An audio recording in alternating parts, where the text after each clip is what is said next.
Lin Zheng found himself reborn just prior to the apocalypse, endowed with a replication system that allowed him to duplicate any material with just a single sample, thereby ensuring an abundance of resources beyond his wildest dreams. Chapter 1. He is still just a child. It hurts too much.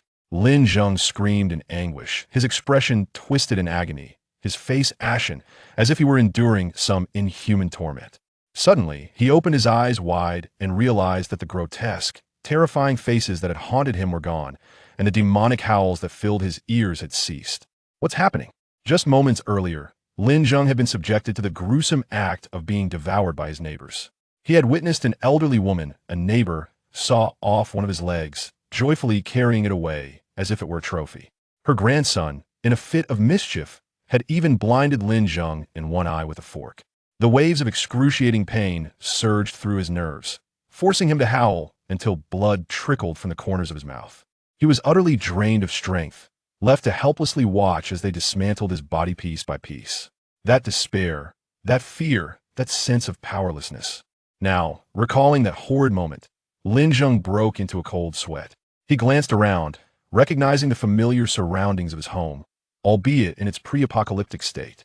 Everything felt so warm and inviting that tears welled in his eyes. His gaze fell upon the calendar on the wall, reading July 15th, 2222, just a month before the end of the world. I have been reborn, Lin Zheng exclaimed with uncontainable excitement. Heaven had granted him a second chance at life, and he vowed to seek relentless vengeance. A fierce glint flashed in his eyes, sharp and unyielding. Beep. Infinite Replication System activated. Any material can be duplicated infinitely, accompanied by an infinite storage space. Beginner's gift. SS-level physique, 1 vial of mist. Upon hearing this announcement, Lin Zheng was filled with overwhelming joy. Not only had he been reborn, but he had also acquired a system. In the apocalypse, resources were of utmost importance. Countless individuals had killed each other over a mere bowl of rice or a piece of meat. Lin Zheng himself was a living testament to this truth. To save money, he had stockpiled dozens of boxes of instant noodles, only to have his neighbors deceive him into opening the door, leading to the complete theft of his supplies and ultimately his own demise. Now, armed with an infinite replication system, as long as he possessed a single sample of any material, he could replicate it infinitely, ensuring he would never lack resources in the apocalypse. The system also provided him with an infinite storage space, allowing him to conceal the replicated materials without fear of detection or space limitations. In this new life, regardless of the methods they employed, Lin Zheng would never again open his door, and he would unleash a wave of savage retribution upon them. As for the SS-level physique and the vial of mist, the system had also transmitted the trajectory of the apocalypse from his previous life to Lin Zheng, granting him foresight akin to a spoiler. The cause of the apocalypse was a mysterious gas that invaded Blue Star, which people referred to as mist. The mist was a double-edged sword. Some who inhaled it could break their physical limitations and gain extraordinary powers, forming a new breed known as the New Humans. Some individuals, unable to adapt to the pervasive mist, become emotionless zombies, preying exclusively on the living. A particular subset of these zombies can enhance their strength by absorbing the mist, while another group shows no response to it, referred to as the Old Humans. In his previous life, Lin Zheng was one such old human. However, in this life, the system has bestowed upon him an SS-level talent, which signifies not only his ability to absorb the mist and transcend his physical limitations, but also marks him as an unparalleled prodigy among the New Humans. The talent levels for New Humans are categorized as C, B, A, S, SS, and SSS. The power levels are delineated into tiers: first, second, third, fourth, and so forth. Furthermore, the system has rewarded him with a vial of mist, symbolizing that he possesses countless vials to facilitate his early cultivation. Lin Zheng extracted the mist, replicating it once, which indeed resulted in 2 vials. Upon duplicating it again, it became 4, and this process continued in a geometric progression for a total of 20 iterations. The system space was soon brimming with containers filled with mist.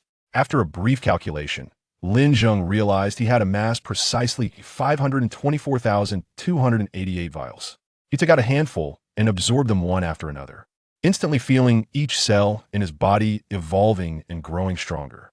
Before long, wisps of white smoke emerged from his head, his cheeks flushed, Invisible impurities rapidly accumulated on the surface of his skin. Lin Zheng understood that absorbing a dozen vials in one go was already the limit of his body. He needed to stabilize his condition before attempting another absorption. Haste makes waste in all endeavors. It is imperative to lay a solid foundation. A towering edifice rises from the ground up if the base is unstable. No matter how swiftly one progresses, they cannot go far. Suddenly, the doorbell rang. Lin Zheng paused momentarily, instinctively retreating. However, he quickly realized that it was not the end of the world yet, and there was no need for such alarm. Approaching the door, he grasped the doorknob and twisted it forcefully, only to find that the knob had come off in his hand. Staring at the deformed doorknob in astonishment, he was taken aback by how immensely strong he had become after absorbing just a few vials of mist. Truly, the SS-level talent was extraordinary. Lin Zheng was eager to discover just how formidable he would become after absorbing the vast quantities of mist within the system space. Just then, the door swung open violently, nearly striking his face. He reacted swiftly, bracing against the door's edge to prevent it from colliding with him.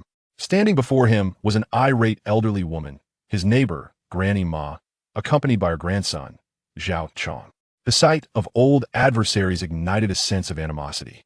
It was Granny Ma who had deceived Lin Zheng, claiming that she and her grandson were being pursued by zombies and pleading for him to let them in. In a moment of weakness, he had opened the door, only to be overwhelmed by a group that pinned him to the ground, leading to the subsequent events. Sometimes, humans can be more terrifying than ghosts. What do you want? Lin Zheng demanded angrily, aware that he could not harm them. Now, should he be apprehended by the police and sentenced to death, it would spell the end for him. Upon encountering Lin Zheng's demeanor, the elderly Mrs. Ma was instantly incensed. With her hands placed defiantly on her hips, she pointed an accusatory finger at Lin Zheng and exclaimed, "Lin Zheng, what is this attitude? Why show such contempt to an old woman like me? Speak your mind. Have you no respect for your elders? What kind of words are those? One who has a mother, yet lacks nurturing." She continued, "I demand to know why you were shouting in your room, disturbing my grandson's studies. Do you comprehend the chaos you've caused? Furthermore, why has your internet connection been disrupted? My grandson was attending an online class. If he fails to enroll in Hoarding University, you shall bear the consequences." Mrs. Ma's finger remained pointed at Lin Zheng, her fury palpable. Turning around, Lin Zheng indeed noticed that the internet cable had been inadvertently disconnected during his earlier struggles. However, he wondered what that had to do with him. Mrs. Ma had a penchant for taking advantage of situations. She would dash to snatch eggs at the supermarket, create a ruckus on public transport, and even relocate potted plants from the sidewalk to her home. In the midst of this exchange, Mrs. Ma's grandson, Zhao Chong, had stealthily entered the room and was about to unwrap a piece of chocolate from the tableen extravagant treat that Lin Zheng indulged in only once every few months. There was no way he would allow that little brat to have it. Swiftly, Lin Zheng snatched the chocolate away, prompting Zhao Chong to sit on the floor in protest, wailing, "Grandma, there's a bad man stealing my chocolate. Come and deal with him." Seeing her grandson in distress, Mrs. Ma entered the room and scolded Lin Zheng. "Lin Zheng, have you lost all sense of humanity? He is merely a child." Chapter 2. The madness of online lending. As the elderly Madame Ma entered the room, Lin Zheng flashed a grin. Since she was already here, it was time for her to repay some interest. With that, Lin Zheng dragged a table to block the door and slowly approached Madame Ma, seizing her collar. Startled, she trembled, but quickly regained her composure, exclaiming, "Lin Zheng, what do you intend to do? Are you really going to strike an old woman?" Lin Zheng nodded with a smile. "You guessed it." Without warning, he delivered a sharp slap to Madame Ma's face, stating as he struck, "You complain about my noise. Yet you dance in the courtyard at midnight. Isn't that loud enough? That's exercise. It prolongs life and benefits seniors like me. Can't you young folks tolerate it?" Madame Ma retorted, "Your ailments and demise have nothing to do with me." Lin Zheng leaned in closer, declaring, "I installed the internet myself. I can disconnect it whenever I wish. Do you have any say in the matter?" Casting a glance at Zhao Xiaoqiang, who sat bewildered on the floor, Lin Zheng scoffed, "You, with your foolishness, are aiming for Hoarding University. You would even get a chance to roast sweet potatoes. Why you?" Madame Ma seethed, her teeth clenched as she glared at Lin Zheng. "Why you what?" Lin Zheng unleashed several more slaps, transforming her face into a swollen mess. Meanwhile, Zhao Xiaoqiang clapped his hands in approval. "Truly a fool. Say it again." Lin Zheng pointed at Madame Ma's nose, causing her to wave her hands frantically. "I want to dare. I want to dare." Finally releasing her, Lin Zheng decided not to kill her just yet. Instead, he would savor the torment. After letting her go, he lifted Zhao Xiaoqiang effortlessly, feeling as though he were lifting a mere feather. Was this the sensation of enhanced strength? Seeing himself hoisted, Zhao Xiaoqiang clenched his fists, ready to retaliate against Lin Zheng. However, Lin Zheng, not one to show leniency, delivered a swift slap that left half of Zhao's face swollen and knocked out a few teeth. The fiery pain on his cheek ignited his tears, and he burst into loud cries. Witnessing her grandson being struck, Madame Ma rushed forward, disregarding her own pain. Seizing the opportunity, Lin Zheng kicked her in the belly, sending her crashing to the floor. Observing Zhao Xiaoqiang's wailing, Lin Zheng felt something was amiss and delivered another slap to the other side of his face. Finally satisfied with the symmetry, pointing at Zhao Xiaoqiang, he warned, "You little brat, if you dare touch my belongings again, I shall cut off your little manhood." Upon hearing these words, Zhao Xiaoqiang hurriedly covered himself, closed his mouth, and shook his head vigorously. It was only then that Lin Zheng released him. Subsequently, Lin Zheng retrieved a photograph from his phone, capturing the moment when Old Lady Ma and Old Manly entered a hotel. Initially, Lin Zheng intended to use this image as leverage to threaten Old Lady Ma against dancing in the square that evening. However, before he could do so, the apocalypse occurred. And now the photograph served its purpose. He placed the image before Old Lady Ma and declared, "If you dare to report this, I will circulate this photograph in our community group." Old Lady Ma, covering her face, retorted, "Lin Zheng, you beat us mercilessly and expect me not to report you? Do you truly think we are easy prey? What can this photograph prove? I was merely with Old Manly." Before she could finish her sentence, Lin Zheng swiped to the next photo, a crystal-clear image of two yellow, dried meat strips entwined together. Old Lady Ma's expression instantly changed. Lin Zheng chuckled, "At your age, engaging in an affair? You are quite the trendsetter." Curious, Zhao Xiaoqiang craned his neck to glimpse Lin Zheng's phone, prompting Old Lady Ma to quickly scoop him up. Lin Zheng pushed aside the table blocking the door and said, "Get out." As Old Lady Ma exited, she cast a venomous glare back at Lin Zheng and warned, "Just wait. When my son returns, I will have him end you." After her departure, Lin Zheng began to contemplate his next steps. The priority, of course, was to stockpile supplies. However, with his replication system, he only needed one of each item, allowing him to replicate everything from a large supermarket. Yet, that process would be exceedingly slow and prone to omissions.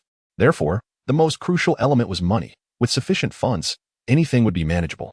He could simply call a large supermarket, requesting all their stock, only one of each item, yet it would still amount to a substantial sum.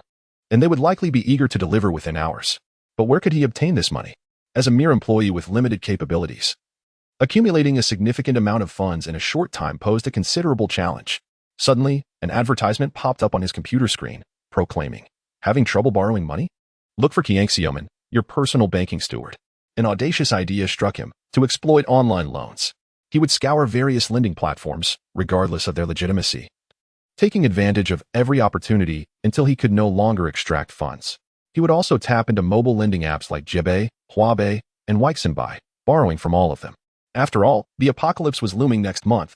Anything borrowed would be a gain, with no expectation of repayment. Engaging in a zero-yuan borrowing mode, Lin Zheng opened the pop-up advertisement, and immediately someone contacted him. "Hello, sir. Are you looking to borrow money? Our platform is legitimate and registered with the Public Security Bureau, so you can borrow with confidence. I trust you as far as I can throw you," Lin Zheng thought. Yet he responded earnestly, "I need to borrow money. What is the maximum amount available? I urgently require funds, regardless of interest rates." Upon hearing these words, the voice on the other end of the phone erupted with excitement, indicating that a substantial deal was at hand. The representative hurriedly responded, "Sir, our platform allows for personal loans up to 300,000 yuan, with a monthly interest rate of merely 15%, which is truly quite low. How can you claim such a low interest when I have to repay 45,000 in interest after just 1 month?" I retorted incredulously. I asked, regardless of the interest, "What is the maximum amount I can borrow?" Lin Zheng pressed on. After a moment of silence, the representative replied, "Sir, it is indeed possible to borrow more. The maximum amount is 500,000 yuan, with a monthly interest rate of 20%. What do you think?" The operator cautiously inquired, anxious not to scare away this lucrative client, for borrowing 500,000 means a monthly interest of 100,000, an amount most ordinary individuals could hardly repay. However, given that they were bold enough to operate an online lending company, they surely had means to ensure repayment if one found themselves unable to pay. They would be perceived merely as a source of income. "Very well, let us proceed with the 500,000. "Excellent, sir. I will process this for you immediately." The excitement in the operator's voice was palpable. Securing a loan of 500,000 yuan at a 20% interest rate meant a commission of 10,000 yuan for him, and he could hardly contain his delight. One must admit, these online lending companies are remarkably efficient. After Lin Zheng completed the various contracts within less than 5 minutes, the 500,000 yuan was deposited into his account. Glancing at the notification message, Lin Zheng smiled slightly. A change of platform. Onward we go. Chapter 3-2 Regions. After a morning of diligent work, Lin Zheng had explored over 50 lending platforms. When he finally glanced at his account, he was astonished to find that he had accumulated more than 5 million. In the past, such a sum would have been unattainable in his lifetime. Now that he possessed wealth, it was time to stock up on essential supplies. To avoid drawing attention to his actions, Lin Zheng rented a dilapidated warehouse in the outskirts for 2,000 yuan a month. He then placed a call to the largest supermarket in the city, Walmart. Hello. Walmart Supermarket, how may I assist you? A sweet female voice greeted him on the other end. Lin Zheng replied slowly, I wish to purchase every item in your supermarket. But just one of each. Could you provide an estimate? The girl was evidently startled by Lin Zheng's request and hastily responded, Sir, please hold on a moment while I fetch the manager to speak with you. After a brief interval, a male voice came through the line. Sir, I would like to confirm that you wish to procure every item in our supermarket, but only one of each, correct? Although the manager's tone remained calm, Lin Zheng could sense his excitement. Yes, Lin Zheng affirmed. The manager inhaled deeply before continuing, Sir, I have checked our inventory system, and purchasing one of each item would amount to over 340,000. If you are sure about this, you may first pay a deposit of 100,000. And we can deliver the goods to you this afternoon after we finish counting. All right, that works. Please have the items delivered to the large warehouse at 300 Fonghua Road in the western suburbs. Understood, sir. With this arrangement, his basic supply needs were addressed. Yet a significant portion of his funds had been depleted. Money truly seemed to vanish quickly, and it appeared he would need to find ways to earn more. Beyond these essential supplies, Lin Zheng also contemplated visiting upscale venues to acquire some luxury items. However, access to such high-end establishments was not as simple as strolling through a supermarket. One typically needed a certain status or wealth to gain entry. Before proceeding, Lin Zheng decided to explore his system space to determine how to organize these supplies. If he simply piled everything haphazardly, retrieving specific items later could prove challenging. With a flash of white light, Lin Zheng found himself inside the system space, which was an expanse of nothingness, seemingly suspended in the vast cosmos. The only notable feature was a red line, which appeared to extend infinitely, vanishing into the void at both ends. Curiously, Lin Zheng inquired, System, what is the significance of this red line? The system replied, the area to the right of the red line has a time flow rate of 0, while the area to the left accelerates the time flow, allowing it to increase by up to 100 times. The host may adjust it at will. Lin Zheng was astonished. He had previously pondered how to prevent food spoilage. Now, it seemed simple. By placing the food in the area to the right of the red line, he could preserve it. But what purpose did the area to the left serve? Indeed, one could introduce some soil and perpetually replicate it, thereby acquiring an extensive expanse of land. This land could then be cultivated with an array of vegetables and fruits. In the aftermath of an apocalypse, fresh produce would be more precious than gold or diamonds. The average person would scarcely have access. And it is said that even the affluent could only indulge in such luxuries once every few days. Generally, these commodities would be unavailable in regular markets, necessitating purchases through the black market. This concept is simply splendid. Not only could the freshly grown fruits and vegetables serve one's own needs, but they could also be leveraged to extort substantial sums from the wealthy. Additionally, one could cultivate flowers and plants, as the available space is boundless, alleviating any concerns regarding land scarcity. Even in a post-apocalyptic world, one might still find moments of leisure. Wandering through the system to admire the beautiful flora and breathe in fresh air, what a delightful prospect that would be. However, the soil must not be haphazardly sourced. It is imperative to procure quality soil, along with various seeds for crops and flowers. Lin Zheng envisioned an excellent location, a wholesale market for flowers and crop seeds. Soon, he arrived at a grand flower market. Upon entering, he was greeted by an overwhelming array of exotic blooms, some familiar, such as roses, carnations, lilies, tulips, peonies, forsythia, chrysanthemums, and peach blossoms, while the majority were unfamiliar. As he strolled past each vendor, he feigned earnestness in selection, all the while discreetly replicating the plants. By merely touching an item, Lin Zheng could effortlessly duplicate it, choosing to transfer these flowers into the System S space, specifically in the right-hand section, to preserve their vibrant state. The soil in these pots was of the finest quality, thus resolving the soil dilemma. Subsequently, Lin Zheng ventured to a wholesale market for crop seeds. Employing the same method, he replicated various seeds into the System S space. initially apprehensive about distinguishing between the seeds. He soon realized his concerns were unfounded. Each type was packaged in a plastic bag clearly labeled with its name and corresponding image. Remarkably, he had amassed a significant stockpile of resources without spending a single penny. What a triumph! Now, Lin Zheng was eager to sow these seeds and witness the remarkable function of accelerated time flow within the System S space. As he passed by an upscale supermarket, he suddenly remembered another crucial element for planting: water. He entered the supermarket and made his way directly to the bottled water section. Placing his hand on the shelves and moving back and forth as various brands of bottled water were replicated into the System S space. Suddenly, a beautifully packaged water bottle caught his eye, priced at an astonishing 2,750 yuan, known as Kona brine water. Well, he decided that this Kona brine water would be the chosen medium for his agricultural endeavors. Upon returning home, Lin Zheng eagerly entered the system space. The flow of time in the left area was now normal. He poured a clump of soil from a flower pot and incessantly replicated it, producing an expansive plot of land, roughly a square measuring 1,000 meters on each side. Subsequently, he duplicated several thousand bottles of Kona brine, setting them aside for future use. He then delineated a square area, 20 meters on each side, at the center of the land, erecting bunds around it to prevent water from escaping. Lin Zheng initially intended to conduct an experiment, directly pouring 1,000 bottles of Kona brine into this test field. Instantly, it transformed into a paddy field suitable for cultivating rice. However, planting rice is not merely a matter of scattering seeds into the soil. One must first germinate the seeds and then transplant them individually into the waterlogged field, a process commonly known as rice transplanting. Lin Zheng took a packet of rice seeds, soaked them in water for a while, and then scattered them on a relatively dry patch. He then accelerated the flow of time 100-fold. Typically, rice seeds germinate in 3 to 7 days. However, with time now accelerated, this process would take merely a few minutes. The rice seedlings began to sprout at a visible rate.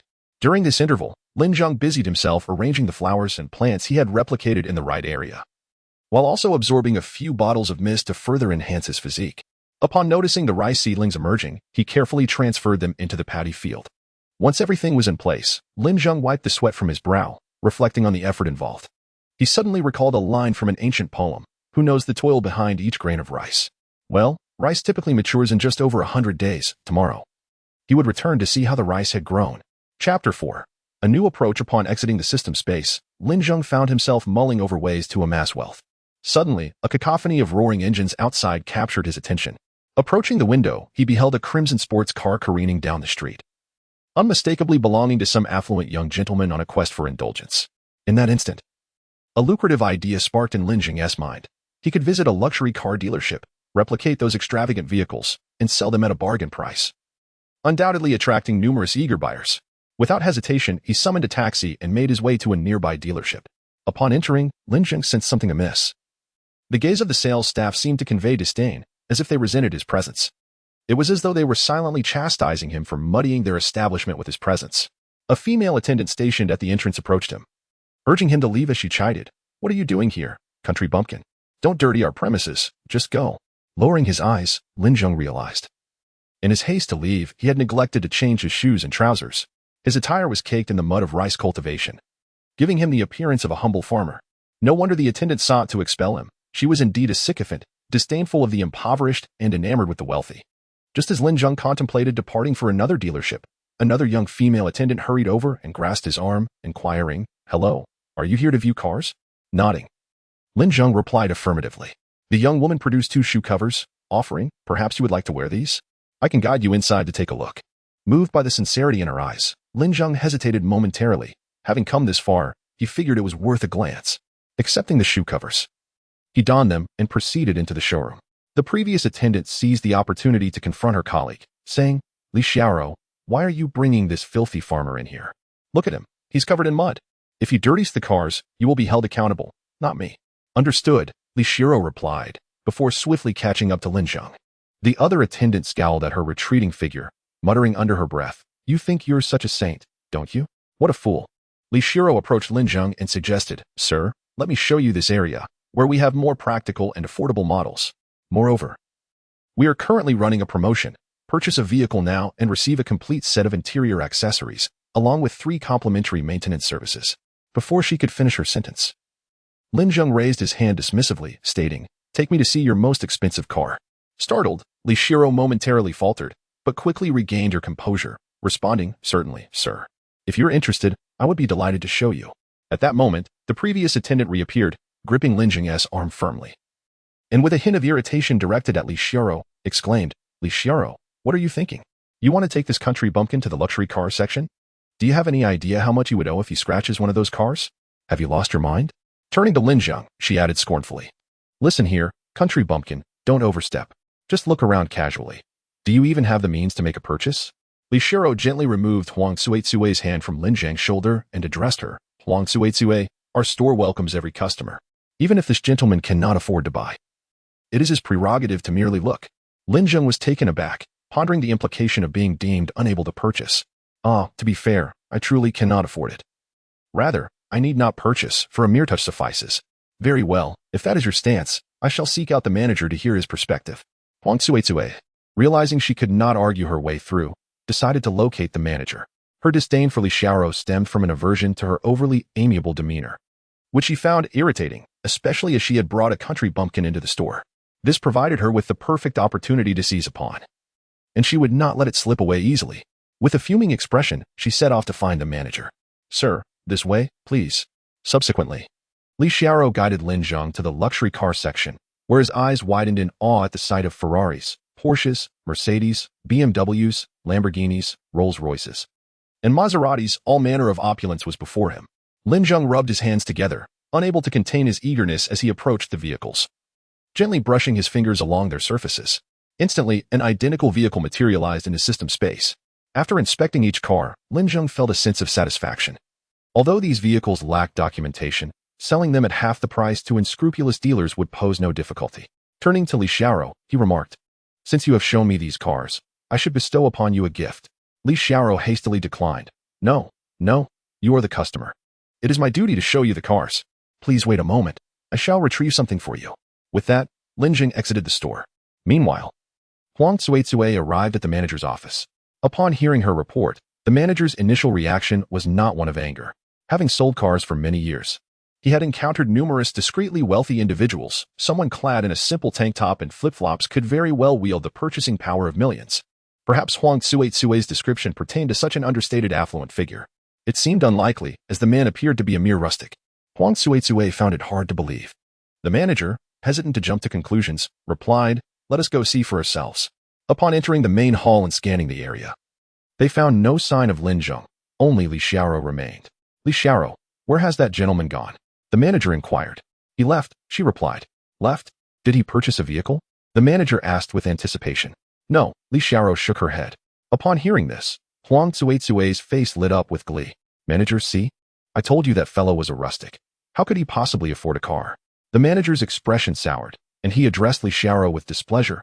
"Li Shiro, in the future, exercise better judgment and refrain from bringing just anyone into the store. Understood?" "But manager, did you not say that customers are akin to deities?" Li Shiro retorted, somewhat defiantly. "Only affluent customers are deities. The impoverished do not count." The manager snapped in anger. Before Li Shiro could respond further, the sound of a horn echoed from outside, followed by a voice calling from within, prompting the manager to pause. "What is happening? Shall we go and see?" Upon arriving at the entrance, they were greeted by the sight of a Rolls-Royce parked elegantly at the door. The manager's face lit up with joy as he hurried forward, exclaiming that a significant client had arrived. Huang Suetsue, equally astonished, followed closely behind. As the door swung open, Lin Zheng emerged from the vehicle, prompting a gasp of disbelief from Huang Suetsue. "How is it you?" she exclaimed, her face a canvas of shock. The manager turned to her, and with a hint of anxiety, she confessed, "Manager, he is the person I mentioned to you earlier." The manager inhaled sharply, grateful for his cautious demeanor. Realizing he had narrowly avoided offending a concealed magnate, he quickly extended his hand towards Lin Zheng, saying, "Greetings, sir. Are you here to view our vehicles? I am the manager of this dealership." However, Lin Zheng bypassed the manager and Huang Suetsue entirely, ignoring them as he approached Li Shiro. He handed her the car key, declaring, "Consider this my gift to you. If you fancy this vehicle, feel free to drive it. If not, selling it is perfectly acceptable." Li Shiro, holding the key to the Rolls-Royce, was momentarily at a loss, staring blankly at Lin Zheng, her mouth agape yet unable to utter a word. After presenting the key, Lin Zheng climbed into another luxury vehicle by the roadside and departed with an air of nonchalance. At that moment, The manager and Huang Tsuetsue converged around Li Xiao, their expressions incredulous as they beheld the key in her hand and the magnificent Rolls-Royce parked nearby. He truly gifted you that Rolls-Royce? The manager asked in disbelief. Li Xiao nodded. I suppose so. The manager's face was alight with envy, while Huang Tsuetsue wore an expression of regret. Realizing that she had been the first to encounter this wealthy individual and that the splendid Rolls-Royce should have rightfully belonged to her. Now, she found herself wishing to slap her own face in remorse.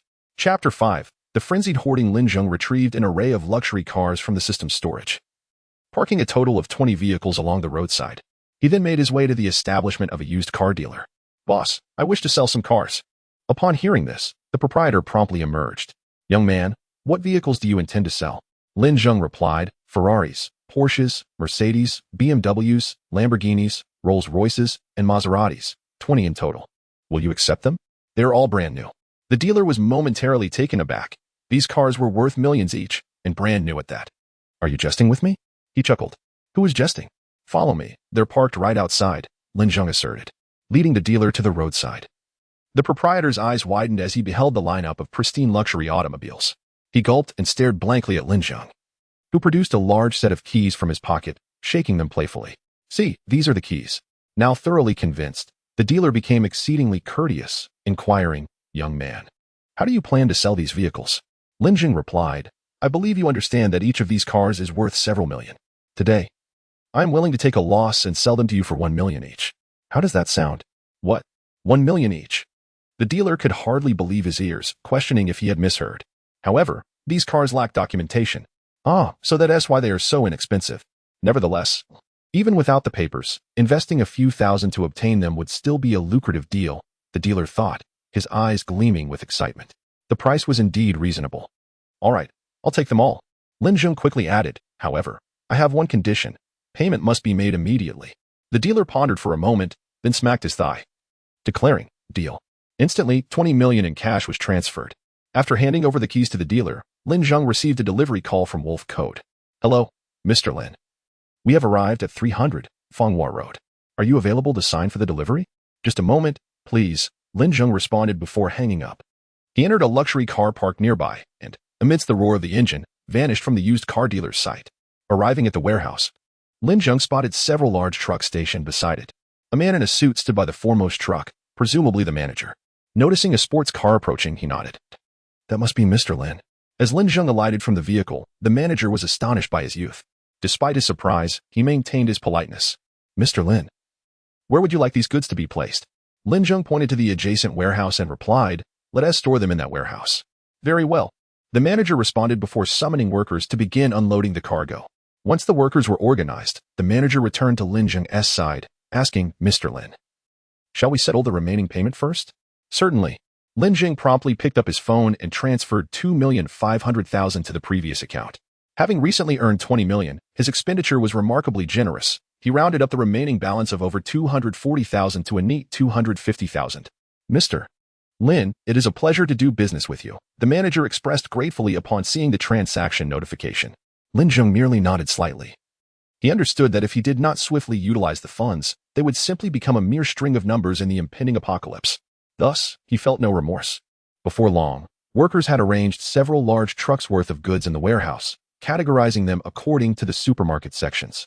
This spared Lin Zheng the trouble of organizing them himself. Mr. Lin, we shall take our leave now. We look forward to future collaborations, the manager said politely. Lin Zheng nodded in agreement. All right. Soon after, a convoy of large trucks departed, while Lin Zheng eagerly entered the warehouse. The expansive space, measuring over 100 meters in length and more than 20 meters in width, was brimming with an array of items, beverages, fresh fruits, clothing, toys, bedding, furniture, appliances, and even adult products, everything one could possibly desire for the impending end of days. Lin Zheng dashed around the warehouse, taking several laps to transfer all the items into his system space, arranging them neatly in the right section. He was not in a hurry to replicate them yet. He planned to use one item at a time when necessary, ensuring that he would never run out. Next, Lin Zheng visited the poultry market, inspecting every type of chicken, duck, cow, sheep, and pig. Following that, he ventured to an upscale seafood market, where he examined abalone, sea cucumbers, king crabs, blue lobsters, Australian lobsters, bluefin tuna, Sri Lankan crabs, red flower crabs, mud crabs, and more carefully cataloging each item into the system space. He then proceeded to various high-end restaurants and approached the owners, saying, "I won't be dining, but I will stand by the serving area and touch each dish." How does 20,000 sound for that? Although the boss was perplexed, he recognized that it would be foolish to forego profit, and thus, he generally acquiesced to Lin Zheng's methods. Consequently, Lin Zheng meticulously replicated nearly every dish he encountered in restaurants, encompassing a myriad of cuisines: Cantonese, Sichuan, Shandong, Suzhou, Zhejiang, Fujian, Hunan, and Anhui, leaving no stone unturned. He even went so far as to duplicate the hot pots from popular establishments like Heidaleo, Shudaxia, and Shaolong, Kansas. In a world where others scavenged for tree bark, Lin Zheng could leisurely indulge in hot pot, a delightful thought indeed. Not even the street vendors were spared. He replicated everything from fried skewers, barbecues, egg-fried rice, stinky tofu, stir-fried yogurt, candied hawthorns, to Odin. It seemed money was of little concern. As long as he had the opportunity to touch an item, it could be copied into the system's space. Suddenly, Lin Zheng recalled a vital resource: energy. With electricity being paramount, he first visited a gas station to purchase a small canister of 98-octane gasoline, which cost him a staggering 1,000 yuan for such a modest amount. The price was exorbitant. Next, he ventured to a shop selling generators, where he replicated various models of generators, batteries, and even power banks, thereby resolving his energy dilemma. While en route to an engine shop, he passed by a hardware store. Unsure of the utility of these items, he decided to replicate them nonetheless, reasoning that even if he lacked the skills to repair, he could wield a wrench or a hammer for self-defense. The hardware store owner, observing Lin Zheng's lingering presence, grew impatient and demanded, "Are you going to buy something or not? If not, kindly leave. You're hindering my business." Lin Zheng cast a sidelong glance at him, retrieved a wad of cash from his pocket, and tossed it onto the counter, declaring, "I want to touch everything in your store. Is that acceptable?" The owner's demeanor shifted instantly. He smiled broadly and replied, "Of course, if you wish, I can assist you in your examination." Lin Zheng retorted, "Get lost." It was at that moment he remembered another essential item for survival in the apocalypse: weapons. In the early stages, handguns, machine guns, and shotguns were quite effective. And even in later phases, mortars, howitzers, and anti-aircraft guns would prove useful. Suddenly, a chilling thought crossed Lin Zheng's mind. How wonderful it would be to replicate a nuclear warhead. Chapter 6. The Big Business. After a day of frantically acquiring goods, Lin Zheng returned home, his weary body collapsing onto the sofa in a relaxed posture. He retrieved a bottle of mist and consumed it in one swift motion, instantly banishing all traces of fatigue. His body had become increasingly accustomed to the mist, absorbing it at an accelerating pace. During this time, Lin Zheng had consumed no fewer than 100 bottles, and he could distinctly feel the significant enhancement of his physical attributes. Eager to test his newfound prowess, he rose and delivered a powerful punch against the wall, creating a small crater in the cement. Lin Zheng couldn't help but marvel. A single punch had damaged the wall, rendering him nearly unmatched by any ordinary human. Just then, a sudden knock at the door interrupted his thoughts. Could it be that old lady? Upon opening the door, he found his uncle and aunt standing there, seemingly disregarding him entirely as they strode into the room and settled into the sofa, adopting a posture of authority. "What brings you here?" Lin Zheng inquired. His parents had passed away early, leaving him with little more than this house, which his parents had entrusted to his uncle before their demise. Throughout the years, however, Lin Zheng had never received their care and had endured hardship alone, resorting to instant noodles for sustenance, which ultimately led to his grim fate. His aunt, Lu Haimei, crossed her arms and stated, "Lin Zheng, ever since your parents died, we have been looking after you, haven't we? Speak plainly, there is no need for obfuscation." Lin Zheng responded directly, "I won't lend you the house." Lu Haimei, hands raised in exasperation, stood up, declaring, "Your cousin is getting married and needs a place to live. Clear out this house for now, and we'll return it to you after the wedding." Surely, that is not too much to ask. Lin Zheng couldn't help but chuckle at their audacity. They had long coveted this house, and he knew full well that once lent out, it would likely never be returned. "Not a chance," he retorted. Lu Haimei's eyes widened in anger. "Lin Zheng, do you have no conscience? We've cared for you for so many years. It's just a temporary arrangement. We will return it. How can you turn your back on your uncle and me?" Lin Zheng replied coolly, "I said no. If there is nothing else, please leave. I need to rest." At that moment, Lin Zheng's uncle, Lin Dade, suddenly rose from the sofa, pointing an accusatory finger at Lin Zheng. "Lin Zheng, you refuse to lend it? I am your uncle, half a father to you. I have decided that you will move out, and after your cousin's wedding, you can return. Are my words no longer binding?"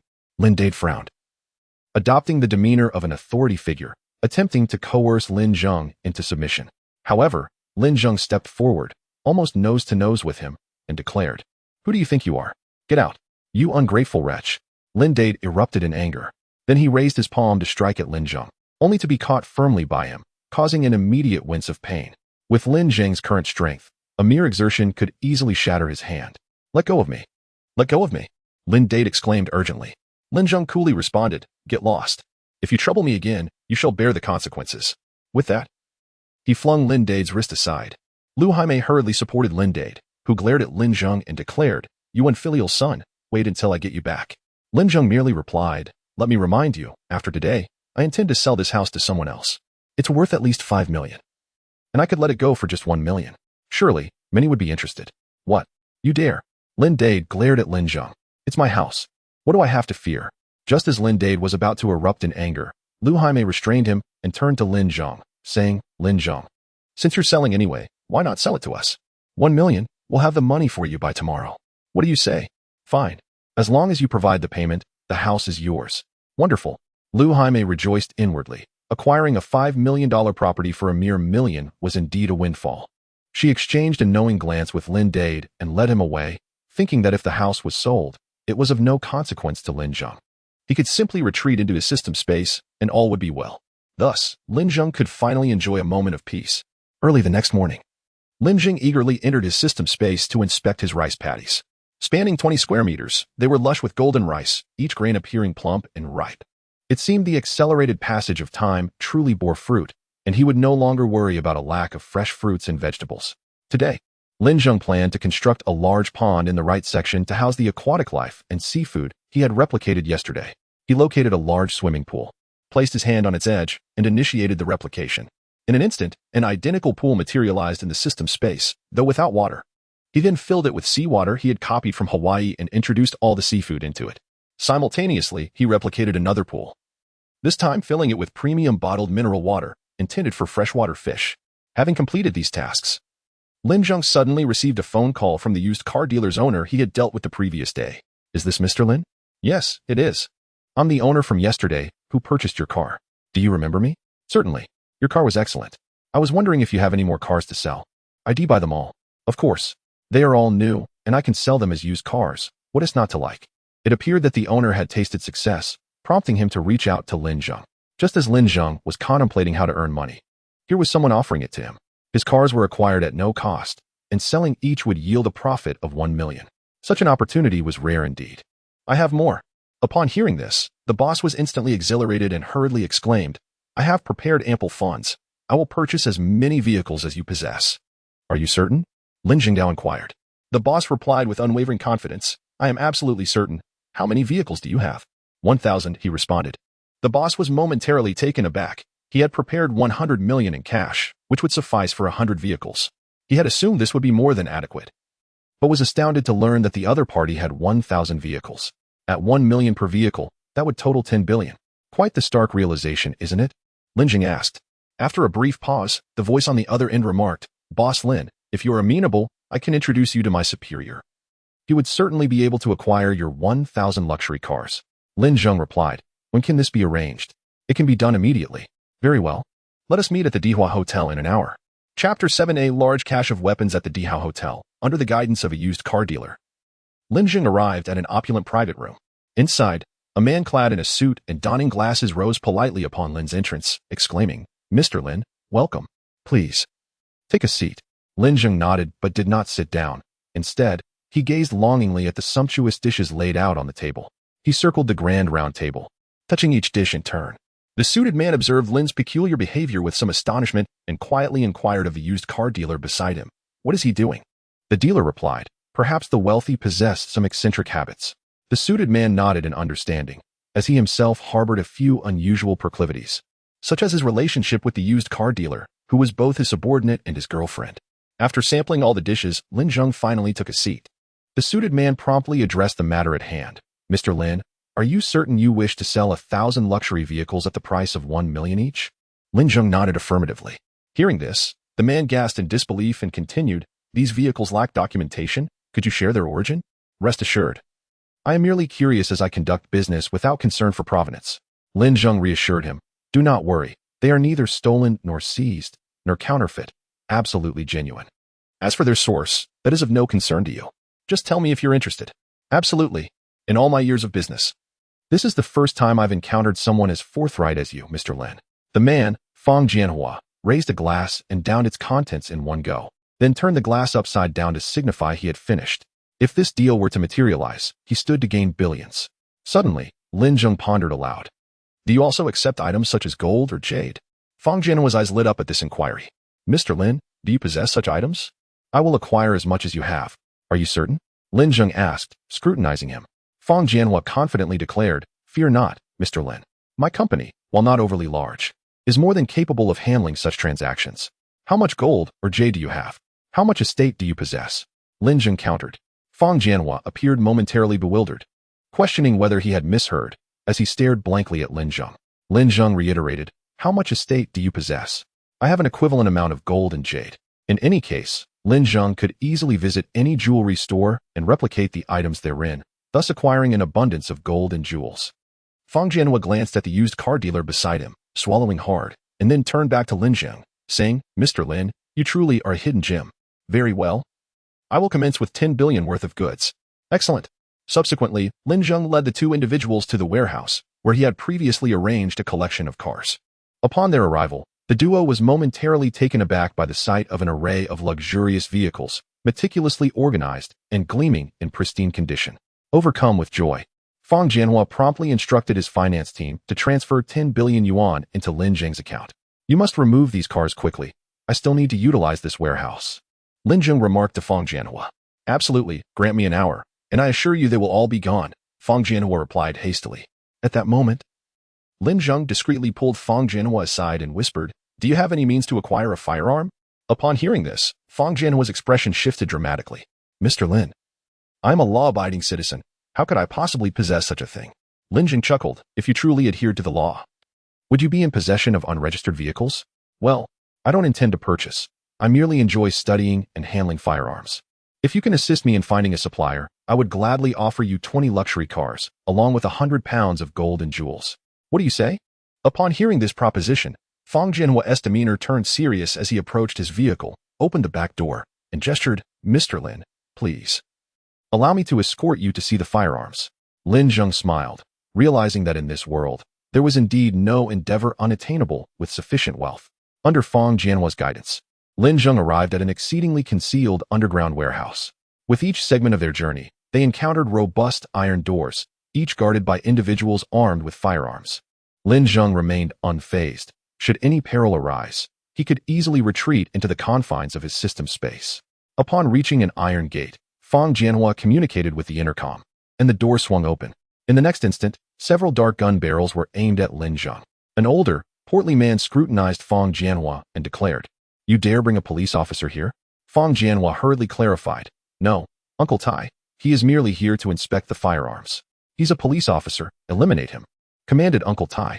Reacting swiftly, Lin Zheng leapt behind several men, executing a sweeping kick that sent them sprawling to the ground. He then seized Uncle Tai by the collar, thrusting him against the wall, and unleashed a powerful punch that created a deep crater in the adjacent wall. Old man, are you seeking your own demise? Uncle Tai gazed at Lin Zheng in astonishment. Young man, impressive skills. At that moment, Fang Jianhua stepped forward, addressing Lin Zheng. My sincerest apologies, Mr. Lin. This is Uncle Tai's protocol.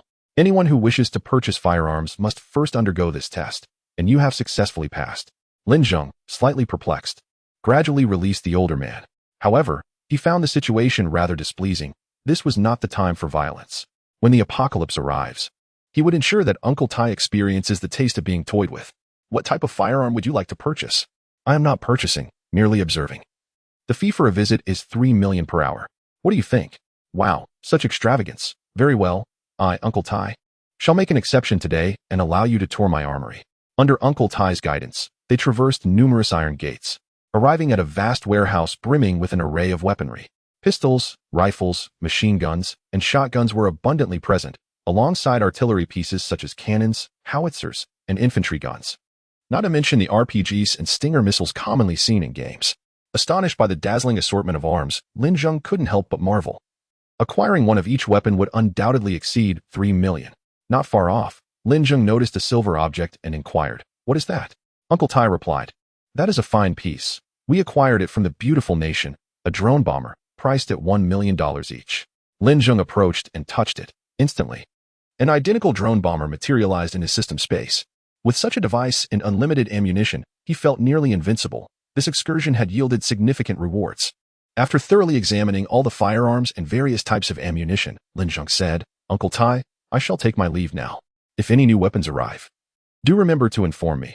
I would be delighted to return for another visit at the same price." Uncle Tai beamed. "Absolutely, I will let you know." Once Lin Zheng departed, Uncle Tai could hardly contain his joy. Earning $3 million from merely a tour was extraordinary. He patted Fang Jianhua on the shoulder, stating, "Little Fang, we must not make any mistakes this time." As Lin Zheng walked away, he too wore a broad smile. The issue of weapons had been resolved. Now, only one final matter remained, a safe house. Although Lin Zheng possessed a system space to retreat into at any moment, he would inevitably need to emerge. Therefore, he envisioned constructing a secure abode, intending to transform that dilapidated warehouse into a sanctuary. Chapter 8. The safe house. On his way to establish a company dedicated to creating safe houses, a real estate agency caught his eye, and an idea struck him. He would seize his uncle's $1 million, and the proceeds from selling the house as well. Adults never make choices, he desired it all. Without hesitation, he strode inside. The agency was bustling with both buyers and sellers. Lin Zheng pulled out the property deed and shouted in the lobby, "A 3-ring, 80-square-meter apartment for sale at $3 million. Who's interested?" Upon hearing this, the crowd turned their attention to Lin Zheng. An 80-square-meter apartment in the 3-ring area was worth at least $5 million. Yet someone was offering it for $3 million. This immediately incited a frenzy amongst the onlookers. "I want cash. Who has it?" Silence fell over the crowd. At that moment, a man wearing sunglasses and with a face full of excess flesh snatched the property deed from Lin Zheng's hands and demanded account number. After selling the property, Lin Zheng left the real estate agency's lobby in high spirits, having gained an additional $3 million. The man who bought the apartment was clearly no saint, and Lin Zheng could already envision the ensuing dispute between his uncle's family and that man. It would certainly be a spectacle. "Hey, Ajin, what are you doing here?" It was his girlfriend, Li Mingyao. Upon seeing her, Lin Zheng's brow furrowed, and a flicker of murderous intent arose within him. She was one of those who had initially conspired against him, and later he discovered that she had been unfaithful, engaging with their manager, Wang. Li Mingyao had only kept him around for the sake of the apartment under his name, planning to marry him, change the property deed to her name, and then divorce him immediately. This treacherous scheme was devised in collaboration with manager Wang. Lin Zheng nonchalantly replied, "I sold the house." Li Mingyao's eyes widened in shock. "You sold the house. Is there a problem with that?" She continued questioning, "How much did you sell it for?" $3 million. Upon hearing this, Li Mingyao's expression darkened, and she exclaimed in anger, "Lin Zheng, are you out of your mind? That apartment is worth at least $5 million, and you sold it for $3 million. What's it to you?" Lin Zheng replied, frowning at Li Mingyao. Stamping her foot in frustration, she retorted, "How can it not be my concern? You think I care about you? I only care about your apartment. Otherwise, why would I be with you? Let me be clear. If you want to marry me, you need to provide a dowry of $3 million. Otherwise, let's break up." With that, Li Mingyao turned on her heel and strode away. Lin Zheng glanced at her, muttering under his breath, "What a fool. Truly infuriating. A bride price of $3 million. Does she truly perceive herself as a fairy?" Subsequently, Lin Zheng unlocked his phone to research companies specializing in the construction of safe houses. One company, named ARC, piqued his interest. Their website boasted of having crafted a safe house for the nation's wealthiest. Surely, their expertise must be exceptional. While en route to ARC, Lin Zheng passed by a pharmacy and paused momentarily. How could one navigate an apocalypse without medicine? Thus, he entered the pharmacy, perusing each medication, transferring a copy of them into his system space. A doctor clad in a white coat, observing this peculiar behavior, muttered softly, "Is this person unwell? Why must he touch every single medicine?" As he neared the ARC headquarters, a towering phoenix tree caught Lin Zheng's eye.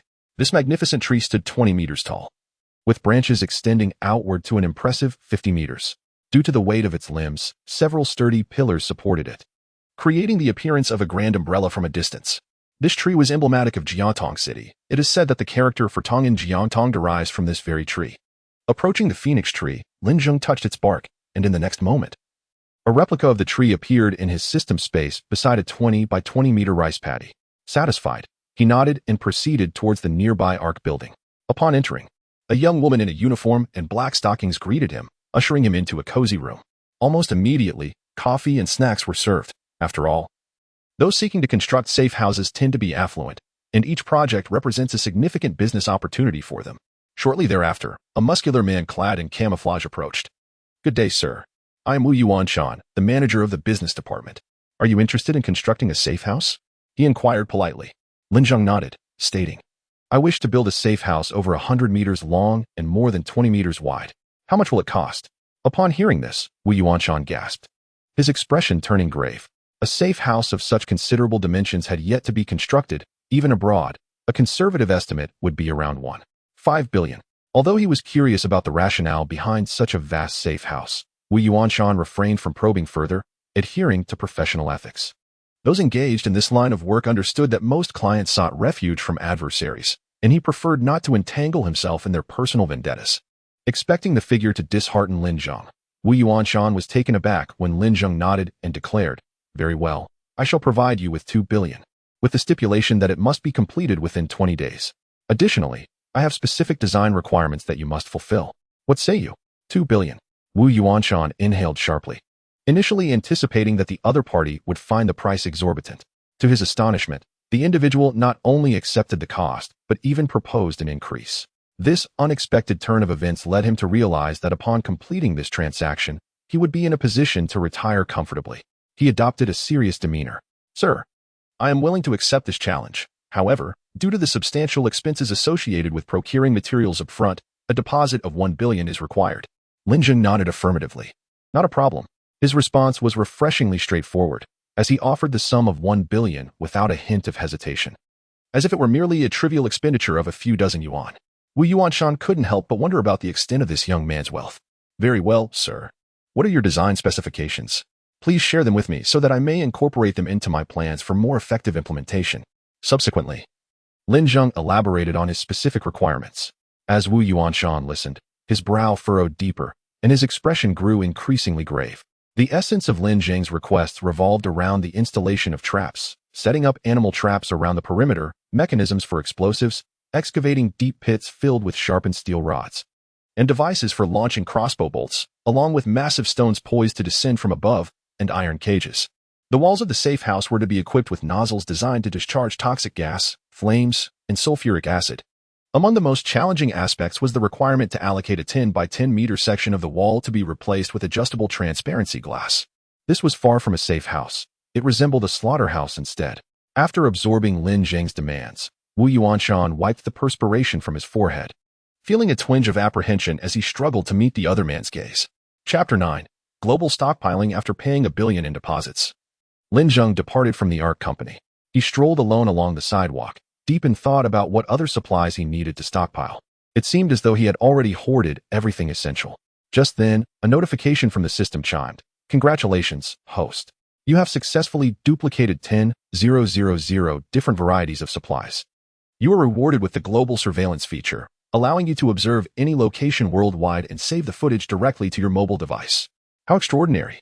This was akin to acquiring an omniscient eye. Lin Zheng eagerly activated the surveillance function, and the system prompted him. "Please input a specified location or choose to open randomly." After pondering for a moment, he realized there was nothing in particular he wished to see, so he opted for a random selection.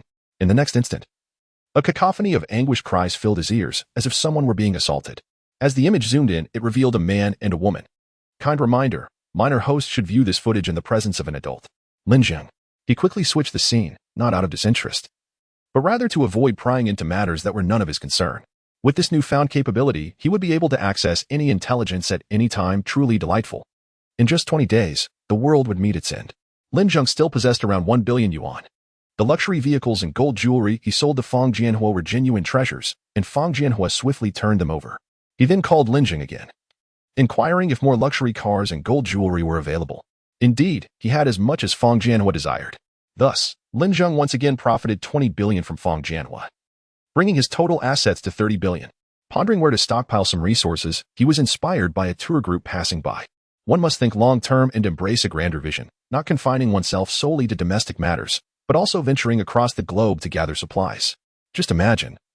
Breakfast with Russian caviar, lunch featuring Brazilian barbecue, an afternoon tea with foie gras from France, and an evening feast of Brazilian barbecue paired with a cup of Kilimanjaro coffee, followed by a late-night indulgence of tom yum soup.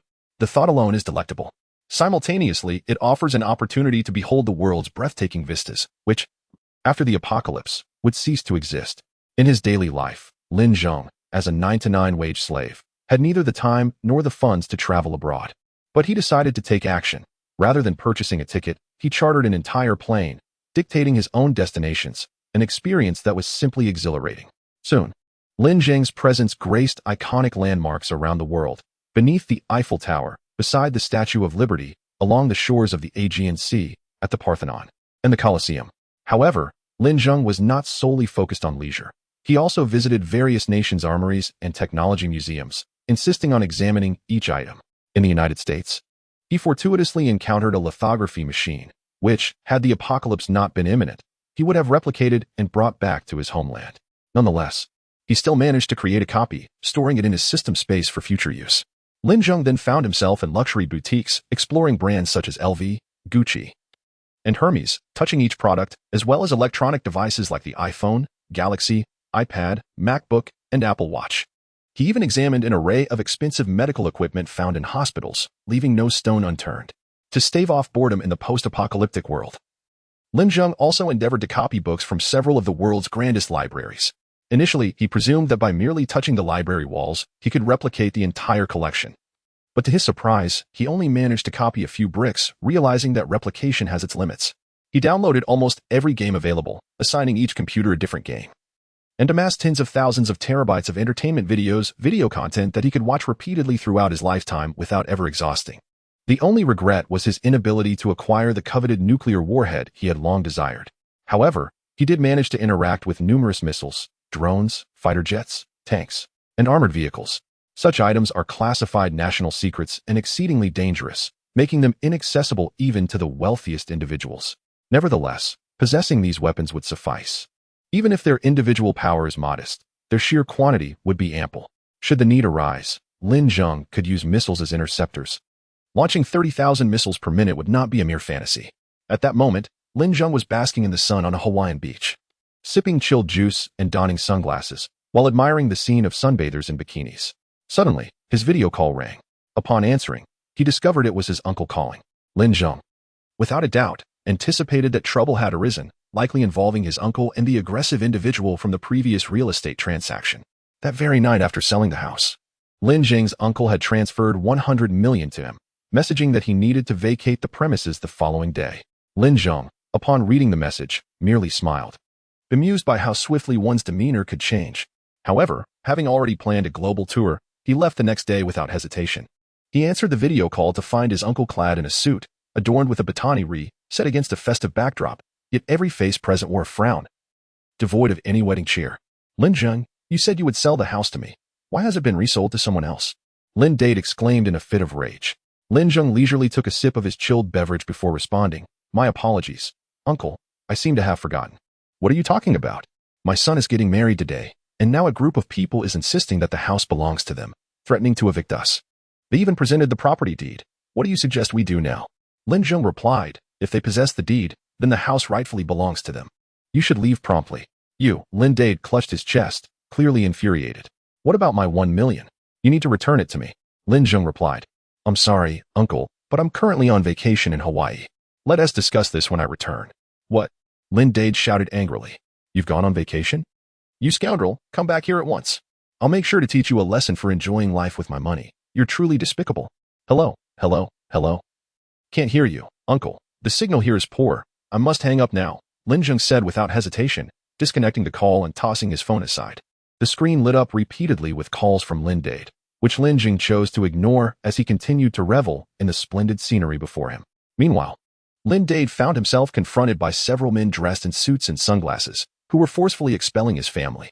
You all need to leave immediately, or we will report you for trespassing. Lin Dade quickly produced a few cigarettes and approached politely, saying, Brothers, this is a misunderstanding. Today is my son's wedding. Could you possibly assist us? I will return the house to you by tomorrow. The leader of the men in black swatted the cigarettes from Lin Dade's hand and retorted, Your son's wedding is of no concern to me. Now get out, or I'll make you regret it, old man.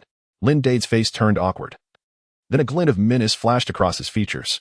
Lin Zheng, when you return, I will make you pay for this.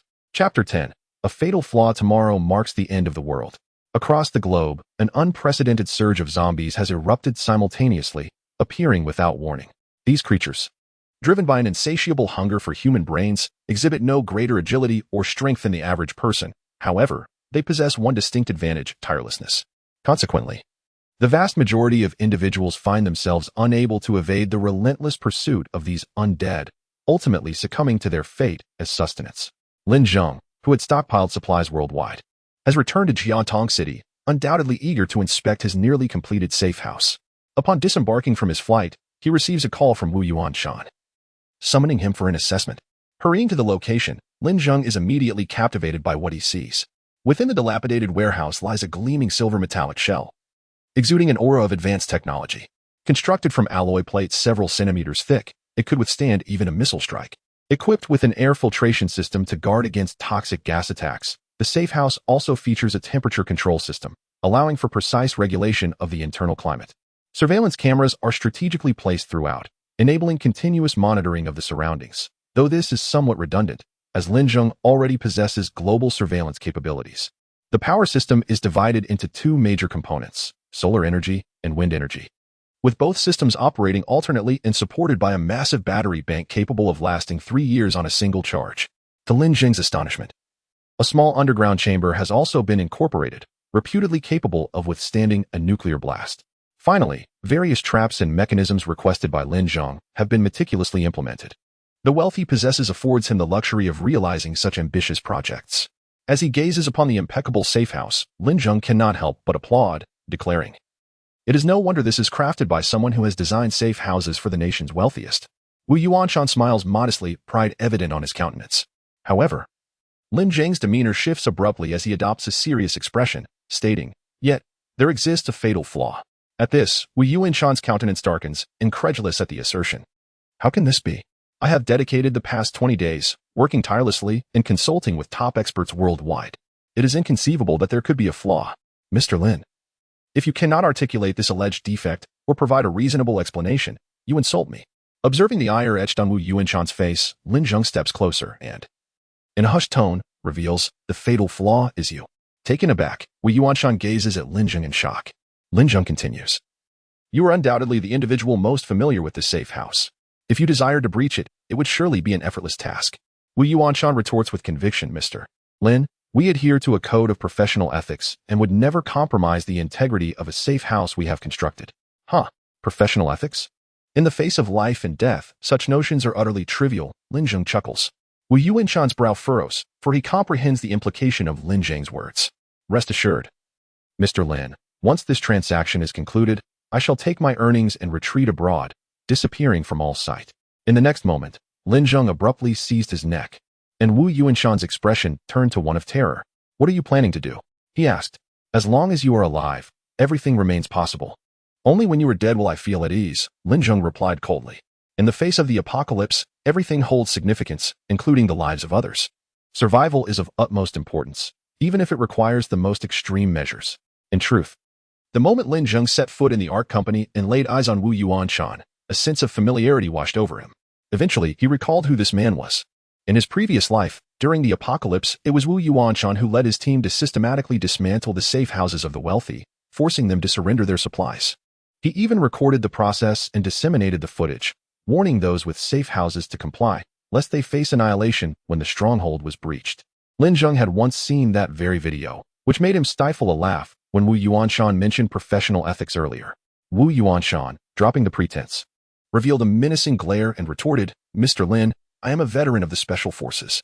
Do you truly believe you can kill me?" In recent days, Lin Zheng had absorbed considerable amounts of mist, significantly enhancing his physical prowess. He sensed that he was on the verge of surpassing his bodily limits, reaching a new level of strength. With a firm grip on Wu Yuanshan's neck, he exerted pressure, and a sickening crack echoed through the air. Wu Yuanshan's complexion changed drastically. In the next instant, Lin Zheng twisted sharply, and Wu Yuanshan's body went limp. With the final threat eliminated, he awaited the arrival of the apocalypse in silence. At that moment, Lin Dade called. Initially reluctant to answer, a sudden thought compelled Lin Zheng to pick up the phone. "Lin Zheng, have you returned? I command you to come to my house immediately. You must give me an explanation today, or I will take your parents' lives instead." Lin Dade fumed from the other end of the line. Lin Zheng smirked and replied, "I'm on my way, uncle." Upon entering the house, Lin Dade's family stood with their arms crossed, silent and tense, the atmosphere charged with hostility. As soon as Lin Zheng stepped through the door, Lu Haimei shot up, pointing an accusatory finger at him. Lin Zheng, you scoundrel! You heartless wretch! After all these years of us raising you, is this how you repay us? First, you sold the house to us, and then to someone else. What do you mean by that? You ruined your brother's wedding. And if you do not provide us with a satisfactory explanation, we will sever all ties with you. Lin Zheng scoffed. Sever ties? Do you think I care? Witnessing this, his cousin Lin Fei rose, fists raised, ready to strike Lin Zheng, only to be shoved to the ground by Lin Zheng's unexpected strength. Lin Fei was astonished. This seemingly frail cousin possessed such power. Lu Haimei hurried to help Lin Fei up and began to berate him again. So you've grown bold, have you? Wanting to hit your cousin? If you're so capable, why don't you confront those who are robbing us of our house? Lin Dade stood with his arms crossed, his face a mask of fury as he glared at Lin Zhengdao. Lin Zheng, what do you intend to do about this? Compensate you, of course. What else is there to do? Lin Zheng replied bluntly. The family's eyes brightened instantaneously. How much? Aside from the 1 million you previously gave me, I shall provide you with an additional 2 million. Surely, that will suffice. After a few moments of silence, Lu Haimei was the first to respond. Oh, we are all family here. What does money matter? Come, Zheng, sit down quickly. You haven't had dinner yet. Stay and dine with us tonight. Lin Dade, however, remained cautious, stating, You expect me to believe that? Lin Zheng produced the transfer receipt for him to see, with Lin Dade as the recipient and the amount being 3 million. Only then did Lin Dade's expression soften. Wife, hurry and prepare dinner. Today, I shall toast my dear nephew. Lin Zheng waved his hand, saying, No need for a meal. Just give me whatever food and drink you have at home. I am too lazy to buy anything. Very well, we are family. Take whatever you wish. Lin Dade patted Lin Zheng on the shoulder. In the end, Lin Zheng left with a large bag, having taken all the supplies from Lin Dade's family. Meanwhile, his transfer record was merely a delayed transaction, as Lin Zheng had already canceled it on his way to the bank. What followed was the onset of doom, with the undead encroaching upon the city. Chapter 11. The advent of doom. As Lin Zheng ambled along the road, he suddenly felt a chilling breeze sweep through the air, accompanied by a strange yet familiar scent, mist. This mist was thin and laden with impurities, utterly lacking the high concentration and purity of the mist bestowed upon him by the system. At present, the mist's density was only sufficient to entice individuals to transform into zombies, failing to enhance their physical prowess. In the distance, Lin Zheng discerned a figure crouched on the ground, seemingly fiddling with something. Abruptly, the individual whipped around, revealing eyes devoid of pupils, a mouth smeared with blood, and a severed intestine clutched in hand. Before him lay a woman, her abdomen grotesquely opened. Lin Zheng was taken aback. Had the apocalypse arrived prematurely? He distinctly remembered it was meant to occur the following day. Passers-by soon noticed the terrifying man, and before long, someone dialed the emergency services. In a short while, the police arrived and swiftly neutralized the zombie-like man. It dawned on Lin Zheng that it was the authorities who had intervened. Otherwise, a massive outbreak of zombie attacks would have ensued that night. Unbeknownst to the crowd, as the zombie was shot, blood and gore splattered into the mouths of onlookers and officers alike, their bodies beginning to undergo rapid transformation. Once the police had cleared the scene, they departed, sealing off the area. The gathered crowd was escorted to the police station to provide statements, which were, in reality, confidentiality agreements, for this incident was too bizarre, and the authorities feared inciting public panic.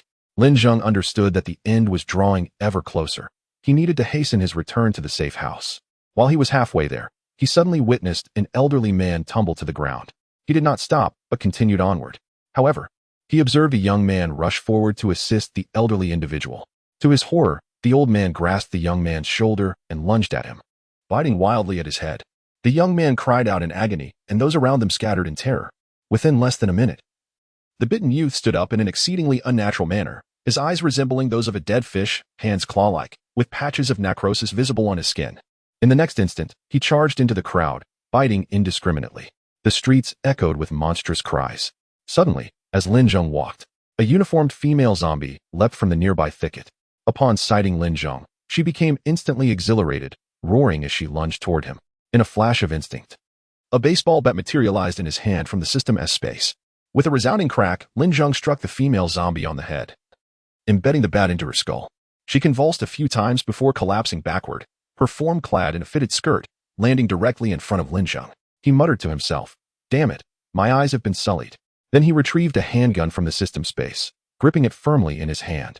The zombies attempting to approach him were swiftly dispatched with a single shot to the head. The chaos on the streets escalated, with the undead multiplying rapidly. Without a moment's hesitation, Lin Zheng extracted a Mercedes G-Class, swiftly opened the door, and climbed inside.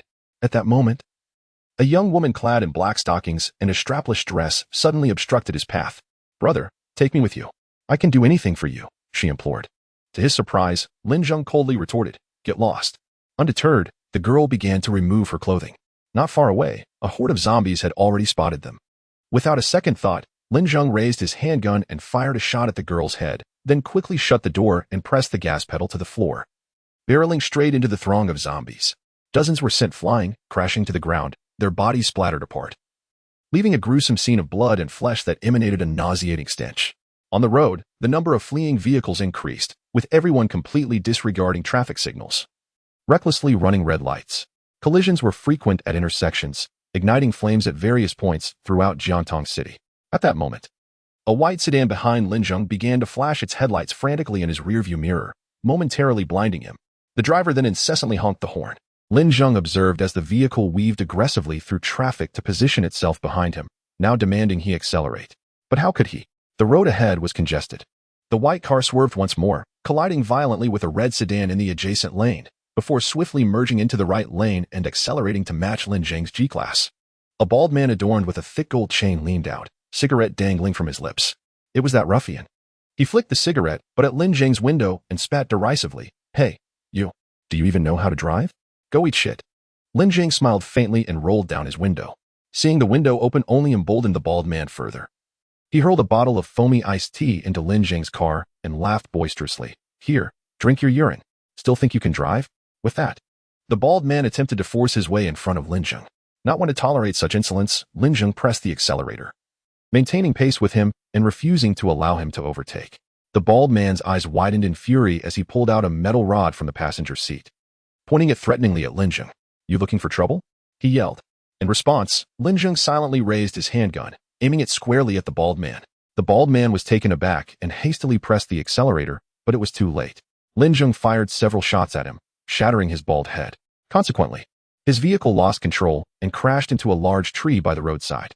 After stowing his weapon, Lin Zheng gazed ahead and abruptly slammed on the brakes. Before him lay an intersection engulfed in flames, with countless vehicles trapped in a chaotic blockade. Without a moment's hesitation, Lin Zheng exited the car, gripping his handgun tightly. As he passed an Audi, a zombie lunged its head out, attempting to bite him. Lin Zheng swiftly shoved the gun into its mouth and fired multiple rounds, obliterating its skull. Once the ammunition was spent, he discarded the gun and replicated another from his system's space. "Help me, please." Lin Zheng turned to see a middle-aged woman whose leg was pinned beneath a car, groaning in agony. Upon noticing Lin Zheng's gaze, she immediately shouted, "Help me. I have money. My husband has money. I will pay you." Does money still hold any value? As another wave of zombies approached, Lin Zheng turned to leave. The woman behind him cursed, "Have you no humanity? Come save me, you bastard." Lin Zheng paused, slowly turning around to face her. The woman taunted, "What is this? A pang of conscience? Hurry and rescue me. What are you waiting for?" Then, Lin Zheng raised his handgun and fired 2 shots at the middle-aged woman, silencing her cries. Chapter 12. The golden retriever Lin Zheng sprinted towards the safe house when he suddenly heard a series of roars distinct from the usual zombie growls. They bore a resemblance to the roar of a tiger. He recalled that the zoo was quite far from the city, so how could there be a tiger nearby? As he glanced around, he noticed a cluster of zombies surrounding an individual, seemingly attacking them. In the next moment, a golden retriever leaped into action, pouncing on one of the zombies and savagely tearing at it, managing to rip its head clean off. Such ferocity was astonishing. In the wake of the mist, a global mutation had occurred. It was not just humans that had been affected, but also certain animals, plants, and even inanimate objects, all gaining extraordinary powers. However, the likelihood of such mutations occurring in these entities was considerably lower compared to humans. As he pondered this, the golden retriever lunged at another zombie, raking its claws across the creature's abdomen, instantly creating a gaping wound from which the entrails spilled forth. Yet, the zombie did not lose its ability to move. Struggling to rise again, the golden retriever's eyes flashed, as if it had gleaned an understanding. It seized the zombie's head and twisted violently, forcibly decapitating it. Lin Zheng was astounded. This golden retriever had quickly discerned the zombie's weakness and attacked to the head. It was a creature beginning to exhibit intelligence. Clearly one of the rare mutants among animals. At that moment, more zombies began to converge on the golden retriever, which remained undeterred, baring its teeth and emitting a furious roar, resembling a true beast of prey. Although the golden retriever displayed remarkable prowess, it was ultimately overwhelmed by the sheer number of zombies. For every one it dispatched, another took its place, as if the onslaught was endless. Gradually, its stamina waned, its limbs trembling slightly, yet it steadfastly held its ground, refusing to succumb. Dozens of zombies paused momentarily before simultaneously lunging at the golden retriever. Just as it seemed the creature was about to meet a grim fate, Lin Zheng intervened.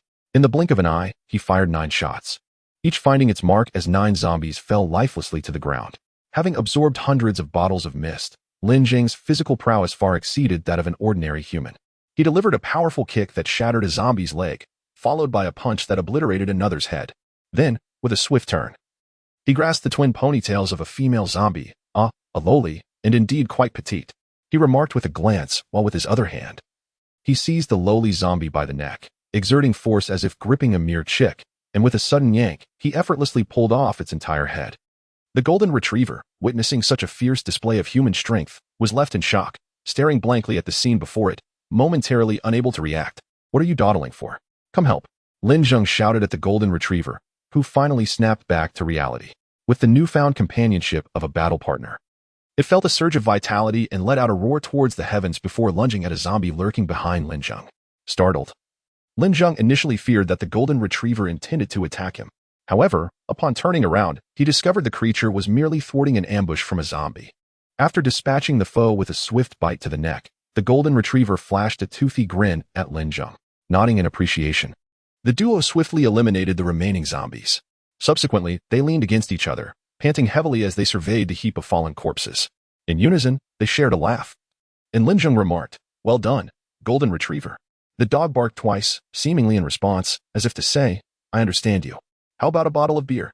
With that, Lin Zheng retrieved 2 bottles of beer from his system space and turned around.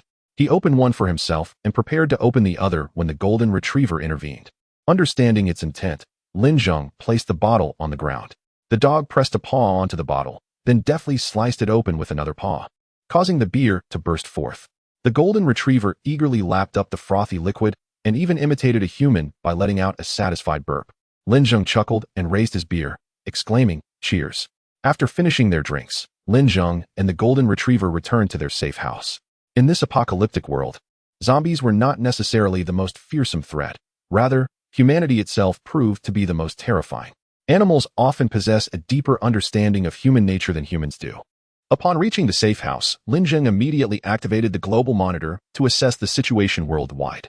Countries such as the United States, Canada, and Japan were engulfed in a zombie crisis, plunging the globe into chaos and fear.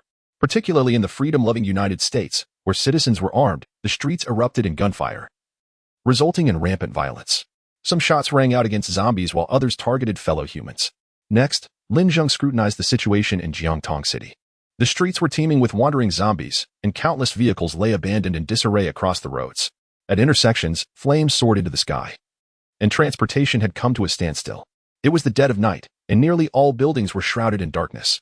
Lin Zheng shifted his focus to an ordinary household, discovering a family trembling in a storage room, seeking refuge. The grim reality was clear. Those who managed to return home were temporarily safe, while those who had fled had succumbed to the undead. Suddenly, Lin Zheng remembered his uncle's family and adjusted the monitor to their location.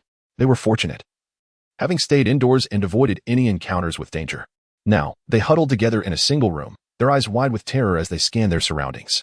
After closing the monitor, Lin Zheng retrieved a rocking chair and reclined in it, leisurely declaring, "None of this concerns me anymore. My sole focus now is to save her life." As he spoke, Lin Zheng retrieved a glass of 1982 vintage port wine and began to savor it leisurely, observing the exhausted and famished golden retriever. He proceeded to present a dozen bottles of Kona brine and an entire roasted beef leg from Russia before it. "Feast," he urged, without a moment's hesitation. The golden retriever uncorked a bottle of Kona brine and, after a series of enthusiastic slurps, began to devour the beef leg voraciously. Meanwhile, Lin Zheng reclined further in his rocking chair and poured himself a cup of coffee. Watching the dog relish its meal stirred a pang of hunger within him. He then fetched a round table, adorned with a charming floral checkered tablecloth, and lit a candle to place upon it. Finally, he produced a portion of foie gras, which he savored slowly alongside his coffee. Outside the safe house, a man was sprinting desperately, pursued by a horde of zombies. Suddenly, he lost his footing and fell to the ground. The zombies surged forward, tearing him open and feasting upon his brains. Lin Zheng, however, remained blissfully indifferent, relishing the exquisite delicacy of foie gras melded with the rich aroma of coffee, an impeccable pairing. This was the apocalypse. Yet the demise of others did not in the slightest diminish his enjoyment of gourmet delights. Chapter 13. The Malice of Humanity After Satisfying His Hunger. Lin Zheng retrieved a mattress and sank onto it, drifting into a deep slumber until the following day. He then prepared 2 succulent steaks and steamed 2 Australian lobsters, heralding the start of a delightful day. Adjusting the transparency of the glass in his safe house to full clarity, Lin Zheng observed a throng of zombies meandering outside. Upon noticing him, they abruptly raised their heads, revealing decayed visages and bloodstained teeth, and charged towards him with a cacophony of growls. They pounded against the glass, baring their teeth while viscous yellow fluid oozed from their mouths. As Lin Zheng savored a bite of steak, he mused, "What a delectable meal." The zombies, seemingly sensing his derision, became increasingly agitated and violent, shrieking loudly as they tore at their own flesh, exposing their glistening, bloody insides. They rubbed against the glass, smearing it with their filth, even extracting their innards in a grotesque attempt to repulse Lin Zheng. Having completed their macabre display, one zombie let out an eerie laugh, perhaps pleased with its performance.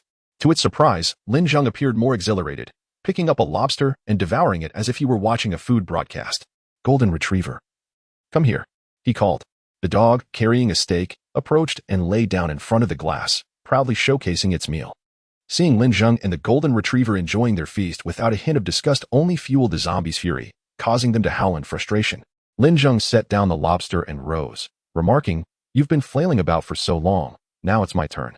With that, he pressed a spot on the wall, which began to dent inward. A panel slowly opened, revealing an array of buttons. He pressed a yellow button and declared, "Let me give you a bath of sulfuric acid." In an instant, jets from the wall unleashed streams of acid, dousing countless zombies. White smoke billowed as their flesh sizzled, accompanied by the hissing sound of corrosion. First, their skin melted away like mud, followed by their bones, as if invisible creatures were voraciously consuming them, vanishing at a visibly rapid pace. Thus, the multitude of zombies was reduced to a puddle of muck, yet throngs continued to surge forward, drawn to the living as moss to a flame. With a faint smile, Lin Zheng pressed another button. The jets released a different liquid this time, not acid. The outside zombies paused, realizing the liquid posed no threat, and erupted into jubilant howls. Laugh. Lin Zheng pressed a red button, and flames erupted instantaneously, igniting the zombies outside with a resounding blast. It turned out that the liquid was gasoline, specifically the high-octane 98 fuel that Lin Zheng had purchased for 1,000 yuan. Indeed, its premium cost was justified, as it burned rapidly, igniting instantly and combusting completely without any black smoke. Soon, the zombies outside were reduced to mere charred remains. Lin Zheng glanced at the scene, shaking his head. It bore no distinction from a battlefield.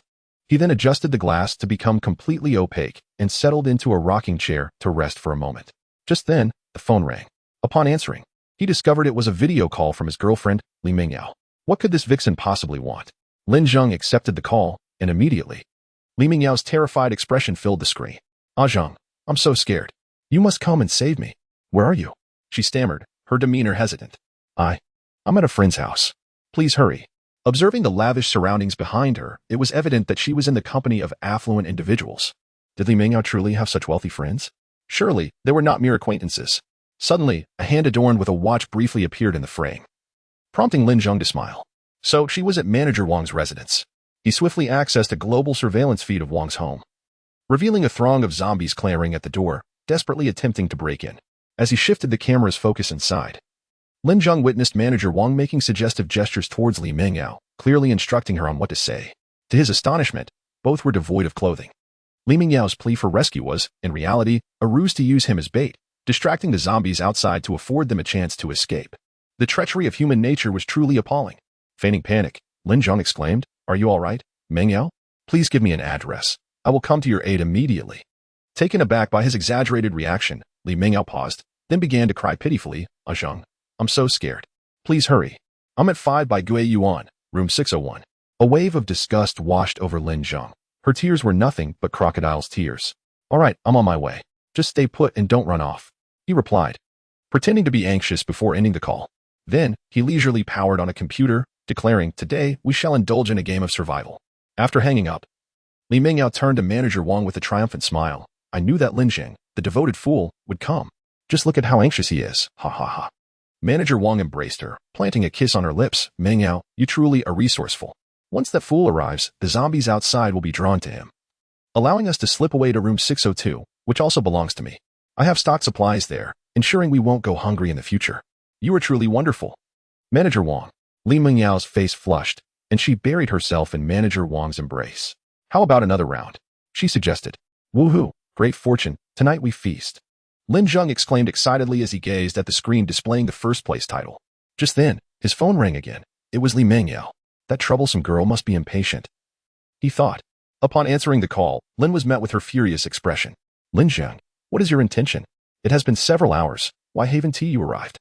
I recall your home is only half an hour from the Bigue garden, isn't it? Immediately, Lin adjusted his camera to the front-facing mode to show his computer screen. I apologize. I was engrossed in a game and lost track of time. As it is getting rather late, why don't you spend the night at your friend's place? I shall come to rescue you tomorrow. How does that sound? Playing games at a time like this? Li Mengyao fumed. Is there something wrong with your mind? Oh right. You are absolutely correct. How can I be playing games? My dinner appears to be ready. It seems it is time for a meal. He then turned the camera to reveal his dinner, a sumptuous Heideleo hot pot. Having not eaten for a day and night, Li Mengyao's mouth watered at the sight. After battling with Manager Wang for hours, she felt utterly famished. Lin Zheng, you are actually eating hot pot alone? Do you have any idea that I haven't eaten for an entire day? I am on the verge of starvation. How can you enjoy your meal seeing me like this? Lin quickly replied, I apologize for not considering your feelings. Humph. Li Mengyao scoffed. Then I shall hang up and eat. Goodbye. Lin declared. Li Mengyao's eyes widened as she attempted to say something, but he had already disconnected the call. This is infuriating. Chapter 14. The wine-loving golden retriever on the third day of the apocalypse. The situation had grown increasingly dire. Li Mengyao and Manager Wang, having gone 3 days without sustenance, now bore bloodshot eyes and pallid faces. Li Mengyao had repeatedly attempted to contact Lin Zheng. Yet each time he responded with images of his lavish meals. Bird's nest in the morning, barbecued meats at noon, and hot pot in the evening. Even his dog feasted on sumptuous fish and meat. Unable to bear it any longer, she berated Lin Zheng, after which he ceased to call. Manager Wang adjusted his glasses, a glimmer of hope igniting in his eyes as he spoke to Li Mengyao. Mengyao, I recall that there are some biscuits stored in the warehouse of this room. Why don't you go and search? I am too famished to move. Indeed, Manager Wang had been utterly drained over the past 2 days, nearly at the brink of collapse. Why didn't you mention this earlier? We are on the verge of starvation. Li Mengyao reproached him. I only just remembered, he replied. All right, I shall go take a look. With that, Li Mengyao dragged her weary body slowly toward the diminutive warehouse. The space was cramped, barely accommodating a person. She craned her neck inside, rummaging about with her backside protruding. Observing this, Manager Wang swiftly seized a fruit knife from the table and stealthily approached her. Where is it? Why can't I find it? Search carefully. I am certain it is there. Manager Wang forced himself to respond calmly, though his breath quickened, and anxiety etched itself across his features, beads of sweat forming on his brow.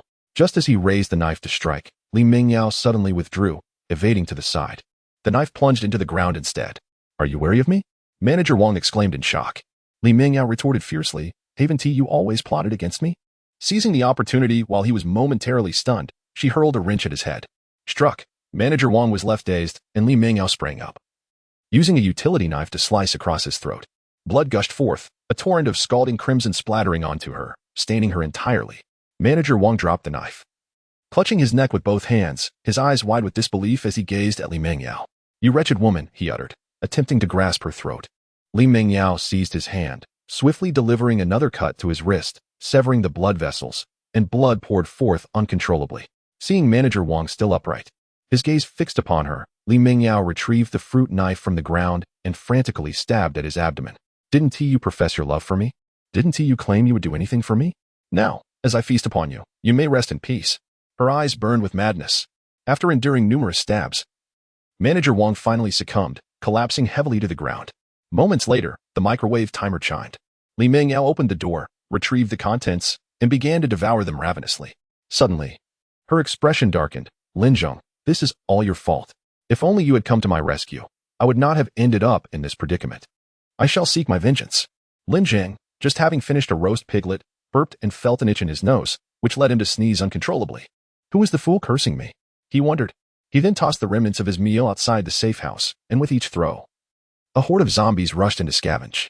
Lin Zheng clapped his hands and addressed his golden retriever. Come, my dear, I shall take you to a splendid place." In a flash of white light, Lin Zheng and the golden retriever found themselves within the confines of the system space. The golden retriever curiously surveyed the surroundings. And Lin Zheng patted its head, saying, "Enough of your observations. After consuming my food, you must earn your keep. Go until that patch over there. Today we shall plant some fruits." Bark, bark. The golden retriever yelped excitedly and dashed over, digging fervently into the soil like a miniature excavator. Lin Zheng was taken aback by its vigor. It seemed that in the future, he would no longer need to till or weed the land himself. Thus, with the golden retriever tilling ahead, Lin Zheng followed behind, sowing fruit seeds. Today, he intended to plant 4 varieties: strawberries, watermelons, peaches, and durians, each occupying a space of 20 by 20 meters. Once the seeds were sown, Lin Zheng produced a solution of Kona brine to water them. After ensuring they were well hydrated, he retrieved a section of fence from the right area and, through continuous replication, amassed a considerable quantity of fencing. He used these to enclose the 4 types of fruit in his previous rice paddy, achieving a neat and orderly appearance. Next, he accelerated time in the left area by 100-fold. Watermelons and strawberries would typically bear fruit in about 100 days. Thus, with the time acceleration, they would be ready to harvest in just 1 day. Peaches typically took around 3 years to yield fruit, but with the acceleration, it would only take a little over 10 days. Durians generally required approximately 8 years to bear fruit. With the time speed up, it would be nearly a month. Patience was necessary, yet the right area should also have a stock of durians, allowing for immediate enjoyment whenever desired. Reflecting upon the fruits of his labor from the afternoon, Lin Zheng felt a deep sense of satisfaction, though his feet were caked in mud. He recalled the last time he had planted rice and was mistaken for a farmer at the 4S store. Having learned from these 2 experiences, he constructed a cement path through the muddy ground, half a meter wide, flanked by an array of flowers including peonies, chrysanthemums, orchids, and tulips. He had initially thought that these flowers would wither quickly under the 100-fold time acceleration. But the system informed Lin Zheng that time could be accelerated on a regional basis and set to halt when the designated time expired. It could even alert the host regarding the growth status of the plants. How remarkably intelligent. Lin Zheng adjusted the flow rate of this area to normal, while modifying the sections with fruit so that once they ripened, the acceleration would cease. After everything was set, Lin Zheng discovered a bottle of Matai liquor, exclaiming, "Isn't this the Han Dynasty Matai? Once sold for nearly 10 million. He proceeded to replicate it, producing thousands of bottles. Grabbing one, he mused, "Let me see what justifies such an exorbitant price." After taking a sip, he spat it out vehemently, exclaiming, "What is so delightful about this? It's inferior to cola." With that, he poured the 10 million yuan bottle into the swimming pool to feed the fish. The golden retriever, having completed its task, trotted over, panting with its tongue out. "Thirsty? Are we? Let me treat you to something special." Lin Zheng chuckled mischievously and handed the dog a bottle of Han Dynasty Matai. The golden retriever shattered the bottle and began to drink voraciously. "Hey, that one tea kill you?" Lin Zheng laughed, astonished as the dog became increasingly animated, quickly finishing a bottle before opening another. A liquor-loving golden retriever, what a sight to behold. Chapter 15. Uninvited guest. Suddenly, Lin Zheng's brow furrowed. It seemed someone had arrived. He hastily activated the surveillance function of the system and, indeed, outside the safe house, a group of armed individuals was stealthily observing the premises. Among them, a one-eyed man addressed a camouflaged figure wielding an AK-47, saying, "Wu, is this the place?" The man in camouflage bore a slight resemblance to Wu Yuanshan. He nodded affirmatively, stating, "Indeed, this is what my brother informed me. He said a super-rich individual has established a safe house in our city, and he provided me with all the data on it, hoping I would kidnap that wealthy man and extort a hefty sum. Little did I know.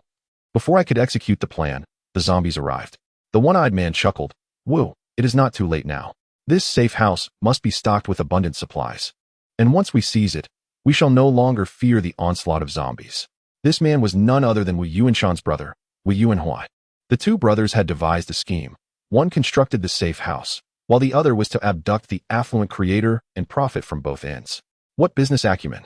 Yet, their moral compass had evidently eroded. Unfortunately for them, the target they encountered was no ordinary wealthy individual, but the ruthless Lin Zheng. Lin Zheng deactivated the monitor, cackling, "Golden Retriever, the show is about to begin." At that moment, Golden Retriever, somewhat inebriated, instantly transformed into a fierce presence upon hearing the call to action. "However, Wu, there are countless zombies surrounding that area. We cannot possibly get through." Wu Yuanhui pondered for a moment and declared, "Bring out a woman." In the next instant, a disheveled young woman, her face awash with terror, was dragged forth. It was evident that she had endured unspeakable horrors. her body marred with injuries, bite marks, and scars inflicted by cigarette burns, while distinct handprints marked her face. This was the apocalypse, a brutal world where the strong preyed upon the weak, capable of inflicting any form of torment, even taking a life. Social order and moral ethics crumbled swiftly, revealing the primal desires and malevolence that lay dormant within most. With a gun pressed to the girl's head, Wu Yuanhui menacingly commanded, "Run straight down this path without stopping. Do you hear me?" The girl glanced up, her gaze falling upon the horde of zombies lining the route. Such a reckless dash would undoubtedly draw all their attention. She shook her head, tears welling in her eyes, trembling as she fervently resisted. Wu Yuanhui's eyes narrowed, a surge of malice emanating from him, causing the girl to tremble uncontrollably. He then forced the barrel of the AK into her mouth, threatening, "If you do not run, I will shoot you dead." The girl shook her head desperately, with no other choice but to flee. Behind her were 4 similar girls, clearly engaged in the same act of diverting the zombies along their path.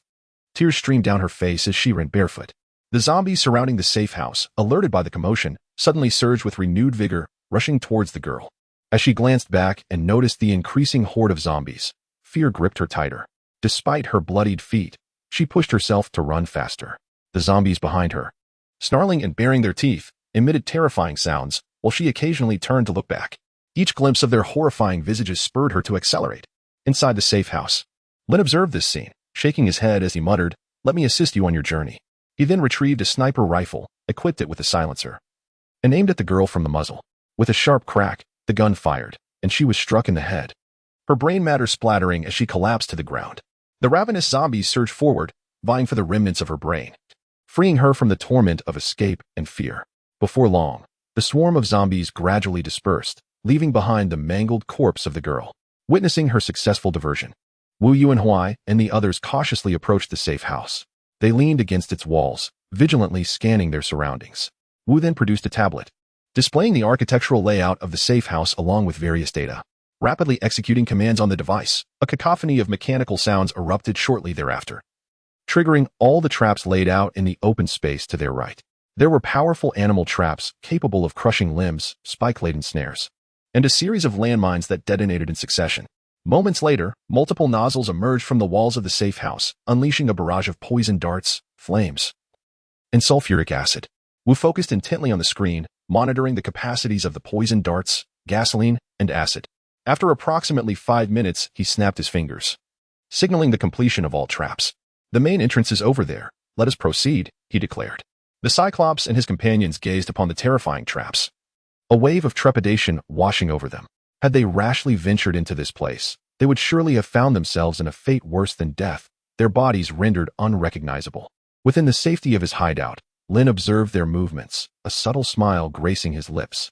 He promptly retrieved a cache of poisoned arrows, gasoline, and sulfuric acid from his system space, reloading the traps with renewed vigor. At that moment, Wu Yuanhui and his men unwittingly stepped into the firing range of the nozzles.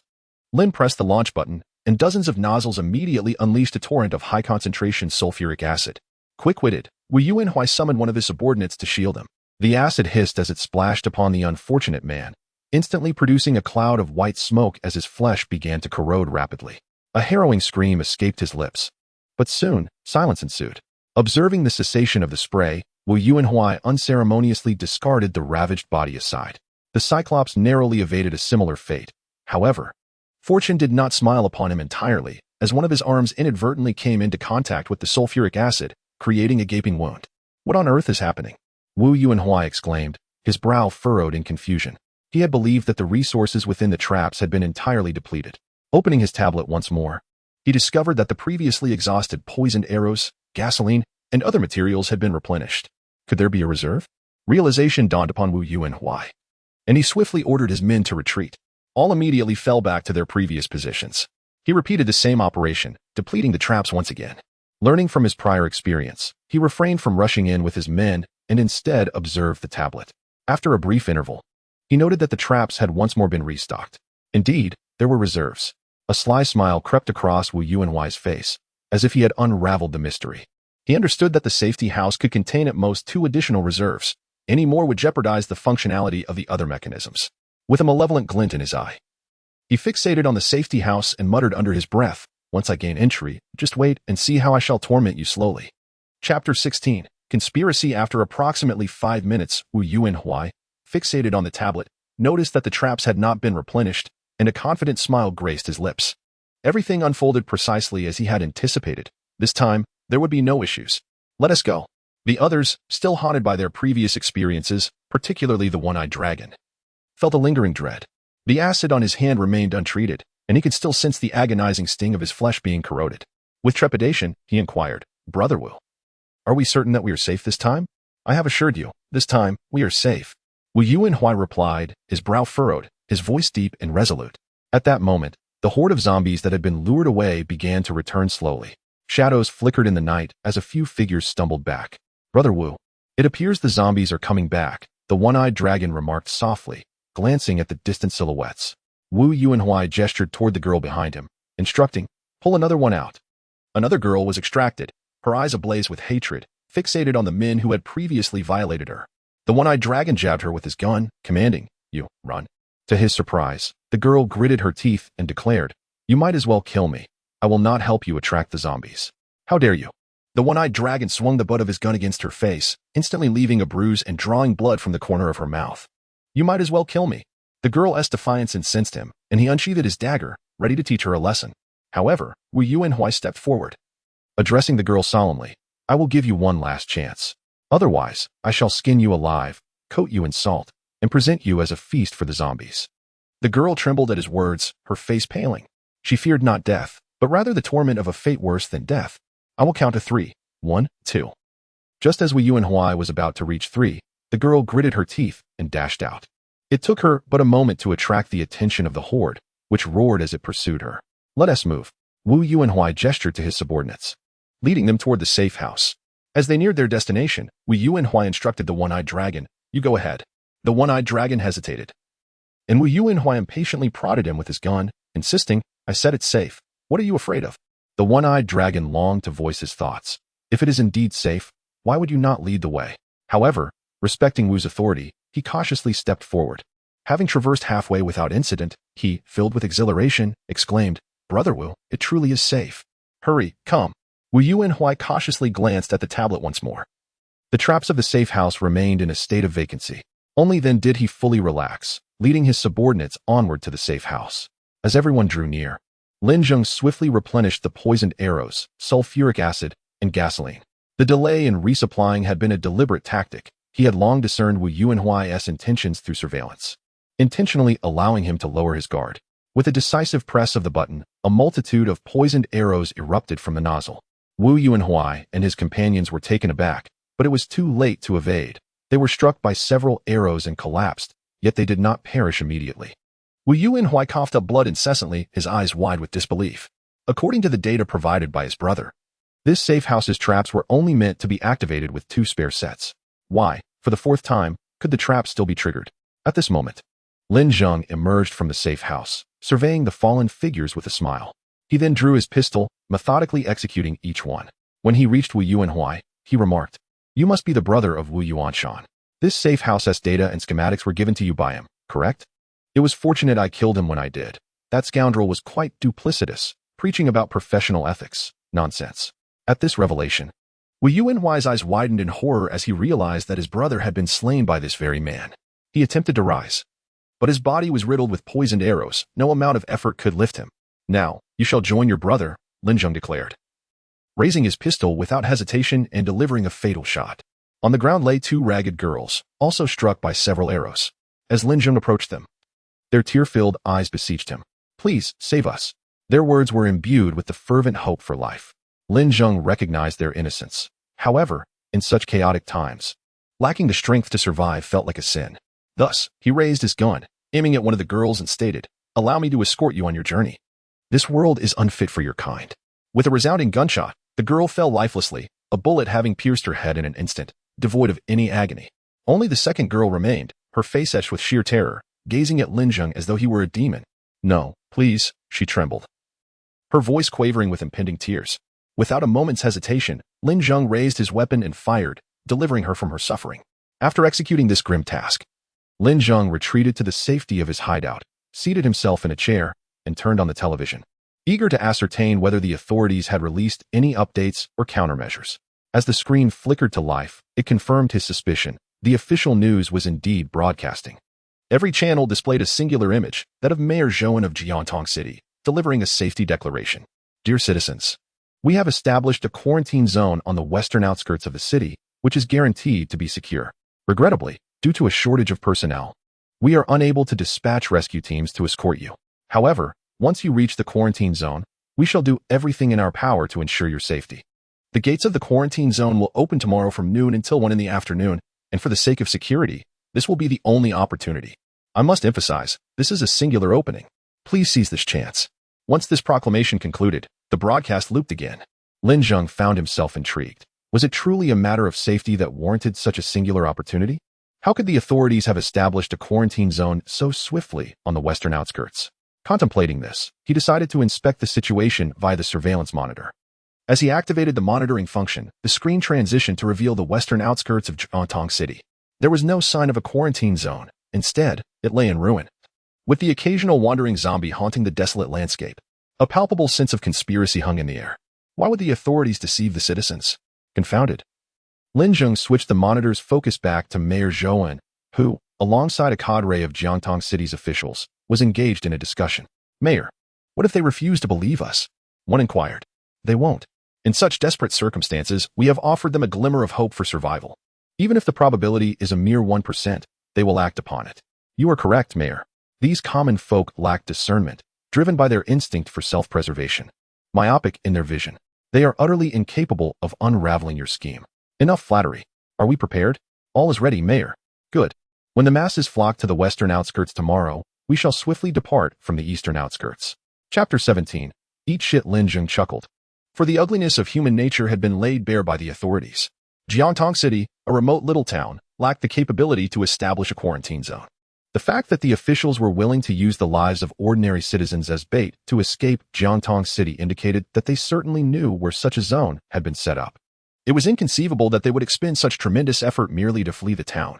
Thus, Lin Zheng resolved to intercept them in the eastern suburbs the following day. Not only to inquire about the location of the quarantine zone, but also to eliminate these wretches. His motivation was not rooted in a sense of justice, but rather in sheer disgust at their vile countenances. These gluttonous individuals, who indulged in pleasure during prosperous times and resorted to cunning schemes in chaotic ones, were of no use to anyone.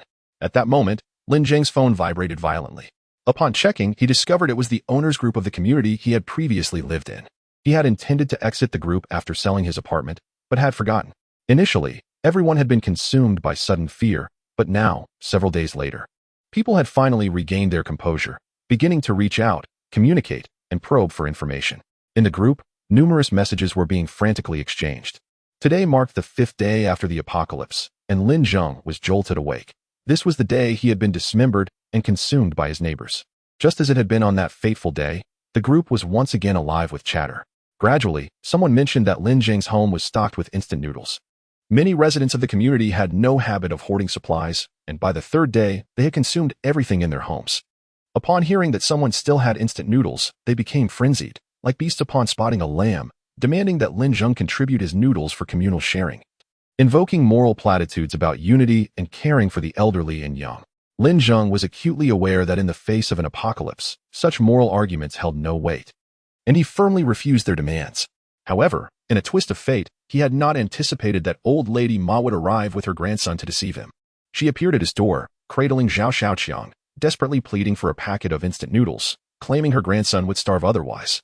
Though Lin Zheng initially hesitated to give, he was momentarily moved by compassion, recalling his own childhood of enduring cold and hunger. Unable to bear the thought of a child suffering, he opened the door just enough to hand over a packet of noodles. To his shock, the door was forcefully pushed open, and a throng of neighbors surged in, seizing every last noodle he had.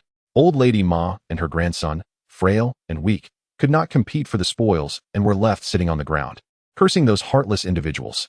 You ungrateful wretches! You deceived me into opening the door. At least leave us 2 packets. Those individuals disregarded her, prompting her to desperately attempt to infiltrate their ranks, only to be forcefully expelled by a burly man. Before long, a throng of people dispersed chaotically, leaving behind a segment of the disappointed who had failed to secure any provisions. Their hearts brimmed with resentment as they glared at Lin Zheng. Had he willingly shared the instant noodles and distributed them evenly, they would not have been left empty-handed. Now, They resolved to unleash their fury upon Lin Zheng, each one casting him menacing glances. In truth, some households had not stockpiled any supplies. Their survival thus far had been achieved by resorting to cannibalism. As they fixated on Lin Zheng, their anger intensified, leading them to converge upon him, inflicting several stabs to render him defenseless before methodically dismembering him. Recollecting the ordeal of his previous life, Lin Zheng felt a surge of unease.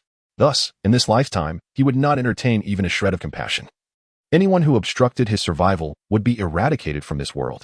Lin Zheng accessed the community group chat, perplexed by the sudden emergence of so many zombies. Was it possible that some nation had unleashed a virus upon them? I suspect it is the machinations of the wealthy, reminiscent of the scenarios depicted in Resident Evil. Instead of debating the origins of the zombies, it would be more prudent to deliberate on how to survive. I have not eaten for 2 days, and am now famished to the point of dizziness.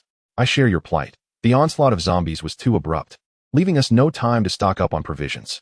Thus, a discussion ensued, exploring the origins of the zombies and the scarcity of supplies, yielding hundreds of messages. Soon, someone suggested that if anyone had transformed into a zombie, they should come forward to avoid endangering others. Indeed, those whose families had undergone such transformations were urged to act conscientiously and avoid contact with others, lest they unknowingly carry the virus. Furthermore, for the safety of the community, individuals must prioritize the collective welfare. Should they notice any peculiar behavior in their family members, they should act decisively, or else face the consequences of a zombie transformation. Some individuals, harboring transformed family members, observed the messages in the group, too fearful to speak up. At that moment, Antley from the neighborhood committee interjected, "Residents, we are in a unique situation. Our community must unite. If anyone has supplies, please voluntarily contribute them, and the committee will distribute them evenly. If we endure today, we will be able to reach the quarantine zone tomorrow, where the authorities will undoubtedly provide us with sustenance. Therefore, it is time to set aside personal interests for the collective good." Upon hearing this, a wave of agreement surged through the crowd. Many had exhausted their own provisions. Yes, Antley is right. Those with food should quickly share it. Each person can consume a portion to regain some strength. The greater our numbers, the safer we will be on our way to the quarantine zone tomorrow. I wholeheartedly support Antley's proposal. Every additional person contributes to our strength.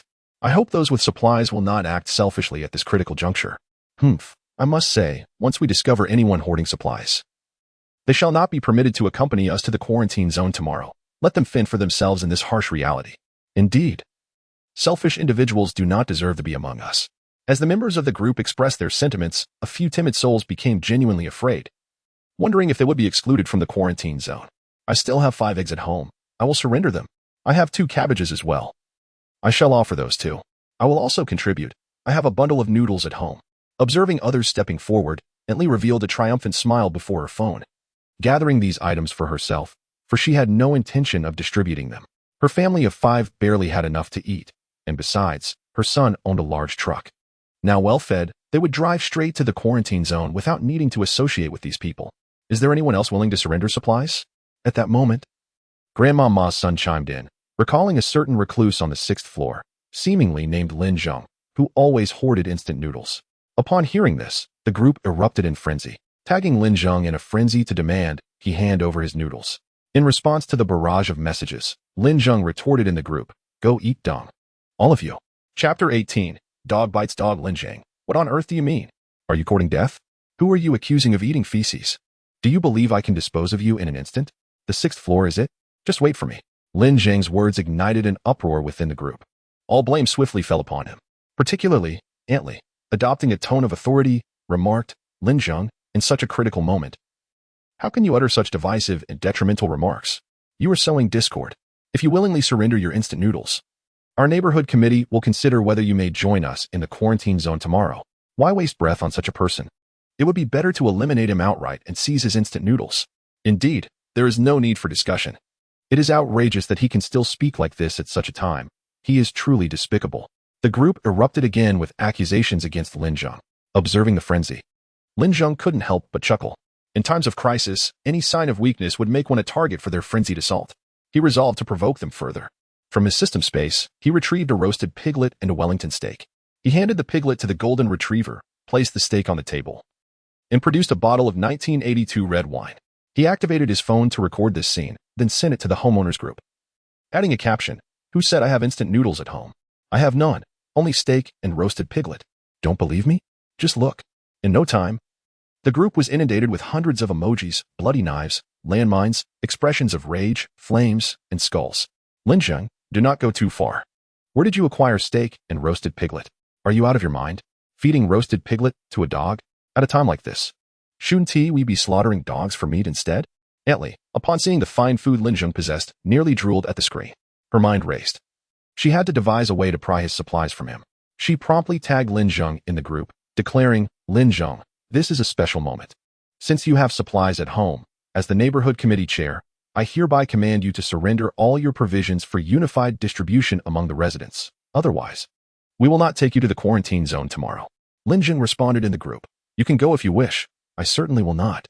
I still have plenty of delightful items left, such as Peking duck, beef, pork, and various fresh fruits and seafood.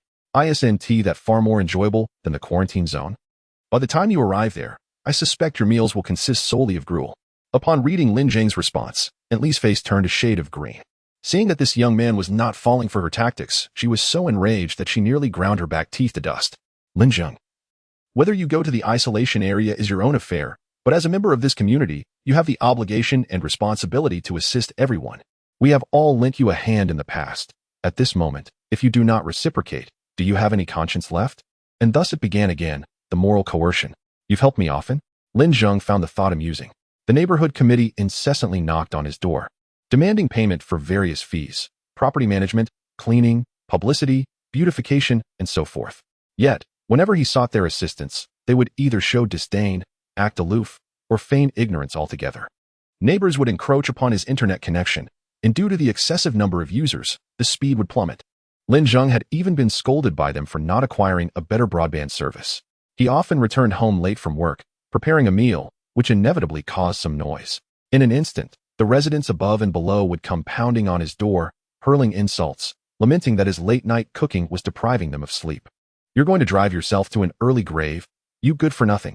Yet, when they were still reveling and chatting loudly at 3 in the morning, if Lin Zheng approached them to address the disturbance, they would merely retort, you're still young. What can you not endure? If you can't stand it, just move out. Don't live in this community. Most residents in the building were aware that Lin Zheng was an orphan, frequently leaving their household waste at his doorstep. There were mornings when he would open his door to find a heap of trash, resembling a landfill.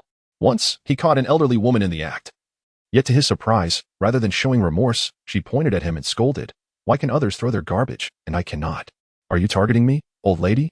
This was the so-called help they often spoke of. How amusing, you old hag, trying to morally bind me again. Alas, I lack morality, you cannot constrain me. Let me be frank with you. I care not for your existence, and do not even dream of taking my belongings. I might consider sharing videos with you daily. Lin Zheng replied in the group chat. Antley, upon reading Lin Zheng's response, felt her nose twist in anger. She never expected that her usual tactic of moral coercion would fail her at this moment. However, witnessing the fury of the group, a new scheme arose within her mind. Residents, you see this? Lin Zheng is ungrateful and has distanced himself from the community. I, on behalf of the neighborhood committee, hereby declare that Lin Zheng is expelled from our organization and will be removed from our community. His possessions will be confiscated and redistributed by the committee.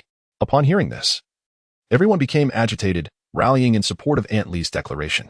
At that moment, Zhao Laotai's son quickly interjected in the chat. He is from Unit 601. Let South go and drive out this scoundrel. Drive out this scoundrel. Drive out this scoundrel. In apartment 601 resides a formidable figure, unmistakably not one to be trifled with. Perhaps even affiliated with the underworld. Should this group cross paths with them, the consequences could be dire. Thus, Lin Zheng continues to incite their fury within the group chat, tauntingly urging them to come forth, asserting that their hunger has rendered them weak and immobile. He brazenly declares that should they arrive, he will personally send each one of them to the afterlife. This proclamation detonates like a bomb in the minds of his adversaries, igniting their wrath and compelling them to storm out in search of Lin Zheng to settle the score. Their outrage is palpable, vowing to exact revenge on his audacious insolence. As they rally together, Antley seizes the moment, rallying the residents to unite and confront Lin Zheng. Observing the unfolding chaos, Lin Zheng smirks in front of his screen, savoring bites of steak, eagerly anticipating the ensuing spectacle of conflict. He activates the surveillance cameras, keenly monitoring the situation in apartment 601. Inside, 7 or 8 individuals languidly occupy the sofa, each gripping a sleek black handgun, confirming their affiliation with the criminal underworld. The living room is cluttered with various instruments, and in the corners lie bags filled with a substance resembling flour. Lin Zheng swiftly deduces that this is a drug manufacturing operation. This realization pleases him. These individuals are indeed desperate criminals, and it would be unacceptable for any of those seeking to seize his resources to escape unscathed. Chapter 19. Food delivered to our door, brother. What should we do? We haven't eaten in 2 days. If this continues, we shall surely starve to death here. Li Hu glanced at his subordinates, each appearing listless and weary. He felt an overwhelming sense of frustration. He had merely come to inspect the drug production operation, only to find himself trapped.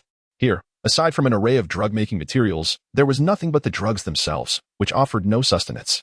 If he had been confined to his own home, it would have been a different story, as he was accustomed to stockpiling supplies and possessed a storage room at home. Yet now, he found himself languishing in hunger, as if he were enduring 9 meals without food. Damn it, doesn't this building house many people? If worst comes to worst, we could capture a couple of them for a meal. Li Hu spat, the flesh on his face quivering. Brother, I believe it's not entirely unfeasible. With the zombies rampant, even if we consume a couple of people, the authorities would be powerless against us. They are nowhere to be found. One of the younger men suggested. Li Hu turned his gaze toward the speaker, his eyes darting with intent. Go. Crack the door open and check if there are any zombies in the corridor. The young man nodded and approached the door. Cautiously, he opened it just a crack. Peering outside, the corridor lay desolate, strewn with garbage and marked by bloodstains on the walls, devoid of any zombie presence. He turned back, excitement gleaming in his eyes. Brother, there are no zombies in the corridor. Li Hu rose, loading his handgun, and called to his fellow subordinates, brothers. Let us go and capture a couple of people to eat. Yes, brother. The subordinates responded with boundless enthusiasm. These were ruthless individuals, accustomed to violence and murder. With other food supplies depleted, they would not hesitate at the prospect of consuming human flesh. Wait a moment, brother, it seems there is some commotion. Li Hu frowned and snapped. Did you see or not? The young man strained to glance outside again, his expression uncertain, but he quickly replied, I saw clearly, brother. A group of people is approaching us. Li Hu chuckled. What a strange occurrence, food has come knocking at our door. Open the gate and let them in. Yes, brother. The young man hurriedly removed the security chain and partially opened the door. Li Hu and his gang leaned against the wall by the entrance, poised to swiftly lock the door behind them as soon as the newcomers stepped inside, preparing to ensnare them like fish in a barrel. Under the leadership of Aunt Li, the group brandished kitchen knives and fruit knives, marching menacingly towards room 601. Among them stood the Lin family. Their fury ignited upon discovering that they had been deceived by Lin Zheng. Consumed by rage, they longed to rend him asunder. However, that very night, a zombie crisis erupted, leading them to realize why Lin Zheng had absconded with their supplies. He must have foreseen the impending calamity and orchestrated their ruin by stealing their provisions. Surviving without any resources was solely due to Lin Fei's wife, who had arrived shortly after Lin Zheng's departure. Lamenting the shame of their wedding's disarray and threatening to leave Lin Fei, her arrival was fortuitous, but returning was no longer an option. Among the group was also Elder Ma, wielding a kitchen knife with a fierce gaze. She harbored the deepest desire for Lin Zheng's demise, not only due to the beating she had endured at his hands, but also because he was privy to her dark secrets. Meanwhile, Lin Zheng observed this furious mob through the surveillance cameras, reflecting that had it not been for his awakened abilities, he would have perished at their hands once more. Thus, in this life, he vowed to show no mercy to his enemies. The fate of those unconnected to him mattered not, and he was determined to live this life to its fullest and most perfect extent, sipping on a chilled beer while watching the unfolding drama. He awaited the spectacle of dogs turning on one another. With a resounding crash, the door to room 601 was kicked open. The intruder paused, astonished that the door had not been locked. Yet, the others, blinded by rage, surged forward, flooding into the room. As Li Hu and his companions saw that most had entered, they swiftly locked the door behind them, barricading it while aiming their guns at the intruders. The crowd turned, confronted by 7 or 8 armed individuals, causing them to tremble in fear. Aunt Li, suppressing her terror, demanded, Who are you? How did you get here? Where is Lin Zheng? Li Hu approached slowly, eyeing Aunt Li and dismissively thinking her too old and unappetizing. He instructed 2 of his subordinates to throw her from the 6th floor. Aunt Li protested desperately, You cannot do this to me. I am the community committee director. Li Hu struck her across the face, exclaiming, You think I'm joking? Even an official director is but a dog in my presence, and you, a mere community committee director, are nothing. Aunt Li quickly turned to the other residents, urging, Why are you just standing there? As your community committee director, I command you to save me. Otherwise, I will not take you to the quarantine zone tomorrow. No one dared to act. They recoiled in fear. While they might typically acquiesce to Aunt Lee's whims due to her position, in this life-or-death scenario, no one cared. Quarantine zone? Li Hu paused slightly, then aimed his gun at Aunt Lee's head, asking, "What quarantine zone?"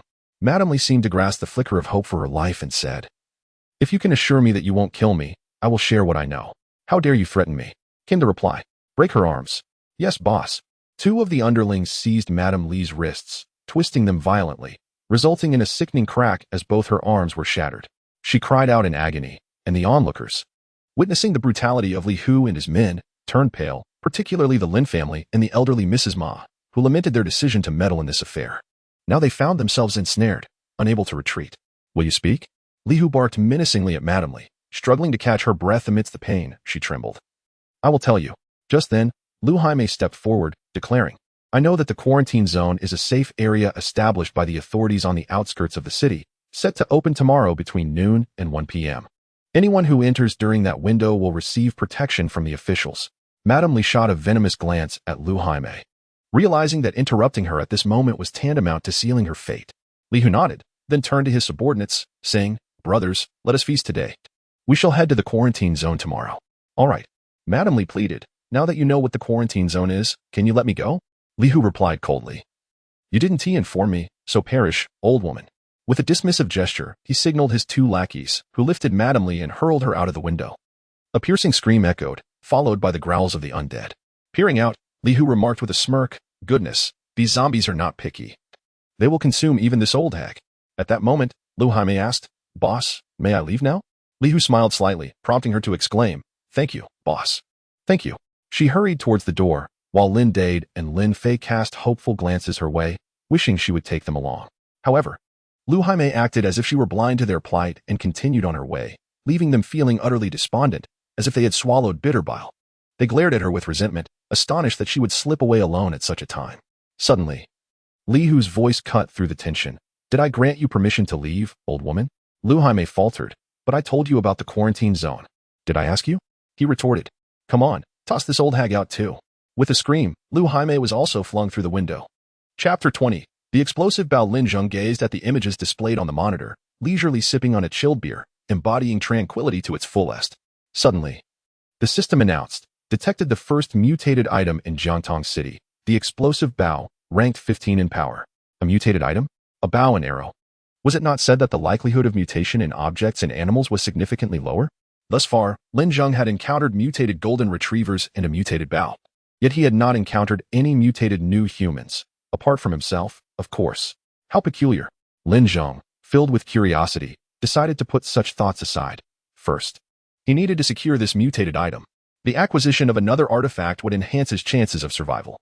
After all, in the latter stages of the apocalypse, the age was dominated by battles among powerful new humans, where a single punch could unleash the force of a missile. It was imperative to amass as many artifacts as possible to bolster his strength. Following the system's directions, Lin Zheng arrived at the location of the mutated item, which turned out to be an archery training facility. Upon opening the large door, two zombies lunged at him. Lin Zheng raised his hand and fired 2 shots, instantly obliterating their heads. The golden retriever trailing behind swiftly dashed into the facility, disappearing into the shadows as if it had discovered something. Moments later, it emerged triumphantly, dragging a colossal zombie, 3 meters tall and covered in muscles, out of the darkness. Impressive. The golden retriever proudly squatted beside the enormous zombie, seemingly awaiting Lin Zheng's praise. Lin Zheng stepped forward to examine the gigantic zombie, his expression growing slightly solemn. Clearly, this was not a remnant of normal humanity. It appeared that these zombies had begun to evolve, and they would only become increasingly formidable. Just like new humans, zombies were categorized by their abilities into tiers: first, second, third, fourth, and so on. Suddenly, dozens of sharp arrows shot forth from the darkness. Lin Zheng furrowed his brow and slightly shifted his body to evade several arrows. With a swift motion, he grasped one of the arrows in his hand and, with a forceful snap, broke it in 2.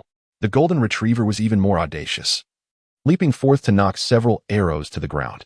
It bared its teeth, its eyes fixed intently on the darkened corner. Lin Zheng paused, pondering if there were living humans nearby.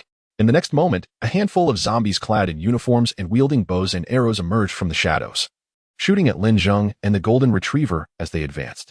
These were slightly evolved zombies, their bodies recalling the skills they possessed in life. It seemed these zombies had once been staff members of this archery training facility. However, the level of their attack posed no challenge for the empowered Lin Zheng.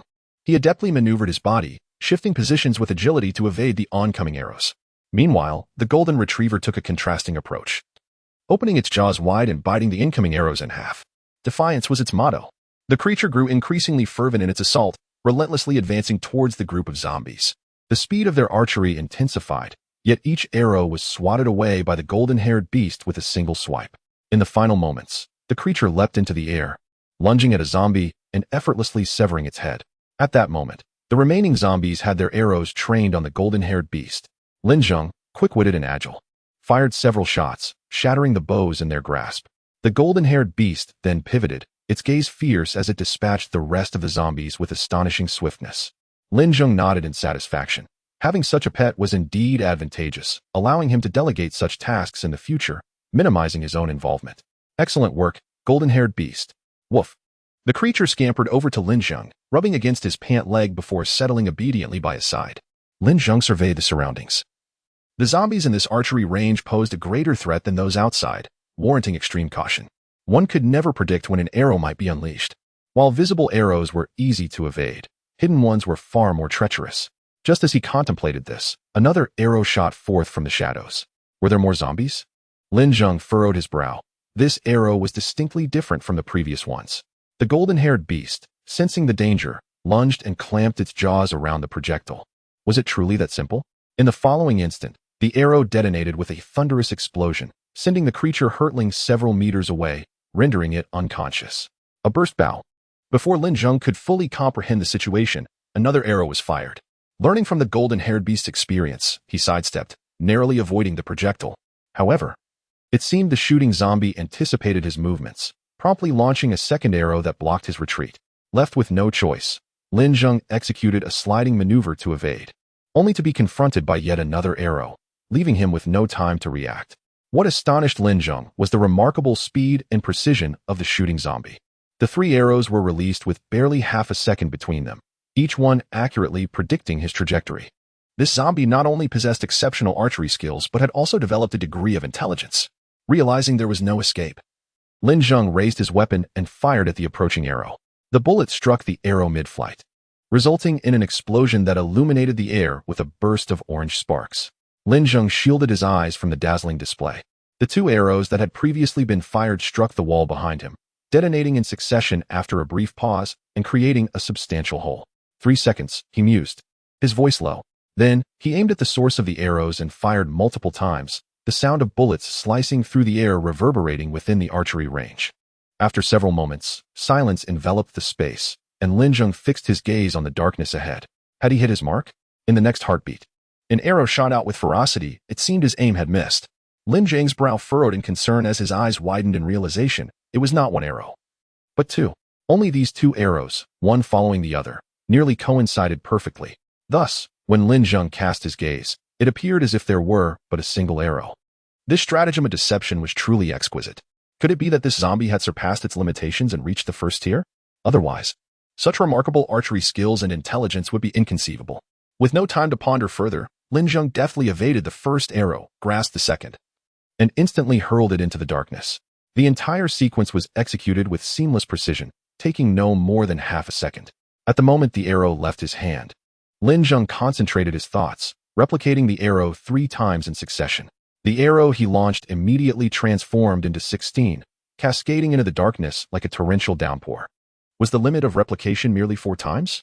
It seemed he would need to train further to enhance the speed of his mental response, Lin Zheng mused. In the darkness, a pair of sharp eyes suddenly filled with sheer terror, swiftly darting aside. With a series of thunderous explosions, the ground trembled as immense flames erupted ahead. In that fleeting moment, Lin Zheng perceived a slender figure leaping from the blaze, albeit a moment too late. The figure was cast aside by the residual force of the explosion, crashing heavily to the ground, landing squarely beside the golden-haired one. Lin Zheng was momentarily taken aback, exclaiming, "Ah, the explosion injured my golden-haired companion. Is this not poetic justice?" Chapter 21. The Little Dumpling. As Lin Zheng stepped forward, he initially mistook the figure before him for a zombie, only to discover an extraordinarily innocent young girl. Her fair complexion and voluptuous figure were accentuated by the archery uniform she wore, which perfectly outlined her form in a manner that was both tasteful and alluring. neither overly pronounced in its fullness nor alarmingly slender in its delicacy. Lin Zheng's gaze drifted to the explosive bow lying on the ground, and he was taken aback. Could this truly be the famed explosive bow ranked 15th? It was akin to launching a hand grenade. This is merely the newly evolved explosive bow. Once it undergoes complete evolution, each arrow released will possess the force of a missile. Goodness, the power of a missile. If the arrows were sufficiently potent, one could single-handedly wage war against an entire nation. The arrows of the explosive bow are crafted from mist absorbed by the bow, given its current level of evolution. It can only condense 20 arrows each day. For Lin Zheng, this was hardly a concern. With a mere touch, he could summon as many arrows as he desired. He first caressed the bow, then the arrows, and in the blink of an eye, the system space yielded another explosive bow along with an arrow. Lin Zheng cast a glance at the girl sprawled on the ground and raised his handgun. No matter how beautiful you are, if you intend to kill me, you must perish. Just as he was about to pull the trigger, his attention was drawn to a pendant adorning her chest, a pull tab from a soda can. His expression shifted dramatically as he looked more closely at the girl, suddenly realizing she seemed familiar. With effort, Lin Zheng recalled her identity. Little Dumpling, is that you? Little Dumpling. He embraced her gently, whispering her name. Clearly, the recent explosion had been so intense that it had rendered her unconscious. A long-buried memory surged forth in Lin Zheng's mind, recalling his elementary school days when both his parents had passed away, leaving him in the care of his uncle. Each day was devoid of pocket money. Merely having enough to eat was a significant blessing. Thus, when other children indulged in snacks, Lin Zheng could only watch enviously from the corner. During this time, he noticed a girl seated quietly in a similar manner. Her eyes filled with longing as she gazed at classmates enjoying treats. Gradually, due to their shared personalities, the two grew closer and became good friends.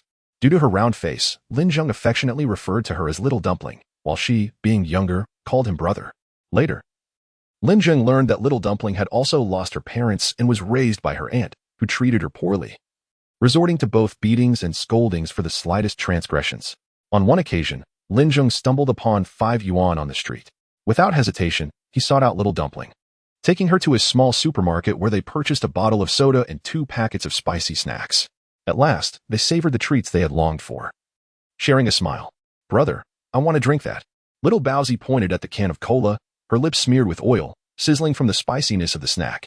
Lin Zheng picked up the cola, pulled the tab, and was about to discard it when Little Bowsy remarked how it resembled a ring and wished to keep it. In a playful mimicry of how adults propose marriage, Lin Zheng knelt on one knee, raised the tab, and asked, Little Bowsy, will you marry me? Little Bowsy, taken aback, stared at him in astonishment, speechless for a long moment. Noticing her silence, Lin Zheng eagerly placed the tab in her hand and took a sip of the cola, exclaiming in satisfaction. He then offered the drink to her, but despite her initial desire for it, Little Bowsy merely took a timid sip and returned it, saying, I've had enough, brother. You drink. Lin Zheng disregarded her protest, gulping down the entire drink in one go. Later, when Little Bowsy's aunt forbade her from continuing school, Lin Zheng never saw her again. Unexpectedly, years later, they reunited in this peculiar manner. However, merely identifying her by a pull tab was insufficient for Lin Zheng to be entirely certain it was indeed Little Bowsy. He recalled a dark red birthmark on her backside. If this girl bore the same mark, it would confirm his suspicions. As he turned the girl over, she stirred awake. But her body felt as if it had been shattered, rendering her immobile and mute, yet she sensed the external turmoil. Suddenly, she felt her pants being pulled down. And though she gritted her teeth to scream, no sound escaped her lips. Eventually, she coughed up blood and lost consciousness completely. Lin Zheng, with one arm bearing Little Bowsy and the other supporting the golden retriever, returned to the safe house. He gently placed Little Bowsy on the mattress and carelessly tossed the dog into a corner. The dog had merely been stunned by the explosion's aftermath and would recover with some rest. However, Little Bowsy's situation was dire. Having sustained gunshot wounds to her shoulder and chest, and being burned by the flames of the explosion, Lin Zheng hurriedly retrieved various medications from the system's storage.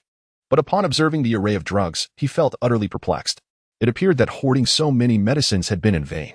Just then, Little Bowsy coughed twice, blood trickling from her mouth, her complexion turning ashen, beads of sweat forming on her forehead like tiny pearls, her body shaking uncontrollably. What to do? What to do? Surely, she couldn't perish just as he had found her. Lin Zheng paced anxiously at the bedside, contemplating whether to consult a medical book for immediate guidance. An excellent idea. He then extracted a rather thick medical tome from the system's space. Excuse me for the interruption. As Lin Zheng anxiously awaited, he was suddenly startled by a series of snoring sounds. Turning around, he was surprised to find a golden retriever. Observing the mutated dog, an idea sparked in Lin Zheng's mind. Since the little bun could utilize mutated items, it undoubtedly possessed the potential for mutation itself. Indeed, if he could infuse her with mist, it would strengthen her body and potentially save her life. What a stroke of genius! With that thought, Lin Zheng retrieved a vial of mist from the system space. Yet, he encountered a dilemma. The little bun was currently unconscious. How could she absorb it? He glanced at the vial containing the mist, and then at the little bun, apologetically stating, "I'm so sorry, little bun. But I have no choice but to administer it mouth to mouth." He then took a deep breath of the mist, gently pried open the little bun's mouth, and exhaled the mist into her. Soon, he had exhausted one vial. The little bun's complexion showed marked improvement. Her cheeks were slightly flushed, and the purplish hue of her lips was gradually fading as her expression softened. It was undoubtedly effective. He would administer another vial. After depleting 5 vials, Lin Zheng realized that given her current condition, he could not proceed further, as she might not withstand the surge of energy and could succumb to it. Subsequently, he rummaged through a pile of medications and discovered anti-inflammatory drugs and glucose solution. These two should pose no issues. After administering them to the little bun, he cast a glance at the golden retriever on the ground. Unable to suppress his compassion, he poured a vial of glucose solution for it, considering it a means to replenish its strength, and draped its usual blanket over it. Suddenly, the little bun cried out in her sleep, "I will kill you." Lin Zheng turned back, his heart aching. He pondered what she must have endured in recent days, restless in her slumber. "Little bun, rest assured, I shall protect you from now on." Chapter 22 Reunion. Lin Zheng had kept vigil by the small bun's bedside throughout the night, now feeling drowsy and disoriented. As the small bun slowly opened her eyes, she was met with the sight of the scoundrel who had insulted her. Instinctively, she reached for her waist, only to find her dagger missing. Turning to her right, she noticed that all her weapons had been removed and placed on the bedside table. Straining to reach, she finally grasped a short knife, glanced at Lin Zheng, and through gritted teeth declared, "Vile scoundrel, may you perish." With that, she lunged at him with the blade. Lin Zheng, still in a haze, sensed an imminent danger and abruptly opened his eyes, only to see the knife aimed directly at him. "Goodness!" he exclaimed, retreating hastily and narrowly avoiding the strike. "You scoundrel, die!" The small bun, realizing her attack had failed, shouted furiously before hurling the knife at Lin Zheng. He deftly dodged it, urging her to remain calm as he cautiously approached.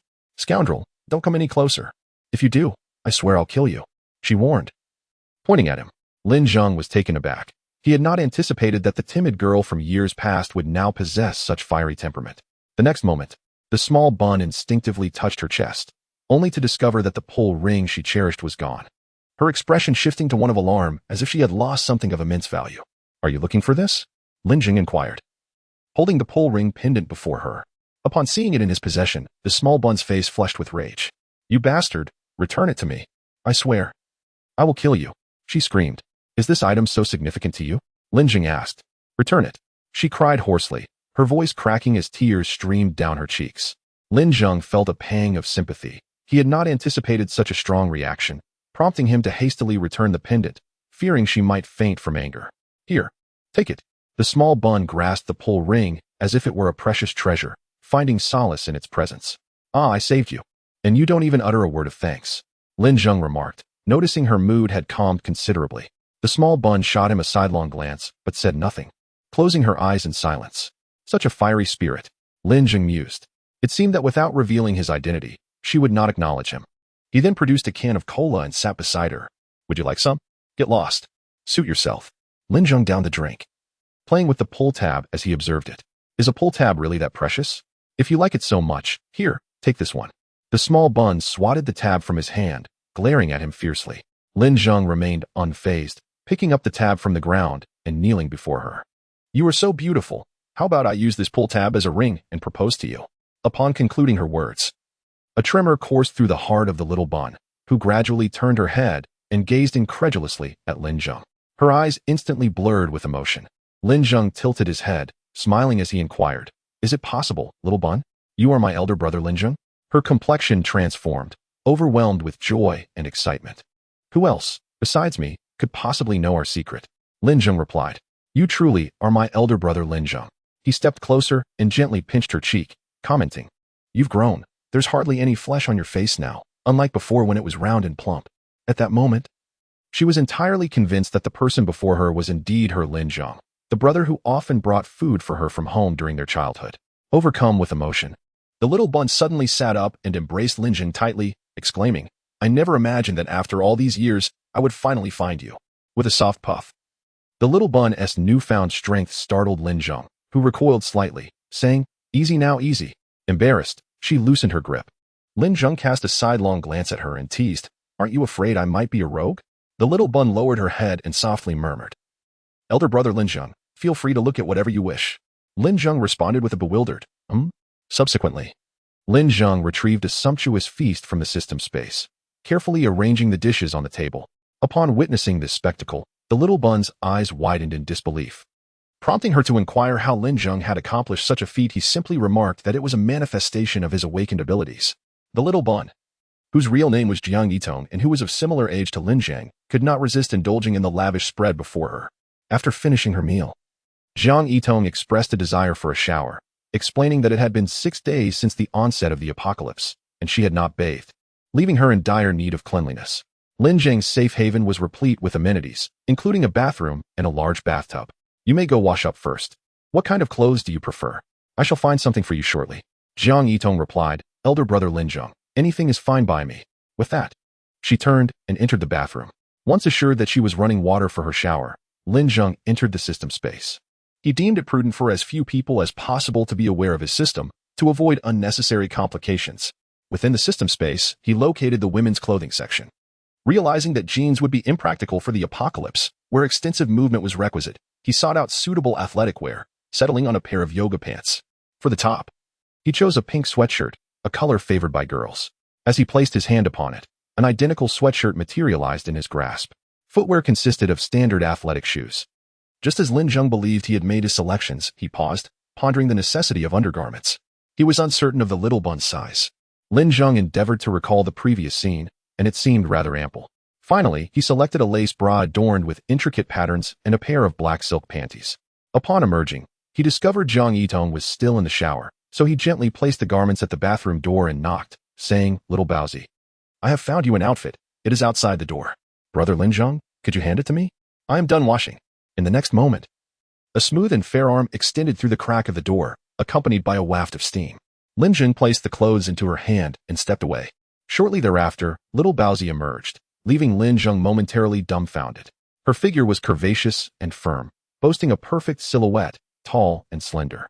At that moment, Jiang Yitong was drying her hair, captivating Lin Zheng's gaze. Indeed, as the saying goes, a girl transforms dramatically over time. The once adorable little Baozi had blossomed into an alluring and enchanting woman. "Brother Lin Zheng, thank you for the clothes. I adore them, and the fit is perfect." "The fit is perfect," Lin Zheng replied, feeling a twinge of embarrassment as he cleared his throat twice. That's good. That's good." Chapter 23. Li Mengao, by the way, here is your weapon. Lin Zheng returned the explosive bow to Jiang Yitong, having already replicated a sample. He could produce as many as needed. He also handed her a multitude of arrows. "Brother Lin Zheng, how do you possess so many arrows? This bow can only condense 20 arrows each day, and this must be at least 100. Jiang Yitong exclaimed, astonished. "Consider it an ability awakened within me." Lin Zheng replied, "An ability?" Lin Zheng then elaborated on the origins of the zombie crisis, humanity's potential evolution, and the concepts of awakening, abilities, and cultivation. After listening, she nodded, seemingly enlightened. "I wonder what ability I will awaken in the future? Do not rush. One must thoroughly break through to the first tier to discover that," he assured her. Just then, Jiang Yitong appeared to recall something significant, her expression shifting dramatically. She seized the explosive bow, slung it across her back, and pulled Lin Zheng along.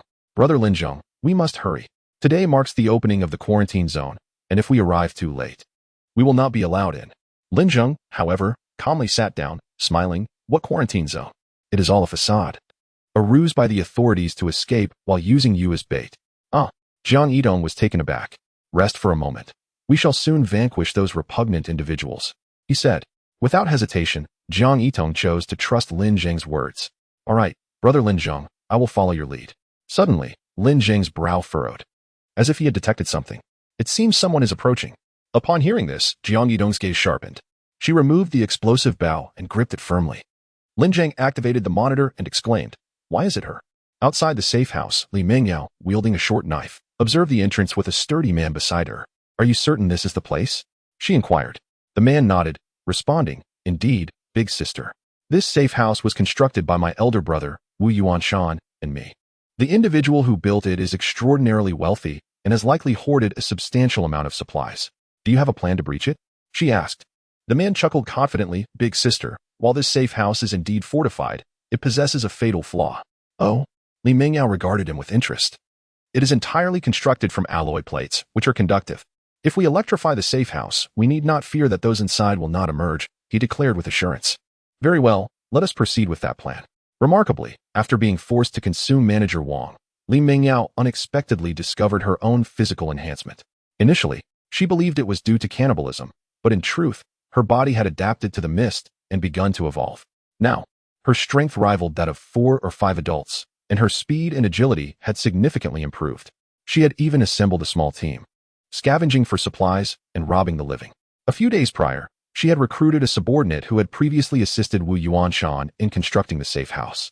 She was determined to seize this stronghold, electrify it, and compel those within to emerge. With a commanding shout from Li Mingyao, a burly man wheeled in an enormous generator, connecting exposed wires to the walls of the safe house. Witnessing this, Lin Zheng exclaimed in alarm, urging everyone to flee. The door of the safe house swung open, and Lin Zheng, Jiang Yidong, and Jin Mao dashed out in an instant. Upon seeing Lin Zheng, Li Mingyao was taken aback. Her expression a mixture of shock and more so, hatred. If it weren't for him, she would not have found herself in such a predicament. So it is you. Lin Zheng, Jiang Yidong, eyeing the scantily clad temptress before her, felt an unsettling familiarity towards her brother Lin Zheng and stepped forward, her expression darkening as she coldly addressed Li Mingyao. Who are you? Li Mingyao scrutinized Jiang Yitong before remarking to Lin Zheng, so that's why you've abandoned me. To pursue a young and beautiful little sister. Lin Zheng pointed at Jiang Yitong, warning Li Mingyao, if you dare to speak ill of her again, I will make your life a living hell. Ha ha ha. Lin Zheng, do you think I am still the same as before? She retorted, delivering a powerful punch to the nearby wall, creating a significant crack. Lin Zheng furrowed his brow, surprised that this woman had undergone such an evolution. However, he deemed her current prowess insufficient. Turning to Jiang Yitong, he encouraged, little Baozi, haven't you always wanted to test your newfound strength? Now is the perfect opportunity to practice on these individuals. Receiving Lin Zheng's approval, Jiang Yitong resolved that even if these people were acquainted with her brother, they were foes. She knocked an arrow without hesitation, aiming it at Li Mingyao. As she drew the bowstring, an exhilarating sense of ease washed over her. Is this the power I have gained? With a swift motion, an arrow soared towards Li Mingyao, who, stunned, realized she could not evade in time. In a desperate attempt, she pulled one of her subordinates in front of her for protection. The arrow struck, exploding upon impact and leaving a massive gaping wound in his chest. Li Mingyao was utterly shocked. You're an enhancer too. Wretched woman, catch this. Jiang Yitong dismissed her with indifference, knocking another arrow and releasing it. Li Mingyao swiftly dodged to the side, taking refuge behind the wall as the arrow detonated nearby, sending shards flying. Open fire. Li Mingyao commanded her subordinates. The young men finally realized the situation, raising their guns to aim at Jiang Yitong. Quick-witted and agile, Jiang Yitong unleashed a flurry of arrows towards the group, the intense fire illuminating the scene and causing them to shield their eyes in haste. The debris kicked up by her arrows sliced through their exposed skin. Before they could fully comprehend the assault, Jiang Yitong released another barrage, this time targeting their bodies. Each arrow found its mark, piercing their chests with precise accuracy.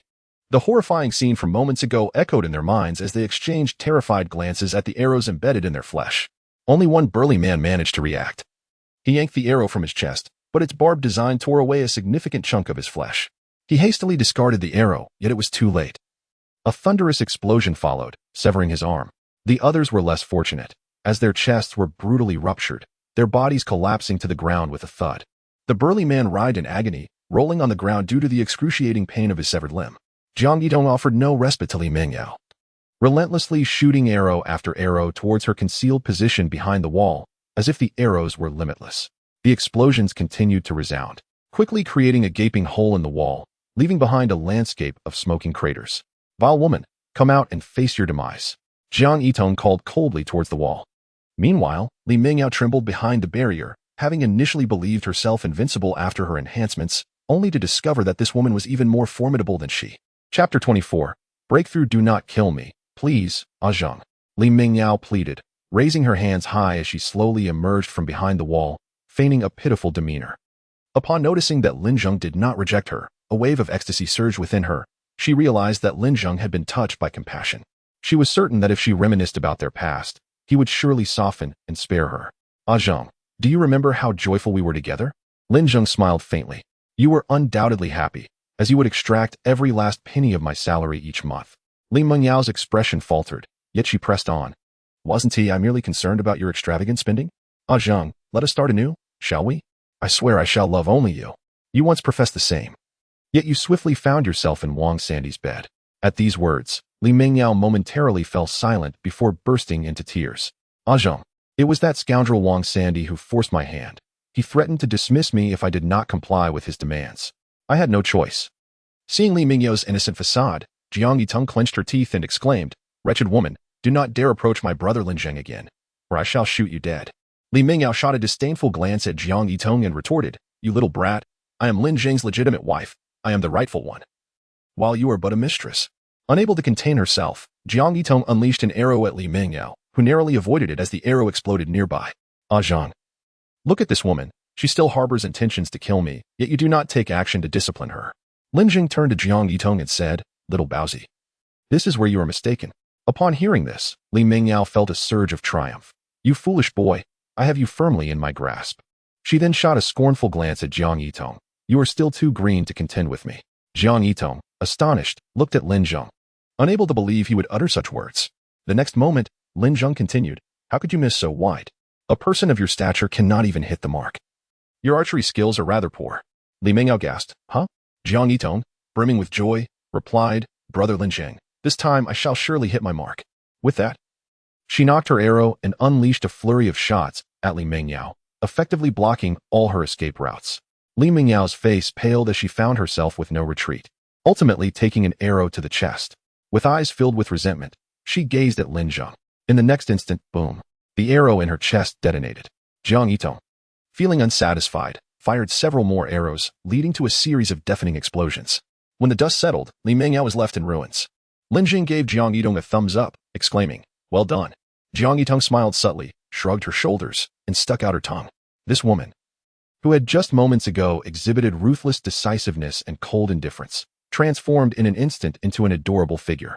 However, the sudden appearance of Li Mengyao instilled a sense of crisis in Lin Zheng. Humanity had begun to gradually adapt to the fog, with their bodies slowly fortifying. He realized he must swiftly overcome his physical limitations and fully enter the ranks of first-tier supernatural beings to ensure his own survival in this chaotic world. Lin Zheng had already absorbed thousands of vials of fog, and he faintly sensed he was on the brink of a breakthrough. He pulled Jiang Yitong back into the safe house, retrieved several hundred vials of fog, and distributed 10 vials each to Jiang Yitong and the golden-haired dog, advising them to absorb it in moderation, cautioning that excessive absorption could be detrimental. Jiang Yitong and the golden-haired dog exchanged glances, then looked at the hundreds of vials behind Lin Zheng, their expressions filled with unspeakable emotions. I'm different from you. Let us get started. With that, the trio began to absorb the fog. Jiang Yitong and the golden-haired dog approached the process like a lady savoring a fine meal, pausing to consolidate their absorption after each sip before proceeding to the next. In stark contrast, Lin Zheng behaved like a rugged brute, consuming the fog as if it were mere water, rapidly downing one vial after another. Before long, he had absorbed all the hundreds of vials, leaving a pile of empty bottles in his wake. He felt the changes within his body, as if all the blocked acupoints were suddenly unsealed. A continuous surge of power flowing from somewhere deep within him. Lin Zheng could distinctly sense that every one of his cells was brimming with excitement. With a sudden pulse, a wave of energy emanated from him, radiating outward. The next moment, something miraculous occurred. Lin Zheng opened his eyes and felt as if the 5-meter radius around him had become an extension of his perception. He could sense every speck of dust within that range, even manipulating it. Is this an extension of consciousness? The system prompted, Congratulations, host, on awakening an extraordinary ability, absolute space. Within absolute space, you are the absolute sovereign. You can control anything within this realm, which essentially serves as an extension of your consciousness. As your ability strengthens, the range of absolute space and your control over it will expand. Absolute space. Indeed. It is an extension of consciousness. Suddenly, an idea sparked in Lin Zheng's mind. He led Jiang Yitong and the golden-haired dog outside the safe house. Curiously, Jiang Yitong inquired, Lin Zheng, what ability have you awakened? Lin Zheng feigned mystery, replying, You'll find out soon. Jiang Yitong nodded obediently, then added, By the way, lend me your explosive bow for a moment. Jiang Yitong removed the explosive bow from her back and handed it to Lin Zheng, who knocked an arrow and aimed ahead. He He then activated the absolute space, and in the next moment, he could distinctly feel the connection between himself and the space within a 5-meter radius. Targeting the wall before him, he released the arrow. With a swift flick of his mind, as the arrow departed Lin Zheng's grasp, it multiplied sixfold, transforming from 1 into 64, resembling a torrential rain of arrows soaring forward. Subsequently, a series of explosions erupted, and the wall several meters away was obliterated into a heap of rubble. Jiang Yitong was left in a state of astonishment. The transformation of a single arrow into a multitude was tantamount to an exponential increase in power. Such a supernatural ability was truly terrifying. Before she could fully comprehend the situation, Lin Zheng suddenly aimed an arrow at her, causing her to exclaim in alarm, "Lin Zheng, what are you doing?" Without responding, Lin Zheng released the arrow, but in the next instant, it seemed to be propelled sideways by a mysterious force, veering 2 meters to the right, not following its original trajectory toward Jiang Yitong. Is this the supernatural ability you awakened, Lin Zheng? Something akin to copying and controlling objects? Jiang Yitong gazed at him with admiration. Lin Zheng returned the explosive bow to her and nodded in acknowledgement. Jiang Yitong, holding the bow, remarked, "Lin Zheng, I believe you are more suited for this bow." Reflecting on Lin Zheng's earlier display of skill, she felt that the bow could only reach its full potential in his hands. Moments later, Lin Zheng retrieved another identical explosive bow from the system space, exclaiming, "I have one too." Jiang Yitong was rendered speechless. Chapter 25. Another bark from you, brother. Time is running out. Should we not set forth? Li Hu demanded. Aiming his firearm at Li Dama's son, Li Dashan. Kneeling on the ground, Li Dashan pleaded, "I truly possess a truck. It is parked downstairs. I beg you, do not take my life." Most of the residents from the previous visit, who had come from Unit 601, had survived. Only a delicate young girl had fallen prey to them, as Li Hu and his gang had no intentions of heading to the quarantine zone. Instead, they aimed to retain these individuals to establish their own power. The quarantine zone would undoubtedly be fraught with restrictions, which a gang leader like Li Hu was loath to endure. Upon learning that Li Dashan had a truck waiting below, he was filled with exhilaration. Envisioning driving back to his villa, where a substantial stockpile of supplies and weapons awaited him, all well guarded against the threat of zombies. "Brother, may I fetch my grandson to accompany us? If left alone at home, he will starve." The elderly Madame Ma implored desperately. Li Hu kicked her down, his voice dripping with malice. "Old hag, were it not for your culinary skills, I would have already tossed you from the building to feed the zombies. Your grandson's fate is of no concern to me. Children merely squander my provisions. Speak another word, and I shall gladly cast you down." Frightened into silence, Madame Ma complied. And under Li Hu's menacing presence, the group hastily descended the stairs, boarded the truck, and set off toward Li Hu's villa. This false information had drawn forth numerous survivors hiding in the shadows, mostly ordinary citizens incapable of establishing their own factions, who could only seek refuge in the quarantine zone. Ultimately, they would discover it to be a sordid ruse. Suddenly, as Li Dashan was driving, he slammed on the brakes. Li Hu, aiming his gun at his head, barked, "Do you wish to die? Why have you stopped? There's too many people ahead. The road is blocked." Li Dashan exclaimed in panic. "Press the accelerator to the floor and plow through," Li Hu ordered. "Do you not comprehend my words?" He struck Li Dashan on the head with the butt of his gun, causing him to instinctively slam the accelerator down. The truck's engine roared like a beast as it surged into the dense crowd, eliciting a cacophony of screams. Those trapped beneath the vehicle were instantly reduced to a gruesome mass of flesh, while the people ahead, upon noticing the approaching truck, scrambled desperately to the sides. Some were fortunate enough to escape, while others suffered broken limbs, and some were severed in half. Suddenly, Li Hu's eyes lit up as he commanded Li Dashan, "Stop." Taken aback by the sudden order, Li Dashan had no choice but to obey. Li Hu directed his lackeys in the back to disembark and abduct 2 strikingly beautiful girls, whom he recognized as Li Xiao, the girl who had previously been guarding Lin Zheng's vehicle, and another, Huang Suizue, who had shown indifference to Lin Zheng. Within the confines of a safe house, Lin Zheng and Jiang Yitong observed the chaotic scenes unfolding on the monitor. A multitude of survivors surged frantically towards the western outskirts of the city, pursued by ravenous hordes of zombies. Those who lagged behind were swiftly engulfed by the relentless undead. Amidst the turmoil, a large truck barreled through the crowd, tragically claiming numerous lives. However, after a brief distance, the truck veered onto another road, bypassing the western suburbs altogether. Lin Zheng smirked slightly, sensing the presence of someone with a semblance of intelligence. Conversely, on the opposite side of the city, a convoy quietly set forth towards the eastern suburbs. "It is our turn to depart," Lin Zheng declared. As he journeyed, he moved counter to the tide of survivors, who regarded him with bewilderment. "Why is that fool running in the opposite direction? Isn't the quarantine zone located in the western suburbs? One muttered. He is clearly seeking his own demise, another scoffed. Let him be. We are nearing the quarantine zone, where safety awaits. Upon hearing their remarks, Lin Zheng merely smiled faintly, pondering that soon, in the afterlife, they would indeed find their safety. Ahead lay the throngs of zombies. Lin Zheng guided Jiang Yitong and the golden retriever into a nearby building, escaping detection as the zombies remained fixated on the fleeing crowd. Once the horde had passed, Lin Zheng retrieved a Mercedes-Benz G-Class from his system's space. The roads lay desolate before him, and with a surge of power, he sped forward, soon spotting the fleeing official convoy. Accelerating, he positioned his vehicle obliquely across the road, effectively blocking their passage. Stepping out of the vehicle, Lin Zheng called out to the convoy, Zhouan, come out quickly.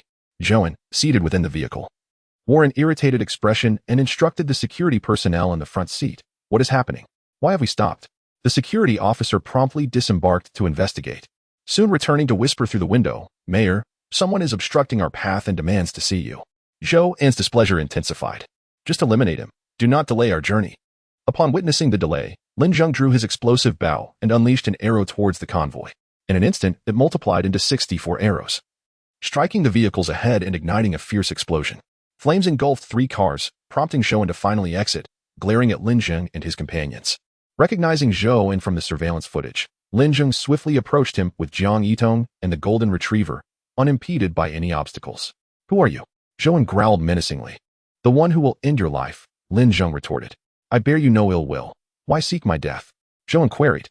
Primarily because your actions are repugnant. You resort to deceitful tactics, using the lives of others as bait to ensure your own survival.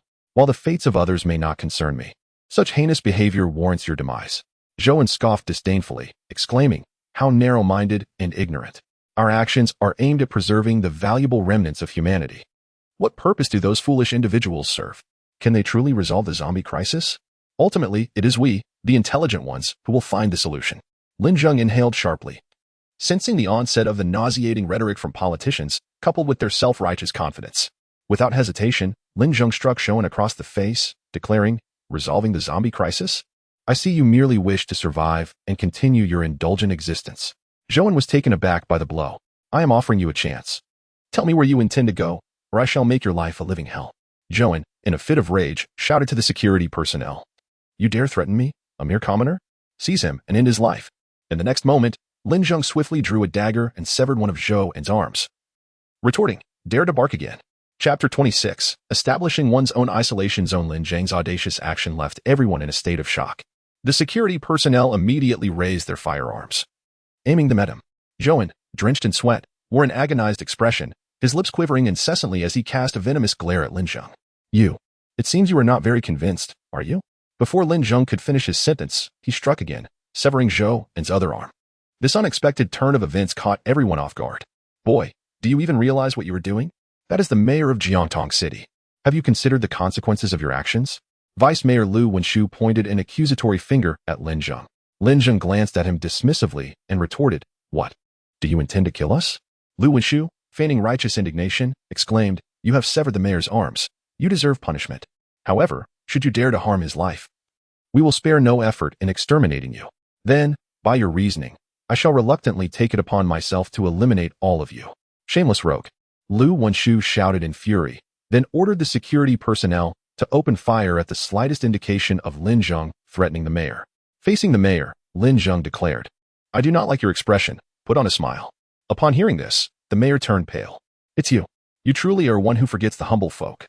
Only now do you remember me, a mere commoner, Lin Zheng remarked with a playful glint in his eye. In truth, Lin Zheng's ulterior motive was revenge. A year prior, he had interned at a factory, working tirelessly for 12 hours a day to earn his tuition fees. After 2 months of labor, he was supposed to receive 5,000 yuan, yet the proprietor, employing various excuses, paid him a mere 800. Disheartened by the thought of forfeiting his education, he was fortunate to have a wealthy friend, Li Zhiyang, who lent him 8,000 yuan to cover the tuition up front.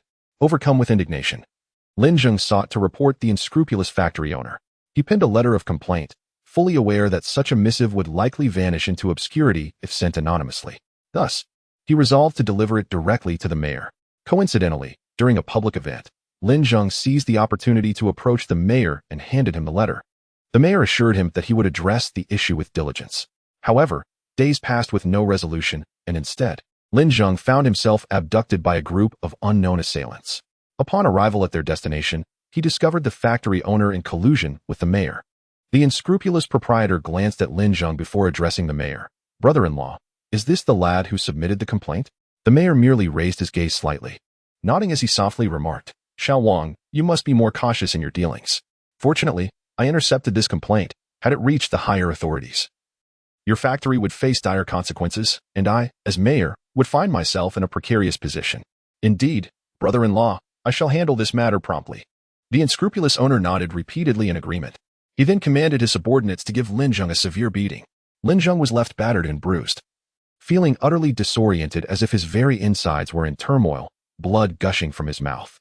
Subsequently, the unscrupulous boss approached Lin Zheng, gripping his chin and threatening, "You little brat, consider this a mere lesson. Should you dare to report me again, not only will you suffer, but I will also eliminate your entire family." In that moment, Lin Zheng's spirit was utterly crushed. He finally comprehended that the worlds of politics and business were intertwined. The mayor, who publicly proclaimed to serve the people, was in fact a protector of crime and corruption. At that juncture, the mayor took a sip of the red wine before him, wiped his mouth with a napkin, and stood up to face Lin Zheng, casting a disdainful glance his way. "I find your expression quite displeasing. Smile for me," he commanded. "Did you hear that? Smile," bellowed the unscrupulous boss from the side. Gritting his teeth, Lin Zheng fixed his unwavering gaze upon the mayor and the unscrupulous boss, remaining silent.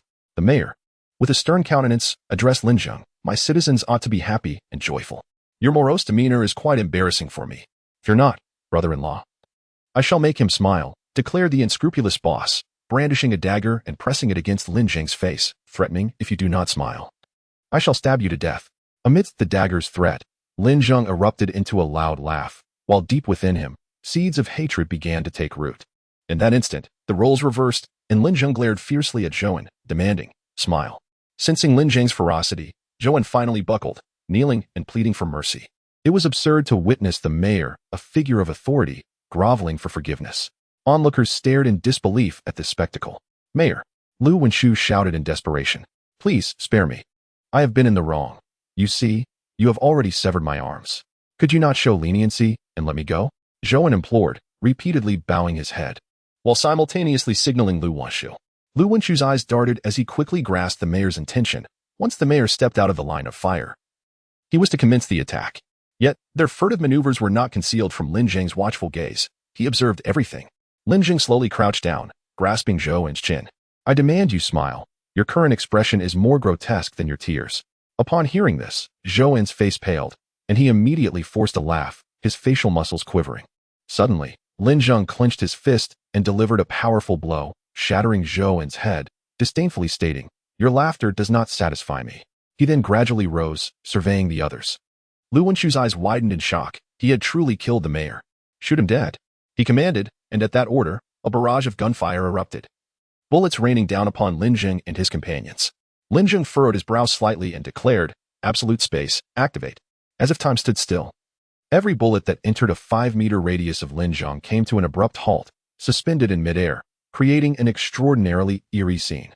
Everyone present, paralyzed by fear, set their weapons aside, their eyes wide and mouths agape, transfixed by this terrifying yet miraculous spectacle. Who, or what, was he? Lu Wenshu finally comprehended why the trio, 2 men and a dog, dared to confront the mayor. It was due to this extraordinary ability. However, it was too late for realization, as Lin Zheng's consciousness instantaneously connected with every bullet. In the next moment, the bullets surged forth towards Lu Wenshu and his companions, multiplying exponentially under Lin Zheng's command, raining down upon them like a relentless barrage, dense as a sheet of steel. The deafening sound of the bullets striking the ground echoed like a torrential downpour, transforming everyone into mere targets, their vehicle riddled with holes. Lin Zheng approached the barely breathing Lu Wenshu and inquired, "Tell me, where are you headed?" Lu Wenshu replied, "Save me, and I shall tell you." You have no room for negotiation. With no alternative, Lu Wenshu decided to take a gamble, stating, "We are heading to the quarantine zone, located 50 kilometers east of Jiangtong City, established by several nearby major cities with limited capacity."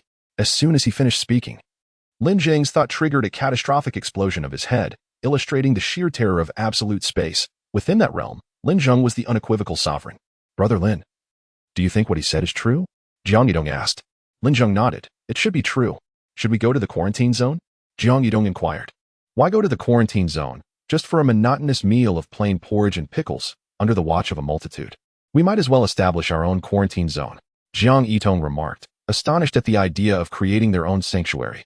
Chapter 27. The Beast with a Human Head and Dog Body. Just as Lin Zheng and his companions were preparing to depart in their vehicle, a sudden cacophony of barking erupted from behind them. The golden retriever, ever vigilant, sensed that the sound was peculiar. As the group turned to investigate, they were met with the sight of a grotesque creature, a being with the head of a male zombie, its face grotesquely decayed, intermittently opening its foul, dark mouth to emit a sound that was not the growl of a zombie, but rather a chilling imitation of a dog-esque bark. A fusion of dog and zombie? This was a sight Lin Zheng had never encountered before, leaving him both astonished and acutely aware that the world had grown increasingly bizarre and uncanny, hinting at the emergence of phenomena beyond human comprehension. Their only course was to continually enhance their strength in order to survive amidst the chaos. The grotesque entity evoked a sense of nausea in Jiang Yitong, who furrowed her brow, fixated on the creature as if locked in a silent duel of gazes. In an instant, she raised her hand and loosed an arrow, but the creature moved with remarkable agility, evading the projectile. As the arrow detonated, it glanced back, seemingly understanding the threat. Without affording it a moment to react, Jiang Yitong unleashed a flurry of arrows, yet each was deftly dodged by the monster. Lin Zheng speculated that this fusion represented a form of evolution. The creature retained human intellect through its head while its dog body boasted remarkable agility. Before long, the creature surged toward them. Jiang Yitong swiftly grasped 4 arrows, nimbly knocking them to her bowstring, determined to unleash them all at once. Just as she was about to release, the golden retriever, unable to contain its agitation at the bizarre creature that resembled a dog, yet was distinctly not one, charged forward with fervor. Faced with the oncoming assault, the creature opted not to confront the golden retriever head-on, instead sidestepping with a subtle motion to evade the attack. Lin Zheng furrowed his brow. This creature indeed possessed human-like intelligence, and it appeared that the golden retriever, despite its tenacity, was about to face a disadvantage. While the golden retriever was more astute than the average dog, it was still far from the capabilities of a fully evolved being. No sooner had Lin Zheng thought this than the creature raised its sharp claws and struck at the golden retriever's back, leaving several crimson welts in its wake. The golden retriever turned, baring its teeth in a furious snarl, charging once more at the creature. This time, however, the monster stood its ground, seemingly unperturbed. Lin Zheng's gaze darted past the creature, where he noticed a sharp steel rebar protruding ominously ahead. If the golden retriever charged recklessly, it would undoubtedly be impaled. Be careful, Lin Zheng called out to the golden retriever, but it seemed oblivious, charging forward recklessly. Upon witnessing the enraged retriever, the creature displayed a peculiar smile, reminiscent of a schemer on the verge of success.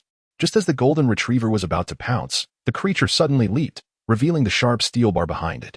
However, this time, the retriever appeared prepared. It swiftly bit down, tearing a piece of flesh from the creature's hind leg. Yet, in the process, one of its own legs was pierced by the steel bar. Golden retriever. Just as Lin Zheng was about to intervene, the retriever emitted a thunderous roar, a powerful energy radiating outward. Lin Zheng was taken aback. Was it about to break its limits and evolve to the next tier? Indeed, the retriever's body was visibly transforming, gradually turning a lustrous silver, akin to impenetrable steel. Under the dual stimuli of the zombie virus and the steel element, the golden retriever underwent evolution, awakening the extraordinary ability of steel reinforcement. This ability would render its body as hard as iron, significantly enhancing its strength and speed, and ultimately enabling it to withstand even missiles in the later stages. With such formidable power, it resembled a steel tank. The transformed golden retriever, now entirely silver and noticeably larger, had fur as sharp as needles. It let out a mighty roar, causing the creature to sense its terrifying presence and retreat in haste. With a slight movement, the steel bar lodged in its thigh snapped, and the remaining fragment was absorbed and assimilated by its body. The retriever surged forward, its speed having increased exponentially. The creature attempted to evade but was caught off guard, pinned firmly to the ground by the retriever's paw. The creature roared incessantly, while the golden retriever barked back, as if commanding it to perish.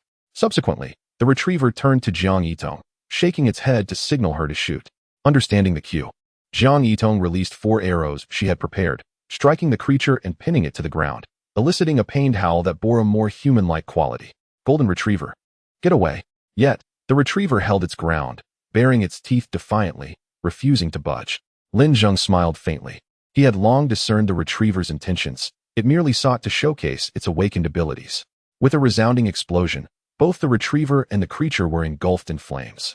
Golden retriever, Jiang Yitong cried out. However, Lin Zheng's lips curled into a smile. Moments later, as the flames dissipated, the golden retriever stood unscathed, its silver coat pristine, while the creature had been obliterated to ashes. I knew it, Lin Zheng exclaimed. Jiang Yitong was astonished. Is this the awakening ability of the golden retriever? Bravely withstanding the explosive bow, she now harbored immense anticipation for her own powers, wondering what extraordinary abilities might await her. Soon after, the golden retriever dashed forward, its silvery sheen gradually fading. You lucky rascal, it exclaimed, you inadvertently awakened steel reinforcement. This ability suits you quite well, given your temperament. Without it, you might meet your demise 1,000 times over. Woof woof. The golden retriever barked twice. It was then that Lin Zheng noticed Jiang Yitong's slightly dejected expression. Understanding her concerns, he offered her words of comfort. Little Bowsy, don't fret. Your ability might just be exceptionally powerful, which is why it takes longer to awaken. Jiang Yitong nodded, replying, brother Lin Zheng. At that moment, Lin Zheng's phone buzzed with a text message from Li Jiyang, which read, Zheng, have you gone to the quarantine zone yet? Hurry up, or you won't be able to enter. I'm about to set off. See you in the quarantine zone. Lin Zheng immediately responded, don't go, just stay at home. The next instant, Li Jiyang called, and Lin Zheng answered. On the other end, Li Jiyang's excited voice rang out. Zheng, you're still alive. I thought you were dead. I was about to text you to check, and you replied immediately. By the way, what do you mean by saying I shouldn't go to the quarantine zone? Lin Zheng replied in a firm tone, do not go. It is a trap. Chapter 28. Li Jiyang's resolve suddenly. A piercing scream echoed from the other end of the phone, followed by a cacophony of zombie growls. Lin Zheng's expression shifted dramatically. This was not good. Inside the Li family villa, panic-stricken, the entire clan stood frozen, including his uncles, aunts, and grandparents.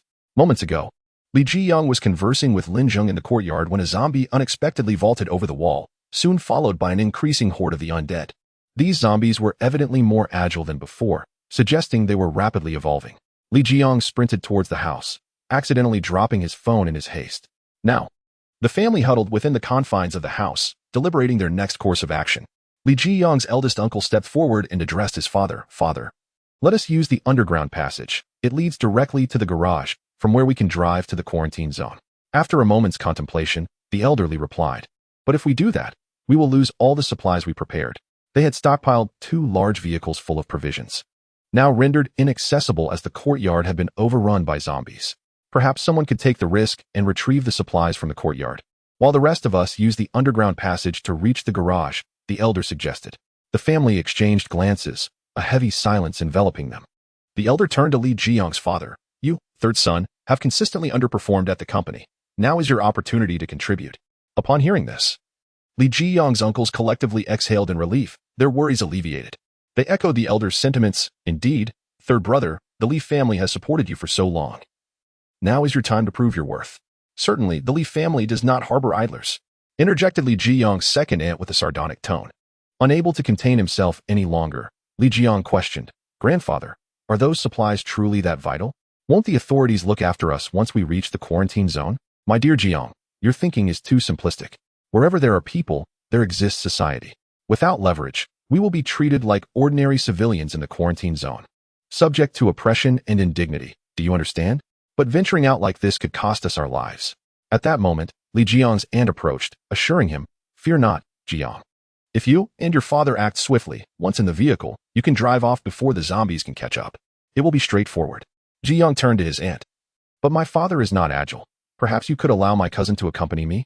We are both young, and our chances of success would increase. Upon hearing this, Li Jiyang's aunt's demeanor shifted dramatically. That won't do. Ming Fei is usually so reserved. He certainly cannot handle this. Listen to me. You and your father should go together. The bond between you two will ensure success, right? As Aunt Li expressed her reluctance, Li Jiyang turned to Old Master Li, seeking his approval. Old Master Li remarked, Ming Fei is the foremost heir of our family. He must remain unharmed. Jiyang, your family will endure a bit longer. You and your father should go, and we shall duly record your contributions to the family ledger. At that moment, Li Mingfei also stepped forward, adding, Indeed, Jiyang, our entire family will be grateful to you. What good is gratitude when a life is lost? Retorted Li Jiyang's cousin, the daughter of his second uncle, with evident irritation. Li Jiyang, could your family not be more decisive? If the zombies breach our defenses, none of us will survive, and the responsibility will rest solely on your family. Observing the cacophony of voices from his relatives, Li Jiyang felt a profound disillusionment with his family. He declared, You all may go, but we shall remain. This proclamation left everyone astounded. Are you suggesting we stay here to await our demise? Their concern was not for the well-being of Li Zheng and his family, but rather for the 2 trucks laden with supplies. Upon hearing his son's words, Li Zheng's father hurriedly grasped his arm, exclaiming, Zheng, what nonsense are you speaking? Stay here? We would be waiting for death. He then turned to old Master Li, pleading, Father, please do not allow Zheng to go. I will go alone. 1 truck of supplies is sufficient. Humph, third brother, do not push your luck. With 1 less truck of supplies, we will be regarded as inferior in the quarantine zone. Are you not tarnishing our family's reputation? Old Master Li's second son chimed in. Indeed, third brother, as a member of the Li family, how can you utter such words?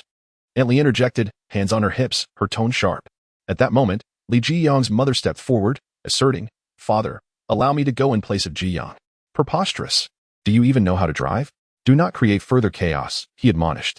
Li Zheng recalled his recent conversation with Lin Zheng, whose last admonition was for him to avoid the quarantine zone, claiming it to be a ruse. Although he could not discern the nature of this deception, he was certain that Lin Zheng would not mislead him. Thus, he resolved to trust Lin Zheng and remain at the villa. As long as the main door was secured, the zombies would not penetrate the interior. However, he was uncertain how long they could endure. Li Zheng pulled his parents back, stating, Mom and Dad, we will not go to the quarantine zone. If they wish to go, let them. Zheng, what are you saying? If we do not go to the quarantine zone, we will inevitably starve, his mother replied. Humph, whether you choose to go or not is your decision. We shall depart first. If you still consider yourselves members of the Li family, then take the 2 trucks of supplies to the quarantine zone, old Master Li declared, dismissively waving his sleeve as he turned to leave. The others followed suit, trailing behind him as they approached the tunnel entrance. Old Master Li instructed his second son, you enter last and lock the tunnel entrance, cutting off the escape route for the third brother's family. They will undoubtedly be compelled to retrieve those 2 trucks of supplies. Old Master Li's second son grinned and replied, Father, you are truly astute. After they finished their walk, Li Zheng's father remarked, let us proceed as well. We shall disregard the supplies for now. Reaching the quarantine zone takes precedence. We can explain everything to your father later. Li Zheng insisted, Father, we should not go to the quarantine zone. It may not even exist. Have you considered that the authorities might be deceiving us? His father retorted, why would the authorities deceive me? Hurry along. Li Zheng pleaded, just trust me this once, please. Zheng, do not be foolish. Under the firm insistence of Li Zheng's father, they approached the entrance of the tunnel, only to discover that it had been locked from the inside, rendering it inaccessible. It appeared they were being coerced into retrieving those 2 vehicles of supplies. Father, then let us stay. We shall not go to the quarantine zone, Li Zheng proposed. After a moment's contemplation, his father replied, very well, Zheng. If they show no mercy, we shall not feel obliged to act kindly in return. Once the number of zombies in the courtyard decreases, we will transfer the supplies from the vehicles and utilize them at our own pace. Chapter 29. The devoted son as Mr. Li and his companions drove along the road, their anxious hearts finally began to ease. Once they reached the quarantine zone, they would be safe. Mr. Li glanced back but saw no sign of the 2 vehicles carrying supplies. He turned to his father, saying, Dad, it seems the third brother and his family have not caught up. Do you think they might be gone? Useless fools. Forget about them. We must hurry to the quarantine zone. Mr. Li responded sternly. Understood, father. With that, Mr. Li pressed down on the accelerator, speeding up. Before long, they arrived at the outskirts of the city, only to be horrified by the scene before them. This was no quarantine zone. It resembled a hell on earth. Piles of zombies and frantic survivors were everywhere, limbs scattered across the ground, and the air was thick with the stench of blood, akin to a slaughterhouse. The Li family stood in disbelief, questioning how this could be the promised quarantine zone. Mr. Li, with a decisive expression, commanded, quickly, turn around. Mr. Li immediately shifted into reverse, frantically steering the vehicle. In that moment, he realized why Li Zheng's family had not come to the quarantine zone. They must have known all along that no such place existed and had withheld this information, intending to doom them all. With a fierce countenance, Mr. Li muttered, Li Zheng, your family is truly ruthless. Suddenly, Mr. Li's vehicle collided with the one behind them, belonging to Mr. Li Air. In the chaos of the hellish scene, Mr. Li Air momentarily froze, unable to shift into reverse. Are you even capable? Hurry up. Why are you so useless? His wife incessantly berated him. Overcome by anger, Mr. Li Air struck her across the face, shouting, shut your mouth, you nag. If you're so capable, you take the wheel. You actually hit me. His wife, accustomed to being domineering, lost all sense of reason upon receiving the blow. Fine, I'll do it, she retorted, lunging for the steering wheel. You're risking our lives. In the ensuing panic, Mr. Li slammed the accelerator to the floor, propelling their vehicle forward with alarming speed, inadvertently pushing Mr. Li's car out of the way. Mr. Li leaned out of the window, yelling, "Li, what on earth are you doing? Reverse." At that moment, a zombie, noticing Mr. Li's head protruding from the window, lunged at him, sinking its teeth into his scalp, tearing it away to reveal his bloody skull. It then jabbed its fingers into his eye socket, feasting on his brain matter as blood splattered inside the vehicle. Panic ensued among the occupants as they screamed, attracting more zombies to their plight. Mr. Li turned to his son, Li Mingfei, who was sitting in the passenger seat, and shouted, "Kick your father out of the car. You take the wheel." "Ah." Li Mingfei seemed oblivious to the chaos, screaming in terror, "You worthless fool." Mr. Li cursed. In the next instant, a zombie seized Li Mingfei by the hair, attempting to drag him out. Terrified, he screamed, "Don't pull me. Pull my grandfather instead." The elderly Mr. Li wore a grim expression, truly embodying his resolve. He employed a small knife he always carried to sever his hair, then thrust the hand of a zombie towards himself, exclaiming, "You are indeed a devoted son." As the zombie clutched his calf, Mr. Li's complexion shifted dramatically. The creature's immense strength was dragging him violently, threatening to pull him from the vehicle. In a desperate bid, he grasped his wife, who, wielding a cane, struck at his head furiously, berating him, "Old fool, if you wish to perish, do not drag me down with you." Witnessing his wife's fervent response, Mr. Li tightened his grip on her, exclaiming, "You wretched woman, come down with me." Thus, both Mr. and Mrs. Li were forcibly pulled from the car, while the remaining zombies surged forward with frenzied enthusiasm. Seizing the opportunity, Li Mingfei flung open the driver's side door and, with a forceful kick, sent his father tumbling out. He swiftly took the driver's seat, igniting the engine and executing a rapid turnaround. In doing so, he inadvertently rolled over his grandfather's leg, flooring the accelerator and hastily escaping. In the back seat, Li Mingfei's mother gazed in astonishment at her son, who resembled a legendary driver, rendered speechless by his audacity. Realizing the urgency, Li hurriedly reversed direction to flee the scene. "Father, I shall toss a speaker to the rear of the villa. Once the zombies are drawn away, we will charge out and drive into the villa," he declared. "Excellent," replied Li Zheng, activating the speaker to play music before hurling it outside. The noise immediately captivated the attention of the zombies in the courtyard. "Open the door, Dad." As the door swung wide, the father and son dashed outside, oblivious to the lurking zombie concealed behind the door. This creature had evidently begun to evolve, displaying a cunning intelligence that saw through their ruse. After leading them out, it stealthily infiltrated the villa, where only Li Zheng's mother remained. Upon spotting her, the zombie lunged, tearing at her face, puncturing her eyes, and commencing its gruesome feast on her brain. Hearing the anguished screams from within, Li Zheng turned in alarm. "No, father." Just as they prepared to enter the vehicle, the horrifying cries transformed their expressions to sheer dread. "We must return." At that moment, a zombie unexpectedly emerged from the car window, seizing Mr. Li. This creature was shrewder, having concealed itself to ambush them. "Zheng, run," he shouted. But before he could finish, the zombie sank its teeth into his neck, blood gushing forth as it held his head, performing a grisly spin. Mr. Li met a tragic end before his son's eyes. "Father." At that instant, the zombie that had grasped Mr. Li let out a series of roars, and in the next moment, the previously deceived zombies converged upon them. Li Zheng, glancing around, realized there was nowhere left to retreat. Gritting his teeth, he charged at the very zombie that had slain his father, exclaiming, "Curse you. I shall fight you." At that moment, a resounding explosion erupted amidst the horde of zombies. Li Zheng looked up to see a spirited young girl standing atop the wall, gracefully drawing her bow. With a swift release, she loosed an arrow that struck a zombie, and in the next instant, the projectile detonated, casting a brilliant flash of fire. Subsequently, she unleashed a flurry of 4 arrows, each followed by a series of explosive sounds. Then, a silvery golden retriever descended from the heavens, pinning the very zombie that had slain Li's father beneath its weight. With a powerful swipe of its paw, it mercilessly crushed the creature's skull. "This is truly explosive," Li Zheng couldn't help but exclaim. In the next moment, Lin emerged slowly from a throng of zombies. Within a 5-meter radius around him, an enigmatic force seemed to prevail, causing any approaching zombies to burst apart, reducing them to mere fragments of flesh. This is Hoarding. Chapter 30. The first lesson of the apocalypse. Thus, Li Zheng was rescued by Lin Zheng and brought back to his safe house. Upon entering, Li Zheng's eyes widened in disbelief, reminiscent of a country bumpkin stepping into a grand garden. That day, having lost both parents to the jaws of the undead, Li Zheng remained silent, untouched by food, and retired early to bed. In the dead of night, Lin Zheng could still hear him quietly weeping beneath the covers. With a sigh, Lin Zheng felt the weight of his friend's sorrow. On the following day, Li Jiang's spirits appeared to have lifted somewhat. After all, life must go on.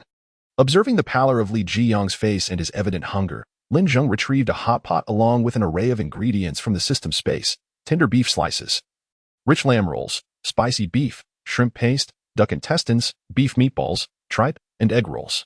Goodness, it's Retaliation. This is quite a feast, Li Jiang exclaimed, his mouth agape as he stared at the lavish spread before him. Golden Retriever, witnessing Li Jiang's astonished expression, rolled his eyes in exasperation. I usually eat better than this. What's all the fuss about? As a child from a wealthy family, Li Jiang was accustomed to the freshest ingredients daily. However, when the zombie crisis struck, his household found itself devoid of supplies, having stocked up on fine wines and teas instead, which were of little use for sustenance. Fortunately, the family had hoarded a variety of snacks, allowing them to survive, albeit barely. After days of subsisting on snacks, the sight of the hot pot drove Li Jiang into a frenzy akin to a beast encountering a beautiful maiden. Soon, as the water boiled, he eagerly tossed ingredients into the pot, oblivious to the splashes of scalding broth on his hands. Once the food was half-cooked, he devoured it ravenously. Zheng, I shall not hold back. Lin Zheng mused silently, reflecting on how his dear friend had endured hardship during these trying days. Li Jiang, who typically would never dine at a hot pot establishment with an average cost below 500, was now relishing every bite. If it weren't for Li Jiang's assistance, Lin Zheng would likely have never set foot in university. They both attended the same institution, and Li Jiang had often lent a helping hand. Now, in this second chance at life, it was time for Lin Zheng to care for him.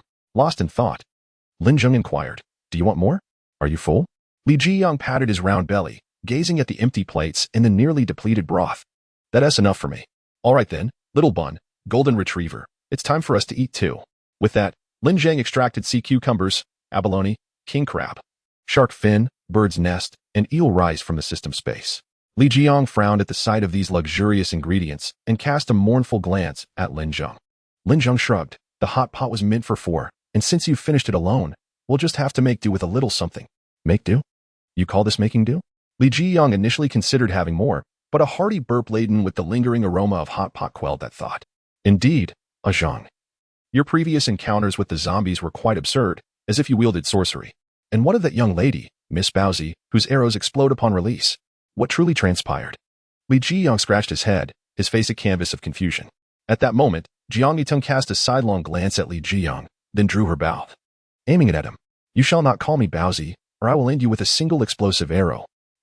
But Zheng also calls you Bowsy. Why do you not target him? He is different. Li Jiang turned to Lin Zheng, grinning mischievously. No laughing, or I will strike you down with an arrow. Terrified, Li Jiang promptly covered his mouth. He had witnessed the devastating power of her arrows, which obliterated zombies with ease. Subsequently, Lin Zheng elucidated the origins of the zombie crisis and the evolution of humanity, explaining the intricacies of cultivation. Li Jiang listened, astounded, unable to regain his composure until Lin Zheng produced a bottle of mist and handed it to him. He examined the mist closely, wondering if this was the very substance that could transform humanity into zombies yet also facilitate evolution. Lin Zheng remarked, Those who have survived without becoming zombies are either the newly evolved humans or the old ones incapable of absorbing the mist. You should try absorbing it now and see if you can evolve. All right, Zheng. Lin Zheng then retrieved several bottles of mist and presented them to Jiang Yitong. Bowsy, give it another try. Perhaps this time you will break through to the next tier and awaken your powers. Right, brother Lin Zheng. The two then commenced their respective absorption of the mist. After a while, Li Jiang exclaimed, I feel an overwhelming surge of power coursing through me. He sprang to his feet, inadvertently toppling the golden retriever's food bowl. In a fit of exuberance, he unleashed a punch at the nearby table, which was instantly shattered into splinters. I have evolved. This sensation is simply marvelous. Li Jiang shouted in exhilaration. Lin Zheng nodded in satisfaction. In these chaotic times, possessing strength was imperative for self-preservation. Although he would protect his dear friend, he could not remain by his side at all times, and ultimately, Li Jiang had to rely on himself. While evolving was a positive development, his arrogance was concerning. He seemed oblivious to the potential repercussions of his hubris. At that moment, the golden retriever, baring its teeth, fixed its gaze on Li Jiang, incensed by the earlier incident with its food. Li Jiang turned to see the dog and felt a rush of adrenaline. Little golden retriever, do you wish to spar with me? Woof. The dog barked, seemingly challenging Li Jiang. Newly empowered, Li Jiang felt invincible. Come, taste my fist. With that, he unleashed a full-force punch at the golden retriever, but the dog instantly transformed, its body gleaming silver as it became as hard as steel. A resounding thud echoed, reminiscent of a temple bell, reverberating throughout the safe haven before gradually subsiding. The force of the punch was indeed considerable, and Lin Zheng smacked his forehead, muttering, "I told you so. You are bound to face consequences." Li Jiyang's hand had indeed fractured. Ah! He let out a wail reminiscent of a slaughtered pig, his right hand dangling limply as if bereft of bones. The golden retriever grinned widely, casting a sidelong glance at Li Jiyang, wearing an expression of triumph. Lin Zheng approached Li Jiyang and patted him on the shoulder, saying, "Jiyang, I shall impart to you the first lesson of the apocalypse. Henceforth, adopt a more discreet demeanor. In this ever-changing world of calamity, formidable beings abound." Li Jiyang displayed a tearful countenance, signaling his resolve to refrain from arrogance in the future. Sighing softly, Jiang Yitong observed, "It appears there has been no awakening." Lin Zheng, somewhat puzzled, pondered why little Baozi, having absorbed a sufficient amount of mist, had yet to awaken her abilities. He approached the somewhat disheartened little Baozi and gently comforted her. "Do not fret, little Baozi. This only serves to affirm the strength of your latent powers, hence the difficulty in awakening them." Little Baozi, clearly disappointed, nodded in acknowledgement. She was deeply anxious. As the apocalypse progressed, dangers would only escalate. Each day without her awakening would only prolong Lin Zheng's worries. "Never mind, let's eat. Nourishment is of utmost importance," Lin Zheng stated. Chapter 31. Anticipation. Li Jiang's hand had been encased in plaster, reclining nearby as he let out soft groans. Lin Zheng and Jiang Yitong, however, indulged in a sumptuous seafood feast. "Come, little Baozi, have a cup of ginseng tea."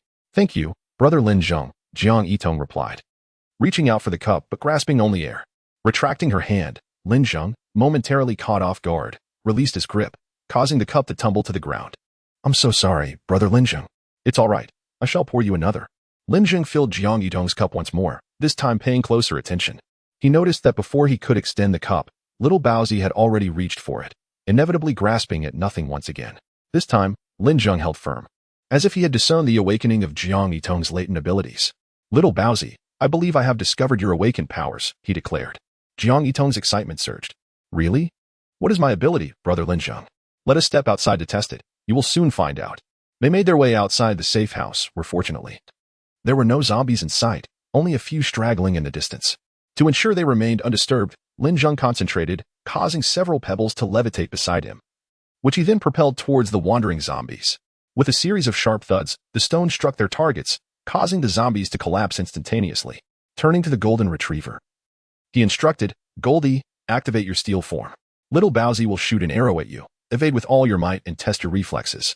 Upon hearing this, Goldie immediately transformed, its entire body shimmering silver. Since its awakening, it had longed for an opportunity to showcase its prowess, and now, someone was inviting it to perform. With a proud gait, Goldie bounded 20 meters away, muscles taut and ready, its expression seemingly challenging. "If you manage to hit me with an arrow today, I shall call you father." "Little Baozi, focus entirely and shoot it," Lin Zheng urged. Understanding that her explosive bow could not harm Goldie in its steel form, Jiang Yitong nodded affirmatively. "All right, brother Lin Zheng." She gradually centered her energy, slowly lifting her bow before suddenly opening her eyes wide, her gaze piercing. "Woof, woof, woof." Goldie, filled with eager anticipation, began to bark, urging Jiang Yitong to act.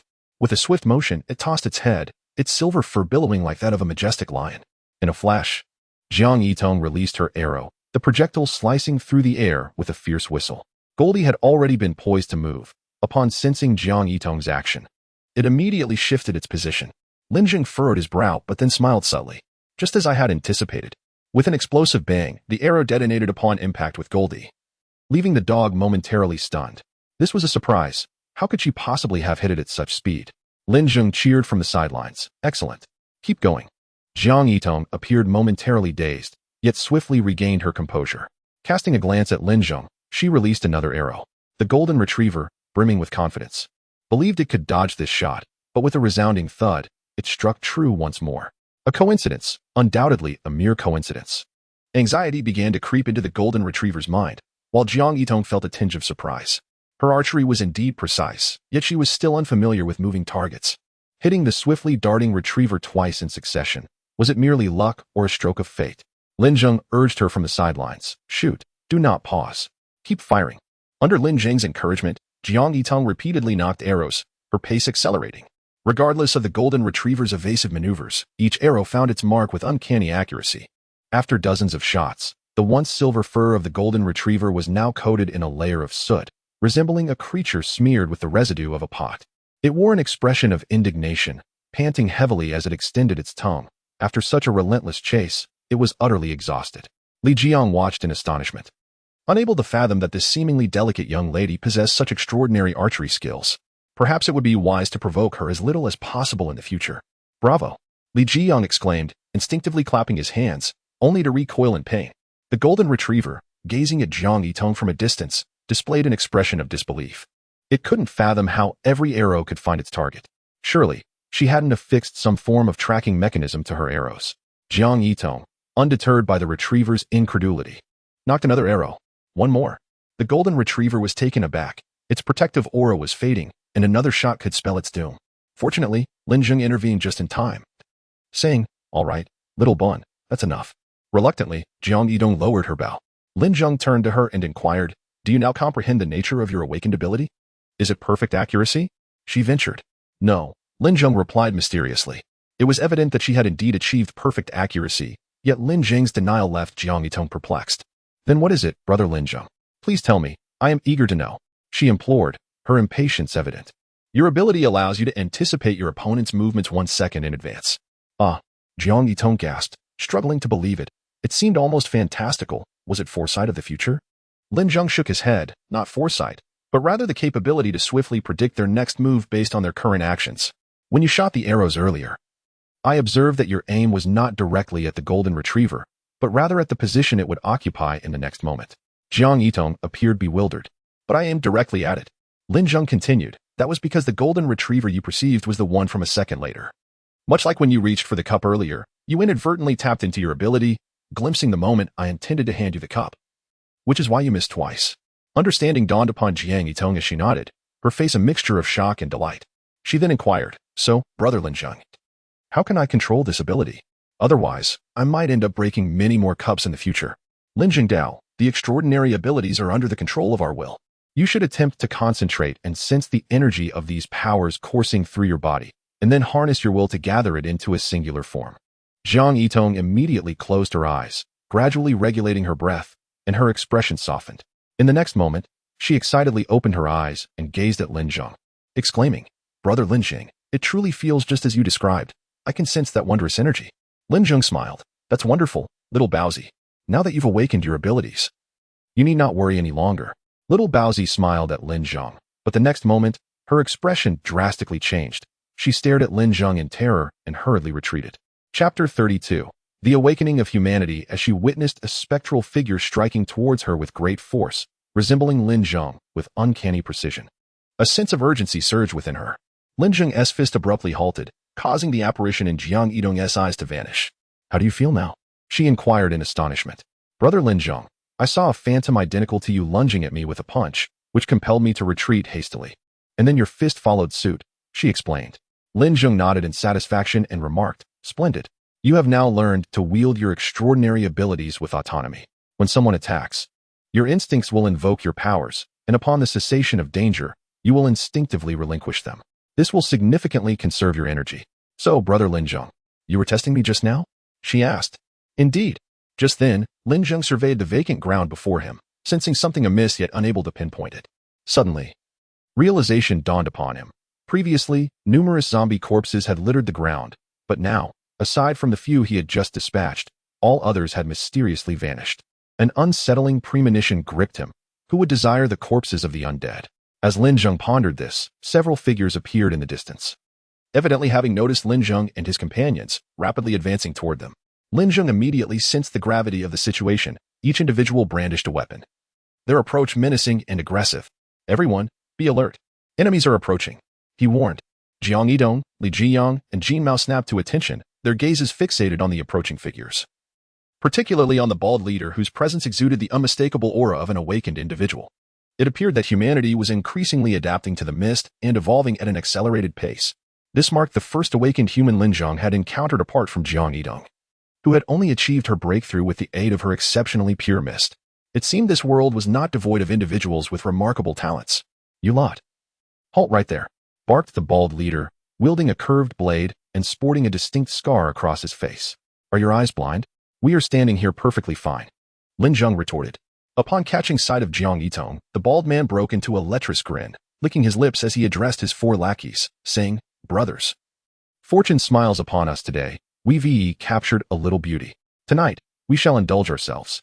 At that moment, a gaunt and unscrupulous man stepped forward, grinning as he said, "Scarface, I want that guy." He pointed at Li Jiang.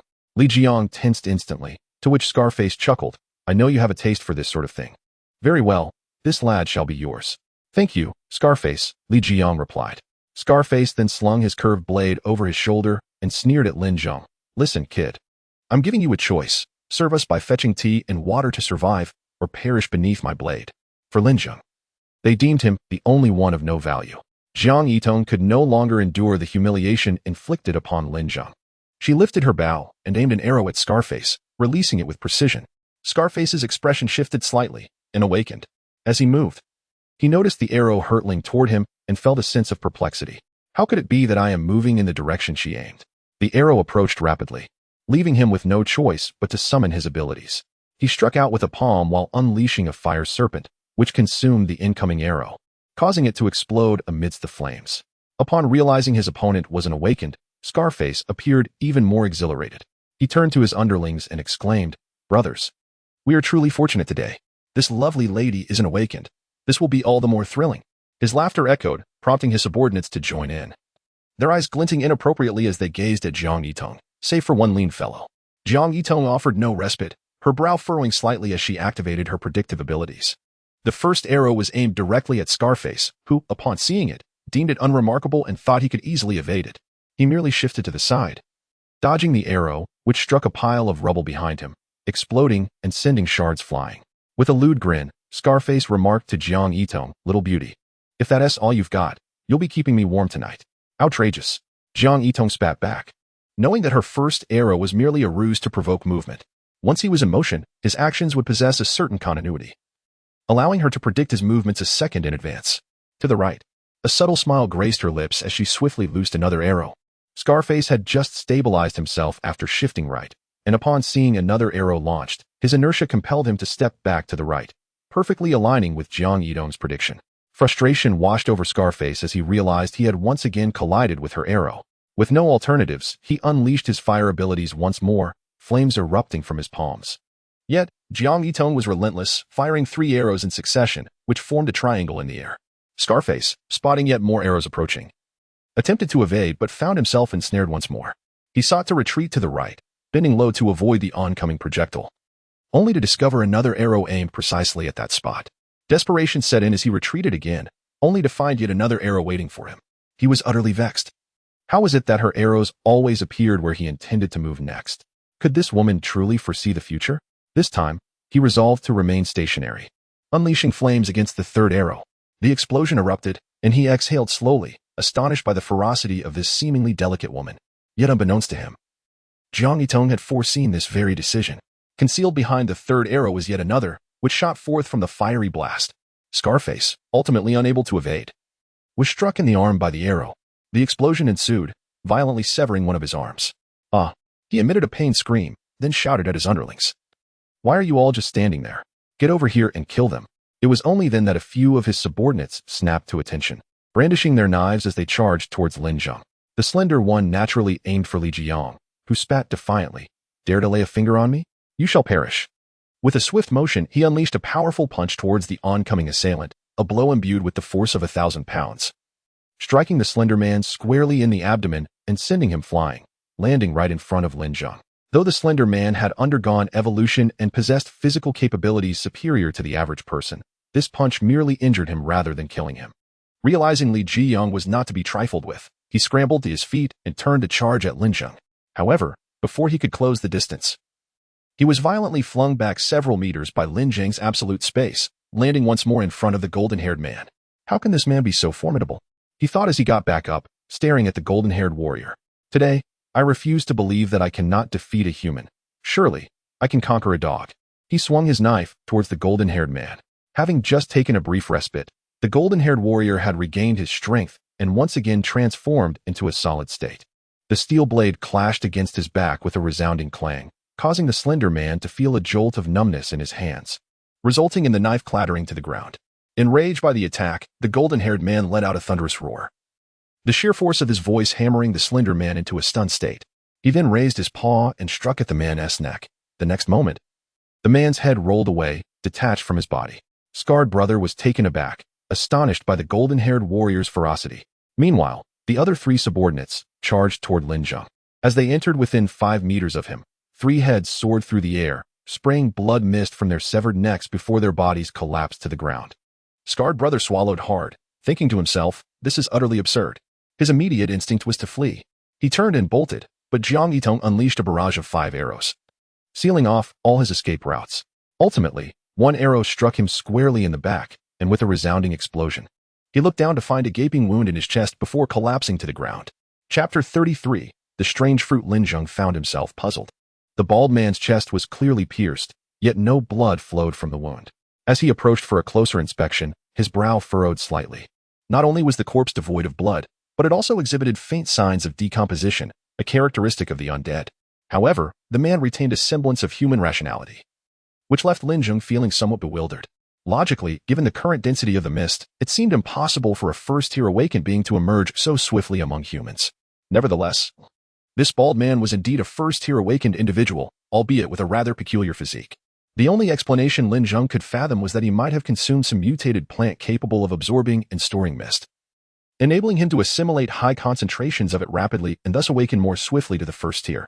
To confirm his hypothesis, Lin Zheng focused his thoughts, and a nearby piece of iron soared into the air, slicing sharply into the bald man's abdomen. The moment it struck, the belly was instantly torn open, and contrary to expectations, there was no spurting of blood. The slightly decayed flesh gaped open, revealing entrails covered in mold that spilled out in a grotesque display. Amidst the mass of innards, Lin Zheng's gaze was drawn to the stomach, which was overrun with green mold, exuding a foul stench. With a swift motion, the iron piece sliced through the moldy stomach, causing its contents to spill forth, revealing partially digested chunks of meat. It appeared this unfortunate soul had been living rather indulgently in the past few days. The remnants consisted of a sticky, semi-liquid paste. Suddenly, Lin Zheng noticed something quite peculiar: brownish, marble-sized objects, their surfaces seemingly adorned with fine hairs. There was more than one. The stomach was nearly filled with them. What could this be? Lin Zheng manipulated the iron piece to extract one of the strange fruits, feeling an unsettling familiarity, yet unable to pinpoint why. This maddening sense of recognition. With another deliberate motion, he sliced open the unfamiliar fruit, and a plume of mist erupted from within. Lin Zheng nodded slightly, confirming his earlier suspicion. This little fruit was indeed a product of some mutated plant capable of absorbing mist. Do either of you recognize this fruit? He inquired, glancing at Jiang Yitong and Li Zheng, who both shook their heads in unison, clearly indicating that such fruit was uncommon, perhaps thriving in some hidden nook or merely overlooked by passers-by. Just as Lin Zheng intended to store it in his system space for later identification, Jin Mao approached, sniffing curiously. After a couple of barks directed at Lin Zheng, he suddenly realized, of course, you are a dog, and your sense of smell is so acute. Even if you don't recognize what this is, you can certainly track it by scent. The golden retriever, with an air of haughtiness, turned its head away, its expression seemingly conveying a message. So now you remember me. Under its guidance, the trio set forth to seek the first mutated plant, a remarkable specimen capable of storing mist, allowing individuals to absorb vast quantities of it in a short span, thereby accelerating their awakening. However, this plant appeared to possess a sinister side effect, gradually leading individuals towards a state of zombification. Should an increasing number of people consume this fruit, it would inevitably result in the emergence of formidable zombies. Lin Zheng felt compelled to halt this alarming trend. Strangely, along this path, the corpses of zombies were notably scarce, as if someone had deliberately cleared them away. Curiosity piqued, Lin Zheng observed the scenes on either side of the road. Suddenly, a few zombies appeared ahead, dragging something as they trudged along. The group hastily approached, and upon noticing them, the zombies dropped their burdens, revealing the very corpses of their kind. What could they possibly want with these bodies? Lin Zheng's perplexity deepened. Just then, those zombies, seemingly driven mad, charged towards them. Lin Zheng pointed at a female zombie and said to Li Zheng, this one is rather weak. It's an opportunity for you to hone your skills. Li Zheng responded with an enthusiastic thumbs up and charged forward, brimming with confidence.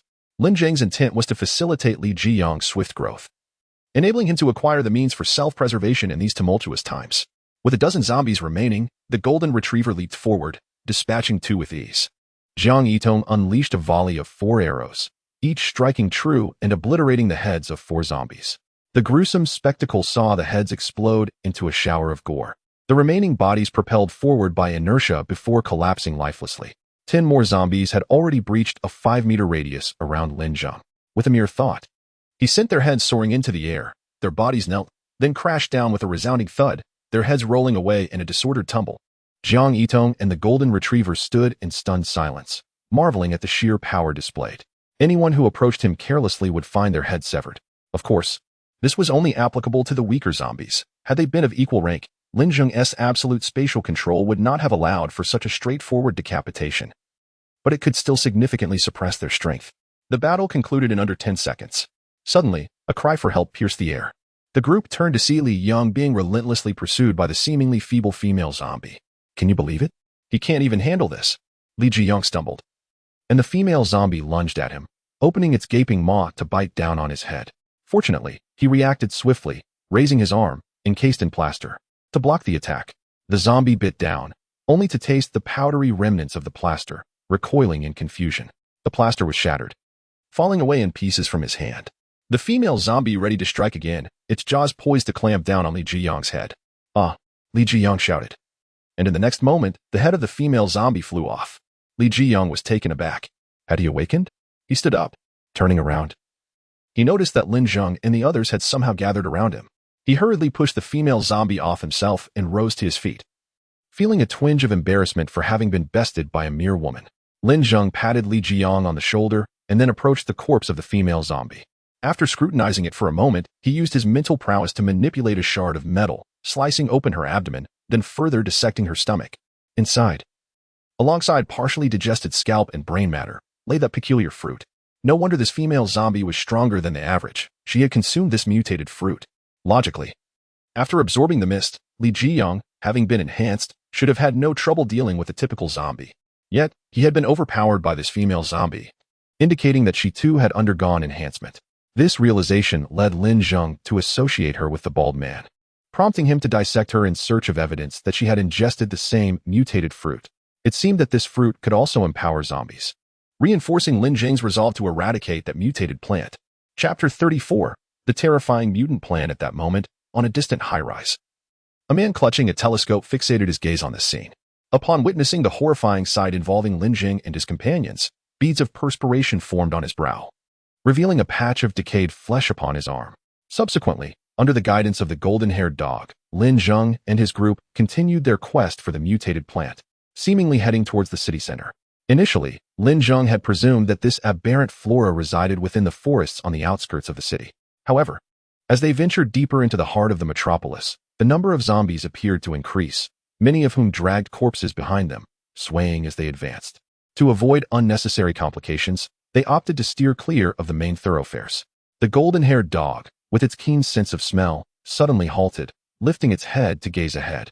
Following its line of sight, Lin Zheng was startled to behold the very plant they sought, the grand sycamore tree, a hallmark of Jiangtong City.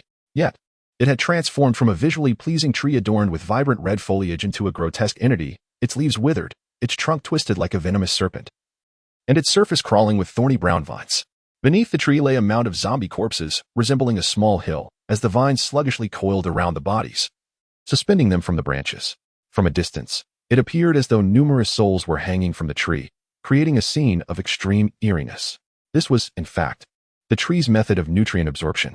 Suddenly, Lin Zheng spotted fruits adorning the tree, his eyes widening in recognition. They were the mysterious fruits that had once resided within the belly of the bald man.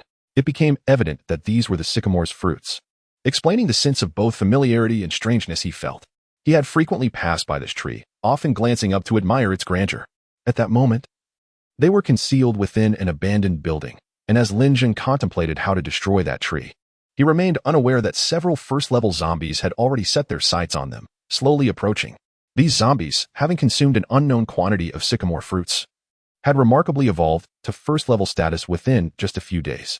As they drew nearer, Lin Zheng furrowed his brow, sensing the imminent danger behind him. "Be cautious," he shouted, and in an instant, Jiang Yitong and the others were jolted back to reality, deeply captivated by the imposing sycamore tree. It was only upon Lin Zheng's exclamation that they regained their senses and turned abruptly. Jiang Yitong, quick to react, released an arrow aimed at a first-tier zombie, which surprisingly dodged with agility. However, she had anticipated this maneuver and without hesitation, shot a second arrow to a different location. With a resounding explosion, the zombie was engulfed in flames. As the smoke cleared, its flesh appeared charred and cracked, suffering considerable damage. Infuriated, it let out a roar and charged towards Jiang Yitong. She swiftly knocked another arrow, retreating while firing. Observing the escalating battle, Li Jiang realized that such a confrontation was beyond his capability. He would only be a hindrance to Lin Zheng and his companions, so he prudently sought refuge. The steel-enhanced golden retriever targeted a 2-meter-tall, muscular zombie, colliding with it in a thunderous crash, reminiscent of two tanks colliding, a fearsome spectacle. Meanwhile, 3 first-tier zombies advanced toward Lin Zheng. With a slight smile, he thought, "So, you wish to compare numbers?" He retrieved a burst bow from his space and fired an arrow at the approaching trio, which multiplied into 64 in an instant. Not allowing them a moment to react, he unleashed another arrow, again multiplying into 64. The zombies were left bewildered, questioning whether they faced arrows or a machine gun. A torrential downpour of arrows surged toward them, followed by a cacophony of explosions. When the flames subsided, the 3 zombies lay mangled, yet still moving, roaring as they charged at Lin Zheng again. Determined to finish them off at close range, Lin Zheng advanced. As he neared the zombies, they momentarily froze, sensing a significant drop in their strength. Seizing the opportunity, Lin Zheng aimed his burst bow at one of them, the arrowhead mere half a meter away. With the proximity, the arrow replicated 5 times, transforming into 32 arrows that densely pierced the zombie. Not forgetting to kick it away, he unleashed a simultaneous explosion, obliterating the creature into ashes. The remaining 2 zombies, now furious, lunged at him from either side, their expressions twisted with rage. Lin Zheng ducked and sidestepped, causing them to collide violently. Their charred flesh fused together, and with a forceful tug, they gruesomely tore off their own faces, leaving behind a gruesome display of decay. Upon witnessing the scene, Lin Zheng deftly ensnared one of the zombies with his bow, and with a swift tug, the taut string transformed into a razor-sharp blade, swiftly slicing through the creature's neck. As it attempted to turn, it suddenly froze, its head rolling away, leaving behind a clean incision. The last remaining zombie, in a desperate bid, released a cloud of toxic gas towards Lin Zheng. However, within the confines of absolute space, Lin Zheng commanded the elements. The expelled gas, under his control, coalesced into a mass before violently surging into the zombie's mouth. Lin Zheng advanced with alacrity, delivering a powerful strike to the top of its head, successfully forcing the toxic vapor into its body. Gradually, its abdomen began to swell, reminiscent of an inflating balloon, until with a resounding explosion, it burst apart, scattering flesh in all directions. Meanwhile, Jiang Yitong seized the opportune moment to shoot an arrow that pinned the zombie to the wall, following it with a rapid succession of 4 arrows that secured its limbs. With a thunderous crash, the zombie was obliterated into 8 segments. On another front, the golden-haired creature pounced upon a massive zombie, swiftly extending its claws to pierce through its skull. These first-tier zombies proved significantly more formidable than their counterparts, as Lin Zheng deduced that they had likely consumed a considerable amount of phoenix fruit, indicating the inevitable destruction of the tree. However, the commotion from their battle had attracted the attention of zombies outside, and soon, throngs of them began to converge upon the building, including several first-tier variants. Recognizing the urgency, Lin Zheng promptly retrieved a Land Rover from the system space, instructing his companions to board. With a firm press on the accelerator, he shattered the building's glass and burst forth. He then handed a rocket launcher to Li Jiang, simultaneously duplicating dozens of shells, commanding, "Aim for that tree." Li Jiang, his face alight with excitement, hoisted the rocket launcher, loading the ammunition with fervor as he aimed at the colossal phoenix tree, his expression becoming increasingly frenzied. Chapter 35. The Expansion of Absolute Space. Ah, what a delightful sensation it is. Li Jiang unleashed a barrage of cannon fire upon the sycamore tree, reducing it to splinters as it crashed to the ground. At this moment, countless zombies pursued them from behind the vehicle. Jiang Yitong relentlessly loosed arrows at the horde, while Li Jiang continued firing his cannon, the explosions echoing one after another, sending waves of zombies flying. Yet, they continued their frenzied pursuit, as if harboring a deep-seated vendetta against Lin Zheng and his companions. "Jiang, it's your turn to drive." "Oh, all right." Li Jiang reluctantly set down the rocket launcher, feeling he had not yet had his fill of destruction. Nevertheless, he understood the importance of obeying those capable in times of crisis. Otherwise, disaster could ensue. He took Lin Zheng's place at the wheel. Prepare to witness the prowess of the master driver. With that, he deftly maneuvered the steering wheel, skillfully coordinating the clutch and brakes to execute a flawless drift. Lin Zheng was taken aback by his exceptional driving skills, contemplating making him a permanent driver in the future. "Thank you," Li Jiang exclaimed. Lin Zheng seized the rocket launcher and fired a round at the zombies trailing behind. In an instant, one rocket transformed into 64, leaving Jiang Yitong pursing her lips in disbelief. After exhausting herself to shoot 30 arrows, she watched as he effortlessly unleashed a single volley of 64 projectiles. Is this really fair? The disparity between people is truly exasperating. Boom, boom, boom. A series of explosions erupted behind the vehicle, illuminating the night sky with flames as countless zombies were obliterated into mere fragments of flesh. Yet, they remained relentless, howling and pursuing them with fervor. Some enhanced zombies moved with alarming speed, nearly matching the pace of their Land Rover. We need to devise a strategy to shake off these zombies quickly, or they will only attract more, and that would spell trouble. Lin Zheng was not so arrogant as to believe he could contend with an entire city's worth of the undead. As he glanced at the towering buildings flanking the road, a plan began to form in his mind. He raised the rocket launcher and launched 2 rounds to the left, followed by 2 to the right. After 6 duplications, each side unleashed 128 projectiles. The rockets hurtled toward the buildings, which crumbled under the force of the explosions, sending a cascade of steel and concrete crashing down onto the road, creating a formidable barricade. This tactic proved effectively halting the advancing zombies. Seeing this, Li Jiang pressed the accelerator, increasing their speed. Lin Zheng, with the rocket launcher aimed at the barrier, declared, "Let me gift you a few more." Bang, bang, bang, bang. He fired 4 consecutive shots, resulting in a total of 256 projectiles raining down upon the zombies behind the barricade. It was as if the heavens themselves were unleashing artillery, with explosions erupting in rapid succession, igniting the night and infusing this long silent city with vibrant bursts of color. Lin Zheng and his companions returned to their safe house, exhausted yet unharmed. Each was covered in grime, gasping for breath. Lin Zheng promptly produced a lavish feast to reward them all. Upon seeing the spread, Li Jiang's eyes sparkled with delight. Who would have thought one could enjoy such a sumptuous banquet amidst chaos?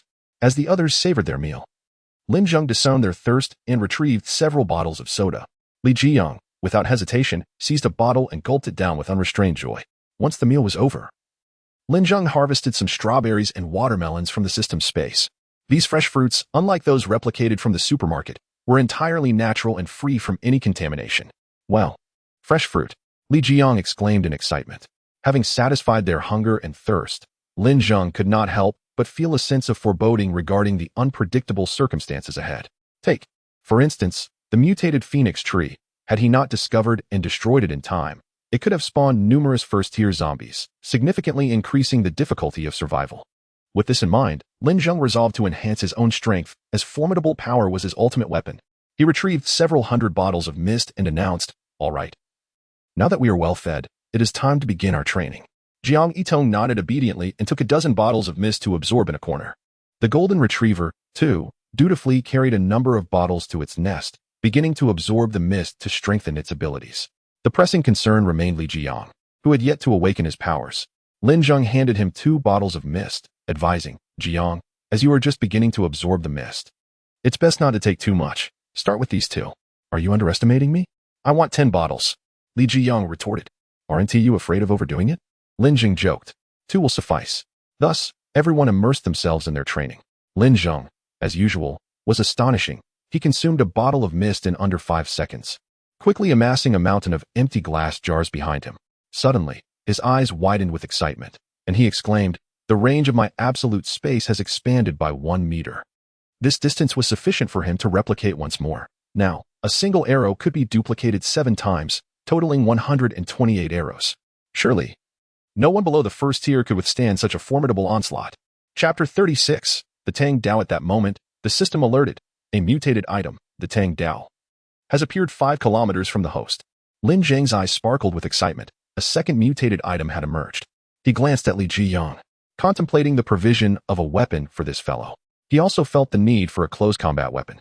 While the explosive bow served well for ranged attacks and could be effectively wielded in close quarters, it was not as advantageous as a true melee weapon. A blade would indeed be an excellent choice. Lin Zheng accessed the monitor to ascertain the Tang Dao's location. It was positioned within a large sports arena, embedded in a glass backboard of a basketball hoop. The fact that it was lodged in the glass without causing it to shatter indicated the extraordinary sharpness of this mutated Tang Dao. However, within the arena, two factions were at an impasse, one of which Lin Zheng recognized. Upon closer inspection, he realized it was Fang Jianhua, the man who had previously purchased his luxury car. Fang was leading a group of armed individuals in confrontation with another party, evidently all having discovered the Tang Dao. Yet, how could they be aware of the extraordinary nature of mutated items? To date, only two such items had surfaced in Jiatong City, the explosive Bao in Jiang Yidong's possession and this Tang Dao.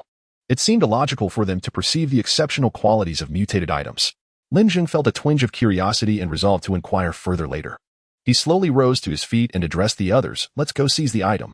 Kid, if you know what's good for you, take your people and scram. Otherwise, I will turn you all into a sieve, Fang Jianhua threatened, brandishing a black pistol towards the opposing group. The leader of the rival faction, Wang Tian, was a man augmented with enhancements, his expression stoic and his features sharp, exuding an aura of rugged masculinity, accentuated by the stubble on his jawline. Just then, a girl wielding a bow stepped forward, aiming it at Fang Jianhua. You can try your luck. Let's see whether your bullets reach me first or my arrow pierces your throat. Her audacious words elicited laughter from Fang Jianhua and his companions. He smirked, adjusting his grip on the gun.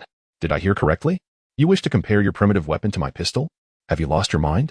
The girl remained silent, her focus shifting to a nearby wooden board. In a swift motion, she released an arrow, which shattered the board into two pieces and embedded itself deeply into the wall behind it. The power of that shot rivaled that of a bullet. Should it strike a human, it would undoubtedly penetrate through flesh. She swiftly readied another arrow and turned her gaze to Fang Jianhua. What now? Fang Jianhua swallowed hard, instinctively touching his neck. A hit there would mean certain death. Nevertheless, he was undeterred, armed as he was. At that moment, Wang Tian stepped forward, his voice cold and commanding. I will give you 10 seconds to leave this place, or every one of you shall perish. Having said that, he lifted his right foot and forcefully brought it down, causing the tiles beneath to shatter into several pieces, stirring up a cloud of dust. To his astonishment, he realized the individual before him was enhanced. Fang Jianhua was somewhat taken aback. The knowledge of enhancement stemmed from his superior, Uncle Tai, who was similarly enhanced and had been the one to sell arms to Lin Zheng. Is being enhanced truly impressive? Can you withstand a rocket launcher? With that, Fang Jianhua gestured to a subordinate behind him, who emerged carrying an RPG, aiming it at Wang Tian and his companions. Wang Tian furrowed his brow, while Fang Jianhua laughed heartily. Come on, aren't you quite formidable? Is an RPG truly impressive? We will undoubtedly claim this Tang Dao today. So you might as well give up. As soon as he finished speaking, a shadow suddenly darted past Wang Tian, swiftly charging towards the subordinate wielding the RPG. A flash of steel glinted, followed by a sharp sound as if something had been severed. In the next instant, a man wielding a curved blade appeared before the hapless subordinate. Fang Jianhua sensed the looming threat and shouted at his subordinate, "Fire! Eliminate them!" Upon hearing this, the subordinate attempted to pull the trigger, only to find his fingers unresponsive. In a shocking turn of events, both of his arms abruptly snapped, causing the rocket launcher to crash to the ground. Writhing in agony, he rolled on the floor, screaming frantically. Fang Jianhua turned his gaze toward the man, his astonishment evident. Another enhanced individual, how many of them could there possibly be? Get lost. The man bellowed at Fang Jianhua and his group, causing them to retreat in fear. This man was named Guiyi, a subordinate of Wang Tian, much like the girl Zhao Sini. Fang Jianhua, seemingly unwilling to concede defeat, retrieved a walkie-talkie from his pocket and commanded, "Bring the vehicle in." No sooner had he spoken than the floor trembled, followed by a resounding roar from outside the gymnasium. With a crash, one of the walls was demolished, and amidst the rubble, a tank gradually emerged. It was evident that Uncle Tai was resolute in acquiring the Tang Dao, even dispatching a tank for the task. Witnessing the tank's arrival bolstered Fang Jianhua's confidence. Emboldened, he declared, "You ungrateful lot. Dare to harm my people? Soon, you shall learn how to spell death." With that, he spoke again into the walkie-talkie. "Fire. Annihilate these bastards." Suddenly, Wang Tian stepped forward and proclaimed, "We are from the quarantine zone. Are you certain you wish to oppose us?" Upon hearing the words quarantine zone, Fang Jianhua paused, swiftly responding into the walkie-talkie, "Hold on for a moment." He recalled Uncle Tai's mention of the quarantine zone, rumored to be an alliance of several nearby cities, equipped with military forces and various modern weaponry. Managed with complete militarization, arguably the most formidable official organization within a radius of several hundred miles. It is no wonder that the opposing side possesses such a multitude of enhanced individuals. They are, in fact, from the quarantine zone. It is said that the scientists within the quarantine area have discovered that mist can alter human tissues, thus achieving the enhancement of the body. Consequently, they have employed various modern instruments to extensively collect the rarefied mist from the air and purify it. Presently, the majority of individuals within the quarantine zone have undergone enhancement, although they are still some distance from complete awakening. Wang Tian and his companions are among the first volunteers to participate in the mist experiment, and fortunately, they are all capable of adapting to the mist, resulting in successful bodily enhancements. For instance, Wang Tian has enhanced his strength, Gua has augmented his speed, and Zhao Sini has improved both her strength and vision, which is why she has chosen the bow and arrow as her weapon. Just as Fang Jianhua hesitated, several individuals suddenly shattered the glass curtain wall of the gymnasium and entered. Among them, a girl wielding a bow and arrow aimed at Tang Dao and shot an arrow. The arrow was tied with a thin string and struck the edge of Tang Dao's hilt, immediately changing direction and wrapping the string around the hilt. Then, with a sudden tug, the Tang Dao was pulled free. Lin Zheng reached out to catch the Tang Dao and promptly duplicated dozens of them to store within the system space, then handed the one in his possession to Li Jiang.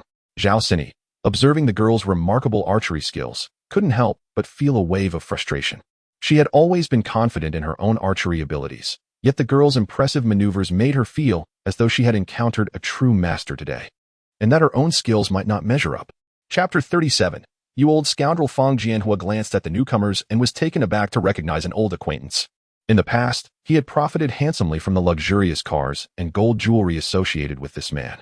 But all that wealth had turned to worthless paper in the aftermath of the apocalypse. It was none other than Boss Lin. Wang Tian felt a flicker of surprise. Did they know each other? Fang Jianhua called out loudly to Lin Zheng. How are you faring in this chaotic world overrun by zombies? Boss Lin? Lin Zheng, uninterested in engaging with him, had already acquired the Tang Dao. He turned to Jiang Yidong and Li Jiyang, saying, "Let us go."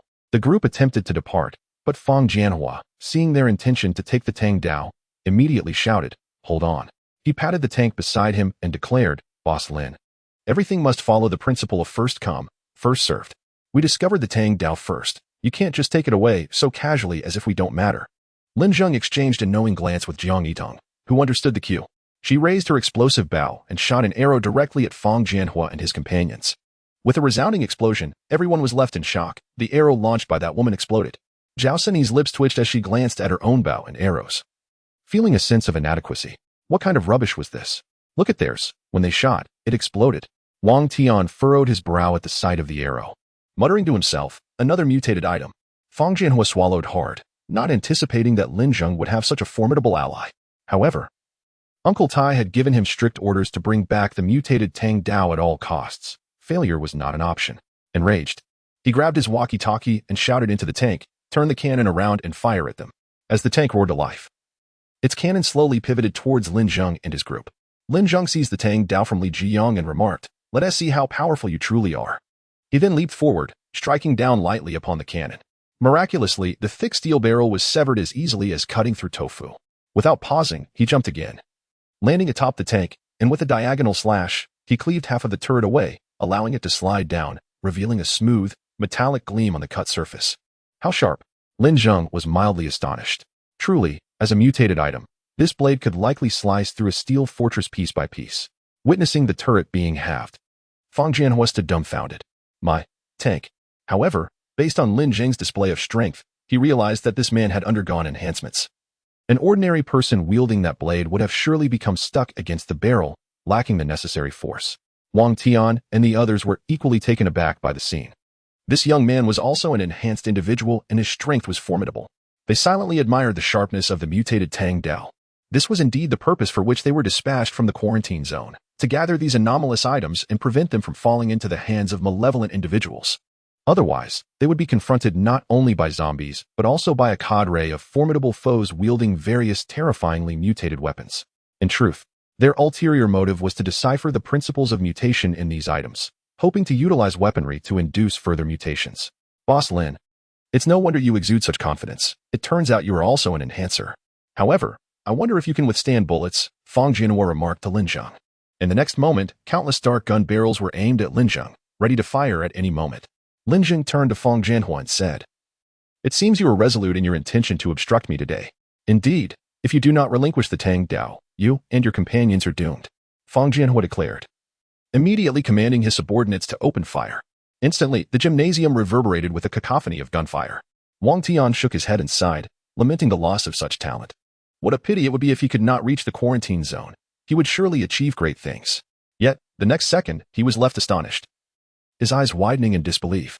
All the bullets aimed at Lin Zheng inexplicably hovered around him, as if time itself had come to a standstill. Wang Tian exclaimed, "He is an awakened one." In fact, the quarantine zone had already discovered that individuals enhanced by the mist would, as their enhancement levels increased, ultimately transcend the limits of the human body, unlocking biological constraints and awakening some unknown mysterious powers. Those who possessed these awakened mysterious powers were referred to as awakened ones. What Lin Zheng exhibited was beyond mere enhancement. Only an awakened one could achieve such feats, and as of now, no one in the entire quarantine zone had awakened. This was why Wang Tian was so astonished. In the next instant, Lin Zheng gently waved his finger, and the bullets suspended around him instantaneously shot forth, rebounding and fatally striking Fang Jianhua and his companions. Lin Zheng leaped down from the tank, standing before Fang Jianhua, and stating, "You people never heed advice." Fang Jianhua spat out a mouthful of blood and replied, "Uncle Tai will not spare you. How tiresome." With that, Lin Zheng swung his blade at the prostrate Fang Jianhua, cleaving him in two. At that moment, two figures slowly emerged from the tank.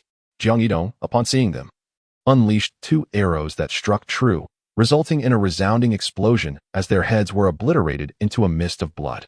Such ruthlessness. Wang Tian and the others were horrified by Lin Zheng's and his companions' brutal efficiency. They truly drew their blades at the slightest provocation. After dispatching Fang Jianhua, Lin Zheng turned his gaze slowly toward Wang Tian and inquired, "How did you come to know of these mutated items?" Wang Tian swallowed hard, recalling the prowess displayed by the youth before him. He dared not withhold the truth and promptly replied, "Little brother, we are from the quarantine zone." The extraordinary capabilities of these mutated items were discovered by the researchers in the quarantine zone.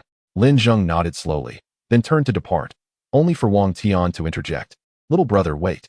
Lin Zheng turned back, asking, "Do you too wish to obstruct me?" Wang Tian trembled in fear and exclaimed, "No, no, my young brother. I merely wish to convey that this mutated item is exceedingly perilous. It would be far more prudent to entrust it to our quarantine zone, where there are soldiers and many enhanced individuals. Only in this manner can we ensure that such mutated artifacts do not fall into the hands of malevolent individuals. As survivors, we ought to unite in these trying times." Lin Zheng let out a cold chuckle and replied nonchalantly, "I am indifferent to that." Wang Tian's expression turned somewhat awkward, but he quickly shifted his approach, saying, "Young brother, why not join us in our quarantine zone? There, you will find food and shelter. Far better than wandering outside with your companions, perpetually on guard against a zombie assault, and enduring hunger 3 times a day." Upon hearing these words, Lin Zheng couldn't help but find them amusing. To think that he, who had a safe haven and an abundance of supplies, would be described as wandering and starving. Not interested. At that moment, Jiang Yitong and the others approached Lin Zheng, inquiring, "What is the matter, brother Lin Zheng?" Lin Zheng glanced at Jiang Yitong and replied, "Nothing. Little bun, let us go." Meanwhile, Li Jiyang had, unbeknownst to them, taken out a roasted leg of lamb and began to feast. Each time Lin Zheng would produce a considerable amount of food, and when he couldn't finish it, Li Jiyang would pack the leftovers for a late-night snack. "Let us move." "Ajing," Li Jiyang remarked, smacking his lips. Wang Tian and his companions caught a whiff of a rich aroma and turned to gaze at Li Jiyang in unison. "Wow, it's a roasted leg of lamb, and it's seasoned with cumin." Someone in the crowd shouted. Wang Tian, Zhao Sini, and Guiyi looked on with envy, nearly drooling. In the quarantine zone, their daily fare consisted predominantly of buns paired with pickled vegetables, and they could only indulge in meat buns once every few days. During their time outside, they had subsisted on tasteless, dry compressed biscuits. The sight of the sizzling, crispy roasted leg of lamb stirred excitement within them, their eyes gleaming with desire. Lin Zheng turned to Wang Tian and remarked, "I feast on delicacies daily. Why would I want to join your quarantine zone for mere buns and pickled vegetables?" Wang Tian found himself at a loss for words, feeling embarrassed as he watched Lin Zheng and his group depart. However, since their mission remained incomplete, he still needed to devise a way to persuade Lin Zheng to relinquish the Tang Dao. Just then, Li Jiang produced a bottle of soda, took a hearty swig, and, leaving a little less than half, casually tossed it aside. All eyes fixated on the discarded bottle, tongues licking in anticipation. They had not savored a beverage in ages, and the mere sight rekindled their cravings. Although some warehouses and factories still stocked drinks, once production ceased, the supply would dwindle rapidly. Moreover, such scarce resources had long been monopolized by the affluent and powerful. For ordinary individuals, obtaining a drink was nearly impossible. What are you doing? Are you really going to scavenge for discarded drinks? Wang Tian scolded his team sharply. Upon hearing this, the team members lowered their heads in embarrassment. At that moment, Wang Tian suddenly dashed forward, picked up the cola from the ground, and took a sip, though he did not finish it. The team members exclaimed, "Dude, you sly one." Chapter 38. Do I care? After 7 or 8 individuals had shared a meager bottle of cola, some continued to pour incessantly, almost yearning to shatter the bottle and lick its interior. Captain, are we really going to let them take away that mutated Tang Dao? Guo approached Wang Tian and inquired. Wang Tian cast a sidelong glance at him and replied, "Can you overpower them?" Guo awkwardly shook his head. "Then it is settled. If you cannot contend with them, remain silent," Wang Tian asserted. "But Captain, if we cannot retrieve that Tang Dao, our mission will surely fail. You signed a death warrant for this endeavor. Should we falter, the repercussions will be dire," Guo reminded him. Wang Tian tapped Guo's head lightly and said, "I am aware. No need for your reminders. I am already contemplating solutions." Upon returning to the safe house, Lin Zheng produced a packet of coffee and instructed Li Zheng to brew it. It was precisely afternoon, the perfect time for tea. Li Zheng, embodying the essence of a privileged youth, brewed the coffee with finesse. As time passed, the rich aroma of coffee began to waft through the air, accompanied by the delightful bubbling sounds of the brewing process. Subsequently, Li Zheng retrieved 3 cups and, with care, poured the coffee, creating a smooth cascade. After filling the cups, he fiddled with a toothpick, exclaiming, "Here comes the coffee." He presented a tray with 3 cups. "Here you go, Zheng. This one is yours." Lin Zheng accepted the cup, noticing a white heart shape on the surface. "Disgusting," he exclaimed, promptly blowing the heart into a swirl. Li Zheng, scratching his head, remarked, "Zheng, without you, I might have become a zombie long ago. This is my way of showing gratitude." Lin Zheng paid him no mind, closing his eyes and savoring the coffee. "Here, Yitong, this one's for you." Jiang Yidong took the cup, also spotting a heart shape atop. She swiftly slapped Li Zheng on the head, admonishing, "Never do that again." Li Zheng pouted, bemused by the 2 individuals lacking in romantic sensibilities. He then settled into his seat, relishing his own cup of coffee. After a while, Lin Zheng unearthed some pastries and desserts. Li Zheng couldn't help but envy. "Zheng, your spatial and replication abilities are truly remarkable. You need not worry about supplies and can even enjoy a refined lifestyle in this apocalypse. You never seem to stop eating." Lin Zheng shot him a glance. Suddenly, Lin Zheng halted, slightly turning his head. Someone is approaching. He quickly activated the surveillance monitor, revealing that the newcomers were right next to the safe house, seemingly drawn by the alluring scent of coffee. "How fragrant. Mom, can you smell that?" Li Mingfei exclaimed, flaring his nostrils in irritation. "Indeed, it seems to be exquisite coffee. Freshly brewed," his mother responded. "Strange, in such times, someone still has the mind to brew coffee," Li Mingfei pondered aloud. "Mingfei, it seems to me that if this person possesses coffee, they must have food as well. We haven't eaten in ages. We could request some provisions from them. I am utterly famished, and if he refuses to comply, I shall have no choice but to eliminate him." Li Mingfei brandished his handgun, his gaze fierce. Typically, affluent families possess firearms, and as the heir of the Li family, Li Mingfei always carries a weapon. It seemed to have wafted forth from that peculiar house ahead. Li Mingfei indicated towards the safe house. Li's mother nodded, and as the 2 approached, Lin Zheng transformed one wall of the safe house into a transparent barrier. Li Zheng turned his head and widened his eyes in shock. "Is it them?" Lin Zheng inquired. "Do you recognize them? One is my cousin, and the other is my aunt. They forced our family to remain in the villa, otherwise my parents." Li Zheng's voice faltered as he slowly set down his coffee and dessert. "Why not seize this moment for your vengeance?" Lin Zheng suggested. Li Zheng regarded Lin Zheng. Realizing he was correct, he must avenge his deceased parents.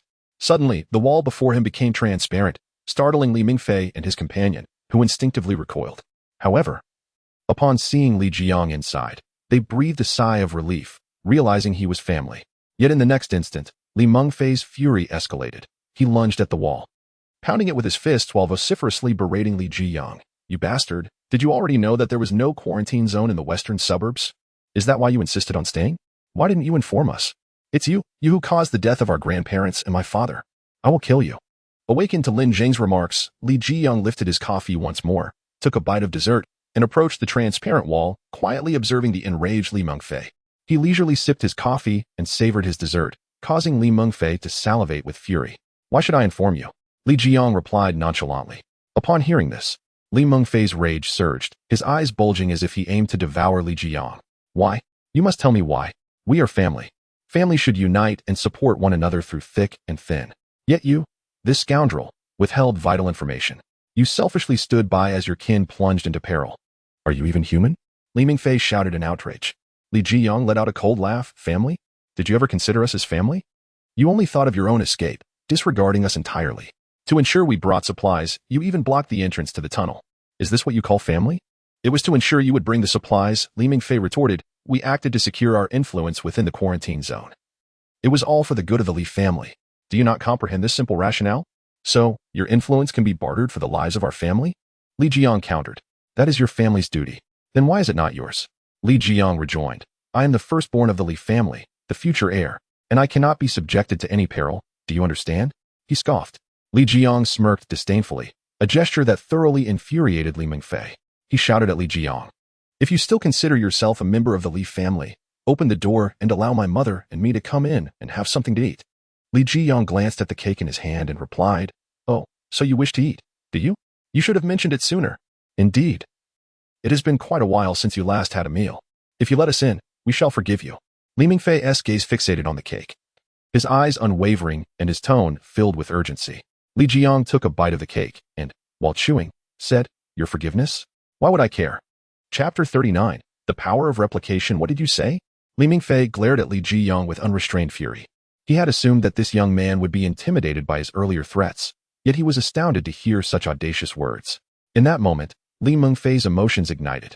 In his mind, Li Jiyang was a selfish, irresponsible individual, a heartless scoundrel who would never change. Of course, this was merely his subjective opinion.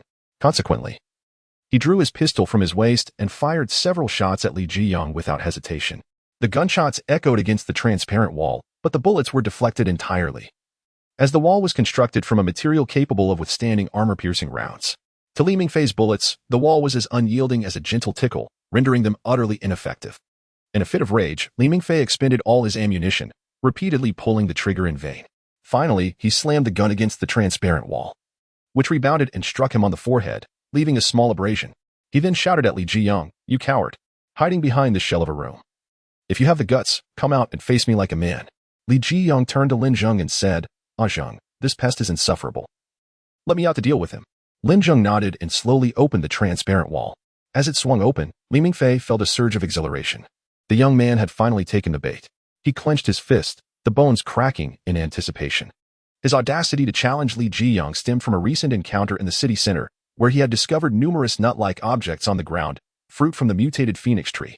Famished, he had gathered some to eat and inadvertently found his body had been enhanced. Now, he believed himself capable of taking on several opponents single-handedly. Li Jiyang, you are bold to emerge. Prepare to meet your demise. Li Mingfei bellowed, charging towards Li Jiyang, confidence radiating from his face. Li Jiyang smiled slightly. Having absorbed the high-purity mist provided by Lin Zheng, he was far stronger than Li Mingfei could imagine. He too clenched his fist and met Li Mingfei's punch head-on. Boom. Crack. Upon the clash of their fists, Li Mingfei's expression shifted drastically, terror flooding his features as he looked at Li Jiyang. You've been enhanced too. And what do you think? Li Jiyang replied, exerting force that sent Li Mingfei staggering back. With his arm hanging limply, Li Mingfei swayed in the air, his hand fracturing under the impact. Li Jiyang, sensing the moment, charged at him again. Li Mingfei froze. From that last blow, he recognized the vast chasm in their strengths. Continuing the fight would surely lead to his demise. In desperation, he fell to his knees before Li Jiyang, bowing his head and pleading, Jiang, I am wrong. I deserve to die. Please, spare me. Li Jiyang halted abruptly, taken aback by the sudden display of submission. What is this? So pliable, so quickly yielding? No. He shook his head. Li Mingfei looked up, bewildered. What? A person like you could never admit fault. You merely fear death. Ah, the more you fear death, the more I desire your demise. Having said that, Li Jiyang drew forth the mutated Tang Dao. Upon seeing the gleaming blade, Li Mingfei was instantly paralyzed with fear, urinating himself as he frantically bowed his head in supplication. However, Li Jiyang was unfazed, swiftly bringing the blade down, and in an instant, Li Mingfei's head tumbled to the ground. Li Mingfei's mother, witnessing the gruesome scene, was left in a state of shock. As Li Jiyang's gaze turned toward her, she trembled, exclaiming, What are you planning to do? I am your aunt. To which Li Jiyang coldly replied, Aunt? What does that have to do with me? At these words, Li Mingfei's mother was so frightened that she promptly knelt down, pleading for mercy. Jiang, I beg you to spare me. I am but a weak woman, and I will pose no threat to you in the future. Just let me go as if I were a mere nuisance. She sobbed, feigning a pitiful demeanor. In a swift flash of the blade, Li Mengfei's mother suddenly froze, her mouth agape in horror, and the next moment, her head slowly rolled from her neck. To think you could be considered a nuisance, you are unworthy. Li Jiang sheathed his knife with deliberate calmness. He then returned to the safe house, stating, "Ah Zheng, I have resolved the situation." Lin Zheng patted his shoulder, saying, "Jiang, you have learned the most vital lesson in surviving the apocalypse." "What is it?" Li Jiang inquired with curiosity. "Decisive action." Just as Lin Zheng sought to entertain himself with some literature, the system suddenly chimed, "Congratulations, host. You have successfully collected 2 mutated items. The system has unlocked a new feature, the ability to replicate others' awakened powers. Incredible. You mean I can even replicate someone else's abilities?" "Indeed. As long as the host continues to level up, the variety and limits of replication will increase. There is nothing that this system cannot replicate. Only what you cannot conceive. Can I replicate a new blue star? Yes. Amazing. But not at this moment. The host must continuously gather mutated items to develop new system features. How do I replicate another's abilities? Simply grasp their hand for 10 seconds. This. Lin Zheng gasped. It was acceptable with females, but would it pose a problem with males? Eager to test this new replication feature, he called upon Jiang Yidong. "Little Baozi, may I hold your hand?" Upon hearing this, Jiang Yidong blushed, lowering her head before slowly extending her hand, softly replying, "Yes, brother Lin Zheng." Little Baozi was quite accommodating. Unaware of whether Li Jiang would cause any trouble, Lin Zheng took her hand, and a wave of soft, icy sensation coursed through him. He felt Jiang Yitong shiver slightly, and soon the 10 seconds elapsed.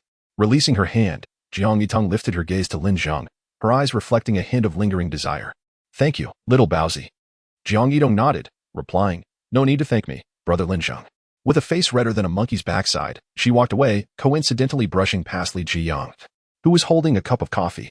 "Sister Yitong, what happened to your face? Did you burn it?" Li Jiang inquired. Jiang Yitong's expression immediately turned frosty as she delivered a sharp slap to his head, exclaiming, "You chatterbox." Soon after, Lin Zheng noticed Li Jiang approaching. Suddenly, his brows furrowed as if he had perceived something, and he subtly shifted to the side. In the next moment, Li Jiang stumbled and fell to the ground, spilling coffee everywhere. Lin Zheng nodded in satisfaction. This foresight was rather intriguing. He then called over Golden Retriever, grasping its paw for 10 seconds. The system then notified him. "Congratulations, host. You have successfully replicated the steel enhancement ability." Lin Zheng nodded in contentment. This was indeed extraordinary. Chapter 40. The zombies beneath the lake. After enjoying a sumptuous dinner of roasted meat, they resumed their cultivation by absorbing the mist.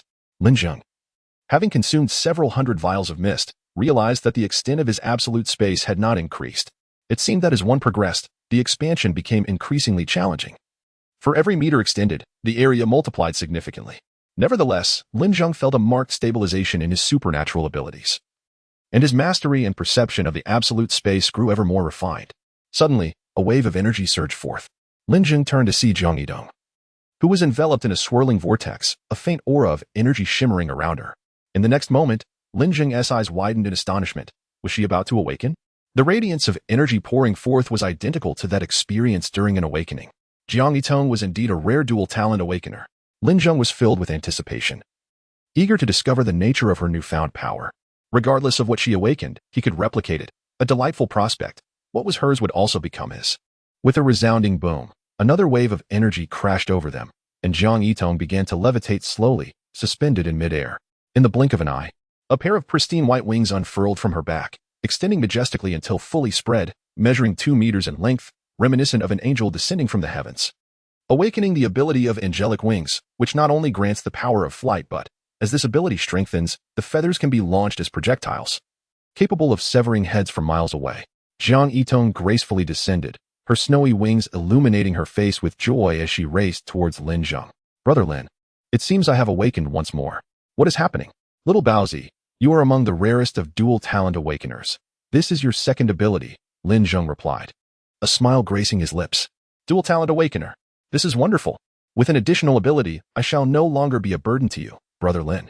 Come, little Baozi. Let us shake hands to celebrate," Lin Zheng suggested. "Shake hands? To celebrate?" Little Baozi murmured softly, yet she extended her hand. 10 seconds later, Lin Zheng's eyes sparkled with understanding.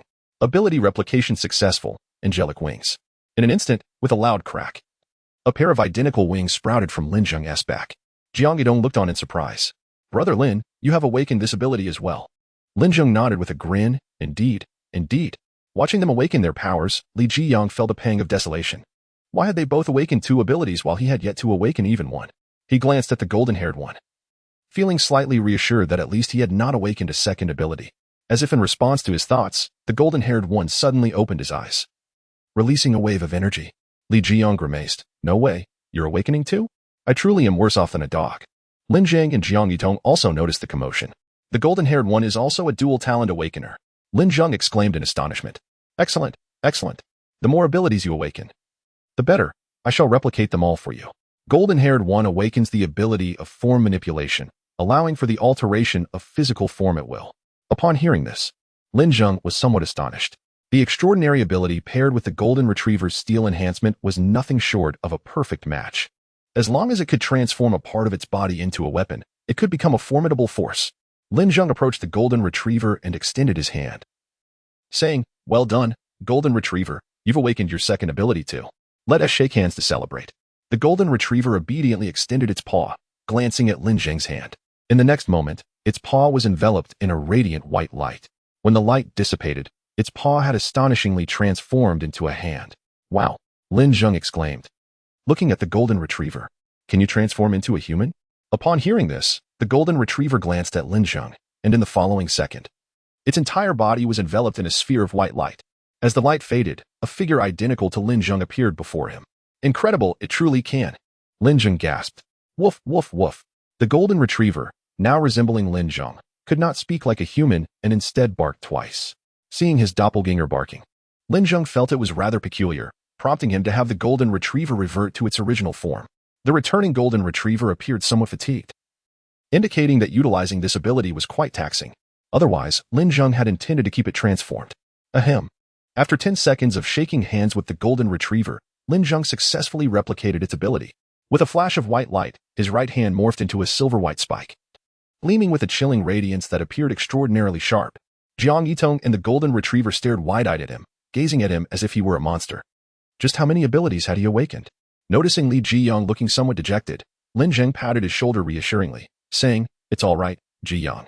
Little Baozi also took a while to awaken. Perhaps you are also a dual ability awakener, which is why your progress seems slower. Li Zhiyang smiled and replied, All right. Thank you, Zhang.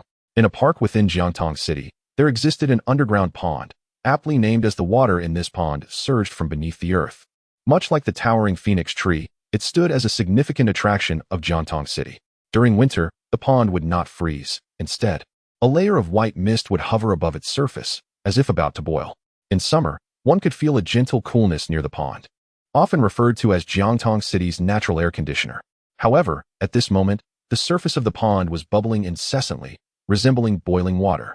In the next instant, the originally clear water abruptly became murky, enveloped in a white haze. The fish within the water desperately leapt to the surface, as if sensing some terrifying presence lurking below. Soon, those fish quieted down, ceasing their jumps. They had undergone mutation. Each fish now bore sharp teeth and decaying bodies, resembling zombies. Some had even fused together. Some tails merged with tails, some heads with heads, while others aligned vertically, forming bizarre cross shapes. In the next moment, a colossal brown hand abruptly emerged from the water's surface. Following this, a towering zombie, several meters in height, slowly ascended from the depths. Its form adorned with numerous mutated fish. Indifferent to their presence, it forcefully tore off a dozen of these grotesque creatures and unceremoniously tossed them into its mouth. Chewing with a satisfying crunch, it sniffed the air as if in search of prey, suddenly fixing its gaze in a particular direction before striding purposefully toward it. With each step, the earth seemed to tremble beneath its weight. A closer inspection would reveal that this enormous zombie was a grotesque amalgamation of countless human corpses, likely those discarded at the lake's bottom. Little did they know, they would one day resurface in such a harrowing manner. Chapter 41. The Fallen Phoenix Brotherlong. The Phoenix Tree has been destroyed. The speaker was the individual who had previously been surreptitiously observing Lin Zheng and his companions from a high vantage point. Upon hearing this, the man known as Brother Long was instantly engulfed in fury. He condensed an icicle in his palm and violently pierced it through the adjacent wall. What? I witnessed it with my own eyes. They used a rocket launcher to split the Phoenix Tree in half. We shall never again savor the nourishing phoenix fruits that enhance our bodies. The flesh on Brother Long's face twitched in agitation. Do you know where they are? Big Monkey, I have discerned their location. They are holed up in a decrepit warehouse on the outskirts. Damn it, those scoundrels have shattered my Phoenix Tree. I will make them pay with their lives. Big Monkey cautioned, Brother Long, those individuals seem to be enhanced. They may prove formidable. With a swift motion, an icicle whizzed past Big Monkey's ear, startling him to the point of wetting himself. No matter how powerful they cannot rival me. A few icicles from my hand can easily dispatch them. Let us move. Soon, under Big Monkey's guidance, they arrived at the exterior of the safe house. Brother Long. It is right here. Big Monkey pointed towards the nearby crumbling warehouse. Damn it, brothers, tonight we feast on meat. Brother Long declared menacingly. Meat, meat. These individuals had not tasted meat in countless days, and upon hearing the promise of a meal, their faces lit up with frenzied excitement. Inside the safe house, Lin Zheng and his companions, hearing the commotion outside, immediately grew alert. More intruders. Seizing the opportunity to test their newly awakened skills, Lin Zheng led his group out of the safe house. Upon their emergence, he surveyed the raucous individuals before him and declared, "What wild dogs are barking so recklessly?" As soon as they stepped out, Big Monkey recognized them immediately and pointed, exclaiming, "Brother Long, it is them. I saw with my own eyes as they destroyed the Phoenix Tree." Upon hearing Big Monkey's words, Lin Zheng understood that this group had likely discovered the enhancing properties of the Phoenix fruits. They must have consumed the fruits themselves and undergone enhancement. Perhaps some even possessed awakened abilities. This thought filled Lin Zheng with joy. A new ability to replicate was within reach. Their approach may have stemmed from the destruction of their Phoenix Tree, which deprived them of their rapid training method. "You vile wretches, you have destroyed my Phoenix Tree. Perish." Without hesitation, Brother Long unleashed an icicle towards Lin Zheng. Lin Zheng was elated. It was an ice attribute ability. His earlier concerns about the potential overlap of their abilities faded, for he could now replicate something new. As the icicle hurtled towards him, Lin Zheng slightly raised his palm, instantly reinforcing it with a steel-like strength. With a resounding crack, the incoming icicle shattered into a flurry of ice shards. Big Monkey gasped in astonishment and exclaimed, "Brother Long, I told you they are formidable. Look." Brother Long, undeterred, swung an open hand at Big Monkey's face, retorting, "Damn it, I saw it for myself. No need for your commentary. I used merely 10% of my strength. Yes, Brother Long is mighty. Brother Long is exceptional. Young one, can you withstand this massive icicle?"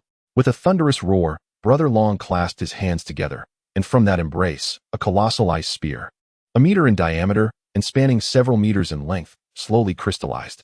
Upon its completion, he thrust this formidable icicle towards Lin Zheng and his companions, shouting, "Die, you scoundrel." Lin Zheng glanced at the others and instructed, "You deal with the rest. I'll handle this massive ice pillar." At his command, Jiang Yitong, Li Jiang, and Jin Mao scattered and charged forth. As the great ice pillar approached, Lin Zheng transformed his reinforced steel palm into a razor-sharp blade, meeting the icicle head-on.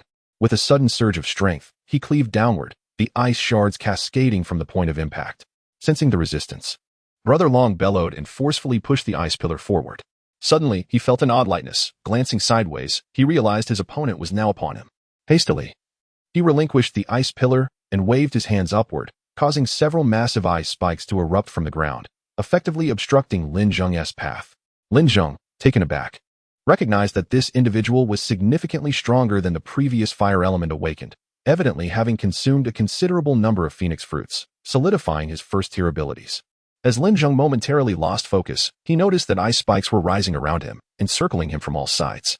Immediately afterward, Brother Long descended with a great ice spear, aiming to impale Lin Zheng. With a fierce expression, he exclaimed, "You won't escape this time, you wretch."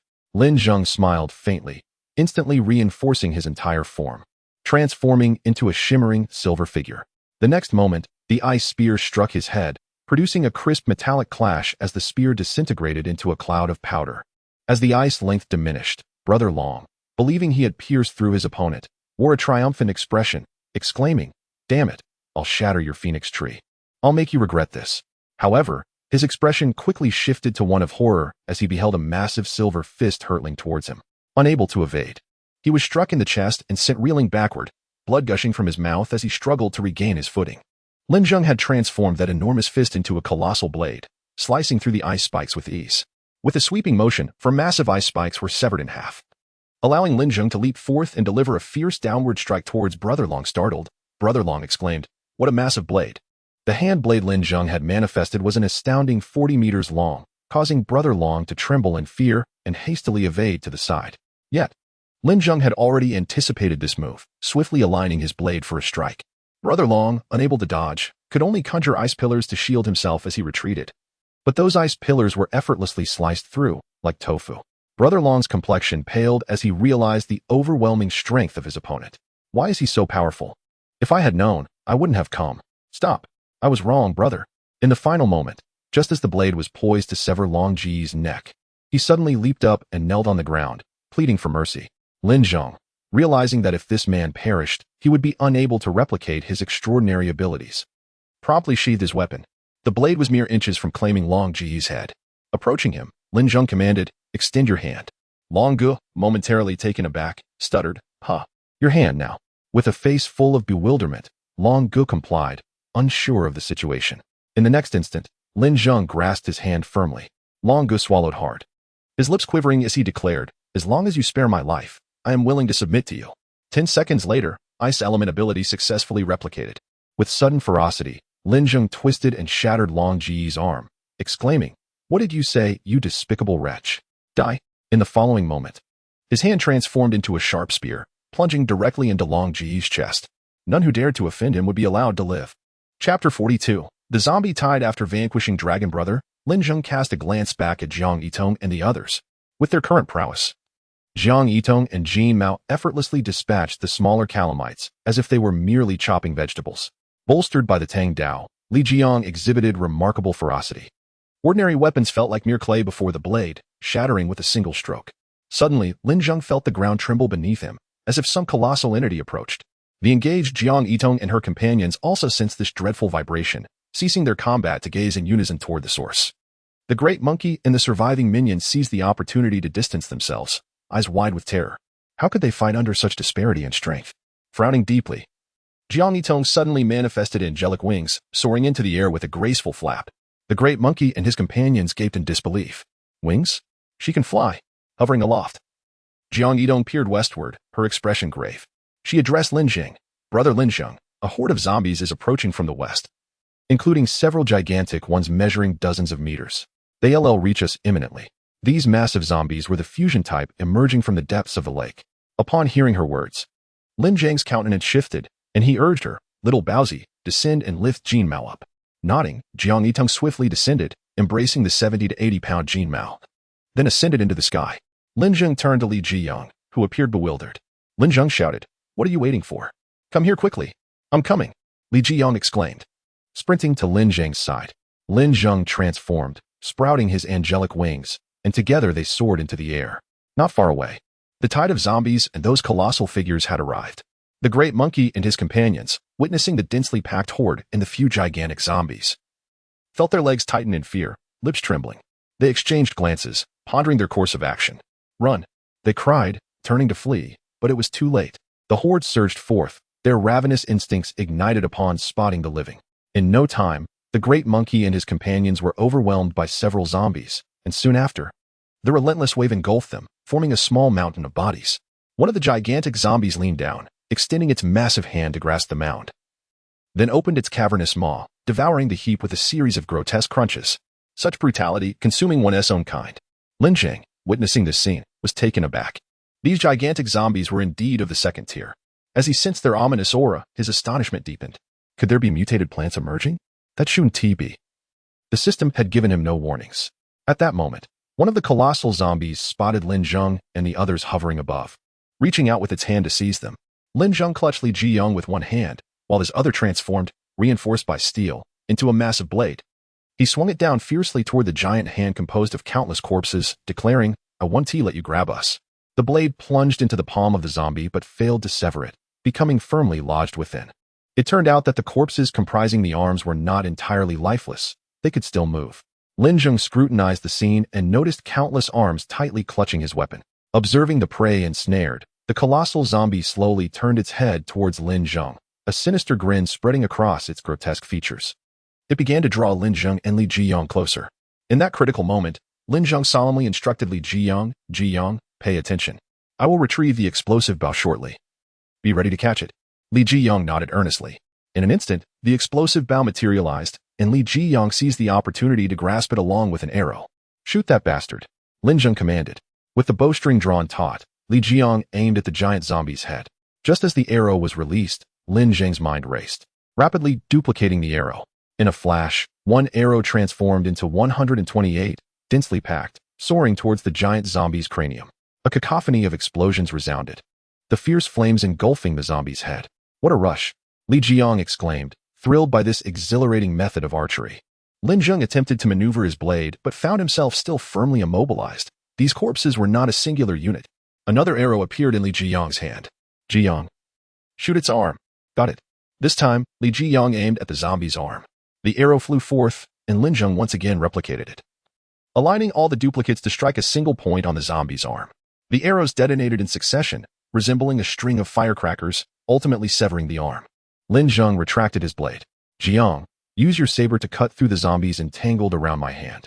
After Lin Zheng withdrew the explosive bow, Li Zheng brandished his saber, relentlessly hacking until all the zombies ensnaring Lin Zheng's hand were severed.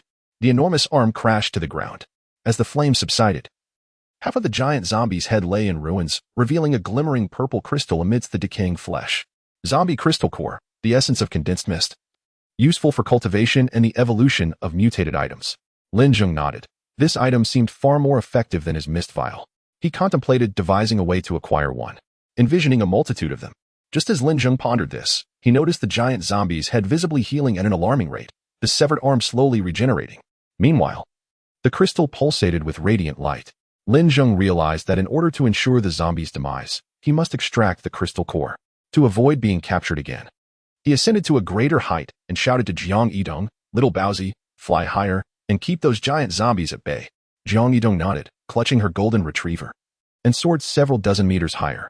Suddenly, a zombie stumbled and fell to the ground, as if tripped by an unseen force.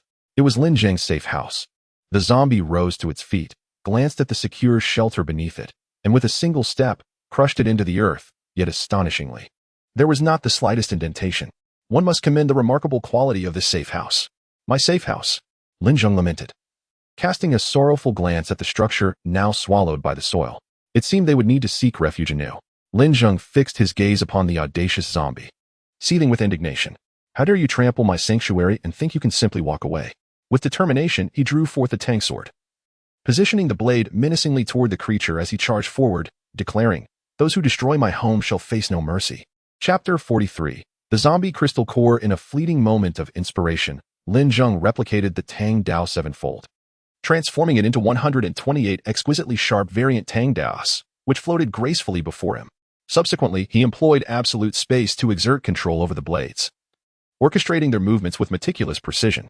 The swords began to shift positions methodically, weaving through the gaps with an elegance akin to flowing silk. In mere moments, the array of blades coalesced into a spiral formation, spinning with remarkable velocity, resembling a mobile meat grinder. "Jiang, when you spot a purple crystal, extract it for me," Lin Zheng instructed as he soared towards the colossal zombie. Li Zheng nodded. "Leave it to me, Zheng." Upon noticing Lin Zheng and Li Zheng approaching, the giant zombie immediately unfurled its massive hand, attempting to seize them. "You think you can catch us?" Lin Zheng retorted, hastening the spiral blades towards the monstrous palm. Upon impact, a gruesome sound erupted, accompanied by a shower of rotting flesh, as the anguished cries of the zombies within resonated through the air. As they traversed the palm, an unsettling sight awaited them. Zombies were densely packed within, writhing in agony, emitting faint howls of despair. The interior of the palm was suffocatingly horrific, reeking of decay and despair, evoking an unsettling sense of dread. However, upon spotting Lin Zheng and Li Zheng, the undead became inexplicably exhilarated, reaching out with their mangled hands in a desperate attempt to grasp them. Li Zheng swallowed hard, beads of cold sweat forming on his forehead. This grotesque, inhumane scene was a first for him, causing waves of nausea to wash over him. Yet, they pressed onward, piercing through the palm towards the zombie's head. Noticing Li Zheng's distress, Lin Zheng admonished him sharply, "Zheng, this is the zombie apocalypse. Are you really frightened? Open your eyes and face it. The best way to conquer fear is to confront it head-on. If you cannot withstand this, you will not survive in this world." Upon hearing this, Li Zheng's expression grew serious. In the next moment, he shouted defiantly, "I am not afraid, Zheng. You're right, if I can't endure this, I do not deserve to survive in this apocalypse. What a pathetic giant zombie. Let's charge at it." Seeing Li Zheng's spirited reaction, Lin Zheng nodded with satisfaction. "Good. Let's take down this wretched creature." With that, Lin Zheng directed the spiral blades to penetrate the interior of the giant zombie's head. A wave of nauseating slickness enveloped him, and the air turned rancid. Li Jiang nearly retched, but just as the urge rose, he forced himself to swallow it back down, mentally rallying himself. What is so terrible about this? It's just a pile of rotten flesh. At that moment, Lin Zheng's voice echoed urgently, Jiang, hurry. The purple crystal core, extract it now. Li Jiang then realized there was a crystal beside him, shimmering with a purple glow. This was the zombie crystal core. He grasped the egg-sized core tightly, allowing the hands of the zombies to roam over his face, leaving behind a viscous liquid. He attempted to rip it away, but discovered that the core seemed to be cemented in place, utterly immovable. At that moment, the zombies in his mind began to wail in agony, as if sensing the threat to the core. The piercing and terrifying cries echoed incessantly in Li Jiang's ears. Damn it, he shouted, exerting all his strength, but to no avail. Ajing, I can't pull this core out. Lin Zheng frowned, realizing that this second-tier zombie was not so easily dealt with. Just as he was lost in thought, several red tentacles suddenly emerged from the horde of zombies, targeting Li Jiang, who was still attempting to extract the core. Without hesitation, Lin Zheng swiftly severed the tentacles, but more and more tentacles continued to emerge from all directions, encircling the two of them without a single blind spot. Meanwhile, the zombies within their heads were also slowly slithering towards Lin Zheng and the others, the space inside their skulls becoming increasingly cramped. As the situation grew dire, Lin Zheng reinforced himself with steel and, using shape control, transformed into a metallic sphere, encasing Li Jiang within. He then felt countless tentacles violently battering against him. Indeed, these second-tier zombies were formidable. Lin Zheng sensed that he could not hold out much longer before being overwhelmed. Jiang, how are you doing? He called out. Li Jiang's expression was frantic. Ajing, just give me a little more time. I will definitely extract this core. With a desperate shout, he exerted every ounce of strength to pull the core free. He refused to give up. He desperately wanted to prove to Lin Zheng that he was not useless. With Jin Mao and Jiang Yitong having awakened their abilities twice, he felt a deep sense of guilt for still being dormant, convinced he was a burden to the team. This was an opportunity before him, and he was determined to demonstrate his worth. Come out. He yelled repeatedly through gritted teeth, veins bulging in his neck, his face flushed, sweat pouring down as he gasped for breath. Lin Zheng's expression changed, clearly sensing that his steel reinforcement was faltering. Jiang, we need to go, he urged. Li Jiang's voice trembled. I'm almost there, Ajing. I can definitely pull this core out. Lin Zheng noticed the shift in his emotions and replied, Jiang, your fighting spirit is already commendable. Strength is forged step by step. If you can't extract it, no matter how strong your resolve, it won't change the outcome. In truth, Lin Zheng had long since touched the crystal core and had replicated countless copies within the system space. His intention in sending Li Jiang to extract the crystal core was to ignite his fighting spirit. Lin Zheng had already discerned that Li Jiang was feeling despondent due to his prolonged inability to awaken his supernatural abilities. This act was meant to help him regain his confidence. However, his strength was evidently insufficient. Upon hearing Lin Zheng's words, Li Jiang momentarily froze, a hint of disappointment crossing his face. Is it true? Are we really going to give up like this? Who knows if there will be another opportunity as good as this one? Of course there will be, once our strength ascends another level. These colossal zombies will merely appear as a heap of slightly elevated rotting flesh, Lin Zheng replied. After contemplating Lin Zheng's words, Li Jiang remarked, but then, wouldn't this matter become exceedingly easy? Its significance would change drastically. Lin Zheng was taken aback. He had not anticipated Li Jiang's profound realization, and it filled him with delight. Yet, as the assault of the tendrils intensified, Lin Zheng's expression grew increasingly grim. Jiang, we must leave. I can no longer endure. Li Jiang cast a worried glance at Lin Zheng before reluctantly releasing his grip. All right, Ajing, we shall depart. However, in the next moment, as if struck by a sudden insight, his countenance hardened with determination, and he recklessly charged toward the crystal core. Chapter 44. The Shadow of Dark Magic. Jiang, what are you doing?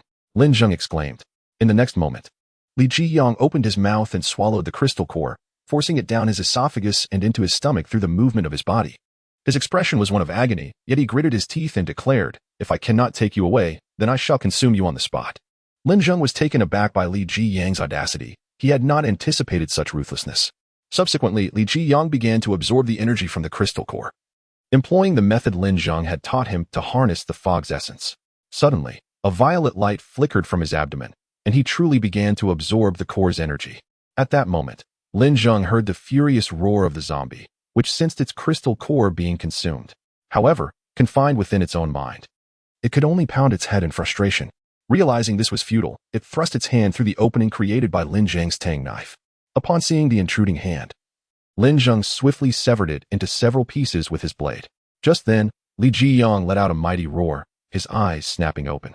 In the next moment, a colossal shadow began to materialize behind him, awakening.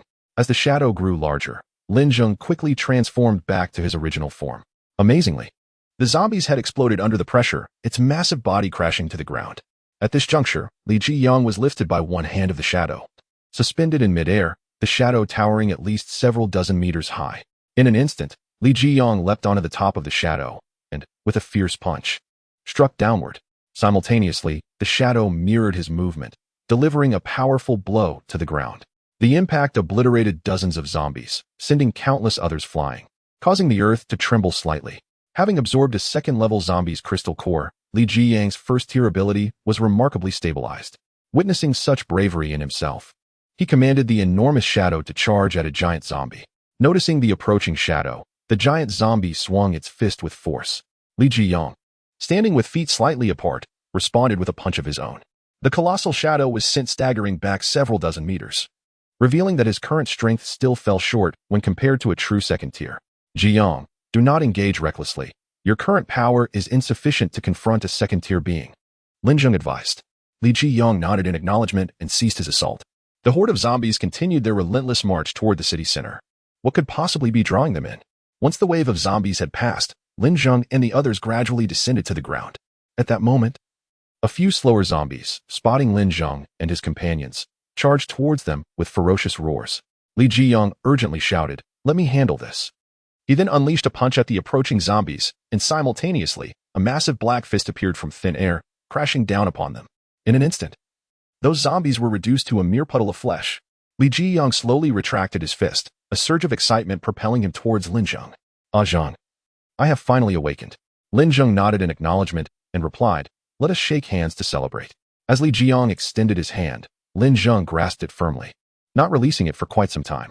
Li Zheng, his expression somewhat peculiar, inquired, "Is it truly necessary to hold on for so long?" "Oh, I am simply overwhelmed with joy. I momentarily forgot to let go," Lin Zheng casually explained. At that moment, a system notification chimed, successfully copied the ability of the black magic giant shadow. Lin Zheng smiled contentedly, pleased to have acquired another power. Jiang Yitong and Jin Mao approached. With Jiang Yitong questioning, "Brother Lin Zheng, why have so many zombies suddenly appeared? They all seem to be heading toward the city center."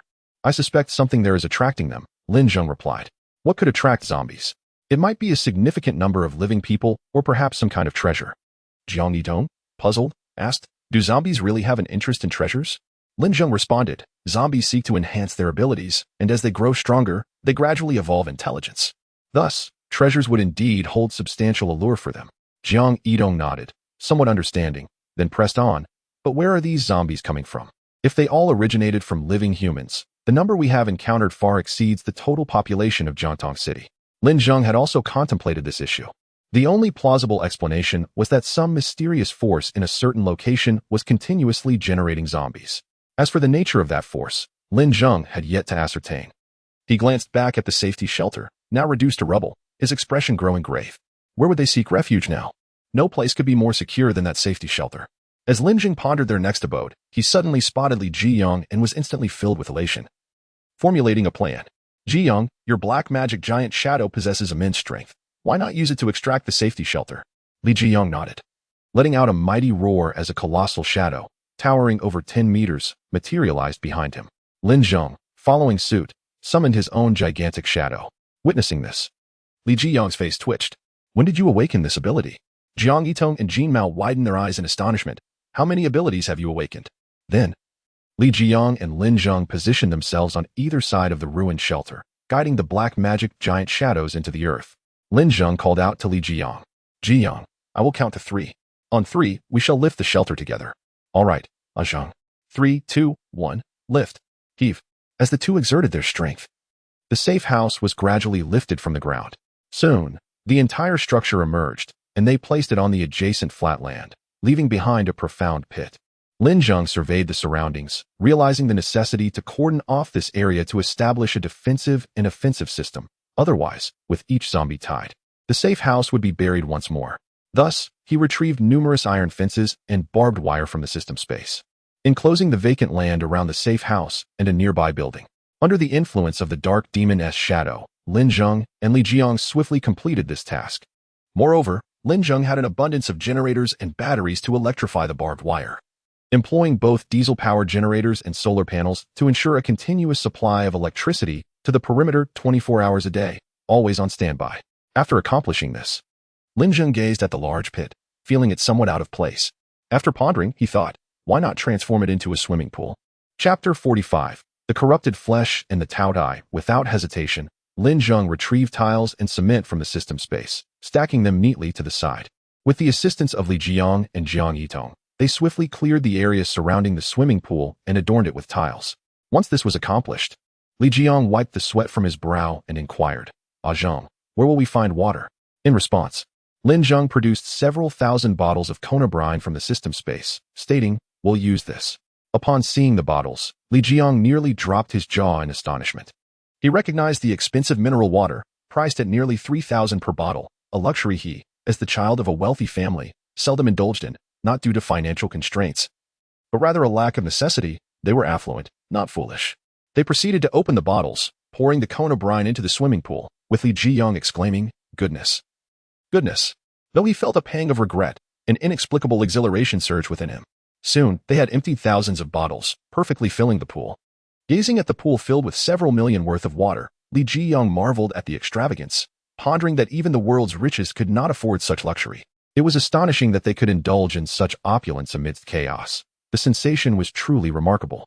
Just as they were about to dive into the swimming pool and relish the moment, the system's voice interrupted. The larva of the zombie king is maturing.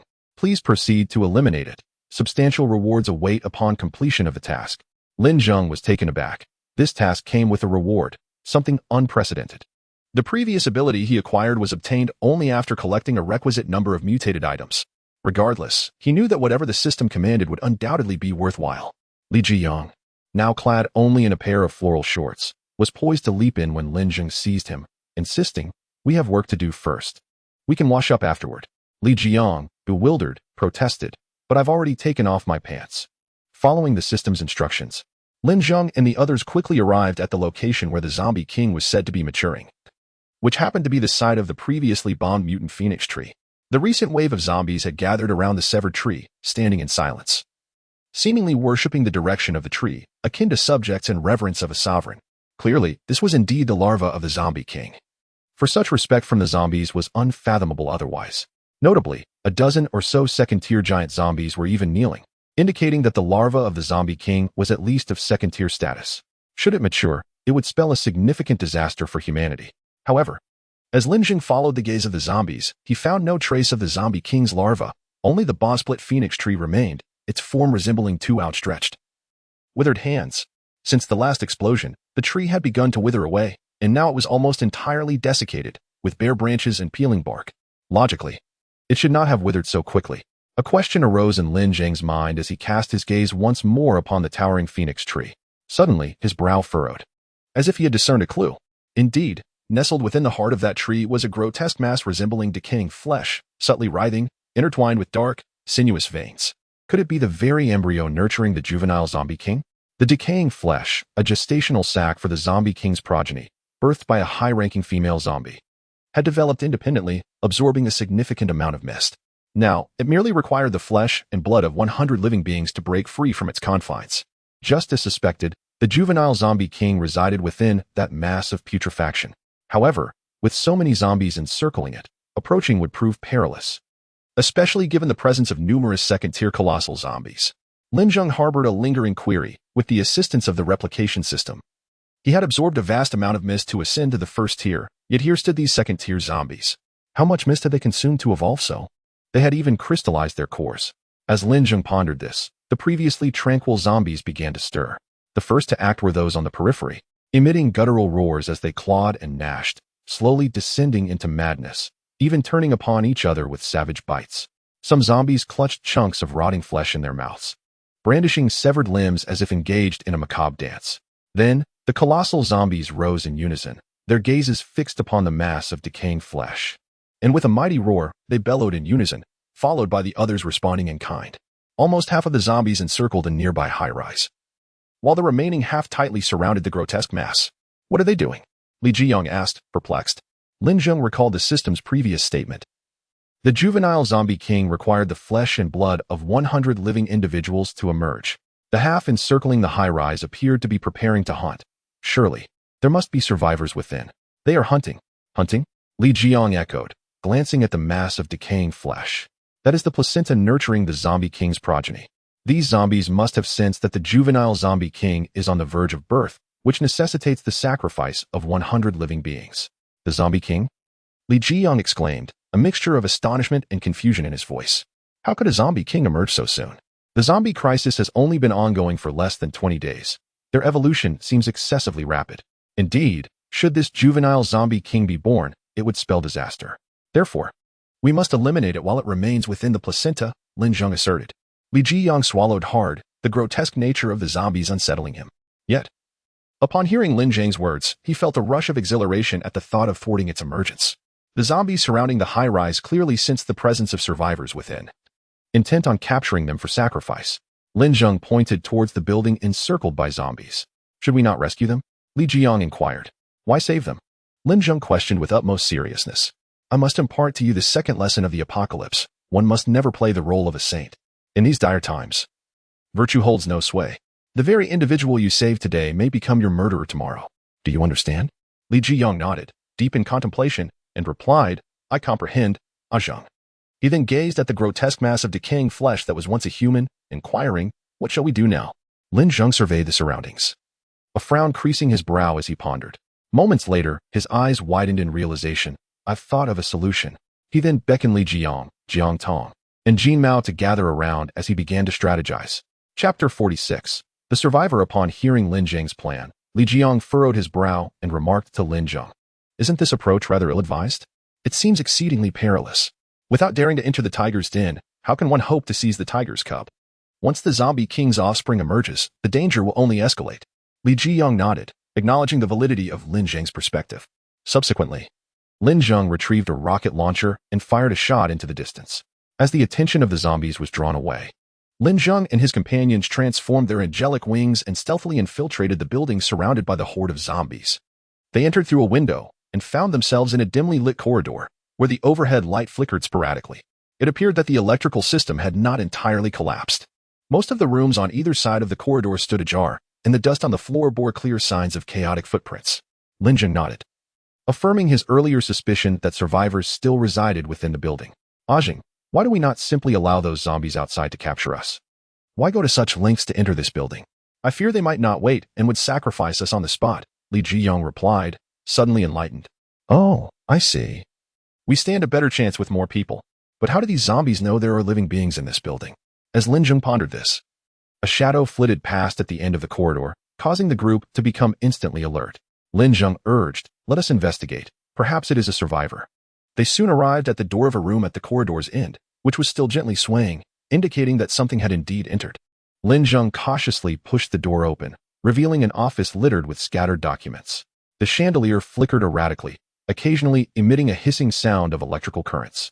At that moment, a sound of gnawing rodents emanated from a nearby corner, rustling and stirring. There is movement over there. Let us check.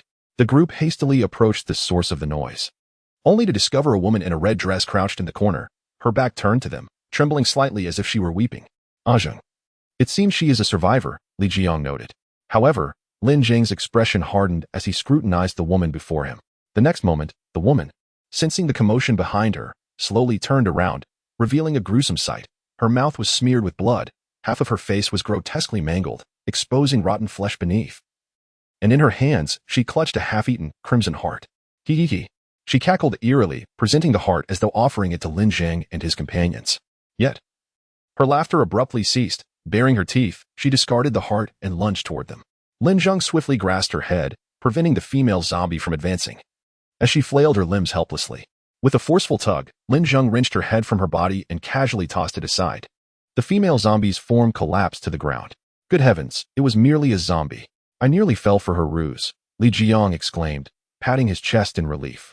Lin Zhengdao emphasized the importance of remaining vigilant in the face of impending doom, asserting that even human beings could pose a graver threat than the undead. Li Zheng nodded slightly in acknowledgement. Lin Zhengdao then noticed the half-eaten heart on the ground. its blood still fresh and warm, indicating that the individual had perished only moments prior. Suddenly, he observed the trail of blood leading away from the heart, suggesting a continuous flow. He proposed they follow it. The group proceeded cautiously along the blood-stained path, which led them to the staircase, ascending upwards. Just as they were about to step onto the stairs, 4 or 5 zombies lunged down towards them. Lin Zheng swiftly crushed one of their skulls with a powerful fist, while Li Zheng, emboldened by his mental fortitude, drew his tang knife and cleaved another in two. Zhang Yitong employed her explosive bow to ensnare the head of yet another zombie, pulling sharply to sever it cleanly. A yellowish fluid spilling forth. Jin Mao, in a display of ferocity, slashed at a nearby zombie, tearing it into strips of flesh. Be cautious. There are numerous zombies within this building, warned one of the group. They all nodded in agreement and continued to ascend the bloody trail. Upon reaching the upper floor, they found a similar layout, with the blood leading into a frosted glass door marked with a sign that read President's Office. As they pushed the glass door open and entered, they were met with a scene too grotesque to describe. 2 zombies, 1 male and 1 female, stood completely nude. Upon hearing the door creak, the zombies turned their heads in unison, their primal instincts ignited upon spotting the living intruders. Instantly halting their previous actions, they lunged forward with clawed hands. Zhang Yitong, filled with revulsion, swiftly shot the female zombie down with an arrow, then approached and delivered a powerful kick to the male zombie, sending him crashing against the wall. With precision, she shot an arrow directly through his chest, pinning him firmly against the wall. This arrow, unlike the previous one, was a standard projectile, devoid of explosive properties. Next, Zhang Yitong stood over the female zombie, placing her foot upon one of its hands before unleashing 4 more arrows into its limbs, effectively anchoring it to the ground. The female zombie writhed in a frenzy, its screams echoing with indignation. Infuriated by its defiance, Zhang Yitong unleashed a barrage of arrows upon its head, not ceasing until the skull was rendered unrecognizable, with no space left for another arrow to penetrate. You wretched creature. She spat at the female zombie, her voice laced with contempt. Lin Zheng and Li Zheng stood by, utterly astonished. This woman was undeniably fierce. They then witnessed her slowly direct her gaze towards the male zombie pinned against the wall, retrieving another arrow and swiftly releasing it. Thud.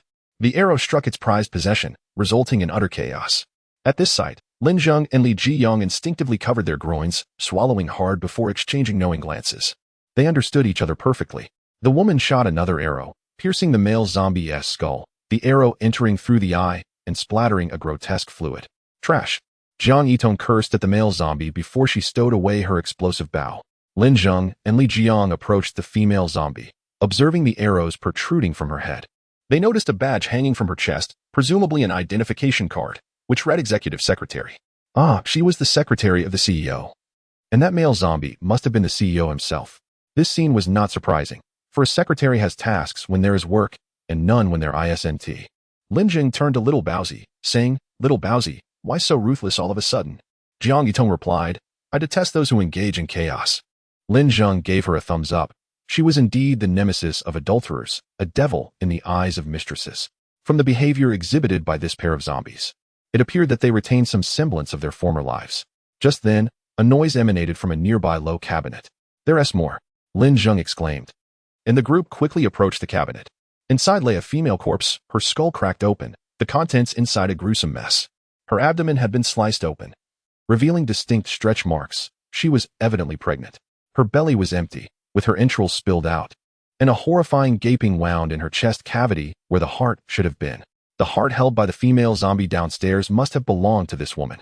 To prevent her from transforming into a zombie, Lin Zheng used a tang knife to sever her head, then tore off a piece of curtain fabric to cover her. In Lin Zheng's heart, a mother is eternally deserving of respect. The group then turned their attention back to the low cabinet, cautioning that if there were a zombie within, a single blow would suffice. Li Zheng and Zhang Yitong nodded in agreement, and Lin Zheng suddenly flung open the cabinet door. To their astonishment, a 7- or 8-year-old boy appeared, curled up in a ball, fear etched across his naked form.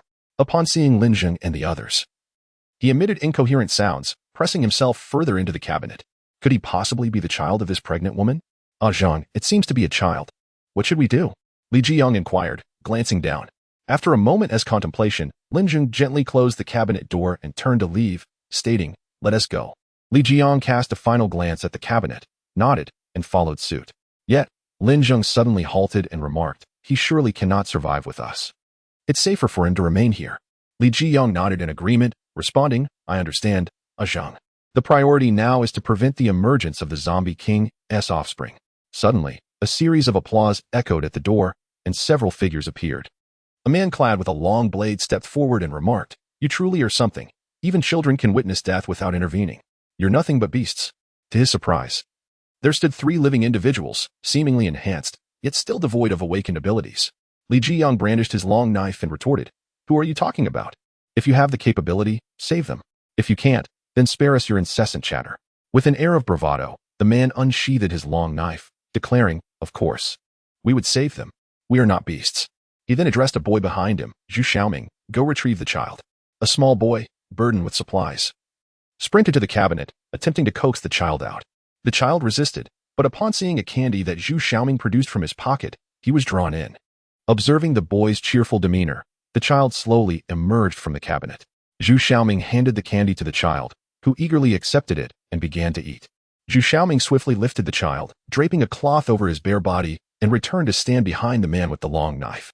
"You are not worthy of entering our base. You may wait here for death.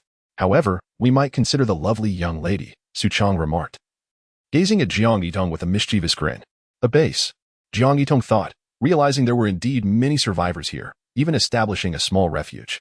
She shot a fierce glare at Su Chang. "You're courting death." Su Chang chuckled. "Oh my, the young lady has quite the fiery temper. How about joining our base on the rooftop of this building? Once you join us, there will be food and drink, and you needn't worry about zombie attacks. Get lost." Jiang Yitong shot back. Su Chang, momentarily taken aback, contained his anger, recognizing that these individuals were not to be trifled with. A direct confrontation would yield no favorable outcome. "Fine, you think you're so formidable? Then remain here and await your demise. We shall head to our base for bread and mineral water. Let's go." He waved to the 2 behind him. At that moment, Zhu Xiaoming interjected, "Brother Chang, if the base doesn't accept them, they won't survive long. We should take them with us." Lin Zheng was astonished, realizing such benevolence was rare in these chaotic times. Su Chang, with a darkened expression, retorted, "Zhu Xiaoming, are you out of your mind? Bringing such ingrates to the base means we would have to provide for them. What are you thinking? But, Brother Chang, if they stay here, they won't last long. We've scavenged all the supplies in this building." Zhu Xiaoming attempted to continue, but was interrupted by Su Chang. "If you're so reluctant to leave them, then you can stay here with them." I didn't mean it that way, Brother Chang," Zhu Xiaoming stammered. Su Chang kicked Zhu Xiaoming and exclaimed, "Why aren't you hurrying up and leaving?" Clearly, Su Chang was venting his frustration on Zhu Xiaoming. After uttering these words, the group turned to leave, but Su Chang cast a sinister glance back. Lin Zheng then addressed the others, "Let us go, we must follow them." Chapter 47. Hypocrite. At the staircase, Su Chang and his companions abruptly halted. Su Chang pointed at the child in Zhu Xiaoming's arms and commanded, "Throw him down." Zhu Xiaoming's expression shifted dramatically. "Why, Changgu? Are you not aware of our current situation at the base? We have nearly scoured the entire building for supplies. There is no food left to sustain a child who cannot contribute." Su Chang leaned closer, insisting, "Then why did we save him? It would be better to let him wait for death." Zhu Xiaoming retorted, "I simply found those people earlier intolerable. Is that not reason enough? Will you do it, or not?" Su Chang's tone grew increasingly menacing. Clutching the child tightly, Zhu Xiaoming resolutely declared, "I will not throw him." Upon hearing this, Su Chang's countenance darkened, revealing his displeasure.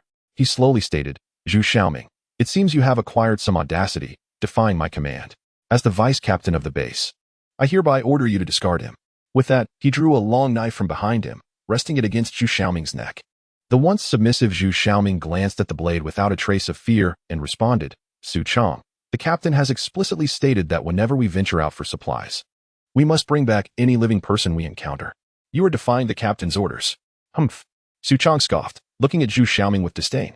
"But do you know what the captain told me? He said that except for women, no one else is permitted in the base.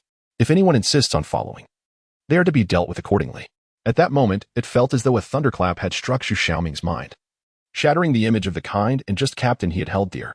He struggled to accept this revelation, repeatedly recalling the captain's gentle demeanor as he comforted the people of the base, the warmth in his eyes during their conversations. "Liar. They're all liars. You are deceiving me. The captain is not that kind of person," Zhu Xiaoming shouted, his sanity beginning to unravel. "Do you understand why the captain does this?" Su Chang mocked. Zhu Xiaoming stared blankly at Su Chang, rendered speechless. "You do not know, do you? Let me enlighten you. Some people wish to indulge in vice while maintaining a facade of virtue. Li Hai is such a hypocrite. He enjoys wrongdoing while simultaneously craving the respect of others. Is that not madness? Su Chong's eyes reflected a hint of contempt. Turning his gaze back to Zhu Xiaoming, Su Chong continued. Do you know why Li Hai suddenly summoned you to gather supplies? Zhu Xiaoming looked at Su Chong with a mix of confusion and anticipation.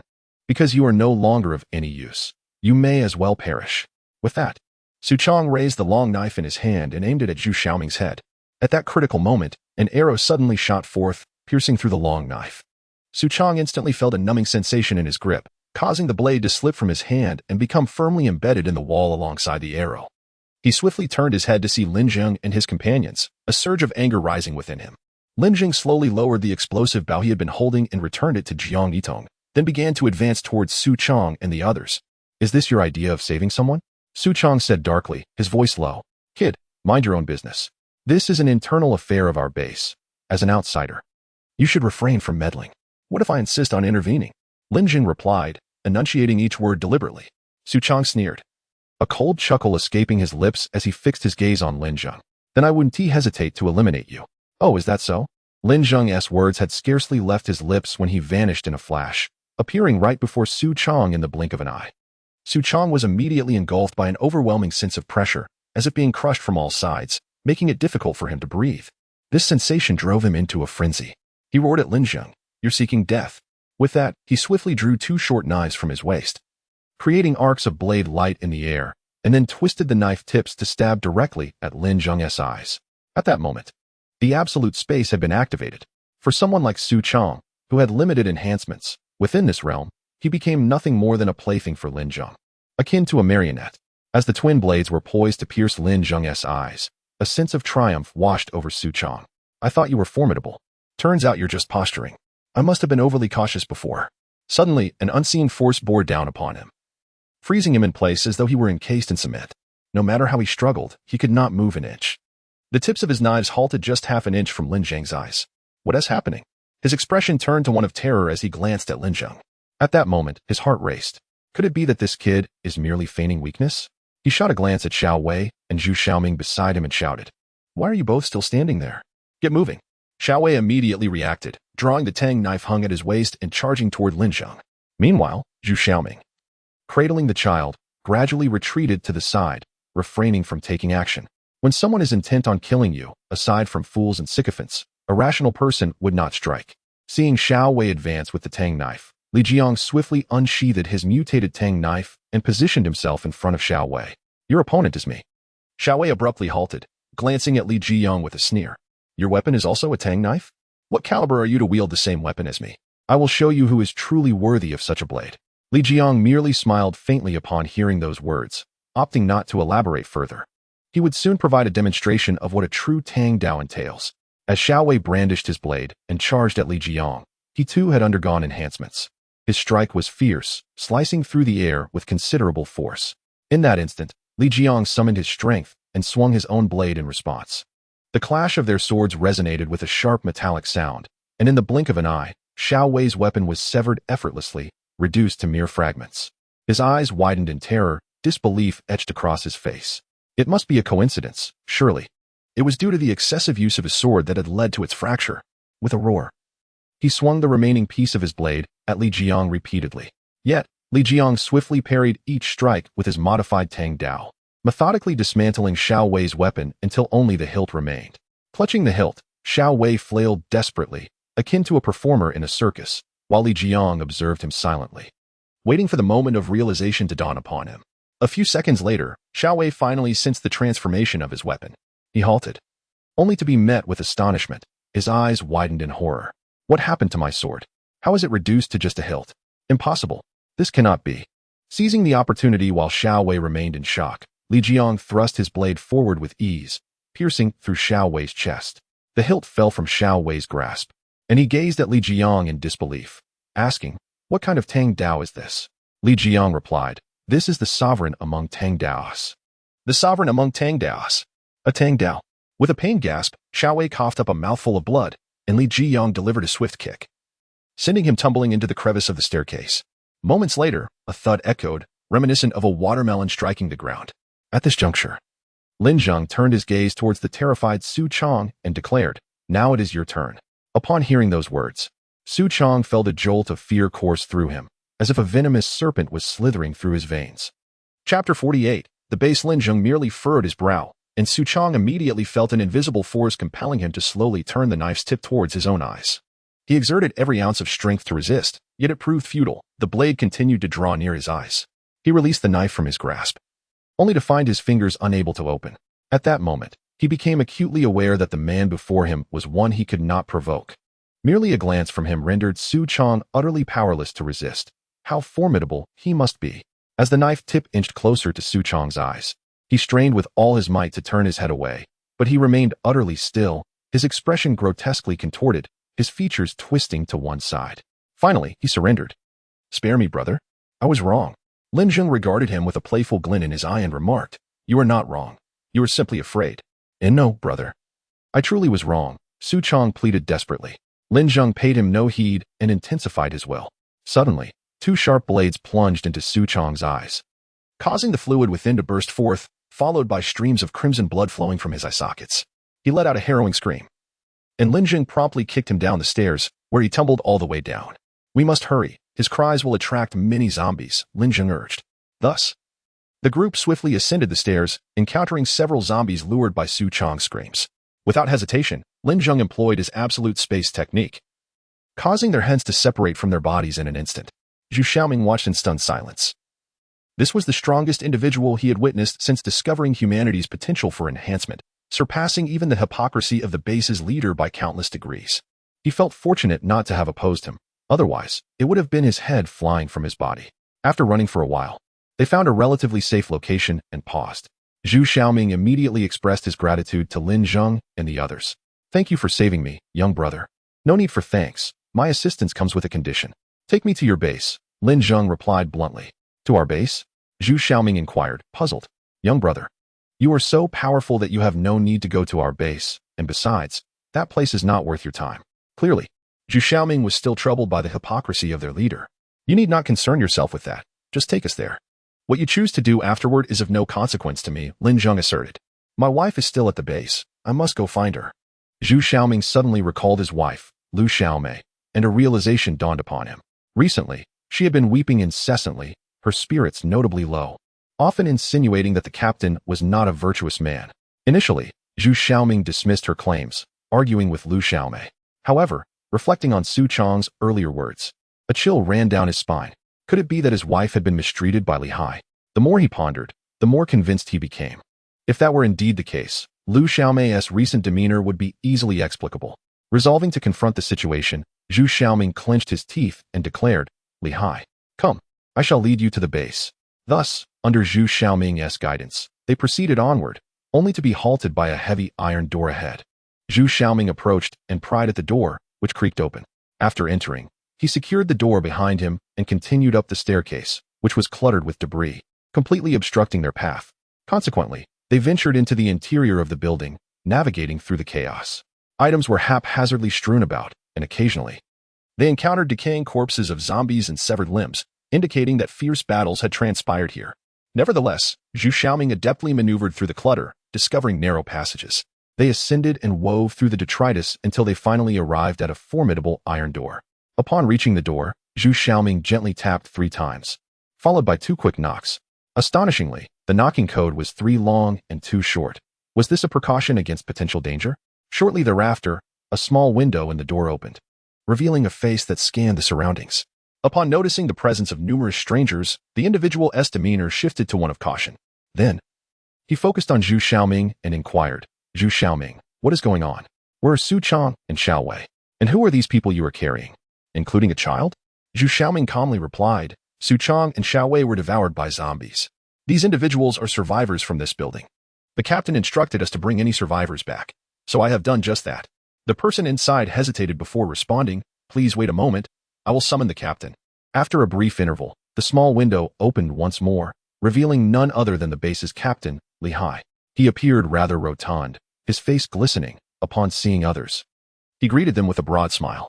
In these tumultuous times, he seemed to have fared quite well, likely enjoying a daily diet of meat. "Xiaoming, I've heard about Su Chong and Xiao Wei's demise. Have you really brought back several newcomers?" Li Hai asked with a hint of sorrow in his voice. Zhu Xiaoming nodded affirmatively. "Indeed, Captain, they were bitten to death by zombies. These individuals are survivors from the building. Oh, I see, Li Hai replied, his expression turning troubled. Xiaoming, we are currently facing a severe shortage of food at the base, and I fear we may struggle to sustain ourselves. I sincerely apologize for the predicament you find yourselves in. He then turned to Lin Zheng and the others, saying, Young brother, it is not that our base does not want you. It is simply that we are facing difficulties ourselves. Even if you were to come here, you would not find sufficient food or warmth. It would be better for you to remain outside, where you can still enjoy your freedom. Wouldn't you agree, young brother? The implication was clear. You are not welcome here, so depart and return whence you came. Originally, Lin Zheng had intended to wait in a corner of the building for the zombies to approach, but he was apprehensive about being captured and offered as a sacrifice. In that case, with only their small group, it would be challenging to act. The best course of action would be to blend in with the crowd and seize the opportunity when it arose. Once successful, they could use the wings of angels to escape the scene without becoming entangled with the colossal zombies. And you, Xiaoming, feel free to live your life. The base will no longer restrain you. With your capabilities, you will undoubtedly fare better outside, Li Hai remarked to Zhu Xiaoming, evidently indicating that he too would not be allowed entry into the base. Zhu Xiaoming now understood the situation all too well. Li Hai was indeed a petty man. Captain, please call my wife out. I will take her with me to relieve the base of its burden, he said, suppressing his anger. Fearful that Li Hai would refuse to let her go, hence he spoke in a conciliatory tone. Oh, you mean your little sister? I can certainly look after her for now. Once you're settled, you can come to retrieve her. How does that sound? Li Hai replied. Lin Zheng chuckled inwardly. The notion of retrieving her after leaving was akin to dreaming. However, Lin Zheng had already devised a strategy for dealing with such individuals. With a slight smile, he proceeded. Chapter 49. The maliciously high Lin Zheng retrieved a substantial bundle of pre-prepared supplies and deliberately unzipped it, allowing its contents to cascade onto the ground with a sudden clatter.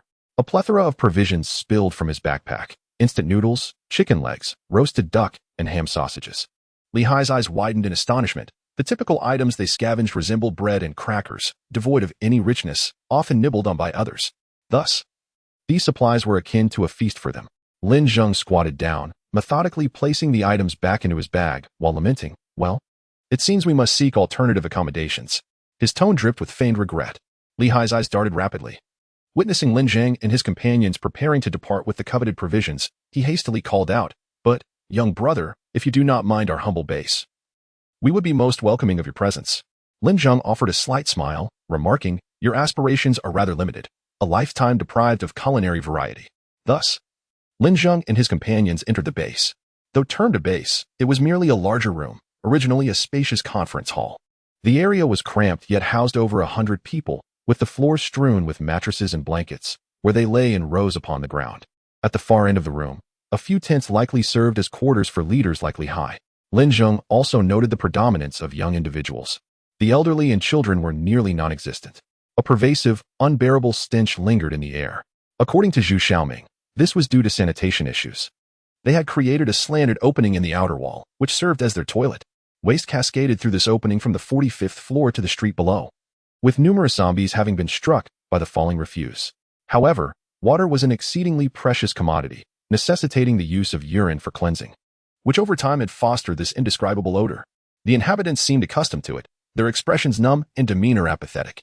Upon noticing strangers, they all turned to stare in unison. Having been deprived of novelty for far too long, their days were spent consuming meager rations of dry bread and sipping scant water, while idly lounging on their beds. Only a few who frequently ventured out to scavenge appeared somewhat lively. At that moment, several robust men approached from across the room. Captain, one burly man bellowed. His name was Suda, the elder brother of Su Chong and the vice-captain of the base. Upon seeing Suda, Li Hai immediately smiled broadly and said, Suda, gather the brothers and bring them to my room. We have new arrivals at our base and must extend a proper welcome. As Li Hai uttered these words, he cast a fleeting glance at Ambassador Su, a momentary exchange that was nonetheless captured by Lin Zheng. It appeared that this old fox was inclined to play tricks. They traversed several tents, only to discover a small room hidden behind, which was indeed Li Hai's abode. Upon entering, they found it to be entirely different from the outside, spotlessly clean and orderly, equipped with all the essential amenities of life. On the table sat a beverage and a bowl of half-eaten instant noodles. The moment Lin Zheng and his companions stepped inside, Suda, who was trailing at the back, promptly locked the door behind them. Lin Zheng turned to glance back, feigning ignorance as he queried, Captain, what does this mean? Li Hai maintained his cheerful demeanor, replying, My young brother, do not misunderstand. We mean you no harm. We merely wish to discuss a matter. What matter? Lin Zheng inquired. Simply put, hand over your supplies and that woman, and then you and your comrades, along with your dog, may depart. Li Hai no longer concealed his true intentions. Yet he continued to wear a facade of amiable benevolence. At that moment, Suda and the others had already drawn their daggers, aimed menacingly at Lin Zheng and his group. Kid, if you wish to live, drop the bag. Otherwise, I shall slice your throat, Suda threatened fiercely. Lin Zheng remained rooted in place, assessing the situation outside. The zombies had begun to rush upstairs. A slight smirk crept upon his lips. Since they had already infiltrated the crowd, there was nothing left to fear. Just then, Lin Zheng noticed someone lying on the bed, bare-chested and facing away from them. Silent and seemingly lifeless. Unfazed, Lin Zheng addressed Li Hai. Captain, I have heard from Zhu Xiaoming that you are a good person. Upon hearing this, Li Hai erupted in laughter. Ha, a good person? Indeed I am. Just look at you all, carrying such a hefty load of supplies in danger. Isn't it virtuous of me to safeguard them for you? I even provide for a woman. Does that not make me a good person? At this, Jiang Yidong's fury ignited. Without a moment's hesitation, she drew her bow and shot an arrow that struck Li Hai's rotund belly with great force, piercing through and embedding itself in the wall behind him. Trash! Li Hai clutched his abdomen, incredulously staring at Jiang Yitong, then bellowed at Suda and the others. Attack! Eliminate them, and toss them downstairs to feed the zombies. Suda licked his long knife and raised it to strike at Lin Zheng and the others. At that very moment, a frantic knocking resounded from outside. Open the door! Open the door! It was Zhu Xiaoming, who, having searched high and low for his wife, Lu Xiaomei immediately suspected that Li Hai was tormenting her, prompting his fervent knocking. Suda glanced at Li Hai, who pondered briefly and ultimately decided to let Suda open the door to admit Zhu Xiaoming. Upon entering, Zhu Xiaoming pointed an accusatory finger at Li Hai, shouting, Li Hai, you scoundrel! Where is my wife? Where have you hidden her? Li Hai cast a sidelong glance at the bed, then slowly approached it, positioning himself to block the others behind him, and sternly declared, Zhu Xiaoming, is this how you address your captain? Li Haibian cast a glance at Ambassador Su, who recollected the moment he stealthily drew a dagger and stealthily approached Zhu Xiaoming from behind. Just as he was poised to plunge the blade into him, Lin Zheng activated the absolute space, freezing Su's hand in midair. Hearing the commotion behind him, Zhu Xiaoming swiftly turned around and discovered Su aiming a dagger at him. Enraged, he exclaimed, so you've all been wishing for my demise. Today, I shall retaliate. He then unsheathed his own dagger and thrust it at Su, delivering a flurry of over a dozen strikes. Bound by Lin Zheng's absolute space, Su was rendered immobile, helplessly observing as Zhu Xiaoming relentlessly stabbed him, transforming him into a mangled mass, until his life slipped away without a single word of protest, leaving him in utter despair. Subsequently, Zhu Xiaoming, with bloodshot eyes, brandished his dagger towards Li Hai, demanding, Li Hai, where is my wife? Lin Zheng interjected, there is someone on the bed. Upon hearing this, Zhu Xiaoming dashed over, causing Li Hai to evade in fear. As Zhu Xiaoming turned over the figure on the bed, he was met with the sight of Lu Xiaomei, her face marred and pale, lifeless. He embraced her tightly, weeping, Xiaomei. It became apparent that while Zhu Xiaoming was away, Li Hai had once again violated Lu Xiaomei, threatening her with expulsion of Zhu Xiaoming from the base should she disclose the incident. Naive and trusting, Lu Xiaomei believed his deceitful words and remained silent, unaware that Li Hai had secretly orchestrated for Su Chong to eliminate Zhu Xiaoming during this outing. Li Hai's depravity escalated, treating Lu Xiaomei as nothing more than an object of his twisted amusement, ultimately leading to her tragic demise. Yet, Li Hai remained unfazed, convinced that Zhu Xiaoming would soon meet his end at Su Chong's hands. To his astonishment, both Su Chong and Xiao Wei perished, and Zhu Xiaoming returned. Consequently, he sought to expel Zhu Xiaoming as well, driven by this very rationale. With eyes aflame with fury, Zhu Xiaoming glared at Li Hai, roaring, Li Hai, I shall make you pay dearly. With that, he lunged at him like a ferocious beast. In a panic, Li Hai drew a firearm and fired multiple shots at Zhu Xiaoming. The latter's expression shifted dramatically, not from fear of death, but from the dread of failing to avenge Xiaomei if he were to perish. However, in the next instant, the bullets hurtled toward him as if enchanted, suspending themselves in midair. Chapter 50. Hidden abilities. Li Hai stood in stunned silence at the scene before him, while Zhu Xiaoming, consumed by hatred, was the first to react. He deftly dodged the bullets and lunged towards Li Hai with his knife, only to be met with a swift block that sent his weapon clattering to the ground. Li Hai, brimming with arrogance, taunted Zhu Xiaoming. Did you think being the captain was easy? Without some skill, how could I possibly keep you all in line? With a furious roar, Zhu Xiaoming, in a frenzy, unleashed a flurry of punches and kicks, yet each attack was effortlessly countered, culminating in him being sent sprawling to the ground. You're worthless. What can you do if I toy with your wife? Li Hai sneered at Zhu Xiaoming, who lay defeated. You should be grateful to me. It's my protection that has kept you from being devoured by zombies. It's only natural for me to have a little fun with your wife. Jiang Yidong, who loathed such scum that exploited women, could no longer contain herself. She prepared to launch an arrow at Li Hai's head, but was halted by Lin Zheng. Wait a moment. Jiang Yitong glanced at Lin Zheng with confusion, yet gradually lowered her explosive bow. Zhu Xiaoming, trembling on the ground, was on the verge of shattering his teeth from the intensity of his rage. He was so close, so very close. Lin Zheng murmured softly from the side. Just a little longer. Boom. A wave of energy surged forth as Zhu Xiaoming let out a primal roar, surrounded by a swirling vortex of power. His gaze transforming into one of unwavering determination. Jiang Yitong was momentarily taken aback. This was the awakening of his hidden abilities. Lin Zheng chuckled softly, having anticipated this moment. At last, I shall add another ability to my arsenal. It turned out that Lin Zheng had long known through the system that Zhu Xiaoming was an awakener, albeit a concealed one, requiring a specific trigger to unleash his latent powers. Some hidden awakeners remained oblivious to their gifts, believing themselves to be mere remnants of humanity, never realizing their potential until their last breath. Lin Zheng had initially expected that Zhu Xiaoming would awaken his abilities in the face of an impending zombie attack. However, it was this particular moment that had provoked the release of his hidden powers. This was both a stroke of great fortune and misfortune. Lin Zheng was eager to discover what abilities Zhu Xiaoming would awaken. This sensation was akin to unboxing a mystery gift, filled with excitement and thrill. Li Hai, sensing the shift in Zhu Xiaoming, shouted to his lackeys, "What the hell are you standing around for? Get moving and finish him off." A group of young men finally came to their senses, immediately rushing towards Zhu Xiaoming. He turned sharply to face them, extending his palm, and with a thunderous sound, a blast of energy, approximately 10 centimeters in diameter, erupted forth, obliterating one of them completely.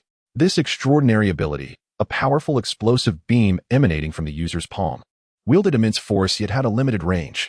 With further mastery, it could even flatten a mountain with a single strike. Witnessing Zhu Xiaoming's sudden ferocity, the remaining individuals faltered, their courage dissipating in an instant. Just as they contemplated fleeing, they were met with a barrage of explosive beams, reducing them to mere fragments. Zhu Xiaoming then turned, advancing step by step towards Li Hai. "Xiaoming, brother Xiaoming, I was wrong.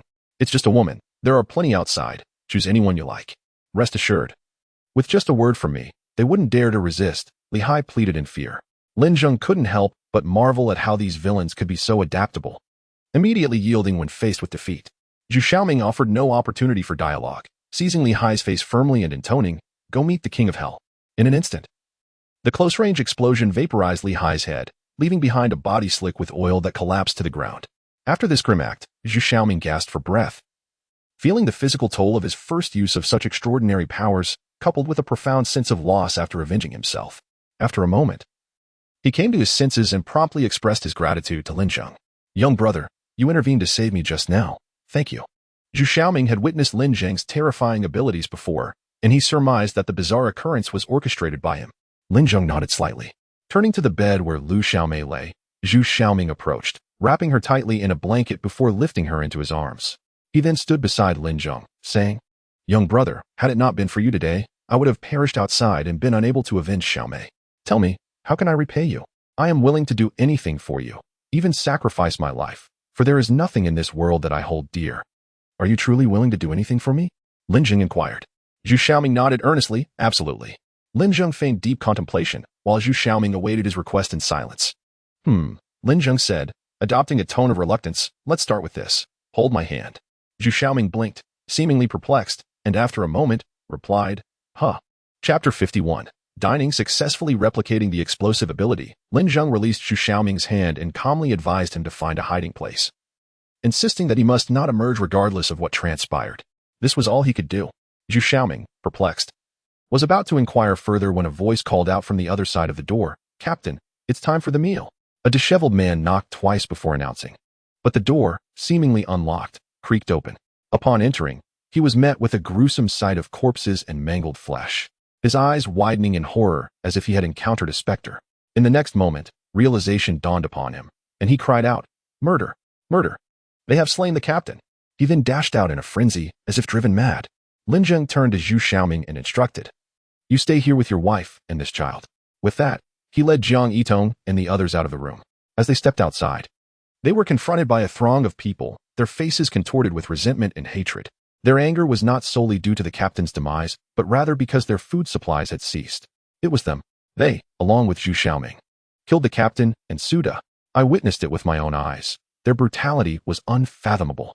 The captain's head was shattered, and Suda was stabbed dozens of times, his blood drained dry. The earlier man began to recount the tale with exaggerated flair, embellishing it as if he had been present during the atrocity. Lin Zheng cast a disdainful glance at the man, who he found most loathsome for his penchant for hyperbole and imagination. Having perceived only a fragment of the event, he fabricated an entire narrative and earnestly conveyed it to others.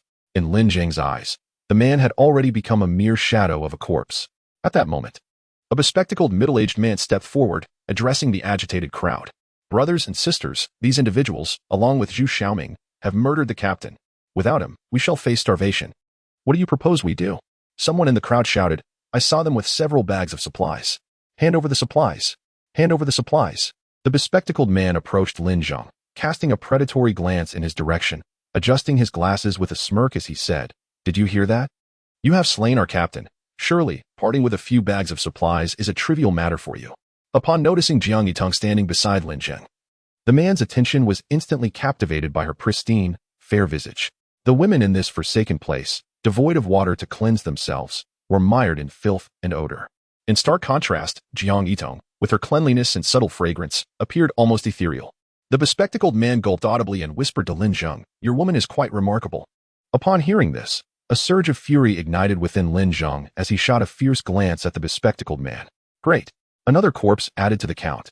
The bespectacled man, menacingly, retorted, Kid, leave the supplies and that woman behind. You can go. Otherwise, I will incite them to end your lives in an instant. Consider your options wisely. Lin Zheng cast a cold glance at him and said, Of course I know how to choose. Ha. Those who are attuned to the times are indeed wise. Consider yourself clever. The bespectacled man wore a smug expression, casting a lewd smile at Jiang Yitong while licking his lips, already indulging in fantasies of what was to come. Suddenly, a large hand seized his face, startling him into a tremor. What are you doing? He stammered. Lin Zheng smiled slightly and declared, I choose you to die. Boom. A flame pillar, approximately 50 centimeters in diameter, erupted from Lin Zheng's palm. The intense heat vaporized everything above the bespectacled man's chest, leaving a crescent-shaped wound on the lower half of his body, which hissed with white smoke. The flame pillar continued to shoot backward, colliding with the wall and igniting a fierce blaze, ultimately leaving a charred circular mark. Lin Zheng's explosive abilities were evidently magnitudes stronger than those of Zhu Xiaoming, with significantly greater range. The onlookers stood frozen, stunned by the ferocity of their opponent. They realized that even combined, they could not withstand such a blow and would be reduced to mere fragments. The previously boisterous man began to exclaim in horror, pointing at Lin Zheng, Look, I told you so, didn't I? They are just waiting to kill. Those who had previously echoed his sentiments instinctively took a step back, wishing to distance themselves from him. You truly are bold. How can you still speak against someone with such terrifying methods? Isn't that courting death? At this moment, the atmosphere turned palpably awkward.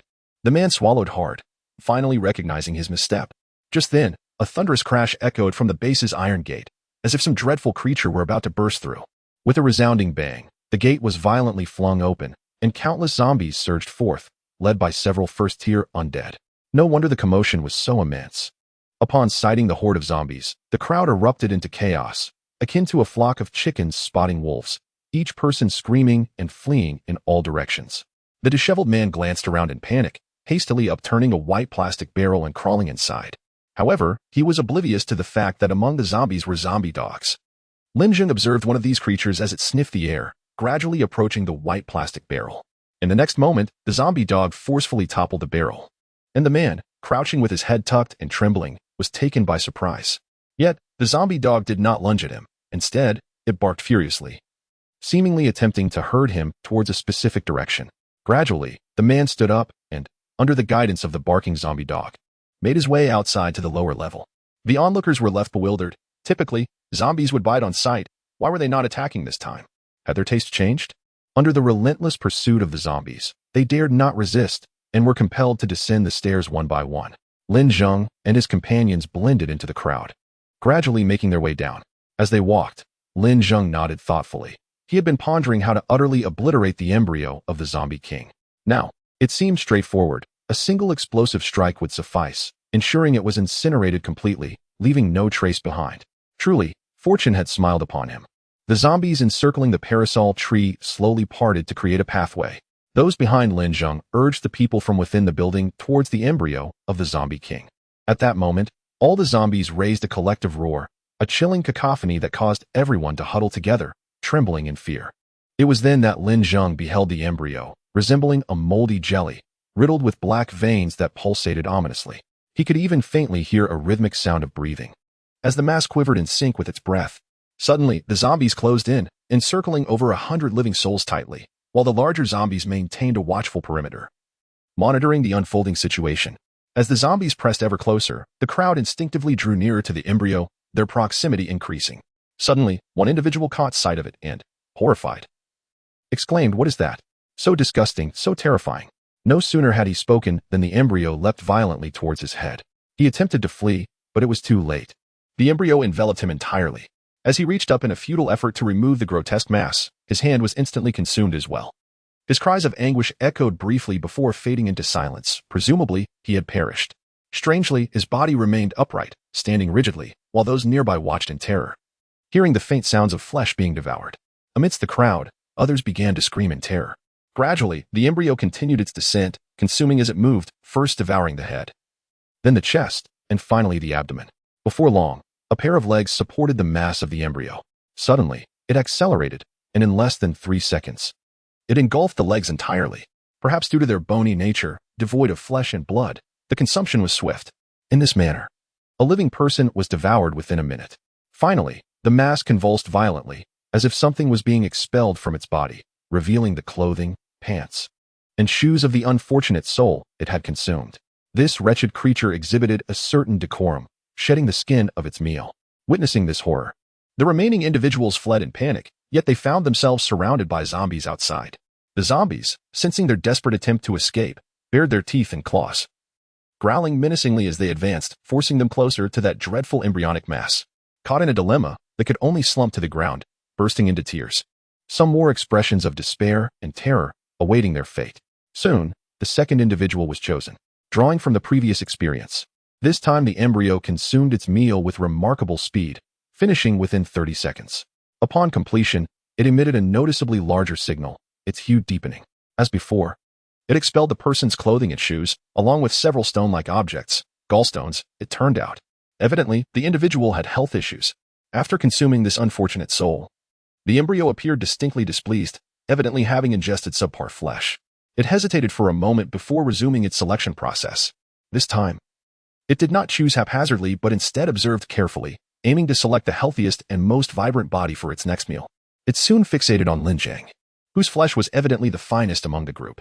The embryo let out 2 sharp, terrifying cries before darting towards Lin Zheng with palpable eagerness. Lin Zheng, watching the approaching embryo, curled his lips slightly as energy began to coalesce in his hand, an orange glow gradually manifesting. He calmly declared, "I have awaited you for quite some time, repugnant creature." The embryo, filled with excitement, believed it was on the verge of savoring fresh, delectable flesh. Yet, in the next moment, Chapter 52, a glimmer of intelligence. Lin Zheng's gaze shifted, a subtle smile gracing his lips as he extended his palm, now suffused with concentrated energy, towards the ominous embryo. With a fierce motion, he intoned, "Ability explosion." In an instant, a column of terrifying fiery energy erupted forth, akin to a torrent of volcanic lava, surging forth at high velocity, leaving a trail of sparks in its wake. The embryo sensed impending doom. However, inertia rendered it incapable of halting its advance, helplessly racing towards the explosive beam, akin to a moth drawn to a flame. A sound reminiscent of metal being seared red by flames echoed, followed by a wail akin to a baby's cry. Lin Zheng's other hand had also coalesced a blast and sent it hurtling forth, the 2 energies converging at the embryo, fusing into a singular point that erupted in a dazzling display of sparks. With a thunderous boom, the dual explosions seemed to breach an unseen barrier. Hurtling forward in an X-shaped formation, Lin Zheng understood that the abhorrent entity had been vaporized. To avoid wasting the 2 gathered blasts, he aimed his palm at the horde of zombies. The 2 explosions sliced through the mass like laser beams, decimating a significant swath of the undead. Eventually, the energy waned, dimming until it vanished entirely. Only then did the zombies react, erupting into furious howls as they charged towards Lin Zheng with relentless fervor, intent on tearing him apart. Lin Zheng exchanged a knowing glance with Jiang Yitong, who promptly unfurled her angelic wings and ascended to a height of 100 meters. But where was the golden retriever? Hadn't it been agreed that Jiang Yitong would carry the golden retriever into the sky? It seemed to have vanished. At that moment, a nearby zombie cast a knowing glance at Lin Zheng, and he smiled faintly, realizing that it had transformed into a zombie, blending in with the horde. Seizing the opportunity, it had stealthily struck down several unsuspecting zombies, its claws claiming numerous victims. Remarkably clever, albeit somewhat cunning. Lin Zheng too spread his angelic wings, scooping up Li Jiang and soaring into the air. At that moment, Li Jiang was wielding a tang knife, slicing through the zombies with the ease of chopping vegetables, reducing them to mere halves. Some, barely missing vital strikes, remained propped on the ground, still desperately lunging forward.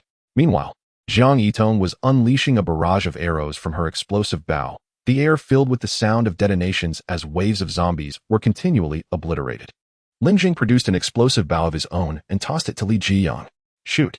"All right," Li Jiang exclaimed with excitement as he seized the bow, releasing an arrow that, in the next heartbeat, multiplied into 128 arrows, raining down upon the horde below. "Wow," Li Jiang gasped, "a Zheng. So this is how exhilarating it is to shoot arrows with your duplication ability.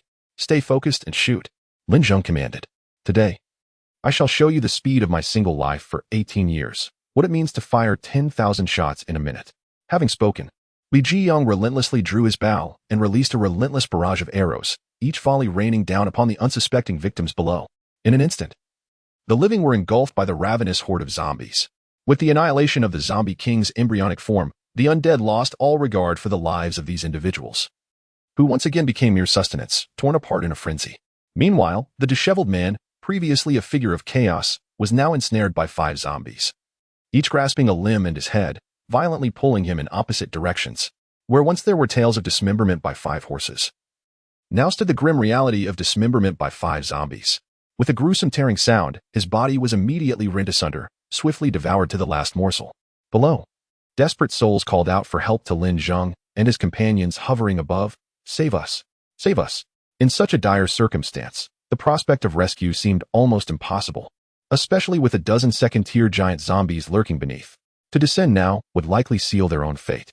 Lin Zheng, maintaining his composure as he surveyed the chaotic scene below, suddenly noticed an unsettling anomaly, his gaze sharpening with realization. His pupils dilated in shock as he gasped, a smile breaking across his face. "I never anticipated you possessed a modicum of intelligence." Chapter 53. Revelation. Lin Zheng was taken aback, for he did not see Zhu Xiaoming and the child below. He had presumed that as long as Zhu Xiaoming kept the child well hidden, the likelihood of their discovery by the zombies would be minimal. However, with the presence of zombie dogs among the horde, equipped with their acute sense of smell, it was logical to conclude that Zhu Xiaoming and the child had indeed been captured. Yet, Lin Zheng found no sign of them, which seemed rather implausible. When the man hiding beneath the white plastic barrel was discovered, Lin Zheng's heart skipped a beat, as if a fleeting thought had crossed his mind. But it vanished without further consideration. It turned out to be significant. Moreover, there was another matter that perplexed Lin Zheng, beside the disemboweled pregnant woman. There was no corpse of an unformed infant. If the infant's body had been devoured by the zombies, then logically, the pregnant woman's corpse should have met the same fate. It was inconceivable that it would remain intact. Upon reflection, Lin Zheng realized they had been misled by the red-clad female zombie they encountered earlier. At that moment, the red-clad zombie was gnawing on a heart, and coincidentally, the pregnant woman's heart had also been removed. Thus, Lin Zheng naturally inferred that the heart had been taken by the red-clad zombie. However, this was not the case. If that were true, the pregnant woman could not have been consumed solely for her heart. Lin Zheng distinctly remembered that her head remained unscathed, devoid of any signs of consumption.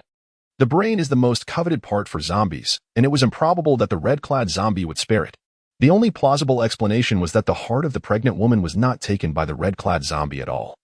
And the only other individual present at the scene was the child hiding in the cupboard. With this realization, Lin Zheng felt a tremor of apprehension. Could it be that the child was, in fact, the true progeny of the zombie king? The so-called embryo outside is merely a fade. If such is the case, everything begins to make sense.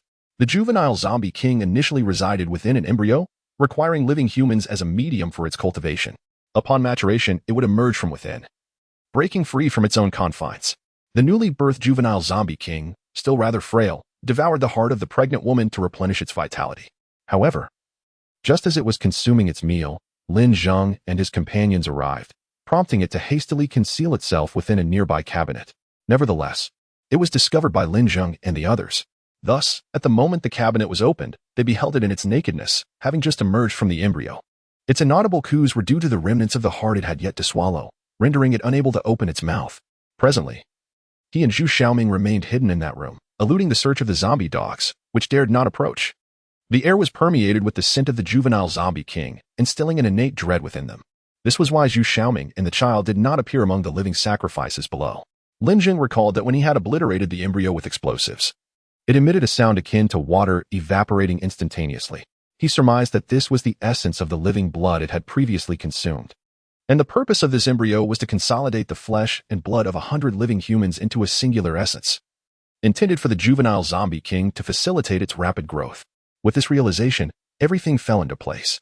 Yet, Lin Zheng remained perplexed as to why it was orchestrated in this manner, or why the high-ranking female zombie that birthed it would engage in such a ruse.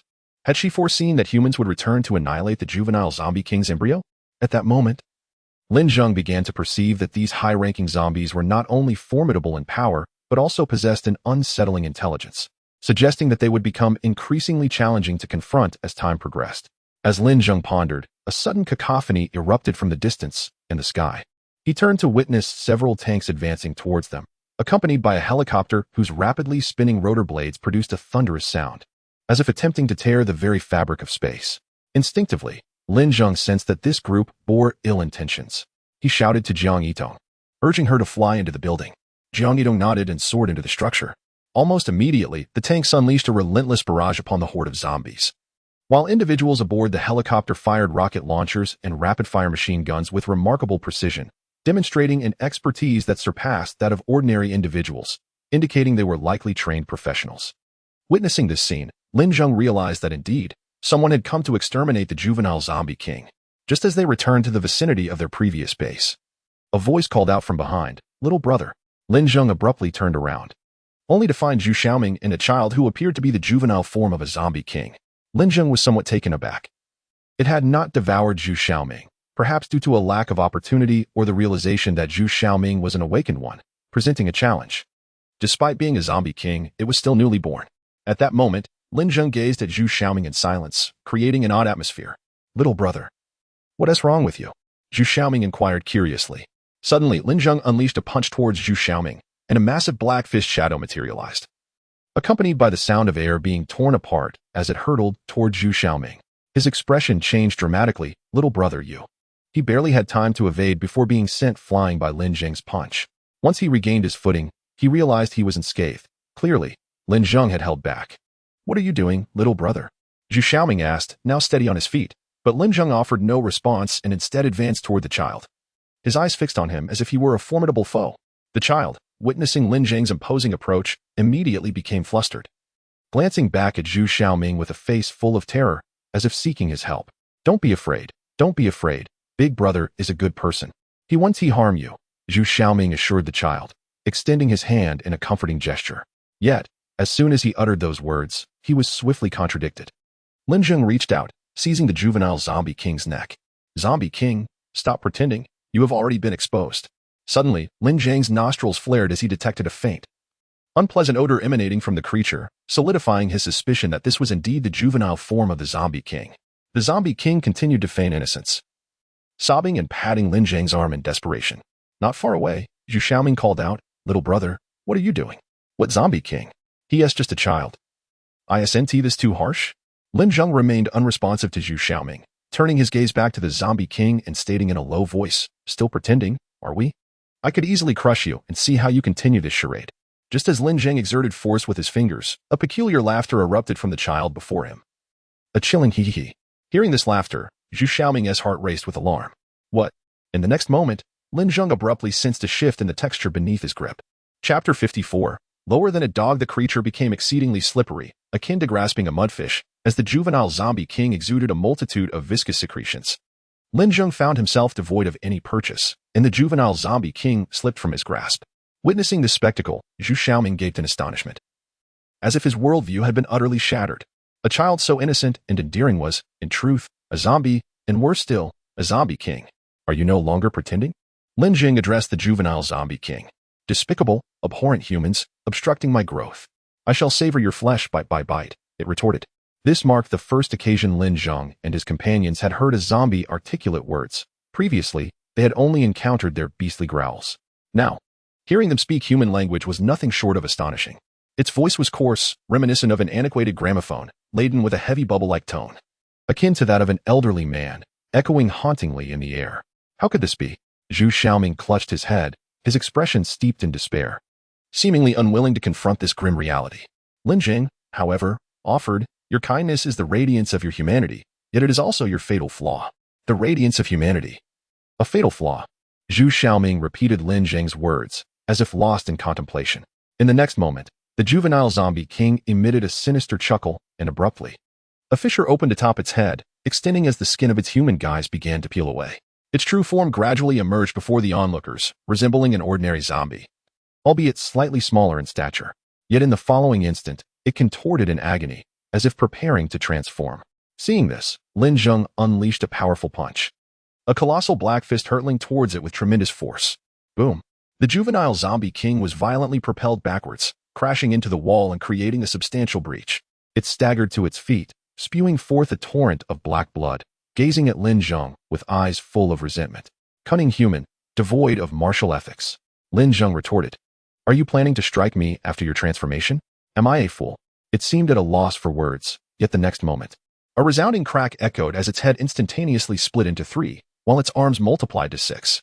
By the heavens, 3 heads and 6 arms, like Neza. Perhaps due to its transformation being interrupted by Lin Zheng, one of its heads hung limply from its neck, resembling a deflated football. Its newly sprouted forearms were exceedingly diminutive, akin to the claws of a chicken, lending it a rather comical appearance. Upon witnessing its own ludicrous form, the infant zombie king erupted in fury, roaring as it charged swiftly towards Lin Zheng. The aura it emanated was surprisingly of the second tier, a testament to its lineage as a zombie king, manifesting such power right from birth. If allowed to develop unchecked, the consequences would be dire. However, this form would undoubtedly impact its strength significantly. Observing the juvenile zombie king in its current state, Lin Zheng could not help but smile faintly. This mockery only fueled the infant's rage, causing it to howl in anger and accelerate its charge towards Lin Zheng. Lin Zheng swiftly gathered explosive energy in his hand, and in the next moment extended his palm towards the zombie king, unleashing his ability, Explosive Burst. A colossal beam of explosive light surged forth, aimed directly at the infant zombie king. Witnessing this spectacle, Zhu Xiaoming gasped in astonishment, realizing that his little brother had awakened this power, and it appeared to be considerably stronger than his own. Nearby, Li Jiang, upon hearing Zhu Xiaoming's exclamation, smiled slightly. He had awakened numerous abilities, so there was no reason for surprise. Awakening. He has awakened many powers. Zhu Xiaoming found it hard to believe. He had thought that an individual could only awaken one ability, never considering the possibility of multiple awakenings. Li Jiang, noting his expression, continued, do not overthink it. We can only awaken one ability, but he is different. Oh, I see. So, that little brother is truly 1 in a million, a person of remarkable talent. No, he is 1 in a billion, a person of extraordinary gifts. Hearing Li Jiang's lofty praise for Lin Zheng, Zhu Xiaoming glanced at Lin Zheng, who was engaged in battle, his eyes reflecting both fear and admiration. Li Jiang then pointed to Jiang Yitong, stating, she possesses 2 abilities. He then gestured toward the golden retriever, which had returned to its original state, and said, it also has 2 abilities. Upon hearing this, Zhu Xiaoming's eyes widened in surprise as he looked at Li Jiang. Li Jiang, with a serious expression, nodded affirmatively. Indeed, I am outdone by both of my dogs. Zhu Xiaoming, the infant zombie king, upon seeing the explosive flame, did not flinch. Its central head opened its mouth wide and braced itself, demonstrating the fortitude of a zombie king by attempting to withstand the blast with its jaws. Lin Zheng, however, smiled subtly, thinking to himself, I shall make you endure. He then advanced relentlessly, ultimately seizing the creature's head with one hand, while channeling another explosive ability aimed at the back of its skull. Lin Zheng clutched it as one would a watermelon, unleashing a torrent of explosive force with both hands. Zhu Xiaoming was once again astonished to witness Lin Zheng's ability to conjure explosive energy from both hands. He had previously attempted this feat himself, but could only manage it with one hand. This time, he was once more reminded of Lin Zheng's extraordinary talent. After all, Lin Zheng was the chosen one endowed with an SSS grade gift by the system. Indeed, under the relentless onslaught of Lin Zheng's dual explosions, The juvenile zombie king emitted a wretched howl of agony. With a sudden surge of strength, Lin Zheng's hands intensified the explosive force, and the creature's head was crushed as if it were a watermelon. In that moment, it seemed to comprehend the terror emanating from the man before it and swiftly retreated. Fortunately, with 3 heads, the destruction of one would not lead to its immediate demise. It gazed at Lin Zheng in sheer terror and pleaded, "Human, spare me. I promise that the zombies within 100 miles will not attack you." To Zhu Xiaoming's astonishment, the juvenile zombie king had begun to beg for mercy. Lin Zheng replied coolly, "No need." He then drew his tang blade and swung fiercely at it. Just then, an aircraft approached the glass window, and a barrage of bullets shattered the glass, followed by several fully armed individuals leaping down from above. Chapter 55, the Wang family safe zone. Each of them held a rifle, with the leader cradling what appeared to be a highly advanced launcher. At that moment, the juvenile zombie king attempted to make its escape, only to be detected by Lin Zheng. Did it truly believe it could flee right under my nose? In an instant, Lin Zheng's arm elongated, reinforced with steel, transforming into a net that ensnared the juvenile zombie king completely. The individual with the launcher, upon witnessing this, exhibited a glimmer of excitement, an awakened one. It seemed there was an unexpected gain. He pointed at Lin Zheng and commanded his subordinates, "Eliminate everyone except for that zombie and the man." The sound of gunfire erupted, a cacophony of bullets filling the air. This group, well-trained and coordinated, were the hallmarks of mercenaries rather than a conventional army. Observing this, the golden-haired one immediately reinforced himself with steel, transforming into a shield to protect Li Jiyong and Jiang Yidong. Bullets ricocheted off him, producing a clanging sound and showering sparks, all deflected aside. Witnessing this display, Ma Jun felt a surge of surprise. "Ah, an awakened one. No, it's a mutated creature. It appears we may return with bountiful spoils." Lin Zheng glanced back at Jiang Yidong and the others under assault, then turned his gaze toward the fully armed group. "You will die?" Noticing the intensity of Lin Zheng's stare, Ma Jun ordered his men to cease fire and addressed Lin Zheng. "Kid, if you come with that zombie, we will spare your friends. I assure you, your future will be free of worries regarding food and zombie attacks." As he approached Lin Zheng, he believed he had struck a chord. That's right, a sensible person knows when to negotiate. "Now, kindly release that zombie and hand it over to us." As he spoke, he aimed the launcher at the juvenile zombie king. This device was designed to emit a specific frequency, capable of incapacitating zombies instantly. These individuals hailed from the safe zone established by the affluent Wang family in Jiantong City. In the aftermath of the apocalypse, numerous wealthy individuals had swiftly utilized their resources to create their own sanctuaries, even researching the genetics of zombies and awakened humans, striving to unlock methods for rapid awakening and enhancement. The scientists within the Wang family's safe zone had made significant strides, needing only an awakened human or a high-tier zombie for experimental samples and serum extraction to create enhancement solutions. Ultimately, their investigations revealed a significant congregation of zombies in Jiatong City, leading them to surmise the presence of high-tier zombies. Thus, they dispatched mercenaries trained within their sanctuary to capture this zombie, with the added prospect of seizing any awakened humans encountered. Lin Zheng regarded Ma Jun, who fancied himself in control of the situation and could not help but smirk. These mercenaries always assumed they surpassed ordinary individuals, consistently displaying an air of superiority, viewing common people as mere playthings.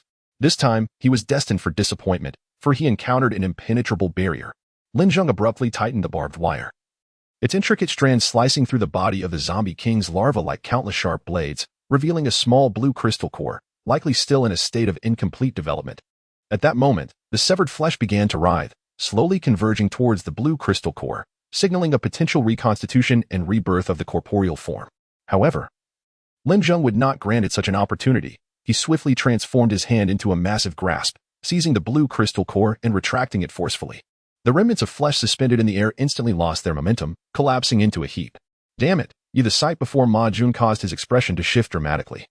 His eyes widened in fury, his jaw clenched as if ready to devour Lin Zheng. Such individuals are often infuriated when faced with defiance. Yet, he too recognized the blue crystal core. Even a fool could deduce it was the essence of the zombie.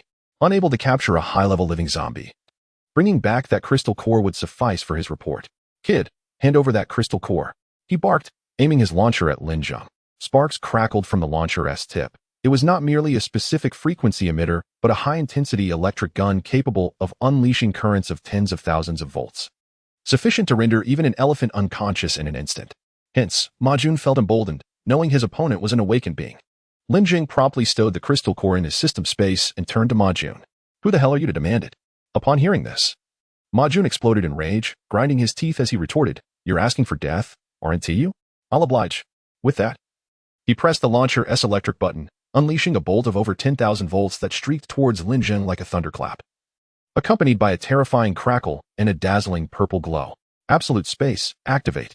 As the electric bolt neared Lin Zheng, an invisible barrier suddenly intercepted it, causing it to explode violently, fracturing into countless delicate, serpentine sparks that formed an electric net before Lin Zheng, which flickered briefly before gradually fading into nothingness. What? Ma Jun was left utterly astounded. How could such a powerful current have no effect on him? Before he could regain his composure, Lin Zheng had already dashed before him.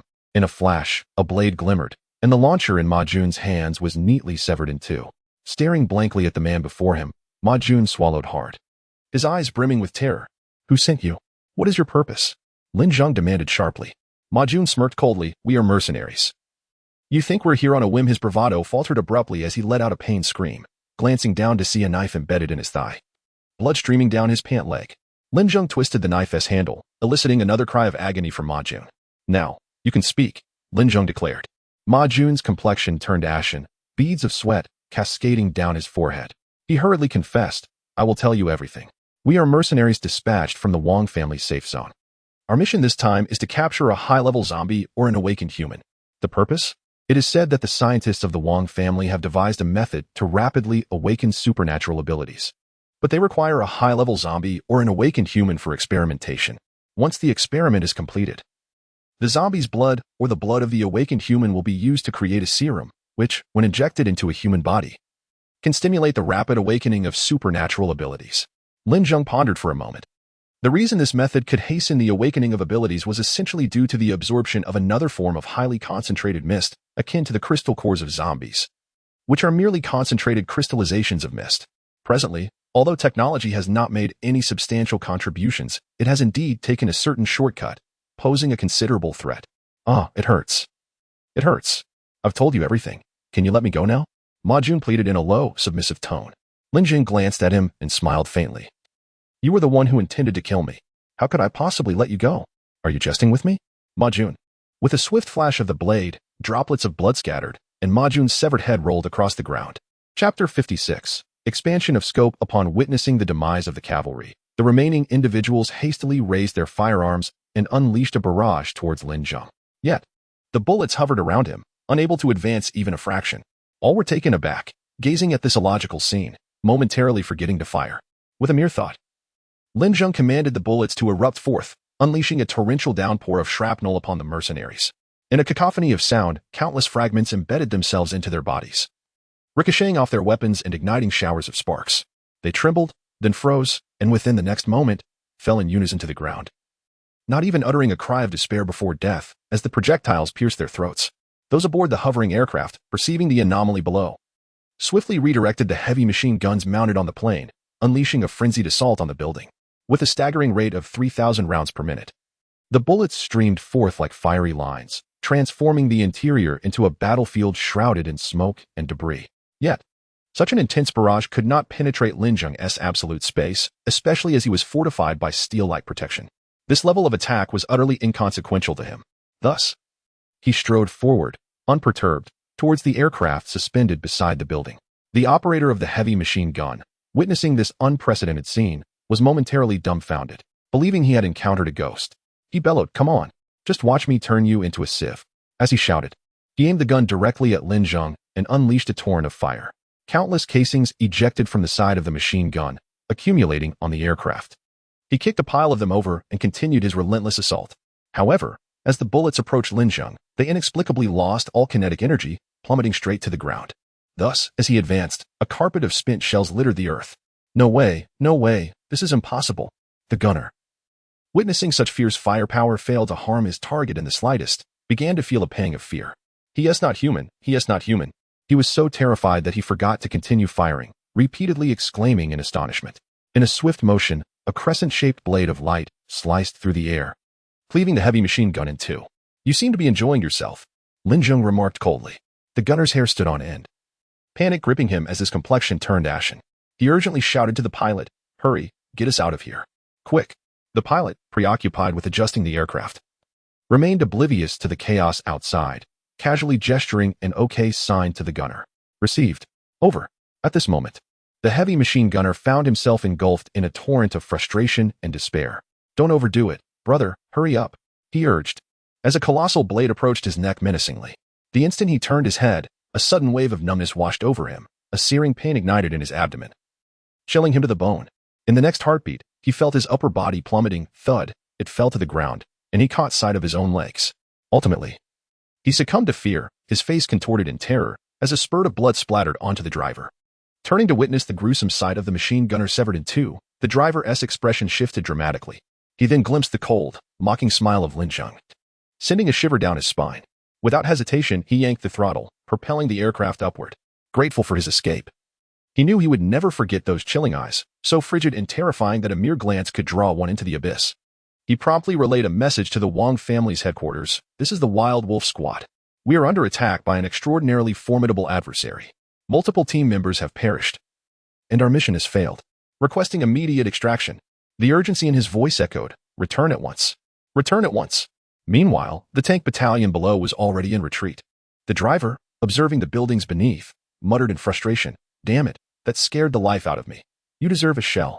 With that, he targeted a building, launching a shell that exploded on impact, creating a sizable breach in the rooftop. Sighing in relief, he prepared to depart, unaware that a missile had already locked onto him. With a swift whoosh, the missile was launched, hurtling towards the aircraft. The radar immediately indicated a high-velocity object approaching. Realizing the imminent danger, the driver maneuvered the controls to evade, but ultimately, the heat-seeking missile found its mark. With a deafening explosion, a massive fireball erupted in the sky, followed by a rain of debris. Lin Zheng discarded the launch tube. As the system chimed in, "Congratulations, host, you have successfully eliminated the Zombie King-S larva. The range for object replication has expanded to 200 cubic meters." The newfound capacity for replication ignited Lin Zheng's thoughts. He recalled his attempt to directly replicate an entire library, only to find himself with a mere pile of bricks. It was then he realized that replication had its constraints, though the system had not disclosed the upper limit.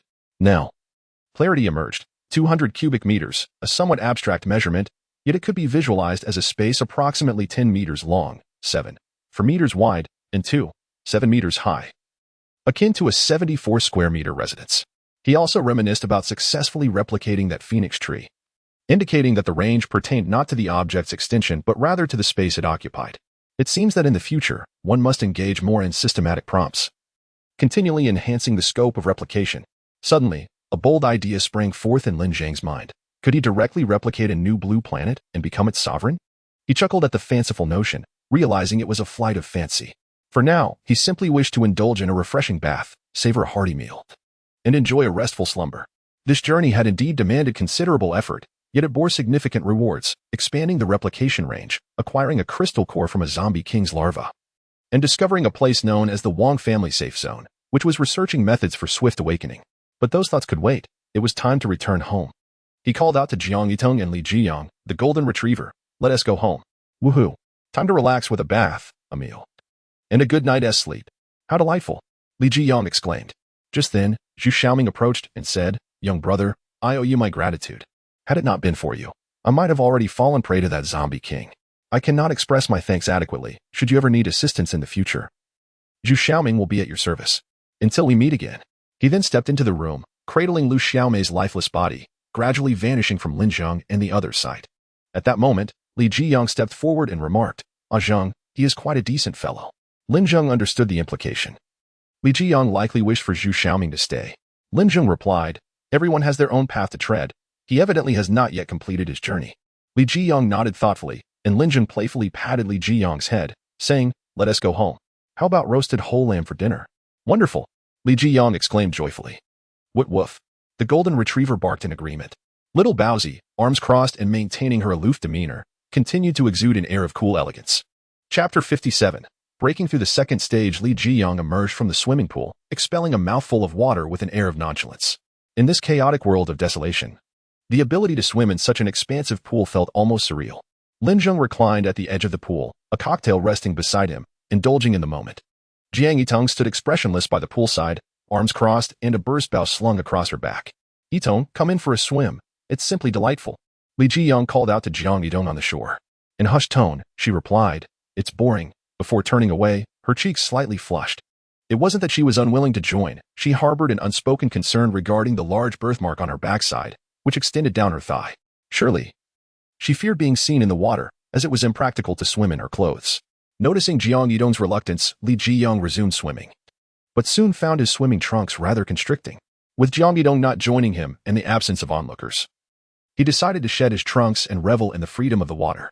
As he frolicked, Lin Zheng suddenly sensed a loosening of his bottleneck, indicating an impending breakthrough to the second stage. He promptly set down his drink, retrieving a purple crystal core from his system space and swiftly absorbing it. A surge of energy coursed through him, as if an immense force was flowing from some hidden realm within, invigorating every cell in his body.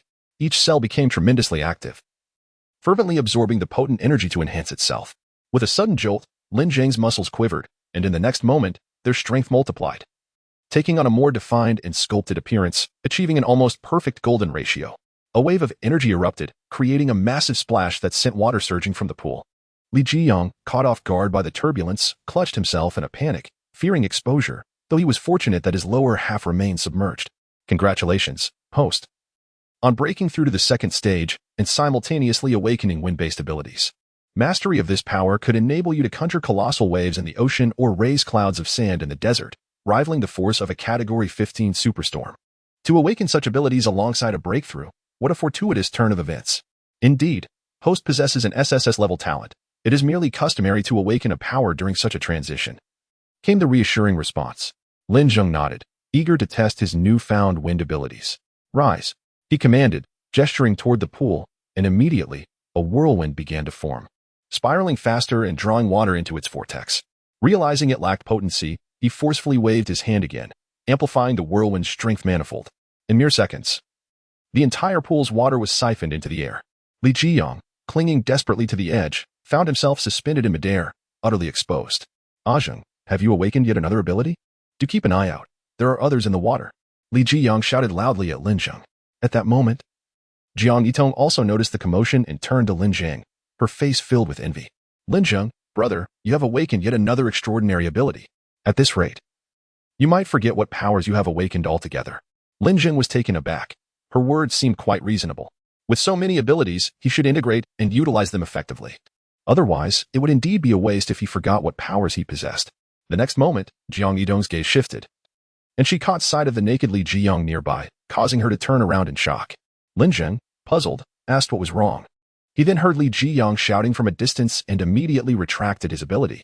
The water caught in the tornado came crashing down, instantly filling the pool. It was at that moment that Li Jiyang submerged into the water. Lin Zheng shot Li Jiyang a glance, thinking how ridiculous he was to be flailing about like that. Li Jiyang hastily put on his swimming trunks and scrambled up onto the shore, fearing that Lin Zheng might evaporate all the water in the pool at any moment, which would be truly embarrassing. Lin Zheng also climbed ashore, contemplating his earlier thoughts. Suddenly, inspiration struck him, and he retrieved a mutated Tang Dao from the system space. Grasping the blade, he slowly stood upright, gradually channeling his wind-based ability into the sword until it concentrated at the edge of the blade. Then, he swung the sword towards a nearby wall, and the gathered wind energy followed the blade's trajectory, transforming into a sharp wave of energy that slashed a long crack into the wall. Observing the fissure, Lin Zheng nodded with a smile, exclaiming, "Indeed, it can be done." He proceeded to strike several more times, each swing accompanied by a fierce wave of energy that left multiple intersecting cracks on the wall. With this technique, he could catch opponents off guard during combat, striking them invisibly. Jiang Yitong, standing nearby, was mesmerized. She had just remarked on his talents, and here he was seamlessly combining mutated items with his abilities.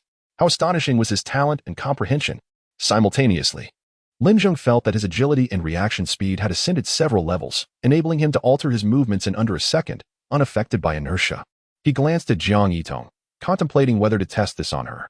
Jiang Yitong blushed under his gaze, lowering her head slightly, for at that moment, Lin Zheng was clad only in swimming trunks, his muscular physique exposed, with a perfect silhouette that could stir any woman's imagination. In truth, Lin Zheng considered that Jiang Yitong possessed a predictive ability, allowing her to anticipate others' actions a second in advance. However, Lin Zheng's capacity to modify his movements within that same second rendered her predictions ineffective. "Come on, little dumpling, use your explosive bow to shoot me." Ah. Jiang Yitong thought she had misheard. She opened her mouth slightly, staring at Lin Zheng.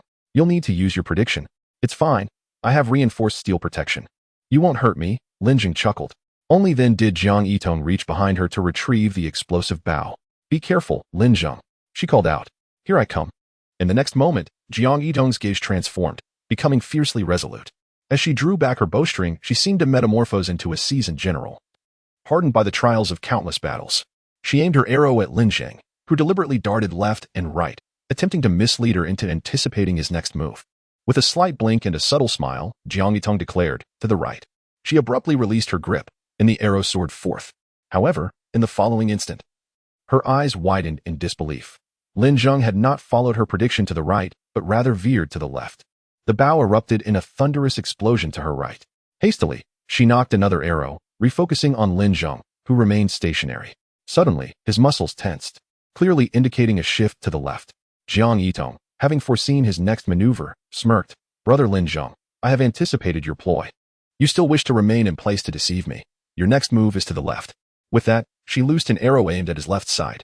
Yet this time, Jiang Yitong was cautious and swiftly shot another arrow towards Lin Zheng's right, effectively sealing off his escape routes. With a triumphant grin, she exclaimed, "This time, Brother Lin Zheng, you cannot evade." Just then, she noticed a smile spreading across Lin Zheng's face, and an unsettling realization struck her. She had fallen for yet another ruse.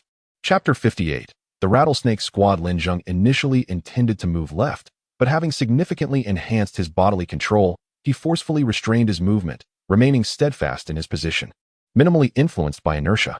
To his surprise, the little bun had also loosed an arrow to the right, effectively sealing off his routes on both sides. However, she overlooked a crucial detail. By shooting in that manner, he could simply remain where he was.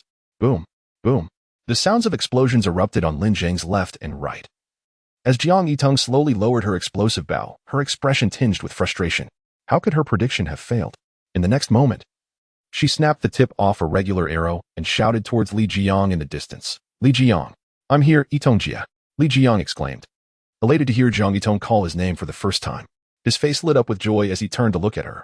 But his expression instantly froze upon seeing Jiang Yitong aiming an arrow at him. It seemed he had erred. Upon witnessing Jiang Yitong draw her bow taut, it was evident she was not jesting. Li Jiang bolted, shouting, "Yitongjia, show mercy. I really didn't mean it. Besides, that was Zheng. He insisted on testing his new ability. I didn't intend to reveal it." Hearing this, Jiang Yitong gritted her teeth in anger, pulling back on the bowstring even further, nearly switching to an arrow with the tip. Whoosh! The arrow flew forth, and without a doubt, Li Jiang felt the sharp sting of an arrow embedding itself in his back. Jiang Yitong was taken aback. This was unexpected. "Ah!" Li Jiang howled in agony, collapsing to the ground. "I'm dead." At that moment, Lin Zheng approached, addressing the bewildered Jiang Yitong. "Little bun, your prediction wasn't flawed. It was merely that my movements exceeded the speed of your anticipation, causing your repeated misjudgments." "Your movements outpaced my predictions?" Jiang Yitong remarked, wide-eyed with astonishment. "Indeed. I have transcended to the second tier," Lin Zheng stated nonchalantly, then placed a reassuring hand on Jiang Yitong's shoulder, continuing, "Little bun, do not fret. As your abilities advance, your predictive timing will lengthen and sharpen." Jiang Yitong nodded earnestly. "Yes, Brother Lin Zheng, I will strive to keep pace with you and will not hold you back."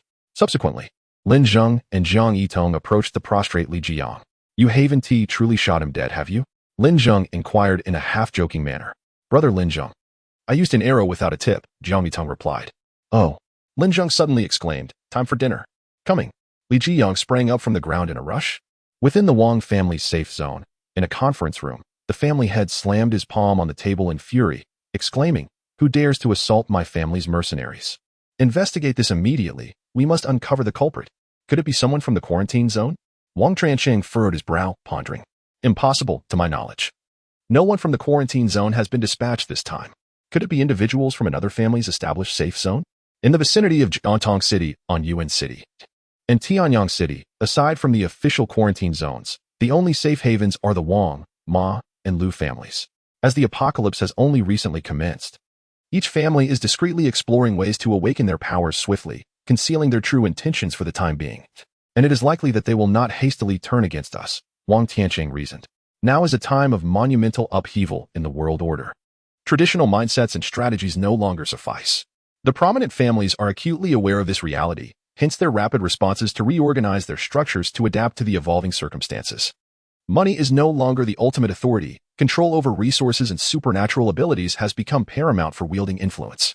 Thus, Each family in the official quarantine zones are fervently seeking methods for rapid awakening, knowing that the more individuals they have awakened, the better their chances of establishing a foothold in this new world and reclaiming dominance. The three major families harbor ulterior motives, their ambitions akin to that of wolves. Watching the official quarantine zone with keen eyes. Could it be that those who awaken are among us? Speculated Wang Mushin, the second in command. Wang Tranqing found this notion compelling. Although they had yet to encounter an awakened individual, the world is vast and filled with anomalies. There could very well be someone in a secluded corner who has fully awakened. To Wang Tranqing's astonishment, those who had awakened proved to be terrifying. The Wild Wolf Squad, equipped with helicopters and heavy weaponry, had been entirely obliterated, leaving no survivors. This deepened his yearning for the awakening of supernatural powers, should they discover a swift method for awakening. The Wang family could ascend above the other two families and the quarantine zone.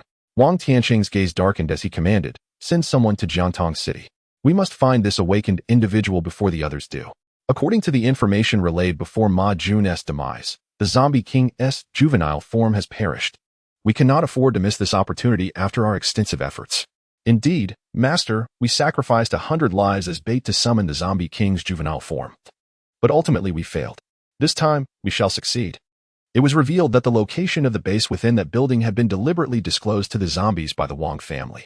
They had lured the creatures by placing fresh blood at various spots throughout the building, particularly on the rooftop, to attract the zombies inside to capture individuals. The stench within the base was unbearable, preventing anyone from detecting the scent of blood. Go, summon the Viper Squad. They are all enhanced individuals. Let them take our newly developed weapons. I believe they will succeed. Upon hearing the name of the Viper Squad, the second in command, Wang Mushin, felt a shiver run down his spine. Each member of this formidable group possessed extraordinary strength, capable of taking on 10 adversaries single-handedly, particularly after their initial enhancements. They became fearsome beyond measure. A team of 5 could easily match the might of hundreds, yet they were notorious for their ruthless and merciless tactics. Methods such as heart extraction and throat slitting were commonplace for them. Their treachery knew no bounds. Ambushes, poisonings, and the use of sulfuric acid and lime powder were all part of their arsenal, displaying a complete disregard for martial ethics. Engaging in combat with them required an acute sense of vigilance. A moment's inattention could lead to one's demise. In a desolate clearing, a man clad in black stood before a robust bull, incessantly taunting the creature. With a bellow, the bull charged at him. The man, having discreetly produced a vial, hurled its contents into the bull's eyes. Instantly, a plume of white smoke erupted as the potent sulfuric acid corroded the bull's eyes and part of its face. Driven to madness, the bull spun wildly in place. Seizing the opportunity, the man drew a curved blade and plunged it into the bull's abdomen, withdrawing it sharply as blood gushed forth. The bull visibly weakened, and the man discarded the blade, seizing the bull's head in a fierce grip. With a violent twist, he brought the creature crashing to the ground.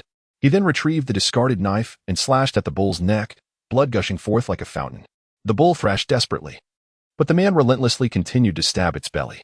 After several agonizing seconds, the bull finally ceased its struggles, its body drenched in blood, succumbing to its fate. The man slowly rose to his feet. At that moment, a man in camouflage entered, stating, "Brother, the master has instructed us to capture an awakened human in Jiantong City." An awakened human, you say?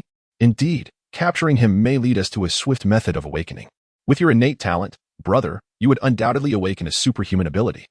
The thought is somewhat exhilarating. Let us see just how powerful the awakened truly are. He glanced at the slain bull on the ground, anticipating a meal of beef upon their return. With that, he licked the blood from the blade, his expression twisted.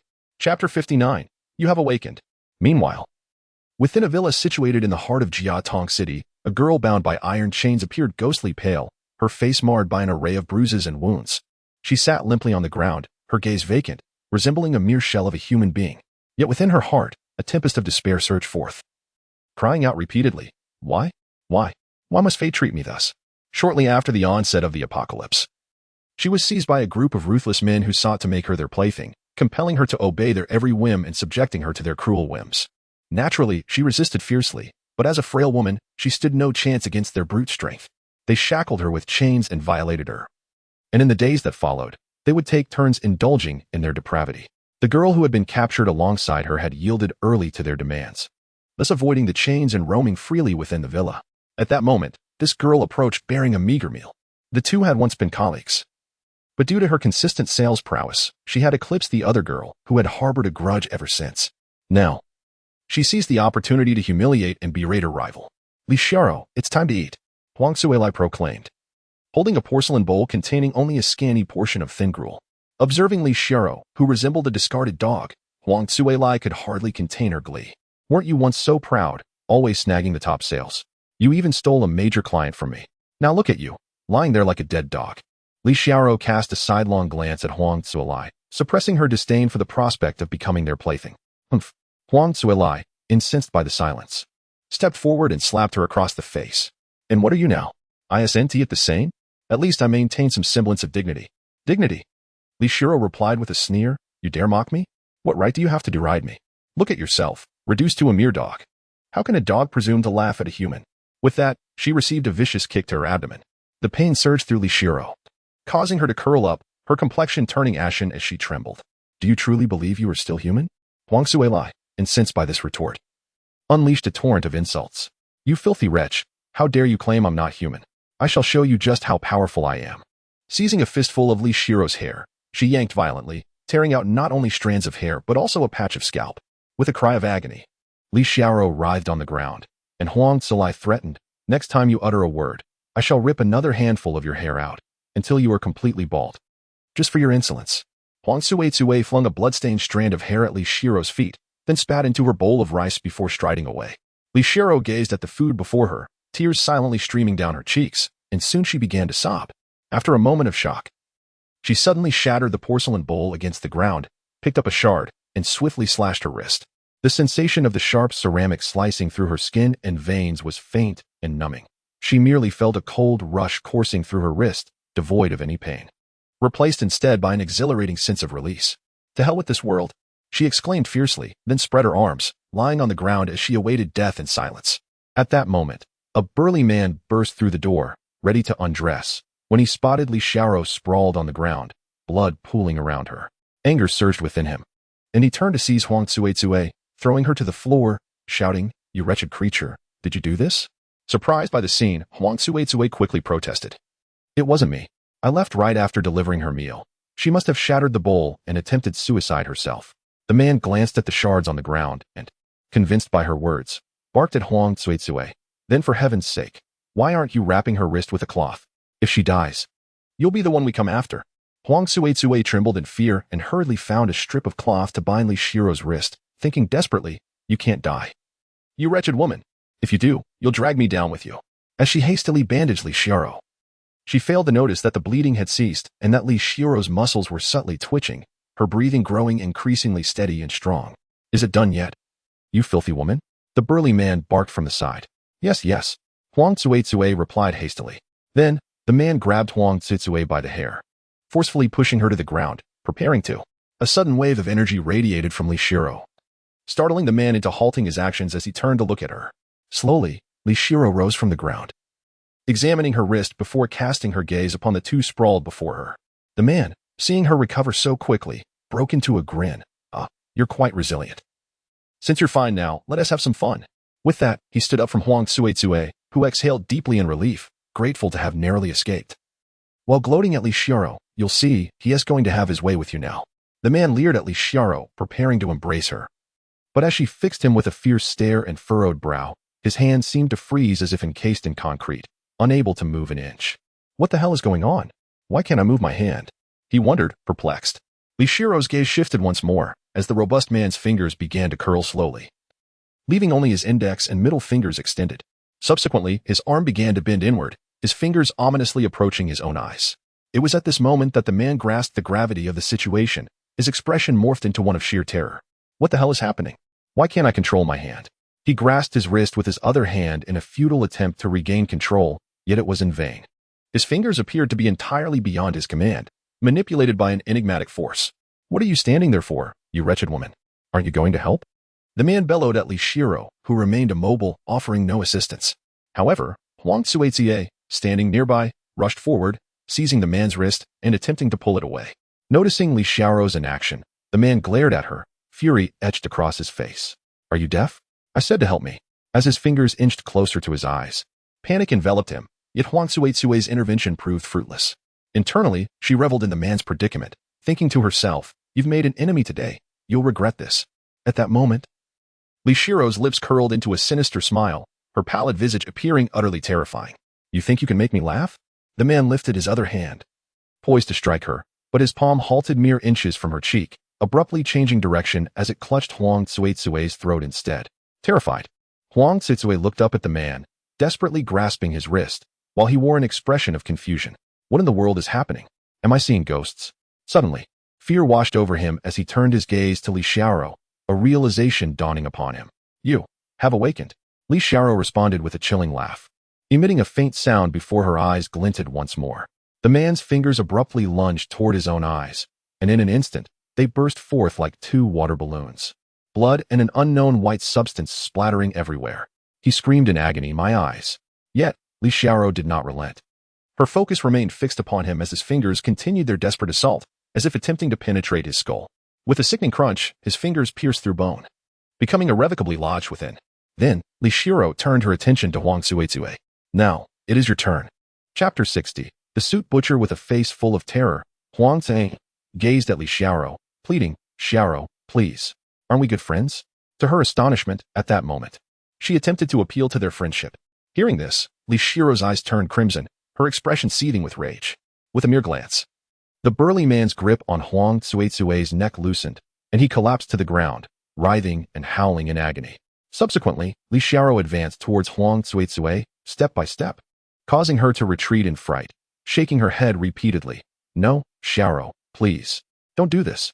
Suddenly, she stumbled to the edge of the table, her hands frantically groping until she grasped a chopstick. Die, you wretched woman, Huang Tsuetsue screamed, thrusting the chopstick towards Li Xiaoro. Yet, just like the burly man, she halted abruptly before making contact, completely immobilized. Friends? Li Xiaoro scoffed, her eyes ablaze with fury. Her visage twisted into a terrifying mask reminiscent of a demon emerging from the depths of hell. This is the apocalypse, where the wicked become more malicious, and the righteous are compelled to embrace evil. Suddenly, Huang Tsuetsue plunged the chopstick into her own eye with such force that it snapped in two. Ah! She shrieked, discarding the broken piece and collapsing to the ground, desperately bowing and pleading for mercy. Even as her forehead bled profusely from the repeated impacts, she dared not cease. For she had finally comprehended the horror of Li Xiaoro. No longer human, she had transformed into a terrifying demon. With a violent rush, a wave of energy surged forth, knocking Huang Tsuetsue flat on the ground. In the next instant, she began to frantically gnaw at her own flesh, her face contorted in agony, tears streaming down her cheeks. Yet her actions showed no hesitation. She tore off chunks of her own body, spitting them out, only to bite down again, repeating this gruesome cycle. Soon, her arms were bared to reveal stark white bones. With her next bite, she sank her teeth into the bone of her hand, sensing its hardness. Her expression twisted further, emitting muffled sounds as she increased her biting force. With a sickening crunch, she shattered her own bone. The pain, penetrating to her very marrow, nearly caused her to lose consciousness, yet Li Xiaoro's will compelled her to remain awake, continuing to tear at her own flesh. Bang! The door to the room was kicked open. What is happening? The people outside, alerted by the commotion, rushed in, led by Li Hu. A glance at the two figures on the ground sent a shiver down his spine. In all his years, he had never witnessed such brutal tactics, and he involuntarily gasped. Glancing at Li Xiaoro standing not far away, he deduced the truth: this woman had awakened. Otherwise, she could never have inflicted such devastation upon them. Brothers, let us take her down together. We must eliminate this madwoman. There was no way out. She found herself in a dilemma. Outside lurked the undead, and remaining inside meant confronting a demon. Ultimately, she chose to confront the demon rather than flee.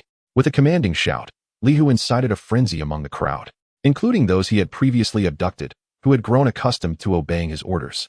Disobedience resulted in brutal beatings or being tossed outside to serve as fodder for the zombies. However, one individual remained aloof, Lin Zheng's cousin, who was at the back door of the villa, disposing of everyone's excrement. This act allowed him to evade the chaos unfolding within. As the frenzied mob approached, Li Xiaoro gritted her teeth and let out a piercing scream, causing everyone to freeze in place as though struck by a spell. In the next moment, they turned on each other with wild abandon, tearing into one another like feral beasts. Li Hu, lurking at the rear, recognized the peril and swiftly drew his firearm, aiming it at Li Xiaoro. To his astonishment, a mere glance from her compelled him to redirect the gun to his own groin. Without hesitation, he pulled the trigger multiple times, resulting in a catastrophic self-inflicted injury. Blood cascaded down his thighs, staining his trousers crimson. Then, Li Xiaoro commanded Li Hu, using a key to unlock the iron chain around her neck. She stepped closer, Her voice icy as she remarked, "You seem fond of firearms. Why not consume it?" Upon hearing this, his eyes widened in disbelief. He shook his head vigorously. Yet his right hand betrayed him, pushing the gun towards his mouth. In an agonizing compliance, he opened his mouth and swallowed the handgun, his other hand assisting in forcing it down his throat. Soon, blood began to trickle from the corners of his mouth.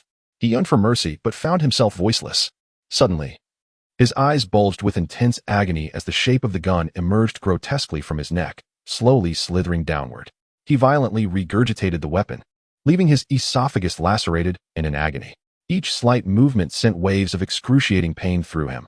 Collapsing to the ground, his complexion turned ashen, struggling for breath. He realized his time was short. Li Shiro cast a slow glance behind her. The remnants of the frenzied melee lay scattered, their bodies mangled and broken, teetering on the brink of death. A satisfied smile graced her lips before she turned to exit the room. Spotting instant noodles, ham, and chicken legs on the table, she rushed over, devouring the food with reckless abandon. After quenching her thirst with a gulp of water, she sat down to gather her thoughts. Noticing a pile of provisions nearby, she found a backpack and stuffed it full. Just as she was about to leave, her eyes landed on a suit draped over a chair. She stared at it for an extended moment before finally donning it. With the backpack secured, she departed from the place steeped in sin and painful memories, transforming into the suit butcher, instilling fear in all who heard her name. Chapter 61. The Awakening of Extraordinary Powers Within the Confines of the Safe House. Jiang Yitong and Li Zheng gazed in astonishment at the plethora of zombie crystal nuclei strewn across the floor, shimmering like a field of exquisite crystals. Li Zheng, in a daze, turned to Lin Zheng and exclaimed, "Ah Zheng, your ability is truly extraordinary. The presence of a single crystal nucleus signifies the existence of countless others. The scarcity of cultivation resources is utterly non-existent." Lin Zheng's replication ability was no longer a secret, having been demonstrated multiple times before them. He had confided in them, albeit only partially, about his capacity to replicate abilities in the continuous enhancement of this power. He withheld the knowledge of the unforeseen potentials he might one day replicate. Furthermore, when retrieving supplies from the system space, he merely mentioned that he had awakened a spatial ability with an approximate volume of 100 cubic meters. He refrained from disclosing that his space was, in fact, infinitely expansive, with a time flow rate of 0 on one side and the capability to adjust the time flow on the other. Moreover, he could enter this space, which served as his ultimate safeguard. In case of calamity, he could retreat into the system space, remaining unperturbed while chaos ensued outside, be it earthquakes, volcanic eruptions, tsunamis, or swarms of zombies. Regardless of the circumstances, he always maintained a contingency plan. He glanced at the golden-haired dog, now the sole creature capable of entering the system space. Sometimes, canines proved more reliable than humans. After all, human hearts are inscrutable.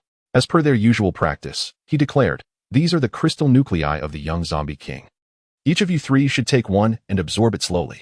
Do not consume them all at once. I fear you may not be able to withstand it." Li Zheng waved his hand dismissively, picking up a crystal nucleus as if he had anticipated Lin Zheng's words. Jiang Yidong and the golden-haired dog also took one each, leaving the remainder for Lin Zheng. At this moment, Lin Zheng possessed 9 extraordinary abilities: absolute space, steel enhancement, angel's wings, precognition, shadow of the dark sorcerer, explosive force, wind manipulation, ice spikes, and morphing control. Such powers required immense energy to sustain. Should Lin Zheng attempt to wield all 9 abilities simultaneously in his current state, he would be utterly drained in an instant. Thus, the mists or crystal nuclei he needed to absorb far exceeded what an ordinary person would require. This situation could be likened to erecting a pillar. The height of the pillar represented the level of cultivation, while its thickness denoted the foundation of training. If Li Zheng's current cultivation were likened to a 1-meter bamboo pole, then the golden-haired dog and Jiang Yidong resembled a 1.5-meter wooden beam, thick as a bull's mouth. Whereas Lin Zheng stood as a colossal concrete pillar, 2 to 3 meters high. This is related to his SSS-level talent. Generally speaking, the higher the talent, the more abilities one can awaken, and the more powerful they become, thereby increasing their potential for growth. However, in reality, with the system he possesses, he can replicate or awaken an infinite number of abilities, entirely unbound by the constraints of talent. Yet, as the number of abilities increases, the demand for mist or crystal cores grows exponentially. Fortunately, he can replicate infinitely, so he does not lack resources or training materials. Currently, his only deficiency is time. Given sufficient time, it would not be a challenge for Lin Zheng to cultivate himself into the strongest being in the universe. Suddenly, he recalled the left section of the system's space, which could regulate the flow of time, accelerating it by up to 100-fold. If he were to cultivate there, Would his progress also be expedited by 100 times? System, will cultivating in the left section of the space accelerate my progress 100-fold? System, yes. Lin Zheng was elated. This meant that cultivation would become as effortless as drinking water or eating. However, the host will also age at a 100-fold rate. Damn, what a disruption. Please, esteemed host, continuously collect mutated items or mutated flora and fauna, replicate abilities, or complete the tasks assigned by the system to unlock new functions in the time acceleration zone. The accelerated time flow applies solely to cultivation and not to the host himself. Oh, so this area also has new features to be developed. It seems I must put in more effort to collect mutated items and replicate abilities. Lin Zheng contemplated that searching for these items one by one would be too time-consuming and laborious. Was there a way to have mutated items, mutated flora and fauna, and individuals' awakening abilities come to him automatically? For instance, he could issue a notice stating that anyone who has awakened abilities and shakes his hand for 10 seconds would receive a box of spicy beef instant noodles. Furthermore, if he could touch others' mutated items, he would receive a box of pickled cabbage beef noodles. Lin Zheng nodded, finding this method feasible.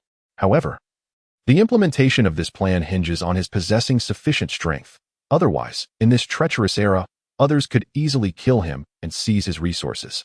Upon this realization, Lin Zheng began to fervently absorb the zombie crystal cores, consuming them almost at a rate of one every few seconds. In no time, he found himself surrounded by a heap of dull, lifeless cores, resembling blocks of cement. At this moment, Lin Zheng felt as if he were adrift in an ocean of energy, a tumultuous surge of power swirling within him.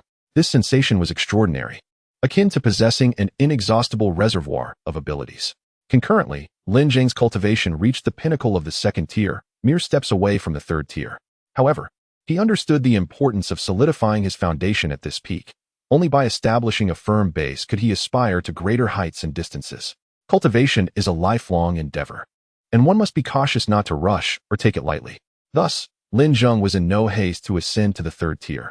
Besides, with his current strength, even facing a third-tier zombie posed no threat to him. With 9 distinct powers and 2 mutated weapons at his disposal, he confidently questioned which third-tier zombie could withstand him. Suddenly, an idea sparked in Lin Zheng's mind. Why not attempt to activate all 9 powers simultaneously and observe the results? With this thought, he proceeded to the open area outside the safe house. Li Jiang and Jiang Yitong, both intrigued, followed him out, speculating whether Lin Zheng had either achieved a breakthrough or awakened a new ability. They had grown accustomed to Lin Zheng's extraordinary feats. Once outside, Lin Zheng stood poised, taking a deep breath before gently closing his eyes. Then, with a sudden burst, he opened them wide, unleashing an unprecedented wave of formidable energy that rippled through the air. Li Jiang and Jiang Yitong, caught off guard, stumbled back 2 steps, exclaiming in unison, "How powerful!" What level had Lin Zheng reached? In the next instant, the rubble surrounding Lin Zheng began to levitate, indicating the activation of absolute space. Following that, angelic wings sprouted from his back, his entire form transforming into a radiant silver, signifying steel enhancement. His pupils constricted. This was foresight. Behind him emerged a colossal shadow with black wings, representing the shadow of the dark sorcerer. 3 heads and 6 arms materialized, demonstrating shape control. 6 arms coalesced into 6 dazzling orbs of light. This was explosive power. In the following moment, the stones floating around him began to whirl rapidly, forming a tornado, showcasing his wind-based abilities. Simultaneously, enormous icicles erupted from the ground, embodying his ice-based powers. At that instant, all 9 abilities were activated. The spectacle was nothing short of explosive. Jiang Yitong and Li Jiang stood in awe, gazing at Lin Zheng as if he were a deity. So many abilities. Was Lin Zheng truly a human or a god? Meanwhile, atop a nearby high-rise, the captain of the Rattlesnake Squad was observing the scene through binoculars. His phone displayed a somewhat blurred image of Lin Zheng, captured from footage relayed before the demise of the Wild Wolf Squad leader. Though unclear, the likeness was still recognizable. And the youth demonstrating countless powers was indeed the individual from the photograph. The captain of the Rattlesnake Squad felt beads of sweat trickling down his cheeks, his expression tense. He swallowed hard and whispered, "Damn it." Chapter 62. Announcing the news boss. What do you think? Is it him? The leader of the Viper Squad hurriedly put away his binoculars and responded, "It's not him. We shall continue our search elsewhere." "Oh, very well." As Lin Zheng retracted his aura, all his powers gradually faded, and he slowly returned to his normal state. A few beads of sweat formed on his forehead as he took a slight breath. Unleashing 9 abilities simultaneously was indeed quite taxing. It seemed imperative to continually broaden his foundation and absorb more crystal cores. Ideally, he hoped to awaken 7 abilities effortlessly in the future. Zheng, the number of abilities you've awakened is somewhat outrageous, Li Zheng remarked, unable to hide his astonishment. Lin Zheng merely patted his shoulder and said, "No worries, take your time. You too shall awaken more powers in due course." Li Zheng rolled his eyes, responding, "Awakening just one ability is already a blessing. Do you think everyone is as extraordinary as you? Come, I have a task that requires your assistance," Lin Zheng said to Li Zheng and Jiang Yitong. The two exchanged puzzled glances, wondering what he needed from them.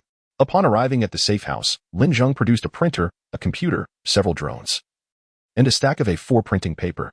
"You've stocked up on all this?" Li Zheng exclaimed in surprise. "Better safe than sorry. I gathered a few essentials," Lin Zheng replied. Li Zheng glanced at the items before asking, "What do you need our help with?" "I need you to print something for me, and then use the drones to disseminate the information," Lin Zheng instructed. "Print what?" Li Zheng inquired, curiosity piqued. "I'll tell you what to type," Lin Zheng replied. "All right." Li Zheng settled in front of the computer, opened the typing software, and placed his hands on the keyboard. Ready to begin. After a moment of contemplation, Lin Zheng spoke. "Anyone who has awakened powers or possesses mutated items may proceed to the western suburbs of Jiangtong City." He paused, pondering what to name their location. The outside world was fraught with chaos and danger, yet within this small enclave, they enjoyed a leisurely existence. Akin to a paradise. "Let us call it the Peach Blossom Base." Lin Zheng nodded, continuing. "They may come to the Peach Blossom Base in the western suburbs of Jiangtong City to exchange for a generous supply of resources." At this moment, Jiang Yitong's eyes brightened with excitement as she exclaimed, "Peach Blossom Base. Is that the name of our base, brother Lin Zheng?" Lin Zheng solemnly nodded, affirming, "Indeed. From now on, our base shall be known as the Peach Blossom Base. It is from this place that we shall forge an extraordinarily powerful stronghold." Upon hearing Lin Zheng's words, Jiang Yitong and Li Zheng gazed at him with eager anticipation, their eyes brimming with dreams and aspirations. It was as if they could already envision the formidable base rising to completion. In that moment, they would be the esteemed elders and founding heroes of this establishment. Jiang Yitong's eyes sparkled with delight as she looked at Lin Zheng, filled with hope, while Li Zheng suddenly interrupted with a burp, puzzled. "Why do I suddenly feel so full?" "Oh, it's because I devoured an enormous pancake." However, a sudden realization struck Li Zheng. "Lin Zheng, isn't this akin to inviting wolves into our den? If others discover that we possess resources, won't we be besieged?" He pondered aloud. "Therefore, we must prepare to showcase the strength of our base. As long as we possess sufficient might, who would dare to provoke us?" Li Zheng reflected on this, recognizing that Lin Zheng had already ascended to the second tier of abilities. Those awakening unique powers were exceedingly rare, especially at the second tier. Moreover, Lin Zheng was a second-tier ability user endowed with 9 distinct powers. Who would dare to challenge him? After finalizing the content, Li Zheng swiftly connected the printer to the computer, clicked print, and after producing one sheet, Lin Zheng proceeded to replicate it numerous times, resulting in tens of thousands of identical A4 sheets. Subsequently, Lin Zheng ventured outside the safe house, surveying the surroundings to determine how to equip some heavy weaponry. The area was flanked by 2 high-rise buildings, one of which Lin Zheng had encircled with electrified barbed wire, while 2 sides were bordered by roads, also secured with electrified fences. Ultimately, Lin Zheng resolved to position 2 rows of armored vehicles and tanks along the roads, and to place a large cannon atop the high-rise. With this firepower, if given to Li Yunlong, he would boldly launch an assault. Once everything was arranged, Lin Zheng clapped his hands, gazing with satisfaction at his handiwork. Even if individuals from the quarantine zone arrived, the sight would compel them to address Lin Zheng with a tone of deference. Then, the 3 of them operated drones to distribute the A4 sheets. Each drone was equipped with a claw-like mechanism, which could be remotely controlled to release the sheets at designated locations. After nearly an hour, they successfully disseminated tens of thousands of A4 sheets, now awaiting the arrival of those with abilities. Meanwhile, Lin Zheng was not idle. At the entrance, he set up a reception counter reminiscent of a bar, constructing a small shelter to shield it from sunlight and rain. He then retrieved a rocking chair and a palm leaf fan, positioning himself beside the counter, gently rocking and fanning himself as he awaited the first trader. In various corners of Jiangtong City, many individuals encountered those A4 sheets. Their reactions varied. Some were entirely skeptical, having been traumatized by the previous false safety zone incident, still haunted by the memory. They firmly believed this was yet another sordid scam, likely designed to lure individuals with mutated items, only to forcibly seize their possessions. For those awakening abilities, they may well resort to coercive measures to compel them into servitude. Those who have been deceived once and have suffered injury choose to turn a blind eye, continuing to endure. There are also those who maintain a belief in the goodness of humanity, convinced that in the face of calamity, individuals ought to assist one another and unite against the undead. This, they believe, showcases the brilliance of human nature, causing them to momentarily rejoice. Yet, the thought that only those who awaken extraordinary abilities or possess mutated items can truly make a difference quickly dashes their hopes. However, they soon reconsider, thinking that perhaps this notion serves as a motivation for them to strengthen themselves and hasten their own awakening. With this thought, their spirits are lifted once more. Meanwhile, another group, the Marauders, upon hearing this news, are filled with exhilaration, for it presents an opportunity for plunder. Armed and ready, they leap into their vehicles and race towards the source of bounty. Chapter 63. Is it fun? Li Shiro finished the last piece of bread and tossed the packaging aside. A gust of wind swept through, causing the bag to sway and drift away. At this moment, she was parched, her lips cracked slightly, and she repeatedly licked them in a futile attempt to moisten her mouth. Just then, a pickup truck stopped in front of her, occupied by several men clad in jackets, sporting crew cuts, each wielding sharp weapons that they brandished restlessly. Upon seeing Li Shiro, they began to whistle, their excitement palpable. In this chaotic world, encountering a woman was as rare as stumbling upon a stake, for in the early days, most women, unable to escape the relentless pursuit of zombies due to their physical limitations, had either been assimilated into the undead or devoured entirely. The few survivors dared not venture outside, hiding in corners or within safe zones. "Hey, pretty girl, hop in. We've got water for you," one man, brandishing a machete, teased. The men in the truck erupted into lewd laughter. Li Shiro noticed a case of bottled water and several boxes of snacks in the back, indicating that these men had become desperate souls. Unable to contain their impatience, they leapt from the vehicle, ready to seize Li Shiro and carry her away. Calmly, Li Shiro donned the suit that lay beside her, unhurried and composed. The sight halted the men in their tracks, their faces paling as if they had encountered a ghost. One of them trembled, stammering, "Why you are the suit butcher." Before this, they had heard terrifying tales of the suit butcher, a girl clad in an ill-fitting suit, known for her ruthless methods. Those who provoked her met gruesome fates.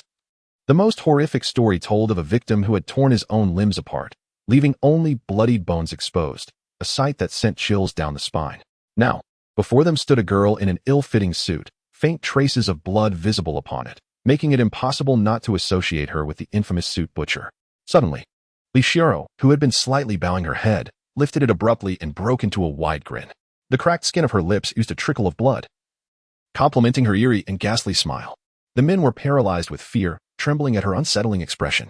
As they turned to flee to their truck, they found their bodies unresponsive. A chilling realization dawning upon them. They were now certain that this girl was indeed the dreaded suit butcher, known for using her mental prowess to compel her victims to self-harm. "We're sorry. We were blind to your greatness, esteemed butcher. Please spare our lives," they pleaded, their voices trembling.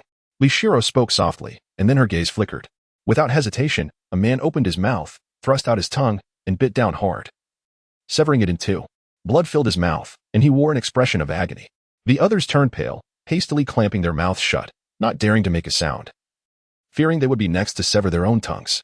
"You wanted to play with me, didn't you? Well, let us play," they whimpered, their faces drawn in despair, uttering muffled sounds. They longed to flee, yet escape was impossible. Suddenly, Li Shiro fixed her gaze on one individual. He raised a watermelon knife and swung it at a nearby companion with such force that it embedded itself into the skull. Blood streamed down from the wound, cascading over his face. He endured the excruciating pain and the terror of blood flowing down, awaiting death with a visage of sheer horror. His breath grew frantic, his expression increasingly contorted. Li Shiro stepped forward, a smile gracing her lips as she asked in a teasing tone, "Is it fun?" The man's head trembled violently as if in denial, and he stammered, No, not fun. Not fun, is it?" Just as she finished speaking, she turned her gaze to another wielding a large cleaver, who struck down with a mighty blow, landing another strike on the same man's head. Now, he was impaled by two blades. Unable to contain himself, he let out a pained scream, tears and snot streaming down his face. "And now, is it fun?" Li Shiro inquired once more. With a quavering voice, he quickly replied, Fun, is it? Then let us do this again. This time." Li Shiro looked at another individual brandishing a dagger, who thrust it violently into the man's head. The blade sank deep, likely piercing his brain. Instantly, the man convulsed, his eyes rolling back, lips trembling uncontrollably. Moments later, his body stiffened as he gasped for air. Then, in the next instant, his limbs went limp, suspended in midair. Li Shiro relaxed her mind, and he collapsed to the ground like a heap of mud. "Now it is time to play with you all." Li Xiaoro said with an air of excitement. Their faces were drawn in despair, their heads shaking incessantly, their bodies resisting involuntarily. At that moment, 3 pickup trucks passed by, and upon seeing the living individuals, they immediately halted. Noticing supplies in the vehicle parked by the roadside, their eyes lit up. "Brothers, let us disembark and gather the supplies," they exclaimed. They leapt from the trucks like a band of brigands, weapons in hand, shouting excitedly, "Brothers, we are in luck. Let us head to the Peach Garden base.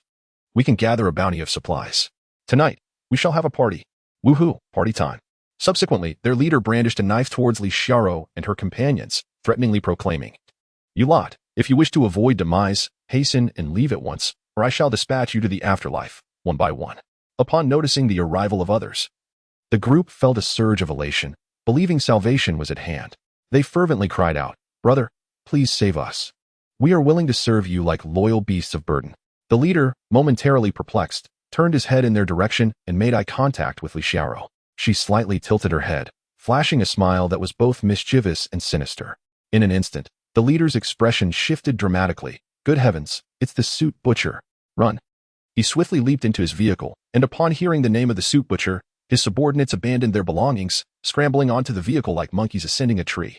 Moments later, 3 pickup trucks roared to life, disappearing without a trace, leaving the remaining individuals amidst a cloud of exhaust fumes, utterly bewildered. They glanced towards Li Xiaoro, contemplating their desire for transportation. "Very well, let us grant you a ride," she commanded, as she orchestrated their ascent into the pickup. The supplies that had previously occupied the vehicle had been hastily offloaded by the earlier group. In the next heartbeat, the driver slammed the accelerator, and the pickup surged forward, crashing violently into a nearby wall. With a deafening explosion, the pickup erupted, engulfing its occupants in flames. Chapter 64, The First Encounter. At that moment, an A4 sheet of paper floated before Li Xiaoro. She cast a fleeting glance at its contents, which piqued her interest. Bending down, she picked it up and examined it closely, then slowly remarked, "Is it the T1 base? Then let us pay a visit." Meanwhile, Lin Zheng and his companions were seated at a counter, indulging in a steaming hot pot that exuded an enticing aroma. Engrossed in their feast, they savored an array of extravagant ingredients: bear paws, Australian lobsters, king crabs, wagyu beef, eel, and exquisite prawns. Accompanying their meal was a bottle of the 1982 Ch2O Lafite and Beverly Hills 90 H2O, followed by an assortment of fruits for dessert: sunlight grapes, cat litter durian, creamy strawberries, and Chilean cherries. At that moment, the 3 pickup trucks had arrived at the T1 base. They peered through the barbed wire and were taken aback. "Boss, look. Tanks, so many tanks." Their leader, Cheng Long, glanced outside and smiled faintly. "They're fake." "Fake? In such a rundown place? Would there be so many tanks? Do you believe it? Even an official quarantine zone, likely Mutant Tree, have this many." One of the younger members nodded in realization. "I could tell at a glance that they're merely models, meant to scare children." "The boss is astute, easily seeing through their little ruse," another chimed in. "Yet," Cheng Long nodded with a smile, "it seems we've come to the right place. This base must possess abundant supplies, or else they wouldn't resort to such theatrics to intimidate people." "You're right, boss. This time, we can reap a bountiful harvest," another replied eagerly.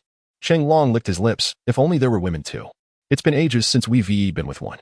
"Indeed, boss. We've all been driven nearly mad with thoughts of women," they chimed in unison. "Let us go. We shall seize the opportunity." As they drove on, a tantalizing scent of hot pot wafted through the air, drawing their attention. Each man inhaled greedily, intoxicated by the aroma. It was delightful. They hadn't savored hot pot in ages. Subsisting only on bread and packaged snacks, their palates dulled. Now, the spicy, rich scent of the hot pot made their mouths water, igniting the cravings within their stomachs. "Boss, it smells amazing. It seems like hot pot." Cheng Long wiped the drool from his mouth, excitedly shouting, "Brothers, he truly stumbled upon a treasure today." The younger members echoed his enthusiasm, shouting, "Let us get out, charge in, and grab whatever we see." In an instant, over 20 men poured from the 3 pickup trucks, rushing towards the direction of the enticing hot pot aroma. "They're coming." Lin Zheng gently set down the cup in his hand and spoke slowly. No sooner had he finished his words than a group of individuals appeared before the counter. Lin Zheng scanned the crowd and noted that none among them were awakened beings. Their aggressive demeanor suggested that they were not to be trifled with. At that moment, Cheng Long stepped forward from the throng, a large machete resting upon his shoulder, his other hand resting defiantly on his waist. With an air of arrogance, he declared, "I hear you possess supplies that can be obtained?" Lin Zheng replied coolly, If you are awakened or possess mutated items, you may exchange them for a box of instant noodles. If not, I advise you to leave promptly, or you shall bear the consequences. Cheng Long smacked his lips and retorted, You feast on hot pot, yet offer us mere instant noodles? Do you not have a conscience? Come, let me see what you are having. With that, Cheng Long peered inside, and upon seeing the array of ingredients beside the hot pot, he was momentarily taken aback. Staring blankly at Lin Zheng, he exclaimed, You eat this well every day? You truly deserve to perish. Lin Zheng responded indifferently, Not really. Hearing this, Cheng Long felt a slight relief. For days, their meals consisted solely of bread and biscuits. Had they known someone feasted on hot pot daily, they would have been utterly disheartened. Unexpectedly, Lin Zheng added after a brief pause, Sometimes we indulge in Western cuisine or stir-fried dishes, perhaps even barbecues to change things up. Cheng Long, his subordinates. Cheng Long was instantly exasperated, shouting, You lot truly deserve to perish. Damn it. He then pressed the blade of his knife against Lin Zheng's neck, breathing heavily with anger. Open the door and get out, do you hear me? Otherwise, I will slay you all. At that moment, one of his subordinates stepped forward to remind him, Boss, there are women inside. Cheng Long's eyes lit up at this revelation, and he peered inside once more, indeed spotting a pure and charming young lady. He wiped the drool from the corner of his mouth and thought, You lot are truly doomed. Not only do you have so many supplies, but also a beauty. I am envious. However, it is fortunate that these treasures now belong to me. Cheng Long glanced at the unmoving Lin Zheng and barked, Kid, are you deaf? I told you to get out. Yet Lin Zheng reiterated, Have I not made myself clear? Those with abilities or mutated items may exchange them for supplies. If you are worthless, then get as far away as possible. The laughter that followed Lin Zheng's words reverberated among them. Cheng Long leaned in closer and said, Kid, those model toys you have displayed have been seen through by me. How could such a dilapidated place possibly have tanks? Use your brain a little. You can't even scare anyone properly. How have you managed to survive in this apocalypse for so long? Lin Zheng was taken aback, not expecting them to think so. It was indeed unreasonable for so many tanks to appear in such a small place, yet they were all genuine, authentic vehicles. Lin Zheng, unwilling to engage in further trivialities and preparing to activate the absolute space, was abruptly interrupted by a blood-stained sedan that approached from the distance and halted before them. As an individual emerged from the vehicle, a palpable shiver coursed through Cheng Long and the others. Chapter 65. Recompense. It was indeed the suited butcher they had encountered earlier by the roadside. At this moment, Li Xiaoro still wore that oversized suit, now stained with a faint trace of blood. Her pallid face bore no expression. Yet a single glance from her was sufficient to send Cheng Long and his companions retreating in fear. Before the terrified eyes of the onlookers, she approached the counter. Cheng Long's heart swelled with joy, relieved that the suited butcher showed no interest in him. Simultaneously, he entertained a sense of schadenfreude, watching Lin Zheng as if he were a spectator at a drama unfolding. Ah, the suited butcher, you are in for a rough time now. Offending me is one thing. I'll simply deal with you swiftly, but crossing the suited butcher? That's a torment that will prolong your suffering before the end. Boss, is the suited butcher here to see supplies as well? One of them inquired. It appears so. What should we do? Cheng Long tapped his own head in exasperation, scolding. Are you a fool? How much can she carry alone? We'll let her take what she can first, and when she's done, we can go in and take our share. Boss, you were so wise. For now, we shall merely enjoy the spectacle. Cheng Long said with a narrowed gaze and a slight smile. Li Xiaoro kept her head bowed, her hair partially obscuring her face, preventing Lin Zheng from discerning her appearance clearly. As she reached the counter, Lin Zheng sensed something unexpected. This seemingly frail girl was, in fact, an awakened one, and quite powerful at that. She had likely awakened a formidable ability or talent. Exchanging supplies, I presume? Lin Zheng remarked nonchalantly. Li Xiaoro nodded slightly, seemingly opting not to directly confront Lin Zheng. However, he could already feel the fluctuations of her ability within her, indicating she was poised to strike at any moment. Extend your hand. A mere 10 seconds of our handshake will grant you a whole box of instant noodles, Lin Zheng stated calmly, activating his own powers. A surge of energy erupted from him like a tidal wave, creating a swift gust that tousled Li Xiaoro's hair. Cheng Long and the others nearby suddenly felt a chill sweep over them, causing them to shudder involuntarily. What is this? Li Xiaoro, feeling the formidable force of Lin Zheng's ability, was taken aback. This person was exceedingly powerful. My combat power is only 1,000, while his must exceed 10,000. Yet, she was not inclined to surrender, for her ability was one of mental control, a rare psychic power. Some awakened beings might possess extraordinary abilities, yet their mental fortitude could be woefully inadequate, rendering lower-tier psychic awakeners incapable of contending with higher-tier ones. This highlighted the disparity among awakened abilities, psychic powers, being quite rare. Often caught others off guard. Seeing the hand extended towards her, Li Xiaoro gradually reached out, clasping it firmly. Faced with such a formidable opponent, she dared not underestimate the situation. Were her counterpart an awakener of equal caliber, she would have been able to employ her mental control from a distance with ease. Before her stood an individual of extraordinary prowess, so formidable that she could not ascertain her ability to control him from a distance. Thus, she resolved to engage in direct physical contact to exert mental influence, a method far more potent than any remote attempt. With one large and one small hand clasped together, an immense surge of mental energy coursed through their arms, directly assaulting Lin Zheng's consciousness. In an instant, Li Xiaoro's mental force collided with an insurmountable barrier, akin to a wall towering 100 meters high. The feeble remnants of her mental energy dissipated like a wisp of fog, utterly vanishing without a trace. A profound shock and a hint of trepidation enveloped her. Lin Zheng was the most formidable opponent she had ever encountered. Lin Zheng's arm trembled slightly as he unleashed a fierce strike against the woman's consciousness with the newly acquired ability of mental control. Li Xiaoro shuddered violently, while Cheng Long, observing from the sidelines, stifled a laugh, remarking on the suit-clad butcher's furious tremors. "Look, the butcher is shaking with rage. That lad is in for it." "Indeed, boss." "How terrifying." "We are fortunate not to have provoked the butcher," he replied. In the next moment, Li Xiaoro abruptly expelled a mouthful of blood. The intensity of Lin Zheng's mental onslaught had grievously wounded her. Cheng Long, taken aback by the scene, exclaimed, "What is happening? Why is the butcher bleeding?"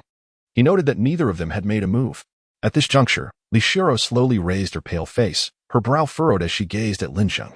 Upon recognizing him, she trembled slightly. "It's you." The Rolls-Royce that Lin Zheng had gifted her was sold to a dealership at 70% of its market value. At that time, her mother was bedridden, requiring exorbitant medical expenses, while her younger siblings were still in school, demanding financial support. Their family was already burdened with debt from previous medical treatments. Thus, with the money she obtained, Li Xiaoro managed to settle all outstanding debts, and even had a surplus. She felt immense gratitude towards Lin Zheng and had longed for an opportunity to express her thanks in person, but fate had intervened with the onset of the apocalypse. Unexpectedly, under such circumstances, she encountered her benefactor today, leaving her overwhelmed and somewhat flustered. Lin Zheng, too, recognized her. "It's you." He gradually released his grip and regarded Li Xiaoro, recalling her as a pure-hearted, innocent girl with a somewhat childlike appearance. Now, however, her face bore numerous scars and a fierce aura, and he could sense a long-simmering hostility within her. What had she endured during the apocalypse? The once fiercely aggressive Li Xiaoro appeared somewhat uneasy in Lin Zheng's presence, her gaze averted. She merely nodded slightly and timidly replied, "Boss Lin." Lin Zheng chose not to pry into the reasons for her transformation, understanding that this was likely a past she was reluctant to confront. He was well aware that reopening old wounds would only subject her to the pain of those memories once more. Why subject her to that? He slowly retrieved a box of instant noodles from behind the counter, poured out half of its contents, and then filled it with an assortment of packaged cooked meats and some glucose. This girl was the only one he encountered before the apocalypse who did not evoke his disdain. Thus, Lin Zheng's actions served as a form of self-justification. A gesture towards her. Li Xiaoro hesitated, refraining from reaching out for it.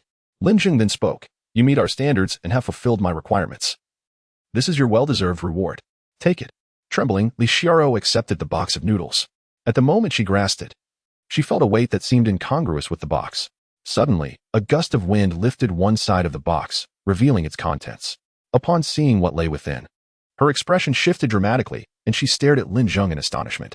"Boss Lin, you have not changed," she exclaimed. Subsequently, she placed the box on the ground and added, "Now, allow me to repay your kindness." Chapter 66. Until we meet again. Cheng Long watched in utter bewilderment as the suited butcher suddenly halted. Furthermore, it appeared that she was gradually approaching him. "Please, don't come any closer," he exclaimed in fright.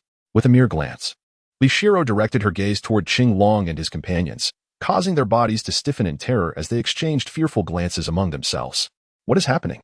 Cheng Long seemed to sense the gravity of the situation and began to plead for mercy.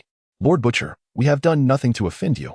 I implore you, do not take our lives."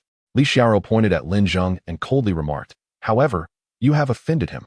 Upon hearing this, Cheng Long's expression shifted dramatically. Could it be that the young man knew the suited butcher? He couldn't help but speculate. "If only I had known, I would not have provoked him."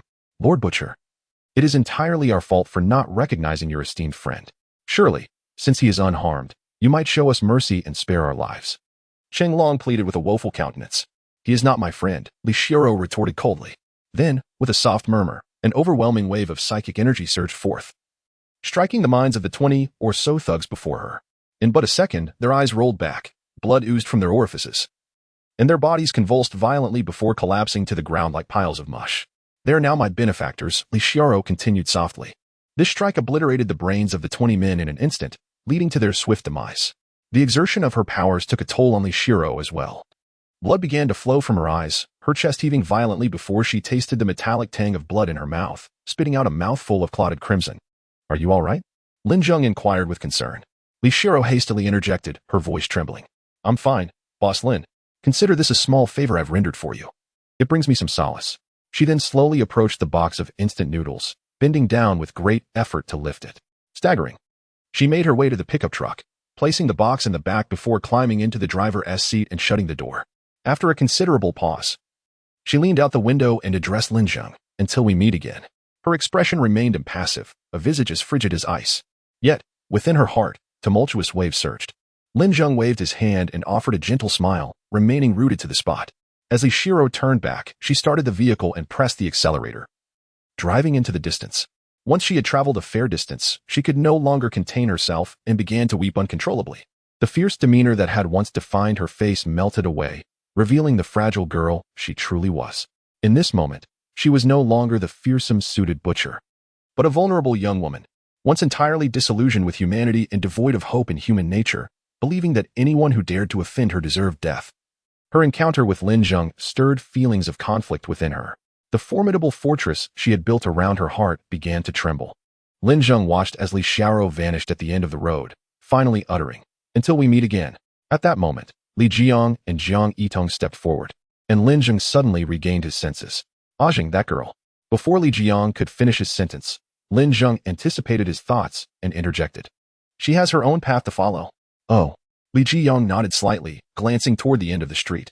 Subsequently, several groups of individuals arrived, all intent on plundering. They had seen the contents on the A4 paper and hastily gathered their comrades to raid the Taoyuan base for supplies, fearing that they might be outpaced by others. Some timid souls, upon witnessing the 2 rows of tanks and armored vehicles, fled in dismay, exclaiming their inability to confront such might. Others, reckless and undeterred, charged forward without a second thought. At that moment, Lin Zheng and Li Jiang were inside a tank, experimenting with a tutorial video for some time, and had finally grasped the basics. However, they were at a loss for practical application until a band of marauders appeared. Boss, they have tanks. Are we really going to raid them? Those are mere paper tanks. Does Jiangtong City have so many tanks? I was unaware. They are just cardboard props meant to intimidate. Don't think I'm oblivious. This individual had previously worked in the official armory, holding a respectable position, thus familiar with the military configurations in Jiangtong City. He knew well that Jiangtong City was a small locale, not a fortified stronghold. It lacked tanks, let alone military trucks. Indeed, boss, you used to work at the official armory, so you know best whether Jiangtong City has tanks. Right, those are just flimsy constructs. There is no way it could be otherwise. Brothers, charge in and seize the supplies. Upon hearing this, they erupted in cheers, brandishing their weapons as they prepared to storm the Taoyuan base. Meanwhile, inside the tank, Lin Zheng and Li Jiang exchanged knowing smiles, their demeanor shifting to one of exhilaration. A target has presented itself. What considerate marauders, arriving just when we needed them. Jiang, load the ammunition. Loading complete. Take aim. Aimed. Lin Zheng unleashed a fierce shot at their vehicles, resulting in a thunderous explosion. Several small vehicles erupted in flames, the shockwave sending several individuals flying. The younger members were stricken with terror, casting anxious glances at their leader, seeking a rational explanation. Boss, what now? Boss, what do you mean, what now? Run. Boom. Another shell was fired, sending several more flying, accompanied by a chorus of anguished cries. At that moment, the leader regretted his decisions, perplexed as to where these tanks had come from. Boom. A shell exploded nearby, startling him into a scream for his mother. His legs propelling him away like an arrow loosed from a bow, vanishing in an instant. Inside the tank, Lin Zheng remarked, Jiang, it seems we need to practice more. We barely fired a few rounds, and they all fled. Li Jiang replied, Ajing, there are still many who are unafraid of death. We will have ample opportunities to practice. Indeed. Thus, no one else came afterwards. It remained uncertain whether it was due to the tales spun by those fortunate enough to survive the clutches of the marauders, which instilled fear in the hearts of other would-be raiders, Lin Zheng pondered this notion as he approached a crucial juncture on the path to the peach garden base. There stood a frail figure clad in a suit, drenched in blood, confronting an array of grotesquely mangled corpses sprawled before her. Chapter 67, Strange Events Captain. What shall we do now? We have yet to locate the Awakened One. The leader of the Viper Squad, Zhang De, abruptly smacked his forehead and exclaimed, "Are you foolish? Just capture any awakened individual and behead them. Who would know? Captain, you are brilliant. Let us hasten to find a weaker awakened being." Recalling the previous terrifying scene, Zhang De still felt a shiver down his spine. Had he charged recklessly then, he might have found himself buried beneath towering grass. As an enhancer, he was merely a step away from awakening, thus he could faintly sense the presence of an awakened one nearby. Suddenly, his brow furrowed, sensing an awakened individual in close proximity, and he exclaimed with joy, "Brothers, there is an awakened one nearby. Let us go." Zhang De led his team, following the faint trace of energy. As they approached an intersection, they spotted a frail-looking man clad in a suit standing there. Zhang De rubbed his hands together, filled with newfound confidence. "Brothers, that skinny fellow ahead is our target. He is the awakened one." Without hesitation, he drew his curved blade and charged forward. Determined to make a good impression, he relished the thought of overpowering such a soft target. The fear he had previously experienced transformed into rage, ready to be unleashed upon this feeble awakened individual. However, halfway through his sprint, he froze in shock, noticing the lifeless body sprawled at the feet of the awakened one, their flesh gruesomely torn apart. Stunned, he stood petrified. Is it true that awakened beings possess such strength? Li Xiao, hearing the commotion behind her, slowly turned her head. Her face was smeared with blood, and her eyes gleamed like those of a demon from the depths of hell. Zhang De hastily concealed his blade behind him, awkwardly smiling to convey his lack of malice. "Are you heading to the T1 base?" Zhang De was taken aback, quickly waving his hands in denial. No. I'm from the Wang family safe zone. Leave." "All right." With that, Zhang De swiftly turned and fled.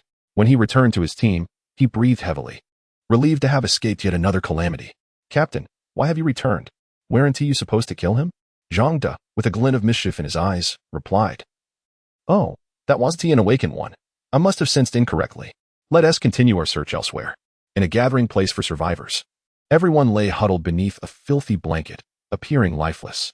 Their complexions were sallow, and their eyes darkened, clear signs of malnutrition. In one corner, a small child sat beside his gravely ill mother, holding a cup of murky water.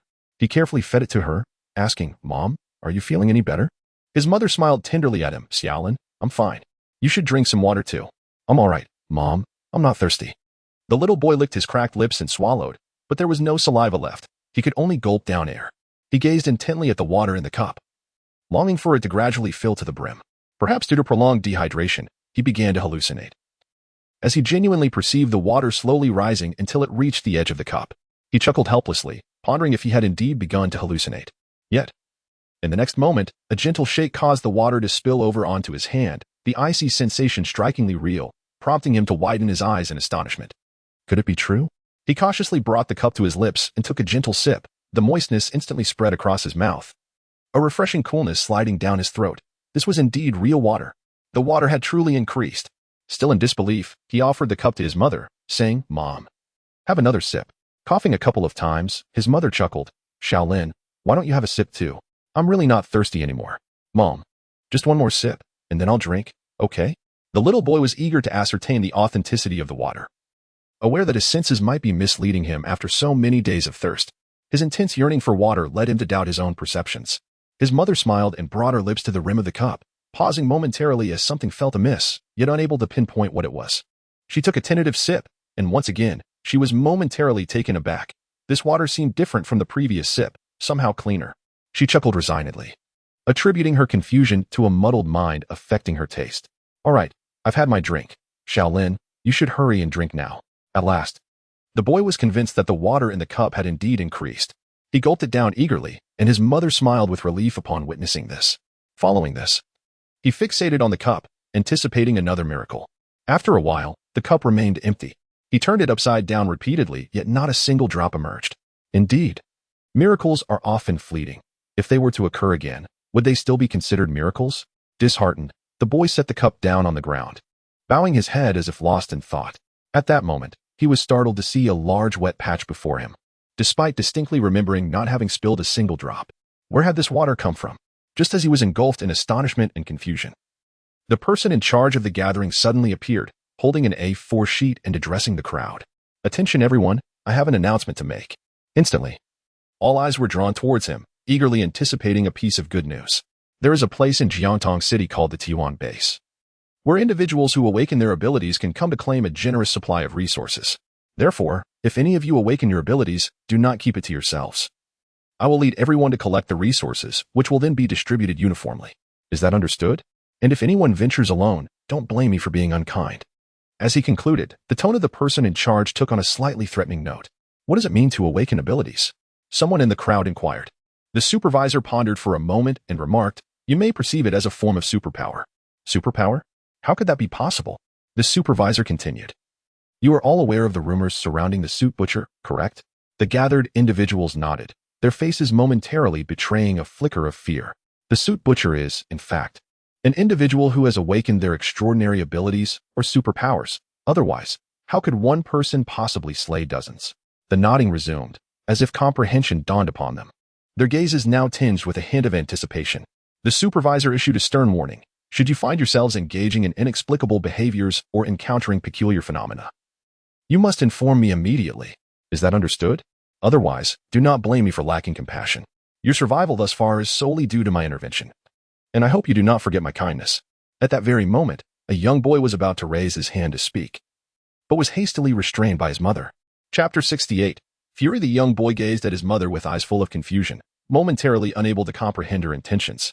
His mother held his hand tightly, her expression earnest, lips pressed together, then slowly shook her head, signaling him to remain silent. At that moment, the supervisor had begun to approach, inspecting each individual in turn.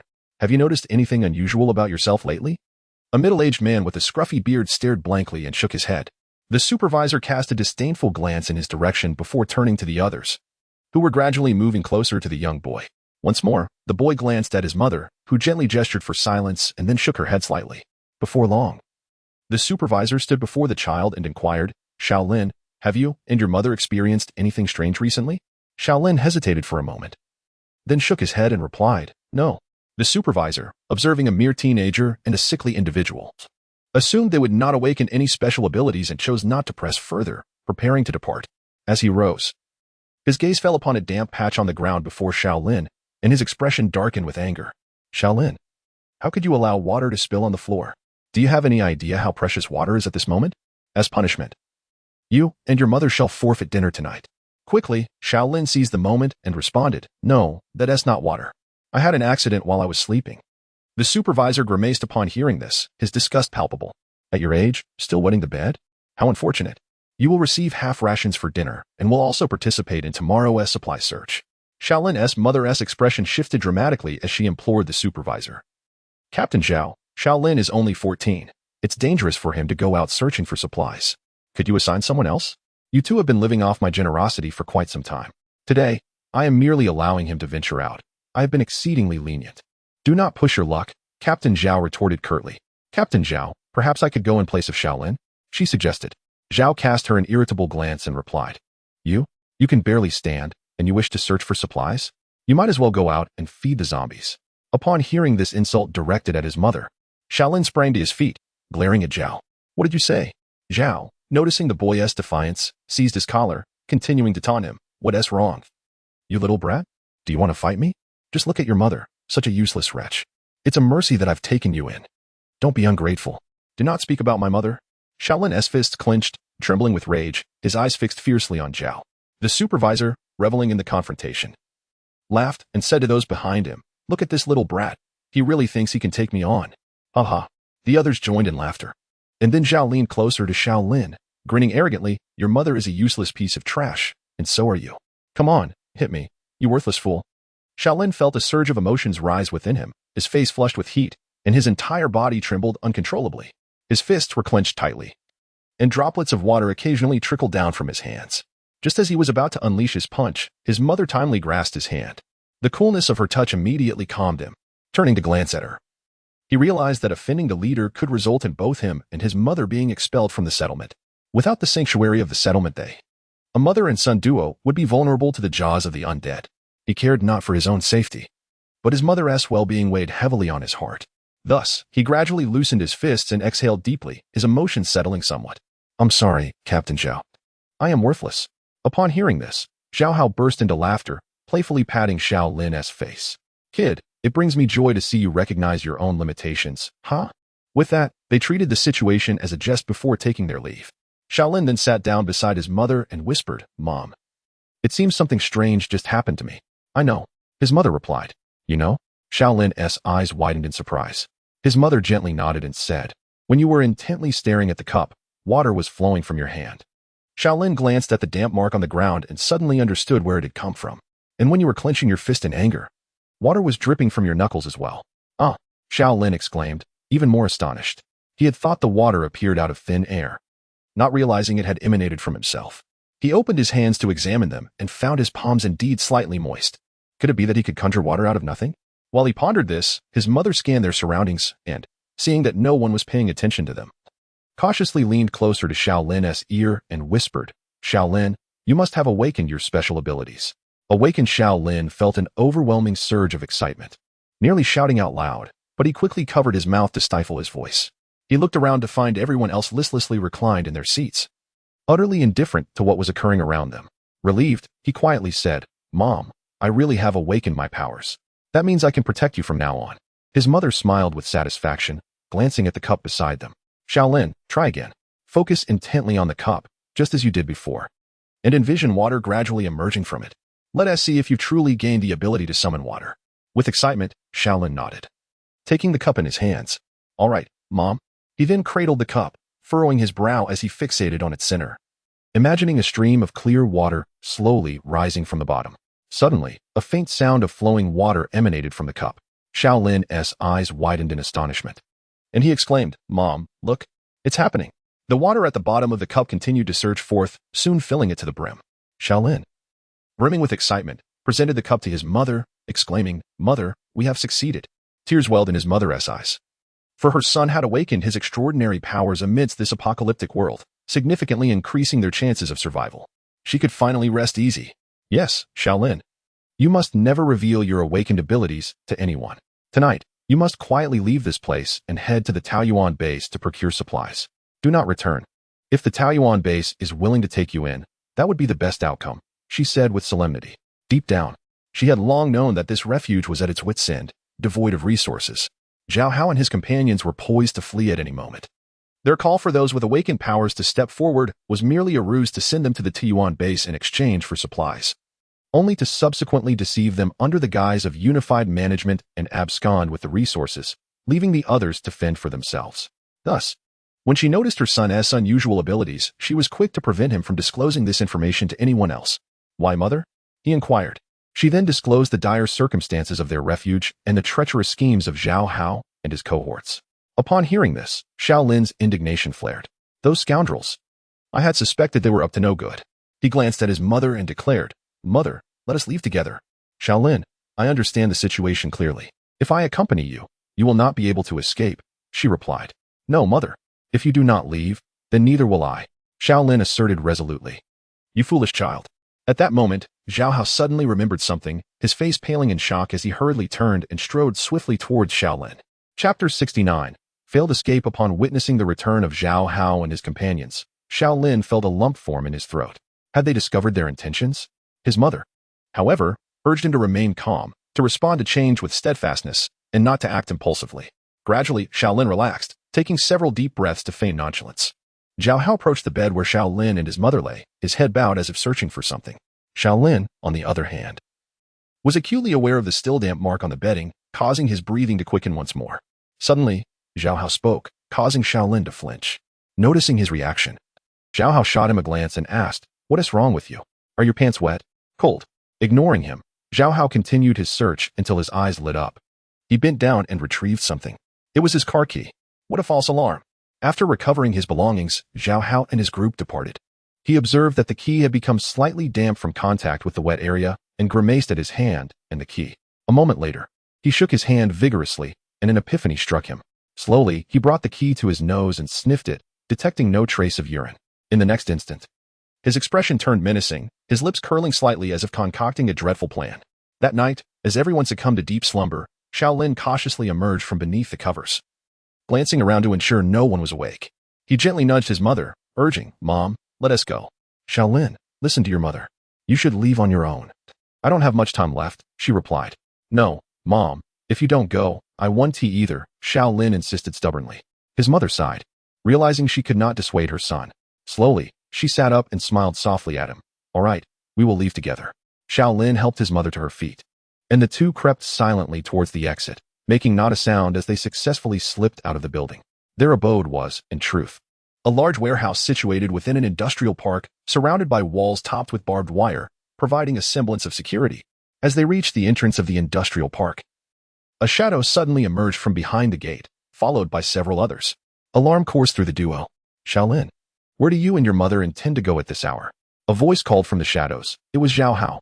As the words lingered in the air, the shadows advanced, and under the moonlight, their faces became discernible. Unfazed, Xiao Lin positioned himself protectively in front of his mother and addressed Zhao Hao. You once said we could come and go freely. Now, I wish to take my mother away from this gathering place. You wouldn't dare to obstruct us, would you? Haha, come and go freely? If you are mere useless individuals, then by all means, leave. But if you have awakened your abilities, then go to the T1 base and bring us supplies before you depart, Zhao Hao retorted with a laugh. And what if I refuse? Xiao Lin felt a jolt of shock. It appeared that the adversary was already aware of his awakened abilities. He decided to abandon any pretense of concealment. You will comply, for I possess numerous means to ensure your submission. Zhao Hao's expression turned ominous. Bathed in the moonlight, he appeared truly menacing.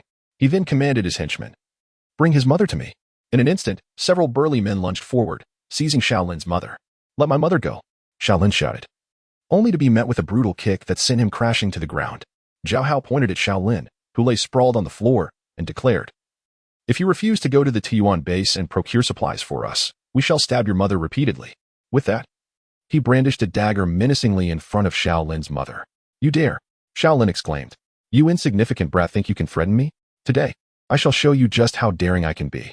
With that, he plunged the knife into Xiao Lin's mother's thigh, eliciting a scream of agony as her leg was instantly stained crimson. Already frail and barely able to stand, she now swayed dangerously, on the brink of collapse. Yet two burly men held her upright. Now, do you believe that I am capable? Zhao Hao taunted, withdrawing the dagger. Zhao Hao, I swear I will kill you. Xiao Lin clenched his teeth, his voice heavy with hatred, each word punctuated with venom. Very well, I await your attempt, Zhao Hao mocked mercilessly. Suddenly, a thought struck him, and he continued, I am indeed curious about the nature of your awakened ability. Show it to me at once, or I shall stab your mother again. Brandishing the knife, he mimicked the motion of stabbing downwards. Do not harm her, I will demonstrate. Xiao Lin extended his palm, and a stream of water erupted from his hand. Zhao Hao and his cohorts gaped in astonishment, witnessing true supernatural prowess for the first time. They could not contain their astonishment. Their eyes fixated on Xiao Lin's palm as the water flowed forth seemingly from thin air. They edged closer, almost leaning onto Xiao Lin's hand. The reason Xiao Lin's water manipulation appeared so weak was due to his frail constitution. Prolonged hunger and his tender age had diminished his power's lethality. Suddenly, Zhao Hao's eyes glinted with excitement as he regarded Xiao Lin. This ability implied an endless supply of water, a veritable mobile reservoir. In a world ravaged by scarcity, such an ability was an object of intense desire. The city's water system had long ceased operation due to neglect, leading to a critical shortage of water resources. A sudden realization dawned on Zhao Hao, and he quickly turned to his lackeys, commanding, hurry, assist her in staunching the bleeding. Initially, he had intended to dispose of both mother and son after Xiao Lin procured the supplies, but now, Xiao Lin could not be allowed to leave. And the only leverage he had was through his mother. Therefore, she must remain alive and well, ensuring that he could always hold Xiao Lin's fate in his hands, compelling him to use his ability for Zhao Hao's gain. His subordinate was momentarily taken aback, taking a while to react. He swiftly tore a strip of cloth from his garment and bound her wound. However, the blade seemed to have severed her femoral artery, and blood gushed forth relentlessly. His complexion grew increasingly pallid, and the cloth quickly became saturated. Upon witnessing this, Zhao Hao felt a surge of urgency and promptly removed his own shirt to apply it to her injury, yet it proved futile, unable to stem the flow.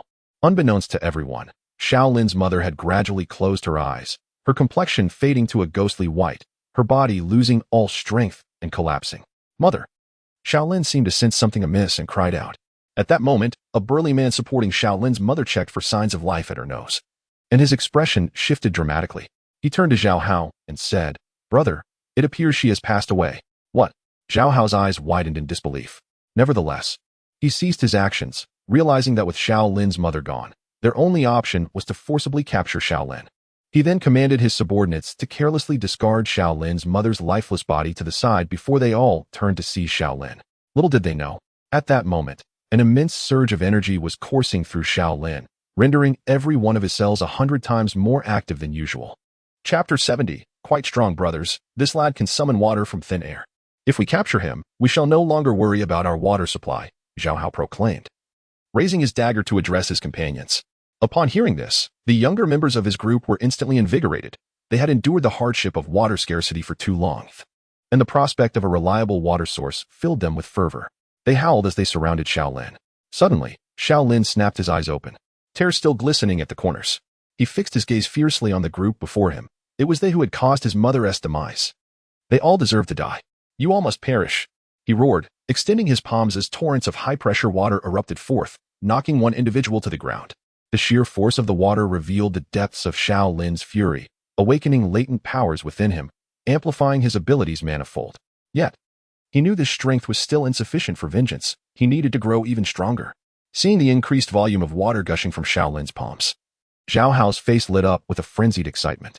Not only would they no longer have to worry about drinking water, but they could also trade it for goods.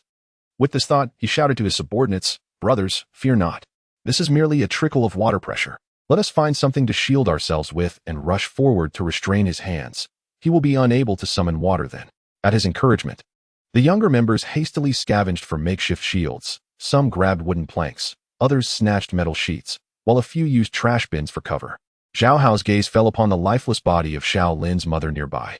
If he used her corpse as a shield, Xiao Lin would surely hesitate to unleash his powers. With this in mind, he hoisted the body and brandished his dagger, charging toward Xiao Lin. "Zhao Hao, you scoundrel!" Xiao Lin's heart sank as he witnessed Zhao Hao wielding his mother's corpse as a shield. Instantly, he ceased the flow of water, his eyes reddening with rage, almost bleeding from the intensity of his fury. His teeth ground together with a menacing clatter, and his lips quivered with wrath. The anger within him had reached a boiling point. With a thunderous roar, a wave of energy burst forth, sending shivers through everyone present. "Zhao Hao, you shall meet your end," Xiao Lin bellowed, his voice echoing with a promise of vengeance. At that moment, a young subordinate seized the opportunity to rush forward, aiming to subdue Xiao Lin in one swift motion. However, as he approached, he suddenly halted. In the next instant, countless transparent droplets forcefully erupted from his body, gradually floating above his head and coalescing into a large sphere of water. The young man's body was riddled with numerous holes, and he was visibly withering at an alarming rate. Within mere seconds, he had transformed into a desiccated corpse, crashing to the ground with a dull thud. Simultaneously, the water sphere above him plummeted, shattering into a myriad of droplets. This was the manifestation of Xiao Lin's enhanced powers, the control over water elements. Just moments ago, he had forcibly extracted the water elements from within that individual, gathering them into a sphere. Zhao Hao and the others were momentarily stunned by this spectacle. However, they quickly regained their composure, discarding whatever they held and fleeing in a frantic panic. Xiao Lin merely observed their retreating figures, then abruptly extended his palm towards them. Instantly, they froze, gazing skyward. Subsequently, Xiao Lin slowly raised his hand, and the water elements within their bodies began to ascend, forcibly extracting themselves. In an instant, a sphere of water appeared above each of their heads, and each individual transformed into a lifeless husk, collapsing to the ground. The water spheres then fell, scattering droplets across the ground, and a faint metallic scent of blood permeated the air. Xiao Lin gradually retracted his hand, but felt a sharp pang in his chest as he coughed up blood. He had exerted his vitality forcefully, despite being gravely injured. This ability to manipulate water elements was fleeting, only to be wielded freely once he advanced to the second tier. Ignoring his own condition, he hurried to his mother's side, cradling her lifeless form, only to discover that her breath had ceased. Overcome with grief, he wept bitterly. He recalled her words, urging him to live well, to honor her memory. Thus, he hoisted her body onto his back and made his way toward the Taoyuan base. Upon reaching an intersection, he was suddenly alerted by the sight of numerous mangled corpses strewn across the ground, indicating the possible presence of zombies nearby. Suddenly, a shadow emerged from behind an abandoned vehicle, blocking his path. "Who goes there?" he inquired warily. The shadow slowly spoke. "Are you heading to the Taoyuan base?" Xiao Lin was taken aback, nodding in response. "Yes." "Who are you? What do you want?" "To exchange for supplies," he replied truthfully. Li Xiao sensed the awakening energy emanating from him and continued. "Once you have exchanged your supplies, leave." Should you harbor any ill intentions toward the T1 base, you will end up like them, she warned. Shaolin stood momentarily dumbfounded, unsure of how to respond, merely nodding slightly. Li Xiao then vanished back into the darkness, leaving him to continue on his path, burdened by his mother's lifeless body. As he walked, he muttered to himself, could that person be from the T1 base? But why did she block my way? He dismissed the thought. No matter, I must prioritize obtaining supplies. As he quickened his pace, upon arriving at the Peach source base, he was taken aback by the sight of 2 rows of tanks and armored vehicles, his mouth agape in astonishment. The Peach source base was indeed formidable. Possessing such military might, it was no wonder they dared to issue such announcements. Who would dare to provoke such strength? However, the environment of the base left much to be desired. It seemed rather desolate. Is anyone there? Hello? Shaolin shouted a few times, glancing around anxiously, fearing he might attract zombies. Fortunately, none appeared. Unbeknownst to him, this area was a no-go zone for zombies, as any that ventured here had been obliterated by Lin Zheng and Li Jiang's artillery. Inside the safe house, Lin Zheng and the others, engaged in their training, suddenly opened their eyes at the commotion outside, sensing the presence of someone. Stepping out of the safe house, they beheld a frail figure standing at the entrance of the base. Lin Zheng, sensing the aura, revealed a hint of joy as he remarked, finally, a newly awakened individual has arrived. With excitement, he approached the newcomer.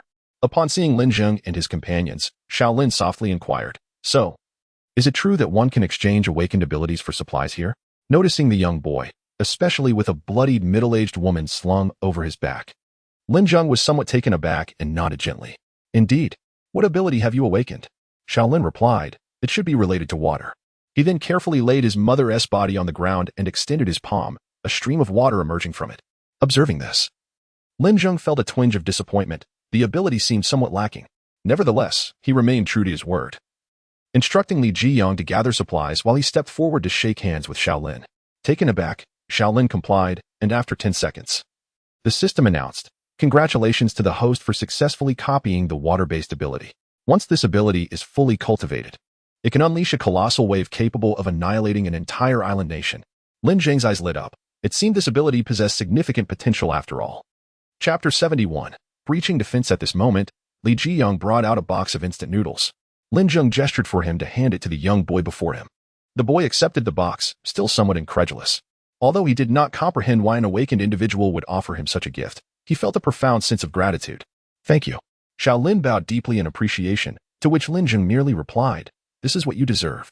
After a moment of hesitation, Shaolin finally mustered the courage to inquire, may I ask, does your base accept new recruits? Observing the suddenly appeared boy, Lin Zheng was uncertain of his identity. In a post-apocalyptic world, accepting a stranger could potentially lay a landmine that might detonate at any moment. Thus, without a moment's hesitation, he shook his head firmly, no recruitment. Shaolin felt a pang of disappointment upon hearing this, but soon realized the reasoning behind it. After all, they possessed abundant resources and formidable firepower. Why would they need to recruit someone to merely help consume their supplies? Chuckling to himself, he approached his mother, hoisted her onto his back, and single-handedly lifted the box of noodles, preparing to leave. Just then, Lin Zheng suddenly called out to him, wait a moment. Shaolin's heart leaped with joy, hoping that the other had changed his mind. He turned around eagerly, his eyes fixed on Lin Zheng, who was slowly approaching him with a beautiful, simple dress that he had seemingly retrieved from his system space.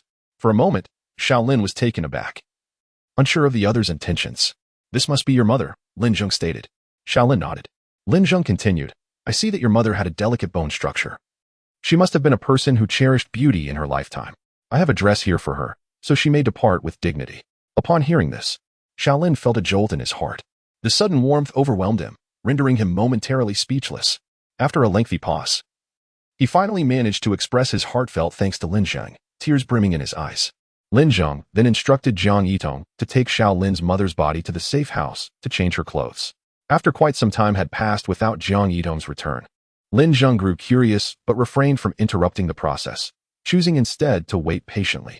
Shaolin too found it peculiar that changing clothes could take so long. Instantly, he became wary, glancing apprehensively at Lin Zheng and the others, ready to activate his abilities at a moment's notice. However, with his mother still in their possession, he hesitated to act rashly. Sensing the energy fluctuations emanating from Shaolin, Lin Zheng recognized the boy's growing suspicion. Yet, he was equally at a loss for what to do, and could only wait. After nearly 10 minutes, Jiang Yidong emerged, cradling the lifeless body of Shaolin's mother. Upon seeing them, Shaolin exhaled deeply. The moment he beheld his mother up close, he was utterly shattered. Tears streamed down his face, and his body trembled uncontrollably. Jiang Yitong had not only dressed her in fresh garments but had also meticulously cleaned her from head to toe, and even applied a subtle touch of makeup, rendering her appearance as if she were merely asleep. Faced with this pristine visage, it was no wonder that Xiaolin succumbed to his grief. He suddenly knelt before Lin Zheng and the others, repeatedly bowing in gratitude for nearly a minute before he ceased. He then gently lifted his mother, who resembled one at peace, and slowly vanished into the night, his heart resolutely pledging to repay the kindness of the Tiyuan base, a debt that would be impossible to fully repay in a lifetime. Shortly thereafter, as he journeyed towards the Taoyuan base, another obstacle emerged along the way. Walking down the street, Xiaolin contemplated the most fitting place to lay his mother to rest when suddenly, a few figures appeared ahead. Were they zombies? An immediate wave of tension washed over him. Upon closer inspection, he noted that their movements were not particularly stiff. They were likely human. Yet, at this moment, humans could be far more terrifying than the undead. He remained on high alert, fixating intently on the shadowy figures before him. At that moment, Zhang De beamed at a young awakened individual across from him, pondering that if he could not contend with a monstrous awakened being or a female counterpart, surely a child awakened would be manageable. Just as he prepared to advance, he reconsidered, exercising caution, and spoke to a nearby teammate. "Matzi, you go? Boss. But that S an awakened one, can I handle it?" Matzi expressed doubt about his own abilities, his demeanor timid. Zhang De patted his shoulder reassuringly, saying, "What are you afraid of? It's just a child on the other side. Even if they have awakened abilities, how powerful could they be? Besides, you are a man. Don't doubt yourself. You can do this." Upon hearing this, Matzi's confidence surged. He stood tall, his face alight with determination, as if infused with newfound strength. He nodded at Zhang De and approached Xiaolin. Zhang De nodded in approval, silently acknowledging that a good leader may lack certain skills but must excel in empowering others. At that moment, Xiaolin spotted a tall, dark figure advancing toward him, and his anxiety spiked. His innate powers surged within him. Matzi, approaching Xiaolin, was startled to discover that the figure was indeed a mere child, perhaps in their early teens, which bolstered his confidence immensely. Additionally, he noticed a striking woman accompanying the child, causing a lewd grin to spread across Matzi's face. "Kid, it seems fortune has not favored you. That woman behind you must be your mother, and she has quite the catch. Fear not, I shall take good care of her." Having spoken, he charged at Xiaolin with a knife. Upon hearing the other party's contemptuous words about his mother, a surge of fury ignited within Xiaolin. His eyes instantly turning crimson, gritting his teeth with a fierce expression, he caught the attention of Ma Zi, who was further incensed by the audacity of a mere child showing such defiance. Was his blade not swift enough? "Damn it, you little brat. What are you staring at? I'll cleave your head off with a single stroke." No sooner had he uttered these words than his entire body froze, immobilized. Xiaolin slowly raised his head, directing an intense gaze at Ma Zi, and with a furious roar, unleashed a wave of energy. The water within Ma Zi's body immediately began to boil, his internal temperature soaring to several hundred degrees. Bubbles of translucent liquid formed on the surface of his skin, bursting with a series of explosive sounds.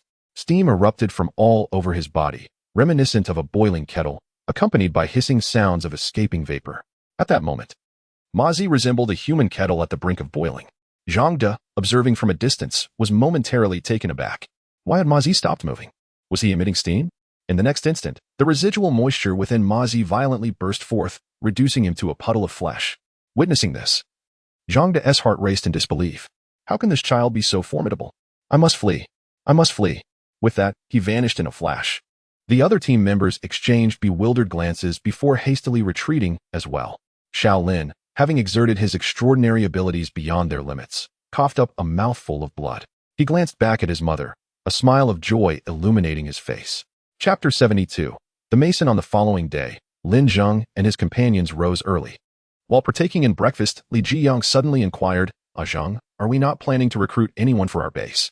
Lin Zheng pondered for a moment before replying, "Currently, we have no need for additional personnel. It would be prudent to wait until the base requires substantial construction before considering recruitment." Li Jiyang promptly consumed the youtiao in his hand and adeptly stood up, stacking the bowls and chopsticks in front of Lin Zheng and Jiang Yitong with a woeful expression, exclaiming, "How can there be no need for help? Washing dishes and cleaning require manpower, do they not?" Lin Zheng smiled gently and responded, "But you are here." However, Li Jiyang momentarily fell silent. "But what?" he retorted, picking up the dishes. "It's nothing. I shall go wash the dishes." At that moment, Golden Retriever approached, clutching its bowl, and placed it at Li Jiyang's feet. flashing a cheeky grin as if to say, "Fortunately, I am exempt from dish duty." Li Zheng glared at the dog with suppressed resentment, yet he still scooped up the bowl and headed to the sink. The hierarchy within the household was glaringly evident.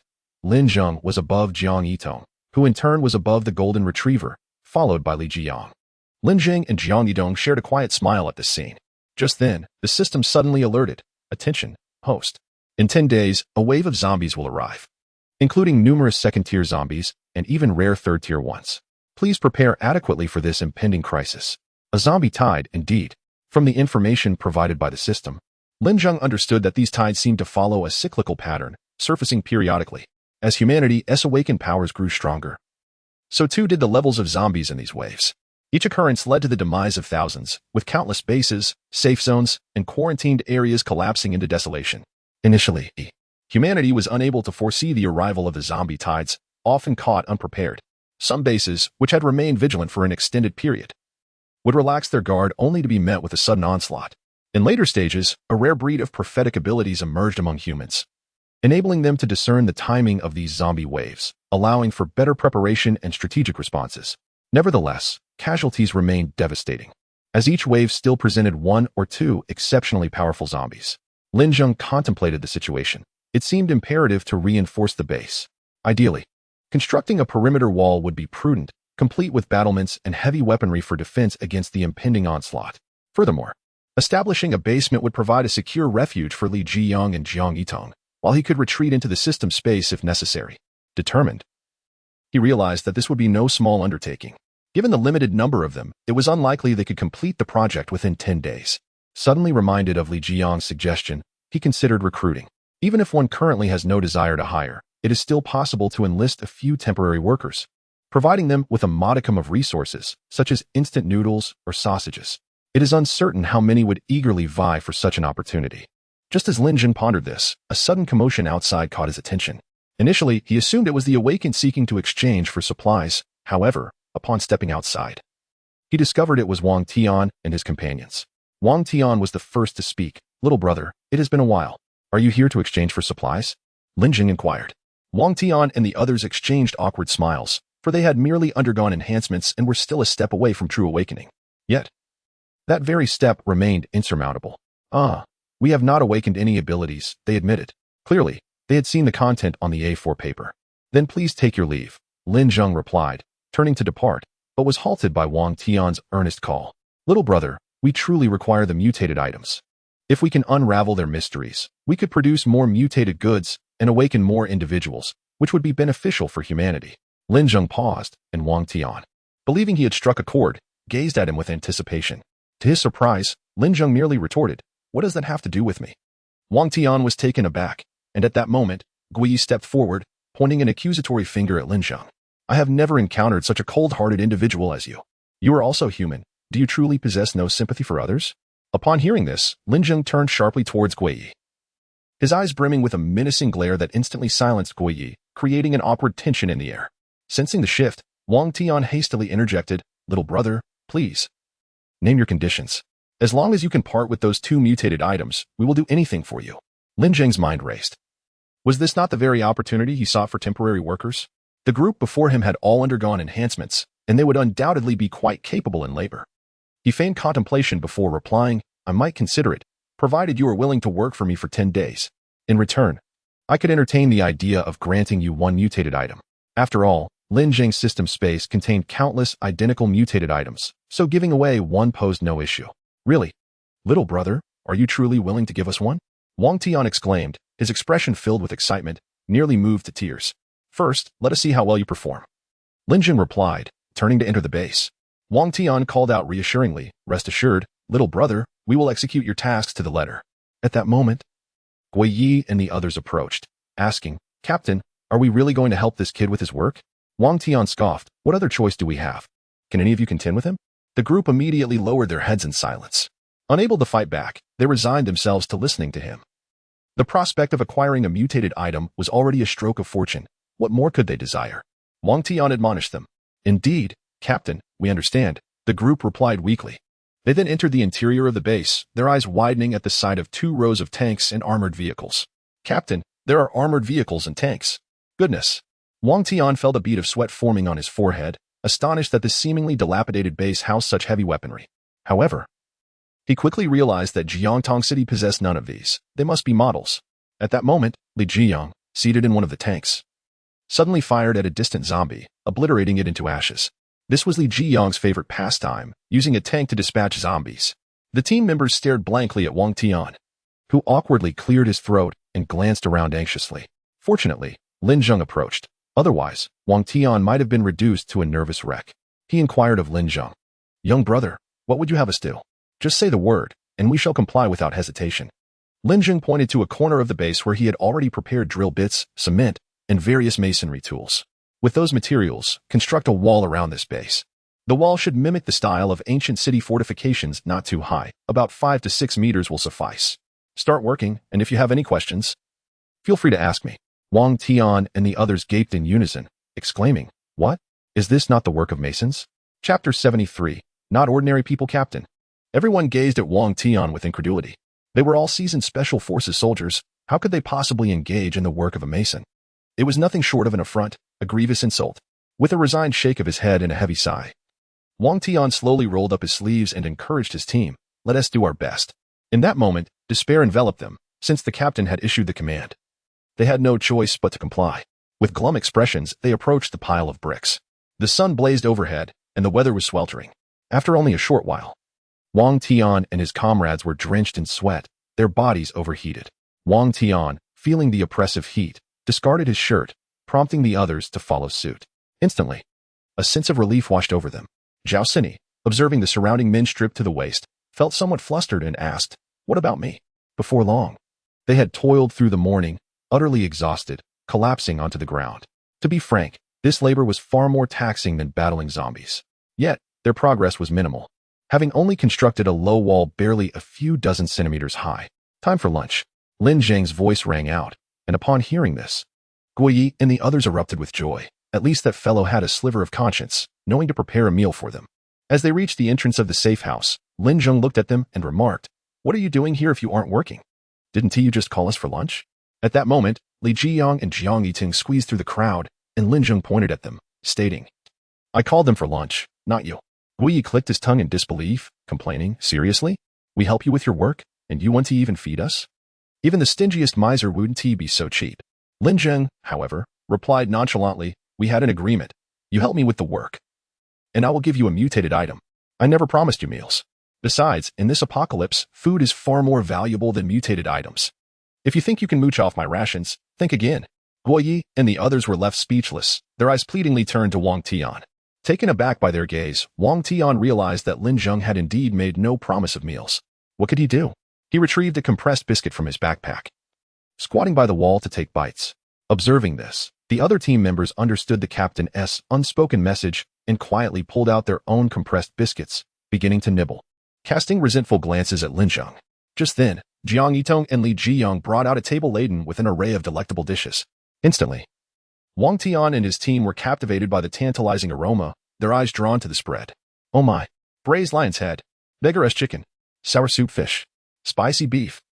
The team's eyes widened in astonishment, saliva unconsciously pooling at the corners of their mouths, even forgotten to wipe it away. Curiosity piqued. They wondered how such a sumptuous feast could be available to them. Had it been prepared in advance? They glanced at the compressed biscuits in their hands, and in an instant, their appeal diminished. Thus, Lin Zheng and his companions, amidst envy and jealousy, finished their lunch.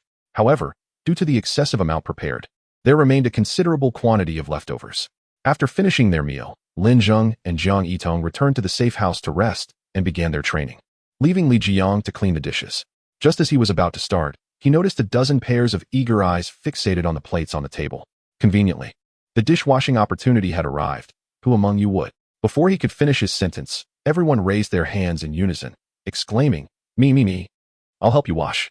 "All right, I'll leave it to you then." Once Li Zheng departed, everyone surged forward. At that moment, Wang Tian shouted from behind, "What are you all doing? Have you forgotten your identities? You are members of the Blade Special Operations Team. Look at yourselves now." Everyone froze, glancing at Wang Tian. And the next moment, they retorted, "Captain, we don't believe you anymore." Wang Tian was taken aback and rushed forward. "Wait, leave some for me." Inside the safe house, Lin Zheng inquired of the system, How can I elevate the level of mutated items? The system responded, to enhance a mutated item.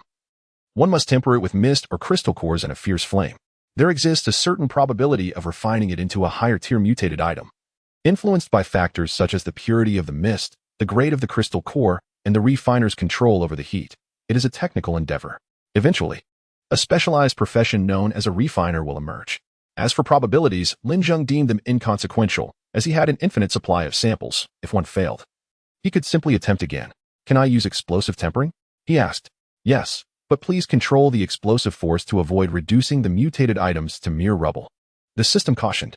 Lin Zheng nodded. Now at the pinnacle of the second tier as a supernatural being, both the mutated Tang Dao and the explosive Bao remained first-tier items. Should he fail to regulate the explosive power, he might indeed obliterate them. Subsequently, Lin Zheng retrieved an explosive Bao and a Tang Dao, along with 2 blue crystal cores. Placing them on the ground, he then extended his palm towards them, and with a resounding bang, a beam of searing light shot forth, enveloping the Tang Dao, explosive Bao, and the 2 crystal cores like a colossal laser beam. After a moment, a cracking sound echoed, as if the crystal cores were beginning to shatter. Seizing this momentum, he intensified the flames, bang, increasing the explosive force further. With a series of sharp cracks, Lin Zheng felt a chill run through him. This was disastrous. Upon retracting the explosion, he found the explosive Bao and Tang Dao shattered into fragments, while the crystal cores had been refined, disappearing without a trace. Had it been anyone else, they might have wept in despair. However, for Lin Zheng, it was of little consequence. At most, there was merely a pile of debris to clean up, and the floor of the safe house had become somewhat uneven from the scorching. Subsequently, he arrived at the clearing behind the safe house, where Wang Tian and others were resting. Upon seeing Lin Zheng emerge, cradling a collection of explosive bows and mutated Tang knives, their jaws dropped, and their eyes widened in astonishment. How could he possess such an abundance of mutated items, all identical no less? Confusion enveloped the group as they cast bewildered glances at Lin Zheng, uncertain of his intentions.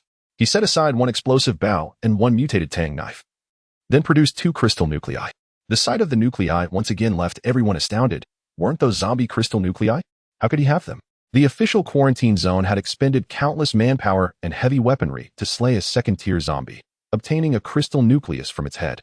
According to the scientists in the quarantine zone, the nucleus contained a higher concentration of mist, even powerful energy fluctuations, which were believed to be closely related to awakening and subsequent breakthroughs. Within the quarantine zone, that crystal nucleus was treated as a precious treasure, securely locked away in a safe, accessible only to the commanding officer and a select few scientists. Wang Tian and his companions had encountered a crystal nucleus once before on a mission, and they had been instructed to bring back any such nuclei they might find. They never expected such a significant item to be carelessly discarded on the ground.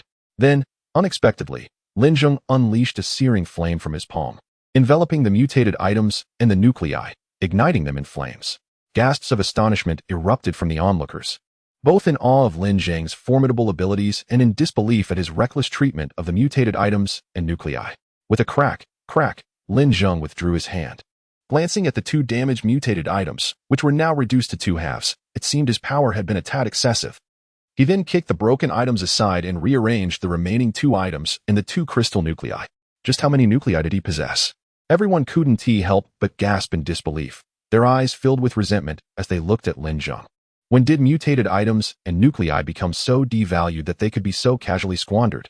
Those were items for which they would toil for 10 days to earn just 1. Yet in his hands, they resembled mere refuse.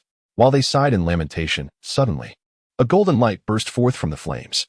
Lin Zheng felt a surge of joy. This time it must have succeeded. At that moment, the system prompted, "The first refinement is complete. Please sequentially input 3 crystal nuclei. The second nucleus should be placed 10 breaths after the first, and the third nucleus should follow 30 breaths after the first." Lin Zheng was taken aback. It turned out that refining a mutated item was such a tedious process and required so many crystal nuclei. This was truly beyond the means of an ordinary person. Yet, Lin Zheng was no ordinary individual. Chapter 74. I am fired up. Subsequently, Lin Zheng, adhering to the system's prompts, inserted the crystal core. With a resounding explosion, the brilliant flames dissipated instantaneously, revealing 2 golden mutated items before the astonished crowd. Their expressions were filled with disbelief as they pondered the nature of this extraordinary occurrence. Sensing an undeniable enhancement in the 2 mutated artifacts, Lin Zheng first picked up the explosive Bao from the ground, noting its newfound lightness. He gently plucked the string, producing a deep, resonant hum reminiscent of an ancient zither reverberating within a cathedral, its sound ethereal and lingering. Regrettably, he had yet to materialize an arrow, otherwise, he would have tested its power. Nevertheless, he attempted to draw the bowstring, effortlessly achieving a full draw. To his astonishment, a phantom began to coalesce between the bow and its string, transforming into an arrow. Could it be that the upgraded explosive bow automatically conjured arrows upon full draw? Contemplating this, he swiftly aimed at a nearby wall and released an arrow with fervor. The wall erupted with a thunderous blast, leaving a substantial gaping hole. While the arrow vanished without a trace, Lin Zheng nodded in satisfaction. Its power had indeed increased significantly.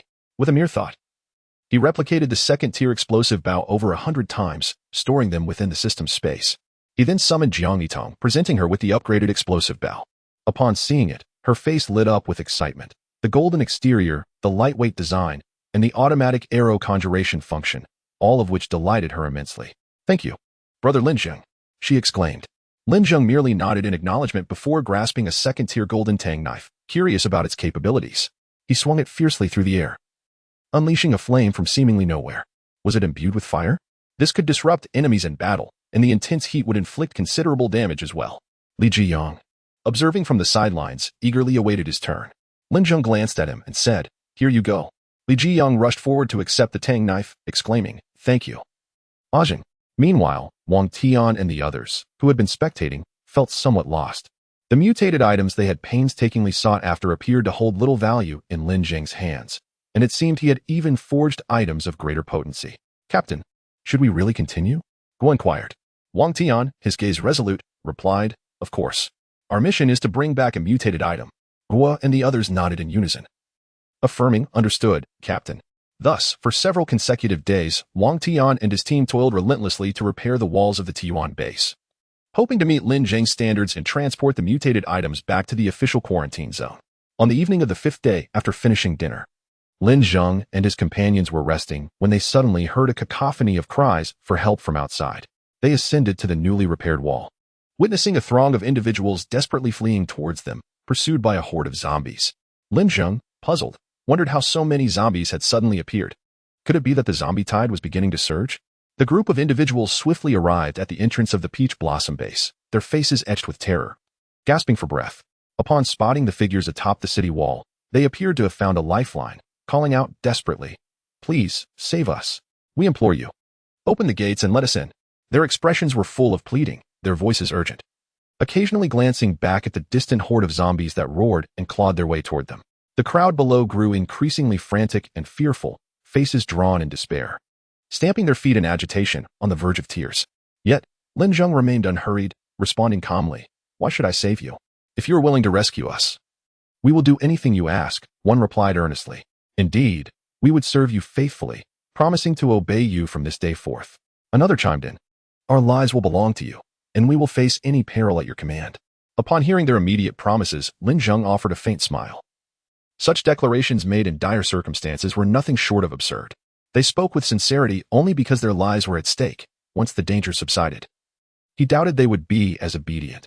If anything, they might turn against him. Lin Zheng gazed at them coldly and said, "Leave at once. If you attract the zombies to my territory, I will not hold it against you. But if you linger here, do not expect my hospitality." Wang Tian, unable to remain silent any longer, cautiously interjected, "Brother, they represent many lives. Please, just open the door and save them. They will surely be grateful." Guo Yi echoed, "Surely you cannot intend to stand by and watch them perish? Such coldness raises questions about your humanity." "Enough, Guo." Wang Tian's tone was sharp, a clear reprimand. "Is it not true, Captain, that if a person lacks compassion, can they truly be called human?" Guo Yi retorted defiantly. "That is enough, Guo." Wang Tian insisted with a serious expression. Under the weight of the captain's authority, Guo Yi reluctantly fell silent.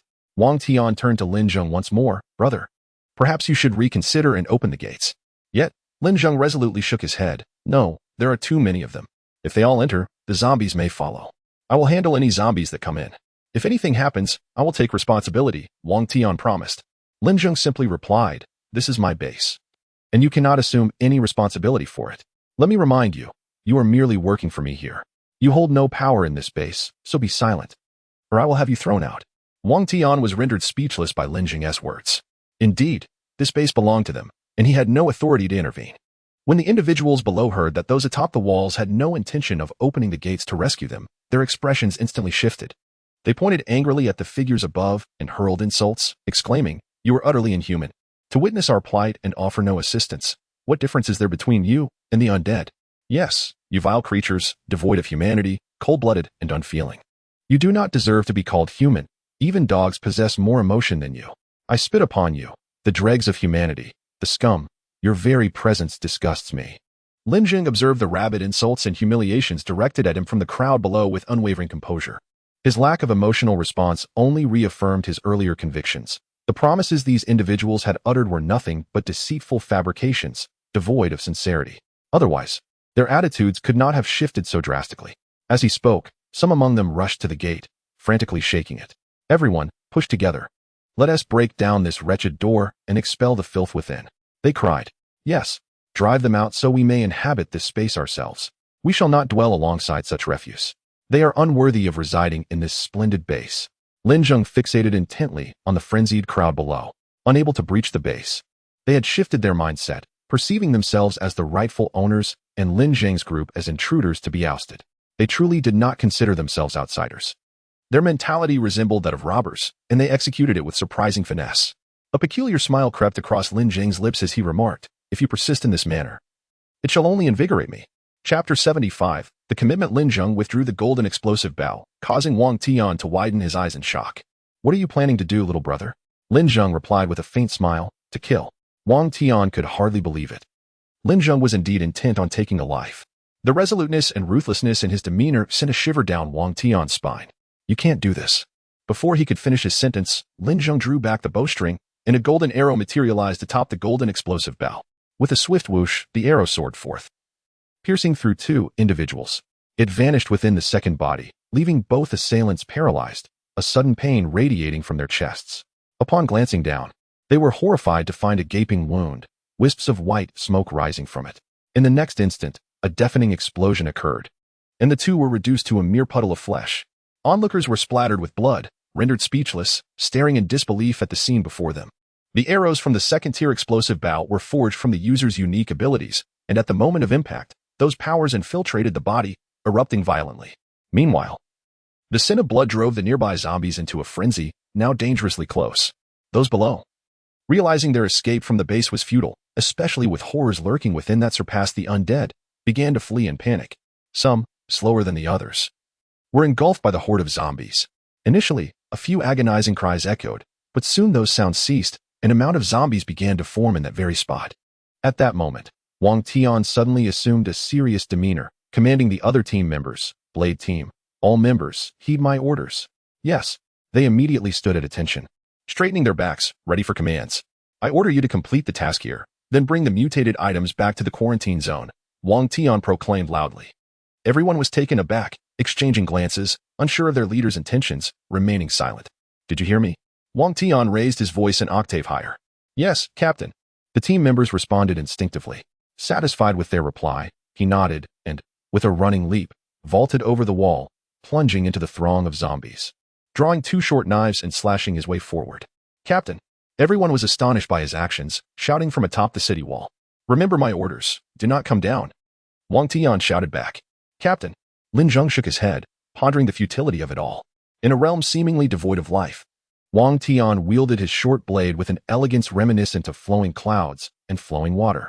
Each strike pierced through the skull of a zombie with unerring precision, devoid of hesitation or unnecessary flourish. With a swift withdrawal, he seamlessly transitioned to the next target, showcasing the hallmark of rigorous training in the art of killing. Each thrust was lethal, stripped of superfluous movements, entirely devoted to practicality. Before long, he found himself amidst a group of refugees. As a zombie lunged towards one of them, he sprang into action, swiftly slicing at the creature's neck, then gripping its head to wrench it off with brutal force. His singular resolve was to safeguard the beleaguered individuals. At that moment, Guiyi could no longer restrain his frustration. He shot a resentful glare at Lin Zheng, preparing to leap from the wall, but was intercepted by Zhao Sini, who admonished him sharply. "Guiyi, what are you doing? Are you truly willing to defy the captain's orders? And what if I do?" "I must save the captain," Guiyi retorted, his voice echoing with defiance.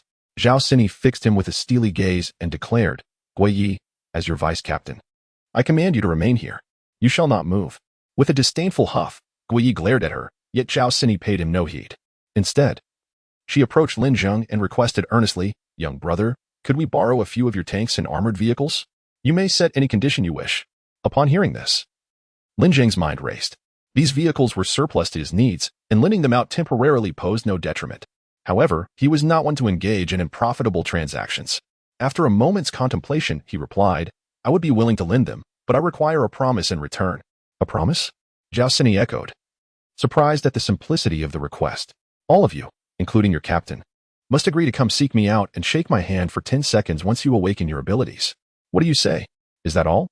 Zhao Sini had anticipated a far more demanding condition. Lin Zheng nodded earnestly, affirming, "Indeed, if you can fulfill this, I shall lend you the tanks and armored vehicles." Zhao Sini, equally serious, responded, "Very well. On behalf of our entire Blade team, I promise that after we awaken our powers, we shall seek you out and shake your hand for 10 seconds. Satisfied, Lin Zheng nodded and said, "You may take them at your discretion." Zhao Sini's expression brightened with joy, and she called to her teammates, "Let us go." They are all elite soldiers who have undergone various specialized military training. Maneuvering a tank is merely child's play for them. Operating in groups of 3, they skillfully enter the tank and armored vehicles. And the roar of the engines fills the air. As the gates of the base swing open, a horde of zombies rushes forward, only to be crushed beneath the relentless advance of a steel behemoth, transforming them into a gruesome mass of flesh and blood.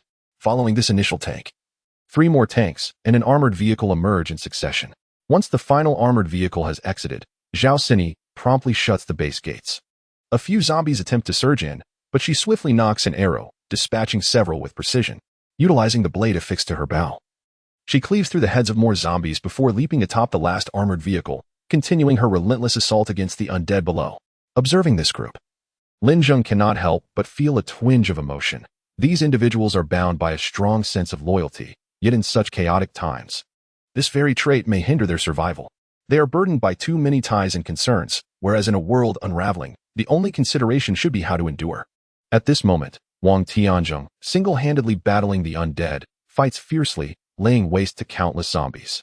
Yet, the relentless tide of the undead continues to swell, seemingly endless.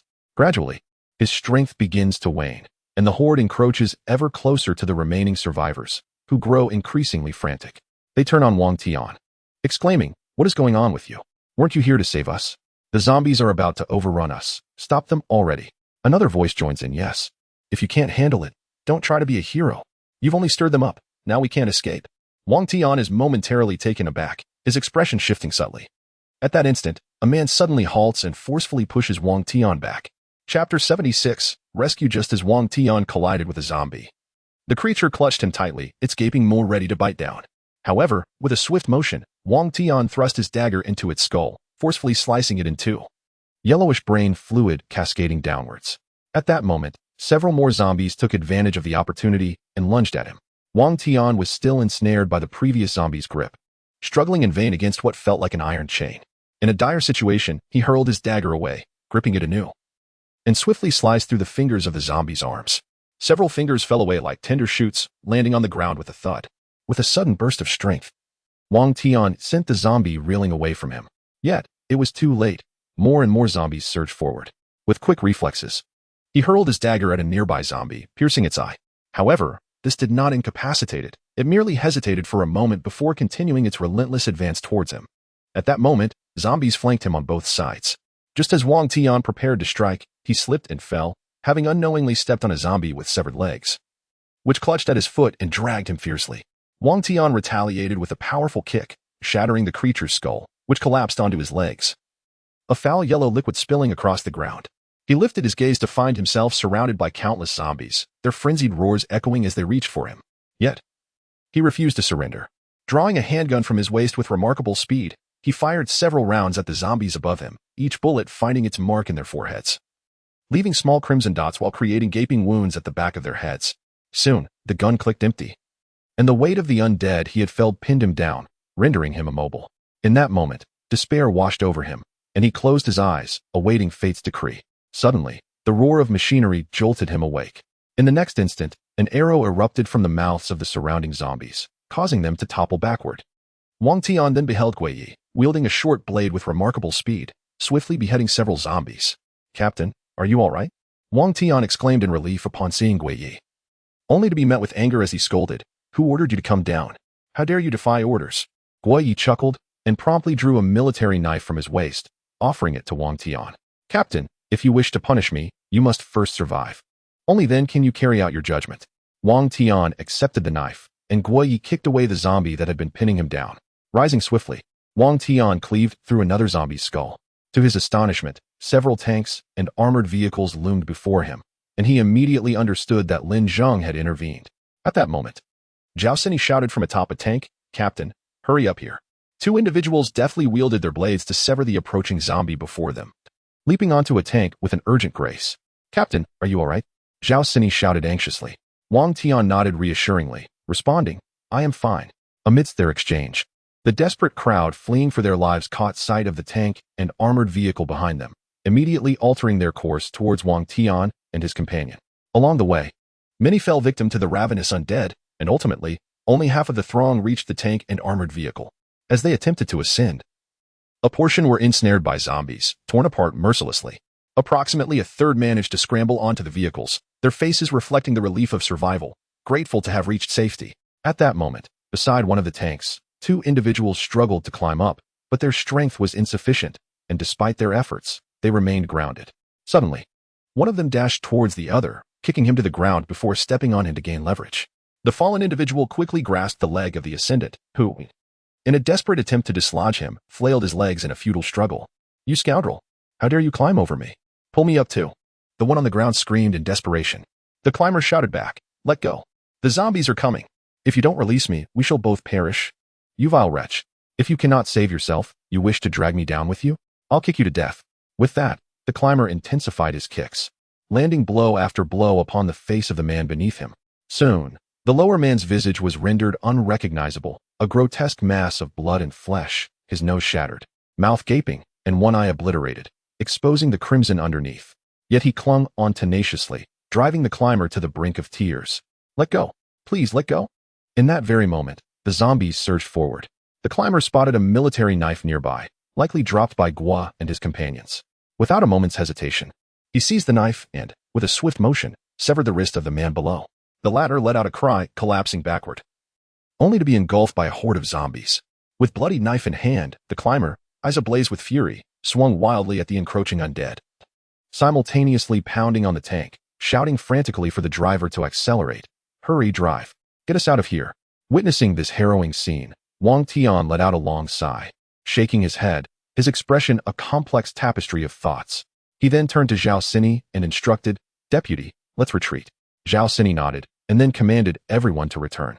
All tanks and armored vehicles immediately turned around, racing past countless corpses of zombies, the air filled with their wails. During this tumultuous retreat, several tanks fired shells at the areas most densely populated with the undead, sending numerous zombies flying, some impaled on trees, others buried in the earth.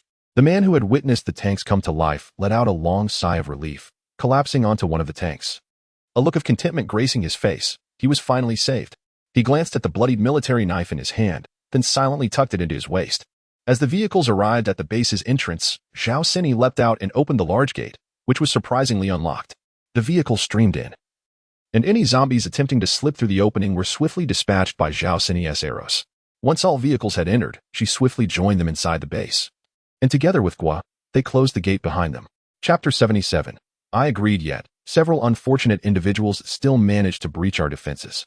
Among them, one person, caught unawares, was viciously bitten on the cheek by a zombie. In a gruesome display, the creature tore away half of his face, leaving it a mangled ruin. Wang Tian and his companions swiftly intervened, eliminating all the zombies in their path. The bitten individual, eyes wide with terror, gazed at those around him, revealing the jagged remains of his teeth and the ghastly bite marks. He appeared to be numb to the pain, merely staring in horror at the crowd, fully aware that he was destined to become a zombie, only to be slain by others thereafter. In that moment, someone stepped forward and exclaimed, "He has been bitten by a zombie. Quickly, put him down, or he will turn." At this proclamation, a chorus of agreement erupted from the crowd. "Yes, kill him, kill him, kill him." The rising tide of voices only intensified the man's fear, causing his body to tremble uncontrollably. Despite their fervent shouts, none dared to approach him, all too fearful that he might transform and bite them in turn. Suddenly, they turned their gaze toward Wang Tian and his comrades, insisting, "You must be soldiers. It is your duty to protect us. Hurry and deal with him, or it will be too late."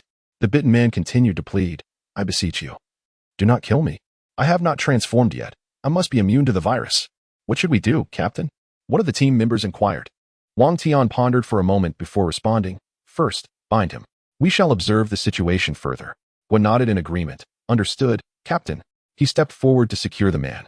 But unexpectedly, a man who had previously concealed a military knife drew it with sudden ferocity, charging directly at the bitten individual.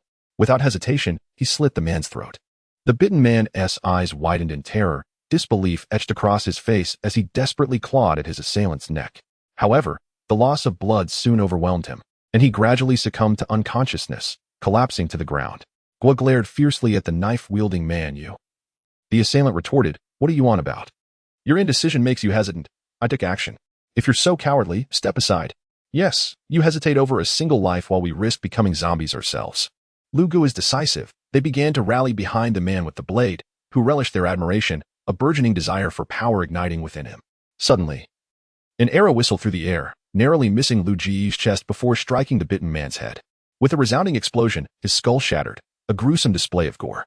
It was clear that only by destroying the brain could one prevent the transformation into a zombie, a fact that this group evidently remained unaware of. "Damn it! Who was that? Have they no eyes?" Lu Gu shouted in anger, turning to see Lin Zheng and his companions approaching. Lin Zheng stepped before Zhao Sini, stating, "Deputy Zhao, while I consented to lend you the tank and armored vehicles, I did not agree to allow these individuals entry." Zhao Sini, momentarily at a loss for words, appeared quite awkward. It was Wang Tian who stepped forward, saying, "Little brother, since they have already entered, let us provide them shelter for now. After 5 days, I shall escort them to the official quarantine zone." However, Lin Zheng resolutely interjected, "No, they must leave immediately. The T1 base does not welcome the useless.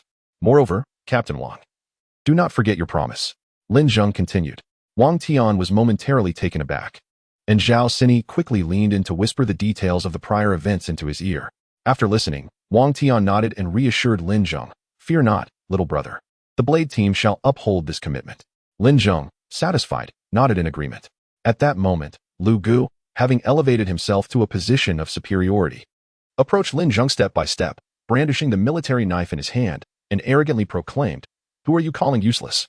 As soon as these words escaped his lips, others swiftly gathered around, pointing at Lin Zheng and his companions, shouting, "Yes, who do you dare to insult as useless?"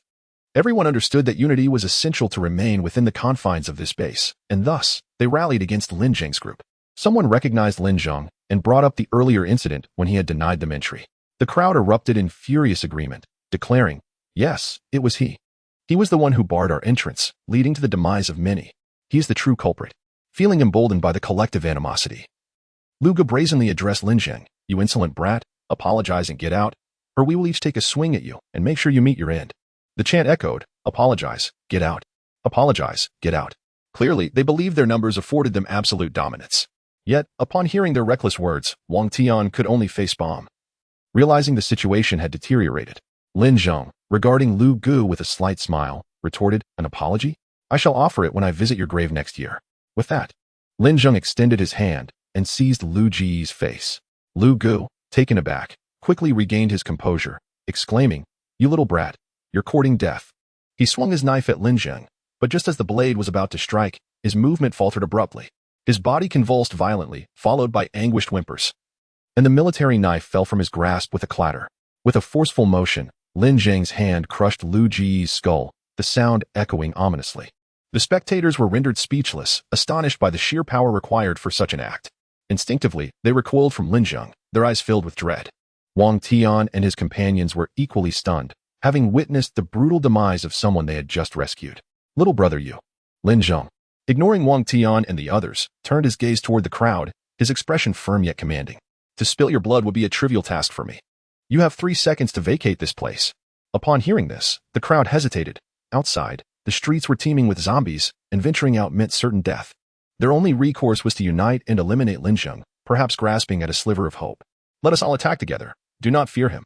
No matter how strong he is, a pair of fists cannot withstand the might of many." They rallied. "Yes, let us slay him. The base shall belong to us." With these words, the crowd erupted with fervor, as if invigorated by a surge of adrenaline. Witnessing this fervent reaction, Wang Tian immediately stepped forward to quell their fervor. Calm yourselves. This course of action will yield no benefit. If you refuse to join us, then step aside. Wang Tian was met with disdain, his earnest entreaties falling on deaf ears. Kill him. The crowd roared, surging towards Lin Zheng, and Wang Tian and his companions found themselves powerless to intervene. Lin Zheng, with a slight smirk, thought to himself, so you seek death? Very well, I accept. Chapter 78. Reign. Little brother, do not. Before Wang Tian could complete his sentence, Lin Zheng raised his hand and with a swift motion, countless ice spikes shot forth, knocking everyone to the ground. Many perished on the spot, while others, not fatally struck, writhed in agony. Lin Zheng approached one individual who had been pierced in the thigh. Seeing Lin Zheng advance, the man desperately crawled backward, pleading, I'll leave, please don't kill me. Too late. With that, Lin Zheng brought his foot crashing down onto the man's head. Boom. Wang Tian and the others could only watch in silence, fearful of provoking Lin Zheng's wrath, lest they too become victims of his bloodlust. Moments later, all had been dealt with. Wang Tian and the others gazed upon the sea of corpses, swallowing hard. Those they had fought to save were now all dead. Little brother, they were human too. It is only natural for them to wish to survive. Was it truly necessary to kill them? Isn't this rather immoral? Wang Tian seemed quite displeased with Lin Zheng's actions, his tone tinged with reproach. Lin Zheng simply replied, in prosperous times, one speaks of morality, in the apocalypse, only strength matters. With that, he led Zhang Yitong and the others back to the safe house, leaving Wang Tian standing there, lost in thought. At that moment, Wu spoke up, Captain, I see this man is nothing but a murderous fiend, addicted to killing. We should distance ourselves from him quickly. Wang Tian waved his hand dismissively. But he hasn't harmed us. That is because we are sheltered by the official quarantine zone. He dares not act against us. In truth, Wu felt a twinge of uncertainty as he spoke. Do you even believe that? Wang Tian countered. Wu pressed his lips together and fell silent. The mere presence of those tanks and armored vehicles far surpassed what the official quarantine zone could offer. Moreover, those three individuals and their dog were all awakened beings of extraordinary strength, capable of taking on 10 foes without breaking a sweat. Especially Lin Zheng, who possessed multiple abilities, an array of mutated items, and formidable personal power. Perhaps, in the apocalypse, there exists a different kind of morality, Wang Tian mused aloud, followed by a long sigh. Let us return to our tasks. Yes, Captain. The following day, dark clouds loomed overhead, and a fierce wind howled, signaling the imminent arrival of a torrential downpour. This was the first rain since the onset of the apocalypse. The air was thick with the lingering scent of blood and the faint odor of decaying flesh. With the city's sewage system in disarray, one could even detect the foul stench of excrement. The entire city seemed enveloped in these noxious fumes, stagnant and oppressive. The rain was timely, destined to cleanse the city of its blood-soaked haze and filth. At that moment, Wang Tian and the others were busy constructing walls, each laboring fervently, sweat pouring from their brows. Suddenly, a drop of rain fell, striking Wang Tian's face. Instinctively, he touched it and then looked skyward. Is it raining? Soon, more raindrops began to fall. Indeed, it was raining. He called out to his team, it's raining. Everyone back to the shelter. In recent days, they have constructed a rudimentary shelter adjacent to their safe house where they spend their nights. Given that Zhao Sini is a girl, a small room was specially designated for her to reside alone. Lin Zheng also provided each of them with a blanket, but these blankets were not given freely. Each one represented a promise, a commitment to bring an awakened individual to shake hands with Lin Zheng in the future. This group of about a dozen comprises the core members of the Blade team, which consists of over 100 individuals in total.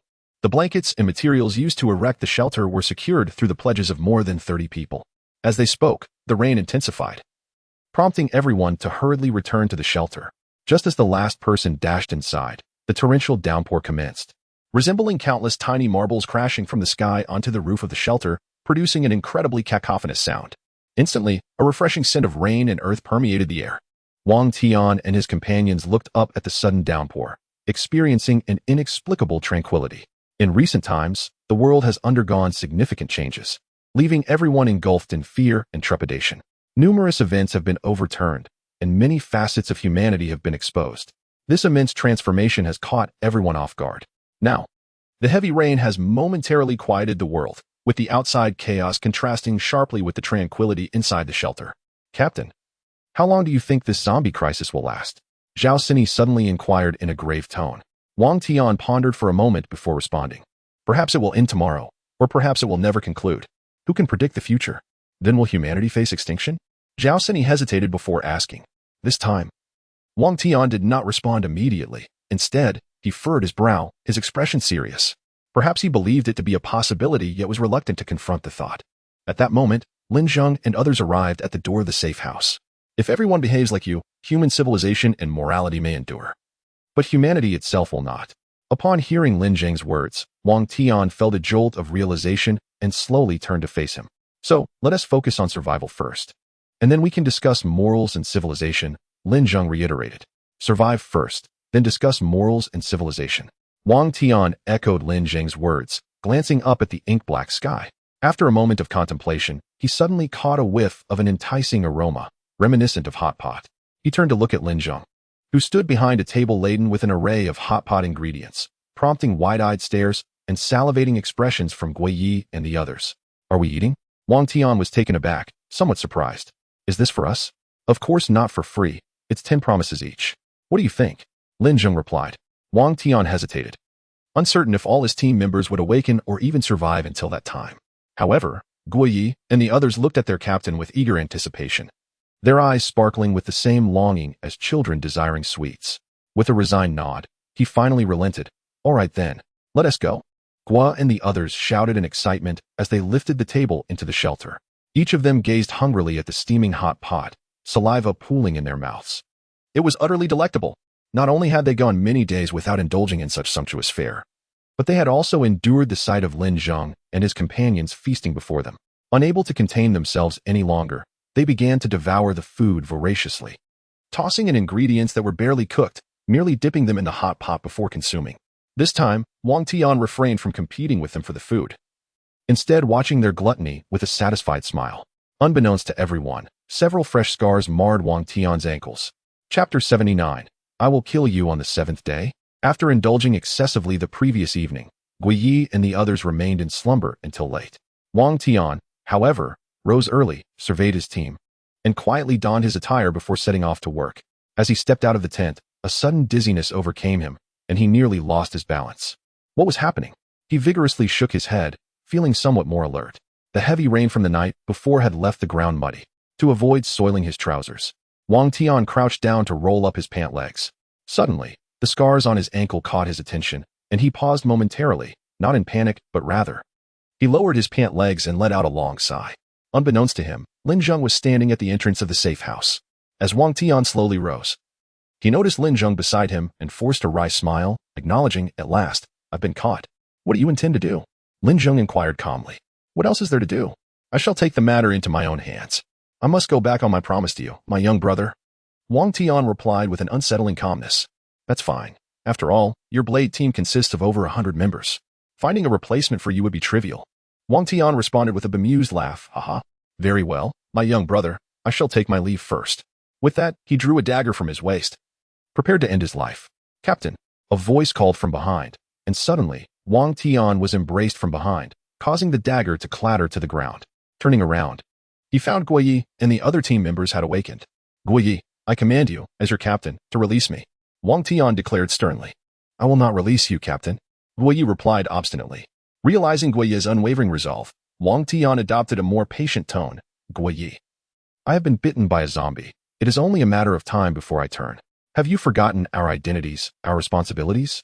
We are soldiers, and our duty is to protect our homeland, to live and die for the people. Guiyi exclaimed loudly. Good, as long as you haven't forgotten. Now, please let go of me. It is time for me to fulfill my duty, Wang Tian said calmly. Guiyi shook his head vigorously, holding on tightly, refusing to relent. Wang Tian, in a decisive move, elbowed backward, then forcefully pushed himself away, propelling Guiyi off him. He swiftly retrieved the dagger from the ground and retreated to an open space, unhesitatingly aiming the dagger at his own head. Captain! Everyone shouted in unison. With a sharp crack, an icy spike shot forth, shattering the dagger in Wang Tian's hand, which fell to the ground. All eyes turned in astonishment towards Lin Zheng, including Wang Tian, who was bewildered by the sudden intervention. My young brother, you, Lin Zheng said, arms crossed over his chest. You have been bitten for so long without turning into a zombie. Perhaps you might be immune to the zombie virus. Immune to the zombie virus. All present experienced a sudden epiphany. The human body is indeed remarkably resilient. Regardless of the virus it encounters, there always emerges an individual capable of immunity. Perhaps Wang Tian is that rare specimen endowed with an immune constitution. But what if the mutation occurs gradually? Wang Tian voiced his concern. Do not worry. Should you undergo a transformation, I shall be the first to eliminate you. Upon hearing this, Wang Tian smiled contentedly, confident in Lin Zheng's prowess to swiftly end his life before he could inflict harm upon others. Thank you, my young brother. Lin Zheng, however, waved his hand dismissively, replying, No need. You have yet to repair the wall for me. Following this brief interlude, the group resumed their tasks as usual, with the sole distinction being that Guo remained closely by Wang Tian's side. During the midday respite, a sudden commotion outside drew their attention. Wang Tian perked up, recognizing the voice of its owner. Indeed, it was him. At that moment, outside the gates of the Taoyuan base stood a group of armed individuals, led by a man adorned with sunglasses and slick-back hair, named Chen Fei.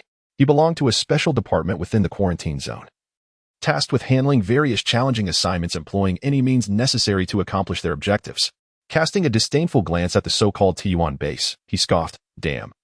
This insignificant place dares to call itself a base. Chen Fei had come to assume Wang Tian's mission as the Blade Team, under Wang Tian's leadership, had been absent for over 10 days, charged with retrieving mutated items for the quarantine zone. Their prolonged absence had exhausted the official leadership's patience, leading to the dispatch of Chen Fei from the special department, instructed to utilize any method to swiftly procure a mutated item. His interest was piqued upon noticing the contents of an A4 paper previously disseminated by Lin Zheng, prompting his visit to this location linked to mutated items. Is anyone inside? Open the door for me. Chen Fei bellowed, kicking the base's door with force, yet received no response. Growing impatient, he gestured to his subordinate. Blow the door open. One of his men produced a grenade, preparing to remove its safety pin when a voice suddenly echoed from atop the base's wall. Which wild dog is barking before the gates of my Taoyuan base? Chen Fei turned to see a teenager, perhaps in his early teens, standing atop the wall. The boy's flesh trembled slightly as he raised his firearm, addressing Lin Zheng with a mischievous grin. Young man, one must choose their words wisely. Reckless speech can lead to demise. Now, this instant, open the door, or I shall shoot you dead. Chen Fei's face was a mask of disdain as he threatened. Oh, you may certainly try. Let us see who meets their end first. Lin Zheng replied with a subtle smile. Upon hearing this, Chen Fei couldn't help but shake his head and chuckle. He had encountered those who feared not death, yet had never seen such foolish bravery. Very well. I shall give it a try. With that, he prepared to pull the trigger when suddenly, the large door of the base swung open, revealing Wang Tian and others at the entrance. Chen Fei was taken aback. Oh, so you are here. Have you defected? His tone dripped with sarcasm, clearly mocking Wang Tian and his companions for their failure to complete the mission. Chen Fei, what brings you here? Wang Tian asked calmly, devoid of anger. I have come to clean up the mess left by these useless individuals. Chen Fei adjusted his glasses and approached Wang Tian, patting him on the shoulder. It was evident that the useless he referred to were Wang Tian and his team.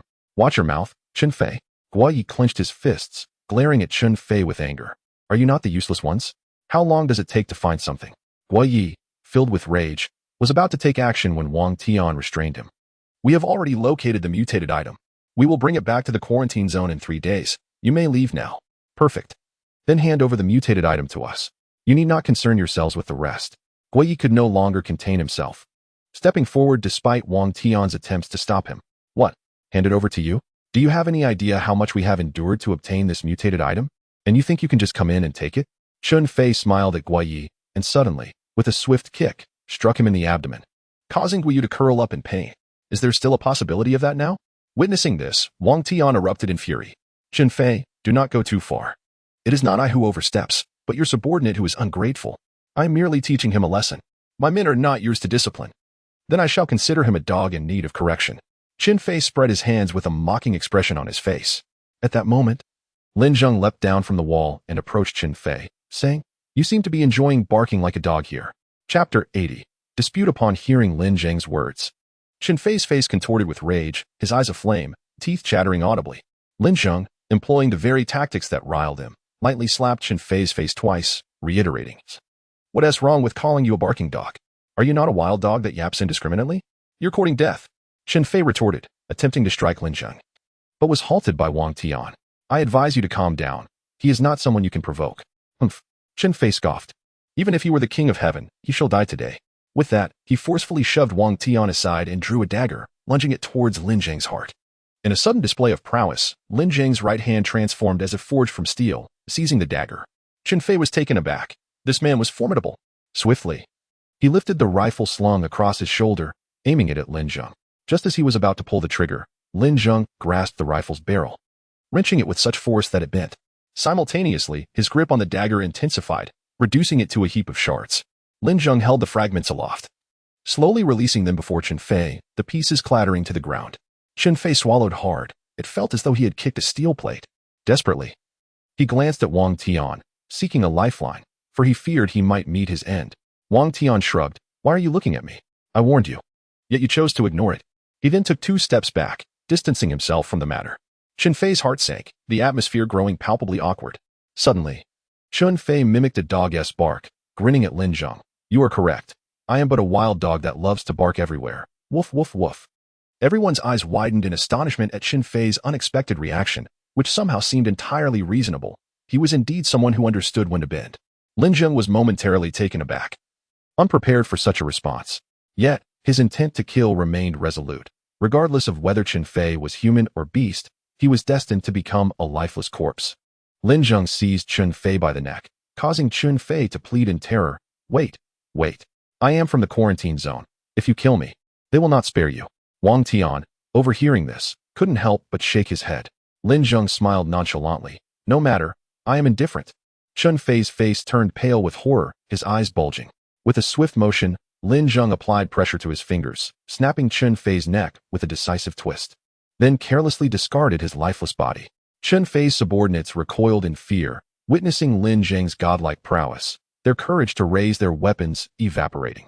They turned to flee, but Lin Zheng's thunderous admonition halted them in their tracks. Did I permit you to leave? Only one individual, heedless of the danger, sprinted forward.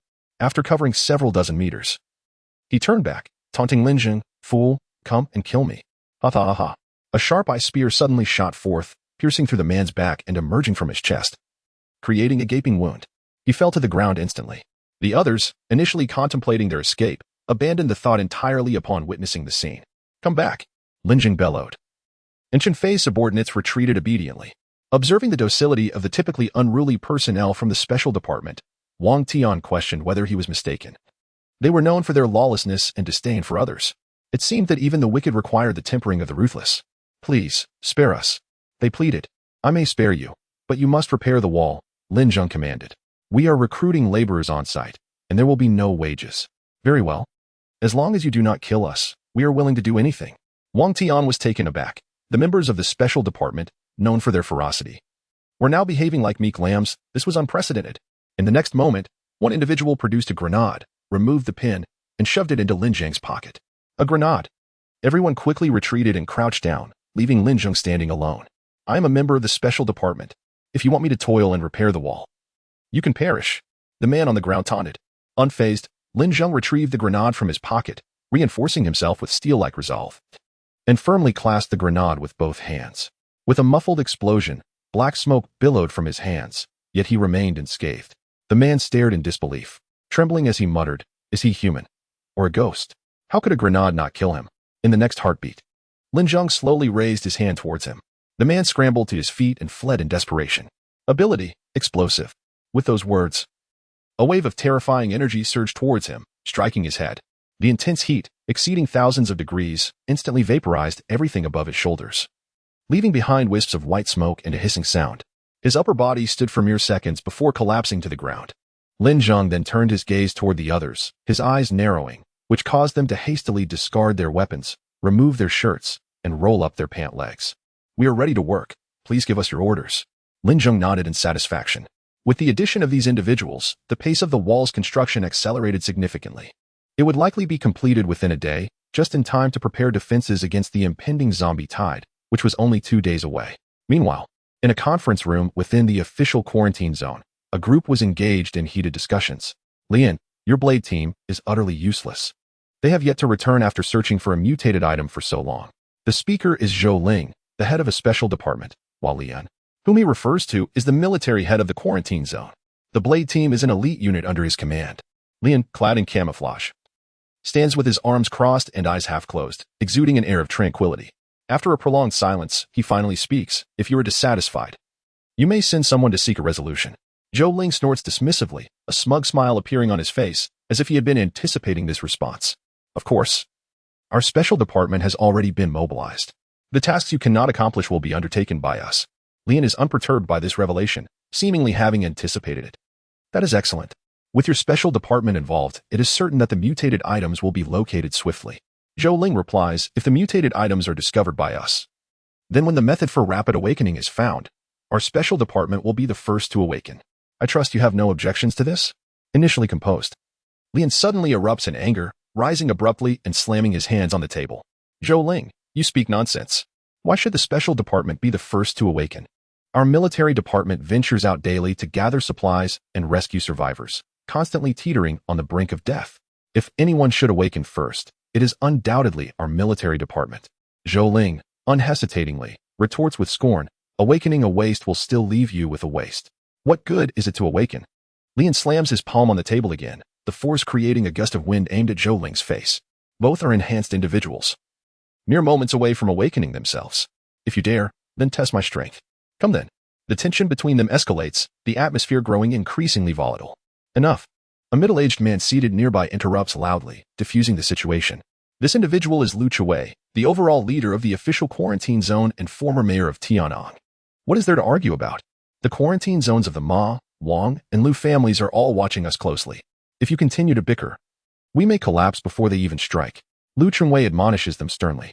The two men then return to their seats, arms crossed, striving to quell their anger. Our research has reached a critical juncture.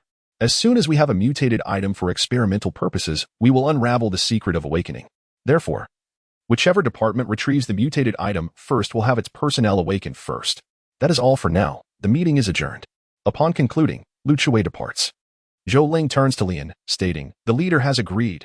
Whoever brings back the mutated item first will awaken first. You have no further arguments, do you? Since the leader has spoken, I naturally agree. But who comes first is still uncertain. Very well, we shall see. Chapter 81. Super Strengthening that night.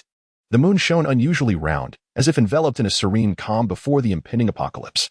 After completing their tasks, Wang Tian and the others took refuge in the shed. He clutched a dagger in one hand, poised to drive it into his own skull should any mutation arise within him. At that moment, Lin Zheng emerged from the safe house. In recent days, he had consumed countless crystal cores, and, after rigorous training, successfully ascended to the 3rd tier. Once he broke through to the 3rd tier, any further consumption of crystal cores felt like a mere drop in the ocean, failing to make any significant impact. It appeared that the 2nd tier zombie cores had lost their utility for him. He needed to slay higher tier zombies to acquire their cores. The imminent zombie tide in 3 days presented the most promising opportunity, as it would undoubtedly harbor numerous high-tier zombies.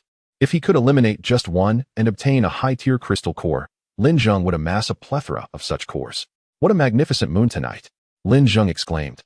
Gazing upward, Wang Tian, seated in the shed, turned his attention towards Lin Zheng. Is that so? Let us go take a look.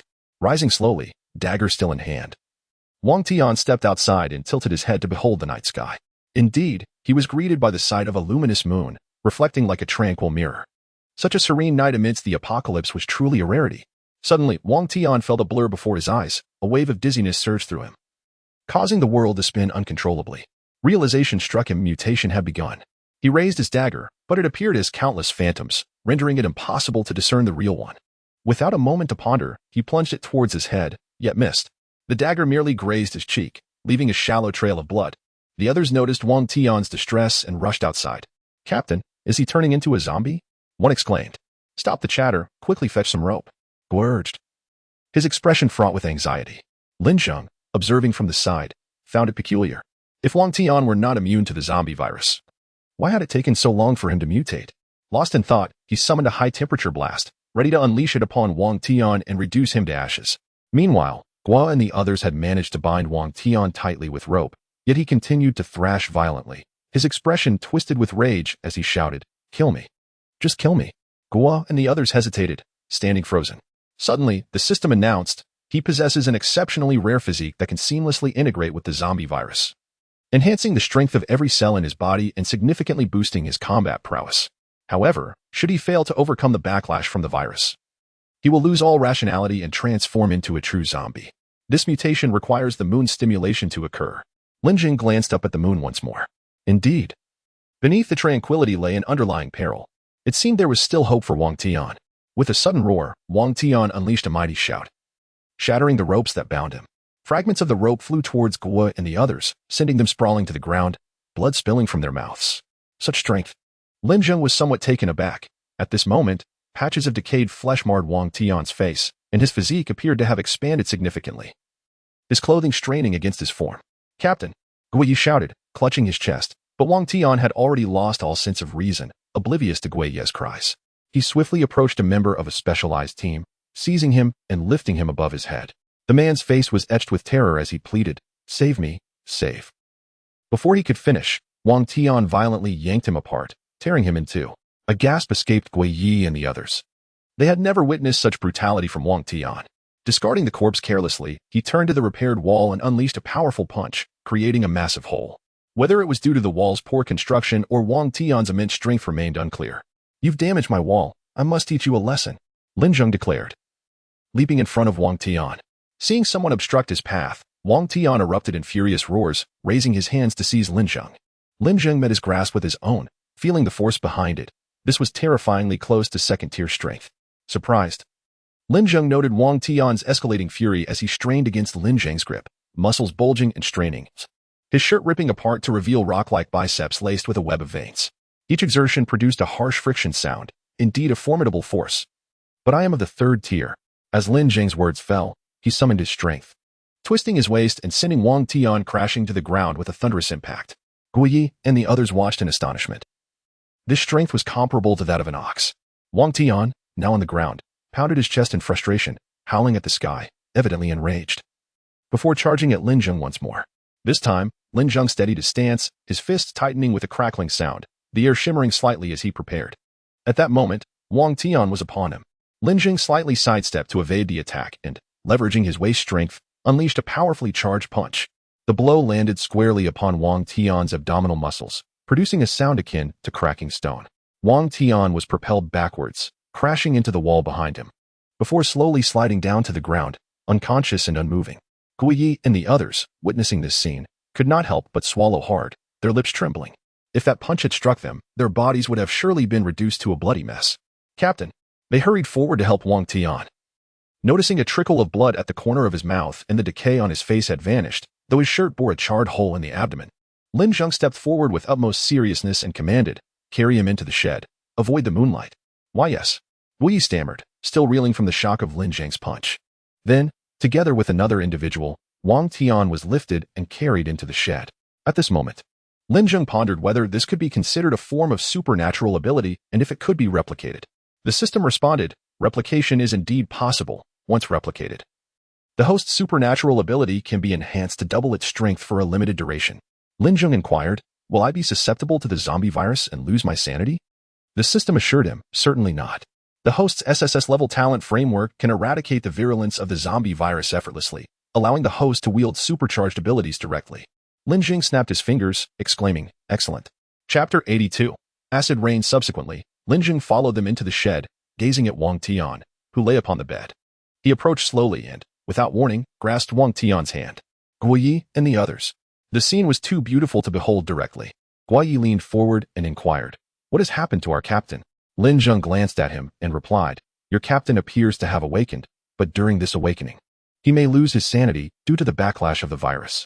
If he can overcome this trial, he will be fully awakened." "What?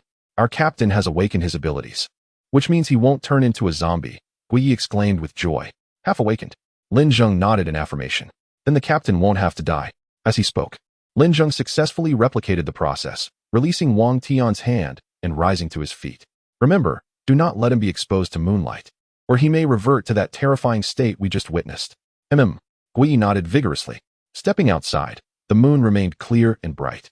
Seizing this opportunity, Lin Zheng decided to test the potency of his enhanced abilities under the moonlight. Unlike Wang Tian, whose powers could only be passively triggered, Lin Zheng was capable of actively invoking his abilities in a moonlit environment. Truly, the same power, yet different fates. Lin Zheng tilted his head toward the moon, his lips parting slightly. Super enhancement. Boom. A wave of energy radiated from him, scattering stones and debris across the ground. His aura surged dramatically, rising like a mountain piercing the clouds. His body underwent a noticeable transformation. His muscles hardened, accompanied by the sound of sinew and bone grinding against one another. However, his visage remained unmarred, retaining its original form, even becoming more defined and handsome. Hearing the commotion, Jiang Yidong and Li Jiyong hurried outside. Upon sensing the terrifying aura emanating from Lin Zheng, they couldn't help but shake their heads. While ordinary people cultivate slowly step by step, those with some talent sprint ahead. And geniuses travel at high speed. Lin Zheng is akin to a train racing forward. Jiang Yidong's gaze, however, held a different nuance, ambiguous and affectionate. At that moment, an unwitting zombie stumbled through the hole previously created by Wang Tian. Upon entering, it inhaled deeply, seeking the scent of humanity. The moment it spotted Lin Zheng standing in the courtyard, it became exceedingly excited, roaring as it lunged toward him, thinking, tonight's dinner is secured. Little did it know that high-end prey often appears in the guise of a hunter. Lin Zheng turned to face it, pondering his luck in finding a target for practice. The zombie dashed before him, but Lin Zheng simply raised his hand and seized its head. It stood there, flailing its arms, unable to advance even an inch. Roaring and bellowing, it attempted to intimidate its opponent, completely unaware of the terrifying existence before it. Ability explosion. Lin Zheng's lips moved slightly, and in the next moment, the palm resting atop the zombie's head emitted a brilliant orange glow. A terrifying beam of explosive energy surged forth, enveloping the entire body of the zombie in that radiant column, vaporizing it instantaneously, leaving no trace behind. Not bad. Zombies of the third tier or below should be easily dispatched. As he spoke, Lin Zheng returned to his original state. At that very moment, the previously clear night sky suddenly darkened with thick clouds, swiftly obscuring the moon within mere seconds. Following this, a sinister wind howled, creating an eerie atmosphere that felt distinctly unsettling. This abrupt change was too sudden. Pitter-patter, the sound of raindrops began to echo from the roof, accompanied by a hissing noise. Lin Zheng immediately sensed something amiss. The rain was not right. Just as a droplet struck his hand, a sharp sting coursed through him. He raised his hand to inspect the dampened area, which had turned slightly dark and was emitting wisps of white smoke. This rain was corrosive.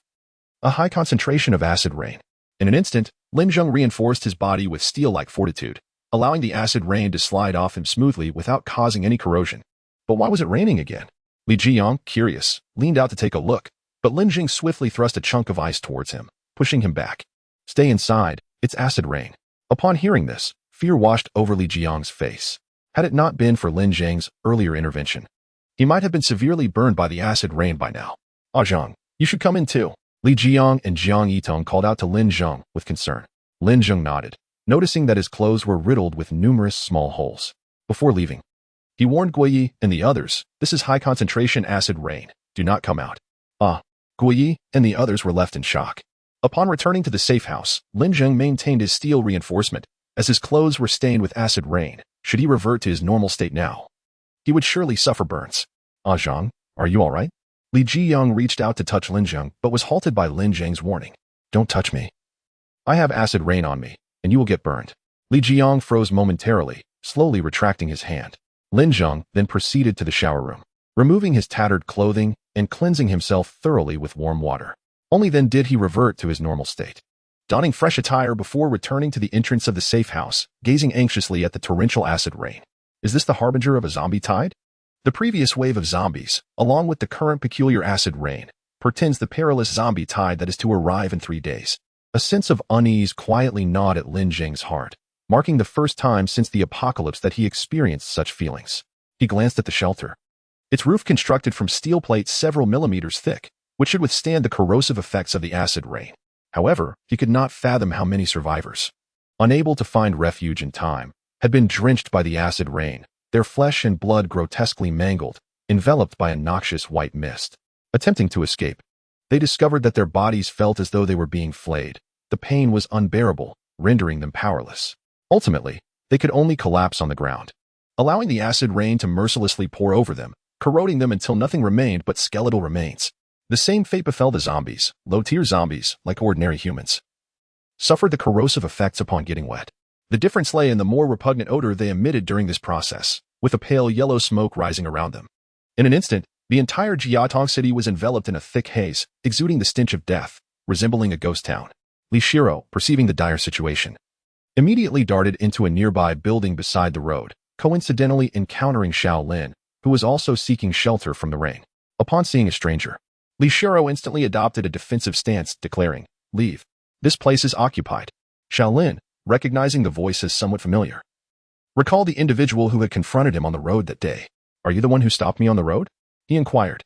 Li Shiro, piecing together the memory, exclaimed, "It's you." Shaolin nodded. "I have been to the Taoyuan base, and their leader is quite benevolent." "Indeed," Li Xiao responded. "So you are here to protect the Taoyuan base?" "That's one way to put it," Shaolin continued. "From now on, you shall not be alone." Chapter 83. The natural calamity. The horrifying acid rain persisted until the late hours of the night, transforming countless lives into a stench-filled pool of muck.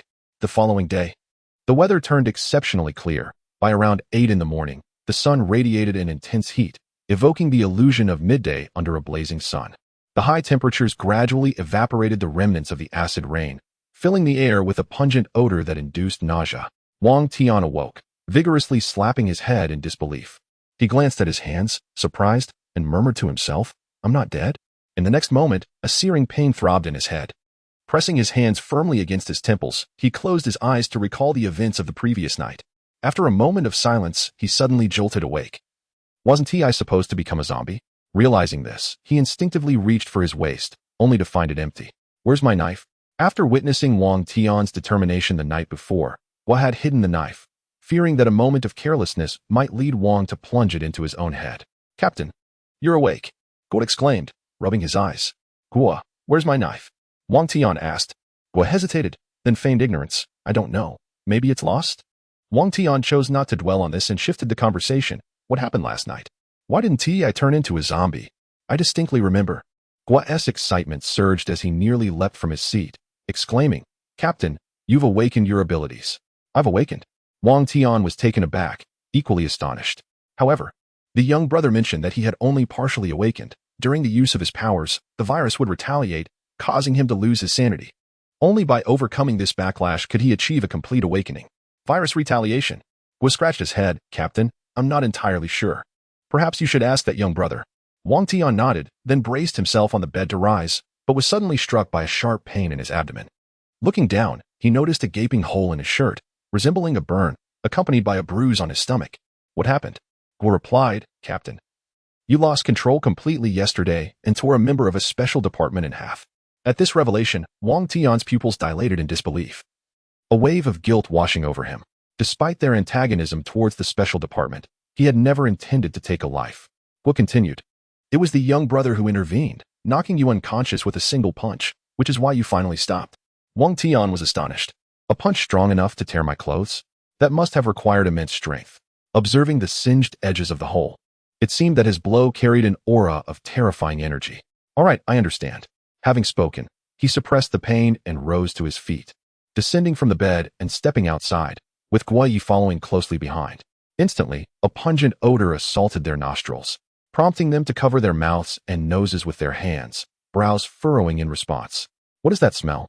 It resembles chlorine," he mused. Gua waved his hand in front of his nose, inhaling deeply, and quickly realized something was amiss, hastily covering his mouth and nose as he remarked, "Captain, you may not be aware, but after you were knocked unconscious last night, a torrential downpour of highly concentrated acid rain occurred. Fortunately, we constructed this shelter. Otherwise, we would likely be nothing but a pile of bones by now." "Acid rain? How could that be?" It has been decades since Jiangtong City last experienced acid rain. The most recent incident occurring 30 years ago, and that was barely more corrosive than vinegar, Wang Tian exclaimed, disbelief etched on his face. Yet the scene before him compelled him to accept the grim reality. The air reeked of a chlorine-like stench, and the ground was riddled with numerous pockmarks, resembling a sponge, clearly corroded by a potent corrosive fluid. The distant buildings bore evident signs of peeling, the marks flowing like water. Although he struggled to believe it, he felt an urgent desire to witness the transformation of the world, intending to climb atop the wall to observe the situation beyond the base. However, he discovered Lin Zheng already perched on the wall. Lin Zheng turned to glance at him, calmly stating, "You are awake." Wang Tian offered a slight bow to Lin Zheng, a gesture of heartfelt gratitude, not just for last night's ordeal, but for the countless times Lin Zheng's presence had ensured their survival in recent days. "Thank you, my young brother," Wang Tian expressed sincerely. "It was merely a trifling effort," Lin Zheng replied nonchalantly, then returned his gaze to the horizon. Wang Tian and Gua Yi ascended the wall, and upon witnessing the external scene, they were genuinely taken aback. The trees and ground were riddled with small holes, and scattered across the terrain were piles of white bones, some accompanied by patches of flesh and hair that had not completely decayed. The ground was strewn with perforated leaves and branches, and from a distance, the city appeared shrouded in a thick, eerie mist, exuding a mysterious aura. A subtle scent of blood lingered in the air, and as the sun shone brightly, the foul odor intensified. Once a mere ruin, this city had transformed into a veritable hellscape. Was this devastation truly the result of last night's acid rain? Lin Zheng continued to gaze into the distance, affirming, indeed. Wang Tian's expression turned grave as worry etched his features. The rampant undead posed a catastrophic threat to humanity, and now, with the advent of natural calamity, could it be that humanity was on the brink of extinction? Who orchestrated these events? Was it the divine? Had they angered the gods? Or was it an extraterrestrial civilization seeking to invade Earth through such means? Or was it simply devoid of reason? This is a natural occurrence, a manifestation of the universe's laws, yet it transcends human comprehension, rendering it both mysterious and unfathomable. Wang Tian gazed at the scene before him, lost in contemplation, his expression increasingly grave. Why had such a severe natural disaster arisen so suddenly? Lin Zheng offered a faint smile and replied, well, it's the apocalypse. Such calamities are quite normal. Acid rain may merely be the beginning. Wang Tian's pupils widened in astonishment. Could there be further disasters to come? Lin Zheng nodded, and both Wang Tian and Guo slightly parted their lips, scanning their surroundings with a solemn demeanor. What is it? Where? They almost chorused in unison. Lin Zheng looked at them, feigning mystery, and asked, have you not noticed anything different today? Upon hearing this, the two exchanged puzzled glances. What could be different? Aside from the objects corroded by acid rain, nothing seemed amiss. Suddenly, they recalled something, exchanged another glance, and then looked at Lin Zheng in surprise. Could it be? Chapter 84. Terrifying creatures. The two individuals simultaneously gazed skyward, where the blazing sun resembled a furnace, growing ever more intense. It was then that they collectively realized, exclaiming, it is the sun. Lin Zheng nodded, noting that although it was still morning, the sun's rays were as scorching as those at noon, and the temperature continued to rise, which was decidedly abnormal. The relentless sun heralded the next cataclysm. This was far more dreadful than acid rain. When acid rain approached, one could simply find refuge and remain unharmed.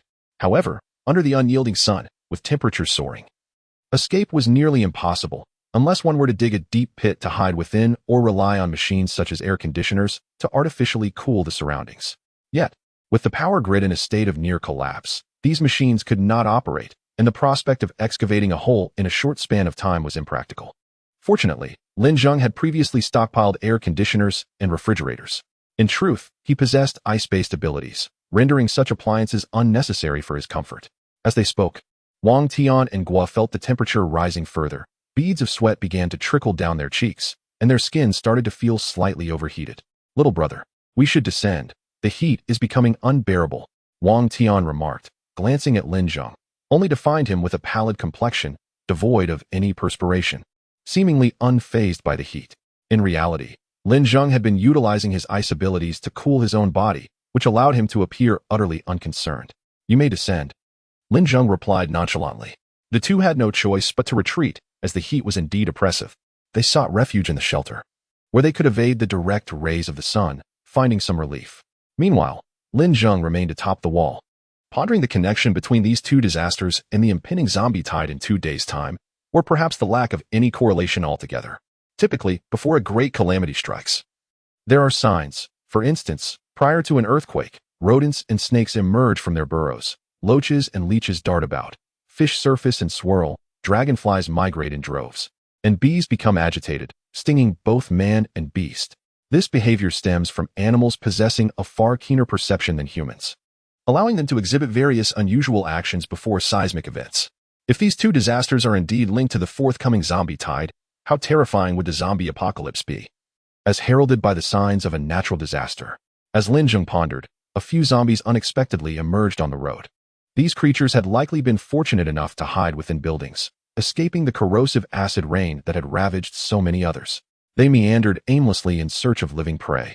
Suddenly, they caught sight of a pile of partially decomposed flesh on the street and rushed towards it with frenzied enthusiasm, reminiscent of vultures devouring their meal. Though the rotten meat still bore traces of the acid rain, the zombies seemed unfazed as they began to feast. Lin Zheng furrowed his brow, as if a realization struck him. Abruptly, one of the zombies noticed Lin Zheng standing atop a wall, immediately discarding the putrid meat in excitement and charging toward him. The other zombies followed suit, abandoning their feast and roaring as they advanced. With a slight smile, Lin Zheng unleashed an orange blast from his palm, a terrifying energy that vaporized 2 of the zombies instantly. The remaining ones, driven by an insatiable hunger for flesh, continued their reckless charge. Lin Zheng raised his hand once more, shooting forth several small ice spikes that accurately pierced the skulls of the remaining zombies. They froze in place, their bodies becoming rigid. Then, with a swift motion, Lin Zheng clenched his fist, causing the ice spikes within their heads to shatter into countless shards, violently exploding their skulls into a grotesque floral display, adorned with crystalline ice fragments. The juxtaposition of horror and purity was striking. After dispatching these zombies, a chorus of croaking sounds, reminiscent of frogs, echoed in the air, reverberating continuously. Lin Zheng searched his surroundings, finding no source for the cacophony. Logically, there should not be such an abundance of frogs in the city, especially in a post-apocalyptic world. Moreover, the sound seemed to have been roused by the commotion Lin Zheng had caused. Where could it be coming from? Jiang Yitong, Wang Tian, and others were also drawn to the noise, gathering atop the wall, each wearing an expression of confusion as they looked at Lin Zheng. Li Jiyang was the first to inquire, Zheng, why are there so many frog sounds? Lin Zheng frowned, listening intently before responding. This is not the sound of frogs. If it's not frogs, then what is it? Someone asked, perplexed. Listen closely. Doesn't it sound like a zombie choking and shrieking? Lin Zheng remarked. The group strained their ears. And to their horror, it did indeed sound that way. Look over there by the sewer. Li Jiyang exclaimed in astonishment, pointing into the distance. The others followed his gesture to see a mass resembling gel slowly oozing from a sewer entrance. This gel appeared to be a grotesque amalgamation of sewer refuse and wastewater. Repulsive and terrifying. Moreover, the quantity of this substance seemed limitless, continuously spilling forth from the sewer, leaving a thick, slimy trail in its wake, reminiscent of a slug. One could even hear a sound akin to smacking lips, as if it were feasting. What is that? It's so disgusting. Zhao Sini exclaimed, her face contorted in disdain. As her voice fell, those masses of flesh suddenly sprouted heads like mushrooms after a rain, all bearing the visages of zombies. In other words, these flesh masses were remnants of the undead, corroded by last night's acidic rain, but not entirely dissolved. They had transformed into this grotesque form, yet remained alive. Lin Zheng gazed intently at the grotesque zombie masses, as if he had come to a realization. At that moment, the flesh masses detected the presence of individuals atop the wall and swiftly turned their attention in this direction, emitting a chorus of croaking sounds, creating an extraordinarily eerie scene. Suddenly, the masses beneath their heads began to wriggle rapidly, morphing into elongated shapes reminiscent of serpents, with the heads resembling those of the undead. In an instant, all the zombie masses writhed and slithered towards the wall like venomous snakes. One in particular moved with remarkable speed, reaching the base of the wall, where it spat saliva that produced wisps of white smoke upon contact with the surface. Their saliva was indeed corrosive. Be careful, Wang Tian shouted, promptly commanding all team members to draw their weapons and prepare for battle. Jiang Yitong swiftly retrieved her golden explosive bow from behind, drawing it taut and readying for action. Li Jiang also unsheathed his golden tang knife, swinging it fiercely to conjure a flame from thin air. Come on, let me sever you into 3 pieces before turning you into charred remnants, he exclaimed with excitement. Jin Mao roared in response, his body reinforced with steel, and immediately activated his shape-shifting ability, sprouting countless spikes like a porcupine, baring his teeth in a beastly manner. A monumental battle was on the verge of erupting. Chapter 85, terrifying as it is, the first grotesque zombie, resembling a mass of flesh, dashed towards the base of the wall, utilizing the slime coating its body. It surprisingly scaled the wall, revealing that it had been freshly constructed. No one anticipated that zombies could adapt in such a manner. With a sudden leap, the fleshly creature soared into the air, its gaping maw wide open, brimming with excitement. Its serpentine body undulated behind it as it sought its first meal, ultimately selecting Lin Zheng, drawn in by the potent vitality emanating from him, a beacon of life amidst the chaos. With a low growl, it lunged at Lin Zheng, baring its sharp teeth, saliva dribbling from the corners of its mouth, a clear indication of its ravenous hunger. In an instant, Lin Zheng seized its head, momentarily stunning the creature before it ferociously attempted to bite down on his hand. A sharp crack resounded as its teeth shattered against his iron-like skin. Not so fast, Lin Zheng exclaimed, his body hardened to an impenetrable degree. The zombie found its fangs futile against him, only to break its own teeth in the process. In retaliation, Lin Zheng clenched his other fist and thrust it into the zombie's mouth, penetrating its skull entirely. The head deflated like a punctured balloon, dangling from his grasp. With a powerful flick of his wrist, he hurled the creature over the wall, where it splattered upon impact, its elongated body writhing momentarily before falling still. In the meantime, a horde of zombies had already ascended the wall, slithering upwards like venomous serpents. Jiang Yitong unfurled her angelic wings, Soaring above as she unleashed a barrage of gunfire upon the zombies below, the explosions resonating like thunder. Li Zheng wielded his tang knife with newfound finesse. Cleaving through the undead with ease, he had clearly honed his skills over the past few days. With a swift horizontal slash, he severed a zombie in half. Precise and smooth. Golden-haired beasts plunged into the throng of zombies, their spines piercing through the flesh of the creatures, thrashing violently. In the next moment, those spikes expanded, causing the zombies to burst apart. Wang Tian and his companions, armed with an array of weapons, engaged in the fray with fervor. Suddenly, two zombies launched an assault simultaneously, ensnaring Wang Tian's arms and legs, rendering him immobile. As the two zombies lunged to bite him, Wang Tian instinctively fell forward, crushing the head of the zombie on his chest into a pulp. He then lifted his legs and forcefully slammed them down, obliterating the head of the zombie that had ensnared his leg. This showcased the prowess of the Blade team's leader, unflinching in the face of danger, his reflexes sharp. Once he fully awakened his abilities, combined with his innate qualities, he would undoubtedly emerge as a formidable force. Lin Zheng observed as more zombies continued to scale the wall, some even crawling through the breach created by Wang Tian. This situation could not persist. They needed to halt the onslaught and keep the zombies at bay outside the wall. From this vantage point, they could execute a sweeping massacre. Thus, a plan was set in motion. Lin Zheng suddenly conceived a brilliant strategy to thwart the bizarre zombies. He slowly crouched down, placing his hands firmly on the ground, and then a resounding crack echoed through the air. Lin Zheng trembled as an overwhelming force emanated from him, instantly dispersing like a shockwave, causing all those engaged in battle to pause in terror, turning their gazes toward him. Is this truly the full extent of the younger brother's power? In his presence, we are indeed as insignificant as ants. Wang Tian couldn't help but exclaim. Then swiftly seized a zombie, grasped its tail, spun it around, and with a mighty force, slammed it to the ground. A loud crack resonated as the zombie's head shattered into pieces. Brother Lin Zheng is incredible. Jiang Yitong, suspended in midair, abruptly halted her archery, gazing at Lin Zheng with admiration. Ajing is amazing, Li Jiang shouted from a distance, swiftly dispatching another zombie with a single stroke, then stepping on it as if kicking a ball, sending it flying several dozen meters away. In the next moment, a thick layer of ice began to rapidly extend from Lin Zheng's palm, as if a cold front had surged forth, instantly freezing the walls. Within 10 seconds, the entire wall was enveloped in a thick blanket of ice, except for the area beneath their feet, lest the slippery surface hinder their abilities. A refreshing chill swept through them, providing a welcome respite from the oppressive heat of the sun, evoking a sensation of unparalleled ease. Everyone instinctively exhaled deeply, feeling a wave of relief wash over them. Finally, some coolness, Will remarked, pulling his short blade from a zombie's head and wiping the sweat from his brow. This tactic proved effective. The ice-coated wall became exceedingly slick. The zombies attempting to ascend the wall slipped back down after only a few attempts. Before long, a pile of zombies accumulated at the base of the wall. Soon, the group managed to eliminate the zombies that had surged against the wall and invaded the base. At this moment, the ground was strewn with corpses. 2 members of the Blade Squad had perished, 4 from the Special Department, while the remaining bodies were all zombies. The others sustained no serious injuries. Everyone gazed in astonishment at the thick layer of ice on the wall, marveling at the immense power required to instantaneously conjure such a vast expanse of ice, even for those awakened to ice abilities. They simply could not fathom the magnitude of such strength. Lin Zheng slowly rose to his feet, surveying the densely packed zombies at the base of the wall, which had formed a thick layer.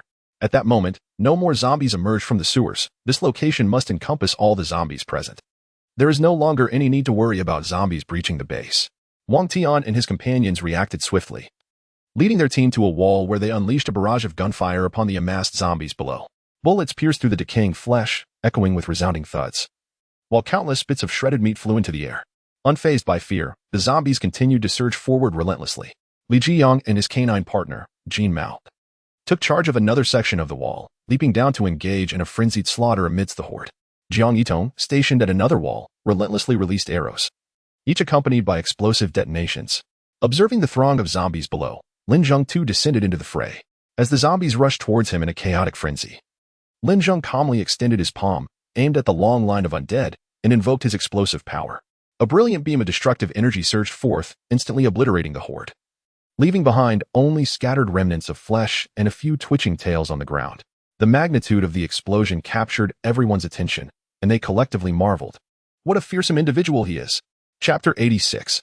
Evolution after annihilating the horde of zombies with a singular explosive strike. Lin Zheng approached the wall where Li Jiyang and Jin Mao were stationed. The explosive energy had fully coalesced in his hand, and a swirling orange flame danced in his palm, distorting the very air around it, a testament to the terrifying power of this explosive force. Jiang, little Jean, step back. Lin Zheng called out to Li Jiang and the dog amidst the fray of zombies. Startled, both man and beast turned sharply. Upon witnessing the formidable explosion, they swiftly leaped away from the throng of undead. Lin Zheng unleashed the explosive energy, resulting in a deafening boom. The intense heat not only evaporated the zombies in an instant, but also melted a significant portion of the ice from the wall, causing it to drip incessantly. Exchanging glances, Li Jiang and Jean Mao swallowed hard, realizing that had they delayed even a moment, they would have been obliterated. The zombies on the adjacent walls had nearly been eradicated, prompting Lin Zheng to refrain from further attacks. With a powerful leap, he returned to the top of the wall. A sudden clarity washing over him regarding the connection between the two recent calamities and the impending wave of zombies. Evolution. In essence, it can be summarized as evolution, or more philosophically, the survival of the fittest. The zombies in Jiatong City not only arose from the mutation of living beings infected by a mysterious fog, but also from corpses buried beneath the earth. However, a substantial number seemed to emerge from an unknown origin, incessantly proliferating as if drawn from an inexhaustible source. Perhaps it was the result of a certain mysterious force, or maybe birthed from an enigmatic locale. Regardless, their numbers appeared limitless. In such harsh conditions, the strong would emerge while the weak would be eliminated or compelled to evolve in order to adapt to the grim environment. Clearly, these grotesque zombie forms had evolved under the duress of acid rain. Contemplating this, Lin Zheng involuntarily drew a sharp breath. Casting his gaze towards the increasingly crimson sun in the sky, he pondered what new, horrifying forms the zombies might evolve into under the oppressive heat. The elimination of those incapable of adapting would result in a significant enhancement of the remaining zombies' overall strength, heralding a nightmare for the surviving humans. With merely 2 days remaining until the zombie tide, one could only speculate what additional disasters might befall them and how the zombies might subsequently evolve. Even a single calamity could inspire the undead to manifest various forms in response to their surroundings. The grotesque, gelatinous forms they currently observed might merely be one of many adaptations to the acid rain, with other terrifying manifestations lurking in the unknown. For it is often the unknown that incites the greatest fear. As Lin Zheng fell into deep contemplation, Wang Tian and Li Jiang had finished dispatching the remaining zombies and returned to his side. Noticing his grave demeanor, Wang Tian could not help but inquire, "Little brother, are you contemplating something?" Lin Zheng gestured towards the grotesque zombies, stating, "This encapsulates the essence of disaster. It compels the zombies to evolve, rendering them more formidable." Upon hearing this response, everyone was taken aback, their faces etched with disbelief. Wang Tian's expression grew increasingly grave as a harrowing thought crossed his mind. He turned to Lin Zheng and inquired, "Young brother, do you believe this calamity is merely a coincidence, or?" His subsequent words were so absurd that he hesitated. Pausing momentarily before finally voicing his apprehension, could it be that the heavens have orchestrated this? The moment Wang Tian's words left his lips, astonishment swept through the crowd, their eyes widening in shock. His perspective stemmed from the fact that these two disasters had struck with alarming suddenness, intertwining seamlessly as if they were deliberately arranged. "Captain, your words verge on the fantastical," Guo exclaimed, his astonishment palpable. Zhao Sini also stepped forward, adding, "Indeed, Captain, your assertions suggest the existence of deities, and that these deities side with the zombies. How could that be possible?" In truth, Lin Zheng had entertained similar thoughts. The system had merely provided him with a broad outline of humanity's future trajectory, omitting the intricate details and origins of the zombies. Likely due to Lin Zheng's insufficient level to access such information, it became evident that he needed to exert greater effort in collecting mutated items and replicating others' abilities. By doing so, he could glean the finer details of this world's direction and prepare accordingly, ensuring he would not be caught unawares when disaster struck. Reflecting on this, Lin Zheng shook his head and said, "I cannot ascertain whether the heavens have a hand in this, but there is undoubtedly some mysterious connection between these events. The occurrence of these two disasters is indeed too abrupt and bizarre. The fact that their cornerstone, Lin Zheng, did not outright deny this notion only heightened the astonishment of those present. Could it be that deities truly existed in this world? Were the inexplicably appearing zombies the creation of some divine entity? Each individual felt as though a heavy, oppressive cloud loomed above them, suffocating and causing a sense of unease. Their long-held worldview began to waver the moment the zombies emerged, slowly crumbling under the weight of this new reality. At that moment, the sun ascended higher in the sky, the temperature soaring alongside it. The group felt as if they were standing beside a roaring furnace, sweat cascading down their bodies as if it were free-flowing. Only Lin Zheng, possessing the ice-based ability, remained calm and composed, in stark contrast to the others, whose cheeks flushed red as they struggled to breathe, fanning themselves with their hands, their anxiety mounting. "It's so hot, Ajong. Let us return to the safe house. I feel as though I'm about to roast," Li Jiang exclaimed, continuously swallowing hard. "Let us go back," Lin Zheng replied. The crowd fled in haste, seeking refuge in shaded areas. Lin Zheng and his companions returned to the safe house, while Wang Tian and others retreated to the shed. The safe house boasted a cooling system. Lin Zheng retrieved several large-capacity batteries and connected them to the power supply of the safe house. He then set the cooling system to its maximum setting. Instantly, an extraordinarily refreshing breeze enveloped the safe house from all directions. Li Jiang and Jiang Yitong squinted their eyes and inhaled deeply, feeling a wave of comfort wash over them. Particularly, the golden retriever, which lacked sweat glands, relied solely on the sweat glands in its tongue for cooling, making it especially vulnerable to heat. Previously, the golden retriever had nearly succumbed to heat exhaustion, but now, as the cool air caressed its fur, it finally came to its senses, lying on the ground with its tongue out and ears drooping, exuding an expression of sheer bliss. However, Wang Tian and his companions were not so fortunate.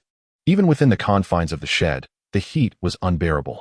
Unable to withstand it any longer, they dashed outside the base and scraped at the ice clinging to the wall, which had yet to melt.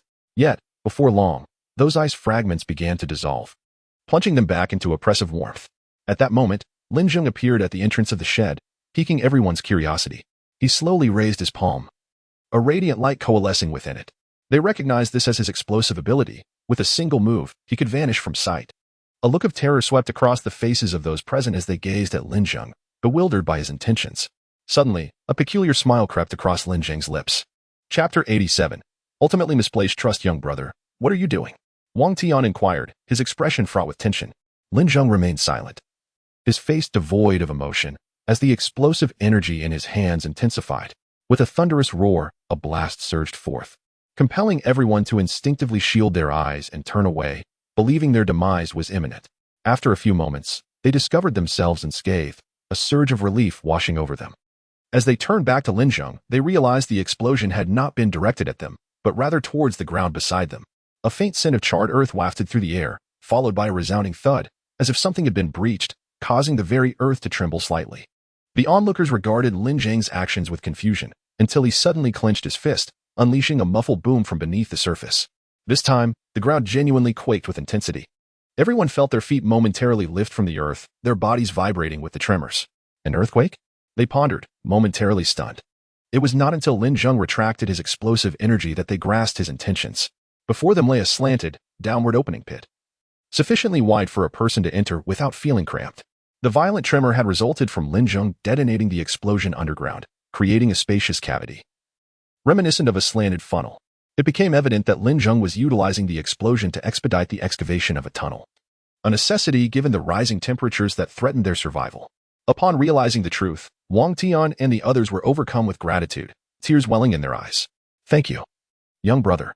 Wang Tian sincerely bowed to Lin Zheng. However, Lin Zheng replied, "No need for thanks, just 20 promises." Wang Tian's expression faltered, reflecting on the adage that there is no such thing as a free lunch.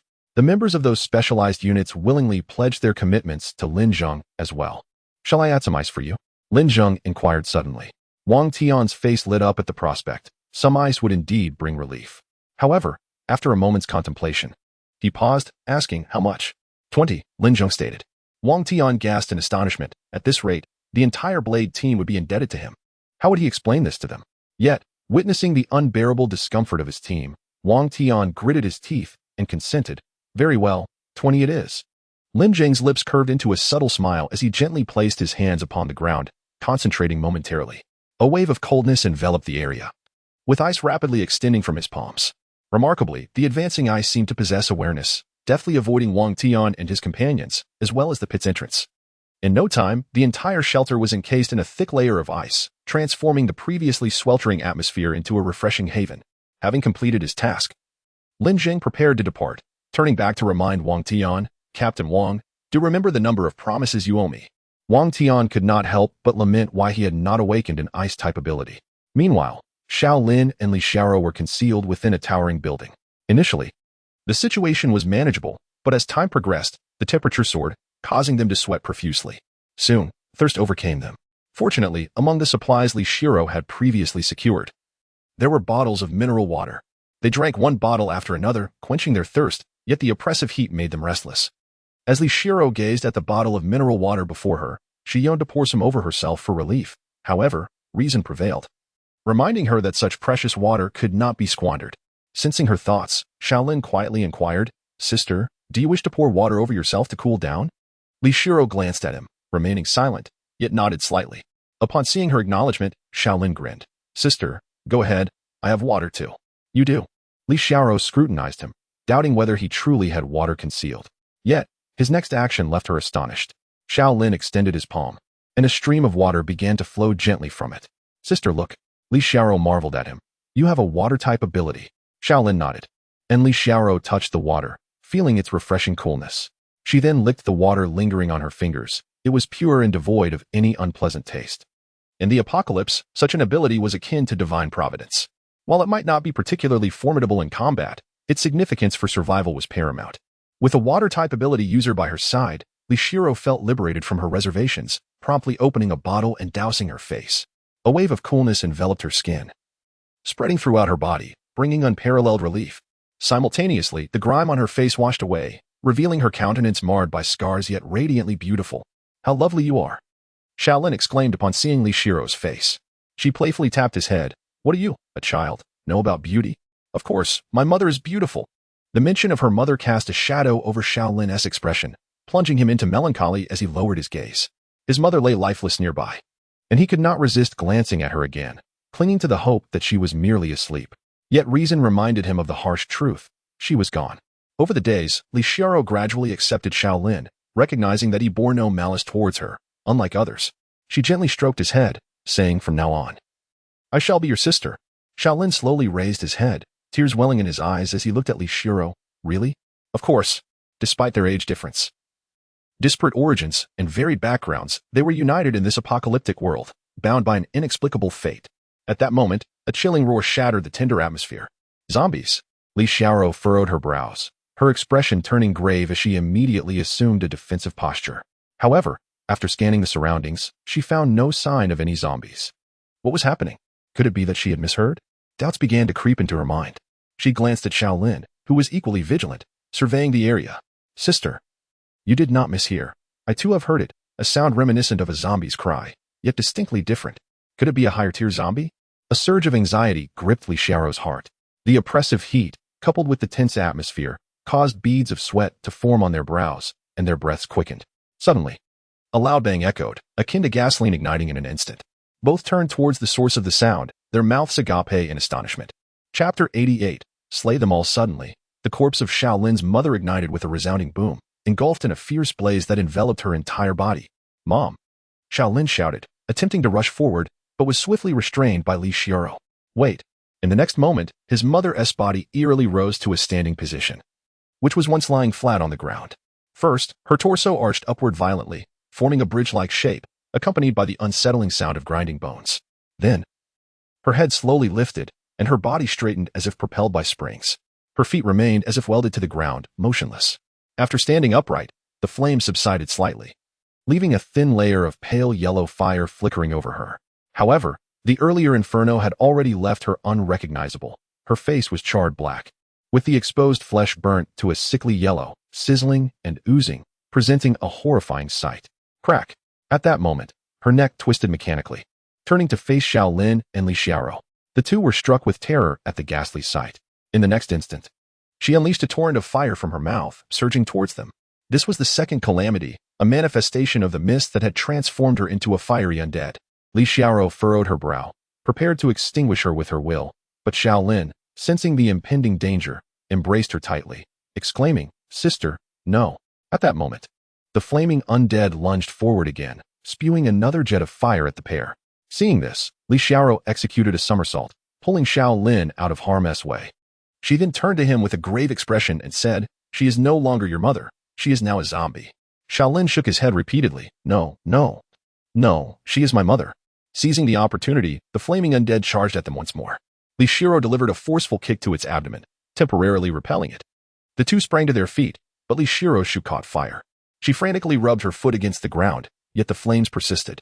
In a moment of desperation, Shaolin unleashed a stream of water, extinguishing the flames. However, the flaming undead lunged towards him, and Shaolin, hesitant, refrained from attacking, choosing instead to dodge while his clothes occasionally ignited. He doused the flames with water as they appeared. Li Xiao, aware of his lingering attachment to his mother, shouted, "Shaolin, wake up. Your mother is dead. I know you cannot forget her, but this body before you is merely a shell once belonging to her, now overtaken by the zombie virus. Do you understand?" As her words resonated, Shaolin seemed to grasp the truth, momentarily distracted, and fell to the ground. The flaming undead roared and charged at him. "Watch out!" Li Xiao cried out, realizing that the distance was beyond her control. She could only watch helplessly. Gazing at the emotionless creature before him, Shaolin finally awoke to the reality. This was not his mother, it was a zombie, and his mother was truly gone. "Ah!" He let out a resounding shout, then extended both palms towards the flaming zombie, unleashing two powerful jets of water that struck the creature, sending it hurtling away. Witnessing this scene, Li Xiao smiled with relief, exclaiming, "You have finally awakened." Without hesitation, she dashed towards the flaming zombie, now devoid of all trepidation. As she approached, her brow furrowed, a formidable psychic force surged violently around her. In the next moment, the flaming zombie abruptly plunged its hands into its own skull, violently thrashing about, ultimately causing its own demise. Even in death, the flames that enveloped its body did not extinguish. Instead, they continued to blaze, consuming its form. Once its corporeal shell was reduced to ashes, the flames would naturally flicker out. At that moment, Shaolin also rose from the ground, traces of tears still glistening on his face. Gazing at the lifeless body, now unrecognizable as his mother, he exhaled deeply, seemingly bidding a final farewell. Slowly, he raised his hand, dispersing a mist of water over the corpse. As water met fire, a plume of white smoke erupted, accompanied by a hissing sound. When the smoke cleared, the body had been transformed into a charred remains. Shaolin knelt down, gently touching the blackened remnants, which crumbled to dust beneath his fingers. Thus, the oppressive heat persisted until nightfall, gradually subsiding. During this period, the temperature reached a horrifying 70 degrees, leading to countless individuals succumbing to the searing heat or perishing from dehydration. Some sought refuge in deeper basements, narrowly escaping calamity, yet all were parched and desperate, scouring for potable water. Others ventured into the depths of the sewer system, evading immediate danger, although many fell prey to the grotesque flesh-eating zombies lurking within. Those fortunate enough to survive grappled with unbearable thirst. Although water was present in the sewers, it was foul and utterly undrinkable. In that moment, numerous figures emerged from various sewer entrances, undeterred by the lurking zombies, all in search of water. Many congregated at the entrance of the Taoyuan base, familiar with its plentiful resources due to a prior announcement made by Lin Zheng. They knew that water was available within. And soon the entrance was besieged by a throng of weary souls, each ashen-faced and parched, resembling lifeless husks. Unspoken yet understood. Everyone was there to seek supplies from the Taoyuan base, believing that their collective strength would compel the inhabitants to share resources. If denied, they were prepared to seize the base by force. Each individual was armed, a habit cultivated since the onset of the apocalypse, not only for protection against the undead but also against fellow humans. At that moment, a burly man, bare-chested and adorned with vibrant tattoos, stepped forward and proclaimed, "Everyone, pay attention, I have something to say." Captivated, all eyes turned toward him. Seizing their attention, the man stretched his limbs and approached a massive boulder, once a roadside sculpture, which had been shattered by Li Zheng's earlier explosive antics. He spat into his hands, rubbed them together, and lifted the enormous stone as if it were a mere trifle, hurling it several meters away with a thunderous shout. Gasps of astonishment resonated through the crowd. Could he be an awakened one? Indeed, he was a powerful awakened being, particularly of the strength attribute, capable of lifting immense weights in his prime. However, the prolonged exposure to the blistering heat had drained his strength. His display was a calculated move to establish authority among the crowd, aiming to secure a larger share of supplies. "As you can see, I have awakened my powers. I possess strength abilities," he declared, pride radiating from his visage. "Our collective aim is to procure water from the Taoyuan base. But what shall we do if they refuse us? What else can we do? They established a base. Surely they possess some means. Can we simply resort to outright robbery?" Someone remarked below. Suddenly, a loud voice pointed at him, exclaiming, "Yes, outright robbery." The crowd below seemed somewhat uncertain. The burly man reiterated, "Have you not witnessed our strength? If the people from the Taoyuan base dare to provoke us, I will crush them with my own hands. Of course, my power alone is insufficient. I will need everyone's assistance." The burly man's reasoning began to sway the crowd. And someone spoke up, "All right, I will stand with you. If the T1 base refuses to provide resources, we shall seize it by force. With the backing of an awakened individual, their confidence swelled, and more joined the burly man's ranks, gathering around him. The burly man secretly reveled in his triumph. If a confrontation ensued, he would send these individuals forth as cannon fodder while he stealthily gathered resources for himself.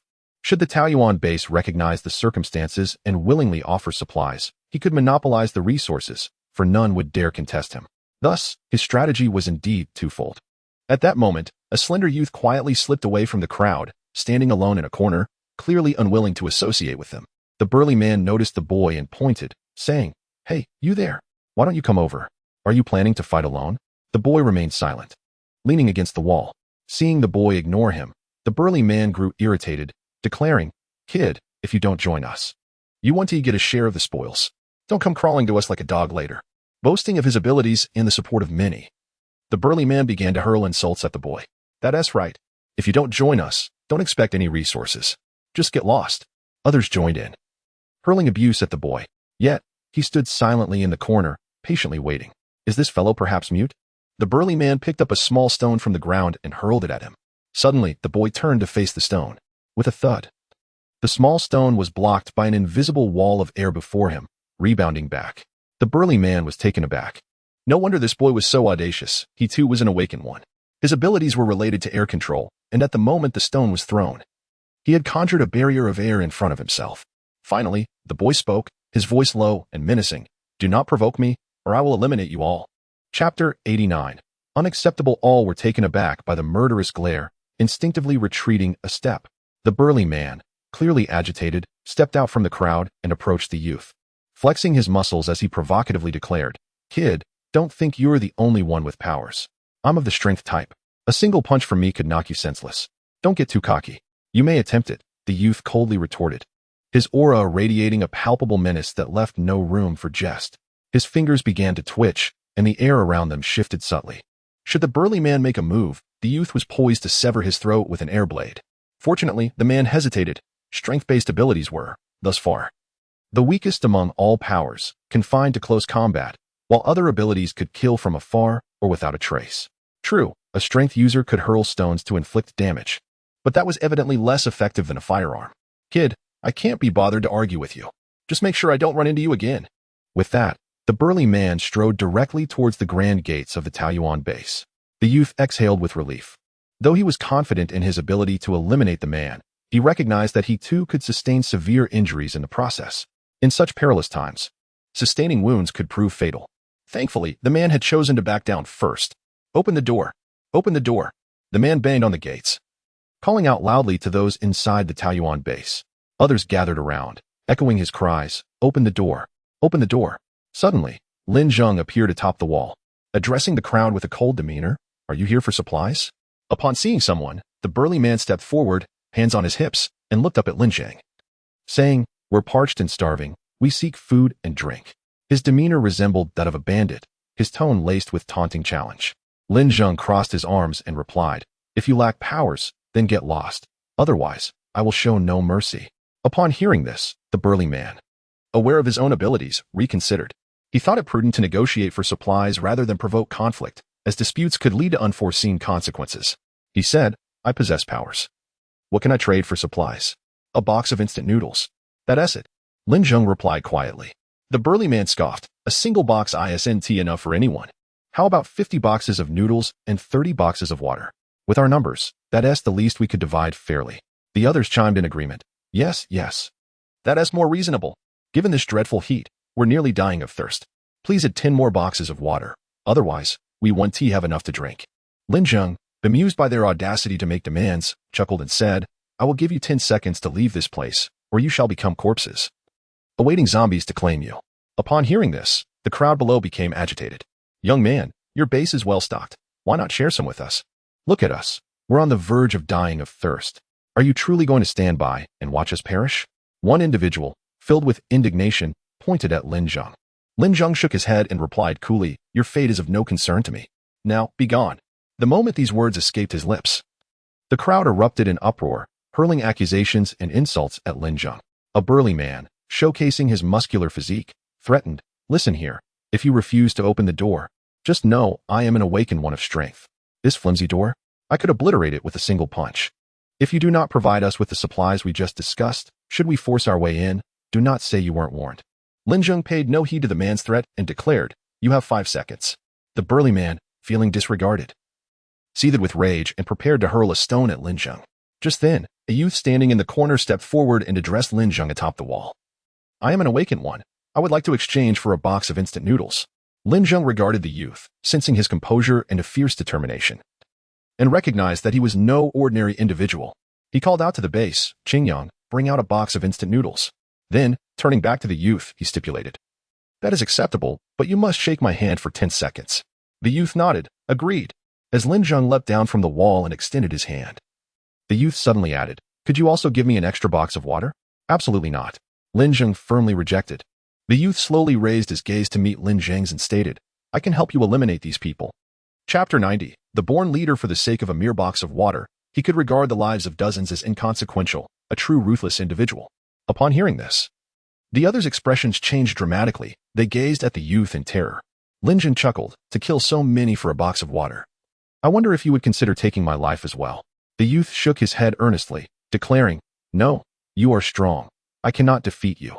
It was surprising to see the boy possess such self-awareness and clarity regarding another's strength. At that moment, an enraged giant strode towards the youth, seizing his collar and lifting him off the ground, fuming, "You little brat, what did you say? Kill us all? You clearly don't know how to write the word death." Encouraged by the giant's aggression, the others rallied around, raising their fists and shouting, "Kill him."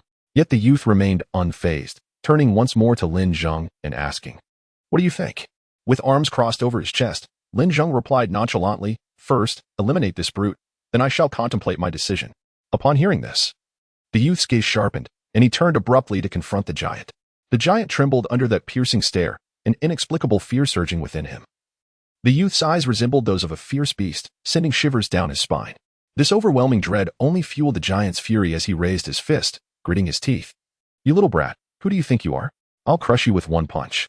With that, his fist, as large as a cauldron, swung toward the youth's face. The crowd continued to provoke, chanting, "Kill him! Kill him!" The youth remained calm and unyielding. Just as the giant's fist was about to connect, it suddenly struck an invisible wall of air, creating a slight dent and rippling outward. His punch landed as though striking a surface of water, soft and ineffective. Despite the giant exerting nearly all his strength, the youth's countenance turned notably pale, indicating he had sustained some injury. As the giant prepared to deliver a second blow, an air blade swiftly severed his other wrist, the pain forcing him to release the youth. Fuming at the sight of his bloodied wrist, the giant clenched his fists and roared as he charged at the boy. Whoosh! Several transparent air blades shot forth from the youth, targeting the giant. The giant dodged, evading most of the blades, and then swatted one aside with a powerful palm. Seeing the youth's air blades as ineffective, he laughed derisively. "You little brat. Is that all you can do? You have such a remarkable ability, yet you waste it." In the face of the giant's ridicule, the youth remained silent, though Lin Zheng noticed his fingers deftly shifting, indicating that his offensive was far from over. Lin Zheng smiled faintly, whispering, "That brute is in for a surprise." Indeed. The next moment, those air blades that the giant had evaded abruptly changed direction, merging into a single blade, its edge glimmering ominously. "Prepare to perish, little brat." With a thunderous roar, the burly man charged towards the youth, entirely oblivious to the razor-sharp blade of air that was hurtling towards his neck from behind. Suddenly, he halted, his eyes wide with terror. The onlookers were perplexed, urging him to act quickly. "Why have you stopped? Finish off that kid. Yes, do something. What are you waiting for?" Just as the crowd lamented his inaction, the man clutched his neck in panic, his body trembling violently. In the next moment, torrents of crimson liquid gushed from between his fingers. Defiantly, he gazed at the boy, stumbling closer, intent on dragging him down with him. "Damn it, let us die together." With a final surge of strength, he released his grip on his neck, and blood sprayed forth. He lunged at the youth, who, to the man's astonishment, sprang to his feet, conjuring a blade of air in his hand, charging back at him. The man's face contorted in rage as he realized the boy was not fleeing but confronting him head-on. Filled with a grim satisfaction, he seized the youth by the throat. Undeterred, the boy raised his air blade and thrust it towards the man's heart with such swiftness that it left an afterimage in its wake. A warm spray of blood erupted from the man's chest, splattering the boy's face. Fueled by a frenzy, the youth's movements accelerated, and soon he had reduced the flesh around the man's heart to a pulp. The man's grip tightened around the boy's neck, his face turning a shade of purple, eyes bulging as he neared asphyxiation. Gradually, however, the man's strength waned due to excessive blood loss and severe cardiac damage. With a fierce shove, the boy toppled the defiant man to the ground. He then coughed violently, regaining his breath, before slowly dispersing the air blade in his hand. Covered in blood, he approached Lin Zheng, weakly inquiring, "So, is this sufficient?" "This is the apocalypse. A mere box of water holds more value than a life." Lin Zheng regarded the youth, impressed by his extraordinary ability. If honed correctly, it could be a lethal weapon, allowing him to silently deliver a fatal strike when the enemy is unprepared, truly a quintessential skill for a cunning individual. Just as Lin Zheng was about to speak, a middle-aged man in a checkered shirt suddenly lunged behind him, pressing a knife against his neck. "Don't come any closer, or I'll kill him. Then you'll miss out on your instant noodles and bottled water." The middle-aged man, having witnessed the youth slay the burly man, realized he would be next. Fleeing was not a wise choice, for the adversary possessed unique abilities. He would likely be felled by an air blade before he could take more than a few steps. The only option left was to threaten him, compelling him to retreat. The man shouted to the others, "Why aren't you helping? He has killed that burly man. Do you think we can escape? He'll surely slaughter us all for a box of water." The remaining individuals, initially intent on fleeing, hesitated upon hearing the words of the middle-aged man in the checked shirt. One by one, they positioned themselves behind him, and two among them even brandished knives against Lin Zheng's neck. With Lin Zheng under control, the man in the checked shirt let out a long sigh. His expression easing slightly, he addressed the youth, saying, "Listen, we bear no animosity towards you. It was you who sought to kill us for water. We are aware of your awakened abilities and recognize that we are no match for you.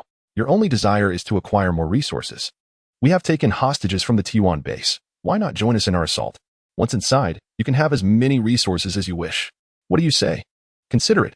Let us cooperate." The youth remained composed, offering no response, merely muttering under his breath, "Fool." It was evident that the group was oblivious to the true nature of the formidable entity they had taken hostage. Not receiving a reply, the man in the checked shirt continued, "If you choose not to cooperate, it matters not.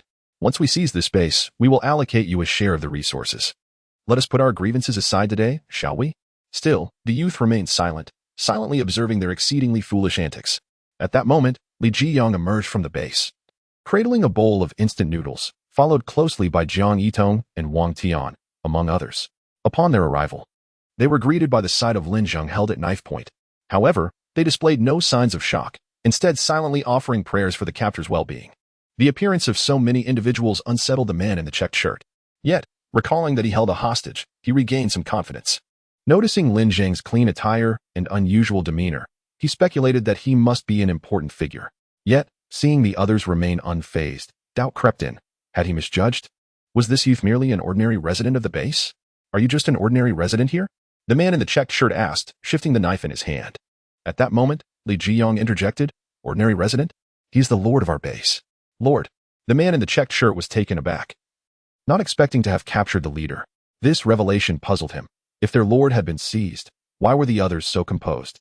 Dismissing such thoughts, he turned to Li Zhiyang and the others, demanding, "How many people are in your base? Speak truthfully, for if you conceal anything, I shall kill your leader."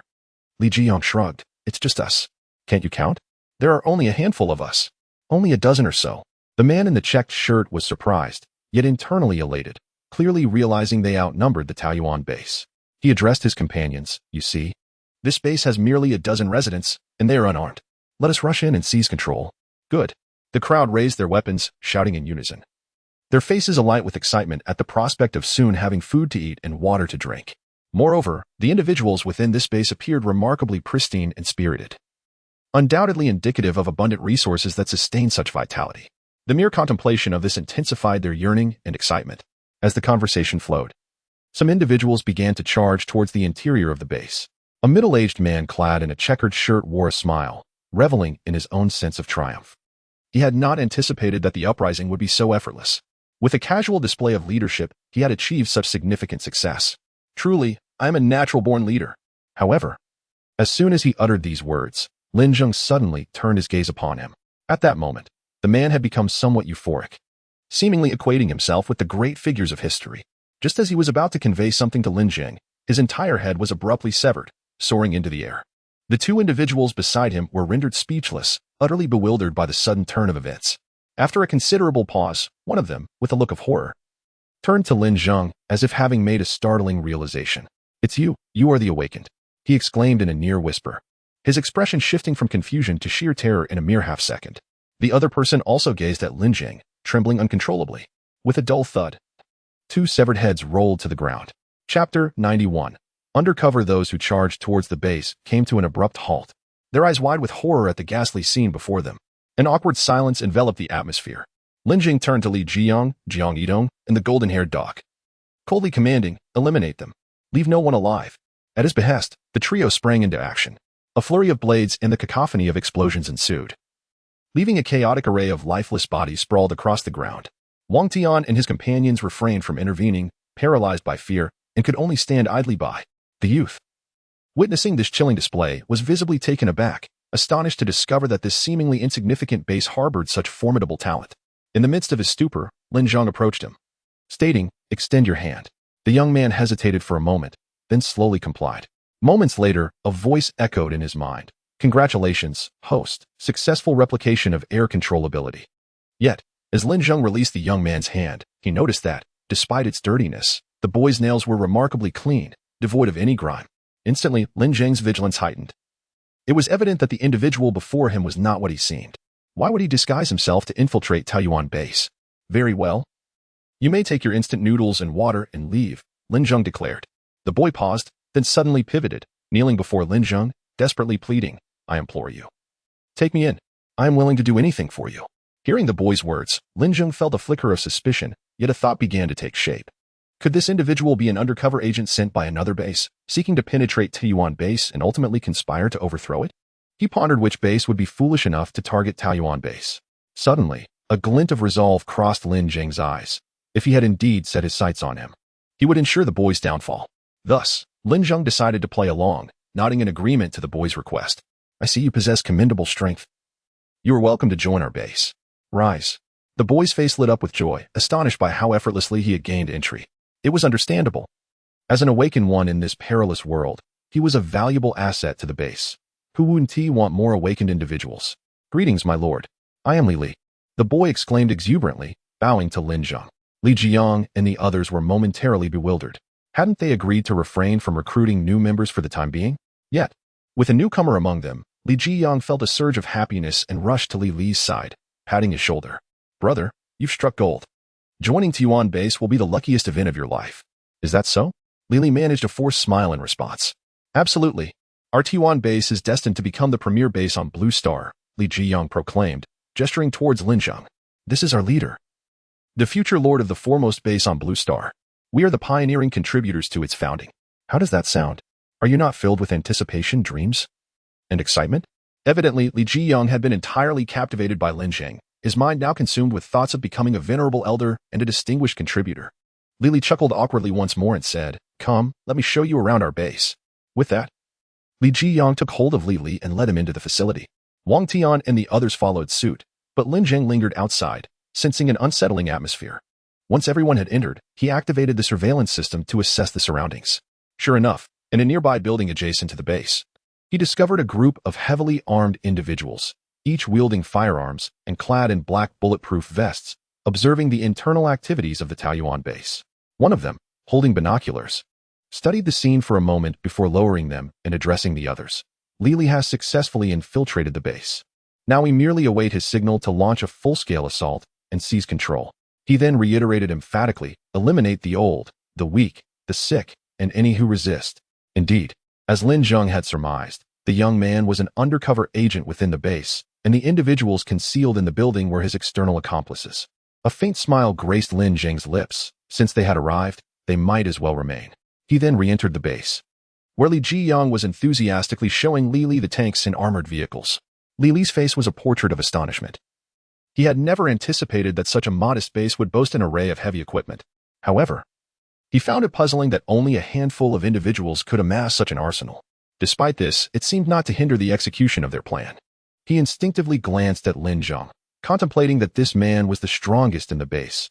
If he could neutralize him, the rest would be manageable. The optimal strategy would be to lower Lin Zheng's guard and then strike decisively. Suddenly, an idea blossomed in his mind. He approached Lin Zheng, bowed respectfully, and said with heartfelt gratitude, "My lord, I am immensely thankful for your generosity in taking me in. In this apocalyptic world, I have little to offer, but I pledge to serve you faithfully in return."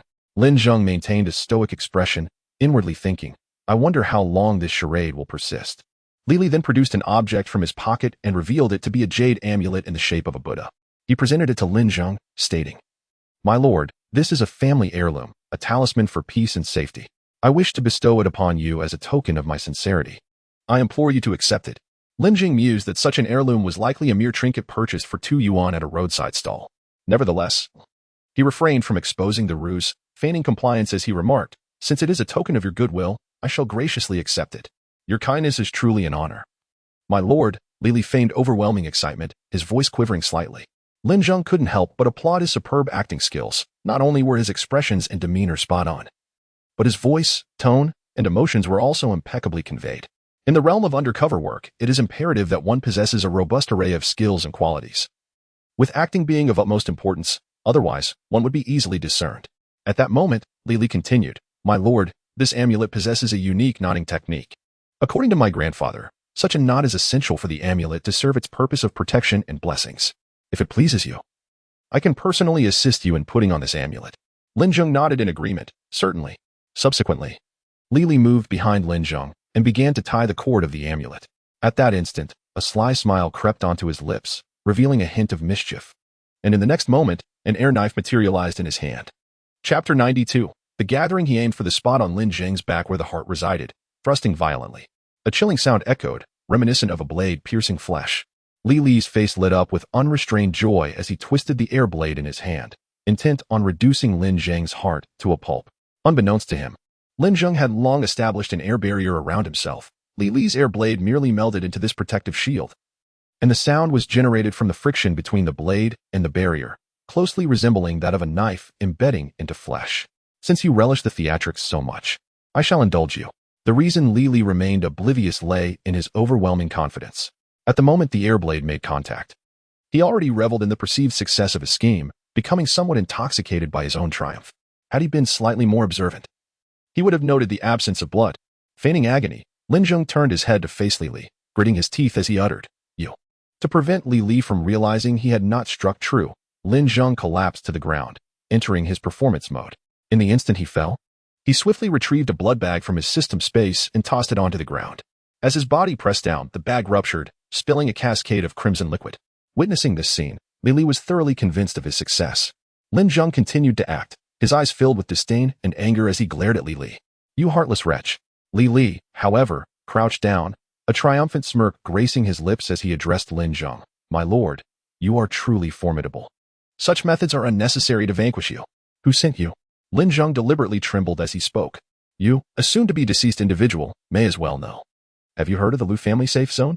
Aside from the official quarantined areas, there are 3 private safe zones surrounding Jiantong City, Tianong City, and on Yuan City, the Wang family safe zone, the Ma family safe zone, and the Lu family safe zone. My purpose here is to subjugate small bases like yours, bringing you under the Lu family safe zone's dominion," Li explained patiently. Lin Zheng feigned terror, widening his eyes in exaggerated shock as he absorbed Li's words. Li chuckled, "A formidable individual like you would never bow to another. Hence, I must eliminate you. Now, rest easy and embrace death." At that moment, Li Jiang and the others noticed the unusual occurrence and rushed over. Upon seeing Lin Zheng sprawled in a pool of blood, their expressions morphed into sheer astonishment. Glancing back at Li, they quickly deduced the situation, surrounding him in an instant. Li, was this your doing?" Li Jiang shouted, his teeth grinding together in fury. Jiang Yitong dashed to Lin Zheng's side, cradling him in her arms. "Brother Lin Zheng, please wake up." Li glanced at them impassively before bluntly declaring, "Indeed, it was I. I intend to kill you." With that exclamation, Li Jiang bellowed and prepared to strike. At that moment, Li trembled violently, and his tattered garments instantly ripped apart, revealing a black uniform beneath. The crowd was momentarily taken aback by this sudden transformation. Li gazed at them, a proud and triumphant expression gracing his features as he proclaimed, "I am from the Lu family safe zone. The lord of your Tiyuan base is dead. If you submit to the Lu family safe zone now, you may spare your lives, otherwise, there will be no mercy." The crowd quickly regained their composure, realizing that this young man was an undercover agent. Li adjusted the miniature communication device nestled in his ear and declared, "We can proceed. I have taken control of the situation. Excellent, let us storm the base at once." He nodded and turned to the crowd once more. "So, have you made your decision? By aligning with the Lu family safe zone, you will have provisions and shelter, far better than this dilapidated and cramped Taiyuan base. I trust you are all astute individuals." Jiang Yitong, cradling Lin Zheng, noticed his lack of response and turned to slay Li Li, only to be abruptly seized by Lin Zheng. Her face turned pale, but she quickly smiled, about to call out, yet was silenced by Lin Zheng's gesture, urging her to remain discreet. He communicated with his eyes, advising her against impulsiveness. Understanding his intent, Jiang Yitong nodded slightly and stood up, addressing Li Li. I am willing to join the Lu family safe zone.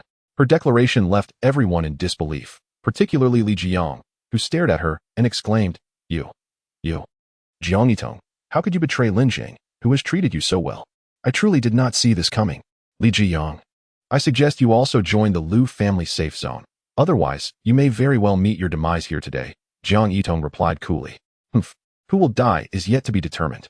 Li Jiang retorted angrily. Meanwhile, Li Li applauded from the sidelines and approached Jiang Yitong, saying, This young lady is indeed wise. He then turned to the others. Is there anyone else who wishes to join? Wang Tian stepped forward, hands clasped behind his back, and coldly addressed Li Li. Do we, the official quarantine zone personnel, also need to join your Lu family safe zone? Li Li was momentarily taken aback by this revelation. He had not anticipated the presence of individuals from the official quarantine zone. Though various systems and management structures had crumbled, the official quarantine zone remained the nominal authority, with other safe zones or small bases largely subject to its control. However, the Lu family safe zone's mission to assimilate various small bases aimed to overthrow the official quarantine zone and the other two safe zones, establishing dominance. Therefore, even with the presence of official quarantine personnel, he need not feel apprehensive. For those who refused to submit, death would be their fate regardless. In a moment of indignation, Wang Tian found himself momentarily speechless, ready to charge forward and administer a well-deserved reprimand. However, a sudden manifestation of an air blade appeared before him, poised menacingly against his throat, bringing him to an abrupt halt. The temper of those from the official quarantine zone is quite formidable, he thought. If you wish to end my life, then come forth. But dare to take another step, and this very airblade will pierce your throat. Li Li remarked with a sinister smile. Seeing Wang Tian threatened, the others braced for action. Yet, with a mere lift of his hands, Li Li conjured transparent air blades before each individual, all aimed at their throats, vibrating ominously and emitting a faint, low hum. This was the true extent of Li Li's power. During his earlier confrontation with the burly man, he had intentionally concealed his full capabilities, believing it prudent to hold back when unfamiliar with his adversaries. A loud knocking reverberated against the base's door, prompting everyone's attention to turn towards it. Li Li recognized the arrival of his comrades. With a flick of his fingernail against the door lock, a wave of air surged forth, effortlessly unlocking it. The base's door swung open violently, and a cadre of fully armed personnel stormed inside, each wielding rifles and bearing fierce expressions, unmistakably not to be trifled with. At the forefront stood a tall figure who approached Li Li. They exchanged a brief, yet meaningful glance before sharing a clap of camaraderie. Well done, Li Li acknowledged, nodding in response. Captain, what shall we do with these individuals? Aside from the woman who is willing to submit, the others refused to join the Lu family safe zone. The captain, Lu Qiansheng, the third son of the Lu family patriarch, was also unawakened. The Lu family had boldly ventured into action, buoyed by the presence of both Lu Qiansheng and Li Li, each possessing extraordinary abilities. After considerable deliberation, the family head had resolved to take the initiative, seeking to recruit the survivors of the third city for their own purposes. Lu Qiansheng surveyed Wang Tian and the others, his tone cold and unyielding. Those who refuse to submit, execute them all. Meanwhile, Lin Zheng, lying on the ground, sensed that the time had come and abruptly opened his eyes. Chapter 93. Another mind power. Lin Zheng slowly rose from the ground, dusting off his clothes, and looked at Lu Qiansheng and the others, saying, Is everyone here? Then I shall cease my pretense. Lu Qiansheng and Li Li were both taken aback, particularly Li Li, who was astounded that Lin Zheng was still alive after he had plunged a knife into his heart and twisted it. Had he perhaps encountered a ghost? Lu Qiansheng's expression darkened with anger as he scolded, Li Li, what is the meaning of this? Did you not kill him? Li Li, equally bewildered, could only reply, Captain, I did indeed stab him with the air blade. I cannot fathom how he survives. Humph. Lu Qiansheng snorted, clearly displeased with Li Li's handling of the situation. Seeing Lin Zheng still alive, Li Jiyang and Wang Tian exchanged glances and smiled. Zheng, you're unharmed. Lin Zheng turned to Li Jiyang and asked, What? Do you wish for me to be injured? No, I just thought you had lost so much blood. How could you? Li Jiyang scratched his head, a look of confusion on his face. Lin Zheng glanced at Lu Qiansheng and the others, a smirk playing on his lips. If I hadn't employed a few tricks, How could I have lured out this entire pack of rats and taken them down all at once? Upon hearing Lin Zheng's words, Li Jiyang finally grasped the situation. It turned out Zheng had long been aware that Li was not to be trusted and that he had teammates lying in ambush outside the base. Thus, he had played this clever ruse to draw them out. He turned to Jiang Yidong, realization dawning upon him. Sister Yidong, did you know this all along? You were merely pretending to comply, working with Zheng in this act. Jiang Yidong shot him a sharp glance, retorting, did you feel satisfied with your insults just now? Li Jiang's mouth twitched in response. No, Sister Yidong, I thought you had betrayed us. We'll settle this later. Lu Qianqing, watching their unconcerned banter, felt his anger boil over. He bellowed, silence. Everyone, heed my command and raise your weapons. With a clatter, countless dark gun barrels were aimed at Lin Zheng and the others. You scoundrels. Since you show such contempt for me, then prepare to meet your end. Lu Qianqing gritted his teeth. Fire. He gestured to his subordinates, and a cacophony of gunfire erupted. Lin Zheng abruptly raised his hand, his lips moving slightly. Mind ability, air control. Boom. A wave of sound surged forth, and a massive wall of air formed before Lin Zheng. The bullets struck the barrier, creating ripples as if pebbles had been cast into water, simultaneously losing all momentum and falling harmlessly to the ground. Witnessing this, Li furrowed his brow in shock. It became clear that Lin Zheng possessed the same air control ability. Suddenly, a realization struck him. His earlier air blade had been thwarted by Lin Zheng's air wall and had never penetrated his heart, confirming that Lin Zheng's power surpassed his own. After a round of gunfire, Lu Qianqing waved his hand, commanding his subordinates to halt. With a hint of amusement, he turned his gaze towards Lin Zheng and remarked, so, you are also an awakener of air control. My Lu family values talent. If you kneel and bow 3 times, I can spare your life and offer you the opportunity to join us. Otherwise, as he trailed off, a sinister smile crept across his face, laden with meaning. Lin Zheng slowly stepped forward and, with a few flicks of his fingers towards Lu Qianqing's subordinates, unleashed several blades of air that shot forth, severing their throats. Lu Qianqing's men collapsed to the ground, blood gushing from their wounds. You truly do not recognize your fortune, Lu Qianqing exclaimed, his cheeks bulging in fury at the sight. Before he could finish his sentence, Lin Zheng released more air blades, causing several more of Lu Qianqing's men to fall. Not recognizing your fortune? What of it? Lin Zheng replied coolly, completely dismissing Lu Qianqing. Seeing Lin Zheng strike again, Lu Qianqing could no longer contain himself. He bellowed, if you do not recognize your fortune, then perish. A potent wave of mental energy radiated from Lu Qianqing, revealing him to be an awakener of the mental type, capable of manipulating the consciousness of others. Much like Li Xiaoro, this ability was notably powerful, as most awakeners' abilities were tied to their physical forms, rendering them comparatively feeble. Thus, mental type awakeners could often defeat foes far beyond their level. With a face full of pride and malice, Lu Qianqing declared, today, I shall show you what true abilities are. Prepare to gnaw away at your own flesh. Lin Zheng merely smiled faintly in response. A mental type, is it? No wonder you are so arrogant. Allow me to demonstrate what a true mental awakener is capable of. With a resounding crash, an overwhelming force of mental energy surged towards Lin Zheng. The wall of air could not impede such an ethereal force. Lu Qianqing smirked, believing that any resistance before his mental abilities would be futile. Submit and perish, he commanded. Turning to Li, take the remaining men and eliminate the others at the T1 base. Leave the strongest one to me. Li nodded. Acknowledging Lin Zheng's strength yet knowing Lu Qianqing's prowess as a mental awakener would render Lin Zheng helpless against his mental assault. That kid is finished. This is a sure victory. He replied confidently, yes, Captain, rest assured. I will deal with those few in no time. With that, he led the remaining men to besiege Li Jiyang and the others. Meanwhile, Lu Qianqing directed his mental energy to invade Lin Zheng's consciousness. Just as he brimmed with confidence, believing victory was within reach, he suddenly sensed his mental force obstructed by an imposing mental barrier.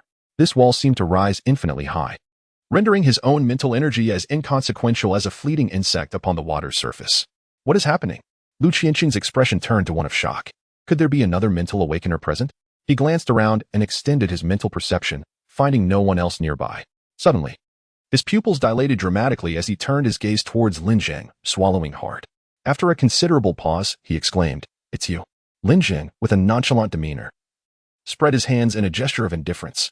Lu Qianqing, however, was utterly taken aback. "You are an awakened dual ability user." Lin Zheng shook his head, replying, "No." Lu Qianqing felt a slight sense of relief, but Lin Zheng continued, "I can hardly recall how many abilities I possess." Ah! Lu Qianqing's eyes widened in disbelief. As if he had encountered a ghost, beads of cold sweat forming on his forehead. Chapter 94. A surge of fog invasion, you may now perish. Lin Zheng intoned gravely. Wait, you cannot kill me.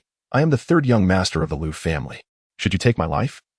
The Liu family's safe zone will relentlessly pursue your demise, Liu Qianqing implored, his earlier arrogance completely dissipated. Do you truly believe I care? Lin Zheng retorted. Recognizing that pleading was futile, Liu Qianqing swiftly shouted into his miniature communication device, Father, at the Taoyuan base in Jiangtong City, avenge me. No sooner had he spoken than Lin Zheng unleashed a torrent of psychic energy that surged into Liu Qianqing's mind, causing his head to burst like a watermelon struck by a cannonball, collapsing lifelessly to the ground. Surprisingly, Lin Zheng noticed that the communication device had ejected intact, landing nearby, still faintly emitting sounds. He picked it up and placed it to his ear, eager to discern the conversation within. Immediately, a frantic voice called out repeatedly, Qianqing, Qianqing. My son, what has happened? Speak to me. It was Liu Qianqing's father. Lin Zheng replied softly, Cease your cries, your son has perished by my hand. His head shattered beyond salvation. Upon hearing an unfamiliar voice, the other end fell silent for a prolonged moment, before finally responding with an enraged yet restrained tone, Very well. The T1 base, you say? I shall ensure that your entire base pays the price for my son's demise. I swear. I will not rest until every soul at Taoyuan base is annihilated. Be assured, I await your arrival, old man. Lin Zheng shot back defiantly. Meanwhile, in a conference room within the Liu family's safe zone, Liu Shan, the family patriarch, shattered the communication device before him with a furious slap, his expression akin to that of a predator ready to strike. The others present were rendered speechless with fear, save for Liu Shan's brother, Liu Li, who cautiously inquired, Brother, what has caused you such fury? Through gritted teeth, Liu Shan replied, Qianqing is dead. What?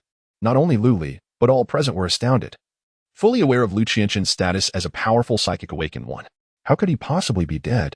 Brother, could there have been a mistake in the information? Liu Shan's fist tightened as he enunciated, The one who just spoke with me is the very murderer of Qianqing. At this revelation, silence enveloped the room. The confirmation of Liu Qianqing's death was a grievous blow to the Liu family's safe zone, not only because he was a formidable awakened one but also due to his exceptional leadership abilities. The atmosphere grew heavy with despair. Who did this, brother? Liu Li queried. The T1 base, Liu Shan declared. I have never heard of it. It must be a disorganized band of miscreants gathered at a small base. In the next moment, Liu Shan slammed his palm on the table, exclaiming, Immediately assemble a team to head to Jiangtong City, Taoyuan base, and raze it to the ground. Yes, brother. Liu Li responded promptly. Within the confines of the Peach Blossom base, Li Li, who had originally surrounded Li Jiang and his companions, found himself ensnared in a counter-surround. This revelation dawned upon him only after Li Jiang and his allies activated their abilities. To his astonishment, this seemingly modest base harbored 3 awakened individuals, not to mention an awakened golden retriever. Regrettably, the night was devoid of a moon, denying him the chance to encounter a semi-awakened being. At this moment, only Li Li remained. The others had perished. Trembling, he uttered, What kind of heroism is it to bully the few with the many? No sooner had he finished speaking than Li Jiang charged forward, brandishing his Tang Dao. A flash of steel gleamed as he severed Li Li's head from his shoulders. Slowly sheathing his blade, Li Jiang remarked, In this apocalypse, who the hell has time for such discussions? Lin Zheng stepped forward, patting Li Jiang on the shoulder, and said, Well done, Jiang. You have made progress. Thank you, Zheng. Lin Zheng replied with a smug smile. However, he suddenly felt a chill creep down his back and turned to find Jiang Yitong glaring intently at him. No, Sister Yitong, it's a misunderstanding. A misunderstanding. With that, he bolted away. At that moment, Wang Tian approached Lin Zheng and said, Little brother, we have repaired your wall. It is time for us to return. Lin Zheng retrieved a mutated Tang Dao from his system space and handed it to Wang Tian, saying, This is the mutated item you requested. We are now even. Wang Tian accepted the blade, feeling a surge of emotion. After so much effort, he had finally obtained it. During his time at the Peach Blossom base, he had contemplated much and experienced numerous trials. The thought of leaving stirred a sense of reluctance within him. Nevertheless, he had his own responsibilities and mission to fulfill. Bowing deeply to Lin Zheng, he expressed, Thank you, little brother. May fate allow us to meet again. With that, he departed the base with his team from the Blade Squad. People, after all, must walk their own paths. Watching their figures fade into the night, Lin Zheng softly murmured, I hope we do not become enemies in the future. Otherwise, I shall not hesitate to strike. Tomorrow marked the 9th day, the last day before the impending zombie tide. Lin Zheng needed to hastily arrange the base's defenses. The walls had been reconstructed, yet it remained uncertain whether they could withstand the onslaught of the undead. As he contemplated the deployment of various weapons, a sudden chill swept through the air, as frigid as the biting winds of winter, despite it being neither spring nor summer. Li Zheng and Jiang Yitong, who had been in pursuit, abruptly halted, instinctively wrapping their arms around themselves and rubbing for warmth. Why is it so cold? They wondered. Shivering to their very bones, Lin Zheng, on high alert, surveyed the surroundings, when suddenly a thick fog began to waft in from the eastern wall, swiftly engulfing the entire base. Visibility plummeted to less than 10 meters. To Lin Zheng's astonishment, he discerned that this mist was no ordinary fog. It was the very agent responsible for transforming a portion of humanity into zombies, as well as the catalyst for the awakening of others. How could this be? With such a substantial invasion of fog, could this possibly signify the onset of a third catastrophic event? Lin Zheng could not help but ponder. The recent natural disaster has unleashed an abundance of mist, significantly enhancing the prowess of the zombies. Simultaneously, it appears that many humans are awakening latent abilities. It seems that this calamity presents both a crisis and an opportunity. Indeed, shortly after the thick fog emerged, survivors hiding in various places began to awaken their extraordinary powers, while those who had previously manifested abilities experienced a remarkable amplification. Some even awakened dual powers. For instance, at this moment, Shaolin gazes in bewilderment as a stream of water erupts from his right hand and flames burst forth from his left. Chapter 95. Awakening in Turmoil. How could this be? Shaolin stared in bewilderment at his hands, acutely aware of the surging power within him. He felt invigorated, as if his entire being was brimming with strength. He struck his palms together towards a nearby open space, and instantly, a torrent of astonishing force erupted, accompanied by a fierce flame. The water surged forward, demolishing a dilapidated wall. Had it struck a person, they would have surely been sent flying. If the water were to be narrowed down, it could potentially pierce through flesh. Meanwhile, the blazing fire resembled a dragon of flame, roaring forth and leaving a long, charred mark on the ground. Is it truly this formidable? Both Shaolin and Li Xiaoro were left astounded by this spectacle. To awaken dual abilities so suddenly, and with such immense power? Sister Xiaoro, why don't you give it a try and see if you have awakened a new ability as well? Shaolin suggested, looking towards Li Xiaoro. Nodding, Li Xiaoro closed her eyes to attune herself. Suddenly, her head twitched slightly, her brow furrowing as if she sensed something profound. She then extended her right hand, directing it towards the nearby wall. With a resounding boom, an explosive force shot forth, creating a large hole in the wall. She too had awakened her second ability, Explosion. I have also awakened dual abilities. Li Xiaoro marveled at her right hand in disbelief. Shaolin, brimming with excitement, nodded vigorously. Indeed, Sister Xiaoro, not only have we awakened a second ability, but its power has also significantly increased. As Li Xiaoro looked at the dense fog that had suddenly enveloped their surroundings, she seemed to realize that this abrupt change might be related to the mist. This may indeed be connected to the fog, she mused. Shaolin, taken aback, queried, related to the fog? Precisely. Don't you feel that with every breath of fog, your inner energy swells? When you close your eyes to sense it, you can feel your body absorbing this mist, Li Xiaoro stated with great seriousness. Shaolin blinked in earnest attention. As Li Xiaoro spoke, he immediately closed his eyes, inhaling deeply the fog, attuning to the transformations within his body and its response to the mist. Indeed, as Li Xiaoro had said, with each inhalation, his abilities seemed to intensify, and his body was undergoing an imperceptible transformation, gradually becoming fortified. It truly does seem related to the fog, Sister Xiaoro, Shaolin exclaimed, astonished and elated. However, a hint of concern washed over Li Xiaoro's face. If this were indeed the case, the future could be fraught with peril. Once individuals possess extraordinary abilities, many would seek to exploit them to fulfill their darker desires and ambitions. As Li Xiaoro remarked, those who awakened first immediately turned their aggression towards those around them. Some sought vengeance, others aimed to seize resources, while others were driven by lust or simply the thrill of killing to unleash their primal urges and showcase their prowess. In an instant, survivors in every corner began to engage in brutal combat. They awakened various extraordinary abilities amidst the cacophony of explosions, gradually descending into madness. Throughout Jiatong City, echoes of distant detonations could be heard, and sporadic bursts of flames illuminated the night. Above, numerous winged figures flitted about, one of whom, lost in the throes of ecstasy, failed to notice a tall building ahead and collided with it, meeting an untimely demise. Remarkably, this individual had barely awakened their powers for 10 minutes before falling victim to their own arrogance. On the road, two fire-wielding awakened individuals clashed fiercely. One was the leader of a small base, while the other was a survivor from the same base. The leader, leveraging his authority, had taken the wife of the other man, who found himself in a dire predicament. Compliance was essential to avoid expulsion from the base, which would ultimately lead to starvation or a grisly end at the hands of zombies. Shortly after the encroaching fog arrived, the man discovered his own fire abilities and sought out the leader to exact revenge. To his surprise, the leader had also awakened to the same powers, resulting in a fierce exchange of flames. The two torrents of fire collided with a thunderous boom, scattering countless sparks. "You bastard! I will kill you today," the man bellowed in fury, relentlessly advancing. The leader, sweating profusely and trembling, realized that the man's wrath made him the stronger of the two. As the flames threatened to engulf him, the leader shouted, "Xiao Lu, it's just a woman. Why are you so enraged? We both possess powers now. Finding another woman will be a trivial matter. If we destroy each other, it would be a tremendous loss. Wouldn't you agree? You son of a..." The man roared, thrusting his palms forward. The flames erupting from his hands intensified, consuming the leader as fire entirely before surging forward to engulf him completely. A chilling scream filled the air as the leader emerged, ablaze and rolling frantically on the ground in a desperate attempt to extinguish the flames. Yet, the man showed no mercy, directing his palms once more to unleash fire, engulfing the leader anew. Only when the leader fell silent did the man relent. Approaching the charred remains that lay before him, emitting wisps of smoke and a faint aroma reminiscent of roasted meat.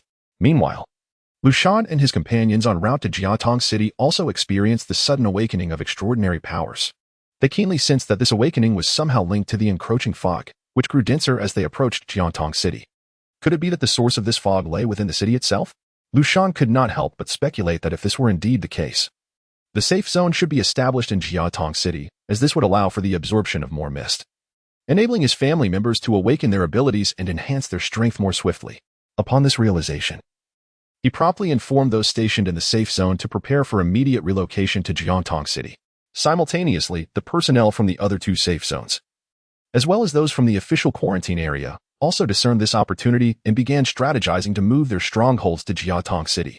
To prevent others from seizing the advantageous positions, they dispatched their most elite troops, equipped with sophisticated mist density detectors, to locate the areas with the highest concentration of mist, securing them in advance for the arrival of their main forces. In a flash, multiple factions mobilized, all converging on Jiatong City to vie for the locations with the highest mist density. Jiatong City itself boasts three sources of mist emanation. The first is near the majestic Phoenix Tree, the second is the pond from which the colossal zombies emerged, and the third, the location with the highest mist concentration, is Chapter 96, Replacement Ajong. Come quickly and take a look.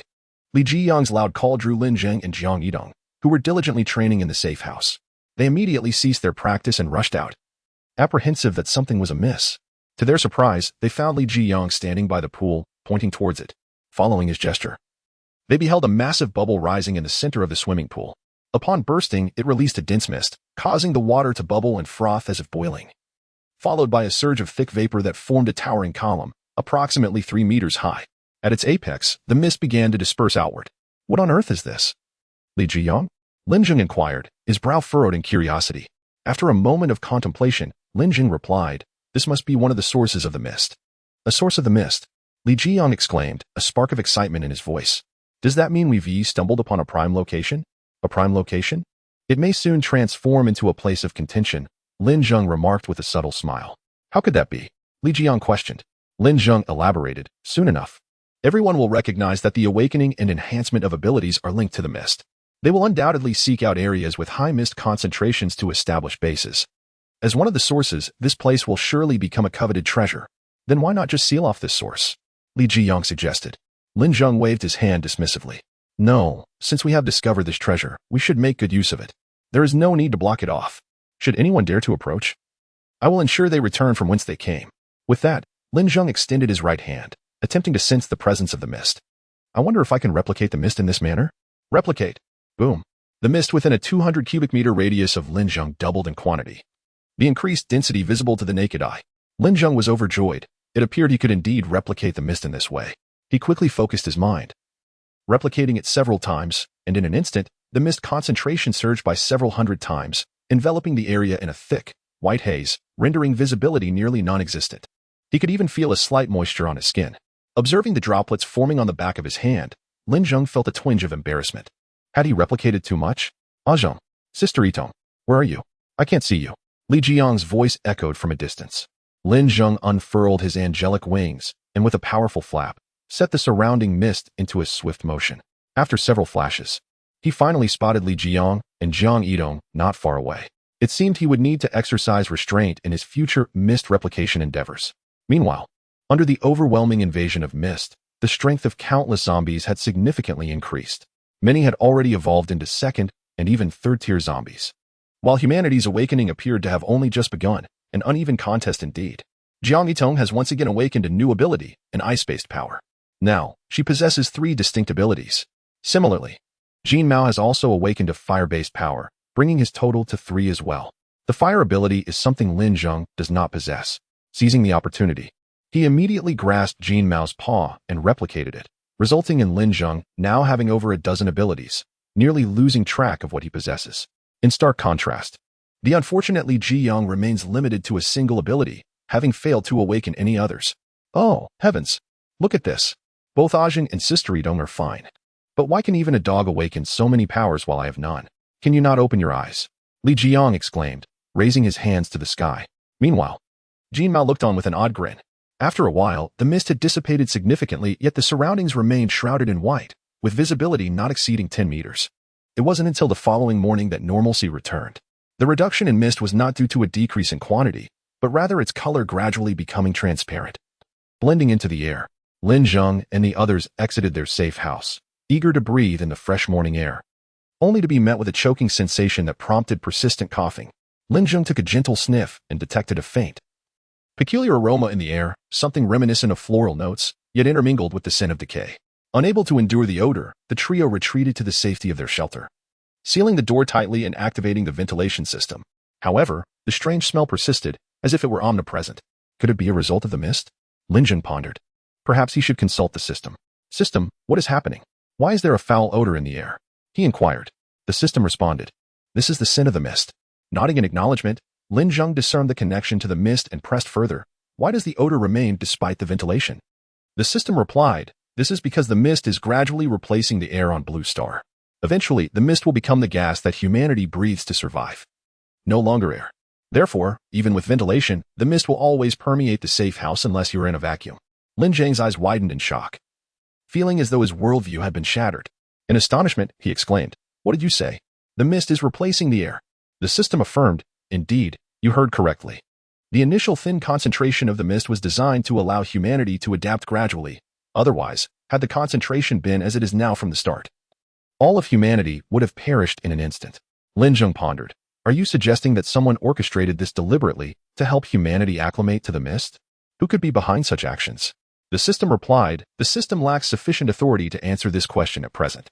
Please, host, strive to collect mutated items, replicate abilities, and enhance the system's authority to uncover the truth. Lin Zheng suddenly pondered a perplexing question. If the air were supplanted by mist, could other organisms survive? Or have they adapted to the fog during this period? With this inquiry lingering in his mind, Lin Zheng further probed, can other creatures acclimatize to the mist? The system responded, nearly 1/3 of all species would face complete extinction in the wake of this fog invasion, including the vast majority of edible plants and poultry. Upon hearing this, Lin Zheng instinctively gasped in shock. The prospect of 1/3 of all life forms perishing, particularly the majority of crops and livestock, posed an immense calamity for humanity and dealt a devastating blow to the entire ecological system of Blue Planet. Should this lead to an imbalance in the ecosystem, it would signify a catastrophic transformation for the entirety of Blue Planet. Fortunately, Lin Zheng had previously replicated a multitude of seeds from various plants and crops. Although the ecological environment of Blue Planet had become inhospitable for agriculture, Lin Zheng could cultivate them within the confines of the system space. In an instant, within every agricultural base or safe zone, all crops and poultry met an inexplicable demise. The crops withered away in an instant, while the poultry rapidly decayed. Chapter 97. A great change upon entering the cultivation area of the official quarantine zone. The supervisor's expression shifted dramatically, his face paling in terror as he let out a scream. The vegetables and various crops they had cultivated lay withered and lifeless, not a single plant surviving, as if scorched by intense heat. Simultaneously, in the breeding area, nearly all the poultry emitted a collective wail before collapsing en masse, their bodies rapidly decomposing, leaving only a heap of bones and fur, an utterly horrifying sight, reminiscent of being submerged in concentrated sulfuric acid, accompanied by a viscous, repugnant residue. Instantly, the entire quarantine zone erupted in chaos. These crops and livestock, under normal circumstances, could barely sustain the daily diet of the quarantine zone, but now, overnight, they had all perished under mysterious circumstances. Despair engulfed the region. With their existing supplies, they could barely manage a month of frugal living. After that, they would either succumb to starvation or resort to cannibalism and desperation. Meanwhile, in the distant capital city of Shangjing, an elderly scientist gazed sorrowfully at the desiccated rice plants before him. He was Li Kangping, the foremost authority on rice research in all of Huaxia, as well as an awakened wood-type esper. This extraordinary ability allowed him to control the growth and behavior of plants in advanced stages. He could transform a sapling into a towering tree within moments, and also command these plants in battle. He placed a rice seed on the culture medium before him and extended his hands toward it. A surge of green energy began to be absorbed by the seed. In the next moment, a faint cracking sound echoed, akin to an egg breaking, as the brown rice seed swiftly sprouted and rooted. Yet, in less than 3 seconds, it withered completely. The old man sighed in dismay, pondering how this could happen. At that moment, a young assistant rushed in, holding a testing report. His face a mask of urgency and shock, as if he had uncovered some grave revelation. "Grandpa Li, the test results are in. The cause of the crop's demise is..." He paused, seemingly unable to believe what he was about to disclose. "What is it?" Li Kangping inquired, his eagerness palpable. "They were poisoned by an unknown gas, and now we are surrounded by this gas, with no detectable components in the air, as though overnight. The atmosphere of the entire blue planet has been replaced by this mysterious substance." The young assistant swallowed hard, hardly able to believe his own words. "What?" Li Kangping was taken aback, even beginning to question the accuracy of the test results. Could it be a mistake? If there is no air, how are we still alive? The young assistant replied, "Grandpa Li, there was no error. We conducted 10 sets of tests to arrive at this report. Additionally, regarding your query, we have conducted further analysis, leading us to a baffling conclusion." "What is it?" Li Kangping's tone was more urgent than before as he fixed his gaze intently on his young assistant. It appeared that humanity had adapted to this mysterious gas, which was associated with the awakening and enhancement of supernatural abilities. This enigmatic gas manifested as the thick fog that had enveloped the area the previous night, albeit now rendered transparent. The young assistant, furrowing his brow and wearing a serious expression, stated this matter-of-factly. Upon hearing his words, Li Kangping's previously upright posture sagged, his brow furrowed in deep contemplation. He then waved dismissively at the young assistant, saying, "Enough, I understand everything now. You may return to your duties." "Yes, Grandfather Li," replied the young assistant, nodding in acknowledgement before leaving the room, leaving behind the testing report in his hands. Li Kangping picked up the report, scrutinizing it once more before setting it down and returning to his experiments, deep in thought. Meanwhile, Lu Shan and his companions had arrived in Jiangtong City. As they pondered where to locate the Taoyuan base, a piece of A4 paper on the ground caught Lu Shan's attention. He picked it up and recognized it as the notice previously disseminated by Lin Zheng. After reading it, Lu Shan crumpled the paper in his fist and tossed it to the ground, snorting disdainfully, "Let us go to the western suburbs." Soon, they arrived at the entrance of the Taoyuan base with an imposing demeanor. Lu Li looked up and, upon seeing the name Taoyuan base, turned to Lu Shan, saying, "Brother, this is it." Lu Shan nodded and gestured for his subordinates to step forward. They immediately advanced towards the base's entrance and threw 2 grenades, resulting in a thunderous explosion that blew the doors wide open. Inside the safe house, Lin Zheng and his companions were startled by the noise and rushed outside to investigate, only to find a group of heavily armed strangers storming into the courtyard. Lin Zheng's gaze fell upon a middle-aged man at the forefront, who seemed vaguely familiar. In the next moment, a memory clicked. He bore a resemblance to Lu Qianqing. Could this man be his father? It appeared Lin Zheng had enraged him significantly, as he had come seeking vengeance so swiftly. Lu Shan scanned Lin Zheng and his companions, then glanced around, feeling a sense of suspicion. Was this base defended by only 3 individuals and a dog? Despite his doubts, he stepped forward, regarding Lin Zheng and the others with an air of authority. His tone laced with barely contained fury. "You are the ones who killed my son Qianqing." Lin Zheng advanced, locking eyes with Lu Shan, his expression solemn. They held each other's gaze for several seconds before Lin Zheng finally uttered a chilling command, "Get lost, or you will die." Upon hearing this, Lu Shan's eyes narrowed in anger, his jaw muscle twitching. He had not anticipated such brazen defiance from his adversary. "Very well, young man, I remember your voice. You remain audacious. But soon, we shall see if you can still maintain that bravado. For I will carve your flesh piece by piece and ultimately sever your head to accompany my son Qianqing in death." Lu Shan spat, his expression one of fierce malevolence. "Your son was just as arrogant as you, and it seems you both share the same disposition.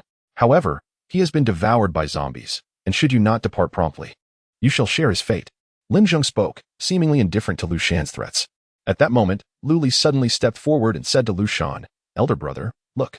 Lu Li pointed at something not far away. Lu Shan followed his gaze and was astonished to see a column of mist rising from the swimming pool nearby. Its density evidently greater than in other areas. "Elder brother, the concentration of mist here is quite high. After we eliminate them, we can establish a new safe zone here. This is truly a treasure." Lu Li couldn't help but exclaim. Lu Shan smirked sinisterly as he glanced at Lin Zheng and the others. "When the time comes, we shall fashion their bones into specimens and place them at the entrance of this safe zone, ensuring that everyone who enters or exits must spit upon them." "Indeed. Elder brother, this would appease the spirit of Qiansheng," Lu Li chimed in. With that, Lu Shan issued a command to those behind him. "Pay attention, capture them alive. Do not kill them. I wish to torment them slowly." Upon hearing this, Lin Zheng's lips curled into a slight, wicked smile. Chapter 98. Fantasies. With a command from Lu Shan, his subordinates surged forward towards Lin Zheng and the others.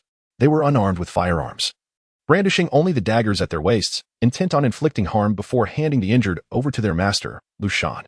"Ah Zheng, shall we take action?" Lin Zheng, however, gestured for patience, stating that the moment had not yet arrived. Li Jiyang scratched his head, perplexed by the unfolding events, as Lu Shan's men formed a tightening encirclement. Each face contorted with ferocity, their flesh quivering ominously. "Charge!" one of them shouted, and a dozen elite members of the Lu family lunged forward. Most of them were strength-type awakened, grasping their daggers, their muscles rippling like a pack of ferocious beasts hunting their feeble prey. "Ah Zheng, should we not act?" Li Jiang urged, growing anxious. At that moment, Lin Zheng smiled faintly. The time had come. In a flash, a white light streaked across the scene, and the heads of the advancing Lu elites rolled away, thudding to the ground. Then, with a flick of his fingers, Lin Zheng commanded, "Fall."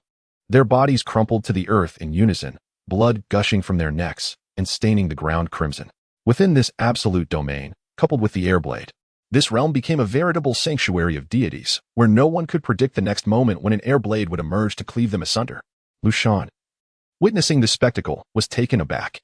No wonder the opposition was so audacious. They had awakened such a terrifying ability.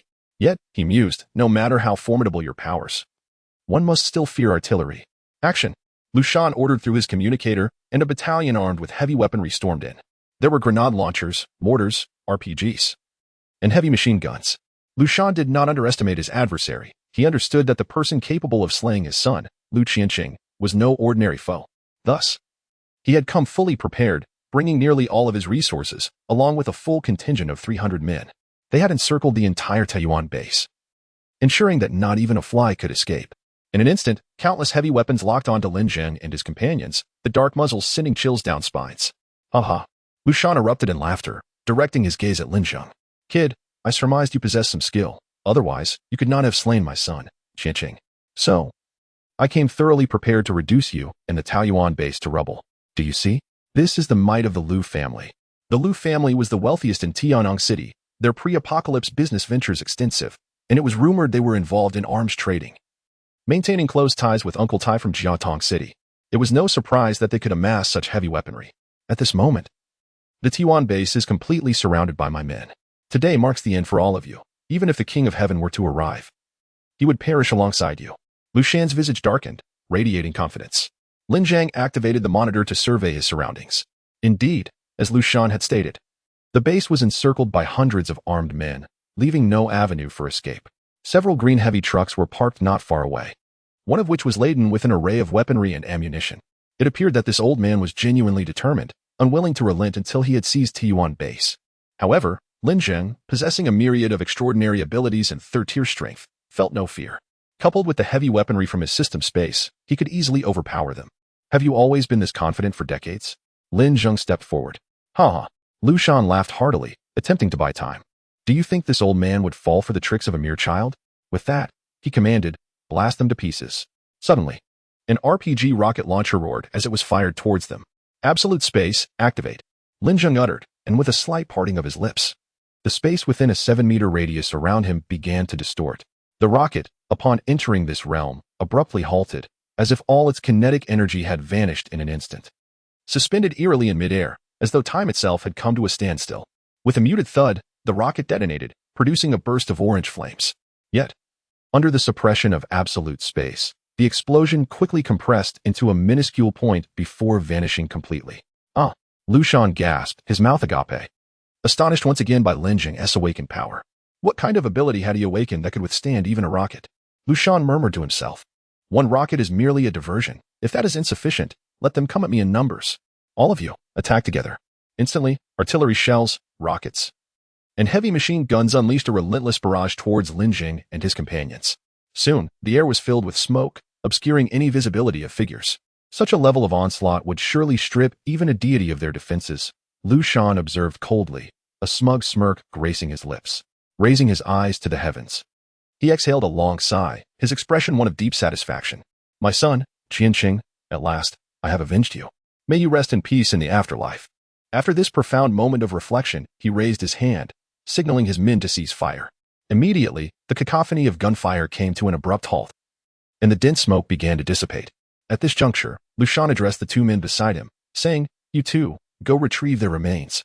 I wish to desecrate their corpses to relieve the hatred in my heart. Two subordinates nodded and entered the thick smoke.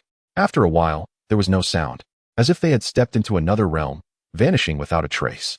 Lu Shan was the first to sense something amiss, his gaze fixated on the plume of smoke. Suddenly, it appeared as if something flew out from within, landing precisely in the arms of Lu Shan and Lu Li.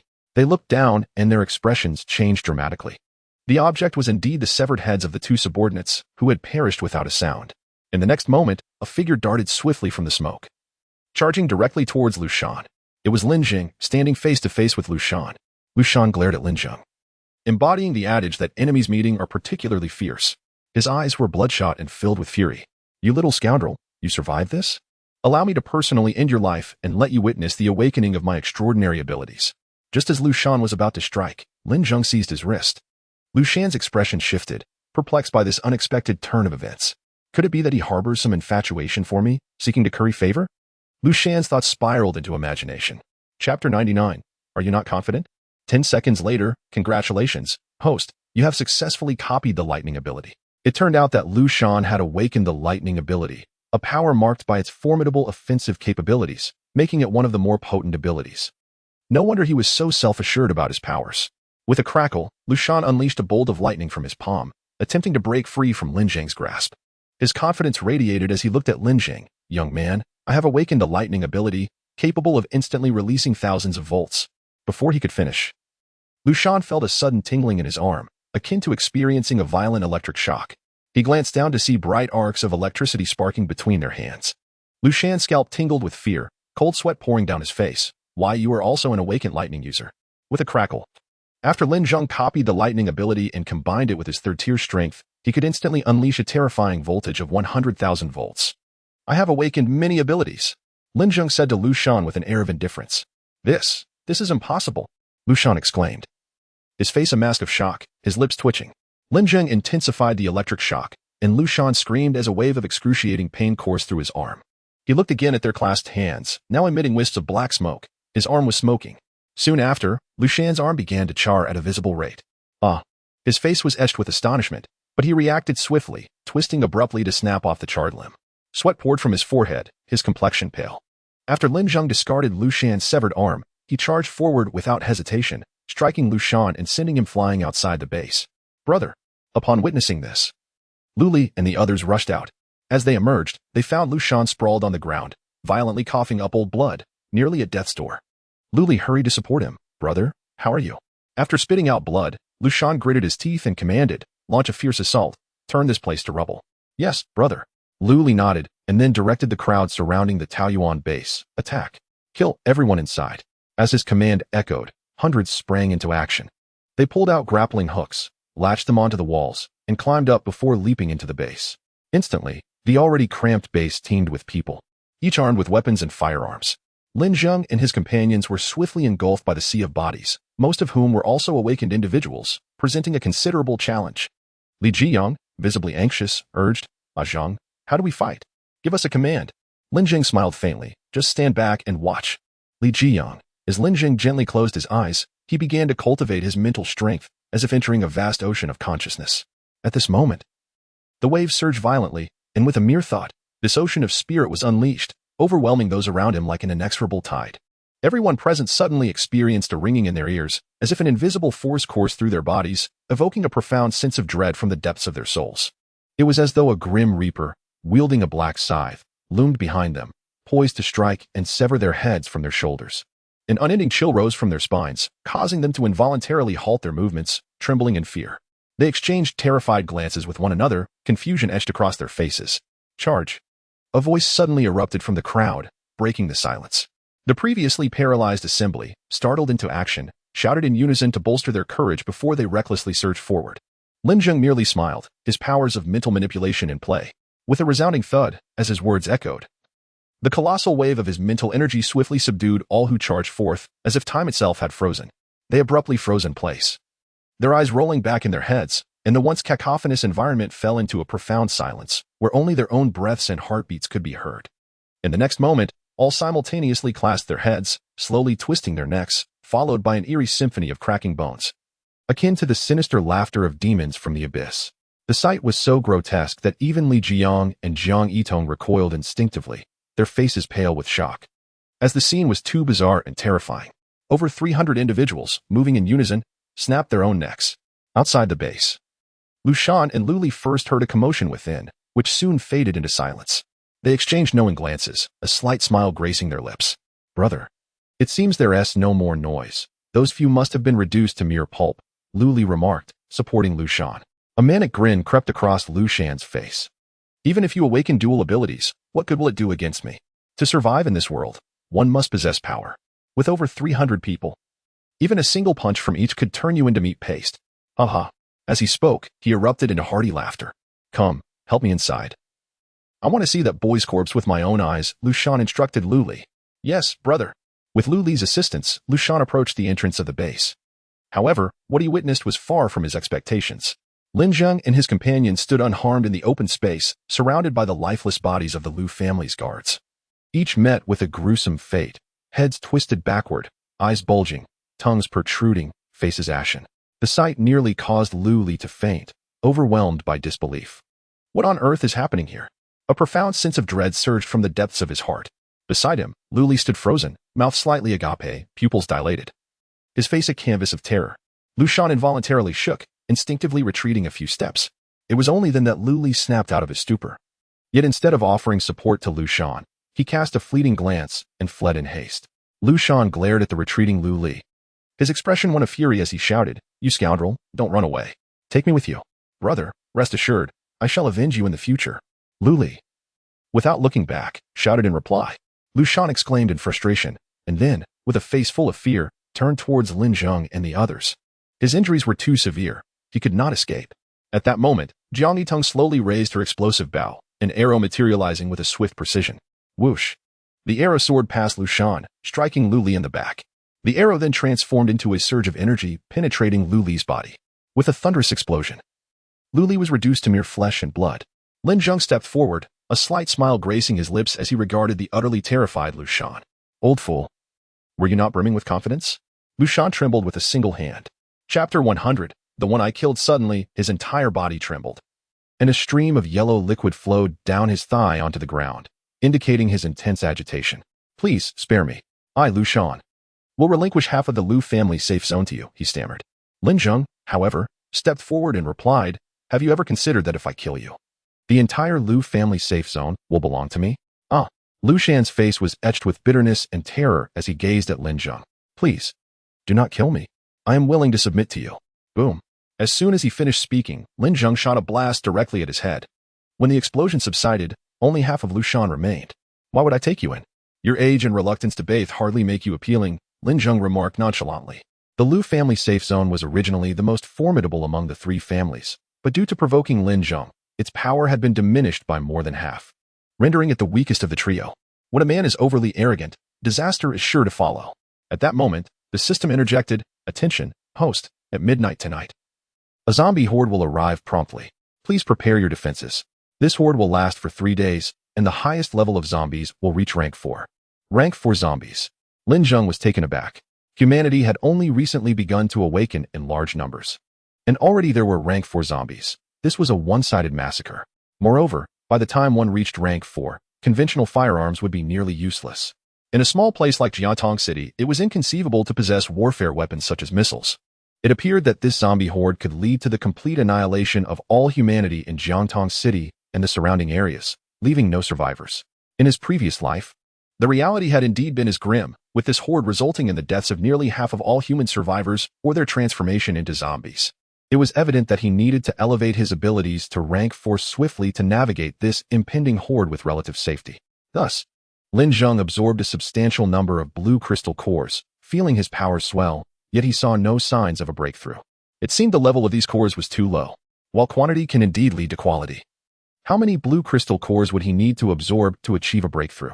Even though Lin Zheng could replicate countless cores, time was limited. To rapidly enhance his strength, he would need to slay higher-ranking zombies to obtain superior cores. Meanwhile, Li Jiyang and others had successfully advanced to rank 2. Outside the T1 base, a group of fully armed individuals appeared, led by a man holding an instrument. He walked while observing, finally stopping at the entrance of the T1 base, where the device emitted a series of beeps. His face lit up with excitement as he exclaimed, "This is the place. Here lies the area with the highest fog concentration in all of Jiantong City. If we relocate the safe zone here, the Ma family's safe zone will become the most powerful. Brother, it seems there are people here." Ma Kuan set aside the instrument in his hand and glanced around.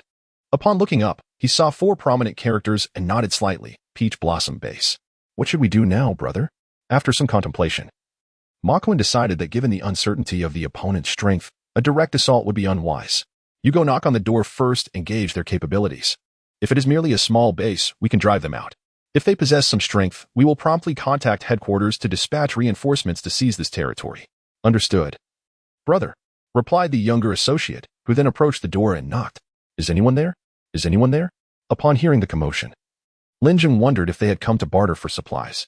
He, along with Li Jiang and others, arrived at the entrance and opened the door, only to be confronted by a group clad in uniform black attire, armed to the teeth. However, their expressions did not seem menacing. The leader wore a smile. "What do you want?" Lin Zheng inquired, stepping forward. Ma Kuan approached with a smile and said, "Greetings. We are from the Ma family's safe zone. We intend to establish a new safe zone in Jiantong City. Passing through here, we noticed residents and thought to pay a visit to familiarize ourselves, so we can look out for one another in the future." "No need," Lin Zheng coldly retorted, turning to leave. Ma Kuan hastily interjected, "I apologize, young brother. It was indeed inconsiderate of us to intrude so abruptly. Perhaps we could arrange this. We came in haste and brought little with us. Could you kindly inform me of your numbers? When our headquarters relocates, we will send you some supplies. After all, we are on the same front and should assist one another, don't you think?" Ma Kuan, being perceptive, aimed to extract information about the personnel at Peach Blossom Base. However, Lin Zheng was not oblivious to his intentions and shot him a penetrating glare.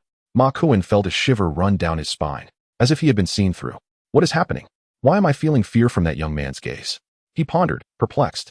Noticing that Lin Zheng and the others remained silent, Ma Kuan forced a smile to ease the tension in his own trepidation, saying, "It's perfectly normal to be wary of us, young brother. In these chaotic times, trust is a rare commodity. Once our headquarters arrives, we will gradually become more familiar with one another." After uttering these words, he began observing Lin Zheng's reaction. Suddenly, Lin Zheng shifted slightly, and Ma Kuan felt a surge of triumph. It seemed his words had swayed him. "Since you are being so polite, why not assist me with a small favor?" Lin Zheng proposed. Initially taken aback, Ma Kuan quickly regained his composure and replied cheerfully, "Of course, young brother. Just name it, and we will do our utmost to assist you." "Then please come in with me," Lin Zheng said, turning to enter the base. Ma Kuan was elated, having not anticipated such ease in gaining access to the base's interior, which would allow him to better assess the situation. "Excellent, young brother." As he and his subordinates stepped into the base, they were utterly petrified by the scene that unfolded before them. The ground was strewn with corpses, each head twisted at a ghastly 180 degrees, the faces grotesquely positioned against their backs. The sight was profoundly unsettling. Ma Kuan recognized the attire of the deceased. They belonged to the Liu family. How could so many of them meet such a horrifying demise in this place? The mere thought sent a chill down Ma Kuan's spine, causing him to swallow hard. Just as he was engulfed in confusion, Lin Zheng suddenly approached him and said, "Please assist me in removing these bodies." Ma Kuan, startled, stared blankly at Lin Zheng and stammered, "Be brother, how did they end up dead here?" Lin Zheng replied coolly, "I was the one who killed them." Ma Kuan. Chapter 101. Stop. You killed them all by yourself. Ma Kuan was filled with shock and dread, unable to meet Lin Zheng's gaze. If you truly wish to assist, then act swiftly. Lin Zheng commanded directly. All right, I'm on it, my young brother. Ma Kuan replied repeatedly, relieved that he had refrained from acting rashly. To single-handedly slay hundreds of foes, what terrifying power could accomplish such a feat? Shortly after the fog descended, he too awakened his abilities, specifically of the fire element. With this enhancement, he felt confident in confronting 7 or 8 adversaries simultaneously. However, facing hundreds was a notion he scarcely dared to entertain. The mere thought of contending with someone capable of annihilating so many filled him with trepidation. Brothers, let's get to work. Ma Kuan shouted to his subordinates behind him. Initially, Lin Zheng had intended to lure a horde of zombies inside, consume their remains, and then expel the undead to eliminate them. Now, however, a fresh batch of free labor had arrived at his doorstep, rendering his previous plan unnecessary. Soon, under the diligent efforts of Ma Kuan and his men, they swiftly transported the corpses from the base to the outside. Exhausted and drenched in sweat, they leaned against the wall to catch their breath. During this time, they had thoroughly assessed the situation of the base, a safe house, a row of tanks, and a line of armored vehicles, whether real or not. The base's personnel count was simply 3 men and a dog. It was astonishingly rudimentary. Yet such a meager establishment had led to the demise of hundreds from the Liu family. Surely, no one would believe it if told. As Ma Kuan surveyed his surroundings, Lin Zheng approached them and said, "Once you finish, you may leave. My base does not welcome strangers." Ma Kuan was taken aback. After laboring tirelessly for him, he was still regarded as a stranger. It felt like a slap in the face, a true experience of being discarded after use. "Young brother, we've worked hard for so long and are quite parched. Could you spare us some water and perhaps a little something to eat?" Though they had provisions with them, Ma Kuan's intent was to probe their stockpile status. Lin Zheng, however, saw through his ploy and replied bluntly, "There is none. If you do not leave soon, do not blame me for being impolite." Ma Kuan was momentarily stunned, taken aback by the coldness of the response, devoid of any courtesy. After having just lent assistance, the prospect of being treated so dismissively was a bitter pill to swallow. He truly grasped the meaning of being used and tossed aside. "Haha, young brother. You certainly have a sense of humor." Ma Kuan chuckled to mask his embarrassment. "Who the hell is joking with you?" Lin Zheng retorted and then unleashed a powerful blast at the ground nearby, creating a charred crater. His icy gaze fixed on Ma Kuan and his companions. After a prolonged silence, Ma Kuan hastily stood up and said, "Young brother, I have matters to attend to, so I'll take my leave now." Having uttered these words, the group swiftly vanished, fearing that a moment's delay would render them one among the lifeless corpses outside. After fleeing a considerable distance, they finally paused, panting in terror. "Boss, what should we do? That fellow is utterly terrifying. It seems that the coveted treasure is beyond our grasp." Ma Kuan cast a glance at his subordinate. Acknowledging the sheer horror of the situation, he was indeed a devil. "Never mind, let us hold our position here and await the arrival of the family head," he declared. Meanwhile, Zhang De, the captain of the awakened Viper squad, gazed with exhilaration at his hands, which astonishingly bore 2 jagged ice spikes. He had awakened an ice-based ability. The other members of the Viper squad had also manifested their powers, ranging from fire to water elemental abilities, with one individual, Lu Shower, awakening a control-type ability that allowed him to command all creatures within a 100-meter radius. As the vice-captain, this power was akin to possessing a mobile food supply, ensuring that sustenance would no longer be a concern when combined with a water-type ability. At that moment, Zhang De, observing the icy spikes on his hands, suddenly launched 2 spikes at a nearby rock. Upon impact, the rock shattered instantly, its surface rapidly freezing and encasing itself in a thick layer of ice. Subsequently, Zhang De approached the colossal stone and, with a powerful punch, shattered it into fragments. Witnessing the sheer ferocity of his newfound abilities, he couldn't help but erupt into laughter, a glint of malice flickering in his eyes. Those he had previously been unable to defeat would now face his wrath, and he would ensure they suffered a resounding defeat. "Ha!" He cackled, his laughter growing louder and more unrestrained, as if he had already triumphed over those whom he once feared. Suddenly, a communication device on his person beeped, interrupting his unrestrained mirth. He coughed twice, nearly choking on his own saliva, before answering the device. It was Wang Tianqing, the head of the Wang family. "Zhang De, the previous mission is temporarily on hold.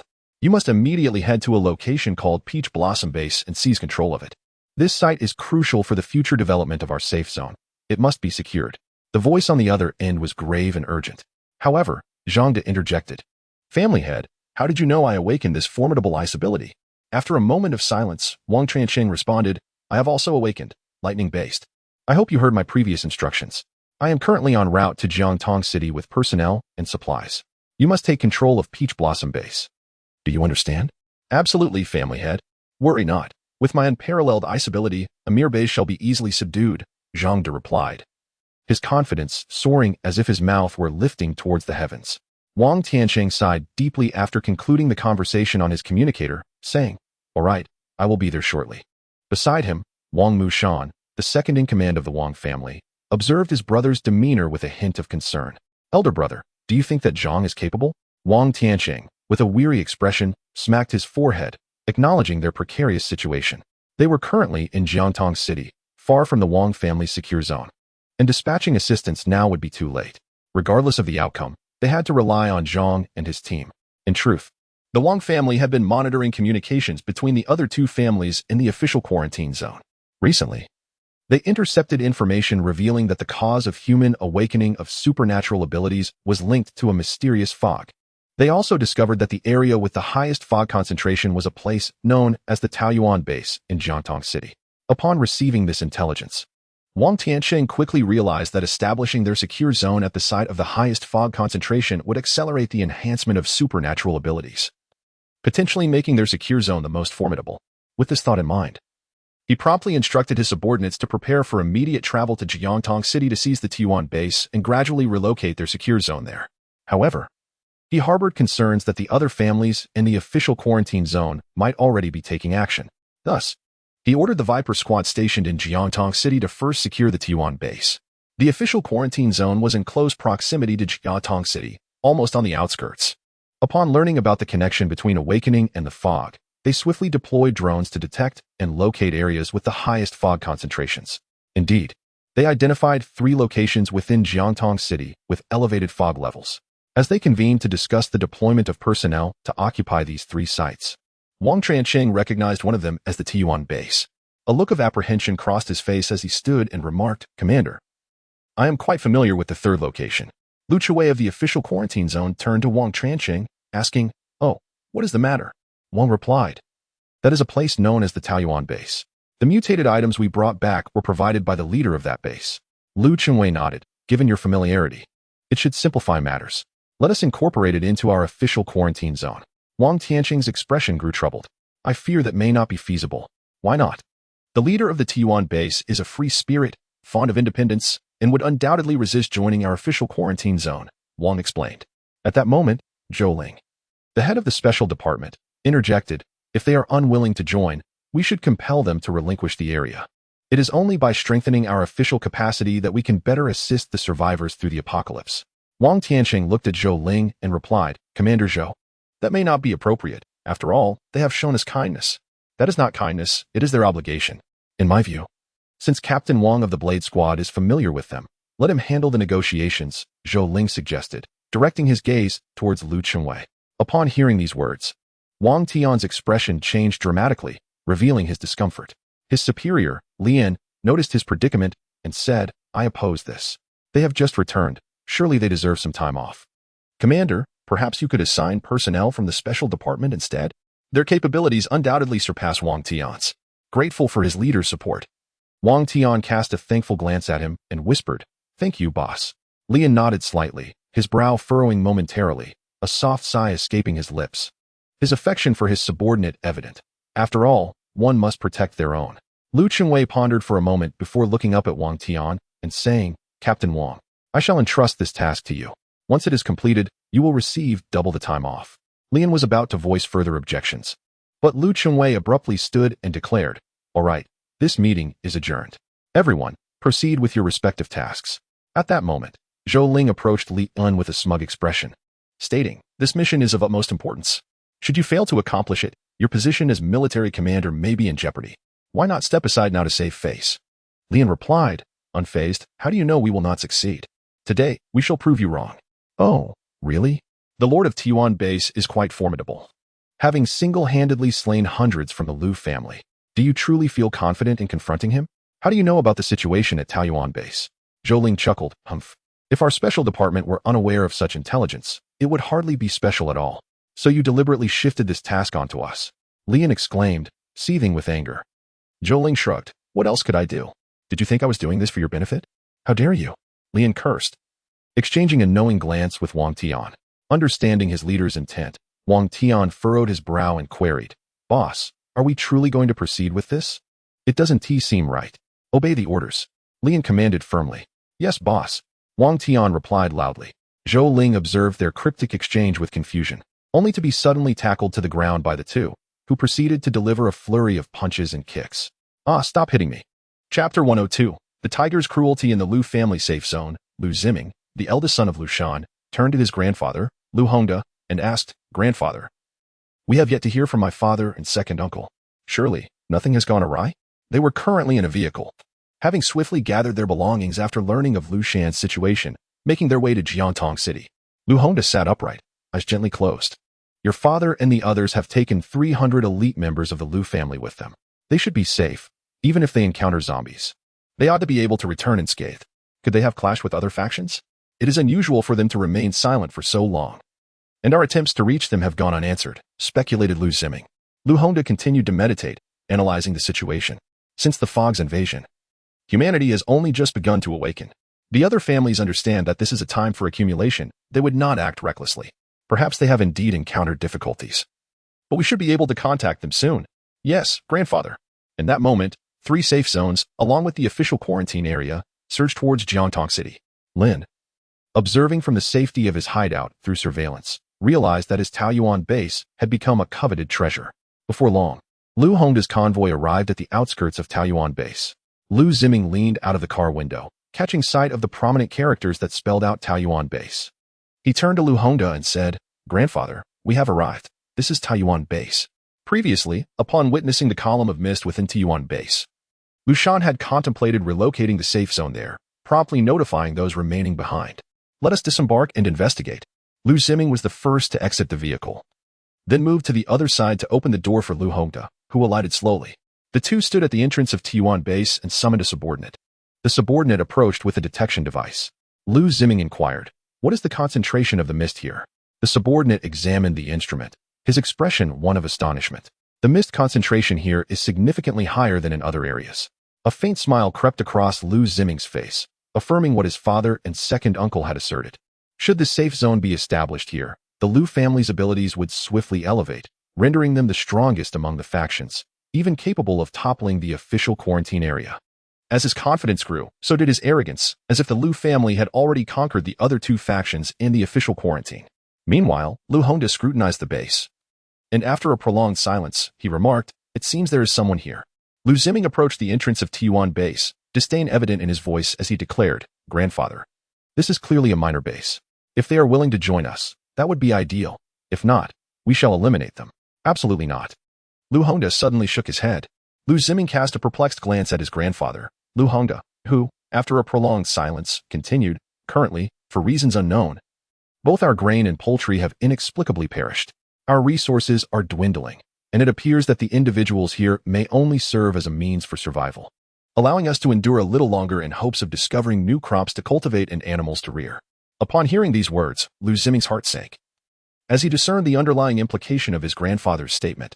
When resources are scarce, human life itself may be reduced to mere commodities. Suddenly, a piercing scream shattered the tense atmosphere, drawing everyone's attention. "Who is it? Who dares to scream?" Lu Ziming exclaimed, his face flushed with irritation. The subordinate who had screamed stumbled towards Lu Ziming, trembling as he reported, "Young master, there is a pile of corpses over there, and their conditions are exceedingly bizarre." With a swift motion, Lu Ziming slapped the man across the face, scolding, "Damn it. What is there to fear about corpses? Your loud outcry startled me." The subordinate, clutching his face, cast a furtive glance at Lu Ziming and continued, "Those corpses, they appear to belong to our people." At this revelation, both Lu Ziming and Lu Hongda's expression shifted dramatically, particularly Lu Hongda, whose eyes widened in alarm, and whose mustache trembled as if he were beginning to grasp the gravity of the situation. Lu Ziming then shouted, "What? Our people? Are you certain you did not mistake them for someone else?" "It cannot be wrong. They are all wearing the uniforms of the Lu family," the subordinate affirmed. After further confirmation, Lu Ziming turned to his grandfather, only for Lu Hongda to suddenly exclaim in sheer terror, "This is not good. Your father and the others are in trouble." A wave of dread washed over Lu Ziming. Upon arriving at the pile of corpses, they confirmed that these were indeed members of the Lu family, specifically those led by Lu Shan. Who could have done this? Lu Ziming bellowed in fury, "I will ensure they are torn to pieces." Lu Hongda, however, maintained his composure, instructing his subordinate, "Go and find the bodies of the patriarch and the second master." "Yes, old master."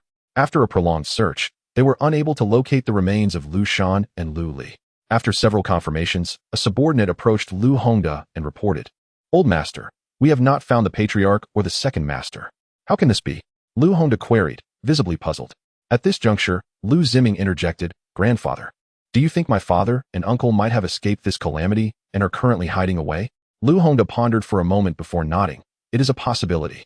Then, the subordinate added, "Old master, young master, all these corpses died from having their necks snapped, and they appear relatively intact, but one body is merely a half, which is quite peculiar." "Oh, is that so? Lead me to it," Lu Hongda said, his brow furrowing. Soon, they arrived before the dismembered corpse, and upon closer inspection, Lu Hongda recognized it as the lower half of Lu Shan. Trembling, he raised a finger to point at the body. "What is it, grandfather?" Lu Zheng inquired, noticing his grandfather's unusual demeanor. That is the corpse of your father." "What? My father?" Lu Zheng could hardly fathom this reality. Even though he wore the same Lu family uniform, Lu Hongda instantly recognized the lower half of his son's body. However, Lu Zheng was different. He approached the corpse, knelt down, and lifted the clothing, revealing a crescent-shaped scar on the abdomen that unmistakably belonged to his father. "It truly is my father." Lu Zheng rose to his feet, his gaze fierce, demanding to know who was responsible for this atrocity. Lu Hongda glanced back at the Taoyuan base and remarked, "They perished near this base. It is undoubtedly connected to it." "You are correct, grandfather. I shall proceed to apprehend those within and interrogate them one by one," Lu Zheng replied. Subsequently, he instructed his subordinates, "Come, incinerate these corpses and bury my father's remains." Suddenly, Lu Hongda halted him, whispering, "There is no need to burn them. Let them be." Lu Zheng swallowed hard. Chapter 103. What are you being sarcastic about? "Grandfather, we haven't located Uncle's body. Is it possible he is still alive?"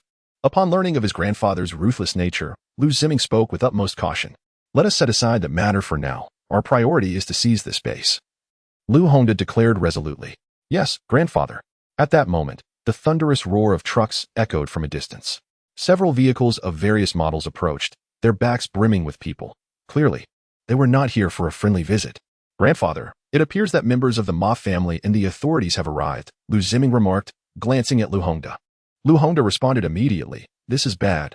We must hurry." The grandfather and grandson hastily made their way to the entrance of the Taoyuan base. Simultaneously, the Wang family's rattlesnake squad also arrived. "Brother, why are there so many people?" Lu Shaoer inquired. Zhang De surveyed the crowd and replied, "It seems that the other two families and the authorities have become aware of this valuable location. They have all come to contest it." "Ah, there are so many of them, and we are but a handful. Can we truly contend with them?" Zhang De pondered for a moment and added, "We need not engage in a life or death struggle. Our goal is merely to delay them until our main forces arrive." In no time, forces from all directions converged, creating an imposing scene filled with people, each brandishing weapons and wearing serious expressions, poised for action. The atmosphere was thick with the scent of gunpowder. A single misstep could ignite a conflict. Lu Hongda stepped forward and was greeted first by Ma Wenshan, the head of the Ma family. "Ma family head. It has been a long time," he exclaimed warmly. Ma Wenshan responded with a smile. "Old Lu, what brings you to this desolate place?" "Recently, our crops and livestock have mysteriously perished, leading to a shortage of supplies in our safe zone. I have come out to search for resources and fortuitously stumbled upon this abandoned small base, intending to see if any supplies remain," Lu Hongda stated, demonstrating his seasoned experience. The implication was clear. He had already claimed this territory, and he hoped they would not contest it. Upon hearing this, Ma Wenshan silently cursed, recognizing the old fox's cunning. "Does he think I am unaware that this area is shrouded in fog? Searching for resources, indeed." Nevertheless, he maintained a cheerful facade. "Oh, dear Lu, you may not know, but our supplies have run out. If we fail to find more, thousands in the Ma family's safe zone will face starvation. Perhaps we could search this base together, and you could generously share some supplies with us." Lu Hongda frowned slightly, realizing that this old rogue was quite a challenge. Just as he contemplated his response, Zhang De stepped forward. "In that case, we from the Wang family would also like a share." "And you are?" Ma Wenshan inquired. "I am Zhang De, captain of the Wang family rattlesnake squad. Our family head will be arriving shortly." Zhang De, aware of his limited influence among this assembly, felt compelled to mention his leader. Ma Wenshan replied, "Perfect. It has been some time since I last saw the Wang family head. We can wait for him." Mao Wishan naturally hoped for increasing chaos, as this would prevent the Lu family from monopolizing the territory. In the ensuing turmoil, he envisioned seizing this area for himself. Having received advance intelligence from Ma Kuan regarding the formidable lord of this base, Mao Wishan brought forth nearly all his resources, determined to take this place in one decisive stroke. However, upon hearing this, Lu Hongda's countenance darkened considerably. It was evident that the Lu family had arrived first. This territory rightfully belonged to them. The sudden influx of so many individuals intent on claiming it left him feeling quite unsettled. Noticing Lu Hongda's expression, reminiscent of someone suffering from constipation, Mao Wishan couldn't suppress a surge of delight. When he caught sight of Wang Tianshi nearby, he immediately recognized him as a member of the official quarantine zone. Approaching, he remarked, "You are from the official quarantine zone, aren't you? It is quite apparent. Your gear is superior, and each of you appears vigorous, unlike us, with our inferior weapons and haggard appearances. One wonders what brings you to this place." Wang, sensing the mockery in his tone, replied coolly, "We are on a mission.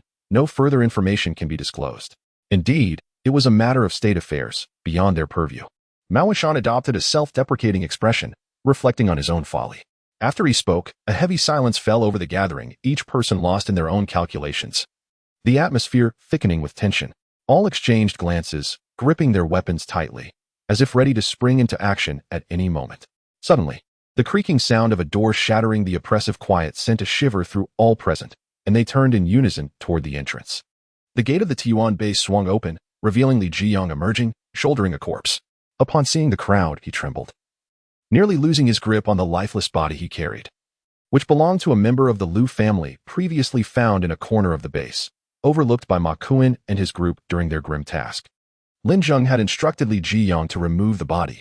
"Who are you, and what are you doing at our base's entrance?" Li Zheng called out, his gaze fixed on the outsiders. Silence enveloped the group. They could hardly admit, "We have come to seize your base." "Grandfather, that is one of our Lu family members." Lu Ziming noted the attire of the body Li Zheng bore. Lu Hongda scrutinized the scene closely and confirmed Ziming's observation. He stepped forward and addressed Li Zheng. "How could one of my Lu family die within your base? You had better provide us with an explanation, or we shall not rest until justice is served." Lu Hongda sought to capitalize on this opportunity, feigning outrage as he glared at Li Zheng. Li Zheng, however, responded nonchalantly, "They attempted to kill us, so we had no choice but to retaliate. Should you seek vengeance, you are welcome to come at any time, but for now, I kindly ask you to step aside so I can dispose of this body. It is quite heavy." As soon as these words were uttered, the members of the Lu family erupted in an uproar. They had anticipated some form of evasion from the other party, yet to their astonishment, the individual confessed outright and even invited retribution. This audacity was utterly outrageous. Lu Hongda's beard quivered incessantly, and his face twitched in agitation, clearly incensed. Gritting his teeth, he remarked, "A mere dilapidated base, and yet they display such arrogance. It seems that the Lu family has refrained from action for too long, allowing certain individuals to lose sight of their place. Wouldn't you agree?" His words were directed not only at Li Zheng but also intended for all those present, laden with a palpable threat.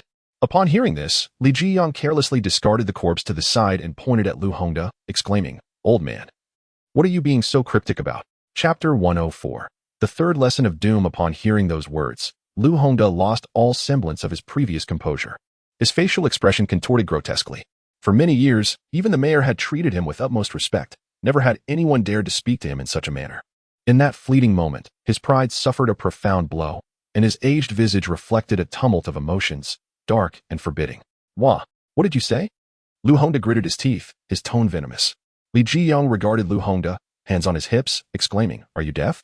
I asked why you were being so cryptic." It was evident to all present that Lu Hongda's words were a blatant threat, rather than a mere misunderstanding. To everyone's astonishment, Li Zheng, the epitome of bluntness, audaciously repeated himself. The onlookers were taken aback by Li Zheng's naivete, particularly Ma Wishan, the head of the Ma family, who gazed at Li Zheng with wide-eyed astonishment, silently marveling at the boy's audacity. Lu Hongda was no ordinary man. Before the apocalypse, he wielded power in both the underworld and the political realm. Though he outwardly appeared as a benevolent elder, he was, in truth, ruthless and unflinching in his acts of violence. When he smiled at you, it signified that you were already a ghost in his eyes. When he glared, it foretold that you might die multiple times. "Ziming!" Lu Hongda bellowed. Lu Ziming, accompanied by a few others, promptly encircled Li Zheng, guns drawn. "You little brat, are you tired of living, daring to speak to my grandfather in such a manner?" Lu Ziming spat, his voice laced with menace. At that moment, Wang Tian and his companions, who had been lingering at the back of the crowd, rushed forward upon witnessing Li Jiang being threatened with firearms. They raised their weapons against Lu Ziming and his associates. "What are you doing? Lower your weapons," Wang Tian shouted. His tone grave, his gaze fixed intently on Lu Ziming, his expression devoid of emotion. Seeing Wang Tian, Li Jiang felt a mix of surprise and joy. "Captain Wang, what brings you here?" Wang Tian turned to Li Jiang, offering a faint smile. "I have accumulated many promises to fulfill to my young brother. Today, I have come to honor them." "Excellent. Once we deal with this bothersome lot, I shall take you to find Ajing," Li Jiang replied. Witnessing this scene, Ma Wenshan began to piece together the implications. It became clear that this seemingly insignificant base had ties to the official quarantine zone, which explained their audacity in confronting even the venerable Lu family. As the officials from the quarantine zone intervened, Lu Hongda's expression darkened, disbelief etched across his features. How could the inhabitants of such a humble base possibly have connections with the official quarantine zone? Lu Ziming, too, found himself at a loss. Glancing back at Lu Hongda for guidance, Lu Hongda stepped forward, suppressing his rage, and addressed Wang Tian. "Are you officials choosing to protect him and thus provoke our Lu family? Though we may not be a prominent clan, antagonizing us will undoubtedly bring you considerable trouble. I hope you will think carefully about your choices." While his words appeared cordial on the surface, they were laden with veiled threats, clearly delineating the choice before them. Would they oppose the Lu family or the insignificant base? Any individual of sound mind would undoubtedly recognize the profound legacy of the Lu family. Even officials would refrain from antagonizing them lightly. Ma Wenshan, observing from the sidelines with narrowed eyes, wore an expression of amusement, pondering the likelihood that these officials would not risk their standing for someone from such a minor base. It seemed that the impudent youth who had provoked old Master Lu was destined to face dire consequences. Amused by this thought, Ma Wenshan couldn't help but smirk, slightly shaking his head, his demeanor exuding a mix of pity and intrigue. Upon hearing his grandfather's remarks, Lu Ziming's confidence surged. After all, the Lu family was one of the 3 major safe zones. How could officials dare to oppose them over a mere insignificant base? With this thought bolstering his resolve, he thrust his gun against Li Jiang's temple. However, the ensuing moment left everyone utterly astonished. Wang Tian, witnessing Lu Ziming's audacity, widened his eyes in fury and pressed his own weapon to Ziming's head, exclaiming with palpable anger, "I warn you, if you dare to move, you will surely die." Lu Ziming was rendered speechless, turning back to glance at his grandfather in confusion. What was happening? Why had his grandfather's words lost their power? Lu Hongda was equally taken aback, astonished that officials would indeed confront the Lu family over such a trivial matter. Foolish, foolish, all of them are foolish. He seethed inwardly. Very well, he said, his tone laced with a sinister edge. Truly commendable, officials with such audacity. I never anticipated that the quarantine zone would harbor someone as principled as you. I must visit the quarantine zone in the future. What is your name? As Lu Hongda spoke, a sudden round of applause erupted, drawing the attention of all present. It was Lin Zheng, accompanied by Jiang Yitong and Jin Mao. Emerging from the base, Lin Zheng fixed his gaze on Lu Hongda and stated bluntly, "Old fool, are you inquiring about his name with plans for vengeance or underhanded schemes? How utterly disgusting. Who is this?" The onlookers were taken aback, shocked by the audacity that seemed to surpass that of the previous young man, clearly disregarding old Master Lu entirely. "Damn," Lu Hongda cursed in irritation. Lin Zheng then approached Li Jiyang and said, "Jiyang, remember the 3rd lesson of the apocalypse. When someone points a gun at your head, you must eliminate them. You dare." Lu Hongda glared at Lin Zheng, his voice laced with fury. Boom. A blast erupted from Lin Zheng's palm. Chapter 105, Benefactor. In an instant, Lu Ziming's head was engulfed by a violent explosion. When the fiery blaze dissipated, his head had vanished without a trace, leaving no cries to echo in the air. His body stood utterly still, as if frozen in time. Li Jiang nodded. "Ajing, I understand." With that, Li Jiang summoned his dark magical giant, a towering silhouette looming behind him, instilling fear in those nearby, who recoiled in terror as the shadow expanded. What kind of supernatural ability is this? The onlookers could not suppress their astonishment, their expressions reflecting shock as they glanced at their own powers, enhanced strength, elongated limbs, or even the bizarre ability to urinate with an impressive range of 20 meters. Despite the impressive volume, they pondered its utility. They gazed at Li Jiyang's dark giant with envy, and upon observing Li's reaction, Lin Zheng smiled faintly. Recognizing the boy's rapid learning, Li Jiyang commanded the dark giant, crushing several of the Lu family's guards who had previously aimed their weapons at him, reducing them to mere pulp beneath its foot. The remaining guards, faces pale with fear, raised their guns and fired frantically at Li Jiyang. The dark giant swiftly extended its hand, shielding Li, and the incoming bullets vanished silently, as if absorbed by a sponge. Soon, the guards exhausted their ammunition and, glancing at their empty weapons, turned back to Lu Hongda, pleading for salvation. "Old master, save us." Lu Hongda, flustered, glanced left and right like a bystander, paralyzed by the sheer terror of the looming shadow. It was not that he wished to remain uninvolved, but rather that the immense figure instilled a paralyzing dread within him. Hee. Li Zheng grinned, and the dark giant mimicked his smile, emitting a piercing, chilling laughter. Its face, a featureless expanse of black, suddenly split open into a gaping maw, resembling an infinite black hole, exuding an aura of terror and profundity. It discarded the spent bullet casings, then extended its hand, capturing the remaining Lu family guards. Their frantic cries for mercy, mingled with tears and snot, filled the air. Yet, as Li Zheng clenched his fist, the giant mirrored the motion, and the sound of splintering bones and ruptured bodies rang out. An indescribable substance oozed from the giant's grasp, plopping onto the ground and releasing a noxious odor that made everyone present recoil in disgust. After this gruesome display, Li Zheng returned to his original form and approached Lin Zheng. "Zheng, I have mastered the third lesson." Lin Zheng nodded approvingly. "Very well." Upon witnessing the formidable awakening of his opponent, Lu Hongda understood that a direct confrontation would be futile. He resolved to bide his time, waiting for the day when his powers or family grew strong enough to seek vengeance. He turned to his subordinates, seething with indignation, and commanded, "We shall withdraw." Having spoken, he was about to depart with his men when Lin Zheng suddenly called out to him, "Stop! Did I grant you permission to leave?" Lu Hongda's heart jolted. Although fear gripped him, he was overwhelmed more by indignation at such humiliation. He suppressed his rage and turned back, asking, "What more do you desire?" Lin Zheng disdainfully pointed at the mess on the ground and declared, "Take this pile of rubbish belonging to your Lu family away." "What?" Lu Hongda nearly roared those words, his eyes wide with disbelief, his chest heaving as he gasped for breath. "Old man, are you truly deaf? Clean up this mess before you leave." Li Zheng interjected, directing his words at Lu Hongda. Upon hearing this, Lu Hongda nearly spat blood, his face contorting into a wrinkled visage reminiscent of a dried walnut, a mix of embarrassment and fury evident. He ground his teeth in frustration, desperately wishing to unleash his unique ability, the venomous fang, which would manifest two serpent-like fangs in his mouth to launch venom at his foes while enabling him to move with the agility of a snake. However, upon witnessing Li Zheng's powers, he realized he lacked the assurance of a fatal strike. Ultimately, he restrained himself, coughed forcefully, his old face flushed with rage, and commanded his subordinates, "Clean it up." The Lu family guards immediately rushed forward to tidy up the mess.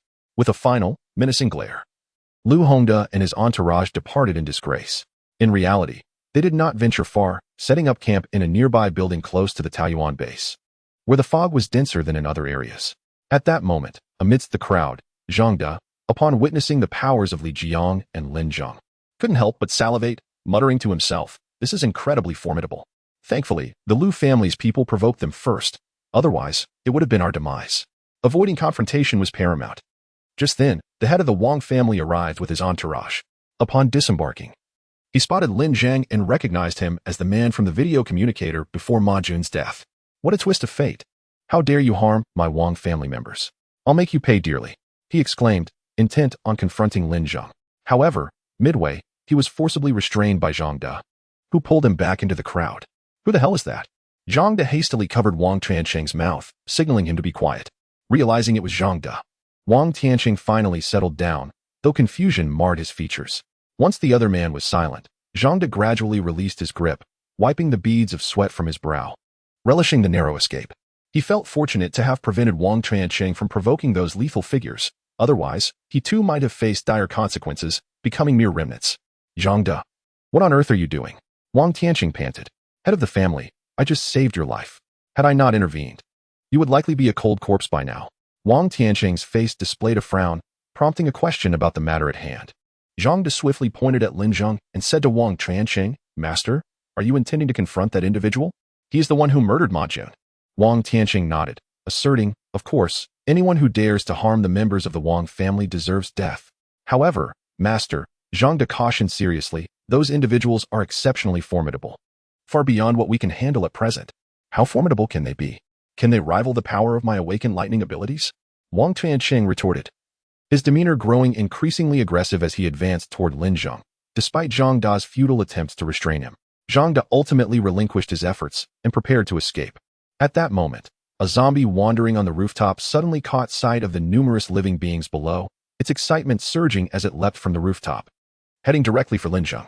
Upon hearing the commotion, Lin Zheng slightly raised his head, lifted his right hand, and silently intoned, "Ability. Summon the heavenly thunder of the lightning element." With a crack, a bolt of thunder materialized out of the clear sky, descending like a divine spear aimed directly at the zombie, striking it down with a fierce force. A plume of black smoke erupted, and the zombie vanished without a trace, as if it had never existed. Witnessing this scene, Wang Trancheng immediately halted, swallowing hard. When he compared his own lightning abilities to the might of that heavenly thunder, he felt as insignificant as a mere spark from a lighter piezoelectric igniter, utterly incomparable. He dared not make a sound, quietly returning to Zhang Da's side. Zhang Da, displaying an air of nonchalance, seemed to have anticipated this outcome, remarking, "What's the matter? Decided not to kill him?" Suddenly, Wang Trancheng grasped Zhang Da's hand. His expression filled with gratitude as he exclaimed, "You are my savior. Thank you for saving my life. I shall immediately double your salary." Zhang De was taken aback, surprised by the unexpected raise. Chapter 106, a free lesson. Lin Zheng's formidable technique, akin to the descent of heavenly thunder, left all present, including the head of the Ma family, Ma Wenshan, utterly astounded. Upon witnessing the sheer number of formidable awakened individuals within this modest base, Ma Wenshan abandoned his previous intent to launch a direct assault. Realizing that confrontation was futile, he instead proposed an alliance. Approaching Lin Zheng with a congenial demeanor, he suggested, "Young brother, how about we collaborate to establish a super base here?" With arms crossed over his chest, Lin Zheng cast a sidelong glance at Ma Wenshan and replied coolly, "Not interested. Leave." "Very well." Ma Wenshan, undeterred by the rejection, gracefully withdrew. After distancing himself, Ma Kuan approached Ma Wenshan and remarked, "Head, that fellow is exceedingly arrogant. Are we simply going to let this go?" At that moment, a fierce expression crossed Ma Wenshan's face, and he darkly proclaimed, "Certainly not. We shall find a temporary residence nearby. Once our strength has grown, we will obliterate that wretched base in one fell swoop." Ma Kuan, upon hearing this, wore a smug smile and muttered to himself, "Damn it, if I have to move corpses, I will ensure that you all become corpses." Similarly, the Wang family did not retreat far but established a temporary base near the T1 base, biding their time to seize it at the opportune moment. In a mere half-day, all three major safe zones had set up temporary bases in close proximity to T1, their eyes fixed hungrily on Lin Zheng and his companions. At the entrance of the Taiyuan base, Lin Zheng turned to Wang Tian and inquired, "Captain Wang, why are you here again?" Wang Tian remained silent, instead turning to address the members of the Blade team behind him. This time, nearly 100 well-trained and serious individuals were present, ready for action. "Blade team, all members, stand at attention." Yes, realization dawned on Lin Zheng. They had come to fulfill their promise. It appeared that Wang Tian had committed the entire Blade team to him. Upon hearing Wang Tian's command, the entire team swiftly mobilized, forming several neat rows. Then, Wang Tian approached Lin Zheng and stated, "Young brother, while I am uncertain of your intentions, a promise must be honored. This is nearly the entirety of the Blade team. A small fraction remains in the quarantine zone carrying out other tasks. Let us fulfill this part of the promise first." Lin Zheng nodded in satisfaction, appreciating that Wang Tian had indeed brought his team to honor their commitment. Wang Tian then instructed the lined-up team members, now, from front to back, from left to right, proceed to shake hands with this young brother for 10 seconds each. "Understood, Captain." One by one, the members of the Blade squad stepped forward to shake hands with Lin Zheng, each saluting him with a crisp salute before the handshake. This ritual continued for nearly half an hour. The sheer number of them was advantageous, although most of their abilities were redundant. Lin Zheng successfully gathered the 5 elemental powers of metal, wood, water, fire, and earth. Additionally, he replicated a particularly unique ability known as materialization, which allowed him to transform any object he touched into another specified object. As his powers continued to evolve, the variety of objects he could transform would increase, along with the scope of their effects. For a first-tier awakened individual, it was possible to convert 1% of a cubic meter into water. A second-tier awakened could transform 2% into water or soil, and a third tier could change 5% into water, soil, or amount of marbles, equating to 0.05 cubic meters. This meant that anyone Lin Zheng touched could be completely transformed into a puddle of water, a heap of soil, or a collection of marbles. This was a truly formidable ability. It was uncertain how many more terrifying powers would emerge later on, but Lin Zheng had no reason to worry. Whatever fearsome unknown abilities surfaced would ultimately become his own. For him, the more diverse his awakened powers, the better. Lin Zheng paused before the squad member who possessed the materialization ability and inquired, "Do you know what power you have awakened?" The member shook his head and replied, "I don't know. I only realized that my physical condition has significantly improved. Perhaps it is an enhancement of physical abilities." Lin Zheng contemplated this and felt it necessary to remind him. If he was unaware of his own awakened powers, he might inadvertently activate his ability one day by touching Wang Tian or others, transforming them into a puddle of water. With a casual motion, Lin Zheng picked up a stone. "Watch closely." Wang Tian and Guiyi, intrigued, gathered around to see what Lin Zheng intended to do. The squad member observed the stone in Lin Zheng's hand with utmost seriousness and nodded, "I'm watching." Subsequently, Lin Zheng focused his mind. Sensing the materialization ability coursing through him, a strange energy began to surge into the stone he held. In the blink of an eye, the stone appeared to be divided into countless small fragments by neatly arranged white lines in Lin Zheng's vision. With a resounding pop, those fragments scattered and transformed into a cluster of marbles, clattering to the ground. Lin Zheng was equally astonished by this peculiar ability. Transforming one substance into another could, from a certain perspective, be considered an act of creation. Wow! Wang Tian and the others stared in disbelief at this extraordinary scene. "Captain, is he performing magic?" Guiyi stammered. Wang Tian swallowed hard and remarked, "No, this must be the new power awakened by our young brother. An ability. The extraordinary ability is truly terrifying. If it were to come into contact with a person." At this thought, Guo and Wang Tian exchanged a glance, shivering involuntarily, a chill creeping down their spines. The team member possessing the materialization ability was also rendered speechless, mouth agape in shock. "This is the ability you have awakened, known as materialization. Thus, until you can adequately control this power, refrain from interacting with others." The team member nodded vigorously, having believed he possessed merely a strength-enhancing ability, only to discover this daunting capability. His heart was now in turmoil. "What is your name?" Lin Zheng inquired. "Jiayun," he replied. Lin Zheng nodded and then addressed Wang Tian. "Captain Wang, it would be prudent to keep him away from others for the time being. He currently cannot master this ability. He is akin to a ticking time bomb, unpredictable in when he might explode. However, once he becomes proficient, he will be an invaluable asset." Wang Tian nodded in agreement. Expressing gratitude for the young man's caution, Lin Zheng continued, "Captain Wang, your visit surely holds more significance than merely fulfilling a promise." Hearing this, Wang Tian appeared evasive, remaining silent for a moment before admitting, "Indeed, young brother, you seem to uncover all secrets. I have come bearing an official task." "Oh, is it related to the Taiyuan base?" Lin Zheng speculated. Wang Tian smiled awkwardly. "You truly cannot be fooled, young brother. It is indeed connected to the Taiyuan base. We have discovered that this area has the highest concentration of mist. If we were to relocate the official quarantine zone here, our personnel could rapidly enhance their abilities, thus better protecting the survivors. So, are you here to drive us away, or to eliminate us?" Lin Zheng questioned. "Young brother, you jest. We merely hope to collaborate, integrating the Taiyuan base with the official quarantine zone into a single base. You and your people could remain here undisturbed. What do you think?" Wang Tian probed tentatively. Lin Zheng, however, responded resolutely, "I must decline. Setting aside whether your proposed integration can be realized, once your so-called leaders elevate their abilities to a certain level, will they truly care about the fates of the survivors?" Wang Tian hesitated. "Captain Wang, we have entered an era of awakened abilities. While teamwork may hold significance, when an individual can grow powerful enough to obliterate a nation, do you think the concept of a team will still hold value?" Wang Tian nodded slightly. "Indeed. The reason humanity unites into collectives is due to the limitations of individual capabilities, necessitating collaboration to accomplish tasks beyond personal reach. However, when an individual's potential can be infinitely enhanced, it signifies that any endeavor can be achieved singularly, thus diminishing the significance of teams and collectives, though they will undoubtedly persist." Wang Tian found himself momentarily lost in contemplation, his mind swirling with confusion. Lin Zheng, however, patted his shoulder and said, "Captain Wang, allow me to impart a free lesson. The future belongs to the strong. Enhancing one's own strength is the true path. Do not let notions of collectives, honor, or responsibility bind you, for these will be the demons that lead to your downfall."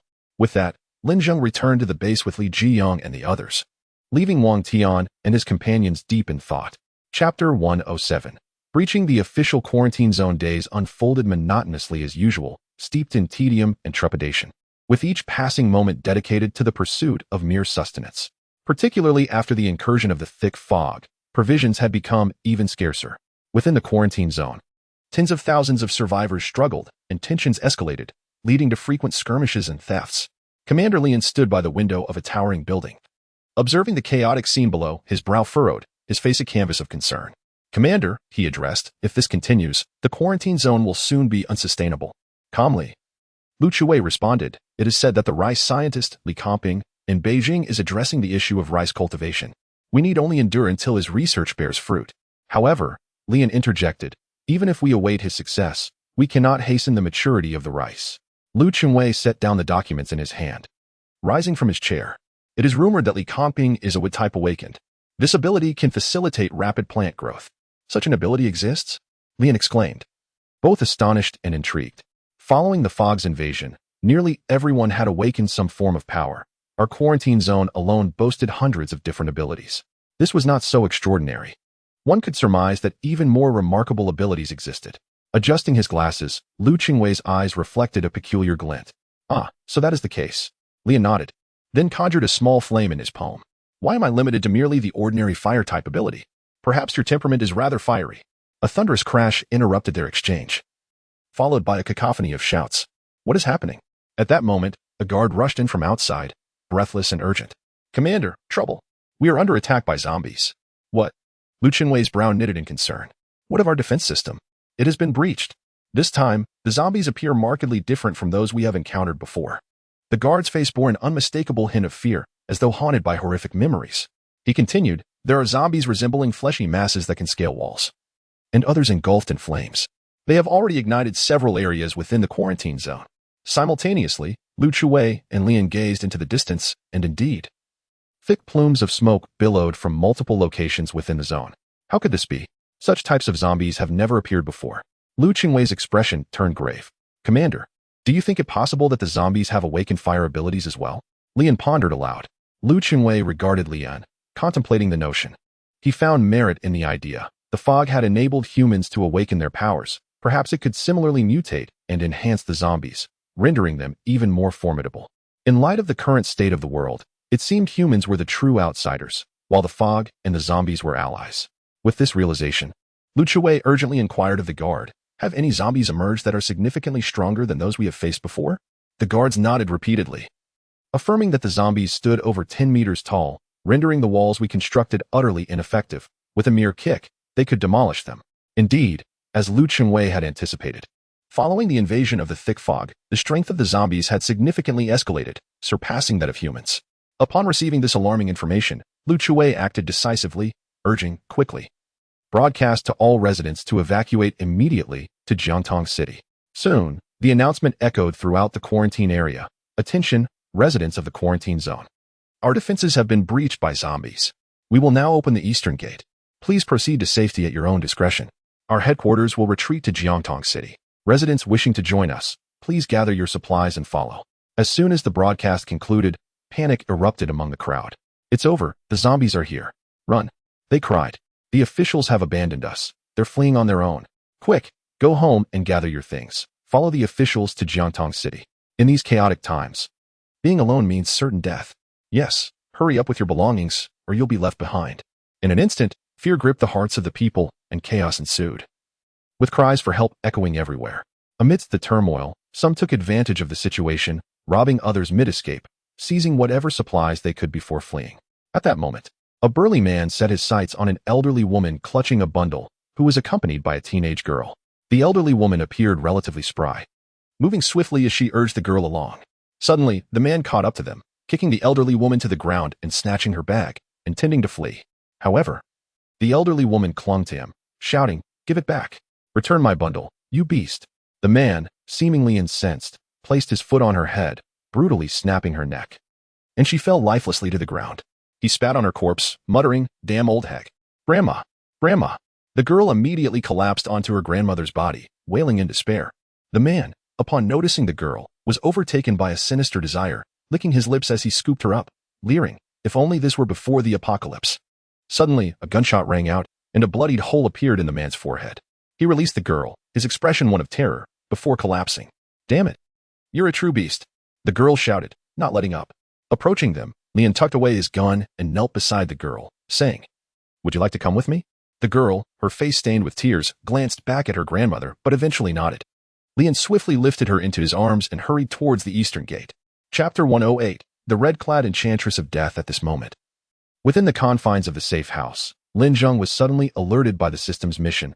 A third-tier zombie has appeared in the official quarantine zone.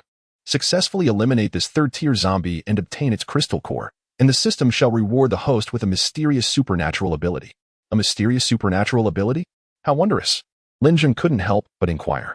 It enables the host to challenge an opponent one tier higher, rendering them invincible. Goodness, how astonishing. This third-tier zombie is doomed. Excitement illuminated Lin Zheng's face. Coincidentally, he had recently reached a bottleneck in his progress and required a higher-tier crystal core to enhance his powers. The appearance of this third-tier zombie was indeed timely. This time, Lin Zheng opted not to bring Li Jiang and Jiang Yitong along, instructing them to remain at the base and establish the defense system. He had left them ample heavy weaponry, including mortars, bombers, and even several closed defense cannons capable of firing 116 rounds per second. With an infinite replication system, they had no fear of running out of ammunition. He encouraged them to unleash their firepower without restraint, declaring that should they lose, it would be on him. Meanwhile, at the eastern gate of the official quarantine zone, a throng of fleeing individuals found their path obstructed by dozens of second-tier giant zombies. Behind these second-tier zombies swarmed countless first-tier zombies, howling like ravenous beasts starved for days. Commander, what shall we do now? Lin, cradling a young girl, turned to Lu Chengwei for guidance. With no retreat left, Lu Chengwei solemnly declared, "Everyone, we must fight with all our might. Whether we escape or not is in the hands of fate. Those who manage to flee will rendezvous at the Tiyuan base in Jiatong City." Lin, Zhou Ling, and the others nodded in agreement, steeling themselves as they faced the horde of zombies. As the second-tier zombie let out a furious roar, the battle was imminent. The dark mass of zombies surged forth like a relentless tide, causing chaos among the people in the quarantine zone, though most had awakened their supernatural abilities. In the face of such dire circumstances, survival instincts overtook them, and they found themselves paralyzed by fear, forgetting to utilize their powers. At that moment, Lu Chengwei, who had always appeared scholarly, abruptly removed his glasses, his gaze sharpening. With his defined features and stubbled chin, he exuded an unexpected charm. Lin and Zhou Ling watched him with eager anticipation, curious to discover what supernatural ability he had awakened. Lu Chengwei's lips moved slightly as he raised both hands and silently recited, "Rain of Arrows." No sooner had he spoken than a formation of arrows materialized before him. Perfectly aligned and suspended in midair, each arrow trembling rapidly and emitting a faint hum. Fire! With a powerful shout, the arrow formation shot forth, instantly taking down a large number of first-tier zombies. Yet, this was but a drop in the bucket, nearly futile. Suddenly, a second-tier zombie swung a fist at Lu Chengwei. He swiftly leaped to evade the blow, and while airborne, he directed his palm toward the head of the second-tier zombie. Once more, an arrow formation appeared. Fire! The sound of arrows raining down like a torrential downpour struck the head of the second-tier zombie. However, these arrows merely lodged into the creature's skull like toothpicks, inflicting no substantial harm. Instead, they provoked it further, inciting a frenzied assault towards Lu Chengwei. Faced with the onslaught of the second-tier zombie, Lu Chengwei could do little but evade, daring not to confront it directly. Were it not for the massive size and relatively sluggish movements of this second-tier zombie, they would likely have perished 1,000 times over. Meanwhile, Lin was equally besieged by a second-tier zombie. When the creature swung a fist downwards, Lin narrowly managed to dodge, pushing a small girl out of harm's way, while he himself leaped to safety. The first-tier zombies, drawn to the girl, quickly surrounded her, causing Lin's face to pale. Flames erupted from his palms, engulfing the zombies near him, but as he prepared to charge forward, the second-tier zombie obstructed his path. With a powerful stomp, it forced Lin to retreat repeatedly. He attempted to scorch it with his flames, only to find they could not ignite the beast, leaving merely charred marks on its surface. At that moment, countless zombies lunged toward the small girl. "No!" Lin shouted, instinctively closing his eyes. In that fleeting moment, he recalled the harrowing image of his daughter being devoured by zombies, a heart-wrenching pain coursing through him. "Ah!" he screamed, filled with the desperate urge to eliminate the zombies. But as he opened his eyes, he realized the girl was nowhere to be seen. The zombies had missed her entirely. "Uncle, I'm here." Suddenly, the girl's voice called from above, prompting him to look up. To his astonishment, she had sprouted a pair of pristine white wings, soaring gracefully in the air. "So, her ability is to grow wings," Lin exclaimed in wonder. With this revelation, he felt a surge of relief regarding her safety, liberating him to unleash his full wrath. "Damn it, you disgusting creatures, watch as I incinerate you all," he roared, thrusting his hands ablaze into the throng of zombies. Simultaneously, A cacophony of gunfire erupted as the guards of the quarantine zone began to retaliate. The fleeing residents quickly realized their own latent abilities, activating them to fight back. Instantly, water orbs, fireballs, and metallic spheres filled the air in chaotic disarray. However, the tide seemed to favor the zombies, as the humans were largely newly awakened, while the zombies boasted numerous second-tier members, rendering the humans unable to vanquish them. The outcome of this prolonged struggle was dire. The inhabitants of the quarantine zone faced annihilation, with only those gifted with angelic wings likely to escape. For the rest, the overwhelming mass of zombies below made it nearly impossible to find a way out. A relentless tide that seemed inexhaustible. At that moment, atop the head of a second-tier zombie sat a captivating female zombie clad in crimson attire, exuding an alluring charm. Her eyes glowed a vivid red, one side of her visage pristine and unblemished, while the other was marred by a grotesque, crimson decay. This was the third-tier zombie known as the Crimson Enchantress, possessing an intellect akin to that of a normal human. She resembled a regal empress, surveying the battlefield with a predatory gaze, contemplating the exquisite delicacies that the humans presented. With a flick of her forked tongue, reminiscent of a serpent's, she relished the moment, clearly indicating that this third-tier zombie was a hybrid of both a zombie and a serpent. If she were to capture these humans and present them to the Zombie King, he would undoubtedly be most pleased. With a sinister chuckle, she emitted a sound akin to a sonic wave, subtle and imperceptible to those not attuned to its frequency, issuing commands to the other zombies to ensnare their prey. Just then, an awakened being, adorned with wings akin to those of an angel, flew past the Crimson Enchantress. In a swift motion, she shot forth her tongue, piercing the awakened one's body and reeling it in. Within moments, the once living figure transformed into a desiccated husk. The Crimson Enchantress savored the taste, proclaiming it to be quite delightful. Chapter 109. Be my slave. After the crimson-clad enchantress drained the life from that awakened being, she callously discarded the lifeless body, wiping the blood from her lips with her sleeve, a look of sheer delight adorning her face. Glancing at the humans below, she could not suppress a look of disdain. They were merely newly awakened refuse, foolishly believing they could put up a fight. With a mere breath, she could extinguish their lives. How utterly tiresome. Having said that, she reclined languidly atop the head of a second-tier zombie, her red sleeves swirling about her with an air of nonchalance. A few more awakened beings with angelic wings attempted to flee, only to be ensnared by the long sleeves of the Crimson Spectre, drawn back to meet their doom. Among them, a young man of notable charm caught her attention. She caressed his fair visage, leaning closer to whisper enticingly into his ear, "Become my slave for my amusement, or face death." Upon realizing there was a chance for survival, the young man's expression transformed into one of exhilaration as he knelt before the Crimson Spectre, repeatedly bowing his head, declaring, "I am willing, I am willing." Subsequently, the Crimson Spectre playfully wiggled her foot, and the young man instinctively understood her intent, slowly crawling forward to embrace her foot. Gradually, all the zombies, under the Crimson Spectre's command, encircled the isolation zone, almost completely enveloping the humans within. Amidst the chaos, at least half of those in the isolation area perished, while many others sustained grievous injuries. The unscathed individuals kept their distance from the wounded, fearful of their potential transformation into the undead. The group began to divide into two factions, one of the injured, the other unscathed. Within the ranks of the injured, it was not long before one succumbed to the transformation, frantically tearing at those nearby.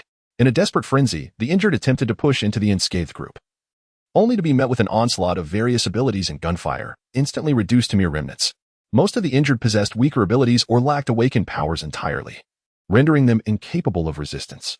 Now, not only were the zombies intent on their destruction, but their fellow humans sought their demise as well. At that moment, a blood-soaked elder, seemingly unharmed, emerged from the throng, shedding his garments and pleading, "I am uninjured. Let me pass. Let me pass."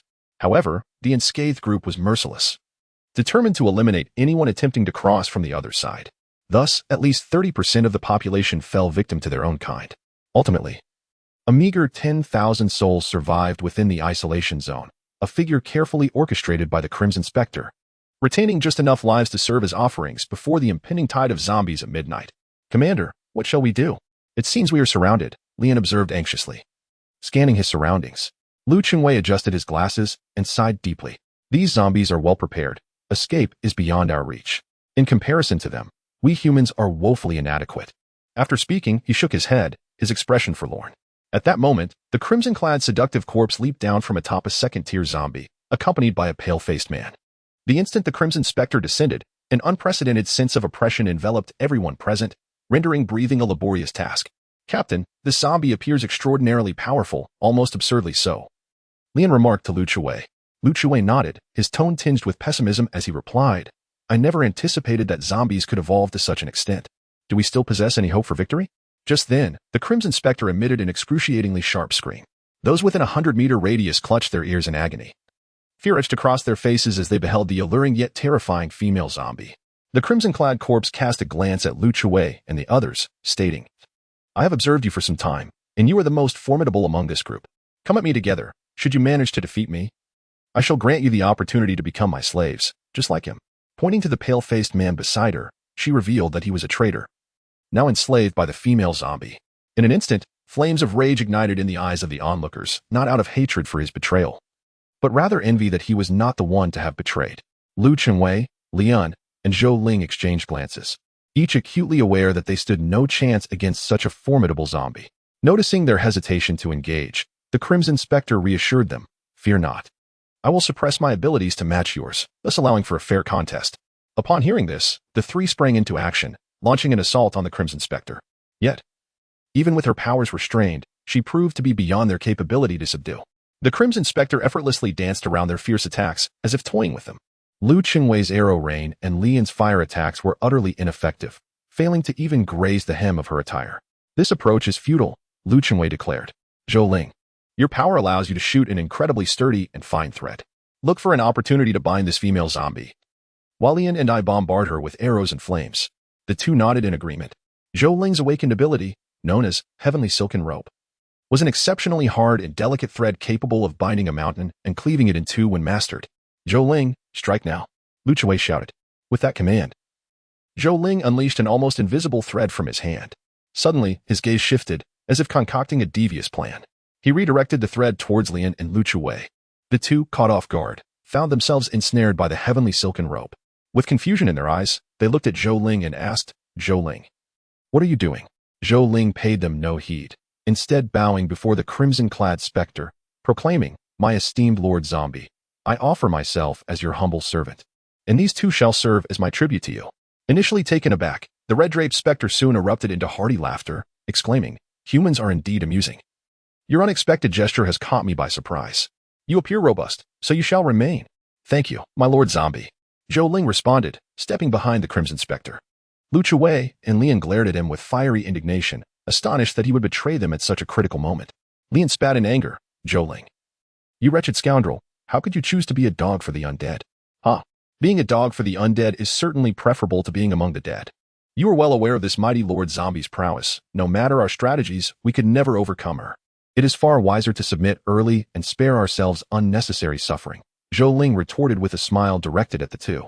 The Red Spectre turned her gaze upon Lu Chuwei and Lian, declaring, in that case, your fate is sealed.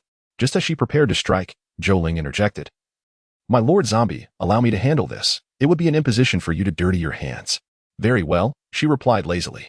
Having been out for so long, I find myself rather weary. You may proceed. After you have dispatched them, drag their bodies to me. Yes, my Lord Zombie, Zhou Ling affirmed. Then approached Lian with a self-satisfied smirk, saying, Lian, were you not so arrogant in your usual demeanor? Last time, you and your minions ganged up on me. Today, I shall settle the score. And you, Lu Qingwei, if not for your father's status, the position of this quarantine zone leader would rightfully belong to me. What gives you the right to occupy that seat? What skills do you possess? What capabilities do you have? Lu Qingwei's brow furrowed deeply as he glared at Zhou Ling, his eyes ablaze with fury. At that moment, Lian spat at Zhou Ling, cursing. I have always found you to be insufferable. Turns out you are nothing but a vile wretch, you dog. Wiping the spit from his face, Zhou Ling grinned. Spit away. Soon, I shall make you wish you were never born. Come on, do you think I fear you? Unleash whatever tricks you have. Lian raised his chin defiantly, embodying a fearless demeanor. At that instant, however, a significant portion of the quarantine zone's residents suddenly knelt in reverence. Chapter 110. Hope this sudden turn of events left Zhou Ling momentarily stunned, feeling somewhat detached from the situation. Lian and Lu Chuwei also looked at the kneeling residents with expressions of bewilderment. Suddenly, in unison, they cried out, Great Lady Zombie. We are all willing to be your slaves. We beseech you to accept us. It turned out that they wished to become traitors, faced with the threat of death. The majority possessed neither morals, dignity, nor honor. The news that becoming a slave to the Lady Zombie could secure their lives spread rapidly through the crowd. prompting more and more individuals to kneel and plead for a chance to become slaves. The cacophony of their pleas echoed in chaos, yet the volume grew. As if they were under some unseen guidance, their chants synchronizing. Great Lady Zombie, we are willing to be your slaves. Great Lady Zombie, we are willing to be your slaves. Great Lady Zombie, we are willing to be your slaves. However, a small minority remained steadfast, preserving their dignity. They stood tall, their brows furrowed in disdain as they glanced at those begging at their feet, their faces expressing contempt and disdain. Their expressions were resolute and self-assured, proud of their humanity. This group numbered fewer than 1,000, standing apart, appearing solitary and insignificant. Upon witnessing this scene, Zhou Ling could not help but laugh heartily. A look of triumph crossing his face as he cast a glance at Lin and Lu Chuwei, perceiving them as pitiable captives. Do you see? The pragmatic ones who assess the situation represent the vast majority, while you are merely stubborn and unyielding like unyielding stones. If humanity were like you, it would have perished long ago. Zhou Ling began to lecture them without restraint, as if he were the bearer of truth, a sage who comprehended all. Ah, to hell with you. If humanity were composed of individuals like you, it would have long been extinguished. What defines us as human is our dignity. You scoundrels have shattered your own honor. You are not worthy of being called human. Lin spat at Zhou Ling, unleashing his fury without reservation. His anger intensified, his body writhing, his expression wild, as if he wished to devour Zhou Ling whole, his face flushed with rage. Lu Chengwei sighed deeply, his tone heavy as he remarked, "The victors are kings, the vanquished mere bandits. Ultimately, history is written by the victors. Perhaps their actions are justified." Hearing this, Lin looked at Lu Chengwei in disbelief, his brow furrowing as if he could not comprehend the words of such a perceptive leader. Yet Lu Chengwei added, "But I will not stand among them. I refuse to partake in such a narrative of human history." Upon hearing the latter part of his statement, Lin finally nodded thoughtfully, his expression returning to calm. I can't be bothered to listen to your endless drivel. Go die," Zhou Ling shouted, ready to tighten the heavenly silkworm rope in his grasp, intending to sever the two individuals in half. Suddenly, a deafening roar reverberated through the sky, capturing everyone's attention. Each person looked up, their expressions a blend of confusion and terror. A bolt of lightning erupted in the heavens, as if the firmament had been rent asunder, dazzling all and forcing them to shield their eyes. How could there be lightning? Zhou Ling gazed upward in bewilderment. This unusual spectacle also caught the attention of the crimson-clad enchantress. She raised her gaze, and her brow furrowed, as if she had discerned something significant. There, amidst the tumult, was a figure with wings, yet these wings appeared longer, more formidable, and more majestic than those of the previously awakened angelic wings. It was as if a celestial being had truly descended. An inexplicable sense of oppression emanated from this entity, unsettling the enchantress, for there was still an unforeseen adversary. Just as she prepared to act, the figure suddenly plunged downward with astonishing speed, slicing through the air with a piercing sound that evoked a sense of dread. As though the very space around was saturated, the figure's wings folded slightly, spiraling downwards towards a second-tier zombie. The zombie roared, attempting to grasp this descending shadow. But it was, after all, a futile endeavor. In an instant, the second-tier zombie was obliterated into a mass of gore, splattering flesh in all directions, creating a rain of putrid remains that assaulted the senses with a foul stench. Those nearby wrinkled their noses in repulsion. What was that? Was it a meteor? It seemed human. Could it be? Could humanity be so extraordinary? Surely, it could not be an angel. Lu Chuwei gazed at the figure, an inexplicable wave of emotion swelling within him. If humanity had indeed evolved to such a degree, then ultimate victory was not beyond reach. As he contemplated this, his eyes grew misty. The once extinguished ember of hope began to flicker anew. Humanity had a chance. After a prolonged silence, he let out a profound sigh. Chapter 111. Not simple. Gradually, the smoke dissipated, and the figure became increasingly distinct. Everyone's eyes widened, eager to discern the nature of this individual. A cleanly dressed and serious-looking youth came into view, with an enormous pair of wings extending from his back and a silver-long sword gripped in his hand. It appeared as though the sword was not held, but rather an extension of his very being. A dual element awakened? The red-clad enchantress was slightly taken aback, yet a hint of a smile graced her lips. She sensed that he, like herself, was a third tier, indicating a potential for an exhilarating battle. However, Lu Chuwei furrowed his brow and murmured, "Are they friend or foe?" At that moment, Lin Zheng slowly emerged from the haze, his wings unfurled behind him, making him appear considerably larger. He scanned the surroundings, and everyone averted their gaze, fearful of attracting his attention. After surveying the humans, he turned his gaze toward the red-clad enchantress and immediately noticed an extraordinary female zombie adorned in ancient attire, her figure striking, with fair skin marred only by the decaying flesh on her right cheek. A third-tier zombie?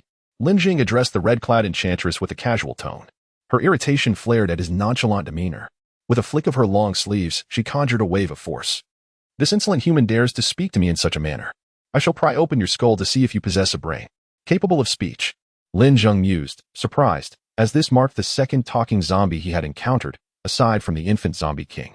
Meanwhile, Zhou Ling's expression shifted to one of complex emotions, her eyes darting about. Damn it! Someone, eliminate this human brat. At her command.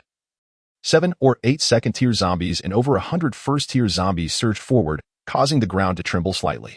As the horde approached, Lin Zheng smiled faintly. Activate absolute space.